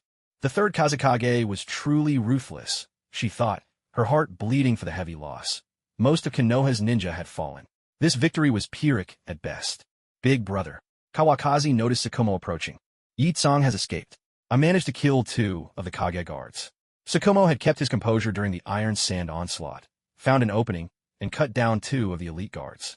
"Shikaku's gone too," Kawakazi replied, a note of disappointment in his voice, having gained a clearer sense of just how destructive Kage-level power could be.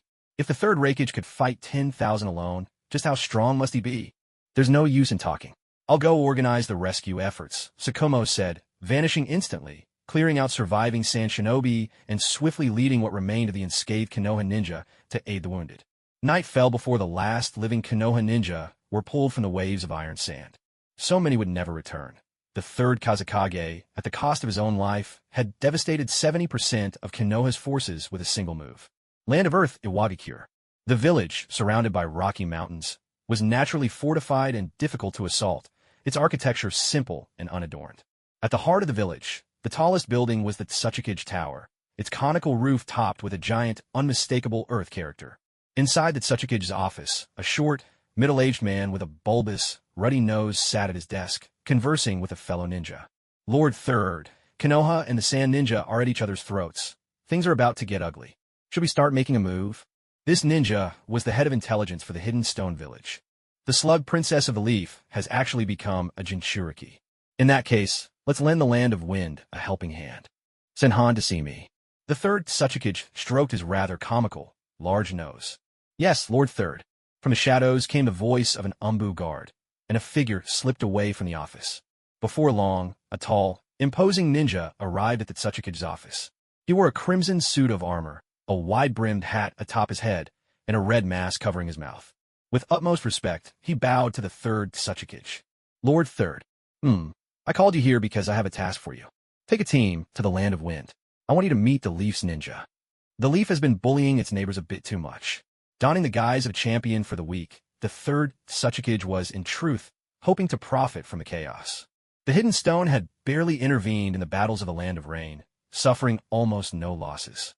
Now, their sights were set squarely on the Leaf. The poverty-stricken Land of Wind held little appeal for them. The Land of Fire, however, was the real prize. If they could manage to take even a slice, it would sustain the Land of Earth for years. "Yes, Lord Third." Han's stature was so imposing that his deep, resonant voice seemed to echo. Standing before the third Tsuchikage, he made the leader appear almost diminutive by contrast. "You may go." If it weren't for official business, the third Tsuchikage probably wouldn't see Han often. The sheer difference in their heights was almost suffocating. Han turned and left, his footsteps making the floorboards groan beneath his weight. "Send word for everyone to prepare for battle. If we strike the Leaf supply camp, their frontline forces will have to pull back for reinforcements. I'm quite curious to see what the new generation of the Leaf is truly made of." The Hitaki brothers have made quite a name for themselves lately. A confident smile played on the third Tsuchikage's lips, still unaware of the third Kazekage's demise. Hitaki Kawakaki took down Hanzo of the Salamander in the Land of Rain, and Hitaki Sukumo slew Chiyo in the Land of Wind. Formidable opponents, both. The head of intelligence couldn't help but admire them. After all, both of these names had earned their fame in a single, fierce battle. If one of them were to fall, I wonder if old Invincibility would be willing to take the field himself. A cold smirk tugged at the corners of the third Tsuchikige's mouth. Konoha's strength was intimidating, no doubt about it. He would never let slip a chance to chip away at the Leaf's power. With such a powerful neighbor, he had not been sleeping well lately. Not necessarily. Hiruzen Sarutobi still has 2 disciples who haven't fought yet. The Hidden Stone's intelligence was impressive as well. They knew full well that neither Orochimaru nor Jiraiya had entered the war. He's grown old. He no longer has the resolve he once did. Go, and carry out your orders. With a wave of his hand, the third Tsuchikage dismissed the intelligence chief. The Hidden Stone village had officially entered the war. As Han led the stone ninja from the Land of Birds into the territory of the Land of Wind, this movement was quickly noticed by Konoha scouts. Hurry, go inform Lord Yuhi Mikoto, and get this message to the front lines immediately. Understood. The scout team didn't hesitate. They immediately assigned their fastest ninja to race toward the Konoha supply camp with the urgent report. At that moment, Dai had fully recovered and was chatting leisurely with Yuhi Mikoto inside a sand hut. I plan to set out tomorrow. Dai, who hadn't indulged in a hearty meal for a long time, was now eating with great vigor. Yuhi Mikoto spared no effort to grant his every wish, offering up the camp's best ingredients. With you joining the fight, victory is within our grasp. The brutal situation at the front lines had yet to reach them, so Yuhi Mikoto wore a relaxed, cheerful smile. Let Tsunade witness the true power of Konoha's taijutsu. Dai flexed his biceps for emphasis, his bright, white teeth practically sparkling. Suddenly, a Konoha ninja burst in without warning. Something's wrong, Lord Mikoto. What is it? Yuhi Mikoto's expression darkened at the ninja's obvious alarm. A large force from Awagakure is heading our way. There was no need to think twice. Stone Ninja weren't coming for friendly conversation. Dai, it looks like you can't leave now. Yuhi Mikoto had no time to curse Awagakure for striking while the iron was hot. War had no room for reason. Do we know who's leading them? Dai for once looked solemn. If the third Tsuchikage himself was coming, he might not be able to stop him. A ninja in red armor is at the head, but we have no intel on this person. Honestly, I never quite understood the intel on Jinchuriki and Naruto. Inside the village, everyone knows them, but outside, no one seems to have a clue. Naruto and Gaara could just stroll around on missions. Realistically, if you caught a civilian and asked, wouldn't the secret be out? I'm just following the original story here, don't blame me. The Konoha ninja relayed everything the scouts had reported. The scouts headed to the front lines? Yuhi Mikoto pressed further. Yes, they left right after delivering the message. Good. Go inform everyone to prepare for battle. Yuhi Mikoto made his decision instantly. At this camp, his word was final. Yes, Lord Mikoto. The ninja bowed and hurried off. Iwagakure really knows how to pick their moment. Dai took a hefty gulp of tea, but it did little to quell his frustration. They've been eyeing us for a while. No point complaining now. I'm counting on you. Yuhi Mikoto knew Dai was the camp's undisputed pillar of strength. It's my duty. Dai took a final bite, then rose to leave. Yuhi Mikoto followed him out. There were still many matters demanding his attention. Elsewhere, the Konoha scout trudged through the desert, desperate to deliver the message as soon as possible, popping soldier pills like candy to keep himself going. At this moment, the atmosphere throughout the Konoha camp on the front lines was heavy with sorrow. Tsunade hadn't closed her eyes for days. There were simply too many wounded needing treatment. She raced against time to save them, yet could only watch helplessly as many Konoha shinobi died before her very eyes. After tending to the last ninja, Tsunade collapsed to the ground, her expression blank with exhaustion. Little Tsunade, are you all right? On her shoulder, the slug sage's voice was thick with concern. Tsunade, what's wrong? Kawafu appeared at her side in an instant, dropping to one knee and gathering Tsunade into his arms. His eyes were filled with deep pain, and the 2 little ones nearby slowly drew closer as well. Kawafu no longer cared about propriety or appearances in that moment. I failed them. Tsunade glanced up at Kawafu, then buried her face in his chest, sobbing quietly. The sight of the wounded after battle pained Tsunade more than the bloodshed on the battlefield itself. She was not only the commander, but also Konoha's most skilled medical ninja. To watch fallen shinobi, their eyes still open with unfinished regrets, being carried out of the medical area, her emotional defenses were nearly at their breaking point. You've done everything you could. Kawafu gently stroked Tsunade's back. Without her, even fewer of the injured would have survived. Now he finally understood why. In the original story, Tsunade developed her fear of blood. Beneath her strong exterior, her heart was incredibly tender. Sis, you should get some rest. Nawaki's nose tingled as he saw Tsunade like this, forcing back his own tears. Beside him, Minato stayed silent. This was the most brutal battle he had ever witnessed. Tsunade just cried in Kawafu's arms, neither speaking nor lifting her head. Let's go rest. Big brother, please keep an eye on things. Kawafu lifted Tsunade into his arms, nodding to Sukumo, who had arrived a moment too late. Go ahead.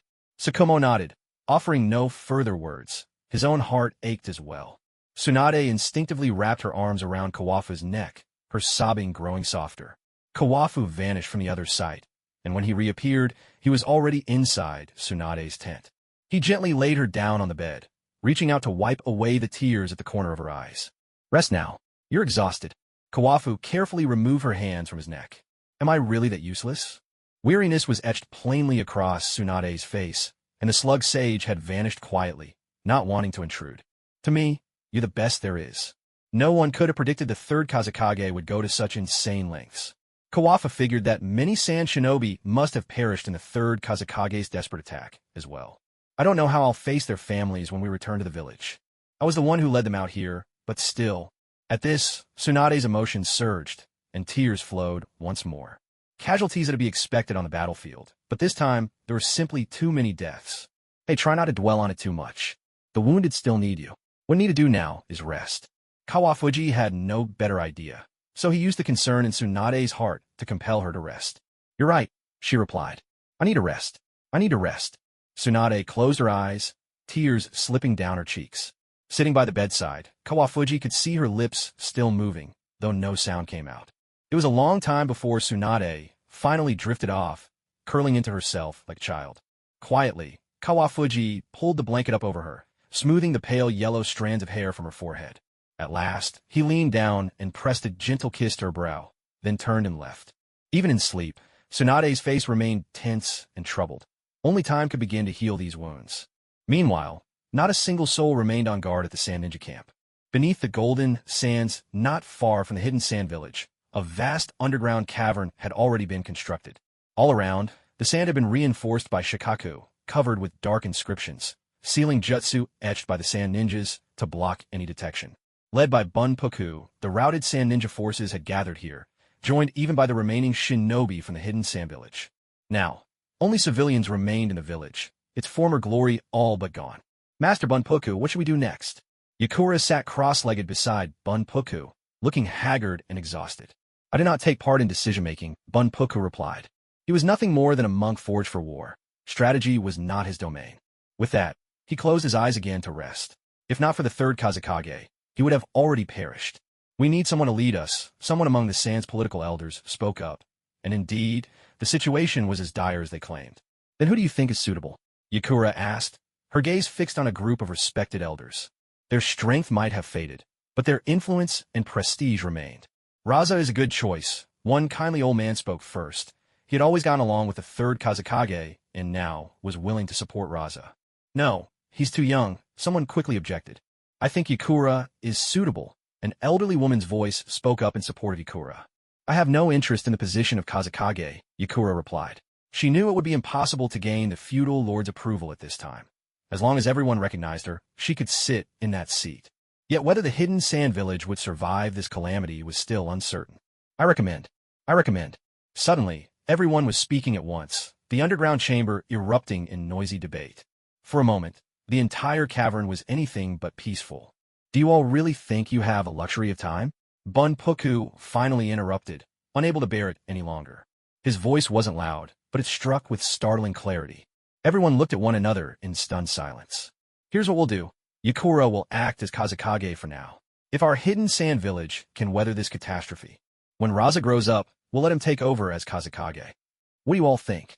The most respected elder proposed a compromise, as Yitsong and Raza had the most supporters. I agree with Sister Yitsong becoming Kazekage. I want to avenge our teacher. Raza spoke up, willingly yielding his claim. He knew he was still young, and he needed more time for training rather than dealing with administrative matters. In that case, you should accept it. Everyone's eyes turned to Yitsong. Kazekage or not, let's put that aside for now. Our priority is to survive this ordeal. Yitsong reluctantly agreed, rubbing her temples. The weight of responsibility had landed squarely on her shoulders, leaving her head throbbing. "What's the situation in Konoha now?" Yitsong asked the intelligence chief beside her, the only one who hadn't fought on the front lines and had thus escaped disaster. "Konoha suffered heavy casualties and is treating the wounded in their camp. They probably won't be launching another attack anytime soon. Even if a few come, they may not be able to find us."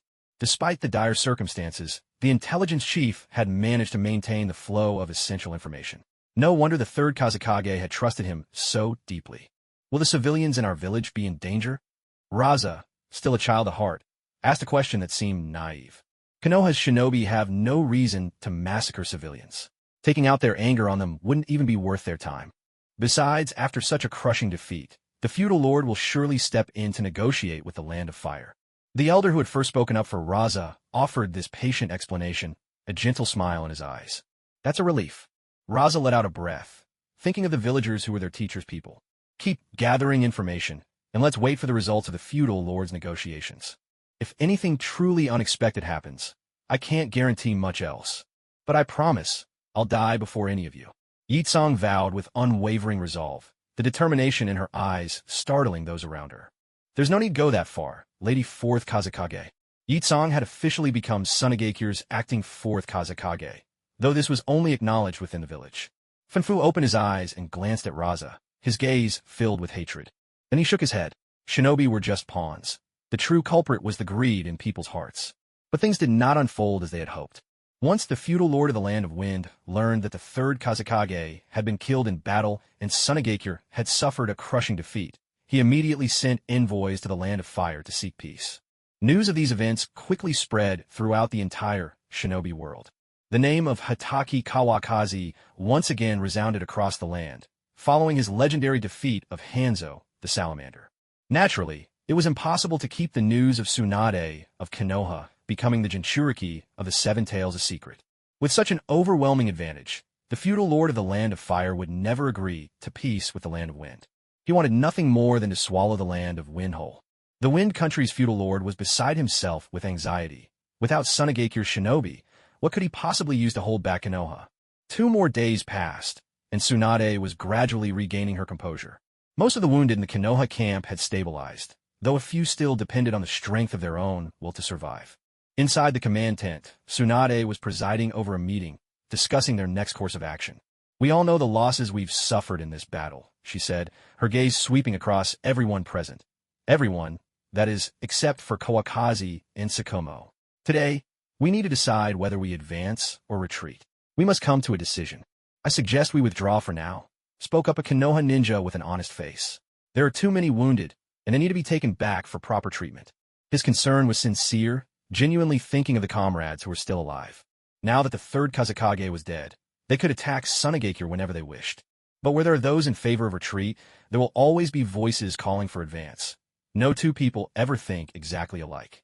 "I propose we attack," declared another Konoha ninja, his wild afro matching his fiery personality. "This is an opportunity we can't miss. The Sand Shinobi are in even worse shape than we are." Their comments opened the floodgates, and soon the tent was filled with a clamor of competing opinions.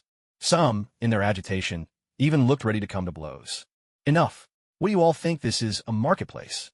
Kawakaki stood up and shouted, silencing the room in an instant. "This is an operations meeting, not a place to haggle over vegetables." The tent fell quiet at once. After all, Kawakaki was a man who had taken down both a demigod and a kage. No one dared cross him, especially since he also held the official post of deputy commander. "All right, let's stick to our usual rules," Tsunade began. "The minority must." She was cut off as someone burst into the tent. "Lords, I have urgent intelligence." The Konoha ninja who entered was barely able to stand, his words coming in short, hurried breaths.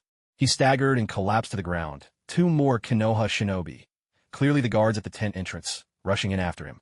"He's one of our scouts." Hayato Yamanaka recognized the insignia on the man's uniform. He hurried over to help the scout up, only to see that the man's skin was peeling and his lips had turned pale. He looked on the verge of fainting. "I'll handle this," Tsunade said, stepping forward. She checked the scout, then pressed her right hand, aglow with green chakra, to his skin. In no time, the Konoha ninja was already recovering. When he saw Tsunade clearly before him, he immediately knelt on one knee. "Lady Tsunade, Iwagakure has sent people toward our supply camp, he reported breathlessly. By now, they've probably already engaged our forces. What? Sukumo leapt to his feet. His closest friend was stationed at the supply camp. How many are there? Tsunade asked, her brow furrowed, handing the Konoha ninja a pill to restore his strength. About 1,000. The Konoha ninja answered Tsunade's question before swallowing the pill. Instantly, a warm current surged through his body. No surprise there, anything Tsunade brings out is bound to be the finest medicine. We should fall back. If the supply camp is overrun, there's no point in holding our ground here. Besides, this must only be the advanced force from Iwagakure. There's no way they'd send just a handful of troops. Kawafa made the right call without a moment's hesitation. If they were surrounded by the combined forces of Iwagakure and the surviving Sand Ninja, they'd likely lose more than half their men. Take the wounded and set out at once. There was no time for another meeting. Tsunade made a snap decision and issued her order. Yes, Lady Tsunade. The ninjas accepted her command and filed out. Everyone knew what was at stake. I'll go ahead. I'm worried about Dai. Sukumo stepped in front of Kawafu and Tsunade. All right, big brother. Be careful. Tsunade nodded in agreement. With her and Kawafu covering the retreat, it would be enough. If anything unexpected happens, leave a sign. Kawafu was thinking ahead. If something went wrong at the supply camp, Sukumo could also gather intelligence on the way. I'm off. Sukumo gave a slight nod, lifted the tent flap, and slipped out. In just a few leaps, he was gone. Traveling alone, his speed was unmatched. 2 hours later, Tsunade and Kawafu took the lead, guiding the Konoha ninjas and the wounded toward the border of the Land of Wind. By then, the border was already ablaze with battle. The two sides clashing were Konoha and Iwagakure. The Iwnin, masters of Earth-style jutsu, were formidable in defense. Their ever-present earth spikes and treacherous bogs had caused the Konoha ninjas no end of trouble. It was a fierce, back-and-forth struggle, and even Kurenai Yuhi had entered the fray herself. With her crimson eyes, few Iwnin could escape her Jinjutsu. Some died, trapped within illusions. Others were dispatched by passing Konoha comrades. She hadn't earned her title as Konoha's premier Jinjutsu master after the Uchiha for nothing. On the battlefield, she might not have the force to sunder mountains, but her killing power could not be underestimated. Working alongside several Konoha ninjas, Kurenai had already taken down several of Iwagakure's elite jonin. I am Might Due of Konoha. Who are you? Dewey's entire body was wreathed in a green aura of chakra as he traded blows with Han. To his astonishment, even in his sixth gate state, his punch was caught by this man. Iwagakure. Han. At that moment, Han's heart was a storm of shock. Clad in his special steam armor and wielding the monstrous strength of boil release, he still hadn't gained the upper hand. So the rumors were true. Might Dewey's taijutsu was every bit as fearsome as intelligence suggested. Let's have a match of youthful spirit. A duel to test our strength, and perhaps our very lives. That was a line Due had picked up from Kawafu, and in this moment, he felt his youth boiling over with excitement. Take this kick. Dai suddenly appeared in front of Han, sending a powerful high kick straight for his face. Don't you know you're not supposed to hit the face? Han crossed his arms in front of him, blocking the heavy blow, but the force was so great that it sent him flying backwards. I'm not done yet. Dai materialized behind Han, swinging his leg upwards at an angle, aiming for Han's waist. If this kick landed, it would probably take out a kidney and send him flying again. Sensing the intense danger from behind, a white tail suddenly unfurled behind Han. A cloak of tailed beast chakra began to form over him, and Mu Wang's tail intercepted Dai's kick. That chakra. Are you a Jinchuriki? Dai missed his mark and quickly retreated, realizing with shock that his opponent from Iwagakure was a Jinchuriki. What rotten luck. Was fate trying to tell him his youth was going too smoothly? Yes. Allow me to introduce myself again. Han, Jinchuriki of the Five Tails. Han steadied himself on the ground, rolling his neck with a calm composure that weighed heavily on Dai. Now, see if you can handle my kick. A burst of steam erupted from Han's heel, and the immense propulsion launched him at Dai with blinding speed. Leaf's adamantine whirlwind. Their kicks clashed midair, forcing both of them to stagger several meters apart. They each hopped on one foot, barely holding back a grunt of pain.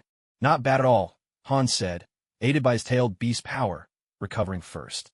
You're impressive yourself, Dai replied, immediately regaining his footing. He couldn't lose his momentum on the path of youth. Dai and Han were now evenly matched, both high-speed, high-impact ninja. They locked eyes, their fighting spirit burning bright. Again, with a shout, Dai powered up his right leg, surging with green chakra. The ground beneath him exploded in a perfect circle, shattering with the force. Riding this burst of power, Dai shot forward like a green meteor, trailing a roaring shockwave behind him, hurtling toward Han like a missile. You think I'm afraid of you? Han's gaze remained utterly calm, almost unnaturally so. The white tail behind him whipped about, while red steam erupted from the armor on his back. In that instant, Han's power and speed soared to terrifying heights. Both Dai and Han vanished from sight, their auras colliding with a violent rush of wind. Before the air could settle, they unleashed a relentless, hurricane-like volley of blows. They moved so fast, their attacks were completely invisible, a symphony of fists and kicks, the ultimate expression of a warrior's spirit. Only flickering afterimages, along with stones and dust flying everywhere, marked just how fierce their battle had become. Fist met fist, leg struck leg, each clash sending shockwaves through the air. This was a true collision of strength. Han was the most satisfying opponent Dai had ever faced. With the 8 gates released, Dai's speed and strength soared to new heights. With all 8 gates open, he single-handedly turned the 7 ninja swordsmen of the mist into nothing more than a trio of helpless bystanders. Han, too, was a prodigy of the Hidden Stone Village, able to unleash tremendous power through bursts of steam. When combined with his boil release, it was as if wings had been added to a tiger, earning him the title of Steam Ninja. In the original story, he even landed a kick on Naruto while he was in his Nine-Tails chakra mode. Though neither of the two had yet reached the peak of their power, as described in the original tale, they were already formidable opponents not to be underestimated. Thunderous rumbles echoed constantly across the battlefield, a cacophony that set their clash apart from all the other fights among the shinobi. Clearly, this was a different league altogether. The Hidden Stone's Jinchuriki is incredibly strong. Kurenai Yui's gaze was drawn by the relentless booms. Han's display left her deeply unsettled. She couldn't even begin to guess which of the two would emerge victorious. In the end, she forced herself to stop worrying and focused on dealing with the IWNE before her. The outcome of that monstrous battle was far beyond anything she could influence. For a Jinjutsu specialist like herself, that terrifying display of raw strength was nothing short of a nightmare. With her slight frame, she doubted she could withstand even a second blow. After exchanging blows for a while, neither Dai nor Han managed to gain the upper hand. They clashed once more, each launching a powerful strike before leaping back. Now that's what I call a fight. A gleam of excitement flashed across Dai's face. It had been far too long since he'd enjoyed a battle like this. His fists moved at blinding speed, each punch trailing flames as they hurtled toward Han. So fast, Han whispered, his eyes filling with the image of countless streaks of fire. At first, he was just able to block a few punches. But Dai's attacks only grew quicker, leaving Han with no choice but to defend, unable to strike back. With the final blow of the Morning Peacock, Dai landed a powerful kick that sent the injured Han flying. Finally, Dai had seized the advantage, and in a blur, he closed in again. So what if you're Jinchuriki? You're still getting pounded by my fists. Han hadn't even hit the ground before he saw the sole of Dai's sandal looming large. Was Dai really going to stomp his skull in? A furious roar tore from Han's throat, and an even wilder surge of chakra erupted from him. The white tail behind him vanished, his human form barely discernible beneath the brilliance of his conical hat. Now, before Dai's eyes, stood a crimson figure, a humanoid beast with 5 tails swirling behind it. Han had entered a partial-tailed beast transformation, his strength and healing abilities escalating once more. A savage gleam flickered in his eyes. This was likely his limit. If he went any further, full transformation would mean surrendering to the beast's will. Dai sensed the sudden shift in danger, but it was too late to pull back. If he didn't throw this kick, he'd never forgive himself. Han's voice had grown hoarse. Maintaining this form was clearly taking its toll. A crimson fist met Dai's descending kick. A wave of invisible force blasted outward, sending sand and dust swirling across the field. As expected, Dai's power fell just short. The half-transformed Han's punch sent him flying across the battlefield. Then Han opened his mouth wide, and an immense surge of chakra began to gather. In the next instant, a massive-tailed beast ball shot straight toward Dai. Gate of Shock open. Dai didn't care that his injuries had only just healed. If he didn't open the 7th gate now, he'd surely die. Daytime Tiger. Surrounded by blue steam, Dai launched a fierce punch right at the incoming tailed beast ball. A roaring shockwave in the shape of a tiger's head tore through the air at blinding speed, rushing straight for the tailed beast ball. A thunderous explosion followed as the two forces collided, and a mushroom cloud slowly rose into the sky. The terrifying shockwave swept over the entire battlefield, knocking down any ninja who lacked the strength to withstand it. This time, Dai still had some strength left. His eyes glowed red, and his parted hair stood on end, as if stirred by an unseen wind. I underestimated you. Han's voice rang clearly in Dai's ears. As he spoke, Han, now half transformed into his tailed beast form, charged at Dai. He knew he couldn't maintain this state for long, either. It was as if the two of them had returned to the same starting line. Dai said nothing. He knew his time was running out. Once he could no longer sustain the seventh gate, he'd be a martyr. Kai was still young. He couldn't grow up without his father. That thought made Dai's gaze even more determined. It was time to use that move. With blue steam billowing around him, Dai launched himself forward at a blinding speed, the rush of air whistling in his wake. The two clashed in close combat once again, and Dai deliberately left an opening. Han seized the moment, throwing a punch with all his might, all five tails lending him their strength. At that moment, a mysterious smile flickered at the corner of Dai's mouth. In a flash, he slipped behind Han. What? Han realized he'd fallen for a trap, but it was too late to turn around. Leaf Village's secret taijutsu. 8,000 years of death. Dai pressed his hands together in the tiger seal. He pulled his arms back, then thrust them forward with all his strength. His target, Han's most vulnerable spot. This was the one move Sukumo had left him, with a warning to use it only in the direst circumstances. Especially never in front of Kawakaki. Otherwise, terrible things might happen. But Kawakaki wasn't here now, so Dai had no reason to hold back. A blood-curdling scream echoed across the battlefield as Han shot into the sky like a rocket. His chakra flared out of control, and his lower body wouldn't respond. A wave of excruciating pain surged from behind. Damn you, Leaf Ninja! Mu King. As the host of the Five Tails, the beast itself howled in agony, pain tearing through its very soul. Let me take over your will. I'll avenge you. Mu King sensed Han's consciousness slipping and coaxed him in a low, persuasive voice. Never. With the last of his lucidity, Han refused, his tone unyielding. He broke free from his half-transformed state and crashed heavily to the ground. By now, Dai could no longer sustain the seventh gate. His eyes cleared as he collapsed on his back. Both lay defeated, neither was left standing. Finish them off. Save the wounded. Yuhi Makoto let out a fierce shout and charged straight at Dai, while behind him, Konoha's Jonin naturally rushed toward Han.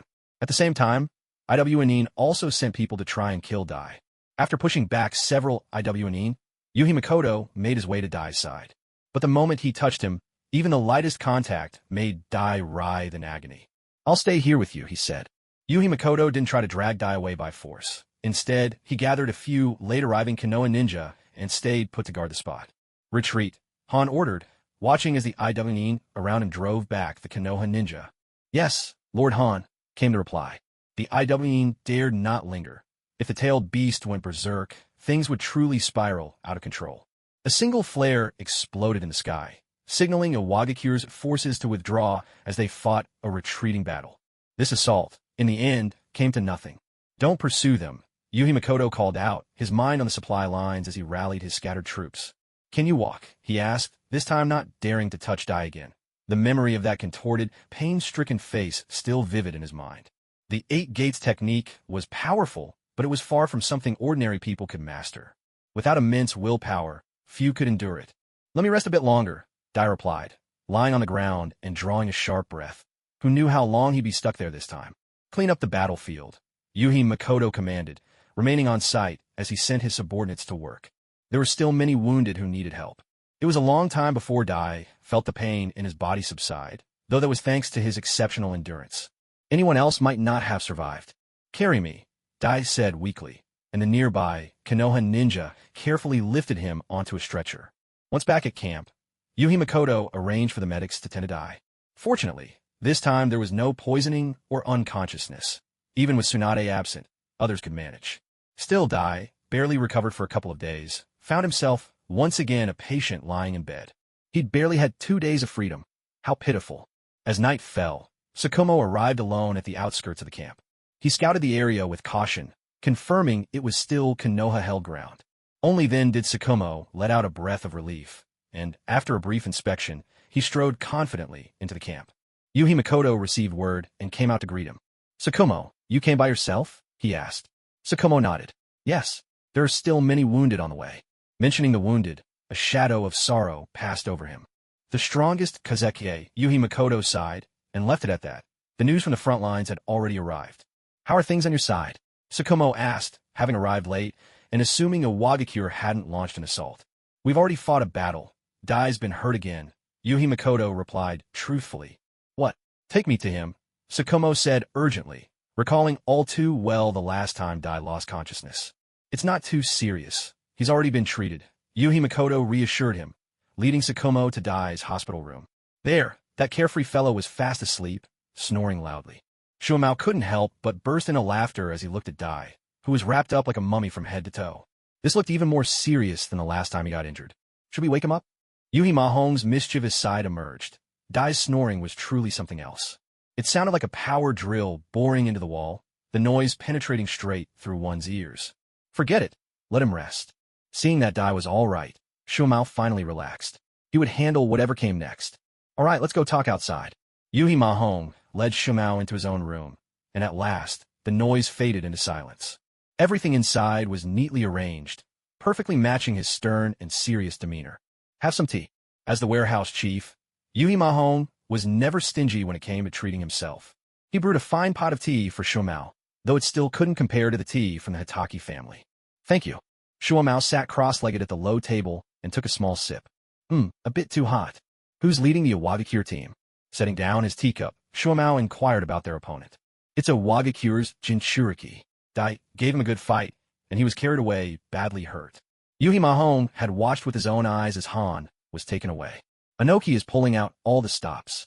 Hearing this, Shuamao's pupils contracted slightly. He hadn't expected a Wagakure to send in a Jinchuriki, practically a living nuclear weapon. Exactly. I didn't see that coming, either. Thank goodness Dai managed to intercept the tailed beast bomb. If not, we'd really be in trouble this time. Yuhi Mahong never believed his slight build could withstand a tailed beast bomb. But if it really came down to it, he would lead by example. That was the conviction in his heart. Dai did a great job. From here on out, I'll take over. Having never fought a Jinchuriki himself, Shuamao felt he was still missing something. With a Wagakure barging in like this, the course of the war is going to get a lot more complicated. Yuhi Mahong took a sip of tea. By now, it wasn't so hot anymore. We might have to consider retreating. Shuamao wasn't blindly confident. With their current numbers, they couldn't possibly stop a Wagakure on their own. And since Tsunade's crisis was over, once they heard about the clash between Konoha and a Wagakure, they might return to the fray. A Tsunade with a perfect Jinchuriki still posed a significant threat to Konoha.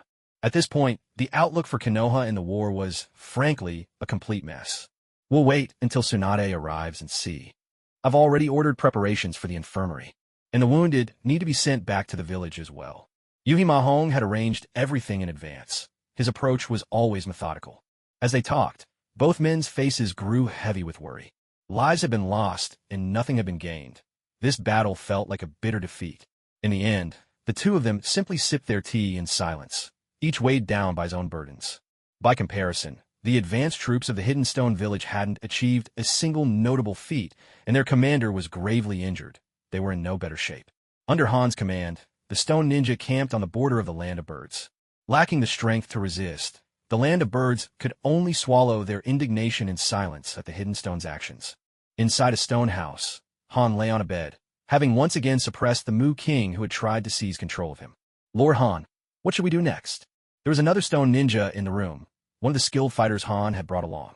It depends on how quickly Lord Third arrives. For now, the Leaf's frontline troops haven't returned to reinforce. I need a few days to recover. Even with the tailed beast's power aiding his healing, Han didn't dare lie flat on his back.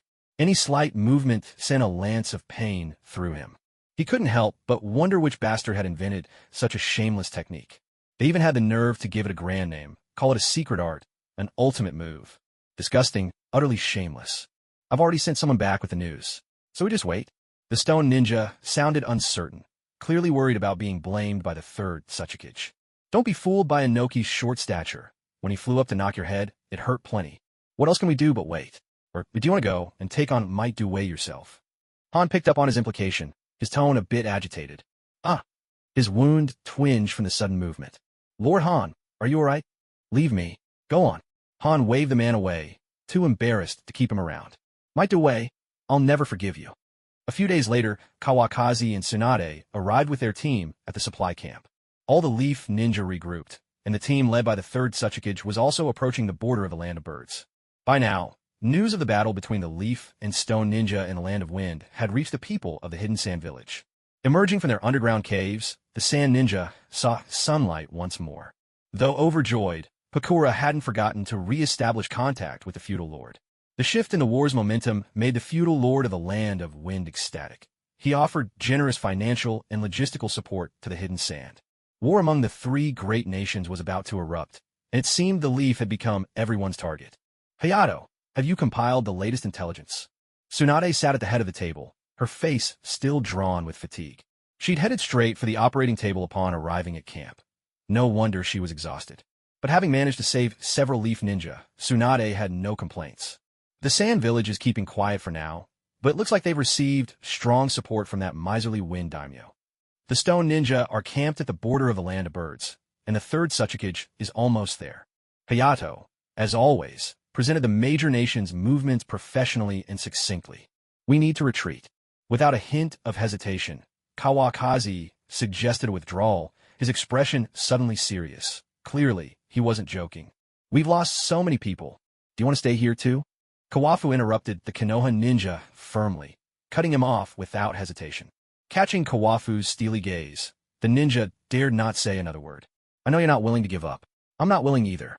But look at the way Iwagakure is pressing in on us. Do you really think we can fight them with just this handful? Tsunade has already regrouped, and they still have their perfect Jinchuriki. If we get caught in a pincer attack here, how many of us will make it back alive? Use your heads for once and really think about it. Kawafu swept his eyes over each Konoha and ninja's face, not caring if he was stealing Tsunade's thunder. Everyone knew whose fist packed the bigger punch among the Konoha shinobi. Besides, it was an open secret that he and Tsunade were only a wedding away from being together. With so many wounded, we have to consider their safety too. Sukumo, worried that Kawafu's words were too harsh, tried to soften the mood. He agreed with Kawafu. This battle couldn't be fought as things stood. Marching straight into danger, knowing it's there, was not the act of a wise man. Are we really just going to pull out like this? The spiky-haired ninja's frustration finally burst out. He couldn't hold it in. Don't worry. Sensei won't just stand by and do nothing. This is only a temporary retreat. It doesn't mean we've lost. By now, everyone had calmed down, and Tsunade spoke up to reassure them. She, too, felt the sting of retreat. So many comrades had died. But if they stayed and kept fighting, how many of the rest would survive? If we're going to go, we have to move fast. I doubt Iwagakure will let us slip away so easily. And with the wounded, we won't be able to move quickly. Hayato Yamanaka had already begun to analyze the logistics of the retreat in earnest. Hayato is right. Get the wounded ready to move now. We'll cover the rear. Tsunade didn't hesitate. This was the responsibility she had to shoulder. Yes, Lady Tsunade. Even in public, Kurenai Yuhi addressed Tsunade with full respect. She rose and left to carry out her orders. Keep a close eye on the movements of Iwanin in the Land of Birds. The third Suchikage is not someone to underestimate. Kawafu directed these words to Hayato. In the original story, the oldest and most resilient Kage was this old man, Inoki. He was a personal disciple of both the first and second Suchikage, a Kage-level powerhouse who, like Hiruzen Sarutobi, had survived the crucible of great wars. Not only was he a master of Earth Release ninjutsu, he could also wield the deadly Dust Release, the bloodline selection that surpassed bloodline limits. Known as Inoki of the Two Scales, he was also one of the few ninja among the 5 great nations who could fly. Don't worry, we've got someone watching at all times. Hayato Yamanaka's instincts were sharp. The third Suchikage was classified as the highest level threat in their intelligence reports. That's settled. Go make preparations. Once the wounded are out, we withdraw as well. Tsunade made the final decision. Soon, all the shinobi in the room filed out, leaving only a handful behind with Kawafu. Has there been any word from the village? Tsunade only knew that their message had been sent back, but so far, there had been no reply. Not yet, she answered. Hayato Yamanaka wasn't surprised at all. In the village, every decision had to go through meetings and endless discussion. If a response came this quickly, he'd find it more unusual. Other villages send their leaders to the front lines, while ours stay home to hold meetings. Unbelievable. Looking at it another way, Konoha truly is strong. Even when the Hokage stayed behind in the original stories, they still managed to win the second and third Great Ninja Wars. For now, let's return to the Land of Fire. If nothing unexpected happens, the Land of Rain will soon become our battlefield again. Kawafuji had no hope that the third Hokage would personally take to the field. As long as he didn't hold them back like Danzo, that was enough. Sometimes, he couldn't help but wonder, if he hadn't killed Danzo, would this war be unfolding in an entirely different way? We don't have much of a choice. Sukumo agreed, seeing no better option than to retreat to the land of fire and wait for reinforcements from the village. Otherwise, with so few people left, they simply didn't have the numbers for another battle. Let's hope the Hokage sends support soon. Tsunade knew this fight wouldn't end easily. If reinforcements arrived too late, even the land of fire could be at risk of invasion. Her worries were shared by Hiruzen Sarutobi. At that very moment, a meeting was underway in the war room of the Hokage's office in Konoha. The weary third Hokage stood at the podium, pipe in hand, his gaze sharp and unwavering. I trust you've all seen the latest reports from the front lines, he began. Kakashi Kawafuji and Tsunade managed to bring down the third Kazekage, but his final counterattack cost Konoha dearly. Now, Iwagakure has entered the fray. Inoki himself has led his forces to the front. That means not only does Tsunade's team need urgent support, but our borders in the land of fire must be protected as well. Here, Hiruzen paused, taking a long draw from his pipe. He exhaled a thick plume of smoke before continuing. After discussing the situation with my 2 advisors and the other senior leaders, we've decided to send the Uchiha clan and elite shinobi from every family as reinforcements. This time, we must not only defend the land of fire, but also show the world the might of Konoha. Does anyone have any objections? As his words faded, the room filled with murmurs and debate among the assembled shinobi. Standing among the crowd, Fugaku Uchiha kept his thoughts to himself. Senior leaders? If my uncle wasn't even at the meeting, can you really call it a meeting of the village's leadership? When you're short-handed, suddenly you remember the Uchiha. Though he had no fondness for the third Hokage, this was his village, and he had a duty to protect it. He had no complaints about the mission itself, only a sour feeling in his heart. Why was the Uchiha clan always excluded from Konoha's core decisions? Why were they never given the rights they deserved? Ahem. At a glance from Hiruzen Sarutobi, Hamura Mito Kato stepped forward, clearing his throat to address the room. Everyone, please be quiet. If you have any opinions, speak up directly. If there are no objections, then let's settle the matter as discussed.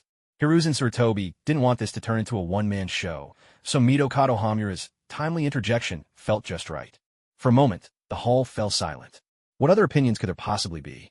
Anyone with sense would know better than to stick their neck out at this point. If Danzo were still alive, he might be the only one daring enough to object to the Uchiha being sent into battle. He knew too well the secret behind those eyes. So long as the fighting didn't reach their own doorstep, he would never allow the Uchiha to awaken their eyes on the battlefield. In his view, the stronger the Uchiha became, the more they would act as stumbling blocks to Konoha's unity and harmony. Since everyone has no further comments, let's adjourn. We must deploy as soon as possible. The situation is urgent. With this final word, Hiruzen brought the meeting to a close and left with a flourish. Konoha's support was thus officially decided. Perhaps this was one of the benefits of Danzo's absence. Meetings went much more efficiently now. Even Yamanaka in Noichi found the speed exceeded his expectations. Uchiha clan compound. As soon as Fugaku left the operations room, he headed straight to the assembly hall. The clan head had already called for an internal meeting of the elite, and news of the upcoming deployment had reached him. This was the opportunity he'd been waiting for all this time. He had volunteered before, but Hiruzen Sarutobi had always evaded giving a clear answer. His ambition to make the Uchiha name shine during the Second Great War had been crushed by reality. Currently, Uchiha medical personnel worked at Konoha's first general hospital, serving patients with great care. This had somewhat softened the negative reputation the police force had among the villagers. If they could earn recognition on the battlefield this time, and if Tsunade truly succeeded as Hokage, there was a real chance he could climb into Konoha's upper echelons.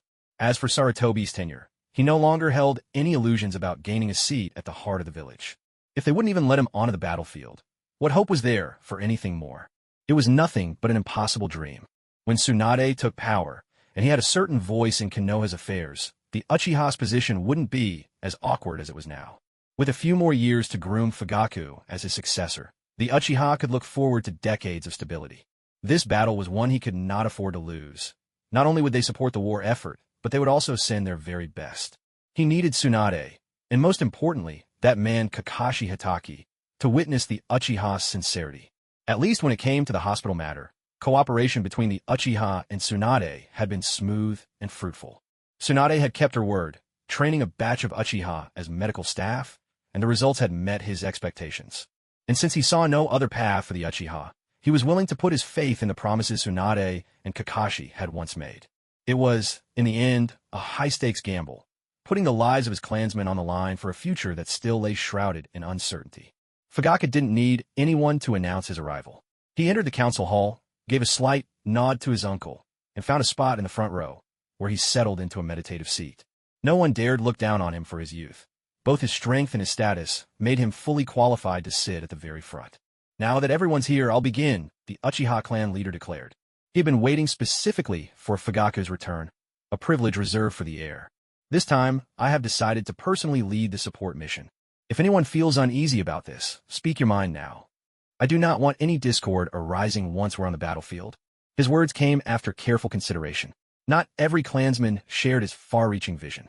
He could already see discontent written clearly on many faces around the room. "Clan leader, I object.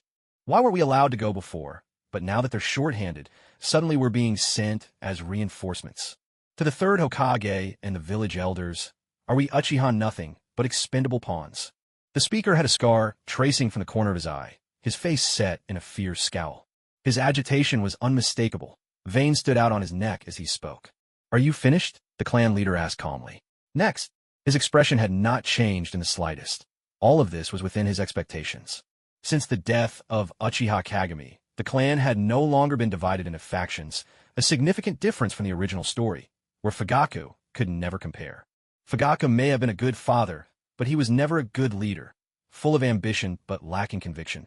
He simply followed whichever faction made the most sense, only to be talked down by his own son, leading to the downfall of the entire Uchiha clan. That was an irredeemable flaw. Compared to his uncle, he fell far short. "Clan leader, we're willing to support, but why must you personally go into battle? There's really no need for that." This clan member was clearly concerned for the leader's safety. After all, their opponents were the Wind and Earth nations. No one could guarantee absolute security. "I have my reasons," the clan leader replied, a faint smile tugging at his lips. The concern was touching. These were the bonds and respect he had earned through years of diligent leadership. Clan leader, can Tsunade and Hitaki Kawakami really be trusted? Their strength now is already. The sentence trailed off, but everyone present understood the implication. If the power gap between allies was too great, could they even be called partners? At best, they'd be reliable assistants. Fugaku's own expression was clouded with uncertainty, not out of any lingering grudge toward Kawakami. Thanks to his uncle's guidance, he had already let go of those petty resentments. What troubled him now was the daunting gap in strength. "Well said. Any other concerns?" The clan leader didn't dismiss this opinion, but continued to listen patiently to the voices within his clan. After a full hour of speeches, the members of the Uchiha clan finally finished saying their piece. "What you've all said is true. We're all doing this for the Uchiha clan. I understand the resentment in your hearts, but this is our opportunity."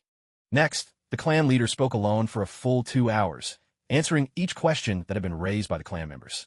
Fugaku listened from below the stage, and only now did he realize just how broad his uncle's vision was, and how bold he was in his gambles. He saw there was still much for him to learn, but with his uncle there, he felt completely at ease. "Are there any other questions?" The clan leader, his throat parched from all the talking, picked up his tea and drained the cup in one go. "No more, clan leader." The Uchiha were all convinced, even swallowing the grand promises the clan leader had painted for them. If the Uchiha entered the upper echelons of Konoha, then their children would no longer be ostracized. The villagers' eyes would no longer hold resentment. The Uchiha would be heroes of Konoha. Their awkward position in the village would be broken once and for all, and the Uchiha would finally receive the rights they deserved. No longer forced to huddle in the police force, doing work that only earned them enemies. "Very good. For the Uchiha clan." The clan leader led the chant, and the entire clan responded in unison. Their voices echoed far and wide. He truly had the makings of a master orator. This was something Fugaku had yet to learn. If he had such skill, would his own son have out-argued him so easily? No one in the crowd cheered more passionately than he did, giving his uncle a resounding show of support. It was a pity that Kawakaki missed such a spectacular scene. Otherwise, he would certainly have added a witty comment. "Let's hear it for him." Now, that was the mark of a true master speaker. If Fugaku had even half those skills, he should have Sure Sway and Itachi applauding him every day. All that talk about the will of fire and double agents. Does he ever listen to what he's saying? The Uchiha clan is united. Who cares about those old men trying to trick us? Don't they know our clan leader is the real deal? Bah. Our leader is reliable and upright. There's no way we'd ever betray each other. With such persuasive power, the whole night of the clan's downfall would never have happened. Go and make your preparations, everyone. Let me say this one more time.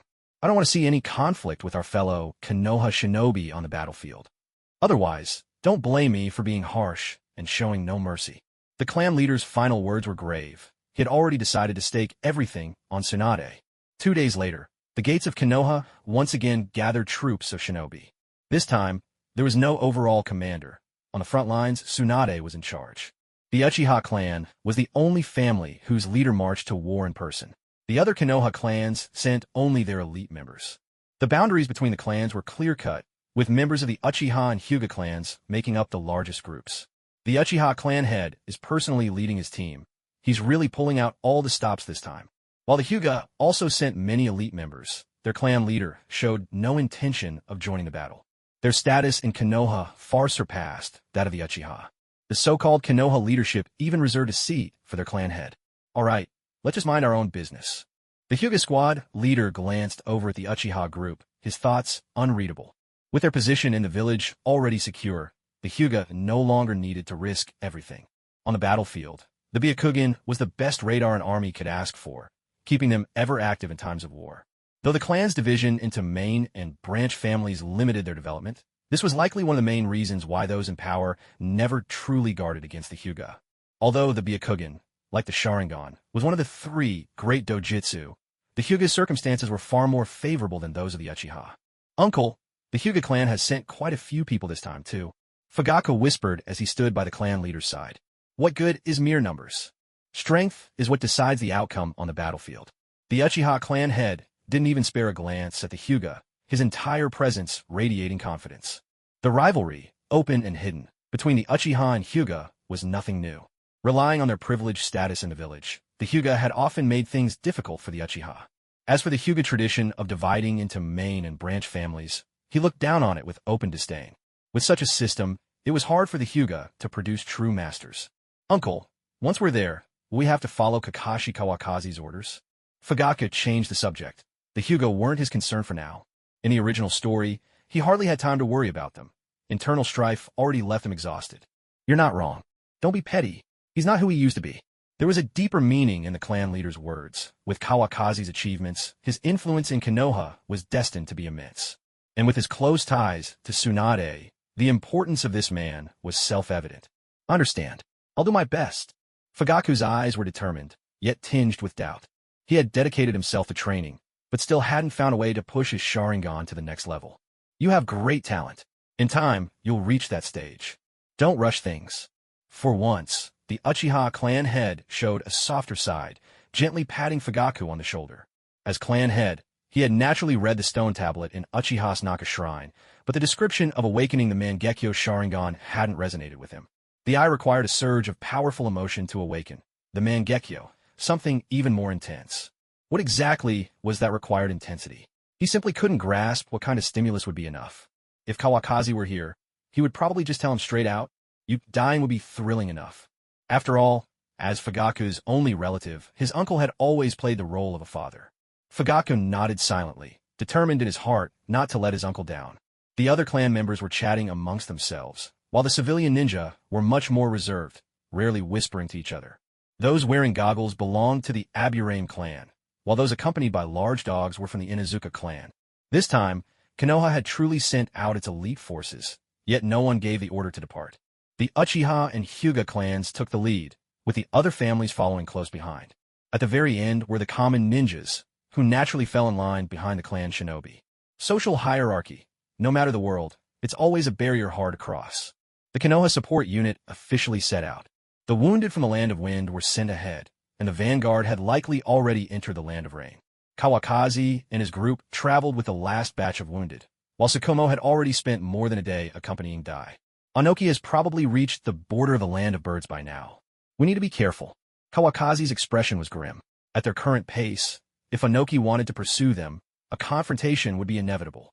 And that was precisely the thing he wished to avoid most right now. There's no helping it. There are just too many wounded. I can't bring myself to abandon them. Tsunade said this because someone had suggested leaving some of the injured behind to speed up the retreat. But she refused without the slightest hesitation. You didn't do anything wrong. Kawakazi didn't think the suggestion was wrong, nor did he think Tsunade was at fault. It was simply a matter of different choices between people. One was thinking for the greater good, The other couldn't bear to abandon comrades. How could either be wrong? Well, we'll just have to meet whatever comes our way head-on. Tsunade reminded Chome to report immediately if he sensed the presence of a tailed beast. At least that would serve as an alarm. The Idavenin might not come at all. Seeing Tsunade's spirits dip again, Kawakazi tried to comfort her, even managing a faint smile. But the chances are high. Tsunade refused to delude herself. Since Awagakure had chosen to attack, it was almost impossible for them to pass up such a golden opportunity. You have me. Kawakazi could offer no more words of comfort, but quietly slipped his hand into hers. Even if the sky were to fall, he would be there to hold it up. Thinking of Anoki, the old man who could fly, Kawakazi felt a chill. That dust release technique meant instant death. Although in the original story Anoki's dust release always seemed to miss, Kawakazi wouldn't dare gamble on his own luck. A direct hit would disintegrate you to atoms. Who wouldn't be terrified by that? At this moment, Anoki was meeting with Han, and this time he hadn't brought Rashi along. That stubborn old coot can stay behind to guard the place, he thought. Our personalities clash so badly. Taking him in a battle would just be torture. Han's injuries had mostly healed by now. Sitting on the bed, he showed no sign of pain. Did my Dewey use a forbidden technique? The two of you ended up wounding each other. There was a hint of disbelief in Anoki's tone. After all, Han was a Jinchuriki, not some helpless stray. How could a Konoha ninja, whose name hadn't even been heard before the war, leave Han bedridden for days? Yes, Lord Third, Han admitted, lowering his head in embarrassment. There was no denying he felt ashamed. Not only had he failed to capture Konoha's supply camp, but he had also nearly lost control of his tailed beast. His performance was downright dismal. Konoha truly is full of remarkable talents, Anoki muttered, his brow furrowing even tighter. This only strengthened his resolve to take a bite out of Konoha's power. If we don't put a check on them, won't Konoha end up trampling all over us? Where are the Konoha forces now? Anoki demanded. Someone nearby answered promptly. They've already begun retreating toward the land of rain, escorting their wounded. Now, do they want to run? Too late for that. Move out. Anoki made the decision in an instant. Despite his small stature, he lifted off the ground and, in a flash, soared out of the earthen dwelling's main entrance. Han rose to follow. With Lord Third leading the charge, he was confident they could crush the Konoha squad. They're coming, Tsunade announced suddenly, halting mid-step. Komi-ai could sense the presence of the Five Tails, Mo. The sensation was growing stronger and stronger, proof that the Awagakure ninja were approaching quickly. Which direction? Kawakazi asked. Front right, Tsunade replied at once, guided by Komi-ai's perception. Everyone with me, Kawakazi ordered without hesitation. Tsunade and the other ninja immediately veered off toward the right front. Their goal was simple, buy time for the wounded to escape. If the Iwnin caught up now, the injured likely wouldn't stand a chance. Can you see them? Tsunade called back to the Hyuga ninja, whose Byakugan was activated. I see them, came the response. About 9 kilometers out, and no more than 100 of them. The Hyuga ninja let out a breath of relief. Thankfully, the enemy force wasn't large. He had already steeled himself for the possibility of destroying his own eyes, rather than letting them fall into enemy hands. Keep watching, Kawakazi said, his expression grave. A small group means they came in a hurry, but every one of them is an elite. Yes, Lord Kawakazi. The veins bulged around the Hyuga's eyes as he kept his gaze locked on the approaching Iwnin.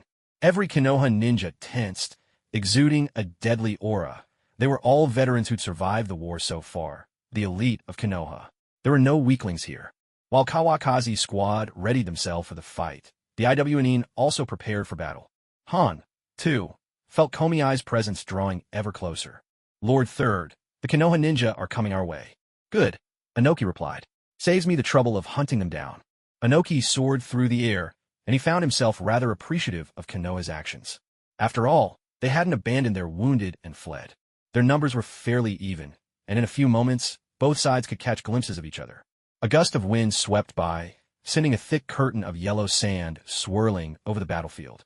The clash between Konoha and the hidden stone was about to erupt. At the very front of the Konoha formation stood Kawakazi, with Tsunade just half a step behind him. Barely 100 meters separated them from their opponents. Anoki at the vanguard of the stone ninja. Slug Princess, I didn't expect Konoha to stoop to strong-arm tactics. Anoki's words dripped with mockery, the clear implication being that she had stolen the 7 tails from the hidden waterfall village. Shorty, that was a gift from my grandfather to them.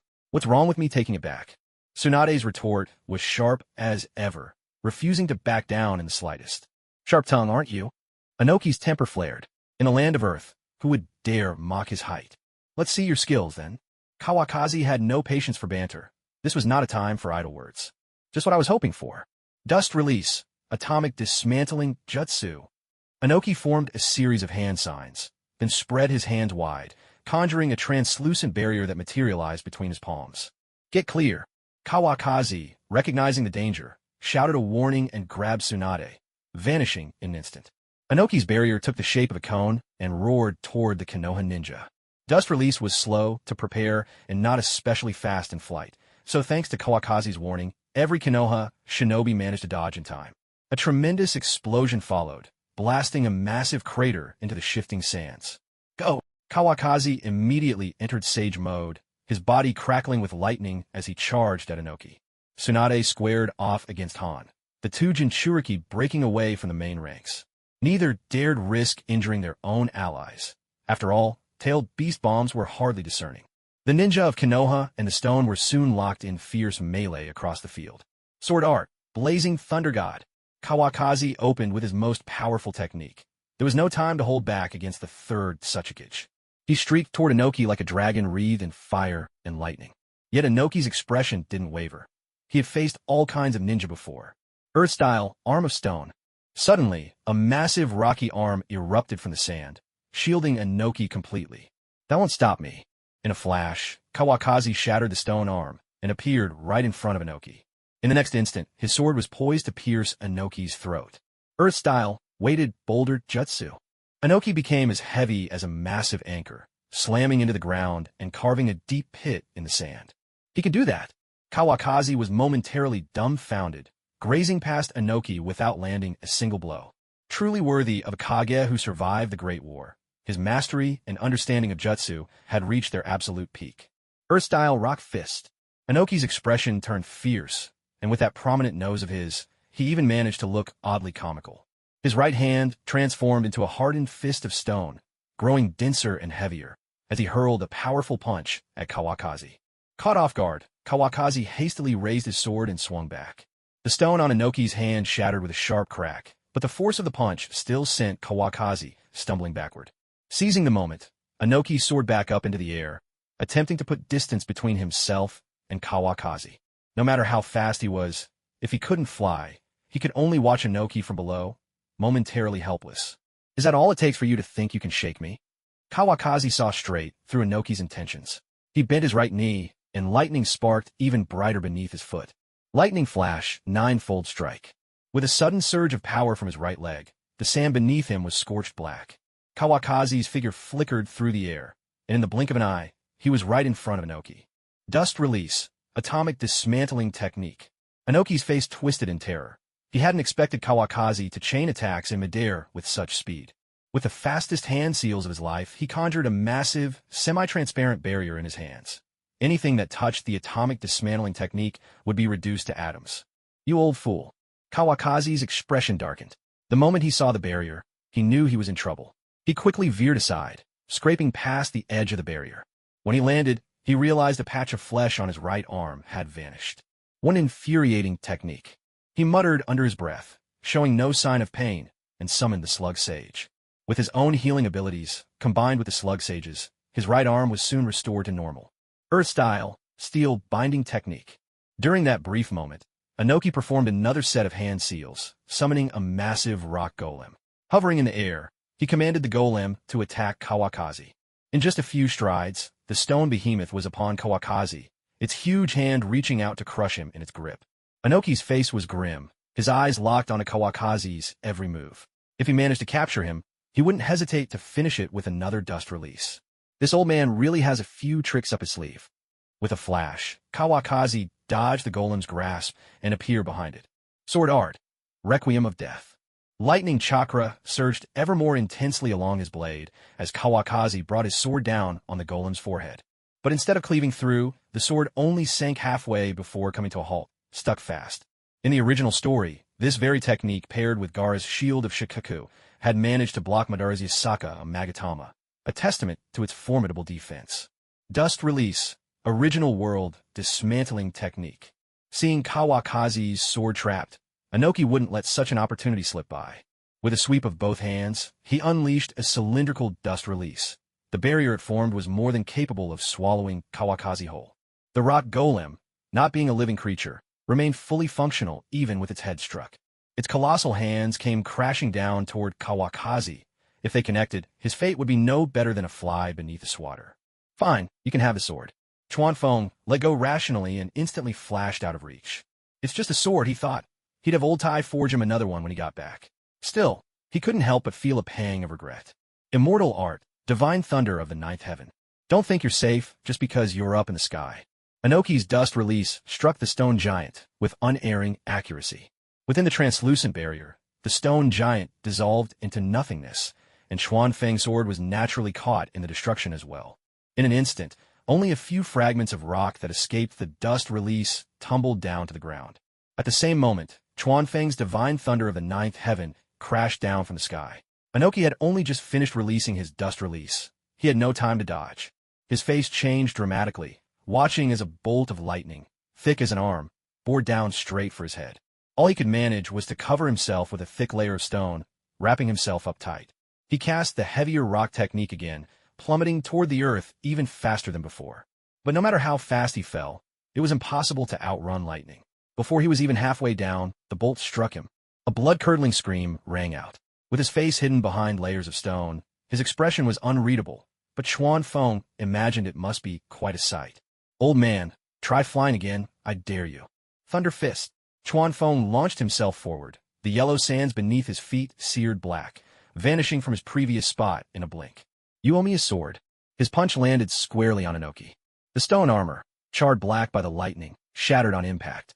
Inoki was knocked flying, arcs of lightning still crackling over his body.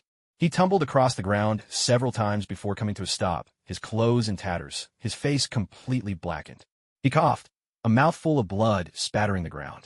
Inoki half-knelt, Chuanfeng's lightning chakra raging through his body, making it impossible even to stand. Don't be fooled by the old man's short stature. His earth-release defense was truly impressive. And yet, he was still alive. You're one tough old man. Seeing that Inoki hadn't been finished off, Chuanfeng darted forward again, sticking close. Even if he couldn't kill this geezer, he was determined to cripple him. Lord Third, Han, witnessing Inoki's dire state, was momentarily stunned, a surge of panic welling up inside. He hadn't expected even Lord Third to be no match for Hitaki Chuanfeng. The intelligence had only warned about his terrifying swordsmanship. No one had mentioned his lightning style was this formidable. Already half-transformed into a tailed beast, Han could spare no more attention for Tsunade. With a roar, he unleashed a massive tailed beast ball at Chuanfeng, hoping to save Inoki's life. Oomph. You still have a mind to worry about others? Tsunade snorted coldly. She had no fear that the tailed beast ball would pose any serious threat to Chuanfeng. The battle between the two had been evenly matched, but with Han rushing to Inoki's aid, he'd left himself wide open. With the power of the seven tails surging through her, Tsunade radiated with an even greater crimson beast chakra, her entire body blazing with red light. With a powerful beat of her wings, she left behind only a crimson afterimage, appearing instantly behind Han. Desperate kick. Ever since Tsunade had kicked Shikaku, she seemed to have grown fond of this method of attack. With ruthless force, she landed a brutal kick directly to Han's lower body. Aard. Han, who had just unleashed a tailed beast bomb, let out a blood-curdling scream. No sooner had his old wounds healed than he was struck by new ones. With Mu King still attached, Han shot skyward like a rocket. Are all the ninja from Konoha this underhanded? And you're a woman. Don't you feel any shame doing this? Mu King gritted his teeth against the pain, hurling curses from within Han's body. How many days had it been, and his rear had already suffered 2 heavy blows. He truly didn't enjoy this fate. Ever since teaming up with Han, he'd been plagued by injuries too embarrassing to mention. At that moment, Kawakaki also caught sight of the incoming tailed beast bomb. He had no choice but to abandon this perfect opportunity to kill Inoki. Weaponless, with the battlefield behind him where ninja from both sides clashed. Evading the attack wouldn't be hard, but what about the Konoha ninja at his back? Kawakaki made up his mind in an instant. Even barehanded, what could a tailed beast bomb do to him? He swiftly spun around, his feet lightly tapping the ground, as if using no effort at all. A tremendous rumble erupted. The earth for dozens of meters around his toes trembled violently. In the blink of an eye, a gaping crater appeared right in front of Inoki, who stumbled and fell straight in. He ended up with a mouthful of sand, looking as pitiful as could be. The shockwave from Kawakazi's high-speed movement kicked up clouds of dust. His figure flashed forward, crackling with lightning, as he faced the tailed beast bomb head-on. Behind him, ninja from both sides scattered in panic. No one knew if he could actually block this attack. Even the Konoha ninja didn't dare to bet on it. After all, they'd never seen Kawakazi split a tailed beast bomb with his bare hands. Unlike Tsunade, they didn't have blind faith in him. Sage Art. Lightning fist break. Massive amounts of chakra gathered in Kawakazi's right hand. He drew his fist back, his stance taking form. In front of the tailed beast bomb, his body looked so small. Are you insane? You'll get yourself killed. Slug Sage screeched from his shoulder. She'd never seen anyone try to stop a tailed beast bomb with their bare fists before. Trust me. Kawakazi's voice brimmed with confidence. Even if his defense couldn't match the third rakeage, he was sure his attack was every bit as powerful. I won't die. Don't go risking your little life for nothing. If you get blown up into... Before Slug Sage could finish, Kawakazi's fist slammed into the tailed beast bomb. A surge of raw power and raging lightning chakra collided with the explosive sphere. Boom! A deafening blast tore through the battlefield, sending shockwaves that shrouded the area in a blinding cloud of sand and dust. The less experienced ninja staggered, barely able to keep their footing. For a moment, all anyone could see was a blur. No one could make out a single figure. When the dust settled, Kawakazi's silhouette slowly emerged before the crowd. Neither side dared to fight recklessly now. Every ninja stared at Kawakazi in utter disbelief. That man stood tall exactly where he had been, not a single hair out of place. Hurry up, come on. Tsunade's watching me. Kawakazi muttered quietly to the Slug Sage, perched on his shoulder, his back still turned to everyone else. Where's that heroic boldness from just a moment ago? The Slug Sage couldn't resist a jab, but all the while, it was hard at work. It poured chakra into Kawakazi as if there were no limit, flooding him with power. Strength wasn't lacking. He just punched straight through a tailed beast bomb. Unfortunately, his defenses hadn't quite kept up. If Kawakazi had faced the attack head-on, everyone would have seen the wounds on his chest and the tatters of his clothes. Even his once sleek hair was now a wild, tangled mess. Lord Kawakazi is invincible. Some Konoha ninja, eager to curry favor, shouted praise and then charged the Idavenin opposite him. With the threat of the tailed beast bomb lifted, chaos erupted once more as both sides clashed in a renewed frenzy. Kawakazi soon recovered. Every wound on his chest vanished, testament to the potent healing ability of Sage Mode. But the cost was steep. Having burned through so much Senjutsu chakra, he could no longer maintain Sage Mode and reverted to his normal state. Inoki was lucky to have collapsed in the crater. Any closer to the blast, and his old bones would never have survived. Now, regaining his strength, he wasted no time climbing out of the pit. Flying was out of the question, not after nearly being struck by lightning. The fear lingered, and he dared not tempt fate again. Tsunade hadn't spared a glance in their direction.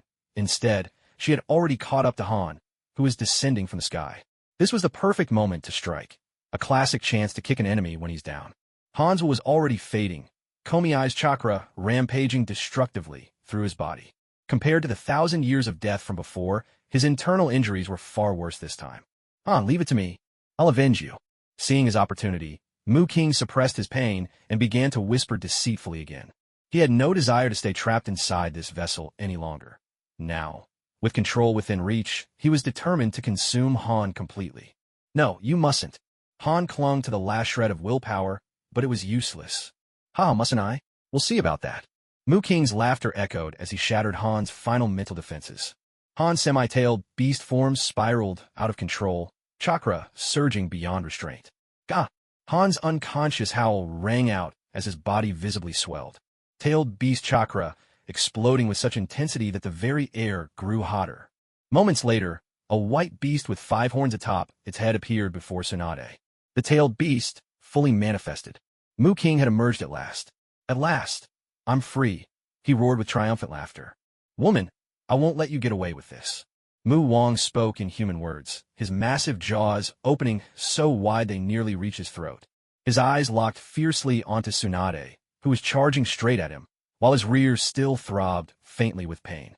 With a guttural growl, Mu Wang's eyes gleamed with cruelty as he landed swiftly on the ground. His hind legs dug in, leaving 2 deep marks where he stood. Steaming heat radiated from his whole body. He moved faster and faster, charging at Tsunade with a thunderous rumble, like a locomotive bearing down the tracks. Careful, Mu Wong's strength is immense. Komi-ai warned from within her, noticing Mu Wong lower his head and aim his horn at Tsunade. I know. Tsunade's gaze sharpened. She was eager to see just how strong he truly was. The chakra around her wings flared brilliantly, boosting her speed once more. She didn't dodge or back away. She wanted to feel Mu Wong's power head-on. Heaven's crushing kick. Tsunade drove her right foot mercilessly into the gap between Mu Wong's 5 horns. Mu Wong let out a pained howl, the blow making him dizzy and disoriented. With a violent shake of his head, blood sprayed everywhere, and Tsunade was flung far into the distance. She crashed heavily to the ground, a fist-sized bloody hole torn in her right leg. He really is stronger than before, Tsunade muttered, ignoring the wound on her leg as she stood up. The injury was already beginning to heal itself. Her creation rebirth technique was working as it should. I warned you, but you wouldn't listen. Now look what's happened. Damn, where did your wound go? Komi-ai, not particularly worldly, fussed in surprise from within Tsunade. In the earlier fight against Fugaku, Tsunade had only suffered minor injuries and hadn't bothered to use creation rebirth. Don't make such a fuss. Tsunade had no time to humor the chatterbox inside her. By now, Mu Wong had recovered his senses, shaking his head as clarity returned to his gaze. Damn it. Tsunade saw Mu Wong open his mouth, chakra gathering in great torrents. She immediately knew what he was planning. A tail beast ball? Who can't do that? Komi-ai lived up to his reputation as a living battery, instantly flooding her with massive chakra reserves. Tsunade completed her partial tailed beast transformation. 2 tailed beast balls collided midair. The resulting explosion was so deafening that it sent a shiver through all the nearby ninja. What luck, fighting for their lives while dodging tailed beast attacks. Having already been through this once, both sides' ninja quickly regained their composure. No one paid further heed to the tailed beast ball's explosion. The battle raged on. The commotion was so great that Inoki had long since taken notice. But he was locked in a fierce standoff with Kawakaki and couldn't spare a hand to rescue Han. Instead, he pinned his hopes on Tsunade, praying she could subdue the 5 tails. Then Han might still have a chance. As for whether he could save Han from Tsunade afterward, that was a problem for another time. But truly losing a Jinchuriki, that was an outcome he simply couldn't accept. You're still alive, huh? Kawafa twisted his neck a little. Although he had lost Sage Mode, his overall condition hadn't suffered much. His appearance was a bit worse for wear, but no matter what, he was still in better shape than Inoki. That old man looked so haggard now. He could probably get extra rice if he took a bowl and begged on the street. You're not dead either, are you? Inoki refused to concede, meeting Kawafu's mockery with words, though his pitch-black face made it hard to read his expression. Let me send you on your way. Kawafu raised his hand and released a flurry of Senbon needles. Each needle sliced through the air with a sharp whoosh, hurtling straight toward Inoki. Normally, Inoki could block these easily with just a casual Earth-style wall, but instead he dodged to the side. Clearly, he'd been briefed about this attack. Earth-style, quagmire of the Yellow Springs. Inoki weaved his signs, and the ground beneath Kawafu's feet liquefied into a vast swamp, instantly swallowing his lower legs. Earth-style, falling clay from the heavens. Seizing the moment as Kawafu was pinned in place, Inoki couldn't resist a hint of triumph and launched another jutsu. Above Kawafu, a rift in space opened, releasing a torrent of clay that poured down toward him. If the clay trapped him, Inoki only needed to follow up with a fire-style technique to burn Kawafu into nothing but mud. Who do you think you're underestimating? Kawafu couldn't even be bothered to struggle. In a flash, he vanished from the swamp with his flying thunder god technique. The next instant, he reappeared exactly where Inoki had been standing just moments before. Take this fist. Without pause, Kawafu lunged straight at Inoki. Earth-style, ultra-heavy weight rock technique. Inoki didn't bother to dodge. He knew Kawafu was much faster. His right hand transformed into a hardened stone fist, its strength boosted to terrifying levels by the ultra-heavy weight technique. Their fists collided. Stone shattered once more, but this time, Kawafu felt a tremendous force reverberate through him. He didn't get knocked back, but a metallic taste filled his mouth, and a thin line of blood trickled from his lips. He was wounded. Feeling a little heavier now, aren't you? Inoki showed no anger at the loss of his stone fist. Lightning style naturally countered Earth style. He'd anticipated this outcome. His real goal was to make Kawafu heavier, slowing him down. That way, Inoki could break away and rush to Han's aid. As he spoke, Inoki glanced toward Mu Wong. The 2-tailed beasts in their perfect forms were locked in a fierce and unyielding struggle. Mu Wong couldn't hit Choming, who hovered in the sky, so all he could do was launch one-tailed beast bomb after another. The battlefield, there was nothing short of catastrophic. Quite the strategist, aren't you? Kawafu flexed his limbs, testing his movement. He could still fight, but his speed was clearly impaired. Wiping the blood from his mouth, he felt his injuries already beginning to heal. I don't have time to tangle with you. Inoki could sense the tailed beast chakra inside Mu Wong growing wilder and more violent. If this kept up, Han was sure to die. Even though he's been saved for now, his lifespan has already been severely affected. Still, being alive is always better than the alternative. No sooner had those words left his lips than Inoki sprang up into the air, heading straight for King Mu. Old age really does bring cunning, Chuan Feng muttered. He tried running a bit.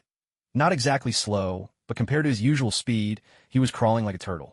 Watching Inoki's figure soar through the sky, he felt an itching urge to bring him down with another strike. Don't even think about it.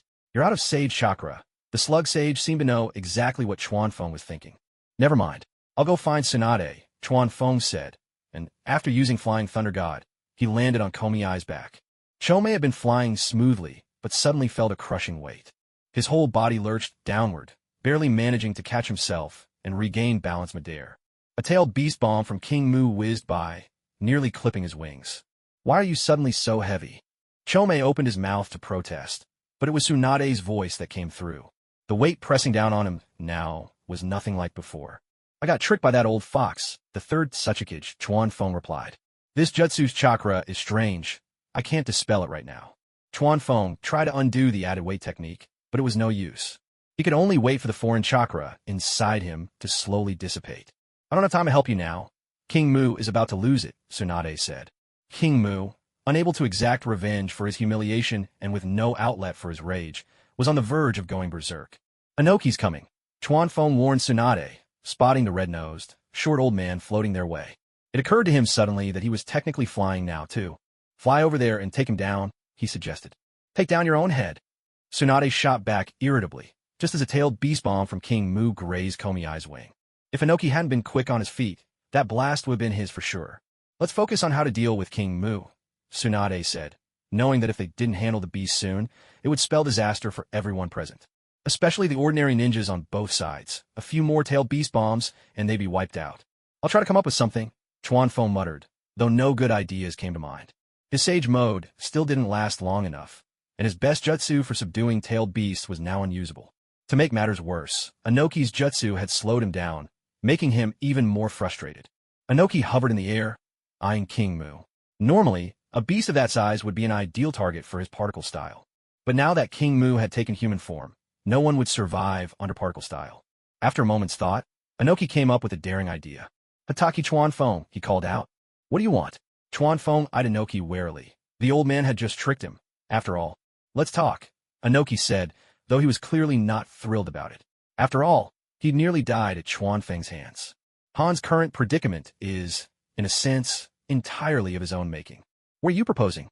Kawafu suspected something, though his guess was so outlandish that he hesitated to confirm it. We join forces against Mu Wong, and I'll take Han with me. I'll let you return safely to the Land of Fire. How does that sound as a deal? Inoki had a keen grasp of Tsunade's concerns. Chongming was starting to waver, but with two nations at war, she dared not place her trust in Inoki so easily. If we take you down, we can return safely to the Land of Fire anyway. Kawafu rejected the offer outright. Such paltry benefits weren't nearly enough to buy his cooperation. If that's your stance, I'll just turn around and leave. I won't bother saving Han. If your Konoha team makes it safely back to the Land of Fire, I'll even take your surname.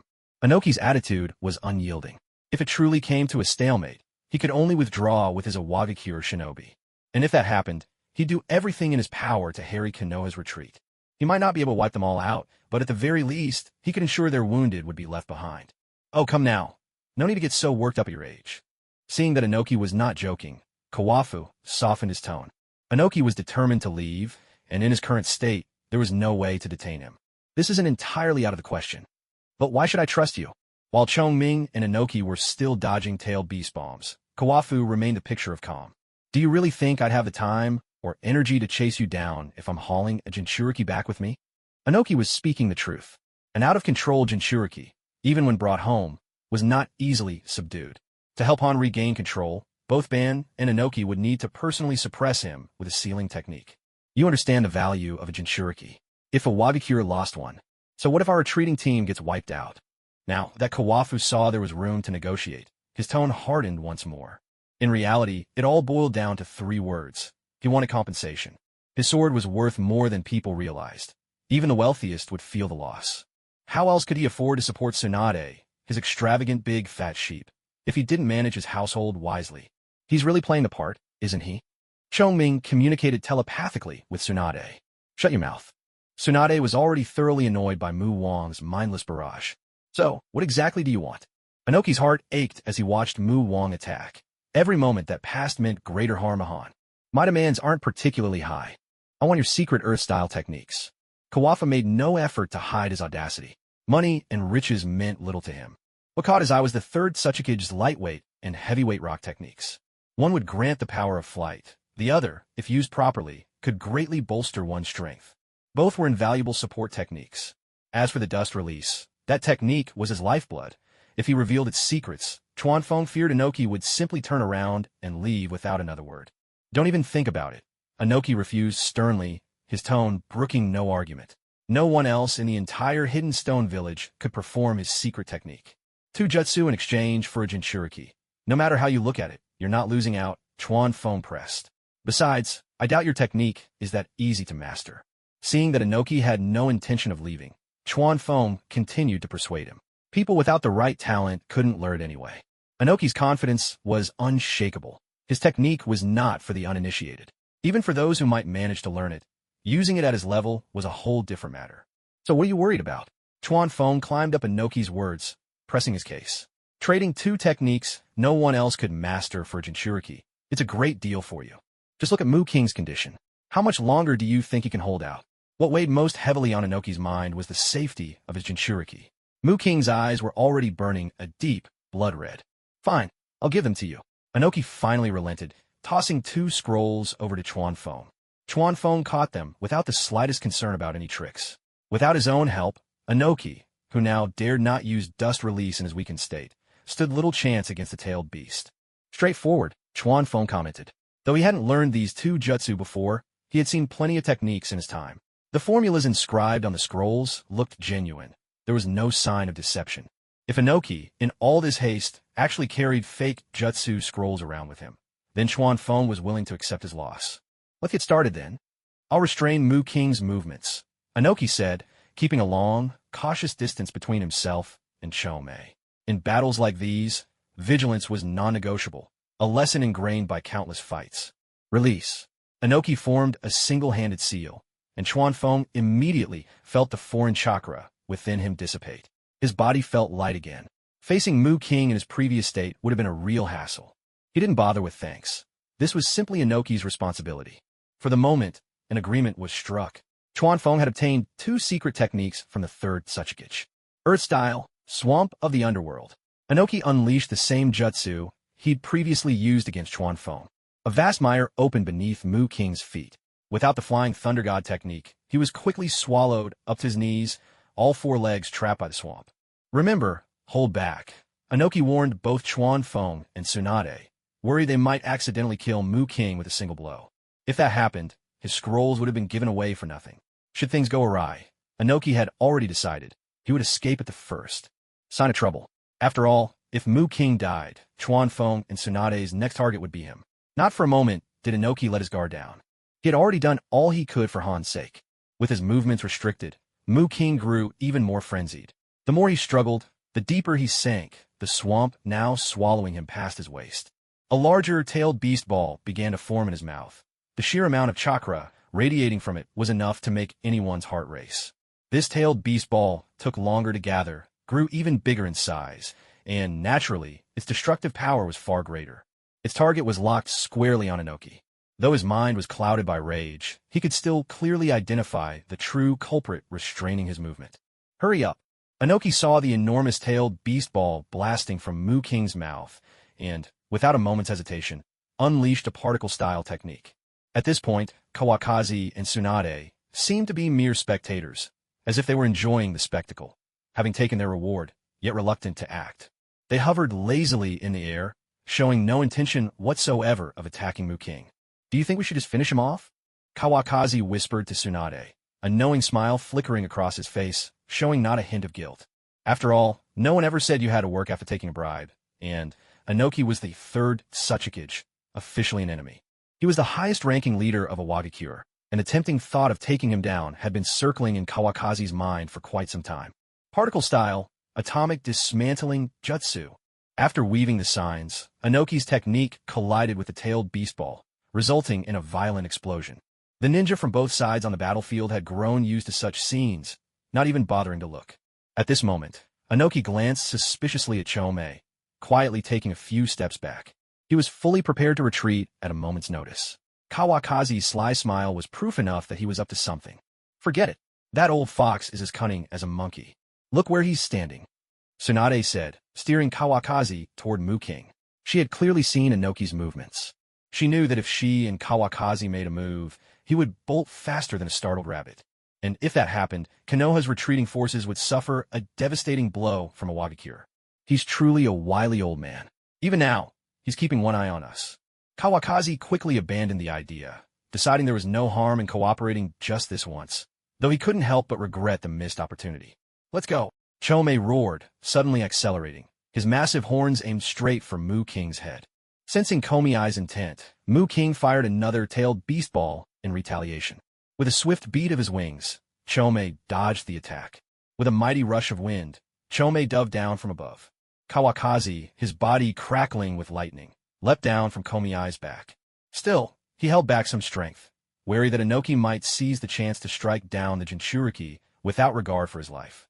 Fortunately, Inoki seemed entirely focused on saving Han, making no move to stab them in the back. He hovered mid-air, his expression grave, doing nothing, silently wishing for Mu King's defeat. There was a thunderous crash as Komiai's huge horns smashed into Mu King's head, and Kawakazi followed up with a heavy kick to his side. A pained howl echoed across the battlefield. King Mu let out a pained, anguished scream. Trapped by the swamp, unable to move or leverage his strength, he had no way to escape the onslaught. His head drooped, and he passed out cold. If Chuan Feng and Tsunade hadn't held back, this coordinated attack might well have sent King Mu back to the earth to begin life anew. All done. Chuan Feng's tone was light and easy. It was just too simple to subdue a tailed beast that couldn't even move. With a deft tap of his toes on King Mu's back, he sprang lightly back onto Zhu Ming's broad back. Inoki's face lit up at the sight. Forming a chain of hand seals, he restored the swamp to its normal state. He immediately dropped altitude, flying straight toward King Mu. Inoki's coming. Watching Inoki approach through the air, Chuan Feng called out in warning. His words carried a subtle hint of caution. Tsunade, picking up on the signal, released her full-tailed beast transformation and returned to her human form. Chuan Feng landed on the ground as well, standing by her side. I'll lend him a hand. For symbol seal. Tsunade strode over to King Mu, formed a quick set of seals, then pressed one palm firmly against his body. A surge of chakra flowed in. In an instant, King Mu's massive form began to shrink, gradually revealing Han, already unconscious. Inoki ought to thank you for this, Chuan Feng quipped, reading Tsunade's intentions with a teasing smile. For all her recklessness, she still had some clever tricks up her sleeve. Haha, we're all allies for now, just doing my part. Tsunade withdrew her hand and glanced back with a dazzling smile. That moment etched itself into Chuan Feng's memory. Her beauty was simply beyond words. What did you just do? Before long, Inoki landed across from them, with Han between them. His eyes immediately fell on the four symbols seal etched across Han's stomach, and fury flashed in his gaze. He saw through Tsunade's little maneuver in an instant. I was just being considerate. This way, King Mu won't be causing trouble anytime soon. Tsunade replied with a calm smile, unbothered by Inoki's anger. Should they face Han again in the future, it would be a simple matter to dispel the seal and let King Mu run wild.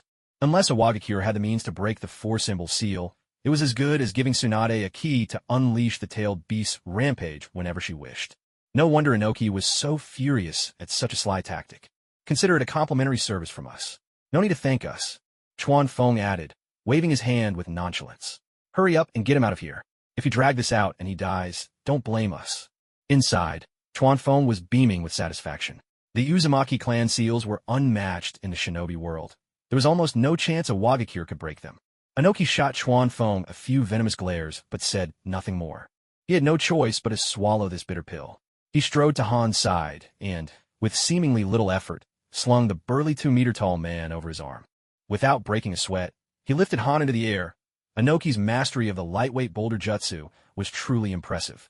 Chuan Feng silently congratulated himself on his quick thinking, already pondering who among his allies would be best suited to learn these two Earth release secrets. There are quite a few disciples. It really is difficult not to play favorites. After thinking it over for a long while, he finally decided to have them all practice it. If they couldn't master it, they'd have no one to blame but themselves. He knew his own talents well enough. He was pretty gifted when it came to lightning techniques, but earth techniques were probably a lost cause. Besides, wasn't it comfortable enough riding on Tsunade's back? Bah, that was actually riding on Komiai. Kawafu and Tsunade watched as Inoki flew off into the distance. The fighting on the battlefield had already come to a halt when both sides' leaders joined forces to deal with the tailed beast. Now, they stood in a clear and tense standoff, lines sharply drawn. A few hundred coins a month. Was it really worth risking your life? Didn't you see even the leaders had stopped fighting? Retreat. Without lingering, Inoki gave the order, and the Iwnin withdrew in reverse formation. Only when they had put enough distance between themselves and the Konoha shinobi did they turn and quickly follow Inoki's figure soaring through the sky. Led by Inoki, the Iwnin made their way toward the land of birds, bringing this pursuit to a close. Let's head back. Tsunade noticed that many of the Konoha shinobi bore fragments of Katsuyu on their bodies, a sign that casualties had been minimal. She was quite satisfied with this outcome. Not only had they repelled the pursuit from Iwagakure, but they'd also gained some leverage over them. In a sense, this had indirectly strengthened Konoha's position. Let's move out. Kawafu caught Tsunade's gaze lingering on his bare chest, realizing how disheveled he must look. He yanked off the last remnants of his battle uniform hanging from his back and strode forward boldly, leading the team. It was the first time Tsunade had ever seen Kawafu in such a sorry state, and she couldn't help but burst out laughing behind him. What's so funny? If you're done, let's get going.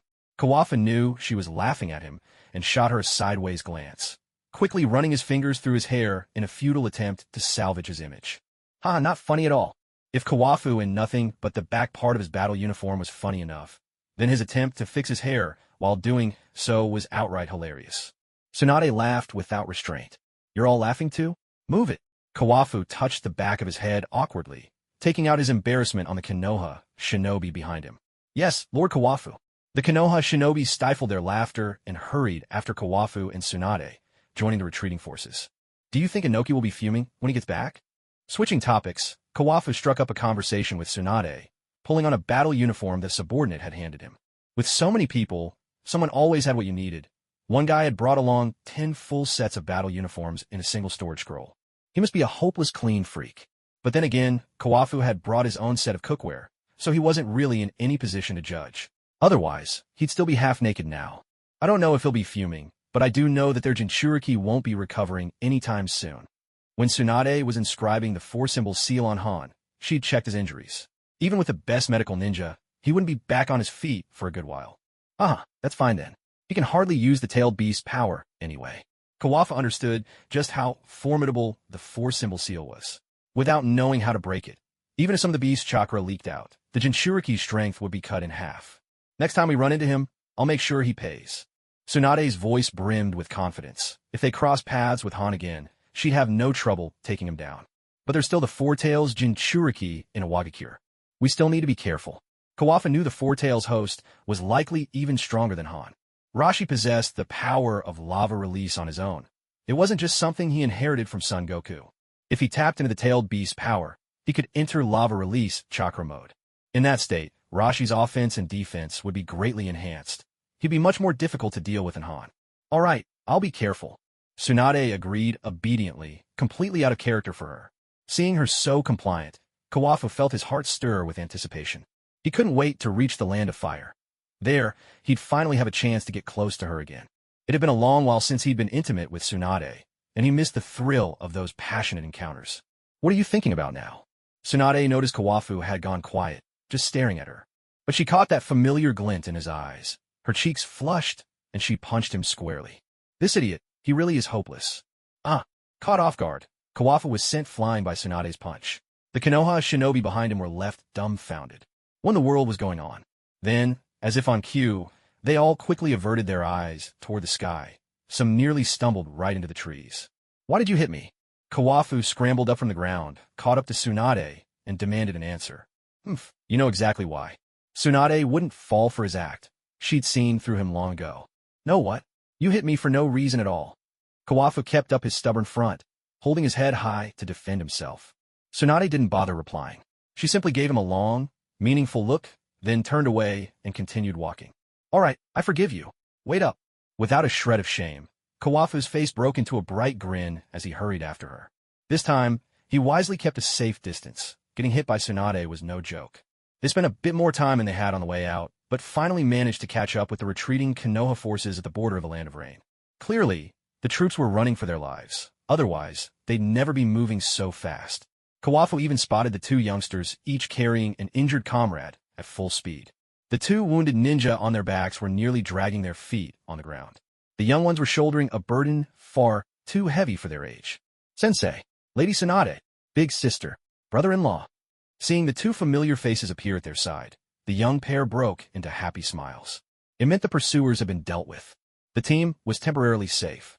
I knew it. Sis and brother-in-law could handle it. Nawaki beamed, offering a flattering compliment with a cheerful grin, showing just how much he trusted the two of them. That's right. Though, I wonder who it was that almost started crying. Minato chimed in, his tone teasing and sly. You want to talk? As if you did any better. Nawaki's face fell instantly. Friends like these really weren't easy to deal with. If you'd run any faster, your pants would have fallen off. Mind your own business. Kawakaki felt a headache coming on. These two kids seemed to have grown up with a bit of a twist. What's all the noise about? He said, giving each of them a light knock on the head, which startled the wounded person they were carrying. Suna laughed out loud at the scene. Seeing her younger brother and Minato get along so well made her genuinely happy. This time we've managed to get our hands on 2 Earth-release secret techniques, really powerful ones, she announced. When we reach the Land of Fire, you two could be the first to see if you can learn them. Kawakaki stayed by the kid's side, and the whole team slowed their pace. After all, running so hard was a heavy burden on the wounded. They carefully set the injured person onto a stretcher, freeing the 2 kids from their task. What kind of secret techniques are they, brother-in-law? Nawaki asked eagerly. He was naturally talented in both earth and water release, but Tobirama hadn't left behind any particularly powerful earth-release jutsu. Now, hearing that Kawakaki had found something impressive, he was visibly excited.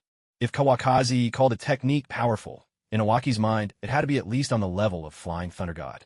One of them lets you fly. Kawakaki revealed the effect of the lightweight rock technique, instantly making Nawaki's eyes light up with excitement. Seriously? It's that amazing. Nawaki fired off 2 questions in a row, staring at Kawakaki without blinking, full of anticipation.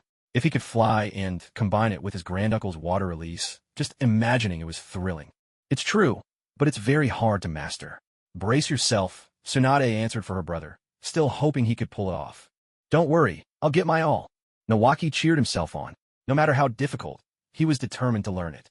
Sensei, do you think I'm suited for these 2 secret techniques? Minato waited until Nawaki was done before asking his question. These are the 3rd Strategizing exclusive techniques. As long as you can learn them, they're suited for you, Kawakaki replied. With Minato's combat intellect, if he could master these 2 jutsu, the results would surely be extraordinary. After all, someone who had mastered the Flying Thunder God technique shouldn't have any trouble understanding the mechanics of weight manipulation. Understood, Sensei, Minato replied, catching the underlying message. Talent would decide it. If he couldn't learn them, nothing else mattered. You're not thinking of trying them out yourself? Tsunade asked, thinking that the supportive effects of these techniques were excellent, and that Kawakaki could use them too. Ahem, let me give it a try, let me try. Kawafu didn't dare boast. He knew himself too well. You're not interested? I remember you have the earth element. These 2 secret techniques could work for Tsunade as well. Light rock to boost speed, heavy rock to increase strength. Combined with her taijutsu, the effects would be even more impressive. My sister's a ninjutsu idiot. Who asked you to speak? Tsunade's fist flew before the words finished, and Nawaki paid the price for his loose tone. Another big bump sprouted on his head. Kawafu hadn't even heard this bit of news. Haha, and you claim you're above using ninjutsu. Kawafu pointed at Tsunade and burst out laughing, only to earn himself a bump on his own head in return. Which just goes to show, never mock someone you can't afford to offend, especially when you're not in an unassailable position. Sensei's wife is formidable even without ninjutsu. Minato's emotional intelligence really was something else. With a single sentence, he had Tsunade beaming with delight. Good boy, Minato. Smiling from ear to ear, she reached out and ruffled Minato's hair. Off to the side, the 2 unfortunates nursed their bruised heads and muttered to each other. With her temper, only you dare go after her. It's too late for me to back out now. What are you 2 whispering about? Tsunade's voice came from behind, chilling them to the bone. They turned and saw her eyes flashing dangerously. Minato, you come along with me. These two are nothing but trouble. Tsunade flexed her knuckles and marched off in front, Minato in tow. Minato glanced back at Kawafu a few times, then suddenly seemed to grasp something crucial. Without hesitation, he followed Tsunade. He's gone. That little ingrate. After all I fed and cared for him. Kawafu watched Minato's retreating figure, heartbroken, wondering how he'd raised such an ungrateful brat. Don't blame Minato. Brother-in-law, you've made your own bed. It seems Tsunade's punches had knocked some sense into Nawaki. He instantly realized it was smarter to stick close to his sister.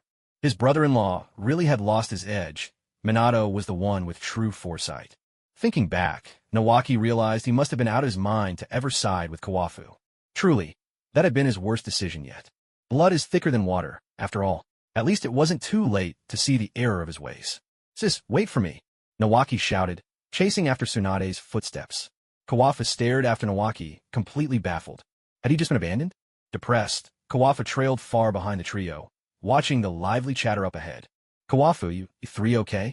The sudden appearance of Sukumo gave Kawafu quite a start. Only a real brother could show up like this. Big brother. Seeing the concern in Sukumo's eyes, Kawafu was deeply moved.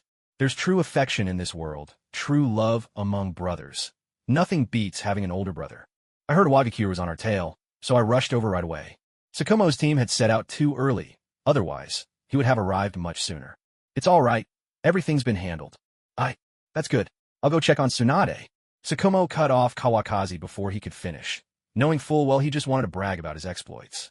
He truly had no interest in hearing it, and would rather see if his sister-in-law was injured. Brother, big brother. Kawakaki watched Sukumo disappear beside him, utterly crestfallen. He was finished. He really didn't have anyone's favor. Tsunade, I'm just glad you all made it back safely. By the time Sukumo reappeared, he was already by Minato's side. We made you worry, but everything went smoothly. Tsunade recounted the entire battle with the Iwnin, and Sukumo nodded the whole way through, listening intently. The two youngest among them had eyes shining with admiration. Their teacher, or brother-in-law, had defeated yet another Kage. He was simply incredible. We can't take everything Inoki says at face value. We should stay on alert.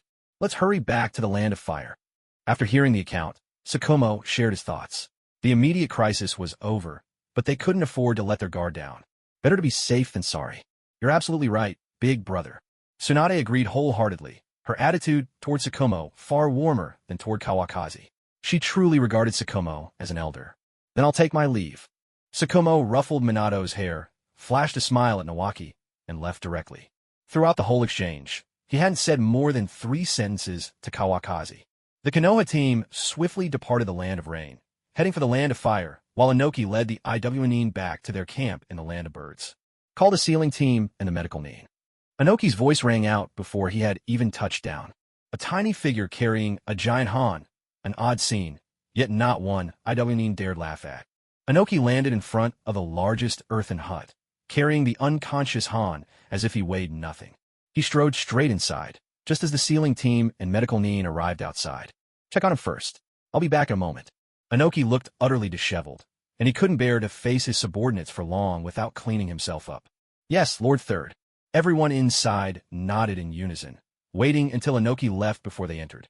It was clear something had gone wrong with their Jinchuriki, otherwise there wouldn't be such a commotion. This is the 4-symbol seal of Uzushio. The leader of the Sealing Team gasped in astonishment.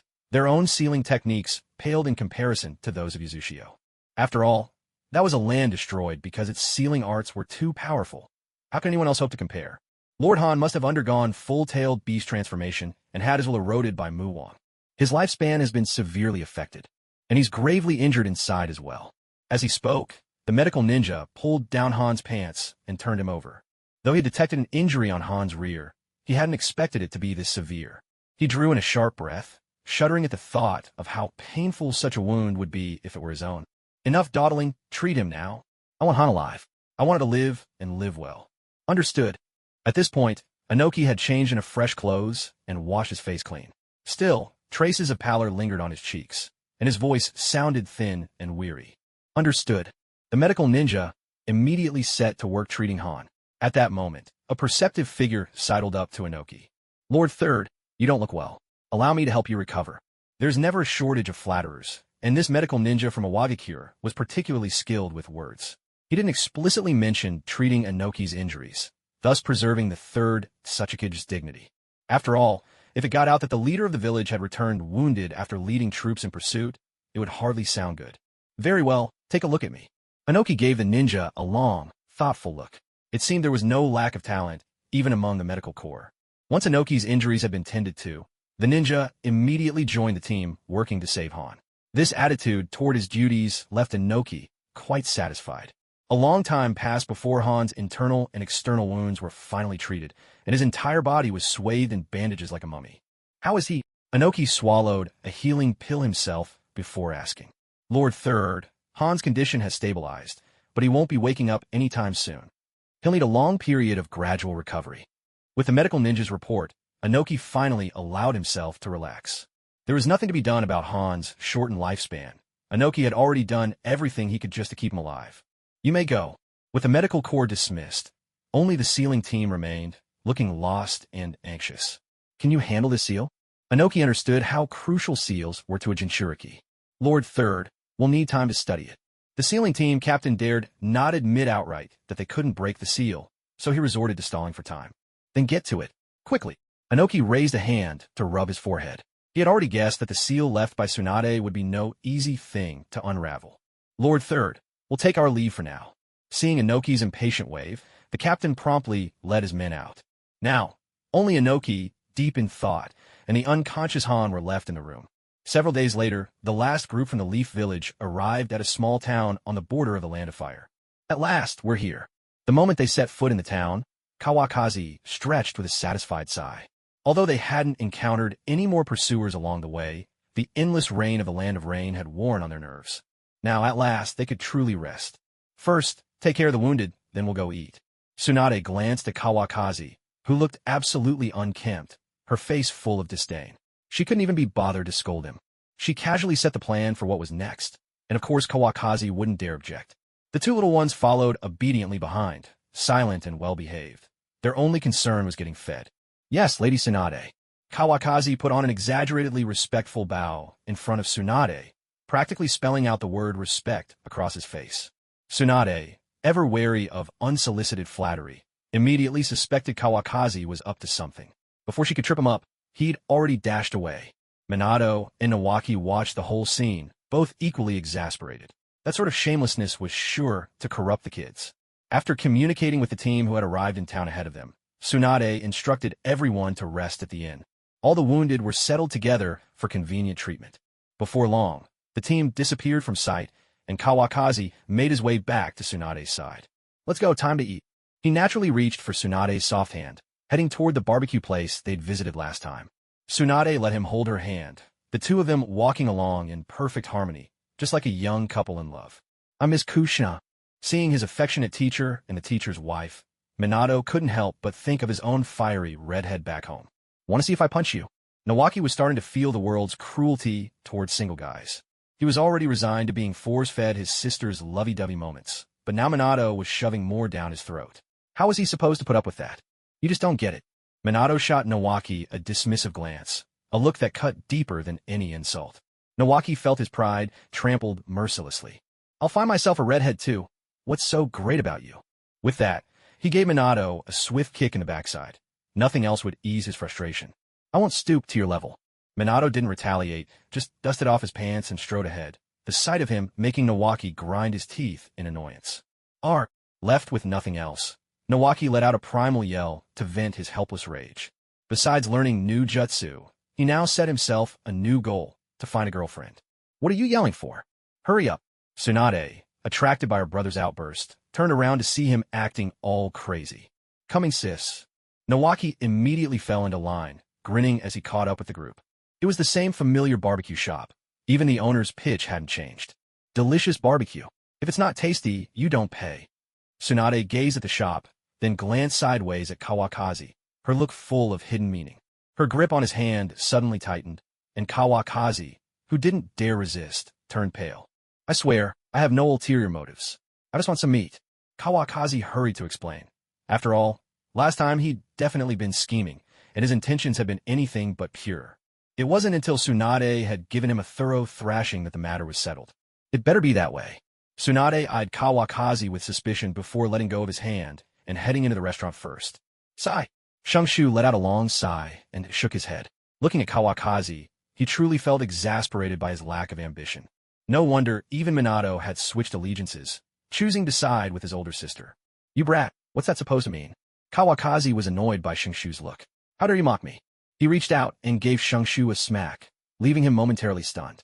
No matter how he changed sides, Shunshu always seemed to end up at the bottom of the pecking order, taking the hits as usual. Rubbing his head, he walked past Kawakazi. He really needed to learn his lesson. If this kept up, he'd end up addle for sure. Ahem. Minato cleared his throat twice, his face twisting as he fought back laughter while walking into the shop. This guy could be quietly mischievous when he wanted to be. Bring on the meat. Trying to clear himself of suspicion, Kawakazi didn't even bother ordering drinks this time. Coming right up. The owner remembered Tsunade well. After all, she was beautiful and carried herself with such confidence. He responded to Kawakazi and quickly set to grilling the meat. Kawakazi entered and sat next to Tsunade. The tea was already poured. The two younger ones sat across from them.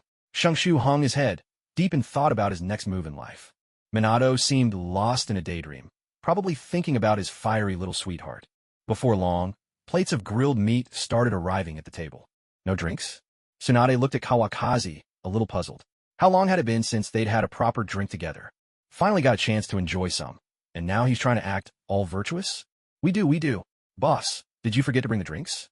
Kawakazi shot the owner a meaningful look. The owner, quick on the uptake, caught on immediately. Oh, my apologies, I forgot. He hurried back and soon returned with the drinks. Much better. Tsunade's face lit up as the drinks arrived.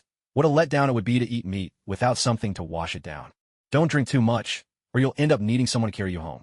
Shunshu still couldn't keep his mouth shut as he chewed on his food, eyeing Kawakazi warily after he spoke. Smack! He gave himself a light slap. His mouth just couldn't behave. Eat your food and quit talking so much, Tsunade said, glaring at him in annoyance. For such a good little brother, he certainly had quite the mouth. Shunshu, if you can't say anything nice, how about just keeping quiet? Minato scooted a little closer to Shunshu, mainly to avoid getting caught up in the crossfire. He was perfectly comfortable with things as they were. Shunshu stuffed 2 more pieces of meat into his mouth, not even sparing Minato a glance. If I could control myself, would I need you to remind me? Cheers! Tsunade poured the drinks and eagerly clinked glasses with Kawakazi. After downing her drink in one go, she wiped her mouth with a swagger that radiated confidence. Now that's what I call satisfying. For a moment, Kawakazi even thought Tsunade was more of a man than he was. Sis, let's not forget our image. This isn't home, you know. The rope tree's mouth seemed to have a mind and impulse of its own. Kawa Maple shot him a look that said, "You're braver than I thought." But as soon as the words left his lips, Rope Tree instantly regretted it. Why did he have to open his mouth at all? He closed his eyes, bracing himself for his sister's thunderous wrath. Yet, no storm arrived. After a long, tense silence, he cracked open an eye. His jaw dropped in astonishment, and even Minato was left dumbfounded. Tsunade, cheeks tinged with shyness, straightened her posture and clinked glasses with Kawa Maple, sipping her drink with deliberate poise.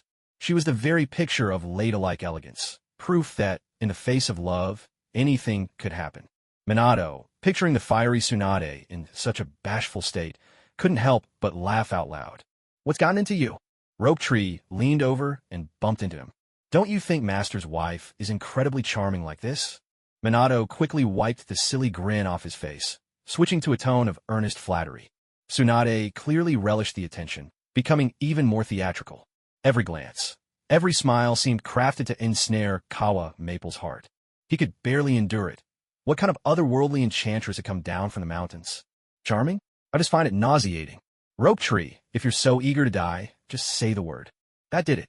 Tsunade, provoked by his comment, dropped the act entirely. At last, the punch Rope Tree had been dreading and half expecting came crashing down. Kids, after all, never learn until they're taught a lesson. Rope Tree finally managed to keep his mouth shut, not uttering another word for the rest of the night. His eating, on the other hand, never slowed. By the time they left, his belly was round as a drum. He'd eaten more than anyone else. His new strategy, if he was going to burst, better from overeating than from another punch for saying the wrong thing. Hick, brother-in-law, where are we headed now? Rope Tree knew that when it came to spending money, Kawa Maple was the go-to. Tsunade, in his eyes, was was only generous when it came to gambling. To the hot springs. Kawa Maple's cheeks flushed from drink, his head swimming a little. He couldn't even recall how the last time had turned into such an enjoyable night. This time, the roles were reversed. Tsunade was in high spirits, half carrying Kawa Maple as they walked ahead. Which bath are you dragging me off to this time? If Kawa Maple weren't leaning against her, she wouldn't have been able to whisper into his ear. Her hand tightened around his waist, and the memory of last time's blushing scene flashed through her mind. Hey, just a soak, that's all. Stung by her grip, Kawa Maple sucked in a sharp breath. He swore he had no ulterior motives this time. There was a whole night ahead, after all. Really? He nodded emphatically, the alcohol clearing from his head. Only then did Tsunade release her hold on his waist, and the four of them made their way back to the same lavish bathhouse as before. The moment they stepped inside, a pretty attendant approached with practiced hospitality. Whatever happened last time, Tsunade no longer remembered. Are you here for a bath, or to stay the night? The attendant, noticing the Konoha ninja headbands, dared not show them anything but the utmost courtesy. Her attitude was warm, her smile dazzling. Are there still any rooms with 2 hot spring baths and a courtyard? Tsunade had no need to save money for Kawakazi, so of course she chose whatever was most comfortable. Minato and Nawaki had no objections whatsoever. Their open camaraderie was nothing new. They were good buddies, after all. There was nothing they couldn't see or talk about.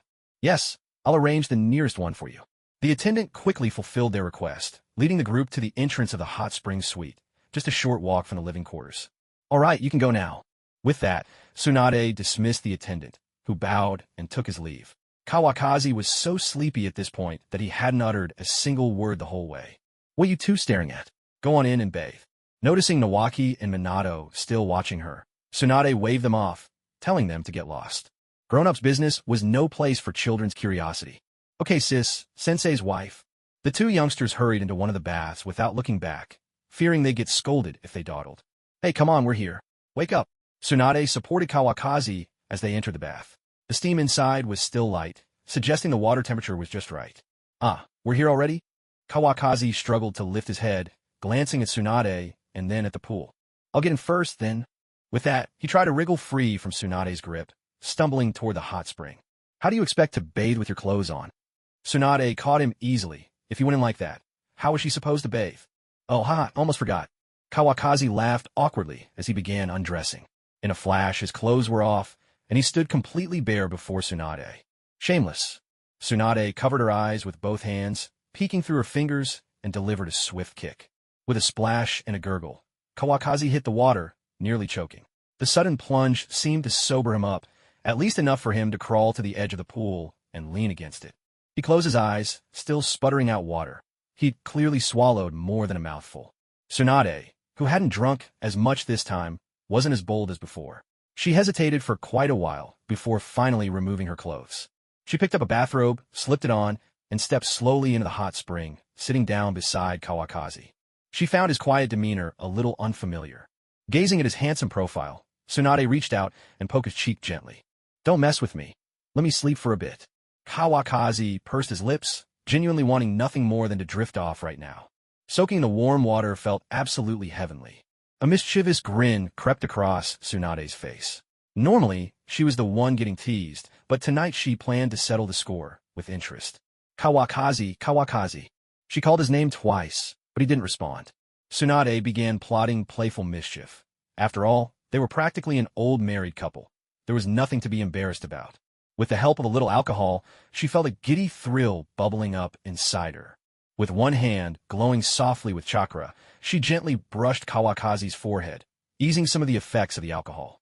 A refreshing clarity swept through Kawakazi's mind, and as the sensation grew stronger, his reactions followed naturally. This is how you ought to be, Tsunade murmured under her breath, her voice low. Seeing that Kawakazi still showed no sign of waking immediately, she set aside any remaining hesitation, letting her bathrobe slowly slip from her shoulders. Kawakazi, wake up, she called softly. It's time for your favorite part, she whispered again, her words carrying a bewitching charm as she leaned in close to his ear. Kawakazi's heavy eyelids began to flutter, a sign that he was on the verge of waking. Looks like you're in for a treat today, Tsunade teased, casting a playful glance at his still-closed eyes as she stood up, her every movement exuding allure. A sudden rush of warmth washed over Kawakazi, and with a sharp gasp, his eyes flew open. This wasn't a dream. This was truly happening. At that moment, Tsunade realized he was fully awake. She opened her arms and embraced him, wrapping her arms around his neck. I almost thought you were going to sleep through everything, she said with a teasing smile. If you're like this, then I certainly won't be able to sleep, Kawakaki replied, returning her embrace with renewed vigor. All traces of intoxication vanished. Tsunade truly was his ultimate remedy. Centered around the two of them, the surface of the hot spring rippled violently. Soon, Kawakaki shifted from passive to active, a scene that felt oddly familiar. He dared not ask Tsunade to reveal her wings again. Today was already a delightful surprise. The memory of being punched last time was still fresh in his mind. Life was long, and there would be more chances in the future. Kawakaki devoted himself wholeheartedly, and Tsunade seemed to read his mischievous thoughts in an instant. Her eyes sparkled. Suddenly, her body was adorned with intricate, mysterious black markings. The strength of 100 seal. It was the first time Kawakaki had seen the full extent of this legendary technique. The markings contrasted sharply against her fair skin, enhancing Tsunade's unique allure. Kawakaki's hand traced gently along her back, the markings like the most beautiful tattoos in the world. I love you, he whispered, leaning in close. No words were simpler or more sincere. Tsunade's love for Kawakaki was just as deep. She was willing to give her life for this man. I love you too, she replied. They were both utterly absorbed in each other, and the wings on Tsunade's back unfurled quietly. The crimson glow didn't just dazzle the eyes. It radiated the powerful love between them. It was a long time before the hot spring finally returned to calm. Tsunade lay curled in Kawakaki's arms, languid and content as a cat. The next morning, after waking, Kawakaki and Tsunade took the two little ones out for breakfast. Since they hadn't stayed up late, they naturally woke early. They went to the noodle shop at the corner. Last time, Kawakaki's order of 10 oysters had left a lasting impression on the owner. After everyone placed their orders, the owner leaned in with a sly grin and whispered a cheeky question to Kawakaki. Sir, would you like more oysters? They're fresh. Kawafa looked at the man's shifty expression and realized he'd been remembered. Ahem, no, thank you. Such petty tricks could never escape Tsunade's eyes. Watching Kawafu's awkwardness, she nearly burst out laughing. Come, have a seat, sit down. Kawafu found an empty spot and motioned for the others to sit, hoping to ease his own embarrassment. Oyster Maple? Tsunade wasn't ready to let Kawafu off the hook just yet, bestowing upon him a playful new nickname. Can we have a normal meal for once? Kawafu tried to keep a stern face, hoping Tsunade would see how annoyed he was. Do I really need oysters? Haha, all right, let's eat. Tsunade laughed shamelessly, not caring at all about Kawafu's feelings. The two little ones, thinking the adults were playing some kind of riddle game, looked on in total confusion. They'd understand these things when they were older. Perhaps Minato would catch on a bit sooner, but who could say for sure? After all, Nawaki still had Big Brother Jiraiya to answer all his questions. 4 bowls of noodles arrived. This time, Kawafu's portion was about the same as everyone else's, with no extra toppings. Teacher, can we learn the Flying Thunder God technique today? Brother-in-law, can we study the secret earth-release jutsu today? 2 pairs of hopeful eyes fixed on Kawafu. Of course you can. Slurping his noodles, Kawafu agreed right away, feeling quite pleased with himself. Someone had already rushed over to report back as soon as the meeting ended, so they'd received word that the village was sending reinforcements. They still had a few days to stay and enjoy themselves. All right, X2. Satisfied with his answer, the two little ones dug into their food with gusto. Slow down, you've got plenty of time. Tsunade smiled, reminding the kids kindly, her eyes full of affection. Before long, the 4 of them finished eating, settled the bill, and left the noodle shop to head back home. Kawafu and Tsunade sat in the gazebo, while the 2 little ones busied themselves making tea and bringing over snacks. Look at them, so eager when there's something in it for them. Kawafu joked with a smile. Back at home, these 2 were never this diligent. Mostly because at the Hitaki household, chores never fell to the students. Even Nagato and his friends lived like little lords and ladies at home. All the chores were handled by the servants. I wonder where they picked that up. Tsunade shot Kawafu a knowing glance, her meaning clear. If the example set above isn't right, how can you expect the kids to turn out any different? Don't look at me. Kawafu retorted immediately. He was not that sort of person. I never said it was your fault. Tsunade chuckled, amused by Kawafu's guilty reaction. Sometimes, knowing yourself too well wasn't necessarily a good thing. Kawafu was left speechless. Just then, Minato came over carrying a tray of fruit, and Nawaki followed with freshly brewed tea. After placing it on the table, he didn't say a word. He simply stood to the side, gazing at Chuanfeng with eyes full of anticipation. You two, honestly. Chuanfeng shook his head with a smile. Both of them were as sly as foxes. This is the Flying Thunder God Scroll, and this is the Earth Release Secret Technique Scroll. He handed each of the scrolls to the two little ones. The moment they got their hands on them, they couldn't wait to open them up and start poring over them. Once they finished reading, they looked to Chuanfeng, clearly hoping for an explanation. "What are you looking at me for? Go practice on your own." Chuanfeng, as an elder, was generous, giving them the freedom to explore and refusing to limit their potential. In truth, he simply had no idea how to teach them. "We can really start practicing just like this?" they both asked in disbelief. "Of course. What did you expect? Hurry up and train, or don't make me kick you out." Feeling his authority questioned, Chuanfeng made a show of lifting his leg, and the two little ones scampered out of the pavilion in a flash. "I have to admit, your way of teaching truly opened my eyes." Tsunade popped a grape in her mouth, clearly looking down on Chuanfeng's teaching style. Only when it came to swordsmanship did he seem remotely reliable. "If you think you can do better, be my guest." Chuanfeng took a slow sip of tea, his quiet retort leaving Tsunade momentarily speechless. Neither of them was any better than the other. It was pointless to argue. For a moment, silence hung in the air. Should we just get started?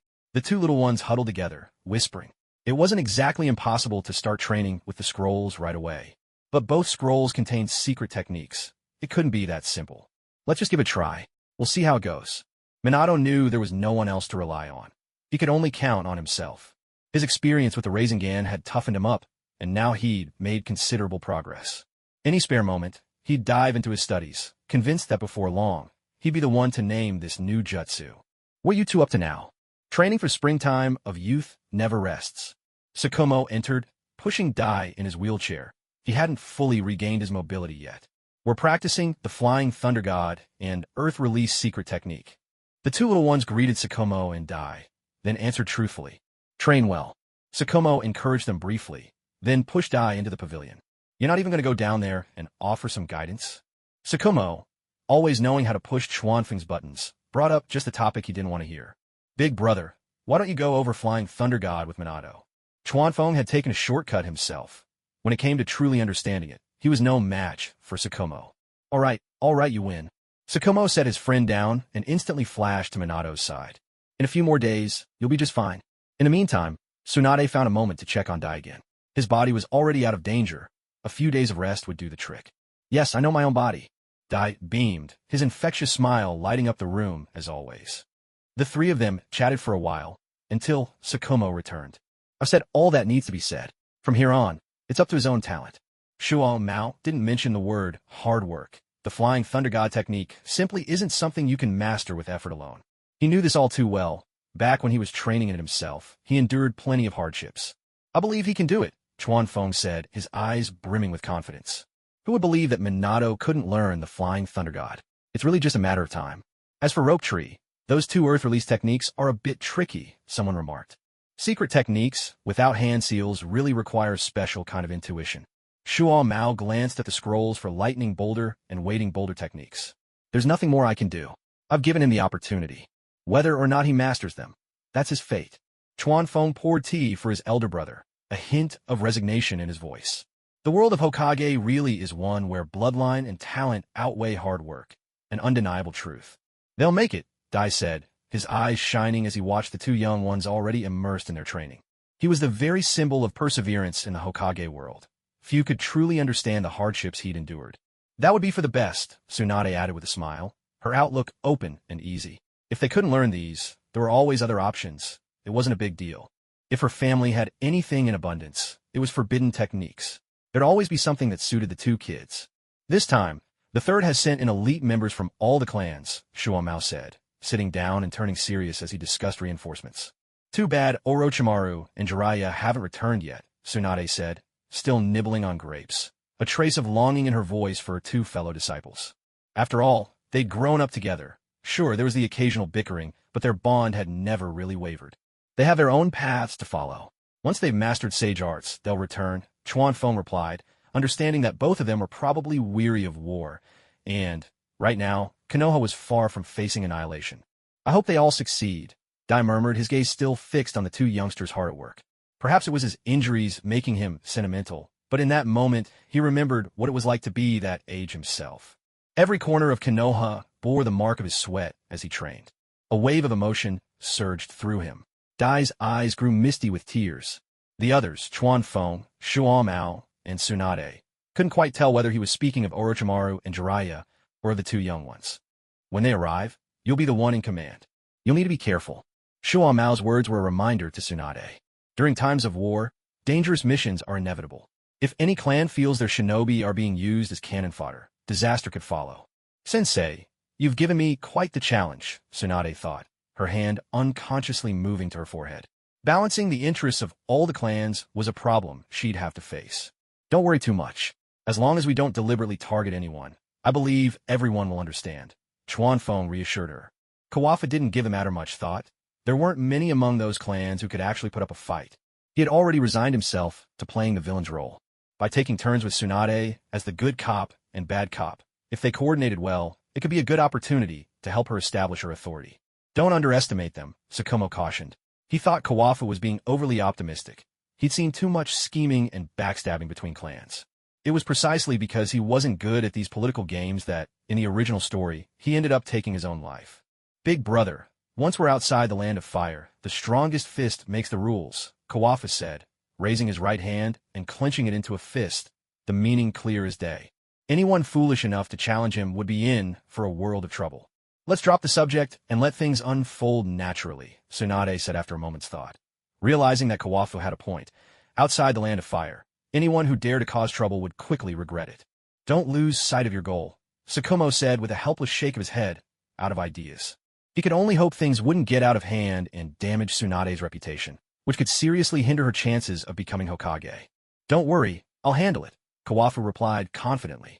No sooner had he spoken than Sukumo's face darkened. This kid really didn't care about his own family when it came to his wife. The truth was, Sukumo's perspective was too narrow. If Tsunade became Hokage, perhaps the Hitaki name would one day be synonymous with Konoha itself. Big brother, I know how to handle this, Kawafu reassured him. Tsunade seemed to pick up on the tension, thinking Sukumo was upset. Little did she know he was just a bit envious. He himself had never enjoyed such treatment, even for his own brother. Just listen to Kawafu. He's always been clever since he was little, Sukumo said, forcing a smile. His brother now belonged to someone else, and he felt a pang of emptiness. Oh man, I just saw Minato flicker past like lightning.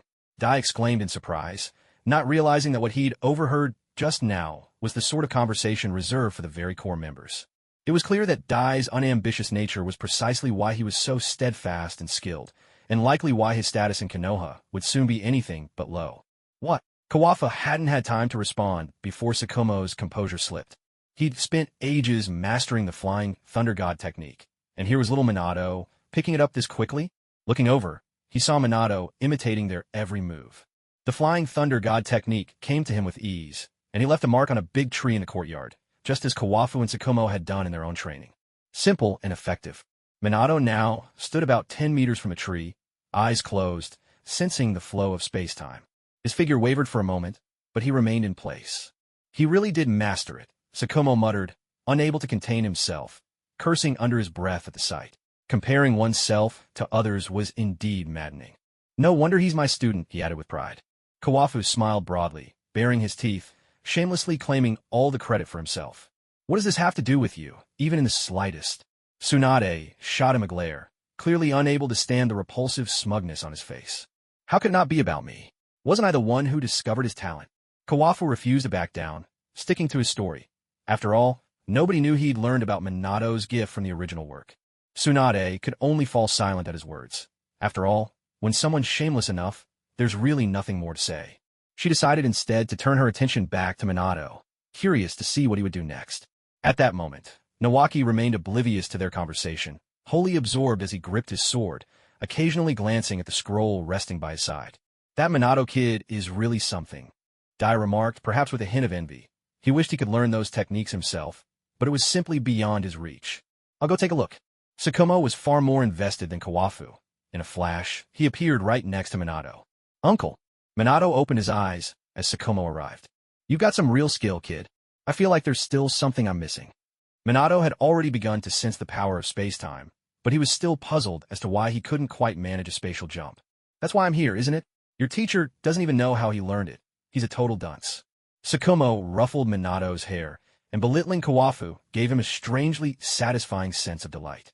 So, your prized disciple still needs me to teach him. That's how it was for me too. Minato listened intently, eager to absorb every bit of experience and knowledge Sukumo shared. Got it? Try it again. Sukumo explained everything in detail, holding nothing back. All right. Minato nodded, then closed his eyes once more. A heartbeat later, his figure vanished from where he stood, reappearing beside a large tree. Sensei, I did it! Minato shouted the moment he succeeded, bouncing in place with excitement. At that instant, all he could think about was his teacher's image. Ungrateful brat. Sukumo's hair nearly stood on end with exasperation. After all his guidance, Minato's first thanks went to his teacher instead of him. Little rascal, where are your manners? No wonder he's Kawafu's star pupil. Not a shred of gratitude among them. Not bad. I knew you could do it. Keep working hard. Kawafu's voice drifted over, his tone once again calm and measured, though Minato was already learning faster than he had himself. It was as if the Flying Thunder God technique had been made just for him. Yes, sensei. After responding to Kawafu, Minato finally settled down and remembered the other important person he'd just neglected. He hurried over to Sukumo and bowed respectfully. Thank you for your guidance, uncle. That's enough. Keep practicing on your own from now on. If anything confuses you, just ask me. Sukumo wasn't truly upset with Minato. His grievances were all reserved for his own younger brother. Humph. After saying this, he returned to the pavilion and sat down, letting out a snort of disdain and shooting Kawakaki a sharp look. Kawakaki was completely bewildered, wondering how on earth he'd managed to offend his dear big brother this time. Who are you giving that attitude to? Kawakaki didn't bother to humor Sukumo and shot right back at him. This was like poking a hornet's nest. Put the two of them together with nothing to do, and they instantly turned into a pair of clowns. You little brat. Who do you think you're talking to? Sukumo, after more than a decade of experience, had finally learned not to jump straight into duels at every provocation. Most importantly, he didn't think his spine was any sturdier than the third Kazekage's. Even Dai was drawn from his thoughts by their ridiculous antics, watching the spectacle with a grin. If it weren't for his inconvenient body, he'd definitely be reaching for a handful of sunflower seeds to snack on. I talk to whoever bothers to answer me. Kawakaki shot back, chin raised like a street punk who'd had too much to drink. Are you itching for a beating? Sukumo stood up abruptly, glowering at Kawakaki with a fierce presence. He might not throw punches, but there was no way he'd lose the upper hand.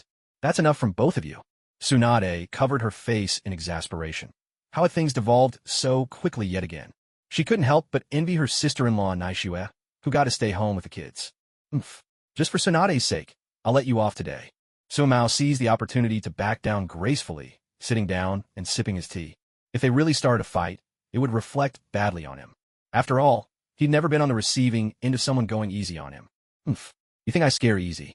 Kawakaki, emboldened by his small victory, acted like a mad dog with a bone. Watch your mouth. Tsunade raised her fist threateningly, already picturing the scene in her head.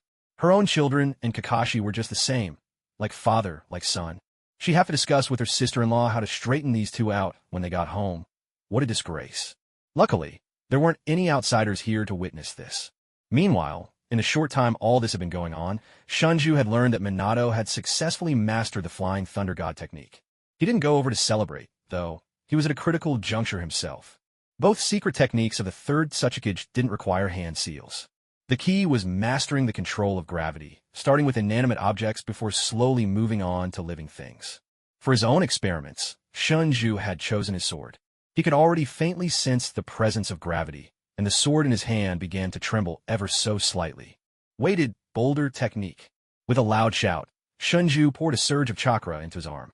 Suddenly, the sword yanked his entire body forward, and half its blade embedded itself into the ground. His eyes sparkled, and a look of pure joy broke out on his face. Clearly, he had quite a gift for this.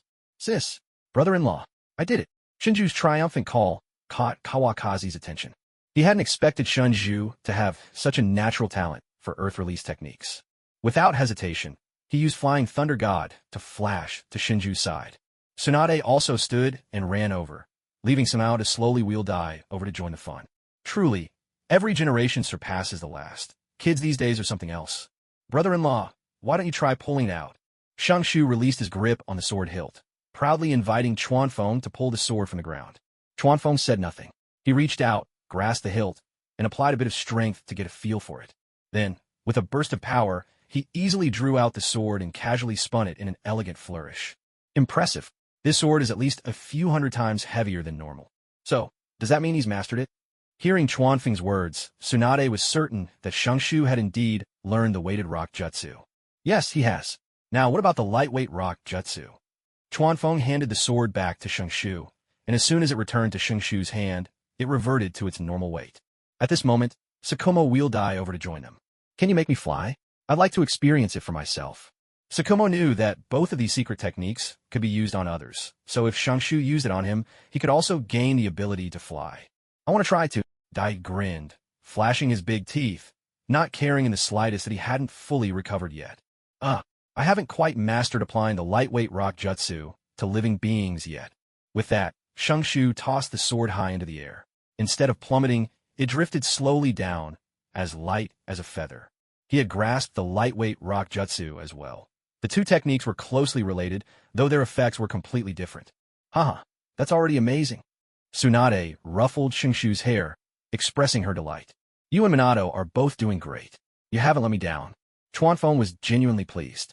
Watching the two youngsters grow stronger every day filled him with the joy of nurturing characters in a game. Xiangshu, want to trade? After practicing the Flying Thunder God a few times, Minato came over too, eyeing the Earth-style secret techniques with interest. Having just learned such a powerful jutsu, his confidence was at an all-time high. Sure. Without hesitation, Xiangshu swapped scrolls with Minato.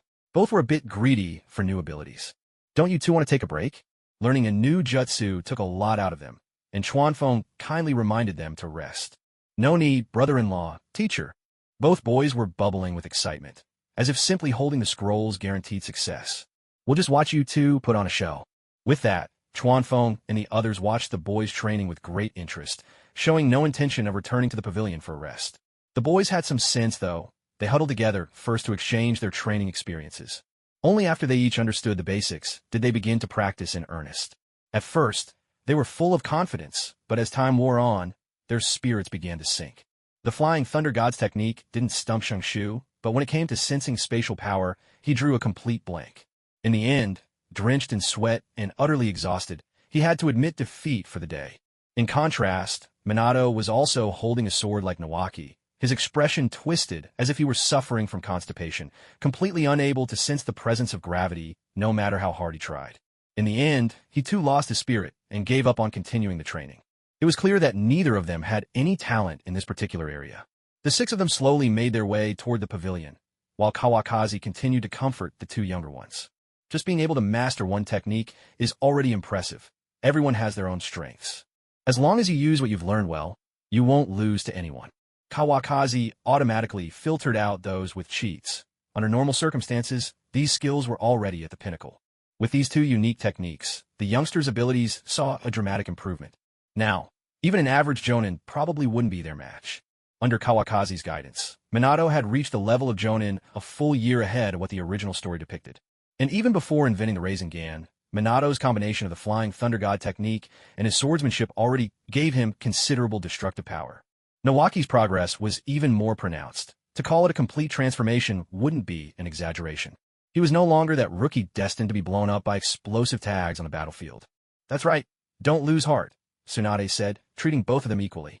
Nawaki, you still have our granduncle's water-style techniques, and Minato, you have your own unfinished secret moves.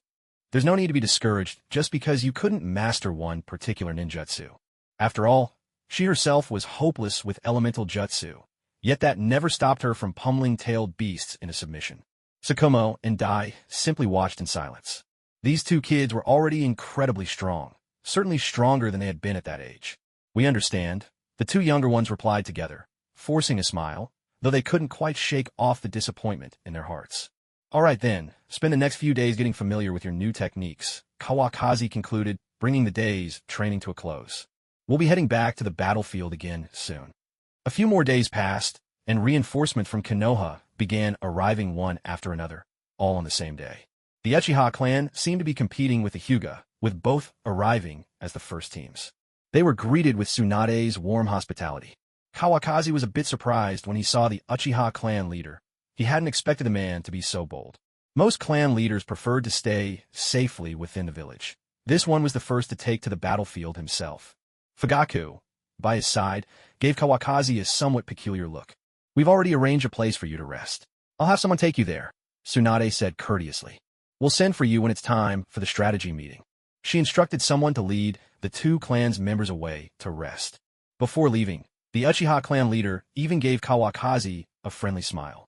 At this point, both sides had established a fairly solid foundation for cooperation. As Kawakazi mulled it over, he understood the significance of the clan leader's personal appearance on the battlefield. That old fox really does have the nerve, he murmured. Tsunade, catching his words, was momentarily confused. Who are you talking about? No one in particular, just wait and see. Kawafu gave a mysterious smile, his words carrying a double meaning. Tsunade assumed he was referring to the reinforcements on their way. They should be here soon. Sukumo didn't show up. After all, he wasn't in charge and couldn't be bothered to join the commotion. It wasn't until the afternoon that all of Konoha's ninja had assembled. Tsunade made sure everyone was properly settled, then left together with Kawafu. With the support troops in place, it was time to discuss the battle plan. They needed to decide how to proceed and who to target first. Both Iwagakure and Tsunade were surely prepared by now. It all depended on which of the three sides would strike first. That evening, after dinner, Kawafu and Tsunade sat leisurely in the courtyard. The two young attendants, having brought tea and dessert, quietly slipped away. Whether they stayed in their rooms or went for a stroll, either option was a wise choice. Do you think Tsunade will ally with Iwagakure? Tsunade voiced the worry on her mind.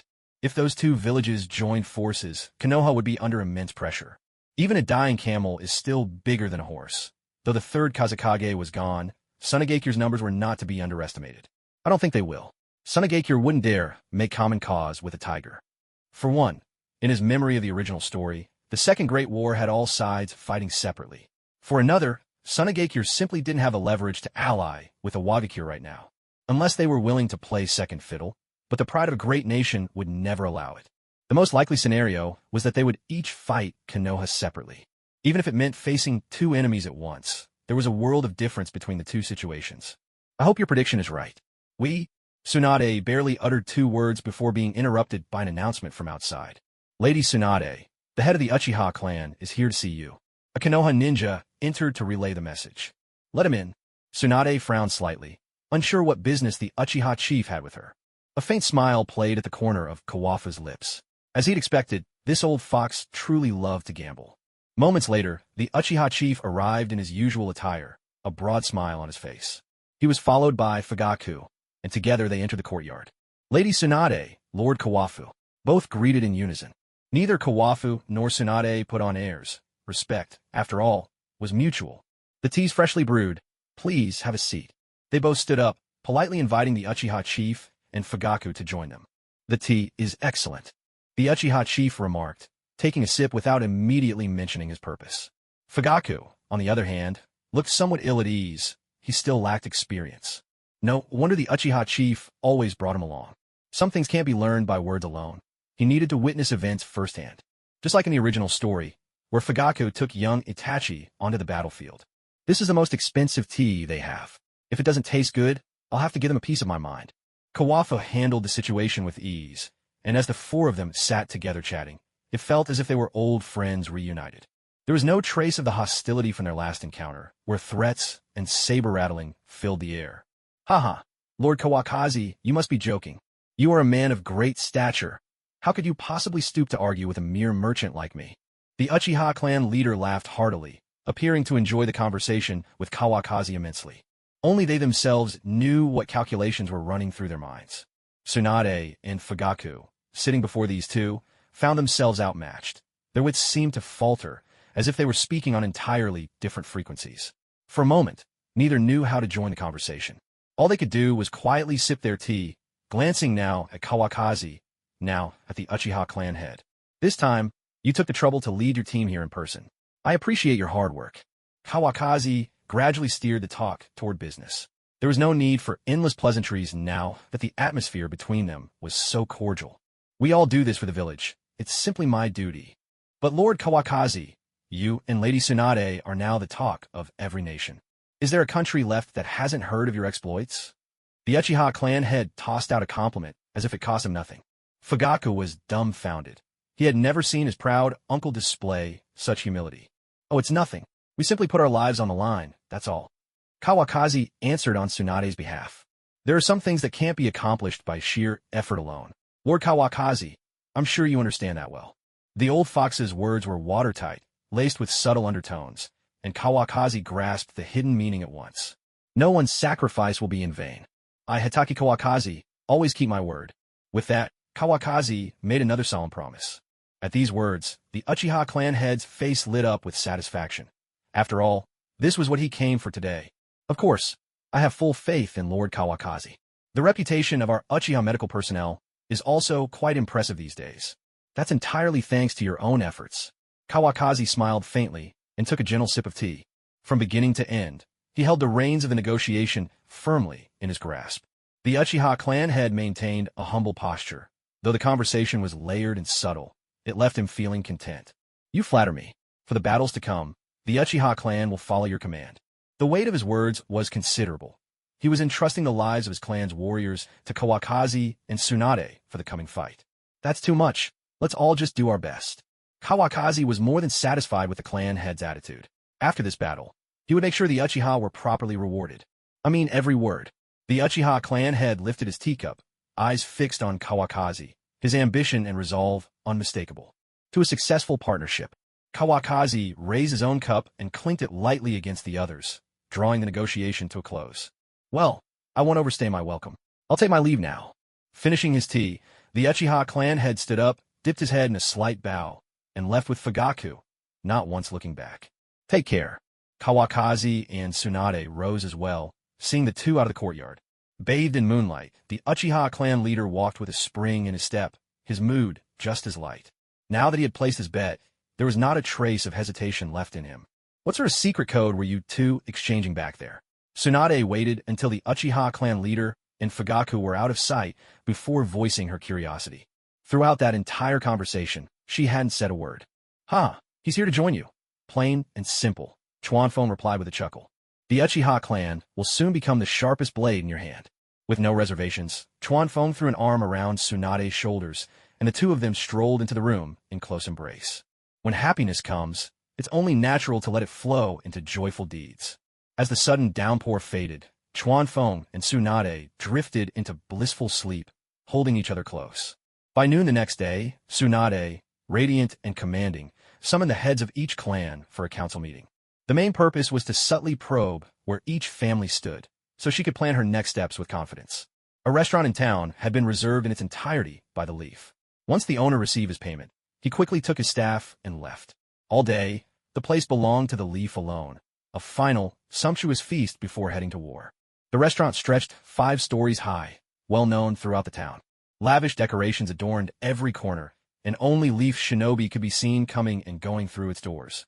From the 1st to the 4th floor, Leaf ninjas had already taken their seats, dining with lively chatter. Even the serving staff were all Leaf shinobi.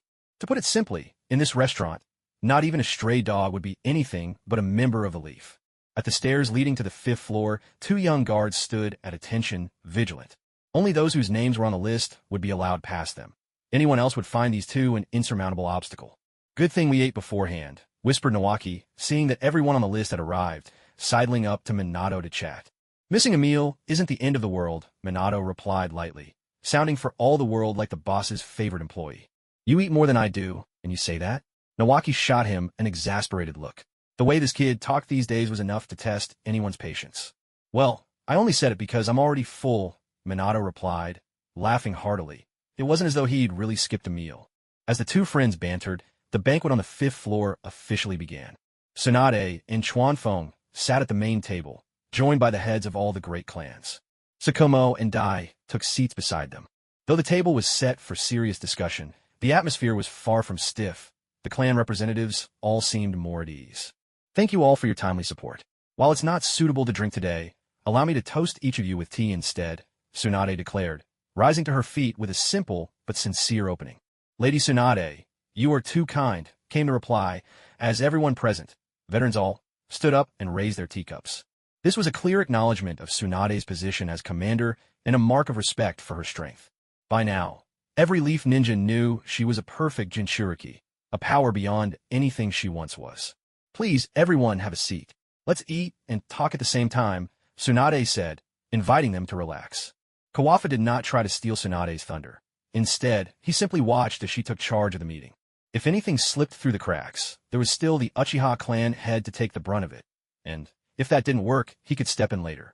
Tsunade motioned for everyone to sit down, then took the lead by tasting a few dishes before speaking again.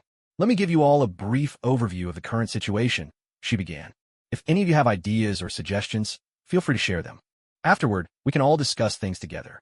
This entire procedure had already been discussed last night between Tsunade and Kawafu as they lay in bed. Everyone set down their chopsticks, adopting serious expressions as they listened to Tsunade's briefing. The support troops had only just arrived the day before, so there were still many details they didn't fully understand. This time, my orders from Sensei are to seize the opportunity while the Land of Wind is weak and take decisive action, she continued. But at the same time, we face the risk of an invasion from a Wagakure. In the days ahead, we'll have to contend with the power of 2 hidden villages. How do you think we can break this deadlock? Tsunade gave them a straightforward summary of the realities they faced. This was a battle that had to be fought. The higher-ups had already handed down their decision. But dealing with 2 hidden villages was far from simple. Konoha didn't have a significant advantage in elite fighters, and in terms of sheer numbers, the combined forces of the 2 enemy villages easily surpassed theirs. Even though reinforcements had arrived, the challenge before them was still formidable. The heads of the major clans held back, each lost in silent contemplation. Old tensions lingered, just as the Uchiha clan head and the Hyuga leader exchanged glances without a word, neither willing to be the first to break the ice.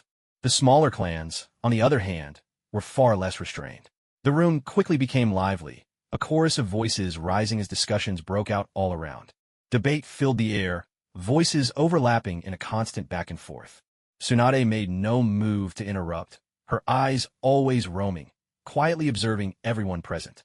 Finally, after a while, a plump man spoke up, cutting through the noise. "We have something to say." Everyone turned to look at him, but he made no move to stand. Instead, he gave a nudge to the tall, skinny ninja with spiky pineapple hair sitting beside him. "Go on, say it." "Such a hassle," the tall ninja muttered, scratching his head before reluctantly rising to his feet. "Jonin Nara Shoda, at your service." He greeted them politely before continuing at a measured pace. "Although we don't know for sure what the enemy will do, it's highly unlikely that Tsunade will ally with a Wagakure. Our battlefield will most likely be in the Land of Rain, bordering all 3 countries. In this situation, where intelligence is lacking, I do not recommend a full-scale advance. We should first send small squads to secure a foothold, then make decisions based on the real situation as it develops." Finishing, he nodded slightly and sat back down. "How can you be sure they won't work together?" someone challenged. Not everyone in the room was particularly astute. "I only said it's highly unlikely, which is why we should send scouts to investigate first," Shoda replied, making no effort to elaborate further. Explaining things in detail was simply too much trouble for him. "Well said. I agree with your point of view." Kawafu took the opportunity to back up Shoda, proving once again that the Nara clan's intelligence was never in doubt. "What are your thoughts?" Tsunade picked up the conversation seamlessly from Kawafu. "The Uchiha clan has no objections." The Uchiha patriarch was the first to respond. "The Hyuga clan has no objections either." The leader of the Hyuga clan showed no intention of disagreeing with the Uchiha. Conflicts within the village stayed within its walls. Once outside, everyone was united in wanting victory, almost as if they were born perfectionists. With the 2 major clans setting the tone, no one foolish enough dared to object. "In that case, who among you is willing to lead the initial assault in the Land of Rain?" Tsunade calmly put the task on the table, eager to see how the clans would react. Just as Kawafu had discussed with her, everything was progressing smoothly. The Uchiha patriarch didn't volunteer this time. Knowing when to step back was just as important as taking the lead, and he was shrewd enough to see that. This squad will need both combat strength and intelligence gathering capabilities. My suggestion is that all clans cooperate, rather than sending a single clan to fight alone. Shoda spoke up again, his analysis leaving no room for argument. "Exactly. I trust no one here objects to that." Kawafu picked up Shoda's words, his gaze sweeping across the room. Even if they had doubts, few dared meet his eyes. The name Hitaki Kawafu now carried real weight. He had slain Hanzo and later felled the Kazekage, always at the forefront of the most crucial battles. The room grew silent, the air thick with tension, until the Uchiha patriarch once again broke the spell. "The Uchiha clan has no objections. We will follow Lady Tsunade's command." The Hyuga leader looked as though he had seen a ghost. Since when had the Uchiha and Senju clans been on such good terms? He had always thought the Uchiha had simply paid Tsunade to train their medical personnel. The whole village knew the Senju's love of money. But now it seemed much more complicated. Perhaps there was more to the story. This, however, was not the time to dwell on such things. He would not oppose any proposal that benefited the war effort. The Hyuga clan will follow orders. A chorus of agreement followed, and Tsunade couldn't have been more pleased with how smoothly things had gone. No one had caused any trouble to vex her. I'll inform you of the final list once it's decided, Tsunade said with a smile, drawing the meeting to a close. By then, Kawafu was already wiping the oil from his mouth. A lively lunch came to an end, and the personnel for the campaign were set. Sukumo led the vanguard, a team formed from members of each clan, as they set out on their journey. Kawafu and Tsunade accompanied them to see them off. At the edge of the small town, beyond the borders of the Land of Fire, there was nothing but emptiness ahead. Big brother, safe travels. Tsunade offered her blessing. Whenever there was a dangerous mission, Sukumo was always the first to step up. Don't worry. Even if I can't win, I can outrun them. Kawafu looked completely untroubled, showing no sign of worry at all. In truth, Sukumo's mastery of the Flying Thunder God technique was exactly as he claimed. As soon as he finished speaking, Tsunade shot him a glare. This guy really had a knack for saying the most ominous things. No need to see me off. I'm heading out now. Sukumo ignored Kawafu entirely, treating him as if he were invisible. His little brother was proof that you can't expect pearls to come out of a dog's mouth. We'll be waiting for your good news. Leaving those words behind, Tsunade watched as Sukumo nodded to her and led his team toward the Land of Rain. Let's head back. Kawafu watched Sukumo's figure disappear into the distance, then called out to Tsunade to leave together. All right, we should start getting ready as well. Tsunade turned and took the lead. Once Sukumo established a foothold in the Land of Rain, it would soon be time for their own forces to advance. No matter what, they could not allow the war to break out within the borders of the Land of Fire. That was their bottom line. Meanwhile, Sukumo drove his troops at a rapid pace into the Land of Rain. Torn apart by civil war, the Land of Rain was now left battered and broken, a country where anyone could come and go as they pleased. If not for its unique geography, it would have been swallowed up by its neighbors long ago. The rain was still falling. Deep within the forest, Sukumo slowed his steps. He sensed a fluctuation of chakra ahead. Sukumo-sama, their ninja from the hidden stone village up ahead. A member of the Hyuga clan had already caught sight of the situation, even though the IWN ahead was well hidden. We need them alive. Sukumo gave a low order and continued forward, while several Konoha ninja slipped away quietly from the group. A short while later, 3 IWN were captured and brought before Sukumo. Has your unit entered the Land of Rain? Sukumo's eyes were icy, his gaze sharp as he looked at the IWN. His voice betrayed no emotion. You'll never get a word out of us. The 3 IWN were tough as nails. Sukumo, hearing this, didn't bother wasting his breath. Hayato, they're yours. Yamanaka Hayato had accompanied Sukumo on this mission precisely to extract more detailed intelligence. Yes, Sukumo-sama. Hayato stepped from behind Sukumo, leading the IWN into the shadows. Soon, blood-curdling screams echoed through the trees. Sukumo's face remained unchanged, unmoved by the sound. After a long while, the screaming grew weaker and finally faded away. Hayato emerged alone from the shadows, his face lit with satisfaction. He had obtained the information they needed. Sukumo-sama, the Hidden Stone Village forces have not yet entered the Land of Rain. Anoki has returned to the village from the Land of Birds to regroup. For now, they've only sent scouts. The Hidden Sand Village has already set up camp along the border of the Land of Wind. Interrogating just one group had yielded intelligence on both villages. No wonder Hayato looked so pleased. These are only the ones we've caught. There must be others we haven't found yet. It won't be long before our movements are discovered. Find a good spot to make camp, and inform Tsunade to join us as soon as possible. Sukumo had already thought through their current position. As long as they reached the Land of Rain before the stone and sand villages, they'd have a crucial advantage. Yes, Sukumo-sama. After Hayato nodded, he waved over an intelligence officer and whispered a few words. The man swiftly took his leave. Let's move out. With this minor incident behind them, Sakuemo led the group onward. 2 days later, they found a suitable spot, easy to defend and ready for attack if needed. Sakuemo settled in there, quietly awaiting Tsunade's arrival. Damn it, does it rain 300 days a year in this godforsaken place? Kawafu trudged through the downpour in his raincoat, sounding helpless. My sister's the one who hit you. Why are you blaming the rain? Ropetree remarked with a faint, teasing tone from nearby. Moments earlier, Kawafu had irked Tsunade and earned himself a punch, now with nowhere to vent his frustration. You've been a bit talkative lately, haven't you? Kawafu shot Ropetree a menacing glare, making him uneasy. Sis, brother-in-law is picking on me. Ropetree had learned his lesson. When in trouble, side with the strong. Come here, don't let him bother you. Tsunade, walking ahead, beckoned Rope Tree over, giving Kawafu a meaningful look that said it all. Is this all you're capable of, bullying a kid? Really? Sensei, you really did go too far this time. Minato chimed in, and with a flash of flying thunder god, appeared beside Rope Tree before Kawafu could even react. You little brats are going to be the death of me. As the saying goes, what goes around comes around. Now Kawafu finally understood how Sakumo felt when he got riled up. Meanwhile, the main Konoha force was en route to rendezvous with Sakumo. They hadn't spotted a single scout along the way. No one dared provoke these tigers. Lord Kawafu's students are quite the characters. The Uchiha clan leader, following behind Kawafu, joined the conversation with a cheerful tone. They're just kids, a little spoiled. Kawafu replied, but his face was all smiles, not a trace of annoyance. This weather in the land of rain really is unpleasant. The Uchiha clan, masters of fire style, couldn't help but feel hampered by such conditions. For ninja like Rope Tree, however, water style would only be strengthened. Once we reach camp, we'll be out of the rain. Let's hope it's clear when the fighting starts. Kawafu understood the clan leader's worry. Sometimes, the smallest thing could tip the scales between life and death. Let's hope so. The Uchiha leader fell silent after that. Over in Iwagakure, word had already reached them that Konoha's main force had entered the Land of Rain.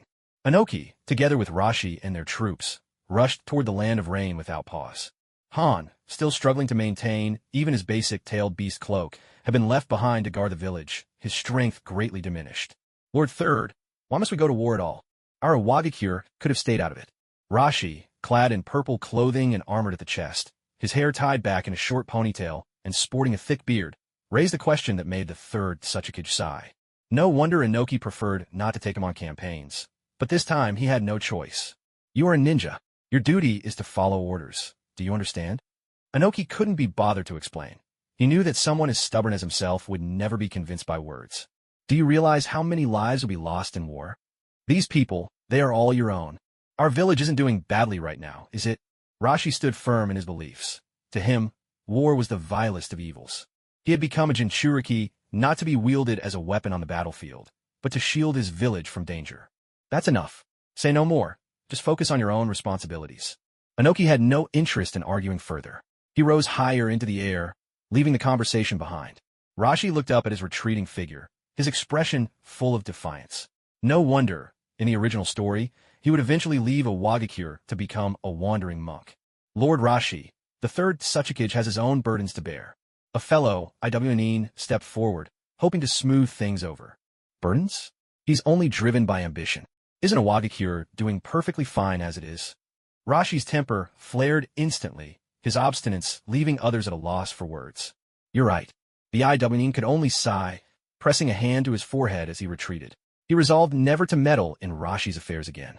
After all, someone as stubborn as Rashi wasn't someone you wanted to cross. Land of Rain, Konoha encampment. After a long and arduous journey, Tsunade and her group finally reunited with Sukumo. The sky was beginning to clear, though the sunlight remained gentle and subdued. Puddles still dotted the ground in every direction. Sukumo had organized the camp well. With the main contingent's arrival, everyone could move in at once, without the need to pitch new tents. For a moment, the entire camp was abuzz with energy. Each clan leader did their best to keep their people in check, careful to avoid any conflicts with others. After all, these past days Kawakaki had repeatedly, both openly and in subtle ways, reminded them of this very issue. No one dared voice their frustrations. Facing this god of slaughter was enough to chill even the bravest hearts. At the center of the camp stood the largest earthen house. Sukumo had it built specially as a war council hall.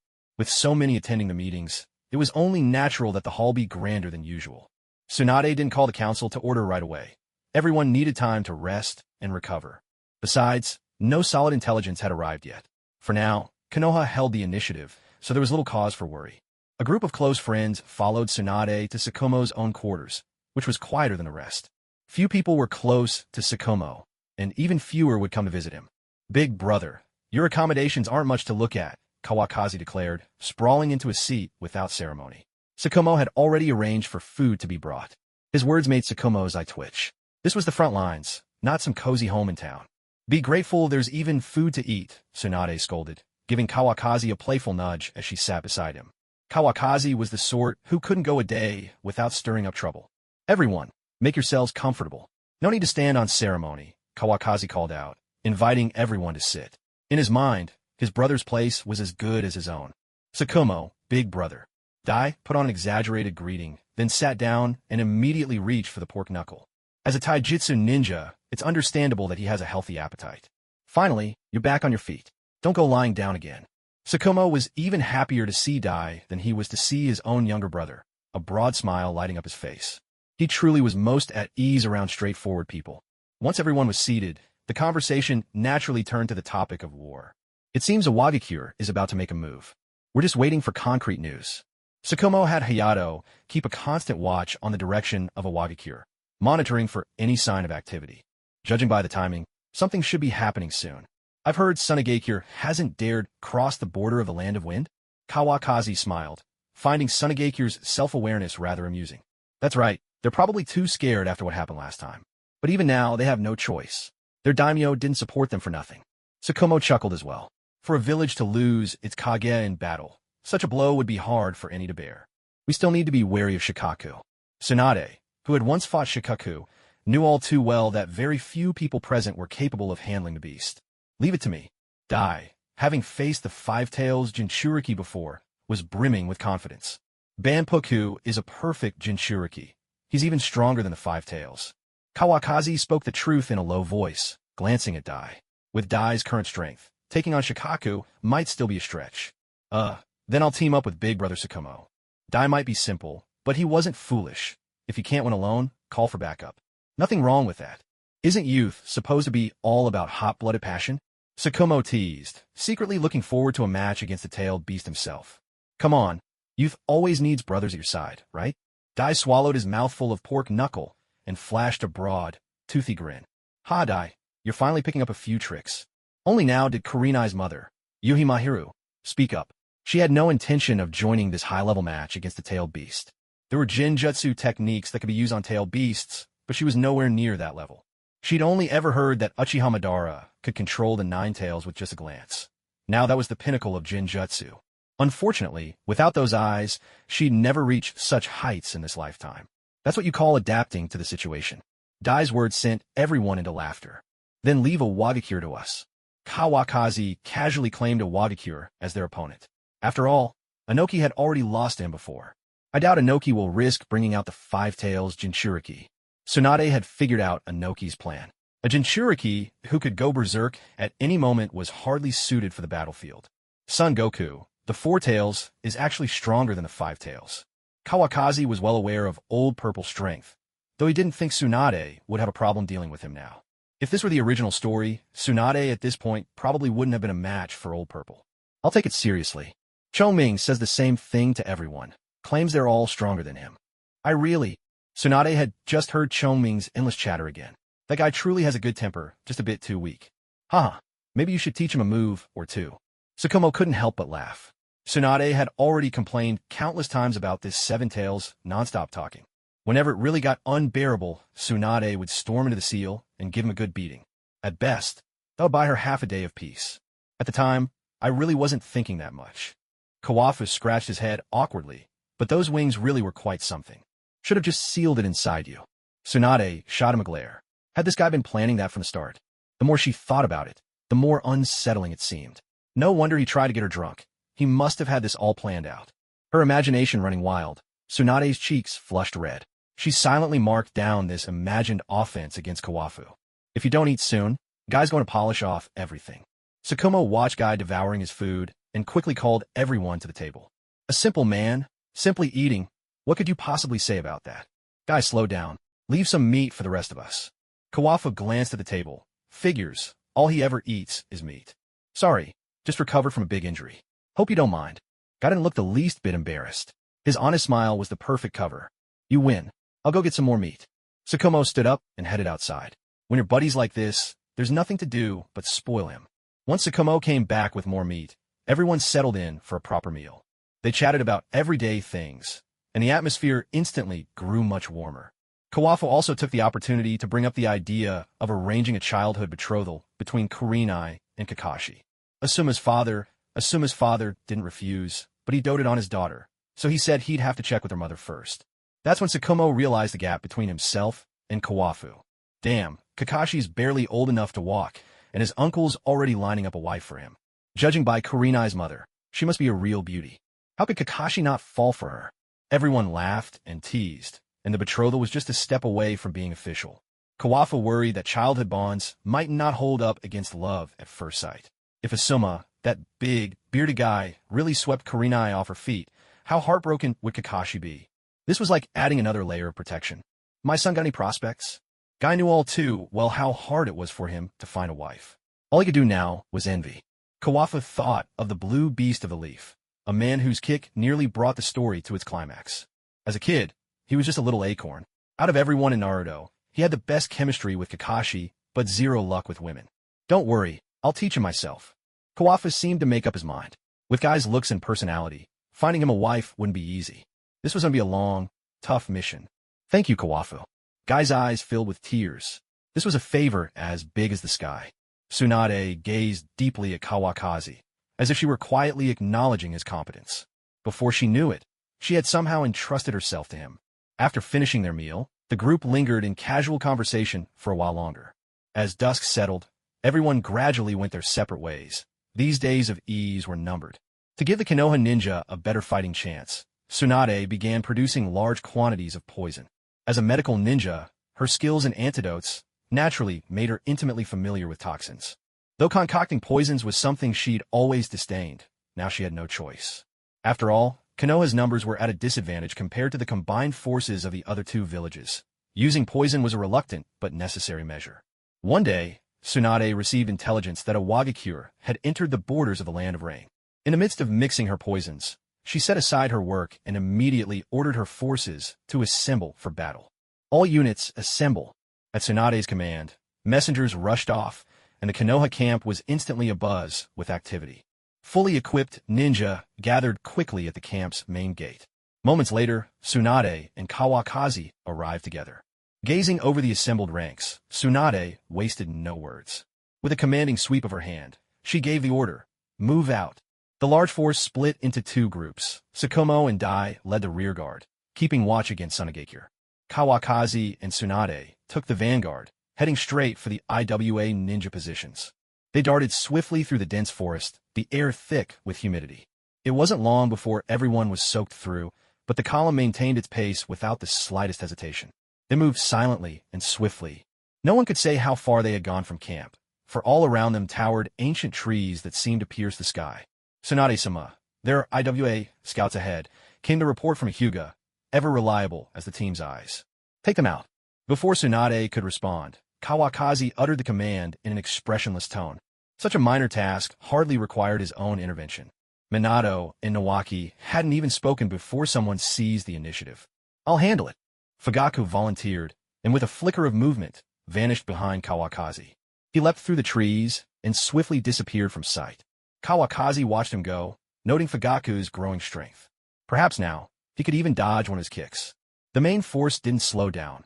After all, their departure couldn't remain a secret. The IWA forces were sure to have more than just a few scouts keeping tabs on them. Their only chance was to move fast, swift enough to catch the enemy off guard. A short while later, Fugaku returned, blood still dripping from the kunai in his hand. He casually flicked the blood away and tucked the weapon back into his pouch. It's done. There was not a hint of pride in his tone, for if he couldn't even handle a handful of scouts, how could he ever hope to catch up to the man before him? Well done. Kawakaki replied with a perfunctory nod. If Fugaku couldn't even manage this, he truly wasn't fit to be the head of the Uchiha clan. The Iwagakure scout sent back to deliver the message wished he could sprout a few more legs. Konoha was moving at an astonishing speed. At that moment, Inoki was leading the IWA to set up camp. After a long and exhausting march, both men and horses were weary. They needed a break. He chose a hilltop with high ground, offering a good vantage point and protecting them from flooding. With a host of Earth-style specialists at work, earthen houses sprang up from the ground one after another. The pace at which these houses were built was just a little slower than what Yamato could manage. Inoki was the first to retreat into a large house to rest, while Rashi was stationed far away, as per his orders. He dreaded the thought of Rashi coming over at night to discuss the meaning of life with him. Nothing could be more aggravating. But Rashi himself was perfectly content. Every time he saw Inoki, he couldn't help but challenge him. The two of them simply could not get along. Inoki had barely closed his eyes when another IWA arrived with urgent news. Lord Third, The Konoha forces are heading this way. Damn it already? Who's leading them? Inoki sprang from his bed, his expression turning grave. Konoha's speed was beyond his expectations. Kakashi, Hitaki, and Tsunade. The IWNine replied with absolute certainty. Damn, it's those two again. Gather, everyone. Prepare for battle. Without another word, Inoki flew out of the room, heading straight for Rashi. He worried that if he didn't fetch him personally, Rashi might not even lift a finger. So much for the dignity of the Tsuchikage. Inoki shoved open Rashi's door. His words came before he was even fully inside. Rashi, Konoha's ninja are here. Come with me. We're heading out. Entering Rashi's room, he saw him sitting in meditation. I know. Rashi opened his eyes to glance at Inoki, his tone stiff and reluctant. He rose from his bed, his face full of unwillingness. Let's go. Inoki had no intention of exchanging more words. Once on the battlefield, no matter his feelings, Rashi would fight. For IWNine or for his own survival. He wouldn't slack off. Without a word, Rashi followed Inoki out. Before the troops could fully assemble, yet another IWNine rushed in. The Konoha shinobi were already close. That's them ahead, right? Kawakaki asked the ninja beside him, his radar. We can see them already. Their camp's not even finished. The veins around Radar's eyes bulged as he scanned the IWNine camp, taking in every detail. Attack! Tsunade roared, and behind her, seven tails unfurled in silence. The wild surge of tailed beast chakra drove the surrounding shinobi several meters back. In an instant, she slipped into a half-beast form, a massive tailed beast ball slowly forming in her mouth. Guided by Radar's directions, the tailed beast ball shot toward the IWNine camp like a thunderbolt. Every tree in its path was obliterated, carving a straight road that led directly to the heart of the IWNine camp. Go! Sword in hand, Kawakaki charged forward, leading the assault. This weapon was crafted by the finest blacksmith in the town, yet it still pales in comparison to old iron's handiwork. For now, it would have to do. Behind him, the Konoha shinobi fanned out, spreading in a wide arc as they closed in on the hilltop. Dust release, detachment of the primitive world technique. Inoki was the first to notice the tailed beast ball speeding toward them, growing larger in his vision with every second. He soared into the air, swiftly forming hand seals. With both hands outstretched, he launched a precise dust release attack. A tremendous explosion thundered through the battlefield, and a shockwave of astonishing force rippled outward, sweeping between the two villages' ninja. The trees nearby were instantly reduced to splinters by the blast, and a deep, circular crater appeared before the assembled shinobi. They're coming. Move in. Inoki's expression hardened as the IWNine surged out from their encampment. At that moment, Rashi stepped up beside Inoki, silent no longer. Now, both Kawakaki and Tsunade came into view. It's just a seven-tails Jinchuriki, Rashi muttered. It was a statement of confidence in his own strength, and the unspoken sentiment of Son Goku, the beast within. Don't get careless, Inoki warned. He'd suffered enough losses to know better. Even if Tsunade wasn't the most formidable opponent, Kawakaki was a constant source of trouble. I like to see just how strong this Hitaki kid really is. As war erupted, Rashi seemed to transform, his eyes alight with fighting spirit, unable to be concealed. Konoha shinobi flooded in from all directions, clashing with IWNine and Inoki's gaze. In this desperate moment, both sides unleashed astonishing power and ferocity. Yet the Konoha shinobi's weapons had all been coated with poisons concocted by Tsunade. From the very first exchange, they gained the upper hand. A blade through the chest, poison or not, there was no surviving such a wound.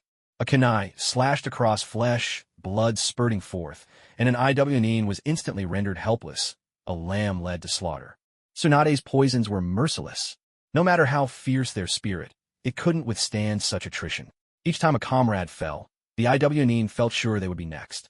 After a brief exchange, the IWNine changed tactics, pulling back to widen the distance between themselves and the Konoha shinobi. The fight shifted to a contest of ninjutsu from afar, with only those IWNine skilled in taijutsu daring to engage in close combat. Kawakaki advanced steadily, making no move to attack. Yet wherever he passed, the IWNine gave way. No one dared to challenge him. His fearsome reputation spoke for itself. The closer he drew to Inoki, the faster Kid moved, sparks of lightning flickering around him as he entered battle mode. Tsunade had regained her composure and followed closely behind. Their targets were clear, Inoki and Rashi. I'll go first, Rashi said in a low voice to Inoki, then charged straight at Kid. Lava release, scorching stream, rock technique. After forming the seals, Rashi spewed several balls of molten lava from his mouth, hurling them toward Kid and Tsunade. As he charged, a crimson tail unfurled behind him. Only then did Inoki slowly rise into the air, his eyes fixed intently on Kawakazi's every move. The moment he spotted a weakness, he would strike without hesitation. Well met. The magma sphere, larger than a person, was truly intimidating, with molten rock cascading down its surface and flames roaring high. Even before the sphere reached him, Kawakazi could already feel a scorching wave of heat rushing his way. Thunder flash, six-fold strike. A faint smile played at the corner of Kawakazi's lips. He bent his knees slightly, then suddenly accelerated, leaving behind only a streak of lightning in his place. The magma sphere was pierced by the lightning, instantly sliced in two and crashing to the ground. Even after embedding itself deep in the earth, the flames atop the sphere still burned fiercely, and the flowing magma set the surrounding ground ablaze. What incredible speed! Inoki could no longer track Kawakazi's movements with his eyes. He instinctively raised his right fist and punched forward. A sharp clang rang out as Kawakazi's sword collided forcefully with Inoki's fist. The makeshift sword shattered, and Inoki's lava-encased fist, radiating blistering heat, drove straight toward Kawakazi's face. This lousy sword. Kawakazi showed not a trace of fear, even finding time to complain about the quality of his weapon. He casually tossed aside the broken half of the blade, and with a graceful backbend, dodged as Inoki's fist whooshed past his face. Balancing on one leg, Kawakazi lifted his right foot and kicked upward, landing a solid blow to Inoki's chin. It was as if the entire sequence had been choreographed in advance, flawless and fluid in Tsunade's eyes. With a muffled groan, Inoki was sent flying backward. Death kick. Tsunade couldn't let this golden opportunity slip by. She unfurled her wings and soared forward, launching a powerful kick at Inoki, who was still airborne. The brilliant red chakra glowing at her toe was enough to strike fear into anyone's heart. Inoki's expression changed dramatically. He had seen this technique before. Don't even think about it. Earth-style, arm of stone. With a deafening rumble, a gigantic stone arm tore through the earth and burst forth, interposing itself between Tsunade and Inoki. Tsunade's kick shattered one of the stone fingers, sending shards flying. Unable to finish her attack, she quickly withdrew. Inoki, having narrowly escaped disaster, crashed heavily to the ground. Thank you. Wiping the blood from the corner of his mouth and spitting out 2 teeth, Inoki found it hard even to speak clearly. He shook his head, waiting for the dizzying sensation to slowly subside. Climbing to his feet, Inoki peered through the gaps in the stone arm, watching Kawakazi and Tsunade. These two were far more formidable than he'd anticipated. He could no longer afford to underestimate them. Fall back, don't go head-to-head. Inoki lowered his altitude. Inoki had charged in recklessly and nearly got himself destroyed right at the start. If that kick from Tsunade had landed, Inoki wouldn't have fared any better than Han. If it came down to just himself, he'd likely end up fleeing in disgrace. You react pretty quickly. Kawakazi's tone carried a hint of mockery as he glanced at Inoki hovering in the air. What's there to be proud of? Inoki joined up with Rashi, placing his hand gently on Rashi's shoulder.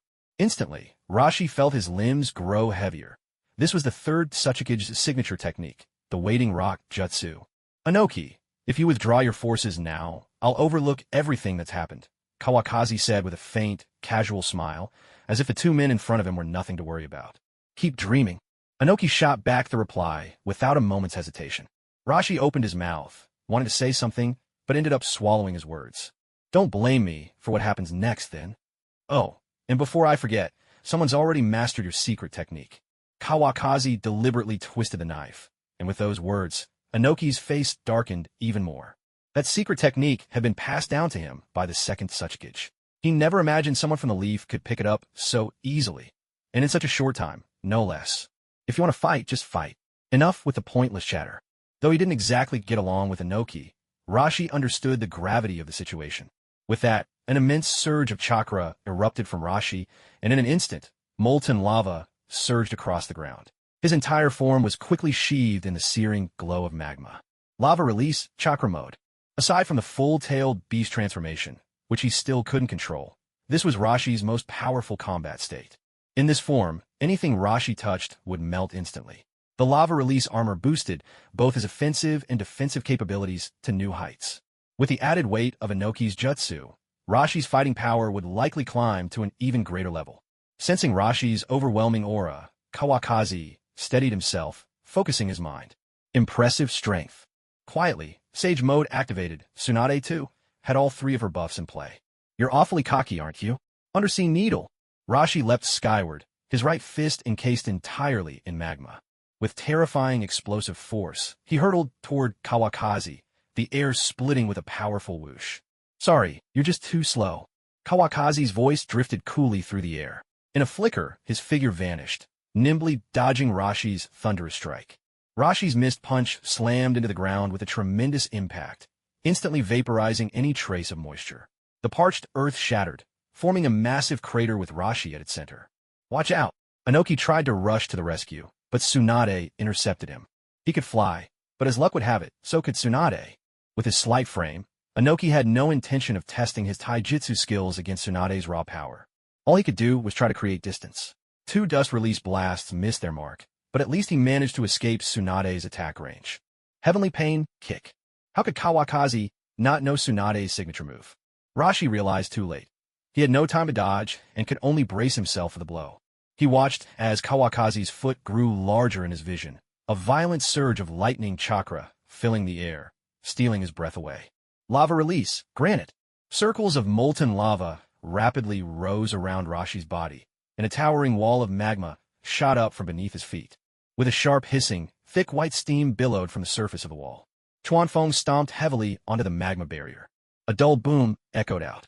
Before Rashi could react, the wall shattered with a tremendous crash, and Chuanfeng's foot landed squarely atop Rashi's head, the force lingering. Rashi! Inoki cried out in alarm, terrified that their village's Jinchuriki would fall as well. If that happened, he would be the center of a Wagakure. You still have time to worry about others?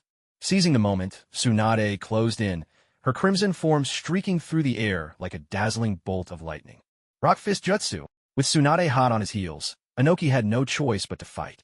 His right fist instantly became encased in stone. He knew all too well the terror of Tsunade's monstrous strength, so he also reinforced his punch with the ultra-weighted boulder jutsu. Ah! Tsunade let out a fierce battle cry as their fists collided. A surge of invisible force exploded outward, rippling from the center where they clashed. The next instant, both Tsunade and Inoki were sent flying in opposite directions, their strengths evenly matched. Neither could steady themselves in midair. Blood trickled from the corner of Tsunade's mouth as she crashed to the ground. The impact shook the earth. An ordinary person would have died instantly from a fall like that. Inoki, anticipating his own rough landing, transformed the ground below into a swamp.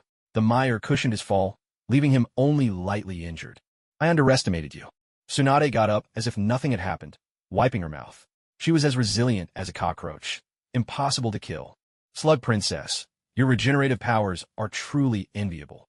Inoki floated up slowly, unwilling to spare another glance at Rashi. All he could do now was pray for him in silence. Tsunade's strength had shaken him. Her growth was astonishing. Back during the battle in the Land of Rain, the intel said Tsunade and her 2 teammates were no match for Hanzo of the Salamander. Yet now, she could wound him alone. Again, the wings on Tsunade's back fluttered as she charged Inoki once more.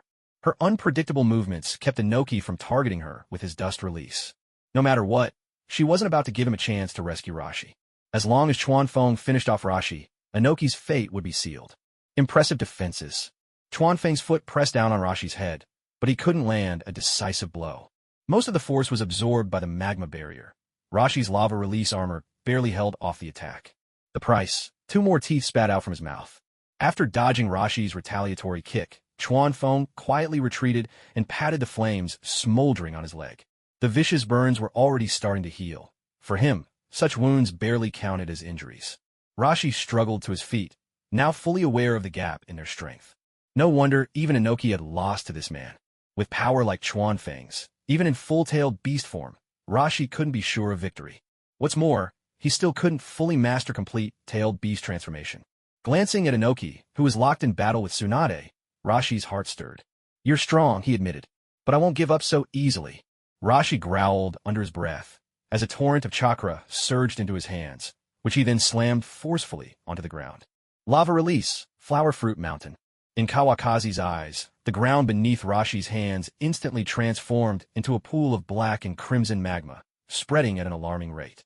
The earth beneath Kawakazi's feet was swiftly consumed, turning into a surging stream of golden red lava. The boiling magma churned and bubbled, threatening to engulf Kawakazi's legs in moments. A wave of blazing magma erupted from the ground in the blink of an eye. If only I could fly, would this move be useless against me? Kawakazi, even now, found himself musing over such trivial thoughts. Seeing that Kawakazi hadn't moved, Rashi's face lit up with satisfaction.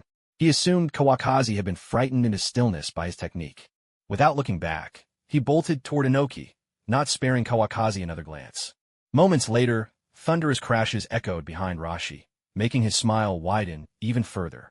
No matter how strong your healing is, can you really come back from being reduced to ashes?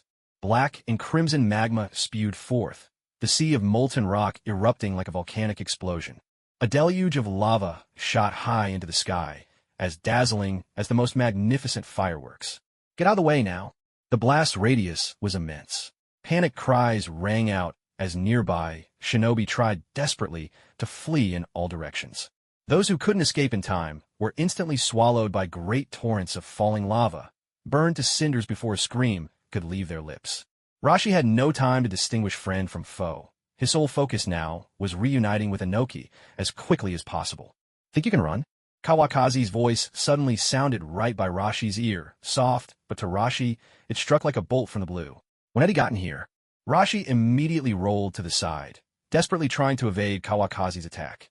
Lightning style, crushing fist. But with the flying thunder god mark in play, Rashi's efforts were futile.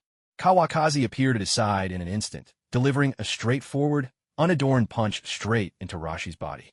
Rashi was sent flying, crashing into a nearby Iwagakure shinobi, killing the man instantly. The force of the blow barely diminished, and Rashi tumbled several meters further after hitting the ground. Surrounded by leaf shinobi, the bold among them began to edge closer, blades drawn. Rashi's body, still sheathed in molten rock, made them hesitate in fear. But to kill a Jinchuriki would be a feat of great merit. Rashi felt his entire body go numb. Lightning chakra relentlessly ravaging his organs, his consciousness slipping away. Inside him, Son Goku howled in agony, throwing its head back in a roar. You probably can't break through his defenses. Let me handle this. Kawakazi appeared before the leaf shinobi, startling them. Yes, Lord Kawakazi. No one doubted that he was here to steal the glory, for with all his achievements, he no longer needed this merit to burnish his name. Take the four tails and die with it. Kawafu showed a twisted grin, lifting his foot, ready to crush Rashi's head. Let's see how you defend yourself now. Now, I'll take control of his body, he declared. Without any sign of consciousness, Rashi suddenly grabbed hold of Kawafu's foot. His arm was already twisted under the pressure, yet the strength he mustered was astonishing. A searing pain shot up from Kawafu's soul, making him reflexively bend down and throw a punch. Rashi's body began to change once more, swelling and expanding as if it would burst. With a powerful heave of his arm, Kawafu was flung far away. In the blink of an eye, Rashi had transformed into a massive, red-furred ape. I want you dead. Son Goku, burning with rage, pounded his chest, the four tails behind him lashing wildly through the air. So, you finally come out. And what of it?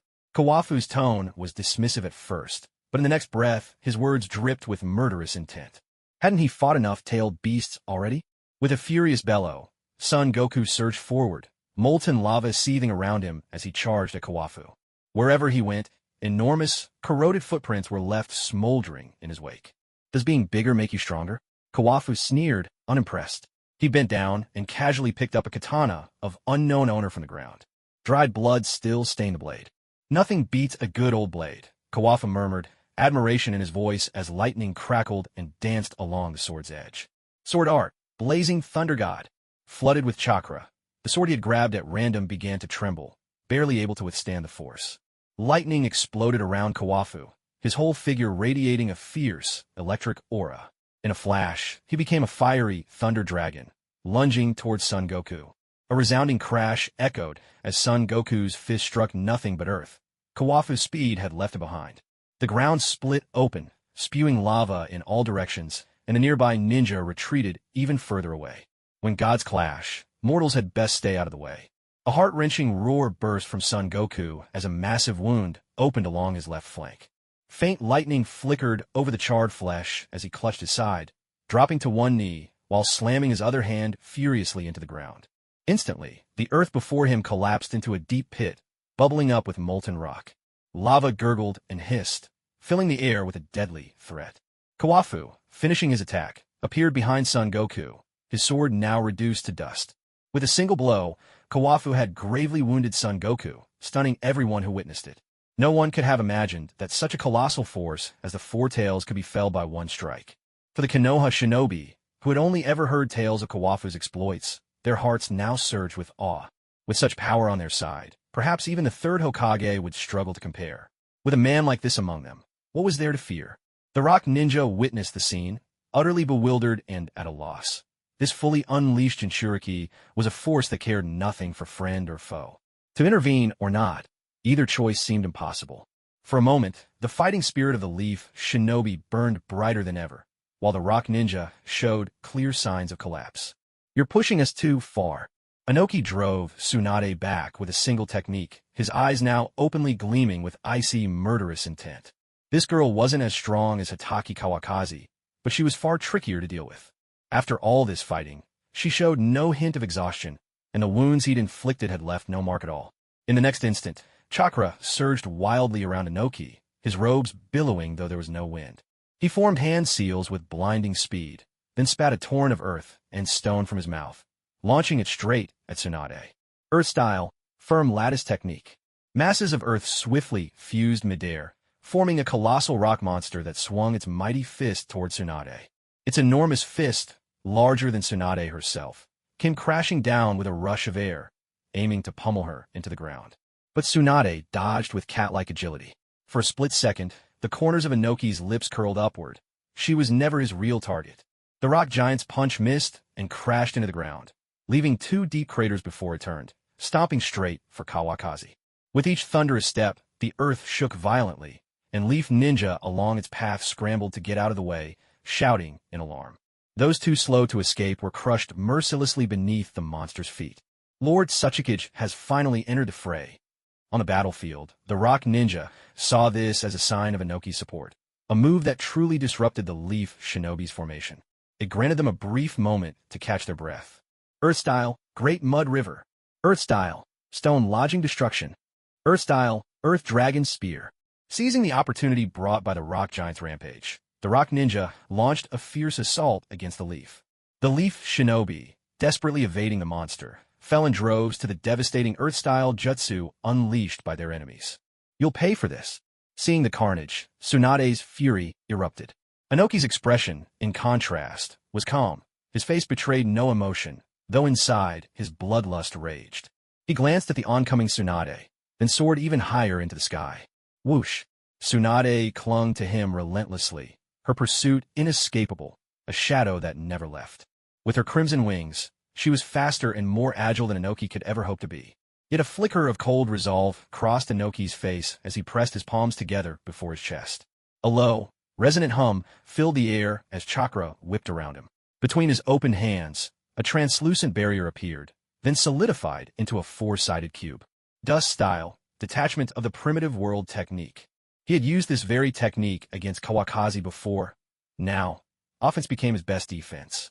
The cube expanded before him, and Inoki hid behind it. Tsunade's eyes began to fill with fear. "Don't rush in, fall back." Komi sensed the danger of the cube and shouted urgently from within Tsunade. "Shut up."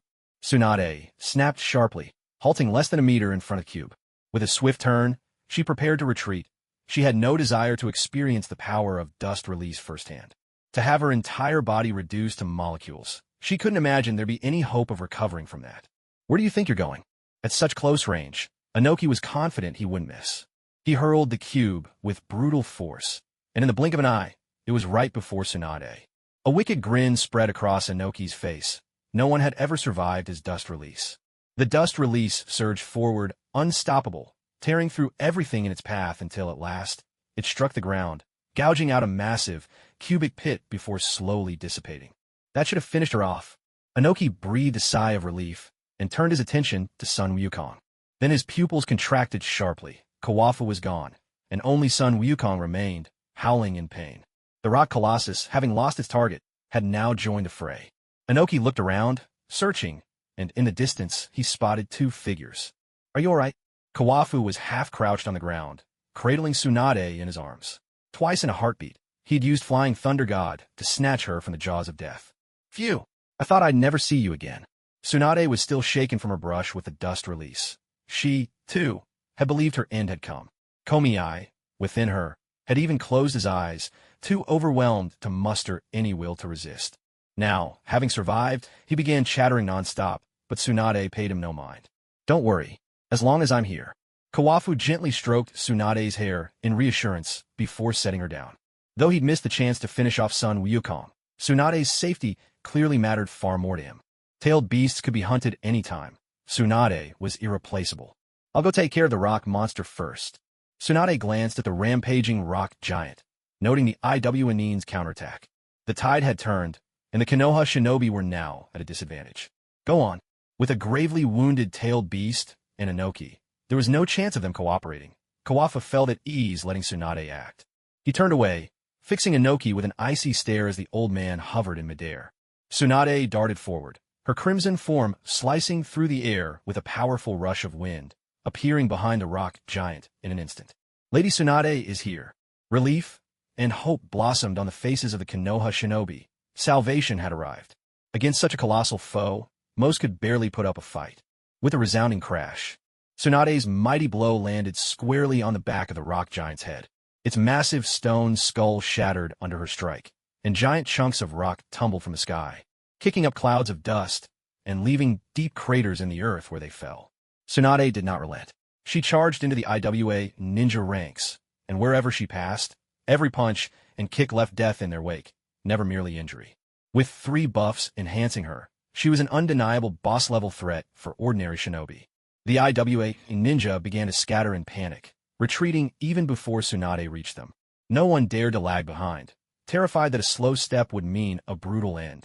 Only now, seeing the devastation among the IWA ninja, did Minato and Nawaki realize just how much strength Tsunade had been holding back when fighting them. Otherwise, their heads would have ended up no better than a smashed watermelon.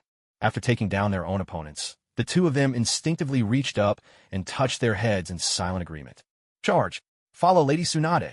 No one knew which Konoha ninja shouted the rallying cry first. A ferocious assault erupted, with Tsunade at the tip of the spear. Inoki saw it all and felt a rush of anxiety, but Kawakaki kept a close eye on his every move, preventing him from offering any help. Son Goku had stopped roaring by now, his wounds slowly healing. A savage glint flickered in his eyes. Rage was taking full control of his mind. At this moment, the only thing he wanted was to release his fury. With a thunderous bellow, Son Goku pounded his chest with both fists, gathering an immense amount of chakra in his hands. He raised his fists high and brought them crashing down onto the earth. Lava release, blazing river eruption. Run! Get out of here! Kawakaki and Inoki cried out in unison. Every shinobi on the battlefield felt a wave of overwhelming danger. Son Goku wasn't about to put on a circus act for them. There was only one possibility. He meant to kill them all. Both Konoha and IWA ninja abandoned their fights and fled in all directions. Tsunade reacted instantly and dashed out of Son Goku's attack range. In the blink of an eye, a massive crack split the ground before Son Goku, ripping across the battlefield with frightening speed. Moisture from underground evaporated, and the parched earth split open, each crevice yawning like a beast ready to devour anyone in its path. Billows of steam poured from the fissures, shrouding the battlefield in a thick haze. The stench of sulfur filled the air, and the ninja could hardly see what lay ahead. Cries of agony rang out one after another. There was always some unlucky soul too slow to escape, plunging into the gaping cracks and vanishing into the seething magma. As Son Goku channeled more chakra into the ground, the magma churned and boiled, gathering force for a few tense moments. Then, an earth-shattering explosion. Like a volcano erupting in an instant, a torrent of molten fury swept across the battlefield. It didn't matter who you were, friend or foe. Everyone but Son Goku himself became the target of his wrath. This attack, launched in a fit of rage, was so vast, so powerful, that even the bravest hearts faltered. Against the might of a tailed beast, ordinary shinobi stood no chance. If not for Kawakaki and Inoki's timely warning, the casualties would have been unimaginably worse. Seeing Son Goku continuing to expand the reach of his volcanic onslaught, Kawakazi's form blurred, and in a flash, he vanished from sight. When he reappeared, his foot landed squarely on Sun Wukong's side, and an immense force surged through every fiber of Sun Wukong's body. At that very moment, lightning chakra exploded across Sun Wukong's frame. There was a thunderous impact. Sun Wukong crashed to the ground, sent flying dozens of meters away by Chuanfeng's single kick. It's Lord Chuanfeng. As the steam cleared, many of the Leaf Village shinobi witnessed the scene with their own eyes. He actually sent a tailed beast flying with just one kick. That's unbelievable. A mixture of shock and disbelief flashed across the faces of several Leaf shinobi. If he'd used a sword, they could have understood it, but to launch a tailed beast with nothing but taijutsu, Chuanfeng's strength had reached a new level in their minds. Though it wasn't a fatal kick, this was still a tailed beast, something their own attacks could barely scratch. Lord Chuanfeng has fought more than one tailed beast, you know. What's a mere 4 tails to him? Even if another one came, Lord Chuanfeng could handle it. A few Leaf Jonin who had fought alongside Chuanfeng wore looks of disdain, clearly unimpressed. They thought these people were just country bumpkins who didn't know any better. Honestly, it would have been surprising if Chuanfeng hadn't sent Sun Wukong flying. On the other side, the IWA shinobi weren't so composed. Having barely survived, their nerves were already frayed. Chuanfeng's overwhelming power was beginning to unravel their morale. What are you afraid of? Lord Tsuchikage is still with us. A stern-faced IWA shinobi leader barked out in a low voice. At these words, the IWA shinobi glanced at Inoki, who was soaring toward them, and their spirits rallied somewhat. They nodded to each other, as if reminding themselves to hold firm. Inoki, after all, was a mountain none of them could hope to surpass. If Lord Tsuchikage had thrown that kick, surely the result would have been the same. That's right. There's no reason Konoha's Chuanfeng could do something Lord Tsuchikage couldn't. With that thought, their resolve grew steely. But little did they know, Inoki himself felt far from confident at that moment, still racking his brain for a way to save Rashi from both Chuanfeng and Tsunade. Kawakaki only had 2 Jinchuriki to begin with, and one was already crippled. If Rashi fell here as well, Inoki doubted whether any victory in this war would even matter. Finish him. Tsunade flashed past Chuanfeng, leaving a streak of crimson in her wake. The tailed beast's incredible healing was on full display. Sun Wukong was already back on his feet. He looked down at Tsunade, whose head barely even reached his chin, full of contempt. Did they really think anyone could treat him like a punching bag? Sun Wukong's right fist was sheathed in molten lava as he swung it down at Tsunade. D. With a roar, the lava on his fist grew denser, radiating searing heat. D. In your dreams. Chuanfeng's voice, dark as a devil's whisper, exploded in Sun Wukong's ear. How dare you? Inoki suddenly accelerated. With these two joining forces, there was a high chance that Sun Wukong would be done for. Earth-style, ultra-earth flow wall. Inoki dove down from above, both hands slamming onto the ground. The Iwagakure shinobi had never seen him so flustered before. Their own nerves tightened just witnessing it. Inoki channeled a massive amount of chakra underground, and a towering wall of earth sprang up before Tsunade. In an instant, it separated Sun Wukong from Tsunade, and as for Kawakami's attack, there was nothing more he could do. A guttural, anguished cry echoed out, and Sun Wukong's massive form was hurled from behind the earthen wall. His entire head was twisted to the side. Kawakami's punch had landed squarely on his skull. Tsunade's fist crashed against the earth flow wall, a thunderous boom resounding through the air. From the center of her punch, a spiderweb of cracks began to spread rapidly across the wall. With an explosive roar, the entire earth wall shattered and collapsed a moment later. Clouds of dust billowed forth, surging like a dragon, winding its way across the battlefield. Still, Inoki had achieved his aim. Can we talk this out? At this point, Inoki didn't care about saving face anymore. He opened negotiations straight away. Talk things out now? It's too late for that. Tsunade's refusal was swift and final. When Kawakami had asked him to withdraw at the start, this stubborn old man hadn't shown the slightest willingness. Tsunade could be quite petty when it came to outsiders. At this point, the ninja of both villages exchanged uneasy glances. Should they keep fighting or not? No one was urging them to battle anymore. They had all become clear-cut spectators, watching the drama unfold. Is Lord Tsuchikage really asking for peace? It took a long moment before a timid Iwagakure ninja finally voiced the question. No way. This is just Lord Tsuchikage's way of buying time. Our village's Jinchuriki is the key to all this. A sharp-eyed Iwagakure shinobi replied in a low voice. He simply refused to believe that Tsuchikage would ever truly seek peace. What if the tailed beast gets killed? Another perceptive shinobi offered his opinion, the tension playing on his face. If the tailed beast died, perhaps the Tsuchikage could escape, but what about the rest of them? With just Kawakami and Tsunade, the two could easily wipe them out. Not to mention the group of Konoha shinobi nearby, all armed with poison blades. Realizing these crucial points, a heavy silence settled over the Iwagakure forces. Meanwhile, the Konoha ninja eyed them like wolves, ready to strike again the moment the tailed beast fell. At that point, even the Tsuchikage might not escape the hands of those two. Both sides turned to watch the three figures and one-tailed beast at the center. The outcome here would decide their next moves, and perhaps their very lives.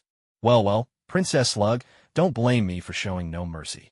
Inoki, fuming, found himself with no leverage this time. His bluster only served to underscore his helplessness. Once I deal with Sun Wukong, I'll show you what a 2-on-1 really means. Kawafa couldn't help but laugh at Inoki's words. When had he ever been polite? After he finished speaking, Kawafa didn't plan to give Son Goku a moment to catch his breath. The tailed beast's ability to recover was truly formidable. His own Sage Chakra was nearly depleted, and he probably wouldn't last much longer. When that happened, taking down Son Goku would become even harder. Sage Art, Divine Thunder of the Nine Heavens. Several bolts of lightning as thick as a man's arm shot down from the sky, striking Son Goku dead on. He let out a muffled groan. The places where the lightning struck turned charred black. When he hit the ground, no one could tell if he was alive or dead. He'd lost consciousness. That's enough. No one knew where Inoki found the strength. But before the other ninja could react, he left only a blur behind and reappeared at Son Goku's side. He had to protect the village's Jinchuriki. This is the path you chose. Kawafa's face twisted into a mocking smile. Could Inoki, who couldn't even handle him alone, possibly take on both of them? What's the point of talking? Let's go. Son Goku had killed so many Leaf Shinobi that Tsunade was burning with rage, desperate to tear him apart. In a flash, she launched herself toward Inoki. But Kawafa was even faster. In the next instant, he appeared beside Son Goku, not intending to clash with Inoki head-on. The IWNine watched with anxiety. Their diminutive Tsuchikage was about to be beset by two powerful opponents. Their fists clenched tight. If the Tsuchikage fell, they knew they'd have to flee immediately. The Leaf Shinobi's eyes shone with anticipation. To them, the outcome seemed certain. The current Tsuchikage would either retreat or die. Inoki placed a hand on Son Goku's shoulder, casting the ultra-weighted boulder jutsu over his entire body. In an instant, Son Goku's weight increased exponentially, and he began to sink visibly into the earth. He didn't stop until half his body was buried beneath the ground. Kawafu's attack landed on Son Goku, but it was like striking an immovable mountain. Not only was Son Goku unmoved, but the recoil sent Kawafu flying several meters back. Son Goku's injuries worsened, and a clear fist mark appeared where he'd been hit. Inoki breathed a sigh of relief. At least he'd managed to keep Son Goku from fading away. Earth style, Earth and Stone Dragon. Relaxing just a bit, Inoki formed a string of hand signs, and a gigantic dragon made of earth lunged at the advancing Tsunade, maw wide open and fangs bared. In front of the stone dragon, Tsunade looked as small as an ant. All show and no substance. Tsunade didn't dodge or flinch. She met the earth dragon head-on with a single punch. A surge of wild, crimson chakra ripped through the stone dragon, shattering it instantly. It only managed to delay Tsunade for a few seconds. Tsuchikage-sama, you're amazing. The IWNine cheered as they watched Inoki hold off two opponents for a full round. Maybe things weren't as hopeless as they seemed. But the Leaf Shinobi saw the truth clearly. Just now, Lord Kawafu hadn't even tried to attack Inoki. At this moment, Inoki's heart was a tangled mess of emotions. Only he knew just how forced it was for him to take on two opponents alone, let alone the fact that now he also had to protect the unconscious Son Wukong. I refuse to believe I can't kill you today. Kawakaki once again appeared beside Son Wukong, while Tsunade swooped in with a powerful beat of her wings. Inoki had no choice but to let Son Wukong continue bearing the brunt of the assault as he desperately searched for a way out. His will to fight had all but vanished. As long as the green hills remain, there will always be firewood to burn. He would remember today's humiliation deep in his heart, but that was a matter for another time. For now, he still had no idea how to overcome this peril. Rock Fist Technique. Inoki's right arm became encased in stone, layered further with his ultra-weighted rock technique. Their fists crashed together with a dull, thunderous impact, sending an invisible shockwave that ruffled the hair of the surrounding shinobi. Both Inoki and Tsunade were knocked back several meters. Inoki could already feel his aging back protesting under the strain. If he were any older, he probably couldn't use this move anymore. Wiping the blood from the corner of his mouth, he knew his accumulated injuries were far from minor. Tsunade, on the other hand, didn't even bother to wipe the blood from her lips. Once she steadied herself, she lunged forward again. Like a tireless beast, she charged once more, making Inoki's head spin in exasperation. How was he supposed to keep fighting like this? Lord Tsuchikage is injured. The IWNine could see it clearly, the blood still lingering at the corner of Inoki's mouth. This is only to be expected. The IWNine had begun to accept reality. Holding off both Kawakaki and Tsunade was already an incredible feat. Again, Inoki stared at Tsunade's advancing form, his mind buzzing with exhaustion. A few more punches like that, and his back might simply give out. Tsunade's fist slammed directly into Inoki's body, but in her eyes, he crumbled into earth and dispersed. Her raging chakra pummeled only a substitute, fueling her wrath even further. Inoki emerged from the ground beside Kawakaki, launching a punch at his unguarded back. Kawakaki, who had been about to resume his assault on Sun Wukong, uncertain if the monkey was even alive, could only tell that Sun Wukong's injuries were still growing more severe. Perhaps his next blow would reduce Sun Wukong to dust, his energy returning to the elements, only to reappear somewhere in the ninja world after a long cycle of rebirth. Sensing the incoming attack from behind, Kawakaki dodged instinctively. The memory of being trapped by the ultra-weighted rock technique was still fresh in his mind. Inoki had anticipated Kawakaki's reaction. In truth, he hadn't put much force into this punch. Seeing Kawakaki retreat, Inoki grabbed Sun Wukong's hand and soared straight up into the sky. He swore he'd never flown upward in such a straight line in his entire life. IWNine retreat. Inoki's silhouette rose higher and higher. Even if Kawakaki tried to pursue with Flying Thunder God, he might not know how to come down safely. Tsunade, however, was stubbornly flapping her wings, determined to chase after them. "Let it go," someone called out. Chuanfeng was wary that Inoki might still have something up his sleeve, and he didn't want Tsunade to fall into danger again. When the IWNine heard Inoki shout for a retreat, they were momentarily bewildered. Was it really this sudden? Was the battle already over? It wasn't until they saw Inoki soaring higher and farther away that they snapped out of their daze. The IWNine turned and ran for their lives, but the Konoha shinobi weren't about to let such an opportunity slip by. A frenzied pursuit erupted between the two sides. "Why won't you let me go after them?" Tsunade followed Chuanfeng's instructions and landed beside him. With the battle over, she returned to her usual self. Chuanfeng's sage mode had also run its course, and the lightning chakra that had enveloped him faded away. He reached out and gently wiped the blood from the corner of Tsunade's mouth before speaking slowly. "Even if the Jinchuriki survive, they'll be in no state to fight. But if you chase after Inoki, how confident are you that you could actually kill him?" That single question left Tsunade speechless. The truth was, even if she caught up, she couldn't guarantee she could take Inoki down. It would be pointless effort. "But I'm still so angry." Tsunade stamped her foot in frustration, venting her displeasure. The ground beneath her cracked open with a loud rumble. Even Chuanfeng's silhouette wavered from the shock. "This time we've won. Next time, let's see who Inoki brings along." With both Jinchuriki unable to fight, Iwagakure's high-level forces were in dire straits. In the battles to come, Konoha would have a significant advantage. "All right, I understand." Tsunade gathered her thoughts. Just as Chuanfeng said, this was a victory. Tell them to stop the pursuit. Chuanfeng watched as the Konoha shinobi nearly chased the IWNine out of sight and called out to Tsunade. "Understood." Tsunade fired a signal flare into the sky, and the Konoha shinobi halted at once.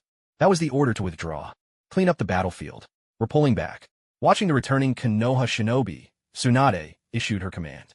To her, saving the lives of Konoha's own was far more important than killing a few more enemies. No matter how many IWNine they hunted down, this was still the land of rain. While the fighting here was intense, the Konoha camp was far from peaceful. Not long after the clash with the IWNine began, Tsunade received word, and under Yakura's leadership, they launched a surprise attack on the Konoha encampment. Their aim was to wipe out Konoha's remaining forces before they could regroup. Otherwise, if Konoha returned in full strength, Tsunade might not be able to withstand the pressure. With the IWNine keeping Konoha occupied at the front, Tsunade seized the moment to strike. Sukumo and Dai immediately led their Konoha shinobi to confront the threat. As soon as they left camp, they saw in the distant forest a colossal tanuki lumbering forward. It was none other than Shikaku. With every step Shikaku took, trees toppled and crashed to the ground, and IWNine figures flickered in and out of sight behind him. Sukumo narrowed his eyes, noticing a figure standing atop Shikaku's massive shoulder. Before he could call for the Hyuga clan to take a closer look, Shikaku opened its giant maw, gathering a tremendous surge of chakra in its mouth. "It's a tailed beast bomb. Take cover now." Sukumo's expression changed dramatically as he shouted at the top of his lungs. The Konoha ninja, hearing his warning, scattered in all directions. To them, a tailed beast bomb was an unstoppable force of destruction. I'll handle this. With the experience of once shattering a tailed beast bomb, Dai stepped forward, standing protectively in front of Sukumo. Handle it, my foot. You won't end up flat on your back again. Sukumo, in no mood for nonsense, reached out and pulled Dai behind him by the shoulder. Dai had shown off his ability to shatter a tailed beast bomb with Daytime Tiger more than once in front of him already. Was there any reason they could do it, but he couldn't? Well, then be careful. Dai thought it through. If he took another hit, it'd be the third time he'd be out of commission. Remembering those days of immobility, he was growing tired of it, so he left this chance to his close friend. Don't worry. Sukumo drew the short blade from his back, and in that instant, his entire demeanor transformed. A moment ago, he had kept his edge sheathed, but now he radiated unrestrained sharpness. His gaze hardened, and a dazzling white light glimmered on his short sword. The fierce, overwhelming aura emanating from him even made Dai's heart skip a beat. It was the first time he'd ever seen Sukumo so deadly serious. Meanwhile, the chakra in Shikaku's maw had already gathered. With a backward jerk of its neck, the tailed beast bomb hurtled toward the Konoha encampment. Everything in its direct path was obliterated, swept away as if by a hurricane. Gate of Pain open! With a thunderous shout, Sukumo unleashed a torrent of wild chakra, a swirl of green light erupting and spiraling around him. Is Lord Sukumo really going to take the tailed beast bomb head-on? Such a spectacle naturally drew the attention of the Konoha ninja. That's impossible, isn't it? One Konoha ninja could hardly believe his eyes. It was his first time even seeing a tailed beast. He didn't know much, except that something of Shikaku's size could squash him with a single swipe. How is it impossible? If you'd seen Lord Sukumo in action, you'd know his strength. Another ninja, who had joined Sukumo in a night raid on the Sands camp, spoke with absolute conviction, perhaps even more than Sukumo himself. In a blink, Sukumo vanished from where he stood, leaving behind only 2 deep footprints in the earth as proof he'd been there. Sword art, shadow of extremity. Sukumo transformed into a streak of emerald blade light, flashing across the open ground and into the forest. Every tree in his path fell, cleanly severed in two. To the onlookers, the green blade light collided with the tailed beast bomb. Lord Sukumo, a Konoha ninja, cried out in shock. Before everyone's eyes, the tailed beast bomb was sliced cleanly through by the green blade light, splitting top and bottom. A thunderous explosion followed, shaking the ground. Thick clouds of dust billowed, obscuring any sign of Sukumo's fate. When the smoke finally cleared, a green figure stood tall and unscathed. How is that possible? The Sand Ninja were all left staring in disbelief. That was a tailed beast bomb. But this was the reality. They would have to face this terrifying foe next. Go! Shuon Mao's voice rang out with unwavering strength, carrying far across to the Konoha ninja. Yes, sir. The Konoha ninjas' faces lit up with excitement. Lord Shuon Mao had done it. He'd split the tailed beast bomb in a single stroke. What astonishing power! In a flash, Shuon Mao surged forward, taking the lead as he charged into the ranks of the Sand Ninja. He became a streak of icy light, sweeping in a crescent arc like a sliver of moon. Wherever he passed, countless Sand Ninjas froze in place. Thin lines of blood appeared on their bodies, and in the next instant they collapsed to the ground, split in two. Now that's exhilarating. Gate of View open. With wild laughter, Dai dove into the Sand Ninja formation, a whirlwind of green energy swirling around him. With every blow, scores of Sand Ninjas were sent flying. Damn it, stop them. A flicker of frustration flashed in Yitsong's eyes as she leapt down from Shikaku's shoulder. Dai and Shuon Mao rampaged through the crowd like tigers unleashed from their cage. If no one stopped them, the Sand Ninjas would soon fall into complete disarray. And now, Shikaku's wide-area attacks couldn't be used. Konoha and Sand Ninja were too entangled. If he did, his own allies would be caught in the deadly crossfire. But Shuon Mao and Dai weren't here just to slaughter on the battlefield. Their true goal was to divide the enemy lines. If they could thin the Sand Ninjas' numbers enough here, Shikaku would be forced to unleash a massive attack, slaughtering Konoha's forces. Victory in this war could only come by taking down Shikaku. As for Yitsong and Raza, neither of them were much concerned. If circumstances had allowed, those two would have died last time. The pair pressed forward relentlessly, quickly breaking through the Sand's formation and reaching the edge of the battlefield. It wasn't actually that far. They could still see the fierce fighting between Konoha and the Sand in the distance. But from here, the chaos of the main battle wouldn't easily reach them. Shikaku took in the scene without a moment's hesitation. With a powerful leap, he landed directly in front of the two. Itsang arrived as well, bringing a few elite guards in support. She didn't quite trust leaving Shikaku alone. He was, after all, the most crucial force Sand Village had left. If anything happened to Shikaku, she didn't know what else she could throw against Konoha. Raza didn't join the fray. He still needed time to grow into his role. This level of battle was beyond him for now. Surrounded by several Konoha ninjas, he still handled himself with ease. I heard you became the Kazekage. Shuan Mao looked over at Yi Tsang in the distance, a trace of skepticism in his eyes. She made Kazekage at that level? Thanks to you people from Konoha. Yi Tsang's face darkened as she gritted her teeth. Though anger simmered inside her, she dared not act rashly. She knew Shuan Mao's strength all too well. They clashed too many times. If not for help from others, she would have died several times over by now. The fact that she could still stand her ground now was, in itself, a feat of courage. You're welcome. The purpose of dividing the battlefield had already been achieved, and Shuan Mao struck first. His target was Shikaku. He had lost all interest in Yi Tsang, almost bored of fighting him. Your opponent is me. Dai's figure flashed in front of Yi Tsang, blocking his attempt to assist. Green skin monster. Yi Tsang narrowed his eyes. He wasn't about to underestimate Dai either. You don't get it. This is the color of youth. Take this. Dai's style was headlong and direct. He had no interest in trading words with Yi Tsang. Shuan Mao went up against Shikaku. While in the blink of an eye, Dai, Yi Tsang, and the shadow guards were already trading blows. Shuan Mao's blade swept across Shikaku's neck, sending up a spray of sand. He narrowly dodged Shikaku's massive hand, but his attack barely made an impact. Dai's leaf whirlwind was blocked by a combined earth-style wall from several shadow guards. Yi Tsang seized the opportunity to attack using her scorch release. Sensing the restless surge of blood within, Dai quickly dodged out of the way. This woman's attacks were odd. Thankfully, Shuan Mao had warned him about Yi Tsang's abilities before they came. Her blow missed, and Yi Tsang swiftly pulled back into formation. She knew that one-on-one, she wasn't a match for Dai. This guy's strength was terrifying. He was a pure taijutsu ninja. She couldn't imagine how he'd trained himself to this point. Looking at Dai's pure white eyes and the vibrant green energy surging around him, Yi Tsang felt a headache coming on. He was no easier to deal with than Shuan Mao. Morning Peacock. Since Yi Tsang wouldn't attack, Dai pressed forward. In the next instant, fists wreathed in flames poured down like a waterfall, accompanied by Dai's hoarse shout. I'm coming for you. Facing hundreds, thousands of blazing fist shadows rushing at her, Yi Tsang's expression grew grave. From each fist, she could feel surging power and searing heat. It seemed almost on par with her own scorch release. There was no way to dodge. Dai was too fast. Yi Tsang could only brace herself. Defend. A few of them joined hands, pressing against the back of one of the shadow guards. He was a new recruit, chosen for his unique bloodline limit, sand release.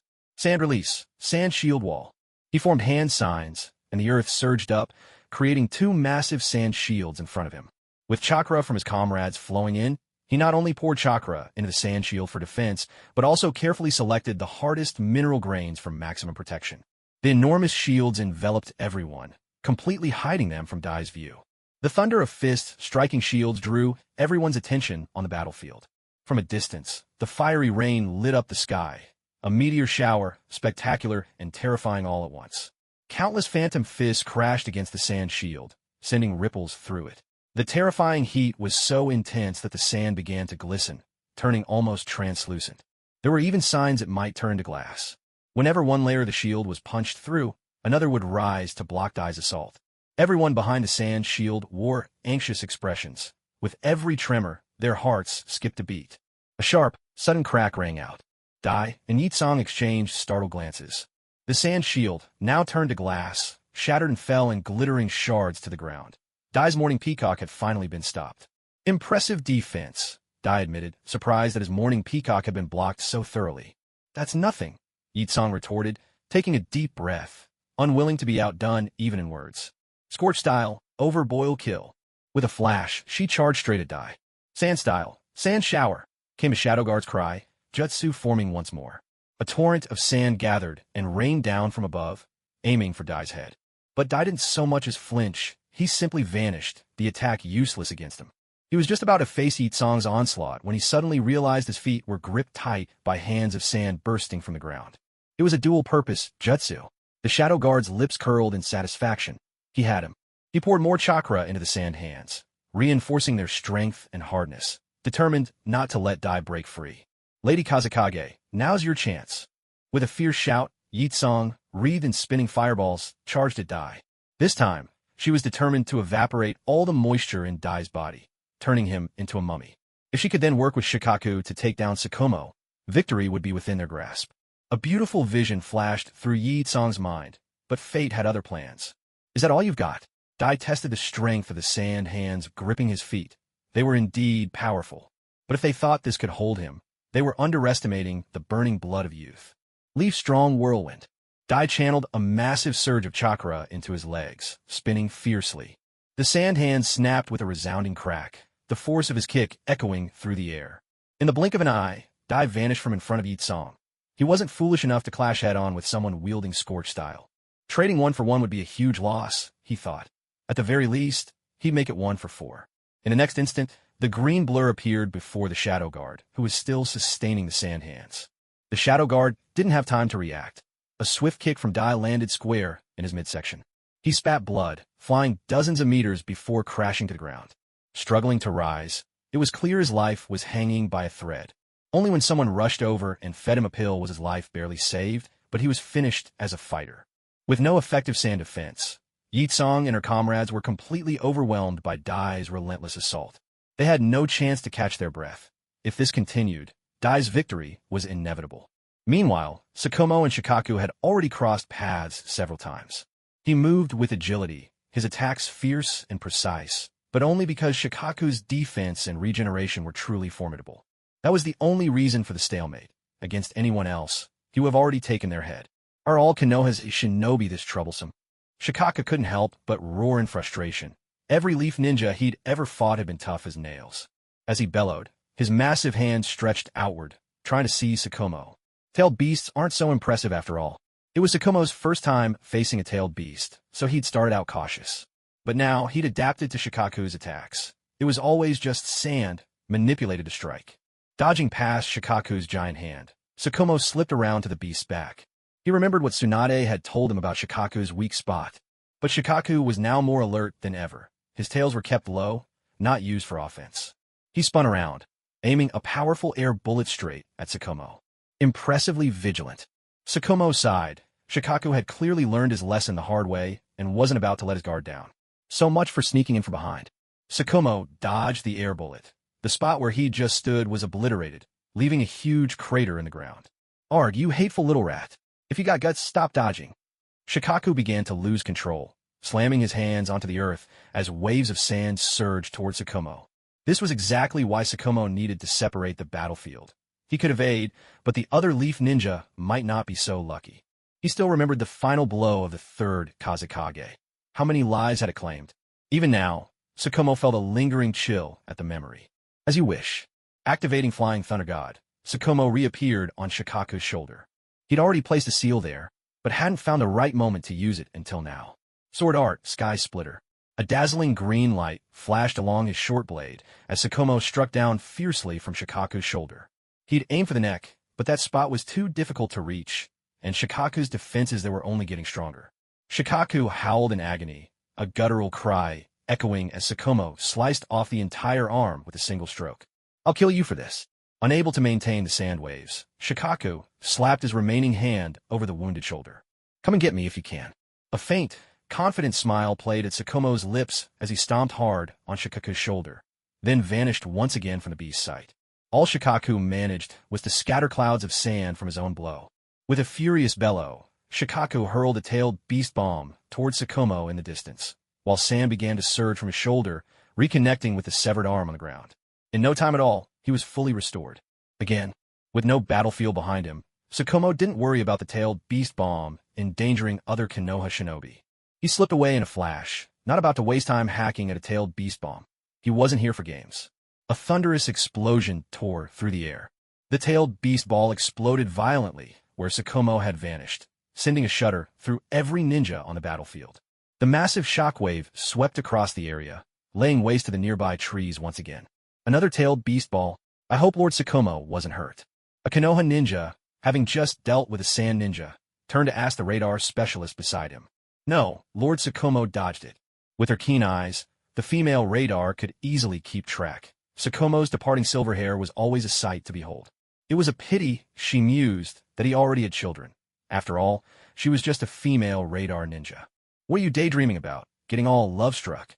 Sensing something amiss, the Konoha ninja gave the female radar a gentle smack on the head.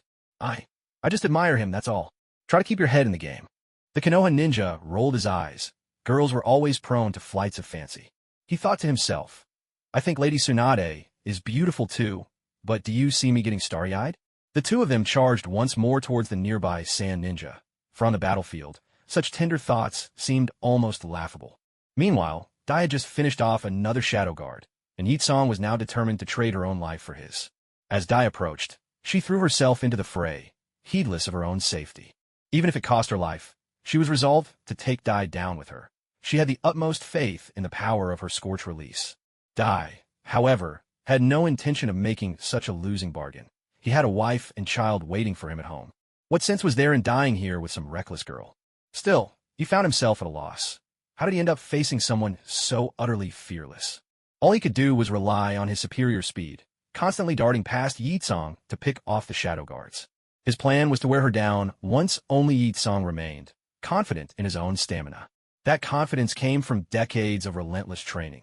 He might not be the strongest, but when it came to endurance, if he was second in Konoha, no one would dare claim first. Are you even a man? Yitsong was growing desperate, watching as Dai nearly struck down yet another shadow guard. She shouted at Dai, demanding an answer from the depths of her soul. I already have a son, you know. Dai called back from a distance, scratching his head with a sheepish, dazzling grin. Yitsong was temporarily at a loss for words. What kind of people were these? Scorch release, oversteamed murder. She truly was a ninja who relied on one signature move. For most opponents, it was a terrifying technique. But against Dai, it was useless. She was just burning through her chakra for nothing. Why put yourself through this? Dai dodged, as usual, watching the fireballs swirling around Yitsong with a look of exasperation. What kind of unreasonable Kekiai Jinkai was this? Unless he opened all 7 gates for a long-range attack, he really didn't have a good solution for now. But just thinking about opening the 7th gate and collapsing afterward made him give up on the idea. On the other side, Sukumo was hitting his stride as well, weaving through the chaos and always appearing in places Shikako least expected. A slash here, a strike there, keeping the giant beast off balance. The Flying Thunder God technique was as elusive as a ghost, making it impossible to effectively restrict Shuon Mao's movements. Shikako was at a complete loss for what to do. He felt like nothing more than a target. Though his wounds weren't fatal, the humiliation was unbearable. When had Shikako ever suffered such indignity? If only you could kill me outright. Now that would at least be something. Soit technique, Thunder Dragon. Yet Shuon Mao remained perfectly calm, displaying the composure that was the mark of a truly skilled assassin. The more agitated Shikako became, the more openings he revealed. Harnessing the astounding speed granted by the 4 gates, Shuon Mao led with a short blade, his entire figure transforming into a green thunder dragon made of chakra. His target, Shikaku's tail. He wanted to see if he could pierce its defenses and strike at its weak point. You filthy, underhanded Konoha ninja. This Grandmaster won't be making that mistake again. With a sudden, violent exhalation, Shikaku spat out a torrent of sand, instantly raising a barrier before himself. Atop the wall, a grim visage molded in his own likeness glared out. Shikaku's shield. From a moment Shikaku turned, Shuon Mao's strike was doomed to miss. A thunderous crash rang out as the green thunder dragon slammed into Shikaku's shield, the impact producing a shrill, grating sound. Sand exploded in all directions. Shuon Mao's short blade sank halfway into the wall, but was wedged tight, unable to go any deeper. Now meet your end. Shikaku let out a savage laugh, as sand crept along the blade, spreading toward Shuon Mao. 2 sharp tugs failed to free the weapon, so Shuon Mao decisively abandoned the short blade. A blade, after all, is just a possession, just money, nothing more. His family's treasured heirloom sword had already been broken. Would he really care about this one? No sooner had he let go than Shuon Mao vanished from sight, leaving Shikaku's gaze frozen in disbelief. That technique, again. Suddenly sensing a surge of chakra on his shoulder, Shikaku didn't hesitate. He swung a massive palm at the spot. Shuon Mao had teleported to his shoulder with the Flying Thunder God again. Are you done yet? Shikaku's swipe hit nothing but air. He had to admit, he truly had no idea how to deal with Shuon Mao. Watching the sand absorb his short blade, Shuon Mao's face twisted in pain, an expression almost identical to Kawakazi's when Anoki destroyed his sword. They truly were brothers. How could they not be? Now, weaponless, Shuo Mao lost most of his motivation to attack Shikaku. After all, swordsmanship was his specialty. Most of his power depended on his blade. Fighting barehanded might work against ordinary ninja, but against Shikaku, it was a lost cause. The battle dynamics shifted. Shuo Mao now focused solely on dodging, showing no sign of attacking. Shikaku quickly picked up on this and grinned with delight. Perhaps he could simply wear this little pest down. Just as Shikaku began to feel the tide turning in his favor, a red smoke flare burst into the sky above the distant forest. The color was vivid, lingering in the air. Yitsong's face changed instantly. It was a report from the scouts up ahead. The Konoha force attacking the IWA ninja was on its way back. Picturing what would happen once Kawakazi and Tsunade arrived, Yitsong immediately made up her mind to retreat. If they waited for those two to return, every sand ninja here would be doomed. Master Fugaku, get ready to pull back. Yitsong made no attempt to conceal her intentions. At this stage, hiding things was pointless. She led her shadow guards, moving closer to Shikaku. Shikaku shot several resentful looks at Sukumo, then hurried toward Yitsong's position. Now was clearly not the time to keep fighting. Fugaku understood this perfectly. No matter how deep Shikaku's grudge ran, he had no desire to face Tsunade and Kawakazi. That would mean certain death for this cat. Try to run? Sukumo instantly understood what the smoke bomb meant. As long as they could stall, the sand ninja's fate was sealed. Die, block their escape. Sukumo leapt onto Shikaku's shoulder and kicked him in the face. Sand scattered in a wide arc, and Shikaku impatiently brushed Sukumo away. He reached out, grabbing Yitsong and the shadow guards in his hand. With a thundering slap to his belly, he launched a vacuum bullet toward the edge of the battlefield, breaking the deadlock between the two sides. The sand ninjas began to fight as they retreated. Another Shikaku shield blocking Dai's attack. Shikaku crouched low on his haunches, then sprang up, and fled at full speed toward the land of wind. Just like that, the sand village's surprise attack ended abruptly, leaving behind only a field littered with fallen ninja. By the time Tsunade and Kawakazi returned with the leaf ninjas, Sukumo and Dai had already made it back to camp to rest. All the wounded were gathered together, and Tsunade was immediately swept up in a frenzy of work as soon as she returned. It's no exaggeration to say that after every battle, she was always the busiest. The two little ones bustled at her heels, helping with whatever they could, while Kawakazi summoned Lady Katsuyu to lend a hand as well. Only late into the night did Tsunade finally drag her exhausted body back to her room. It was even more tiring than fighting Anoki. Healing required careful attention to detail, and it had drained all her energy. Tsunade, her face lined with fatigue, lay down by the bed, not in the mood to talk to Kawakazi at all. How about I give you a massage? Kawakazi sat beside the bed, his eyes full of concern. A proper massage, not the kind in the hot springs, he swore. Tsunade's eyes snapped open, instantly on alert. What a scoundrel. She was already this tired, and he still had the nerve to think about those things? She shot him a fierce look, making Kawakazi squirm awkwardly. I really didn't mean it that way. Kawakazi felt his image slipping, unsure if there was any way to redeem himself. He truly meant well. Tsunade rolled her eyes, her face full of skepticism. Honestly, what's going on in that head of yours? Kawakazi gave up on explanations, simply reached out and gently rolled Tsunade over. A faint glow of chakra flickered across his hands as he pressed them to her back. He didn't know any advanced medical ninjutsu, but using chakra to stimulate acupuncture points was something he could manage. Tsunade had originally planned to make this big oaf understand why the flowers bloom so red. But as soon as she felt the soothing sensation on her back, she let out a playful complaint and closed her eyes. It seemed she really had misjudged him, but so what? Lady Tsunade, how's this pressure? Is it all right? Kawafun watched as Tsunade comfortably closed her eyes, a smile creeping onto his face as he asked in a teasing tone. Haven't you eaten? Tsunade's soft lips parted, but her words were icy cold. What? Kawafun responded, then pressed harder, not expecting Tsunade to be so resilient. How about now? Tsunade responded with a barely audible hum, like the softest whisper. Just relax and sleep. Kawafun kept up the massage, and before long, he could hear Tsunade's steady, even breathing. Clearly, she had already fallen asleep. After finishing, Kawafun gently pulled the covers over Tsunade and slipped quietly out of the room. As the door closed behind him with a soft creak, a lovely smile curled on Tsunade's lips. Out in the hall, Kawafun didn't feel sleepy at all, so he made his way to Sukumo's room. Whether or not his big brother was already asleep was none of his concern. As soon as he entered, he found Dai there as well. The two were deep in conversation. "What brings you here at this hour?" Sukumo looked a bit surprised at Kawafun. Shouldn't his little brother be keeping Tsunade company? Kawafun-kun. Dai greeted him warmly. "Why wouldn't I have time?" "Listen to yourself. Are you really my big brother?" Kawafun strode in boldly and sat cross-legged, nodding at Dai. "Some big brother you are. Might as well not bother." Sukumo poured a cup of tea for Kawafun, but didn't let up with his teasing. With such an unlucky little brother, it was all just par for the course. "Now that hurts, you know. Blood runs thicker than water." "That's enough. Not another word." Sukumo cut him off with a wave, his ears nearly ringing from repetition. Kawafun's antics made Dai burst out laughing. He couldn't help but wonder if he should give Guy a little brother. Life was easier now, and another child would be no trouble. "So, how did you feel about today's battle with Shikako?" Kawafun took a sip of tea, steering the conversation to more serious matters. "My destructive power is still lacking." Sukumo admitted his shortcomings readily. Still young, he knew he had plenty of room to grow. At the very least, he could still open 3 more gates of the 8 gates technique. In time, facing Shikaku wouldn't leave him at such a loss. That was the full form, after all. Dai, who'd fought Han before, knew that even with 7 gates open he could only manage a draw against Han in his half-tailed beast form. When it came to a fully manifested tailed beast, he spoke from experience. "Did you try targeting its weak spot?"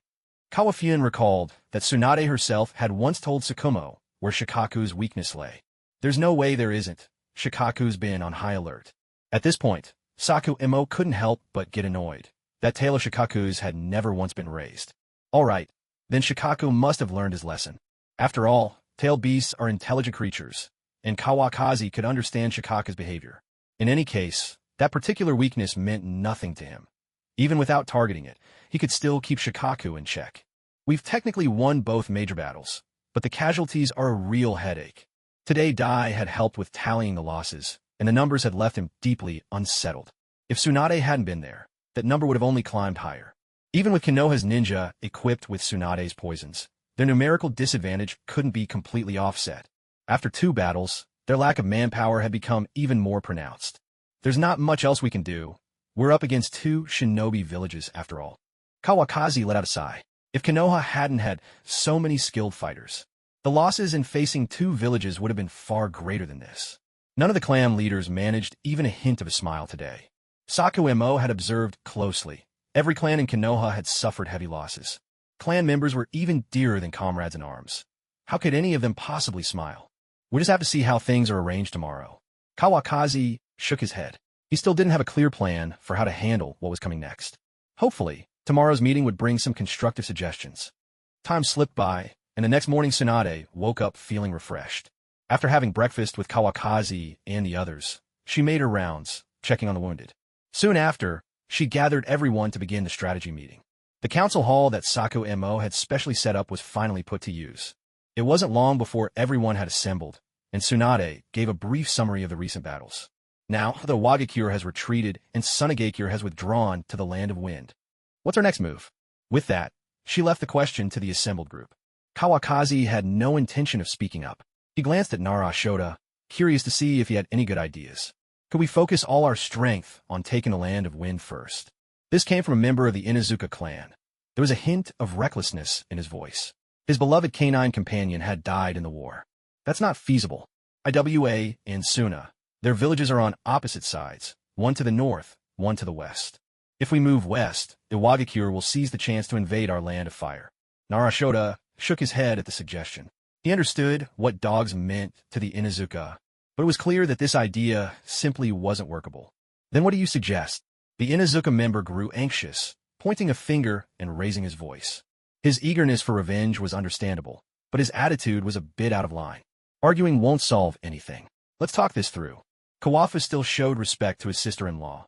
Otherwise, he wouldn't have been so easygoing. With just that one sentence, the man immediately quieted down, bowing his head in defeat. Naruto frowned deeply. Although they had won both battles, he still hadn't come up with a good plan for the current situation. No matter which direction they attacked, they'd have to split their forces, and the Konoha ninja simply didn't have the numbers to spare for such maneuvers. Storming into the Land of Wind was a far cry from defending their own camp, and now the exact location of the Iwa remained uncertain. No one knew what tricks that old Fox Inoki might have up his sleeve. We must respond to all changes by remaining unchanged. We've won 2 battles already. The ones who ought to be nervous are not us. At that moment, the Uchiha clan leader finally spoke, and with those words, the old fox brought clarity to everyone's minds. Kawafu realized he had been a bit too eager for results. If anyone should be worried, it was Inoki. Your insight is admirable. Nara Shoda shook off his stubbornness, and even his gaze toward the Uchiha clan leader showed a hint of newfound respect. He was still young. Compared to this old fox, he lacked composure. This is indeed a sound strategy. Hayato, keep a close eye on intelligence from both villages and remember to report to me every day. Tsunade's words signaled her tacit approval of the Uchiha clan leader's plan. This period would also give their wounded ninjas a chance to recover. Yes, Lady Tsunade. Yamanaka Hayato accepted the task. It was only a slight change, from occasional to daily reports. Nothing he couldn't handle. Does anyone else have any other suggestions? Seeing that Tsunade had nothing more to add, Kawafu took over the discussion. Voices buzzed throughout the room, with everyone voicing their own opinions. Kawafu remained patient, waiting until the chatter died down before continuing to ask questions. There were all sorts of suggestions, but none were truly feasible, and Kawafu rejected them one by one. He explained his reasoning in detail, winning everyone's acceptance. By the end of the meeting, most people agreed to stick with the current plan of rest and recovery. They would wait for movement from the 2 villages before responding. Only a small number remained opposed. However, Tsunade and Kawafu simply ignored their objections, and no one dared to voice any further complaints. What followed was a long period of waiting. The wounded Konoha ninjas gradually recovered, and those who were seriously injured were sent back to the village for further treatment. The atmosphere throughout the camp grew less tense, almost as if peace had returned. Each day, Kawafu continued to mentor Minato and Nawaki. After every battle, the 2 youngsters showed noticeable improvement. Indeed, blood and fire were the best crucibles for growth. These were precious lessons and experiences they could never acquire within the village walls. Tsunade didn't waste any time either, training together with Sukumo in the 8 Gates technique. Both of them still had much room to grow, and Dai joined their efforts as well. But the calm didn't last long. Before much time had passed, intelligence operatives reported that a Wagakure had dispatched a raiding force. They had clashed with them in the heart of the Land of Rain, and the explosive techniques of the Iwnin demolition squad had cost Konoha ninjas dearly. When this intelligence reached the camp, everyone knew that Inoki had finally made his move. What is Inoki planning this time? Tsunade frowned, her gaze fixed on the information laid out on the table. The assault unit, led by the demolition squad, could also tunnel underground for short distances, making them a particularly thorny problem. This conversation took place in Sukumo's quarters. Kawakaki was seated right beside Tsunade. They're probably targeting our supply lines, he said. They just didn't expect to be discovered by the Hyuga. That's all. Kawakaki pointed to the map. At the very front of the assault unit's advance was a key node on Konoha's supply route. We have to take out this unit. We can't afford to watch them day and night. Besides, our next supply shipment is on its way. Sukumo clenched his fists. If anything happened to their supplies, they'd have no way to fight this war. Let's leave it to Minato and Nawaki. Kawakaki thought it over. If they personally went out to handle this, they'd risk being drawn away from more important matters. By now, those 2 youngsters were more than capable of leading a squad on a mission. This would be good training for them. Are you sure they can handle it? Tsunade was doubtful about Nawaki. He was far too scatterbrained for her liking. Minato will be with him. Kawakaki picked up on her concern. Truthfully, he wouldn't be comfortable sending Nawaki alone either. It's time they prove themselves. Sukumo agreed. The young eagles would have to learn to fly on their own. With their current strength, even a careless Kaga-level opponent could fall victim to them. In a blur, Kawakaki vanished, then reappeared holding both young men by their collars. Minato and Nawaki stared around in bewilderment. How had they gone from sleeping soundly to standing here, just like that? There's a mission for you. Kawakaki released their collars, and the 2 finally found their footing on the ground. Huh? What mission? They chorused. Clearly, spending so much time together had made them speak in perfect sync. The Wagakure has sent an assault squad. You'll take a team and deal with it. Do you accept? Tsunade fixed the 2 with a piercing gaze. Of course. I've been itching to go on a real mission. No surprise, the one with more to say was Nawaki. Be careful out there. I'll have the Hyuga clan assist you. Kawakaki had arranged for a radar. Tracking underground enemies without Hyuga eyes was nearly impossible. Understood, brother-in-law, sensei. The 2 responded obediently, excitement shining on their faces. All right, off you go. You'll leave tomorrow. Kawakaki had no intention of playing escort. He waved them off. Once the 2 had left the room, The three adults talked long into the night before finally dispersing. The next day, the two young ninja set out with a team of 40, matching the numbers of the Iwnin assault force. According to the intelligence from the front lines, the Iwagakure surprise attack unit is now operating in the eastern region of the Land of Rain. That area is already close to the Land of Fire, so it seems clear that this unit is indeed targeting Konoha's supply lines. This is our first time leading a team. We can't let our sensei down. Minato and Nawaki walked side by side, weaving through the forest. Don't worry, I'll follow your lead. Nawaki was well aware of his own strengths and readily accepted Minato's leadership. Yeah, together we won't fail. They exchanged a knowing smile. After all, they'd been through life and death together. With only a small group, their pace was swift. In less than a day, the Konoha squad reached the eastern borders of the Land of Rain. Stay alert. Minato slowed down first, and the sensor began scanning the surroundings. One was Lord Kawakazi's disciple, the other Lady Tsunade's younger brother. Both carried distinguished backgrounds and impressive strength. No one dared underestimate them because of their youth. Minato's word carried real weight. After some distance, Minato signaled with a hand gesture. The ninjas behind spread out, keeping their distance as they widened the search area. Whether the intelligence was accurate or not could only be determined gradually. At least, there was no updated information yet. All 42 of them stayed on high alert, which inevitably slowed their advance. But soon, they made a discovery. Even those hiding underground could not escape the Byakugan's detection. 500 meters ahead, to the right, and about 15 meters underground, 3 people. The sensor calmly reported the numbers and distance. Minato discreetly signaled. Nawaki nodded, then suddenly picked up speed, arriving at the indicated location. He didn't seem to do anything special. With a casual stomp, the ground seemed to harden beneath his foot. Underground, the Iwnin felt the pressure in the earth mounting, as if they were about to be crushed to a pulp. Gritting their teeth, they had no choice but to burst upward to the surface. 3 figures erupted from the ground, kunai glinting coldly as they aimed straight for Nawaki's vital points. But with a light tap of his toe, Nawaki nimbly dodged their attacks, as if floating on air. Minato had already been waiting at the side. In a flash, his blade swept through all 3. The 3 Iwnin clutched their throats and collapsed with a heavy thud, never even seeing what Minato looked like before they died. Not bad. Nawaki gave Minato a thumbs up, a gesture he picked up from Guy. I can't believe it was over so quickly. Their seamless teamwork left the watching Konoha ninja both amazed and uneasy. According to the reports, even the weakest of this Iwnin unit were at least of Chunin rank. No wonder, they were taught by Lord Kawakazi himself. This was spoken by one of Kawakazi's devoted admirers. To him, the man's strength in pummeling-tailed beasts was nothing short of godly.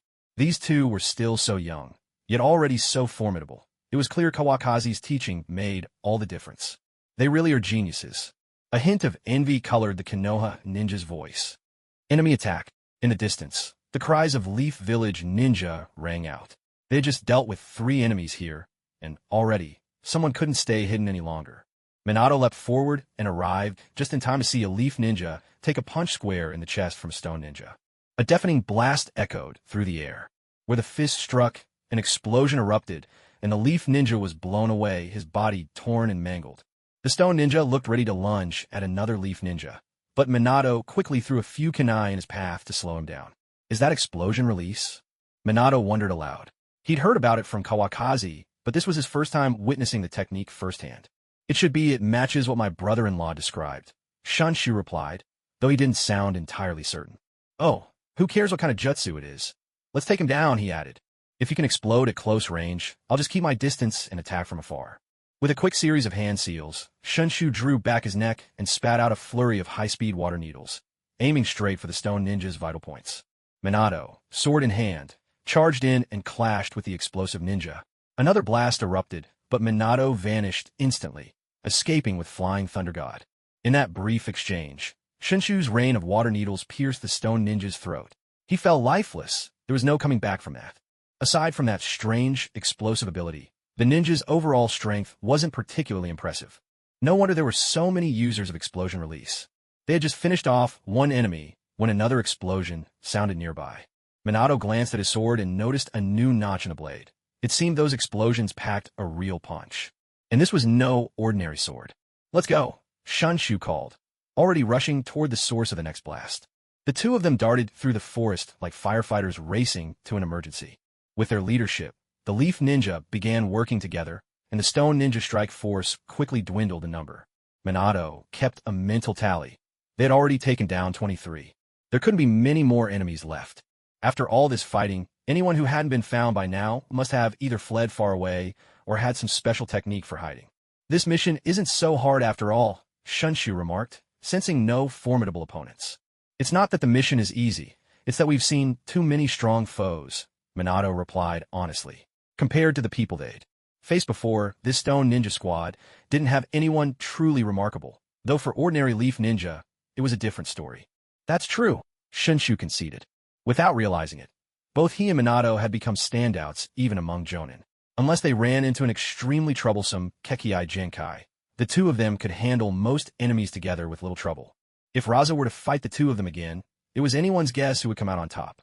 All three of them were improving at a blistering pace, and reaching Kage level was only a matter of time. A few days passed as the Leaf forces swept the area several more times, defeating another dozen or so Stone Ninja. After that, there were no further discoveries, and the mission came to a rather satisfying conclusion. The remaining Iwagakure ninjas no longer posed any threat to Konoha's supply lines. The two youngsters led their squad back to report on their mission. 42 had set out, but only 35 returned. Had it been an ordinary Jonin leading them, it was anyone's guess how many would have made it back alive. As soon as they returned, the two noticed a subtle change in the camp's atmosphere. A tense mood was spreading throughout the encampment. They made their way to Tsunade's tent to report on their mission and its outcome. Well done, Tsunade commended them after listening, but her praise was rather perfunctory, something that never used to happen. Sis, or Sensei's wife, is something wrong? The two quickly guessed that something unfavorable had happened. Tsunade has also sent out assault teams. Both sides have suffered casualties. Inoki hasn't just deployed a single unit. More of our people have been ambushed. The situation is turning against us, Tsunade summarized, her words a rare moment of confiding. Minato thought for a moment and immediately understood why Tsunade was so troubled. Did Sensei lead a squad out? Not seeing Kawakaki there was odd. Usually, the two of them were inseparable. Yes, he left not long ago. There are Wagakure forces sneaking around nearby. Tsunade confirmed Minato's suspicion. Sis, we'll get going then. Rope Tree grabbed Minato and headed for the door. Minato had no idea what he was scheming this time. I have a plan. Rope Tree whispered mysteriously in Minato's ear as soon as they stepped outside. What kind of plan? Minato's eyes were filled with skepticism rather than excitement. What kind of good plan could this guy possibly come up with? They've come banging on our door. Why can't we hit back? Rope Tree's idea was simple enough. An eye for an eye, a tooth for a tooth. After all, who doesn't have their own assault squads? This suggestion did get Minato thinking. It was actually feasible, though it needed refinement. The two of them hurried off to their room to hash out the details, eager to solve their sister's, or Sensei's wife's, worries. Meanwhile, Kawakaki was leading a team toward the site of the previous clash with the Iwagakure ninjas. But by the time they arrived, their targets had long since vanished. There wasn't a soul in sight. All they could do was bring the wounded back, leaving Kawakaki thoroughly frustrated. Tsunade, too, had begun to imitate these tactics, though not quite as brazenly as the Iwagakure. Whenever they spotted a Konoha team within the borders of the Land of Rain, they would immediately pounce. And so, Konoha found itself forced into a reactive position. These small-scale skirmishes were exactly where they were most vulnerable. They simply didn't have enough people. It was a fatal flaw that couldn't be fixed, and Konoha didn't have the means to create white Zetsu clones. Thanks to the Flying Thunder God technique, Kawakaki and Sukumo did manage to wipe out several enemy squads. However, they increasingly ran into Inoki and Bunpuku, and under those two's protection, losses for Iwagakure and Tsunade remained minimal. In the end, the desperate Konoha launched several large-scale offensives. But the enemy simply refused to engage. If Konoha came, they would retreat. Once Konoha left, they would attack again. Kawafu felt as though he could finally understand the helplessness that Hanzo of the Salamander once experienced, for he himself had used the very same tactics against that so-called demigod of the ninja world. It was as if the villages of Iwagakure and Tsunade had conspired together, determined never to confront Konoha head-on. Instead, they chose to slowly erode Konoha's strength, picking away bit by bit. They made full use of their superior numbers, pressing their advantage to the utmost. As time went on, Konoha's losses mounted, and the village began to shrink the area in which its forces operated. But this was merely a temporary fix, a bandage over a gaping wound. It could not change the downward spiral they were caught in. Late at night, in the strategy hall of the Konoha camp, the meeting had just ended, and only a handful of people remained in the hall. Tsunade sat in silence, her brow deeply furrowed. There had been meeting after meeting recently, but not a single effective solution had emerged. Every clan had suffered heavy casualties, and the meetings had been anything but pleasant. If it weren't for the intimidating presence of a few key leaders, arguments would have broken out long ago. Sukumo paced restlessly around the hall, his agitation plain for all to see. "Big brother, could you stop pacing?" Kawafa looked at Sukumo. His mind was a blank. Any ideas he'd had were now scattered by his brother's constant pacing. "I just can't help it," Sukumo said, coming to sit beside Dai, still visibly anxious. "The elite squad from each clan are certainly powerful," he continued. "But losses are inevitable. If this drags on, we simply can't afford the attrition." This was also the most hotly debated point in all their meetings. The difference in numbers was still their greatest obstacle. "I think the surprise attack plan is worth a try," Sukumo said at last. "Things can hardly get any worse than they already are. As long as we're still here, neither of the two villages will dare launch a full-scale assault." Tsunade, listening to the brothers' exchange, brought up a suggestion that had come up in the meeting earlier. "It's an option, but who do you intend to send?"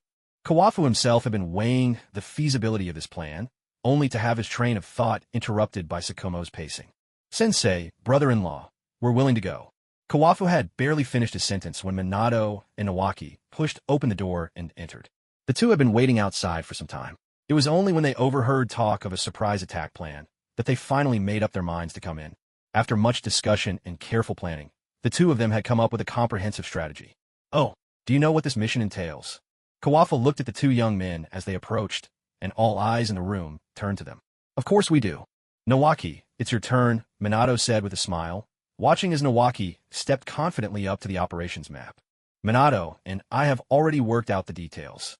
We'll enter the land of earth from the land of grass," Nawaki explained. "Then we'll locate the supply routes of the IWNine and sabotage them. That would take a lot of pressure off the Rock Ninja side. They've deployed so many troops. Without massive supplies, they won't last." Rope Tree marked detailed routes on the map, all winding paths that avoided the main roads. What's more, he chose to go through the land of grass, which greatly lowered the chances of being discovered, though it made the journey much longer. "How long have you been preparing for this?" Kawafu could tell this wasn't some spur-of-the-moment idea by the two of them. Not only had the little ones grown stronger, but they'd also started forming their own strategies. Ever since we got back from the last mission." Rope Tree scratched the back of his head, grinning sheepishly. "This was Rope Tree's plan. I just helped out a bit." Minato wasn't exaggerating. The plan was Rope Tree's idea, which they'd refined together.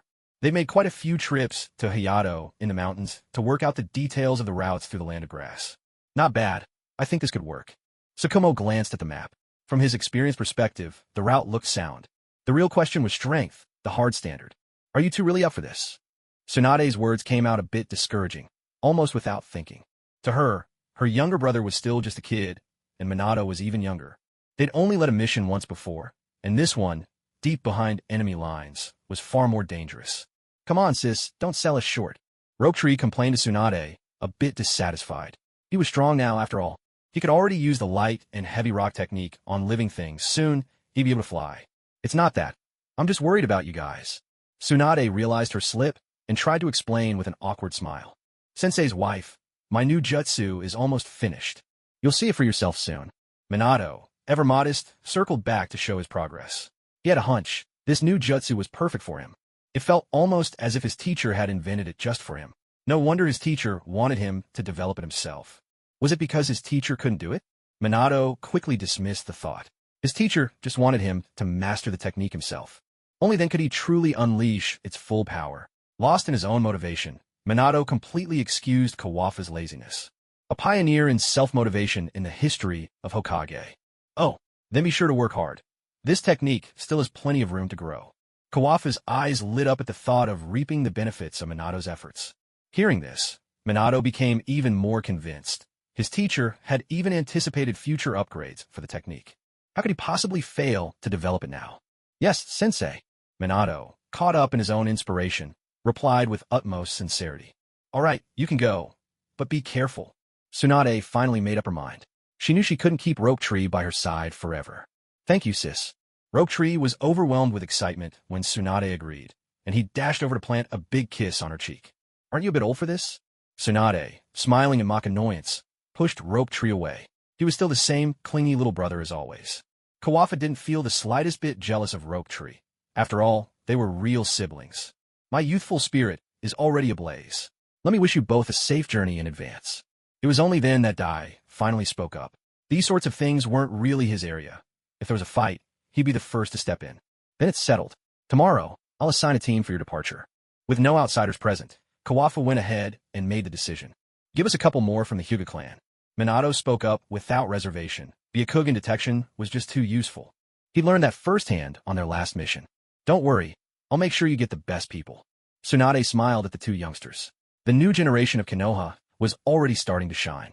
In the eyes of the old guard, she herself was still part of the new generation. Come on, let's go get something to eat. With a solid plan in place, Kawafu stood up and walked out of the council hall. Everyone felt a little more at ease. I'll go get Uncle Shinku. Minato darted off to find the supply chief. Wait for me. Rope Tree immediately followed, racing out the door. Those two kids. Sukumo shook his head and chuckled, remembering his own childhood with Kawafu. He'd usually be the one shouting, wait for me. That thought brought a fleeting smile that soon faded. Sukumo, are you all right? You look a little pale. Dai had never been good at reading the room, and he sidled up to Sukumo, bringing up exactly the wrong topic. What's it to you? Sukumo shot back, scowling at Dai before striding away. Dai was left standing there, scratching his head. Had he put his foot in it again? Not long after, everyone gathered at Sukumo's house. Shinkiyuhi brought plenty of meat and fresh fruit. On the front lines, this was a rare treat. Only the clan leaders could indulge, and only if Shinku was in a good mood. Because of all the recent troubles, it had been a long time since they'd shared a meal together. Outside, the moon hung high. Inside, laughter and cheerful voices filled the room. Only after everyone had eaten and drunk their fill did they finally go their separate ways. The next morning, Tsunade held a brief meeting. Afterward, she announced the mission. The two youngsters would lead a surprise assault on the supply routes of the Land of Earth. Some people objected, thinking the youngsters were strong but still too inexperienced for such an important and dangerous task. Kawafu pushed through the opposition, and with the Uchiha clan leader's strong support, the decision was made.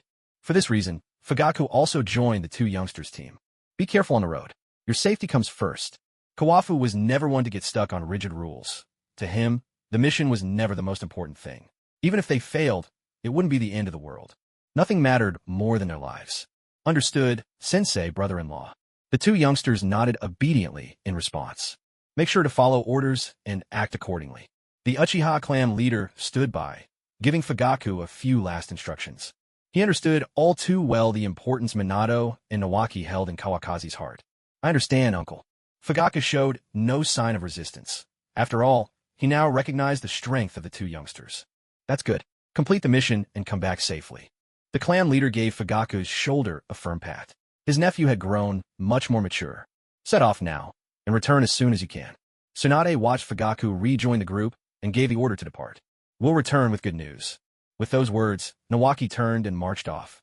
Their squad was an assembly of elite ninjas from every clan, each member outstanding in both combat and intelligence gathering. Let's head back. Kawakazi watched the squad disappear into the distance, then gently tapped Tsunade's shoulder. I can't help but worry. Tsunade turned around, her face shadowed with deep concern. Don't worry, they're not exactly children anymore. After all, Kawakazi had never seen kids who could cleave enemies in a flash with a flying thunder god or wipe out squads with a single water release. They're already gone. I suppose I'm just adding to my own troubles. Tsunade forced a wry smile and followed Kawakazi back to camp. The surprise attack mission had only just begun, and she still had plenty of work to handle, especially since the team had only just departed. Matters of the heart could only linger for a moment. The Konoha ninja continued clashing with IWA and Suna strike units on the rain-soaked battlefields of the Land of Rain. Their situation hadn't improved with the youngsters' departure. Kawakazi and Tsunade counted the days, hoping for good news to arrive. In just a few short days, they had already crossed swords with Inoki and Bunpuku multiple times. Both adversaries, unwilling to fight head-on, were proving to be a constant headache for Kawakazi. But none of that could distract the two youngsters now. Their hearts held only the mission. From camp, they headed north, finally crossing into the land of grass.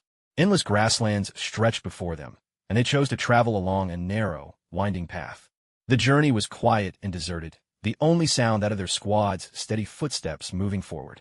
In this moment, the two youngsters were overcome with emotion. The last time they passed this way, Kawakazi had led them on their mission to capture the Seven Tails. This was only their second time here. Back then, they were just children tagging along, eager to learn from their elders. Now, they led their own squad on a mission. Time had slipped by in a flash, and each of the two felt differently about it. Time flies so quickly. Nawaki murmured, still able to recall his first encounter with Kawakaki. He remembered thinking that Kawakaki was some arrogant stranger, boldly offering him guidance. Yeah, we're finally standing on our own now. Minato kept his eyes ahead, never slowing his pace, as everyone pressed onward. It was precisely after witnessing the tailed beast ball of the Seven Tails that he found a breakthrough in developing his new ninjutsu. Now, the technique was almost complete. With just a light tap of his toes, Shungshu could leap far ahead, and even while traveling, he never forgot to practice the technique of light and heavy rock. This time, we are only allowed to win, not to fail, Shungshu declared resolutely. Minato turned his head, their eyes meeting. They nodded to each other. This time, they would hand in a satisfactory answer. It was both a farewell to their former selves and the start of a new journey. Have you two thought about what to do after entering the land of Earth? Fugaku, now much more familiar with the two young ones, had set aside some of the innate pride of the Uchiha. He quietly admired the bond they shared, something he himself longed for. His uncle had placed great expectations upon him, and he had always lived under immense pressure. Now, he felt a faint sense of relief. Of course. The two answered in unison. To set out on a mission without even the smallest details arranged would have been unthinkable. Good, that's what I wanted to hear. A rare smile broke through Fugaku's stern features, and he didn't press any further.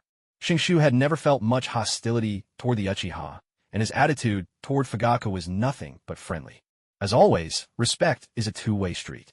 Now, with the Uchiha effectively on the same side as Tsunade, they were all comrades. Their first priority upon entering the land of Earth was to quickly scout out the supply routes to Awagakure. To that end, the two young ones had devised 3 potential plans, relying solely on themselves since there were no intelligence sources to draw from. Fugaku will definitely be needing your help when the time comes. Minato wasn't one to casually call someone brother. At least for now, his relationship with Fugaku hadn't reached that level. In the original story, Kushina and Fugaku's wife were close friends, so their relationships should be good as well. For now, things were running smoothly. Of course, I'll follow orders, Fugaku replied, remembering his uncle's instructions. From his observations over the past few days, Minato, though much younger, was undeniably sharp. As for Shungshu, all Fugaku could do was give a dry chuckle. We're all here for the mission. No need for formalities, Shungshu replied, unaware that his intelligence had just been disparaged. He grinned like a happy pup. Let's hope everything goes smoothly. Fugaku hadn't come alone. He had brought quite a few clan members with him, and he felt responsible for them as well. The Hyuga clan's radar glanced over a few times but didn't interject. They had their own tasks to attend to. Though the route was well concealed, they remained vigilant, occasionally activating the Byakugan to scout ahead. Tsunade had indeed assigned excellent ninjas to the two young leaders, showing how much importance she placed on this mission. Under their guidance, the entire unit pressed forward relentlessly, pausing only for rest. At last, after several days, they reached the border of the land of Earth. Minato didn't rush in recklessly. During wartime, the Hidden Stone Village was likely to have its defenses up. He made a hand signal to halt all covert movements, and the team stopped in their tracks. What's the situation ahead? He asked. This was when the radar's abilities became crucial. There are people up ahead, but they're just ordinary civilians. Radar double-checked several times before giving a confident answer. Avoid them. We'll slip in undetected, Minato ordered. Rope Tree stayed silent. Minato was in command the entire time.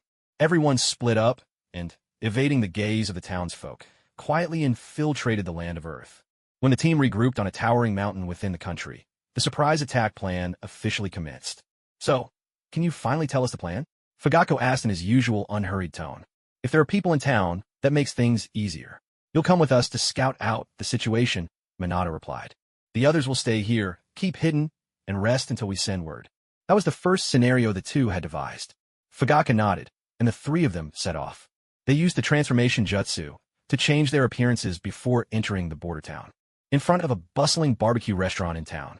I'm starving, honey, let's get something to eat. The sweet, charming voice belonged to Rope Tree, who had transformed into a sultry woman, a humiliating fate after losing at rock, paper, scissors. All right, sweetheart, let's have some barbecue, Minato replied, now disguised as a greasy, pot-bellied middle-aged man, with Rope Tree acting as his trophy girlfriend. He even slapped Rope Tree on the rear and laughed boisterously. Boss, bring us some meat, called out a man who looked every bit the henchman Fugaku in disguise. He was so taken aback by the duo's performance that he got goosebumps. At such a young age, how could they be so committed to their roles? And just where did they pick up these outlandish character personas? It was almost absurd. Right away. Come on in, the barbecue restaurant owner replied, casting a sly glance at Rope Tree. Women like her were out of his league. Rope Tree shot him a dramatic eye roll. Take a good look in the mirror. With my looks and figure, you think you stand a chance? Minato wrapped an arm around Rope Tree's waist as they entered, choosing a seat in the busiest part of the restaurant. Their objective was clear, to see if any stone ninja were lurking in town. While eavesdropping on the customers' chatter, they had to maintain their roles as the boss, the girlfriend, and the lackey. It was exhausting work. Once the barbecue was served, they tucked in hungrily. It had been days since they'd had a proper meal. Suddenly, they overheard someone mentioning that a ninja had won a fortune at the gambling house. That immediately caught the trio's attention. They pricked up their ears to listen more closely. The customer said they'd be heading back soon, hoping to win more by following the ninja's bets. Did it matter to them if the ninja was cheating? Not in the slightest. After exchanging glances, the three quickly settled on their next move. They tuned out the rest of the conversation and focused intently on their meal. While Minato was enjoying his meal, he also indulged in some of Shinshu's tofu, drawing plenty of glances from other patrons. What are you staring at? Haven't you ever seen a beauty before? Shinshu played up his arrogance, looking every bit the pampered darling. No one doubted it for a second. Fugaku was utterly speechless. He could hardly bear to look. He secretly vowed never to take on a mission with these two attention-seekers again. He'd never felt so uncomfortable in his entire life. Finally, after that table of guests left, the three of them slowly settled the bill and made their way outside. Sweetheart, let me take you to have some fun. Watch me sweep the place tonight. Minato's dramatic tone attracted even more stares, but he paid no mind, following the departing guests toward the gambling house. Before long, they saw the guests enter a lavishly decorated casino. Minato snatched the wallet from Shinshu's hands. Shinshu treated it like his very lifeblood. Fugaku, ever the pragmatist, handed over his money without protest. Don't lose it all in one go, Shinshu gritted out, his face twisted in obvious pain at the thought. That shadow was all thanks to Tsunade. He'd never believed anyone could actually win money in a casino. Tsunade, after all, always left with empty pockets. We'll get our teacher to reimburse us when we're back, Minato whispered, and the three of them finally stepped into the casino. Shinshu, being somewhat familiar with the place, led Minato around for a look. Soon enough, they spotted a table surrounded by a tightly packed crowd. The three of them were convinced the Idonin was somewhere at this table. With little effort, they squeezed through the crowd and made it to the front. A shinobi with an Awagakure headband sat there, leisurely smoking while raking in his winnings. He was clearly on a hot streak. You're having quite the lucky day, sir. I'm here to ride your wave of good fortune, Minato declared, pulling out all their high-value bills. He looked flush with cash. Anyone would think he was loaded. When he gave his pocket a shake, it jingled loudly. The Idonin glanced at Minato, but said nothing, placing his bet with practiced indifference. He couldn't care less about these country bumpkins. We'll just place our own bets, then, Shinshu chimed in with a flirtatious tone, giving Minato a boost in front of the crowd. Haha, my darling is absolutely right, Minato replied, starting to place his own bets. He had no idea what he was doing, so he relied completely on luck. Meanwhile, Fugaku discreetly observed the Idonin from behind the pair. Judging by the uniform, this guy was at least a chunin. If he could afford to relax during wartime, Fugaku guessed he was probably a jonin, and a fairly important one at that. Whether it was Minato's beginner's luck or the Idonin's luck finally running dry, no one could say. But Minato won big on his very first bet. You're amazing. Shinshu's joy was genuine. Who would have thought you could actually win at these places? That's nothing, Minato said, stuffing a few bills into Shinshu's shirt, much to his annoyance. Still, Shinshu quickly tucked the money away. Better to save at least a bit of their stake. I'm betting big this round. I'll go small this time. He stayed at the gambling den until nightfall before finally deciding to leave. By then, the money piled in front of him had already filled a leather bag. With one final win, he scooped up his winnings and tucked the cash into his pocket. That's it. I've won enough for today, he declared, and strode out, bag in hand. The crowd quickly parted to make way for him. No one dared stand his path. In a good mood, here's a little something for all of you. He pulled out some cash and scattered it across the floor, bills fluttering everywhere. Time to go, Minato whispered to his two companions, and, as the crowd scrambled for money, they slipped away from the table. The three of them actually managed to leave the den ahead of the Idonin, then found a hidden corner from which they could keep watch. We need him alive, Minato reminded the other two, worried they might kill the Idonin outright. As for the possibility of losing the fight, Minato hadn't even considered it. Understood. The IWN left the gambling den without the slightest caution, swaggering straight toward the edge of town. He really had snuck out just to have some fun, and no one dared report him. Minato and his companions followed from a distance, trailing him as he left the town behind. Once outside, the three resumed their normal appearances. Shunshu let out a sigh of relief. He never wanted to disguise himself as a woman again. He didn't know that, in the future, Konoha would have a kid with a similar personality who loved transforming into women. Only he wouldn't even bother with clothes. Minato, for his part, had no idea that kid would be his own son. Let's wait until he's a little farther out, then we move, Fugaku said, scanning the area. By now, no one else was around outside the town. All right, Minato and Shunshu nodded, and the three continued their pursuit. After a while, the IWN, apparently caught short, stepped off the road to relieve himself. Perfect opportunity, all three thought at once. Hardly had the thought crossed their minds when they sprang into action. The IWN, a seasoned jonin, didn't even have time to react before three blades were at his throat and a kunai pressed against his stomach. He was utterly defenseless, and to make matters worse, he hadn't even pulled up his pants. Pull up your pants and come with us, Minato said, casting a look of distaste at the IWN's unimpressive figure. You're from Konoha, aren't you? The IWN asked, hastily zipping up and quickly grasping the situation. You'll find out soon enough, Shunshu replied, not bothering with small talk.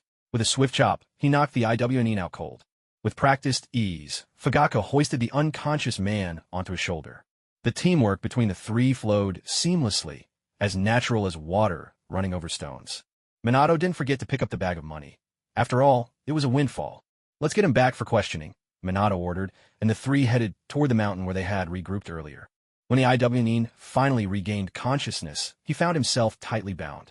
He couldn't sense an ounce of chakra in his body. He already suspected what fate awaited him. He didn't even have the chance to take his own life. He didn't see a single one of the three who had captured him.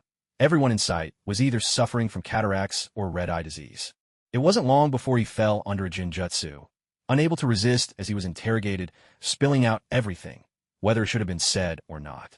Once he had outlived his usefulness, they killed him without hesitation. Out of a semblance of kindness, the Konoha ninja even used an earth-release technique to bury his body. But it wasn't out of humanitarian concern, just a precaution to avoid being discovered. My lord, we have the information. This man held quite a high position. The leader of the IWA supply convoy is his brother-in-law. The Uchiha who had just led the interrogation came over to report, handing over a detailed map of the supply routes. Minato hadn't expected things to go so smoothly. The remaining two contingency plans were now unnecessary. The three of them gathered around the map, studying it closely, searching for the perfect spot to launch their attack.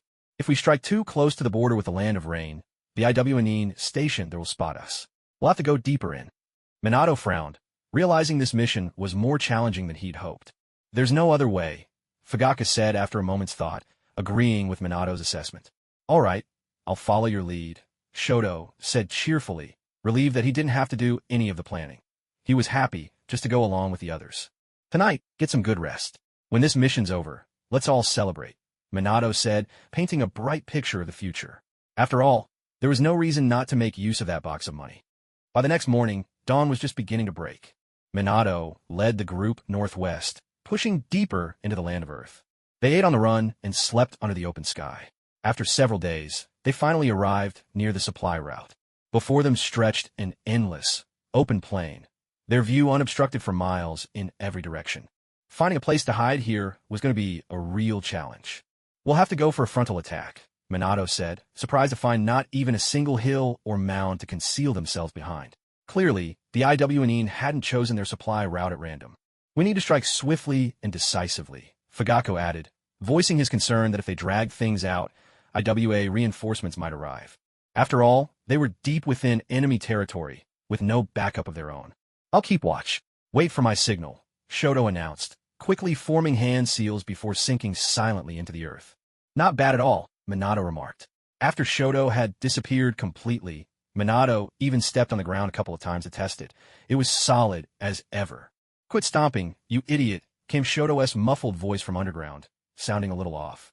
I just wanted to make sure you wouldn't be easily discovered, Minato replied sheepishly, scratching his head.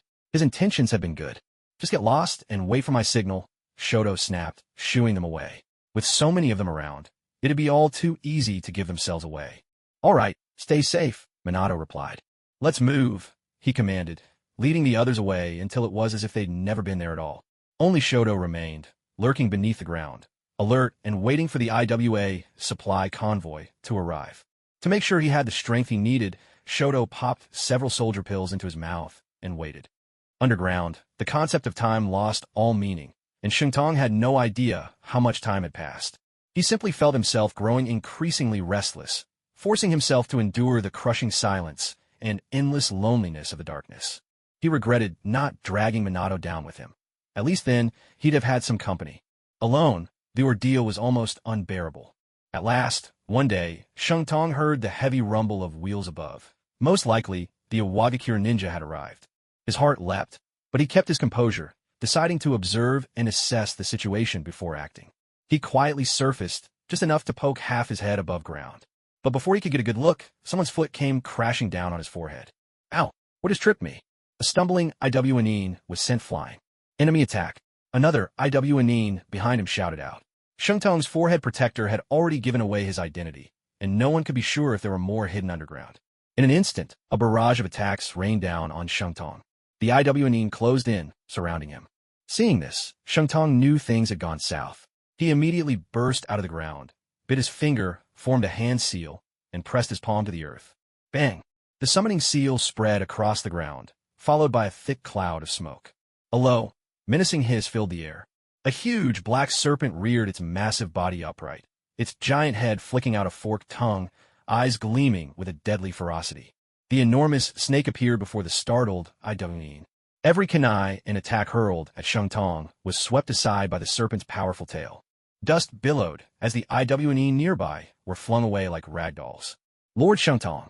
The snake addressed him with unexpected courtesy, likely thanks to a prior word from Orochimaru. Black Serpent, let's go, Shungtong commanded, pointing ahead. Black Serpent undulated forward with astonishing speed, launching itself at the Iwanin. What a massive snake! Careful! Scatter! The Iwanin, terrified by the colossal serpent, panicked and scattered in all directions as it charged. Seizing the opportunity, Shungtong fired a signal flare into the sky, crimson smoke lingering above. He stood atop Black Serpent's head, coldly watching the Iwanin regrouping around him. If you're so eager to die, don't blame me. He swiftly formed seals with both hands, channeling a surge of chakra in his mouth, then unleashed a torrent of water at the encroaching Iwanin. Water style, who built this dam, he declared. As the water gushed forth and struck the ground, it triggered wave after massive wave. The Iwanin were swept up and battered by the surging tide, and in the blink of an eye, a small, oval-shaped lake formed, trapping a large number of them. Some of the weaker Iwanin soon floated to the surface, drowned by the torrent. Now, Shungtong had mastered the ability to perform large-scale water-style techniques, even in the driest environments. He's got some real strength. No wonder he dared to attack us alone. A rock ninja leader, still unaware of the gravity of the situation, assumed that Shunshu was just an audacious youngster with some skill. With so many men on his side, he figured he could simply wear the boy down.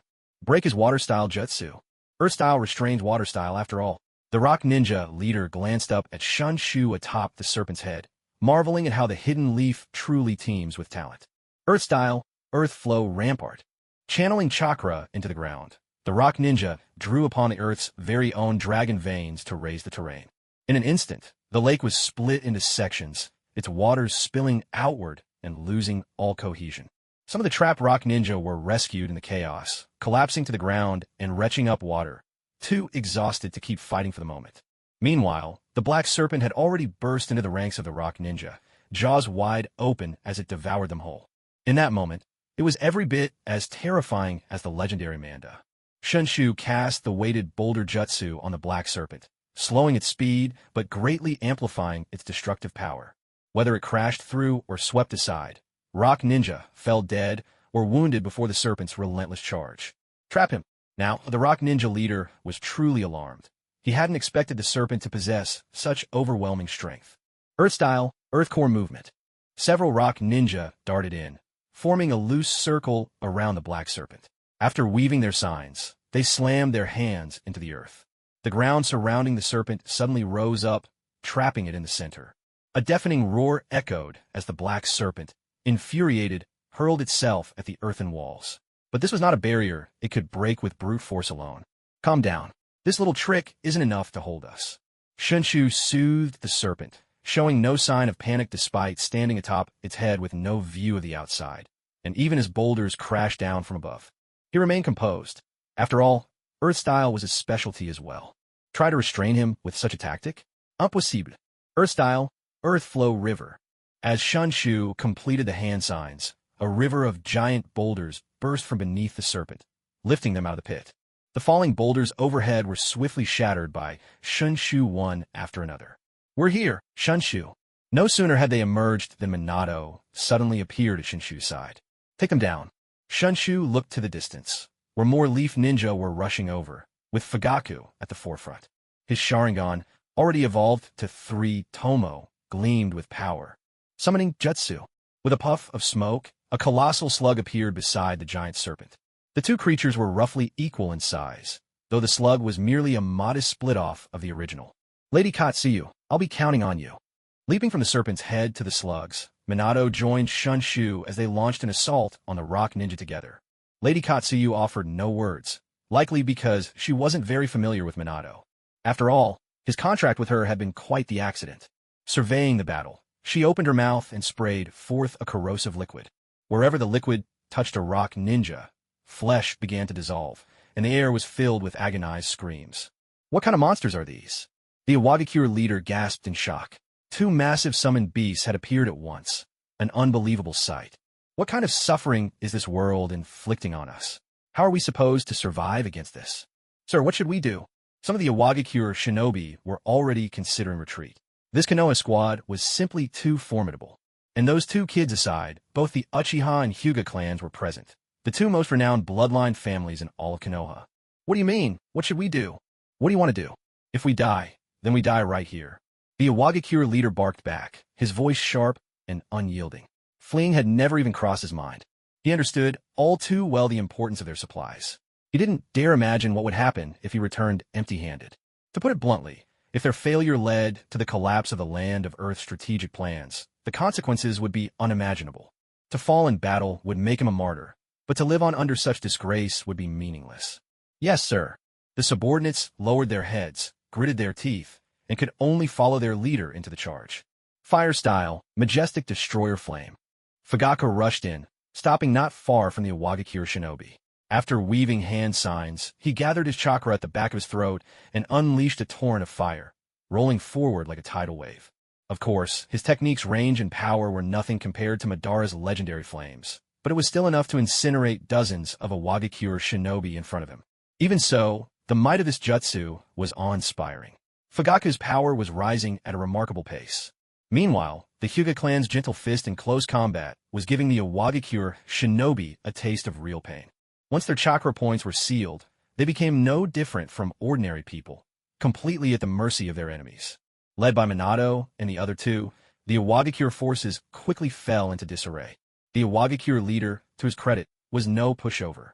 He dodged both the Black Snake strike and the Slug Sage's corrosive tongue attack. Glaring at the 2 gigantic beasts charging at him, a sense of grim resolve flickered in his eyes. Earth-style, ground-splitting palm. He formed hand signs, gathered chakra in his palm, and with a fierce shout, slammed his hand down hard into the ground. A violent tremor rippled through the earth. Starting from where he stood, a massive crack tore through the ground at breakneck speed, racing toward the front lines. In moments, both the Slug Sage and the Black Snake were caught within the widening fissure. Their enormous eyes kept them from being buried instantly, but were they any smaller, they would have ended up crushed beneath falling boulders, just like Obito in the original story. Fall back now, Minato shouted in alarm, not expecting the jutsu's range to be so vast. Even the Konoha shinobi behind them were in danger.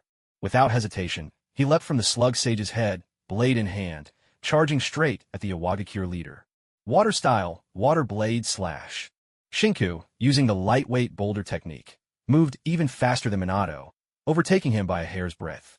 His sword, wreathed in surging water, plunged downward from above, aiming straight for the Iwagakure leader.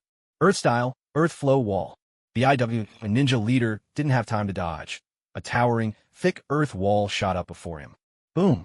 With a single thrust of his sword, Shunshu sent a surge of water crashing against the wall, shattering it instantly. Elemental advantage was meaningless in the face of absolute power. Exhausted, Shunshu landed not far in front of the IWA leader.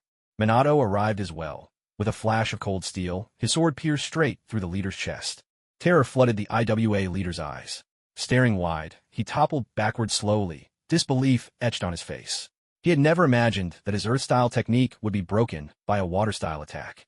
My move wasn't bad, was it? Shunshu couldn't hide his pride. Defeating an Earth-style jutsu with a Water-style one was a story worth telling anywhere. Impressive, very impressive, Minato replied, playing along, though his tone was a touch perfunctory. Without pausing, the two pressed on, cutting deeper into the ranks of the IWA ninja. Our commander's dead. We have to run. Witnessing their leader's sacrifice, the IWA shinobi's morale crumbled completely. There was no fight left in them. What followed was a one-sided slaughter. The entire battle was over in less than 10 minutes. All supplies were set ablaze, and not a single IWA ninja survived. As Minato and his team withdrew, all that remained were the ruins of battle. Corpses and bloodstains scattered across the ground. It was a resounding victory. As long as they made it back to camp safely, their mission would be considered a complete success. Wasting no time, Minato led his team in a swift retreat toward the land of grass. With the mission finished, they no longer bothered much with hiding their movements. Now, speed was everything. Taking half the time it took to come, the team crossed into the land of grass. Meanwhile, deep within the land of rain, Inoki received word that their supply convoy had been destroyed. What? All dead? What are you all even good for? Do you just sit around watching the Konoha camp all day? In a hidden underground cavern, Inoki was in a towering rage. He hadn't expected the Konoha ninja to be so bold, or to slip past the IWA scouts so deep into the land of Earth. There were no eyewitnesses, but he didn't need any to guess who was responsible, especially since they'd found Konoha's standard weapons on the battlefield. Lord Third, there's no point discussing blame now. Our supplies are running out fast. We won't last more than a few days. With the civil war in the land of rain, there's nothing left to steal, even if we tried. The head of intelligence spoke up, voice trembling, sweat beading on his forehead. Inoki, still nursing injuries from a recent clash with Kawakaki, was in a foul mood. Then withdraw. There's no point fighting any longer. Anger hadn't clouded Inoki's judgment. Without supplies, it would be foolish to continue clashing with Konoha. The only option was to pull back to the land of Earth and wait for the next supply convoy. He had already made up his mind. The next supply convoy would be heavily guarded. Old G was almost fully recovered as well. So, should we recall our troops? The intelligence chief wasn't sure if Inoki was being serious or just venting his anger. Go on, stop bothering me. By now, Inoki had regained his composure, waving his subordinates away as he cooled down. The attrition plan had been going smoothly from the start. Now, who could say what new complications would arise? At this moment, all Inoki wanted was a little peace and quiet. With the withdrawal of the IWA forces, the Sannin began to sense that something was amiss. They found themselves facing more and more Konoha troops, with encounters becoming increasingly frequent. Casualties were rising sharply, and only then did they realize something must have happened on the IWA side. Are you saying the IWA might have retreated? At the Wind Country border camp, Yitsong was in discussion with her intelligence chief. There was still a trace of disbelief on her face. Things had been going well for them recently, though it had been tough on Bunpuku. Every few days, he'd be sent out to take a beating. Shikaka must have suffered more blows in this lifetime than ever before. Yes, although we have no concrete intelligence yet, there have been no sightings of IWA units within the borders of the Land of Rain. That could be disastrous. Yitsong instantly sensed impending disaster, pressing her right hand to her temple. We should withdraw too, and prepare for a possible Konoha attack. If we pull back now, Konoha will also need time to catch their breath. Their losses during this period have been the greatest. The intelligence chief laid out the situation clearly. That's all we can do. Go and make the arrangements. Yitsong sighed, worried for the future of Tsunade. If her death could bring an end to this war, she'd be willing to do it without a second thought. The Sannin had begun their retreat as well. Minato and his team did a phenomenal job this time. In the Konoha Council Hall, only Kawakaki and Tsunade remained. Kawakaki made no attempt to hide his admiration for Minato and his team. His smile was wide enough to reach his ears. At last, we can catch our breath. Tsunade was smiling too. The chain reaction sparked by Minato's operation had finally broken Konoha's deadlock. Inoki will definitely regroup and return. We'll need to carefully plan our next steps. Even in his joy, Kawakaki remained vigilant. Supplies could be replenished after a setback. They themselves had pulled off similar tactics more than once. Yes, from now on, sabotaging a Wagakure supplies won't be so easy. One decisive strike was fair. Another would be an insult to Wanoki's intelligence. Tsunade was no fool. As commander, she was more than up to the task. We have time. Let's take this chance to rest. Everyone is exhausted. In a few days, our heroes will be back as well. Kawakaki couldn't help but chuckle, picturing those two youngsters' proud little faces. At this moment, Minato and Nawaki were traveling within the borders of the Land of Grass. On the way back, there was no longer any need to conceal their identities. After all, even if the Grass Ninja sold this information to a Wagakure, it would be pointless. They no longer stuck to side paths, but walked openly along the main road, and from time to time, they could even enjoy a hearty meal in one of the towns. However, the Land of Grass was indeed not very prosperous. The lives of its ordinary people simply couldn't compare to those in Konoha. Food prices were much lower than in Konoha, so that windfall they'd acquired let everyone eat to their heart's content. On this particular day, they passed by yet another small town, and, out of habit, the group decided to head in. With no sense of urgency pressing them onward, Minato made no effort to stop anyone. Only Nawaki wasn't keen on the idea, saying they should hurry back and report the mission as soon as possible. In truth, they were already making good time on their return journey. A meal wouldn't delay them at all. But Nawaki's heart ached as he watched that box of money slowly dwindle. Even though his family was far from poor, he was simply used to a frugal life. All his pocket money had been confiscated by Tsunade and lost to gambling, so his personality was understandable. Nawaki, how about we have just one last good meal before heading back, okay? Like coaxing a stubborn child, Minato gently steered Nawaki into the town. All right, but this is the last time, Nawaki said, taking it quite seriously and sounding rather disgruntled. Minato nodded, just like an eager chick pecking rice. Following the delicious aroma of grilled meat, they found themselves at a barbecue place, which was bustling with patrons. A table of Grass Ninja glanced their way, but quickly lost interest. In a small, weak nation, people had no real say. Perhaps in peacetime, the locals might act a bit tougher, but now, with the war raging, things were different. If Konoha decided to take on their entire village, it wouldn't take much effort at all. That was one of the reasons Minato and his group could stroll so brazenly through the towns of the Land of Grass. But above all, it was their unwavering confidence in their own strength. Who in a Land of Grass could possibly stop them? Minato led the group into the barbecue shop, and in no time, every seat was filled. The shop owner had never seen so many ninja from other countries in his life. Nervous and trembling, he stepped forward to ask, "Sirs, what would you like to eat?" "Just bring us some meat," Minato replied, and the owner hurried off to make preparations.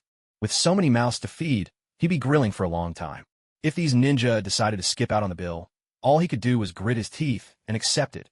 After all, his life was more important than money. To ordinary people, ninja were the very embodiment of danger, especially for a ninja.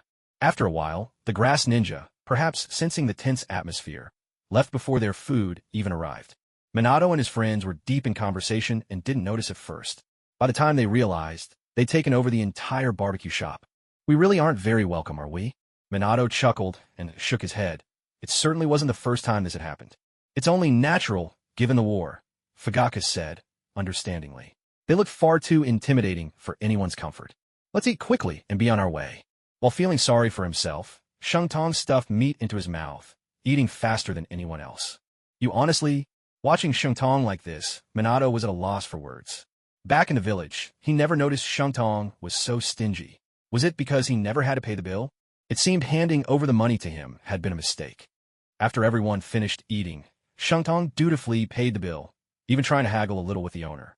The owner was so startled that he hurriedly insisted on not taking the money. "Do I look like that kind of person?" Shungtong called out, then paid the full amount before heading for the door. He would never stoop to bullying an ordinary civilian. Just as they were about to leave the town, Shungtong heard the sound of a girl crying not far away. It was mixed with a man's curses. Curious, Shungtong looked over and saw a menacing Grass Ninja yanking a girl by her long red hair. The man was muttering, "They say biting you can heal my wounds. Wonder if it's true. Let me go." The girl struggled weakly, her small fists landing on the ninja without the slightest effect. Originally, Shungtong hadn't planned on interfering, but the girl's striking red hair made him reconsider. She might very well be one of his grandmother's scattered clan. Picking on a woman? That's real impressive. Before the words had fully left his mouth, Shungtong vanished from where he stood, and the Grass Ninja was sent flying with a single kick. Even then, Shungtong had held back, if he hadn't. That one kick could have killed a man. The red-haired girl managed to break free from the grass ninja's grip. Thank you. She looked up at Shang-Tong, her delicate features and gentle demeanor stirring a protective instinct in anyone who saw her. Are you from the Uzumaki clan? Shang-Tong was always direct. He went straight to the point and asked her identity. The girl hesitated, worried that revealing herself would only bring more trouble. No need to be afraid. My grandmother is Mito Uzumaki. Shang-Tong volunteered the name himself. After all, Princess Mito of the Land of Whirlpools was well known. Lady Mito, is your grandmother? The girl exclaimed in surprise, and her reaction confirmed her own Uzumaki heritage. Yeah, I'm a leaf ninja. My name's Shang-Tong. Once he was sure of her identity, Shang-Tong gave her a bright, reassuring smile. My name is Misaki Uzumaki. She had already wiped away her tears, and her voice no longer trembled with emotion. That's a lovely name. Before Shang-Tong could offer further comfort, Minato and the others had already gathered around. And she is... In Minato's memory, Shang-Tong wasn't the type to go looking for trouble. Seeing a whole group of leaf ninjas, Misaki shrank back a little, hiding behind Shang-Tong. She's from the Uzumaki clan, Shang-Tong explained, clearing up Minato's doubts in one sentence. Having another clan member around would surely make Kushina happy too. Mind your own business. She belongs to the land of grass. The grass ninja who had been kicked earlier, supported by several companions, hobbled over. I'm taking her with me now. Do you have any objections? Shangshu instantly wiped the smile from his face and stared at the grass ninjas as if he were looking at dead men. Minato and the others also stepped forward, closing the distance. You all. Only now did the grass ninja begin to feel afraid, his words stumbling over themselves. Perhaps even he didn't know what else he could say. You what? Get lost right now, and I'll pretend none of this ever happened. With a sudden motion, Shangshu drew his sword, and in a flash, the tip was pressed firmly against the grass ninja's throat. Feeling the chilling intent to kill from the young man before him, cold sweat beaded on the grass ninja's forehead. But now, none of his companions dared say a word in his defense. Not even a threat was uttered as they hurriedly dragged him away. Pathetic, Fugaku sneered with contempt, glancing at Misaki, standing behind Shangshu. What a striking girl, he thought. She could certainly rival Makoto. May I call you Misaki? Turning around, Shangshu looked at Misaki, scratching his head a little awkwardly. It felt a bit embarrassing, but remembering what his brother-in-law had told him, he figured this was a small matter. You can. Then I'll call you Shangshu as well. Misaki only relaxed once all the grass ninjas had vanished around the corner. Would you like to come with us? Shangshu hesitated for a moment, but decided to ask directly, disliking any beating around the bush. Where are we going? Misaki blinked, weighing her own considerations. Misaki, you should go with them. At that moment, an elderly woman leaned on her cane and stepped out from the shop. She was clearly familiar with Misaki. I can't protect you. If you stay, those ninja won't let you off. Grandma Kyoko, what about you if I leave? Misaki stepped forward to steady the old woman, with not a hint of blame in her demeanor. Since drifting here from the land of whirlpools, she had been taken in by Grandma Kyoko, and she was already deeply grateful. Don't worry about me. I'm old. There's nothing they'd do to me. With gentle hands, the old lady smoothed out Misaki's hair, tousled from the scuffle. But I can't bear to leave you. It was clear the old woman had always treated her kindly. Now, Misaki threw her arms around her and began to sob. With no other family left, she had come to see this old lady as her true kin. The only thing missing was that insignificant bond of blood. Sir, Misaki is still young. I leave her in your care. The old woman was shrewd. Her words were meant for Shangshu. She had seen clearly how Shangshu had stood up for Misaki just now. Don't worry. My grandmother and Misaki are from the same clan. She'll be well cared for, I promise.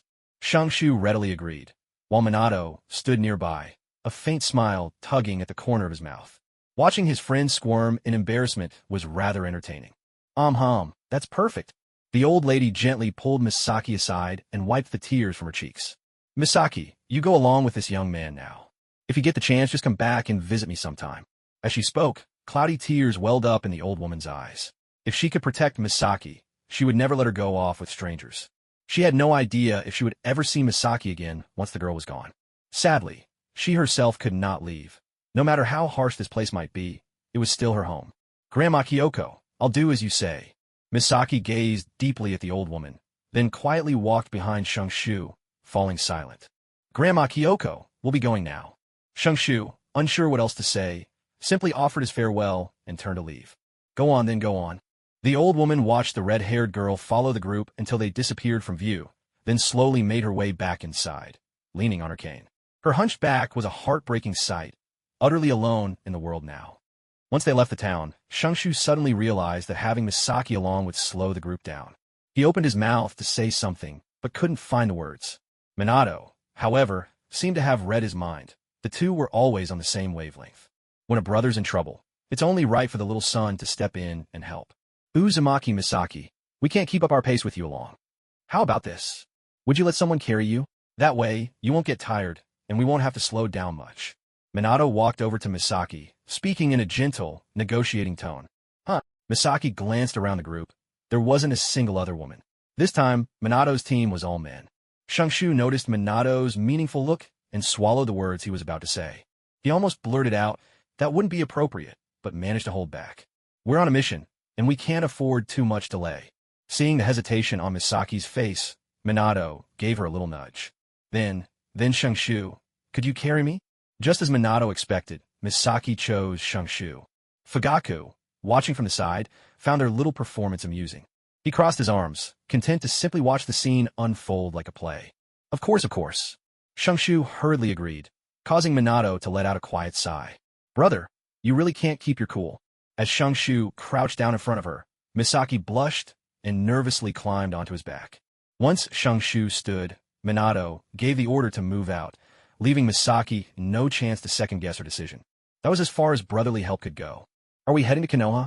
Clinging to Shungshu's back, Misaki had never experienced such speed before. We can't go to Konoha just yet. Let's head to the land of rain first. When the time comes, I'll arrange for someone to take you to Konoha. Shungshu had already made up his mind. Even if he had to beg his sister, he was determined to get Misaki to their grandmother's side. His hands were well-mannered, merely supporting Misaki's thigh without overstepping. With the chakra-enhanced strength technique at work, he didn't feel tired at all. The land of rain is at war, you know. Misaki had also heard from the townsfolk about the war raging in the land of rain. It is, but don't worry, my sister and brother-in-law are truly formidable. Shungshu didn't want to boast about himself, so he brought up Kawakaki and Tsunade. Say what you will about their prowess, no one in the entire ninja world could argue. Well, if you say they're formidable, then they must be really something. In Misaki's eyes, Shungshu was already a master in his own right. That's for sure. Shungshu was about to brag a little more, but then remembered that Misaki probably had no idea who people like Hanzo of the Salamander or the third Kazekage were. So he swallowed his words. That blonde little boy, is he your younger brother? Misaki had heard Minato call him Brother Shungshu, and her curiosity was piqued. She was actually 2 years older than Shungshu, so calling Minato her little brother felt perfectly natural. To be precise, he's my brother-in-law's student, but we each have our own standing. Shungshu took a moment to answer Misaki's question carefully. Oh, I see. So he's technically a generation below you. Misaki giggled softly into Shungshu's ear. We don't really count things that way. Shungshu replied sheepishly.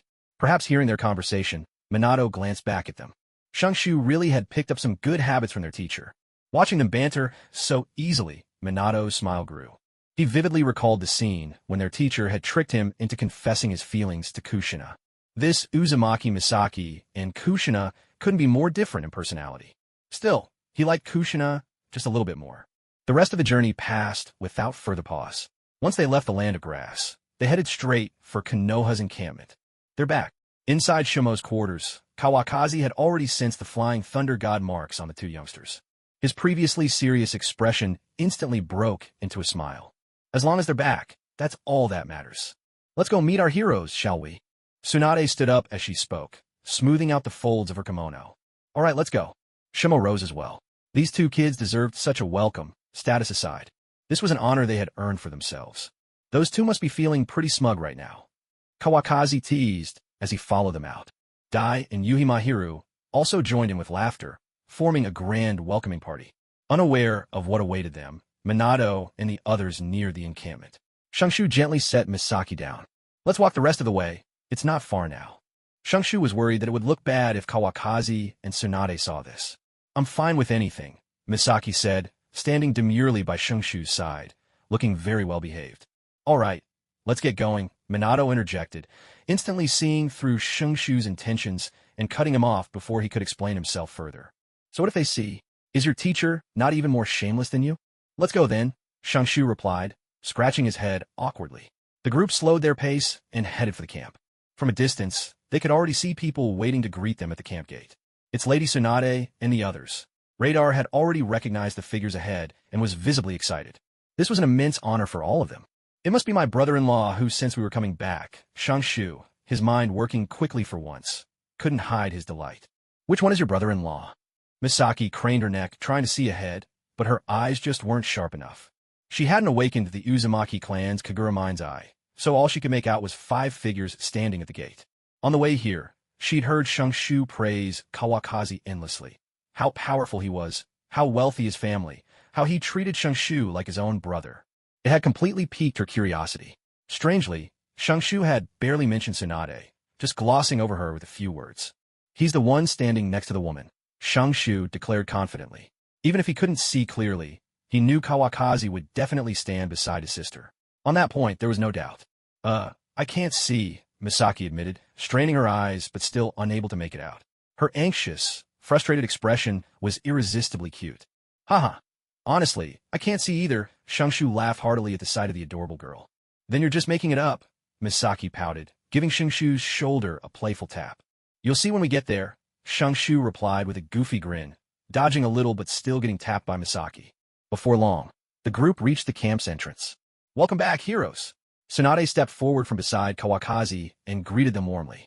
Seize, Master Tsunade, Lady Tsunade. Everyone greeted Tsunade enthusiastically, their excitement plain as day. You all did a fantastic job on this mission. I'll be sure to give you credit for it, Tsunade promised on the spot, a reward that meant not only money, but also a boost for future promotions. Thank you, Lady Tsunade, the group responded gratefully. At that moment, Kawakazi's attention was drawn to the red-haired girl hiding behind Shangshu. She was nervously watching the group, clutching Shangshu's sleeve tightly. Is this kid on a mission, or did he pick up a wife along the way? Kawakazi couldn't help but wonder. All right, you all can go rest now.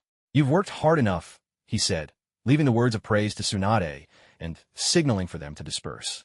After everyone else had left, all eyes were drawn to Misaki, who was still standing behind Nawaki. Nawaki, what's this about? Tsunade shot Nawaki a questioning look. She wasn't as composed as Kawakazi. With only the 2 younger ones left, she asked directly, without beating around the bush. Seize. Let me introduce you. Flustered, Nawaki hurriedly pulled Misaki to stand in front of him. Now that it came to this moment, his words began tumbling out in confusion. He cast a helpless glance toward Minato, hoping for rescue. But Minato only crossed his arms and gazed up at the sky, pretending not to notice Nawaki's distress, clearly waiting to see how things would play out. After all, this wasn't someone he had saved. Realizing that Minato had washed his hands of the matter, Nawaki had no choice but to press on, despite his nerves. So much for brotherhood, what a lie. Her name is Uzumaki Misaki. We rescued her in the Land of Grass. Oh, from the Uzumaki clan. Tsunade glanced at Misaki's hair, the same color as her grandmother's, and was already half convinced. Damn, isn't this Karen's mother? On the surface, Kawakazi seemed calm and said nothing, but inside, waves of realization surged. Uzumaki in the Land of Grass, there was no doubt about it. I won't be any trouble to you. Misaki kept her head lowered, her voice timid, fingers twisting nervously together. Though Tsunade was undeniably beautiful, nothing about her suggested she was gentle or soft. The others were even harder to read. Shuan Mao's cold expression, Dai's green, almost monstrous look, and Jin Hong's stern face. Even Kawakazi, whom Nawaki always praised, was now scrutinizing her. Misaki couldn't help but feel anxious. She didn't want to be left alone again. Those days were too painful even to remember, and she feared living through them again. Sis, let's keep her. I've already thought it through. We can send her to Grandma. Kushina will have a new playmate. Nawaki watched Tsunade's face nervously, afraid his sister might refuse in a way he couldn't accept. Did I say anything? Tsunade frowned. Did she really seem so heartless? All right, I'll decide. She stays. Kawakazi knew this girl was harmless, maybe even a promising talent. It would be a tragedy for her to die in the Land of Grass. Karen was an exceptional ninja in both healing and sensory skills, and most of her gifts came from her mother. There was no reason Misaki would be lacking in potential. Thank you, brother-in-law. Nawaki's face lit up with joy. He nearly jumped for joy. Always a good guy, aren't you? Let's head back. Tsunade shot Kawakazi a reproachful look, planning to question Nawaki further once they were inside. A mission was a mission. How had he ended up bringing home a girl? Let's go. Now that his worries were gone, Nawaki called out to Misaki with an easy tone, inviting her to head into the camp with him. Okay. Misaki answered softly, relief and hope mingling in her voice. Misaki followed Nawaki into the camp, too preoccupied to look around, uncertain of what lay ahead. After all, she still couldn't shake off her sense of insecurity. Don't worry, my brother-in-law's word carries a lot of weight, Nawaki reassured her, mustering up the courage to take her hand, showing a boldness reminiscent of Kawakazi's shamelessness. I trust you. Misaki managed a faint smile, sensitive as ever, not wanting Nawaki to worry about her. Though her hand struggled slightly in his grasp, she soon gave in and let him hold it. Strangely, a sense of calm settled within her. Behind them, Minato clicked his tongue repeatedly in mild surprise. He had underestimated Nawaki. This wasn't just not bad. He'd practically mastered 70% of their teacher's skills. Minato wasn't worried at all. Misaki was, after all, just an ordinary girl carrying the Uzumaki name. On the way over, he'd quietly tested Nawaki several times. Clearly, Nawaki's concern was making him act impulsively. Since their teacher had already agreed, the matter was as good as settled. The group squeezed into Tsunade's small house, almost running out of space to sit. The onlookers showed no intention of leaving. Kurinayuhi produced a bag of sunflower seeds from who knows where and passed out a handful to everyone. She might as well have had "here for the gossip" written across her face. Her mischief stood in stark contrast to her otherwise serious expression. Tsunade looked around at the gathering with a helpless shake of her head. All right, let's hear it. What happened? Misaki sat cross-legged beside Nawaki, feeling like she was on trial. Well, here's what happened, Nawaki began, having already let go of Misaki's hand, trying to organize his thoughts. The grass shinobi had their eye on her healing ability and tried to take her by force. I recognized her as one of the Uzumaki and stepped in to save her. Helping someone in need, Grandma would definitely be happy about that. Nawaki finished by invoking Mito's name, more for his own reassurance than anything else. That's it. Kawakazi had barely cracked open a handful of seeds when Nawaki finished his story. That's all, Nawaki replied, puzzled by his brother-in-law's reaction. The whole thing really wasn't that complicated. What a letdown. Show's over, everyone. The crowd of shameless adults dispersed at once, thoroughly disappointed. All that anticipation, only for a run-of-the-mill hero saving the damsel scenario. How cliché. Nawaki could only sigh in exasperation. In the end, only 4 remained in the room. Even Minato had left. Uzumaki Misaki, is that right? Kawakazi addressed her, having noticed her nervousness and hesitation, his smile warm and gentle. Yes, Lord Kawakazi, Misaki replied politely, stealing a glance at him before lowering her gaze. Would you be willing to come back with us to Konohagakure? He asked. To meet Lady Mito, Misaki finally gathered her courage to look him in the eye at the mention of the main topic. Yes, I'll take you to my home. I think my grandmother would like you. Tsunade interjected, thinking this young woman's gentle and quiet nature was exactly the sort her grandmother preferred. After speaking, she glanced at Nawaki. This foolish boy had such luck. He'd gone out on a mission and come back with a beautiful girl. My grandmother is sure to like you. She's a wonderful person. She's every bit as kind as Granny Kyoko. Picking up where Tsunade left off, Nawaki began praising Mito to Misaki. And Nawaki wasn't wrong. Mito only ever showed her tough side to Hashirama. But then, Hashirama had brought that upon himself. He had no one to blame but himself. I'd be happy to. Misaki agreed at once. As long as she had a place to settle down, she was already content. All right then, tomorrow, I'll have someone escort you back. With that, Tsunade made the final decision. There was really no reason to keep a civilian like Misaki in the camp. Thank you, Lady Tsunade. Misaki remained as polite as ever. No need for such formality. Just call me sister if you'd like. Sister, Misaki called out softly, her voice tinged with shyness. Good girl. Now, go outside and let Nawaki find you a place to rest for the night. Tsunade reached out to help Misaki up. As she did, a gentle wave of chakra flowed through Misaki's body. A warm current swept through Misaki, leaving her feeling refreshed and energized. Don't worry, sis. Let's go. Nawaki stood up and led Misaki out of the room. So what do you think? Kawakazi had watched Tsunade's subtle actions closely. She's never trained, but she's got a decent constitution. Maybe we can train her as a medical ninja sometime. Tsunade was well-versed in the Uzumaki clan's potential. Nagato was a prime example. Only Kushina was the exception, preferring to fight rather than heal. If she could train Misaki, it would mean another assistant for her future research. She's got promise. Kawakazi's tone was so certain that Tsunade shot him a glare. Did he think medical ninjas grew on trees? The next day, Tsunade handed Misaki a letter. When you get to my house, just give this letter to my grandmother. Tsunade knew these events had unfolded suddenly, so she'd explained everything clearly in the letter, just to be safe. Thank you, sister. Misaki accepted the letter obediently and tucked it carefully away. Nawaki, goodbye. Goodbye. After saying farewell to Nawaki, Misaki followed the Konoha ninja as they left. She's gone. What are you still staring at? With a quick, solid thump, Tsunade smacked Nawaki on the head. Useless boy. Ow. Why'd you hit me? Nawaki clutched his head, yelping in pain. Look at you, so hopeless. Kawakaki couldn't resist stirring the pot, chiming in from the side. And you're any better than me? Nawaki shot back, his face full of indignation. Sometimes his brother-in-law looked at his sister the same way. What right did he have to criticize? You little brat. Asking for trouble again. Kawafu's anger flared, and once more, Nawaki received a solid thump. Let's go. After delivering his blow, Kawafu grabbed Tsunade and strode off, leaving Nawaki standing there alone. Haha, you never learn your lesson, do you? I've told you time and again, trouble comes from a loose tongue, but you just won't listen. At this moment, Minato appeared out of nowhere. Get lost, don't bother me. Nawaki was fuming. What did he ever do to deserve this? He rubbed his head and walked away from Minato. Their so-called brotherhood felt as flimsy as plastic. Hey, Nawaki. Minato tailed him, teasing as always. Ah, the playful bonds of youth. After a period of rest and recovery, the Konoha camp had sprung back to life. The lightly wounded had healed, and the severely injured had been sent back to Konoha. Now, the fighting strength of the camp was once again at its peak. We have no idea when Inoki might return with a vengeance. We need to set some firm rules today. Otherwise, we'll end up back in the same predicament as before. Tsunade stood in the council hall, her face grave. Now, the two youngsters were openly participating in the meeting, no longer relegated to standing guard outside. Victories on the battlefield had earned them this right. Below the platform, the crowd wore anxious faces.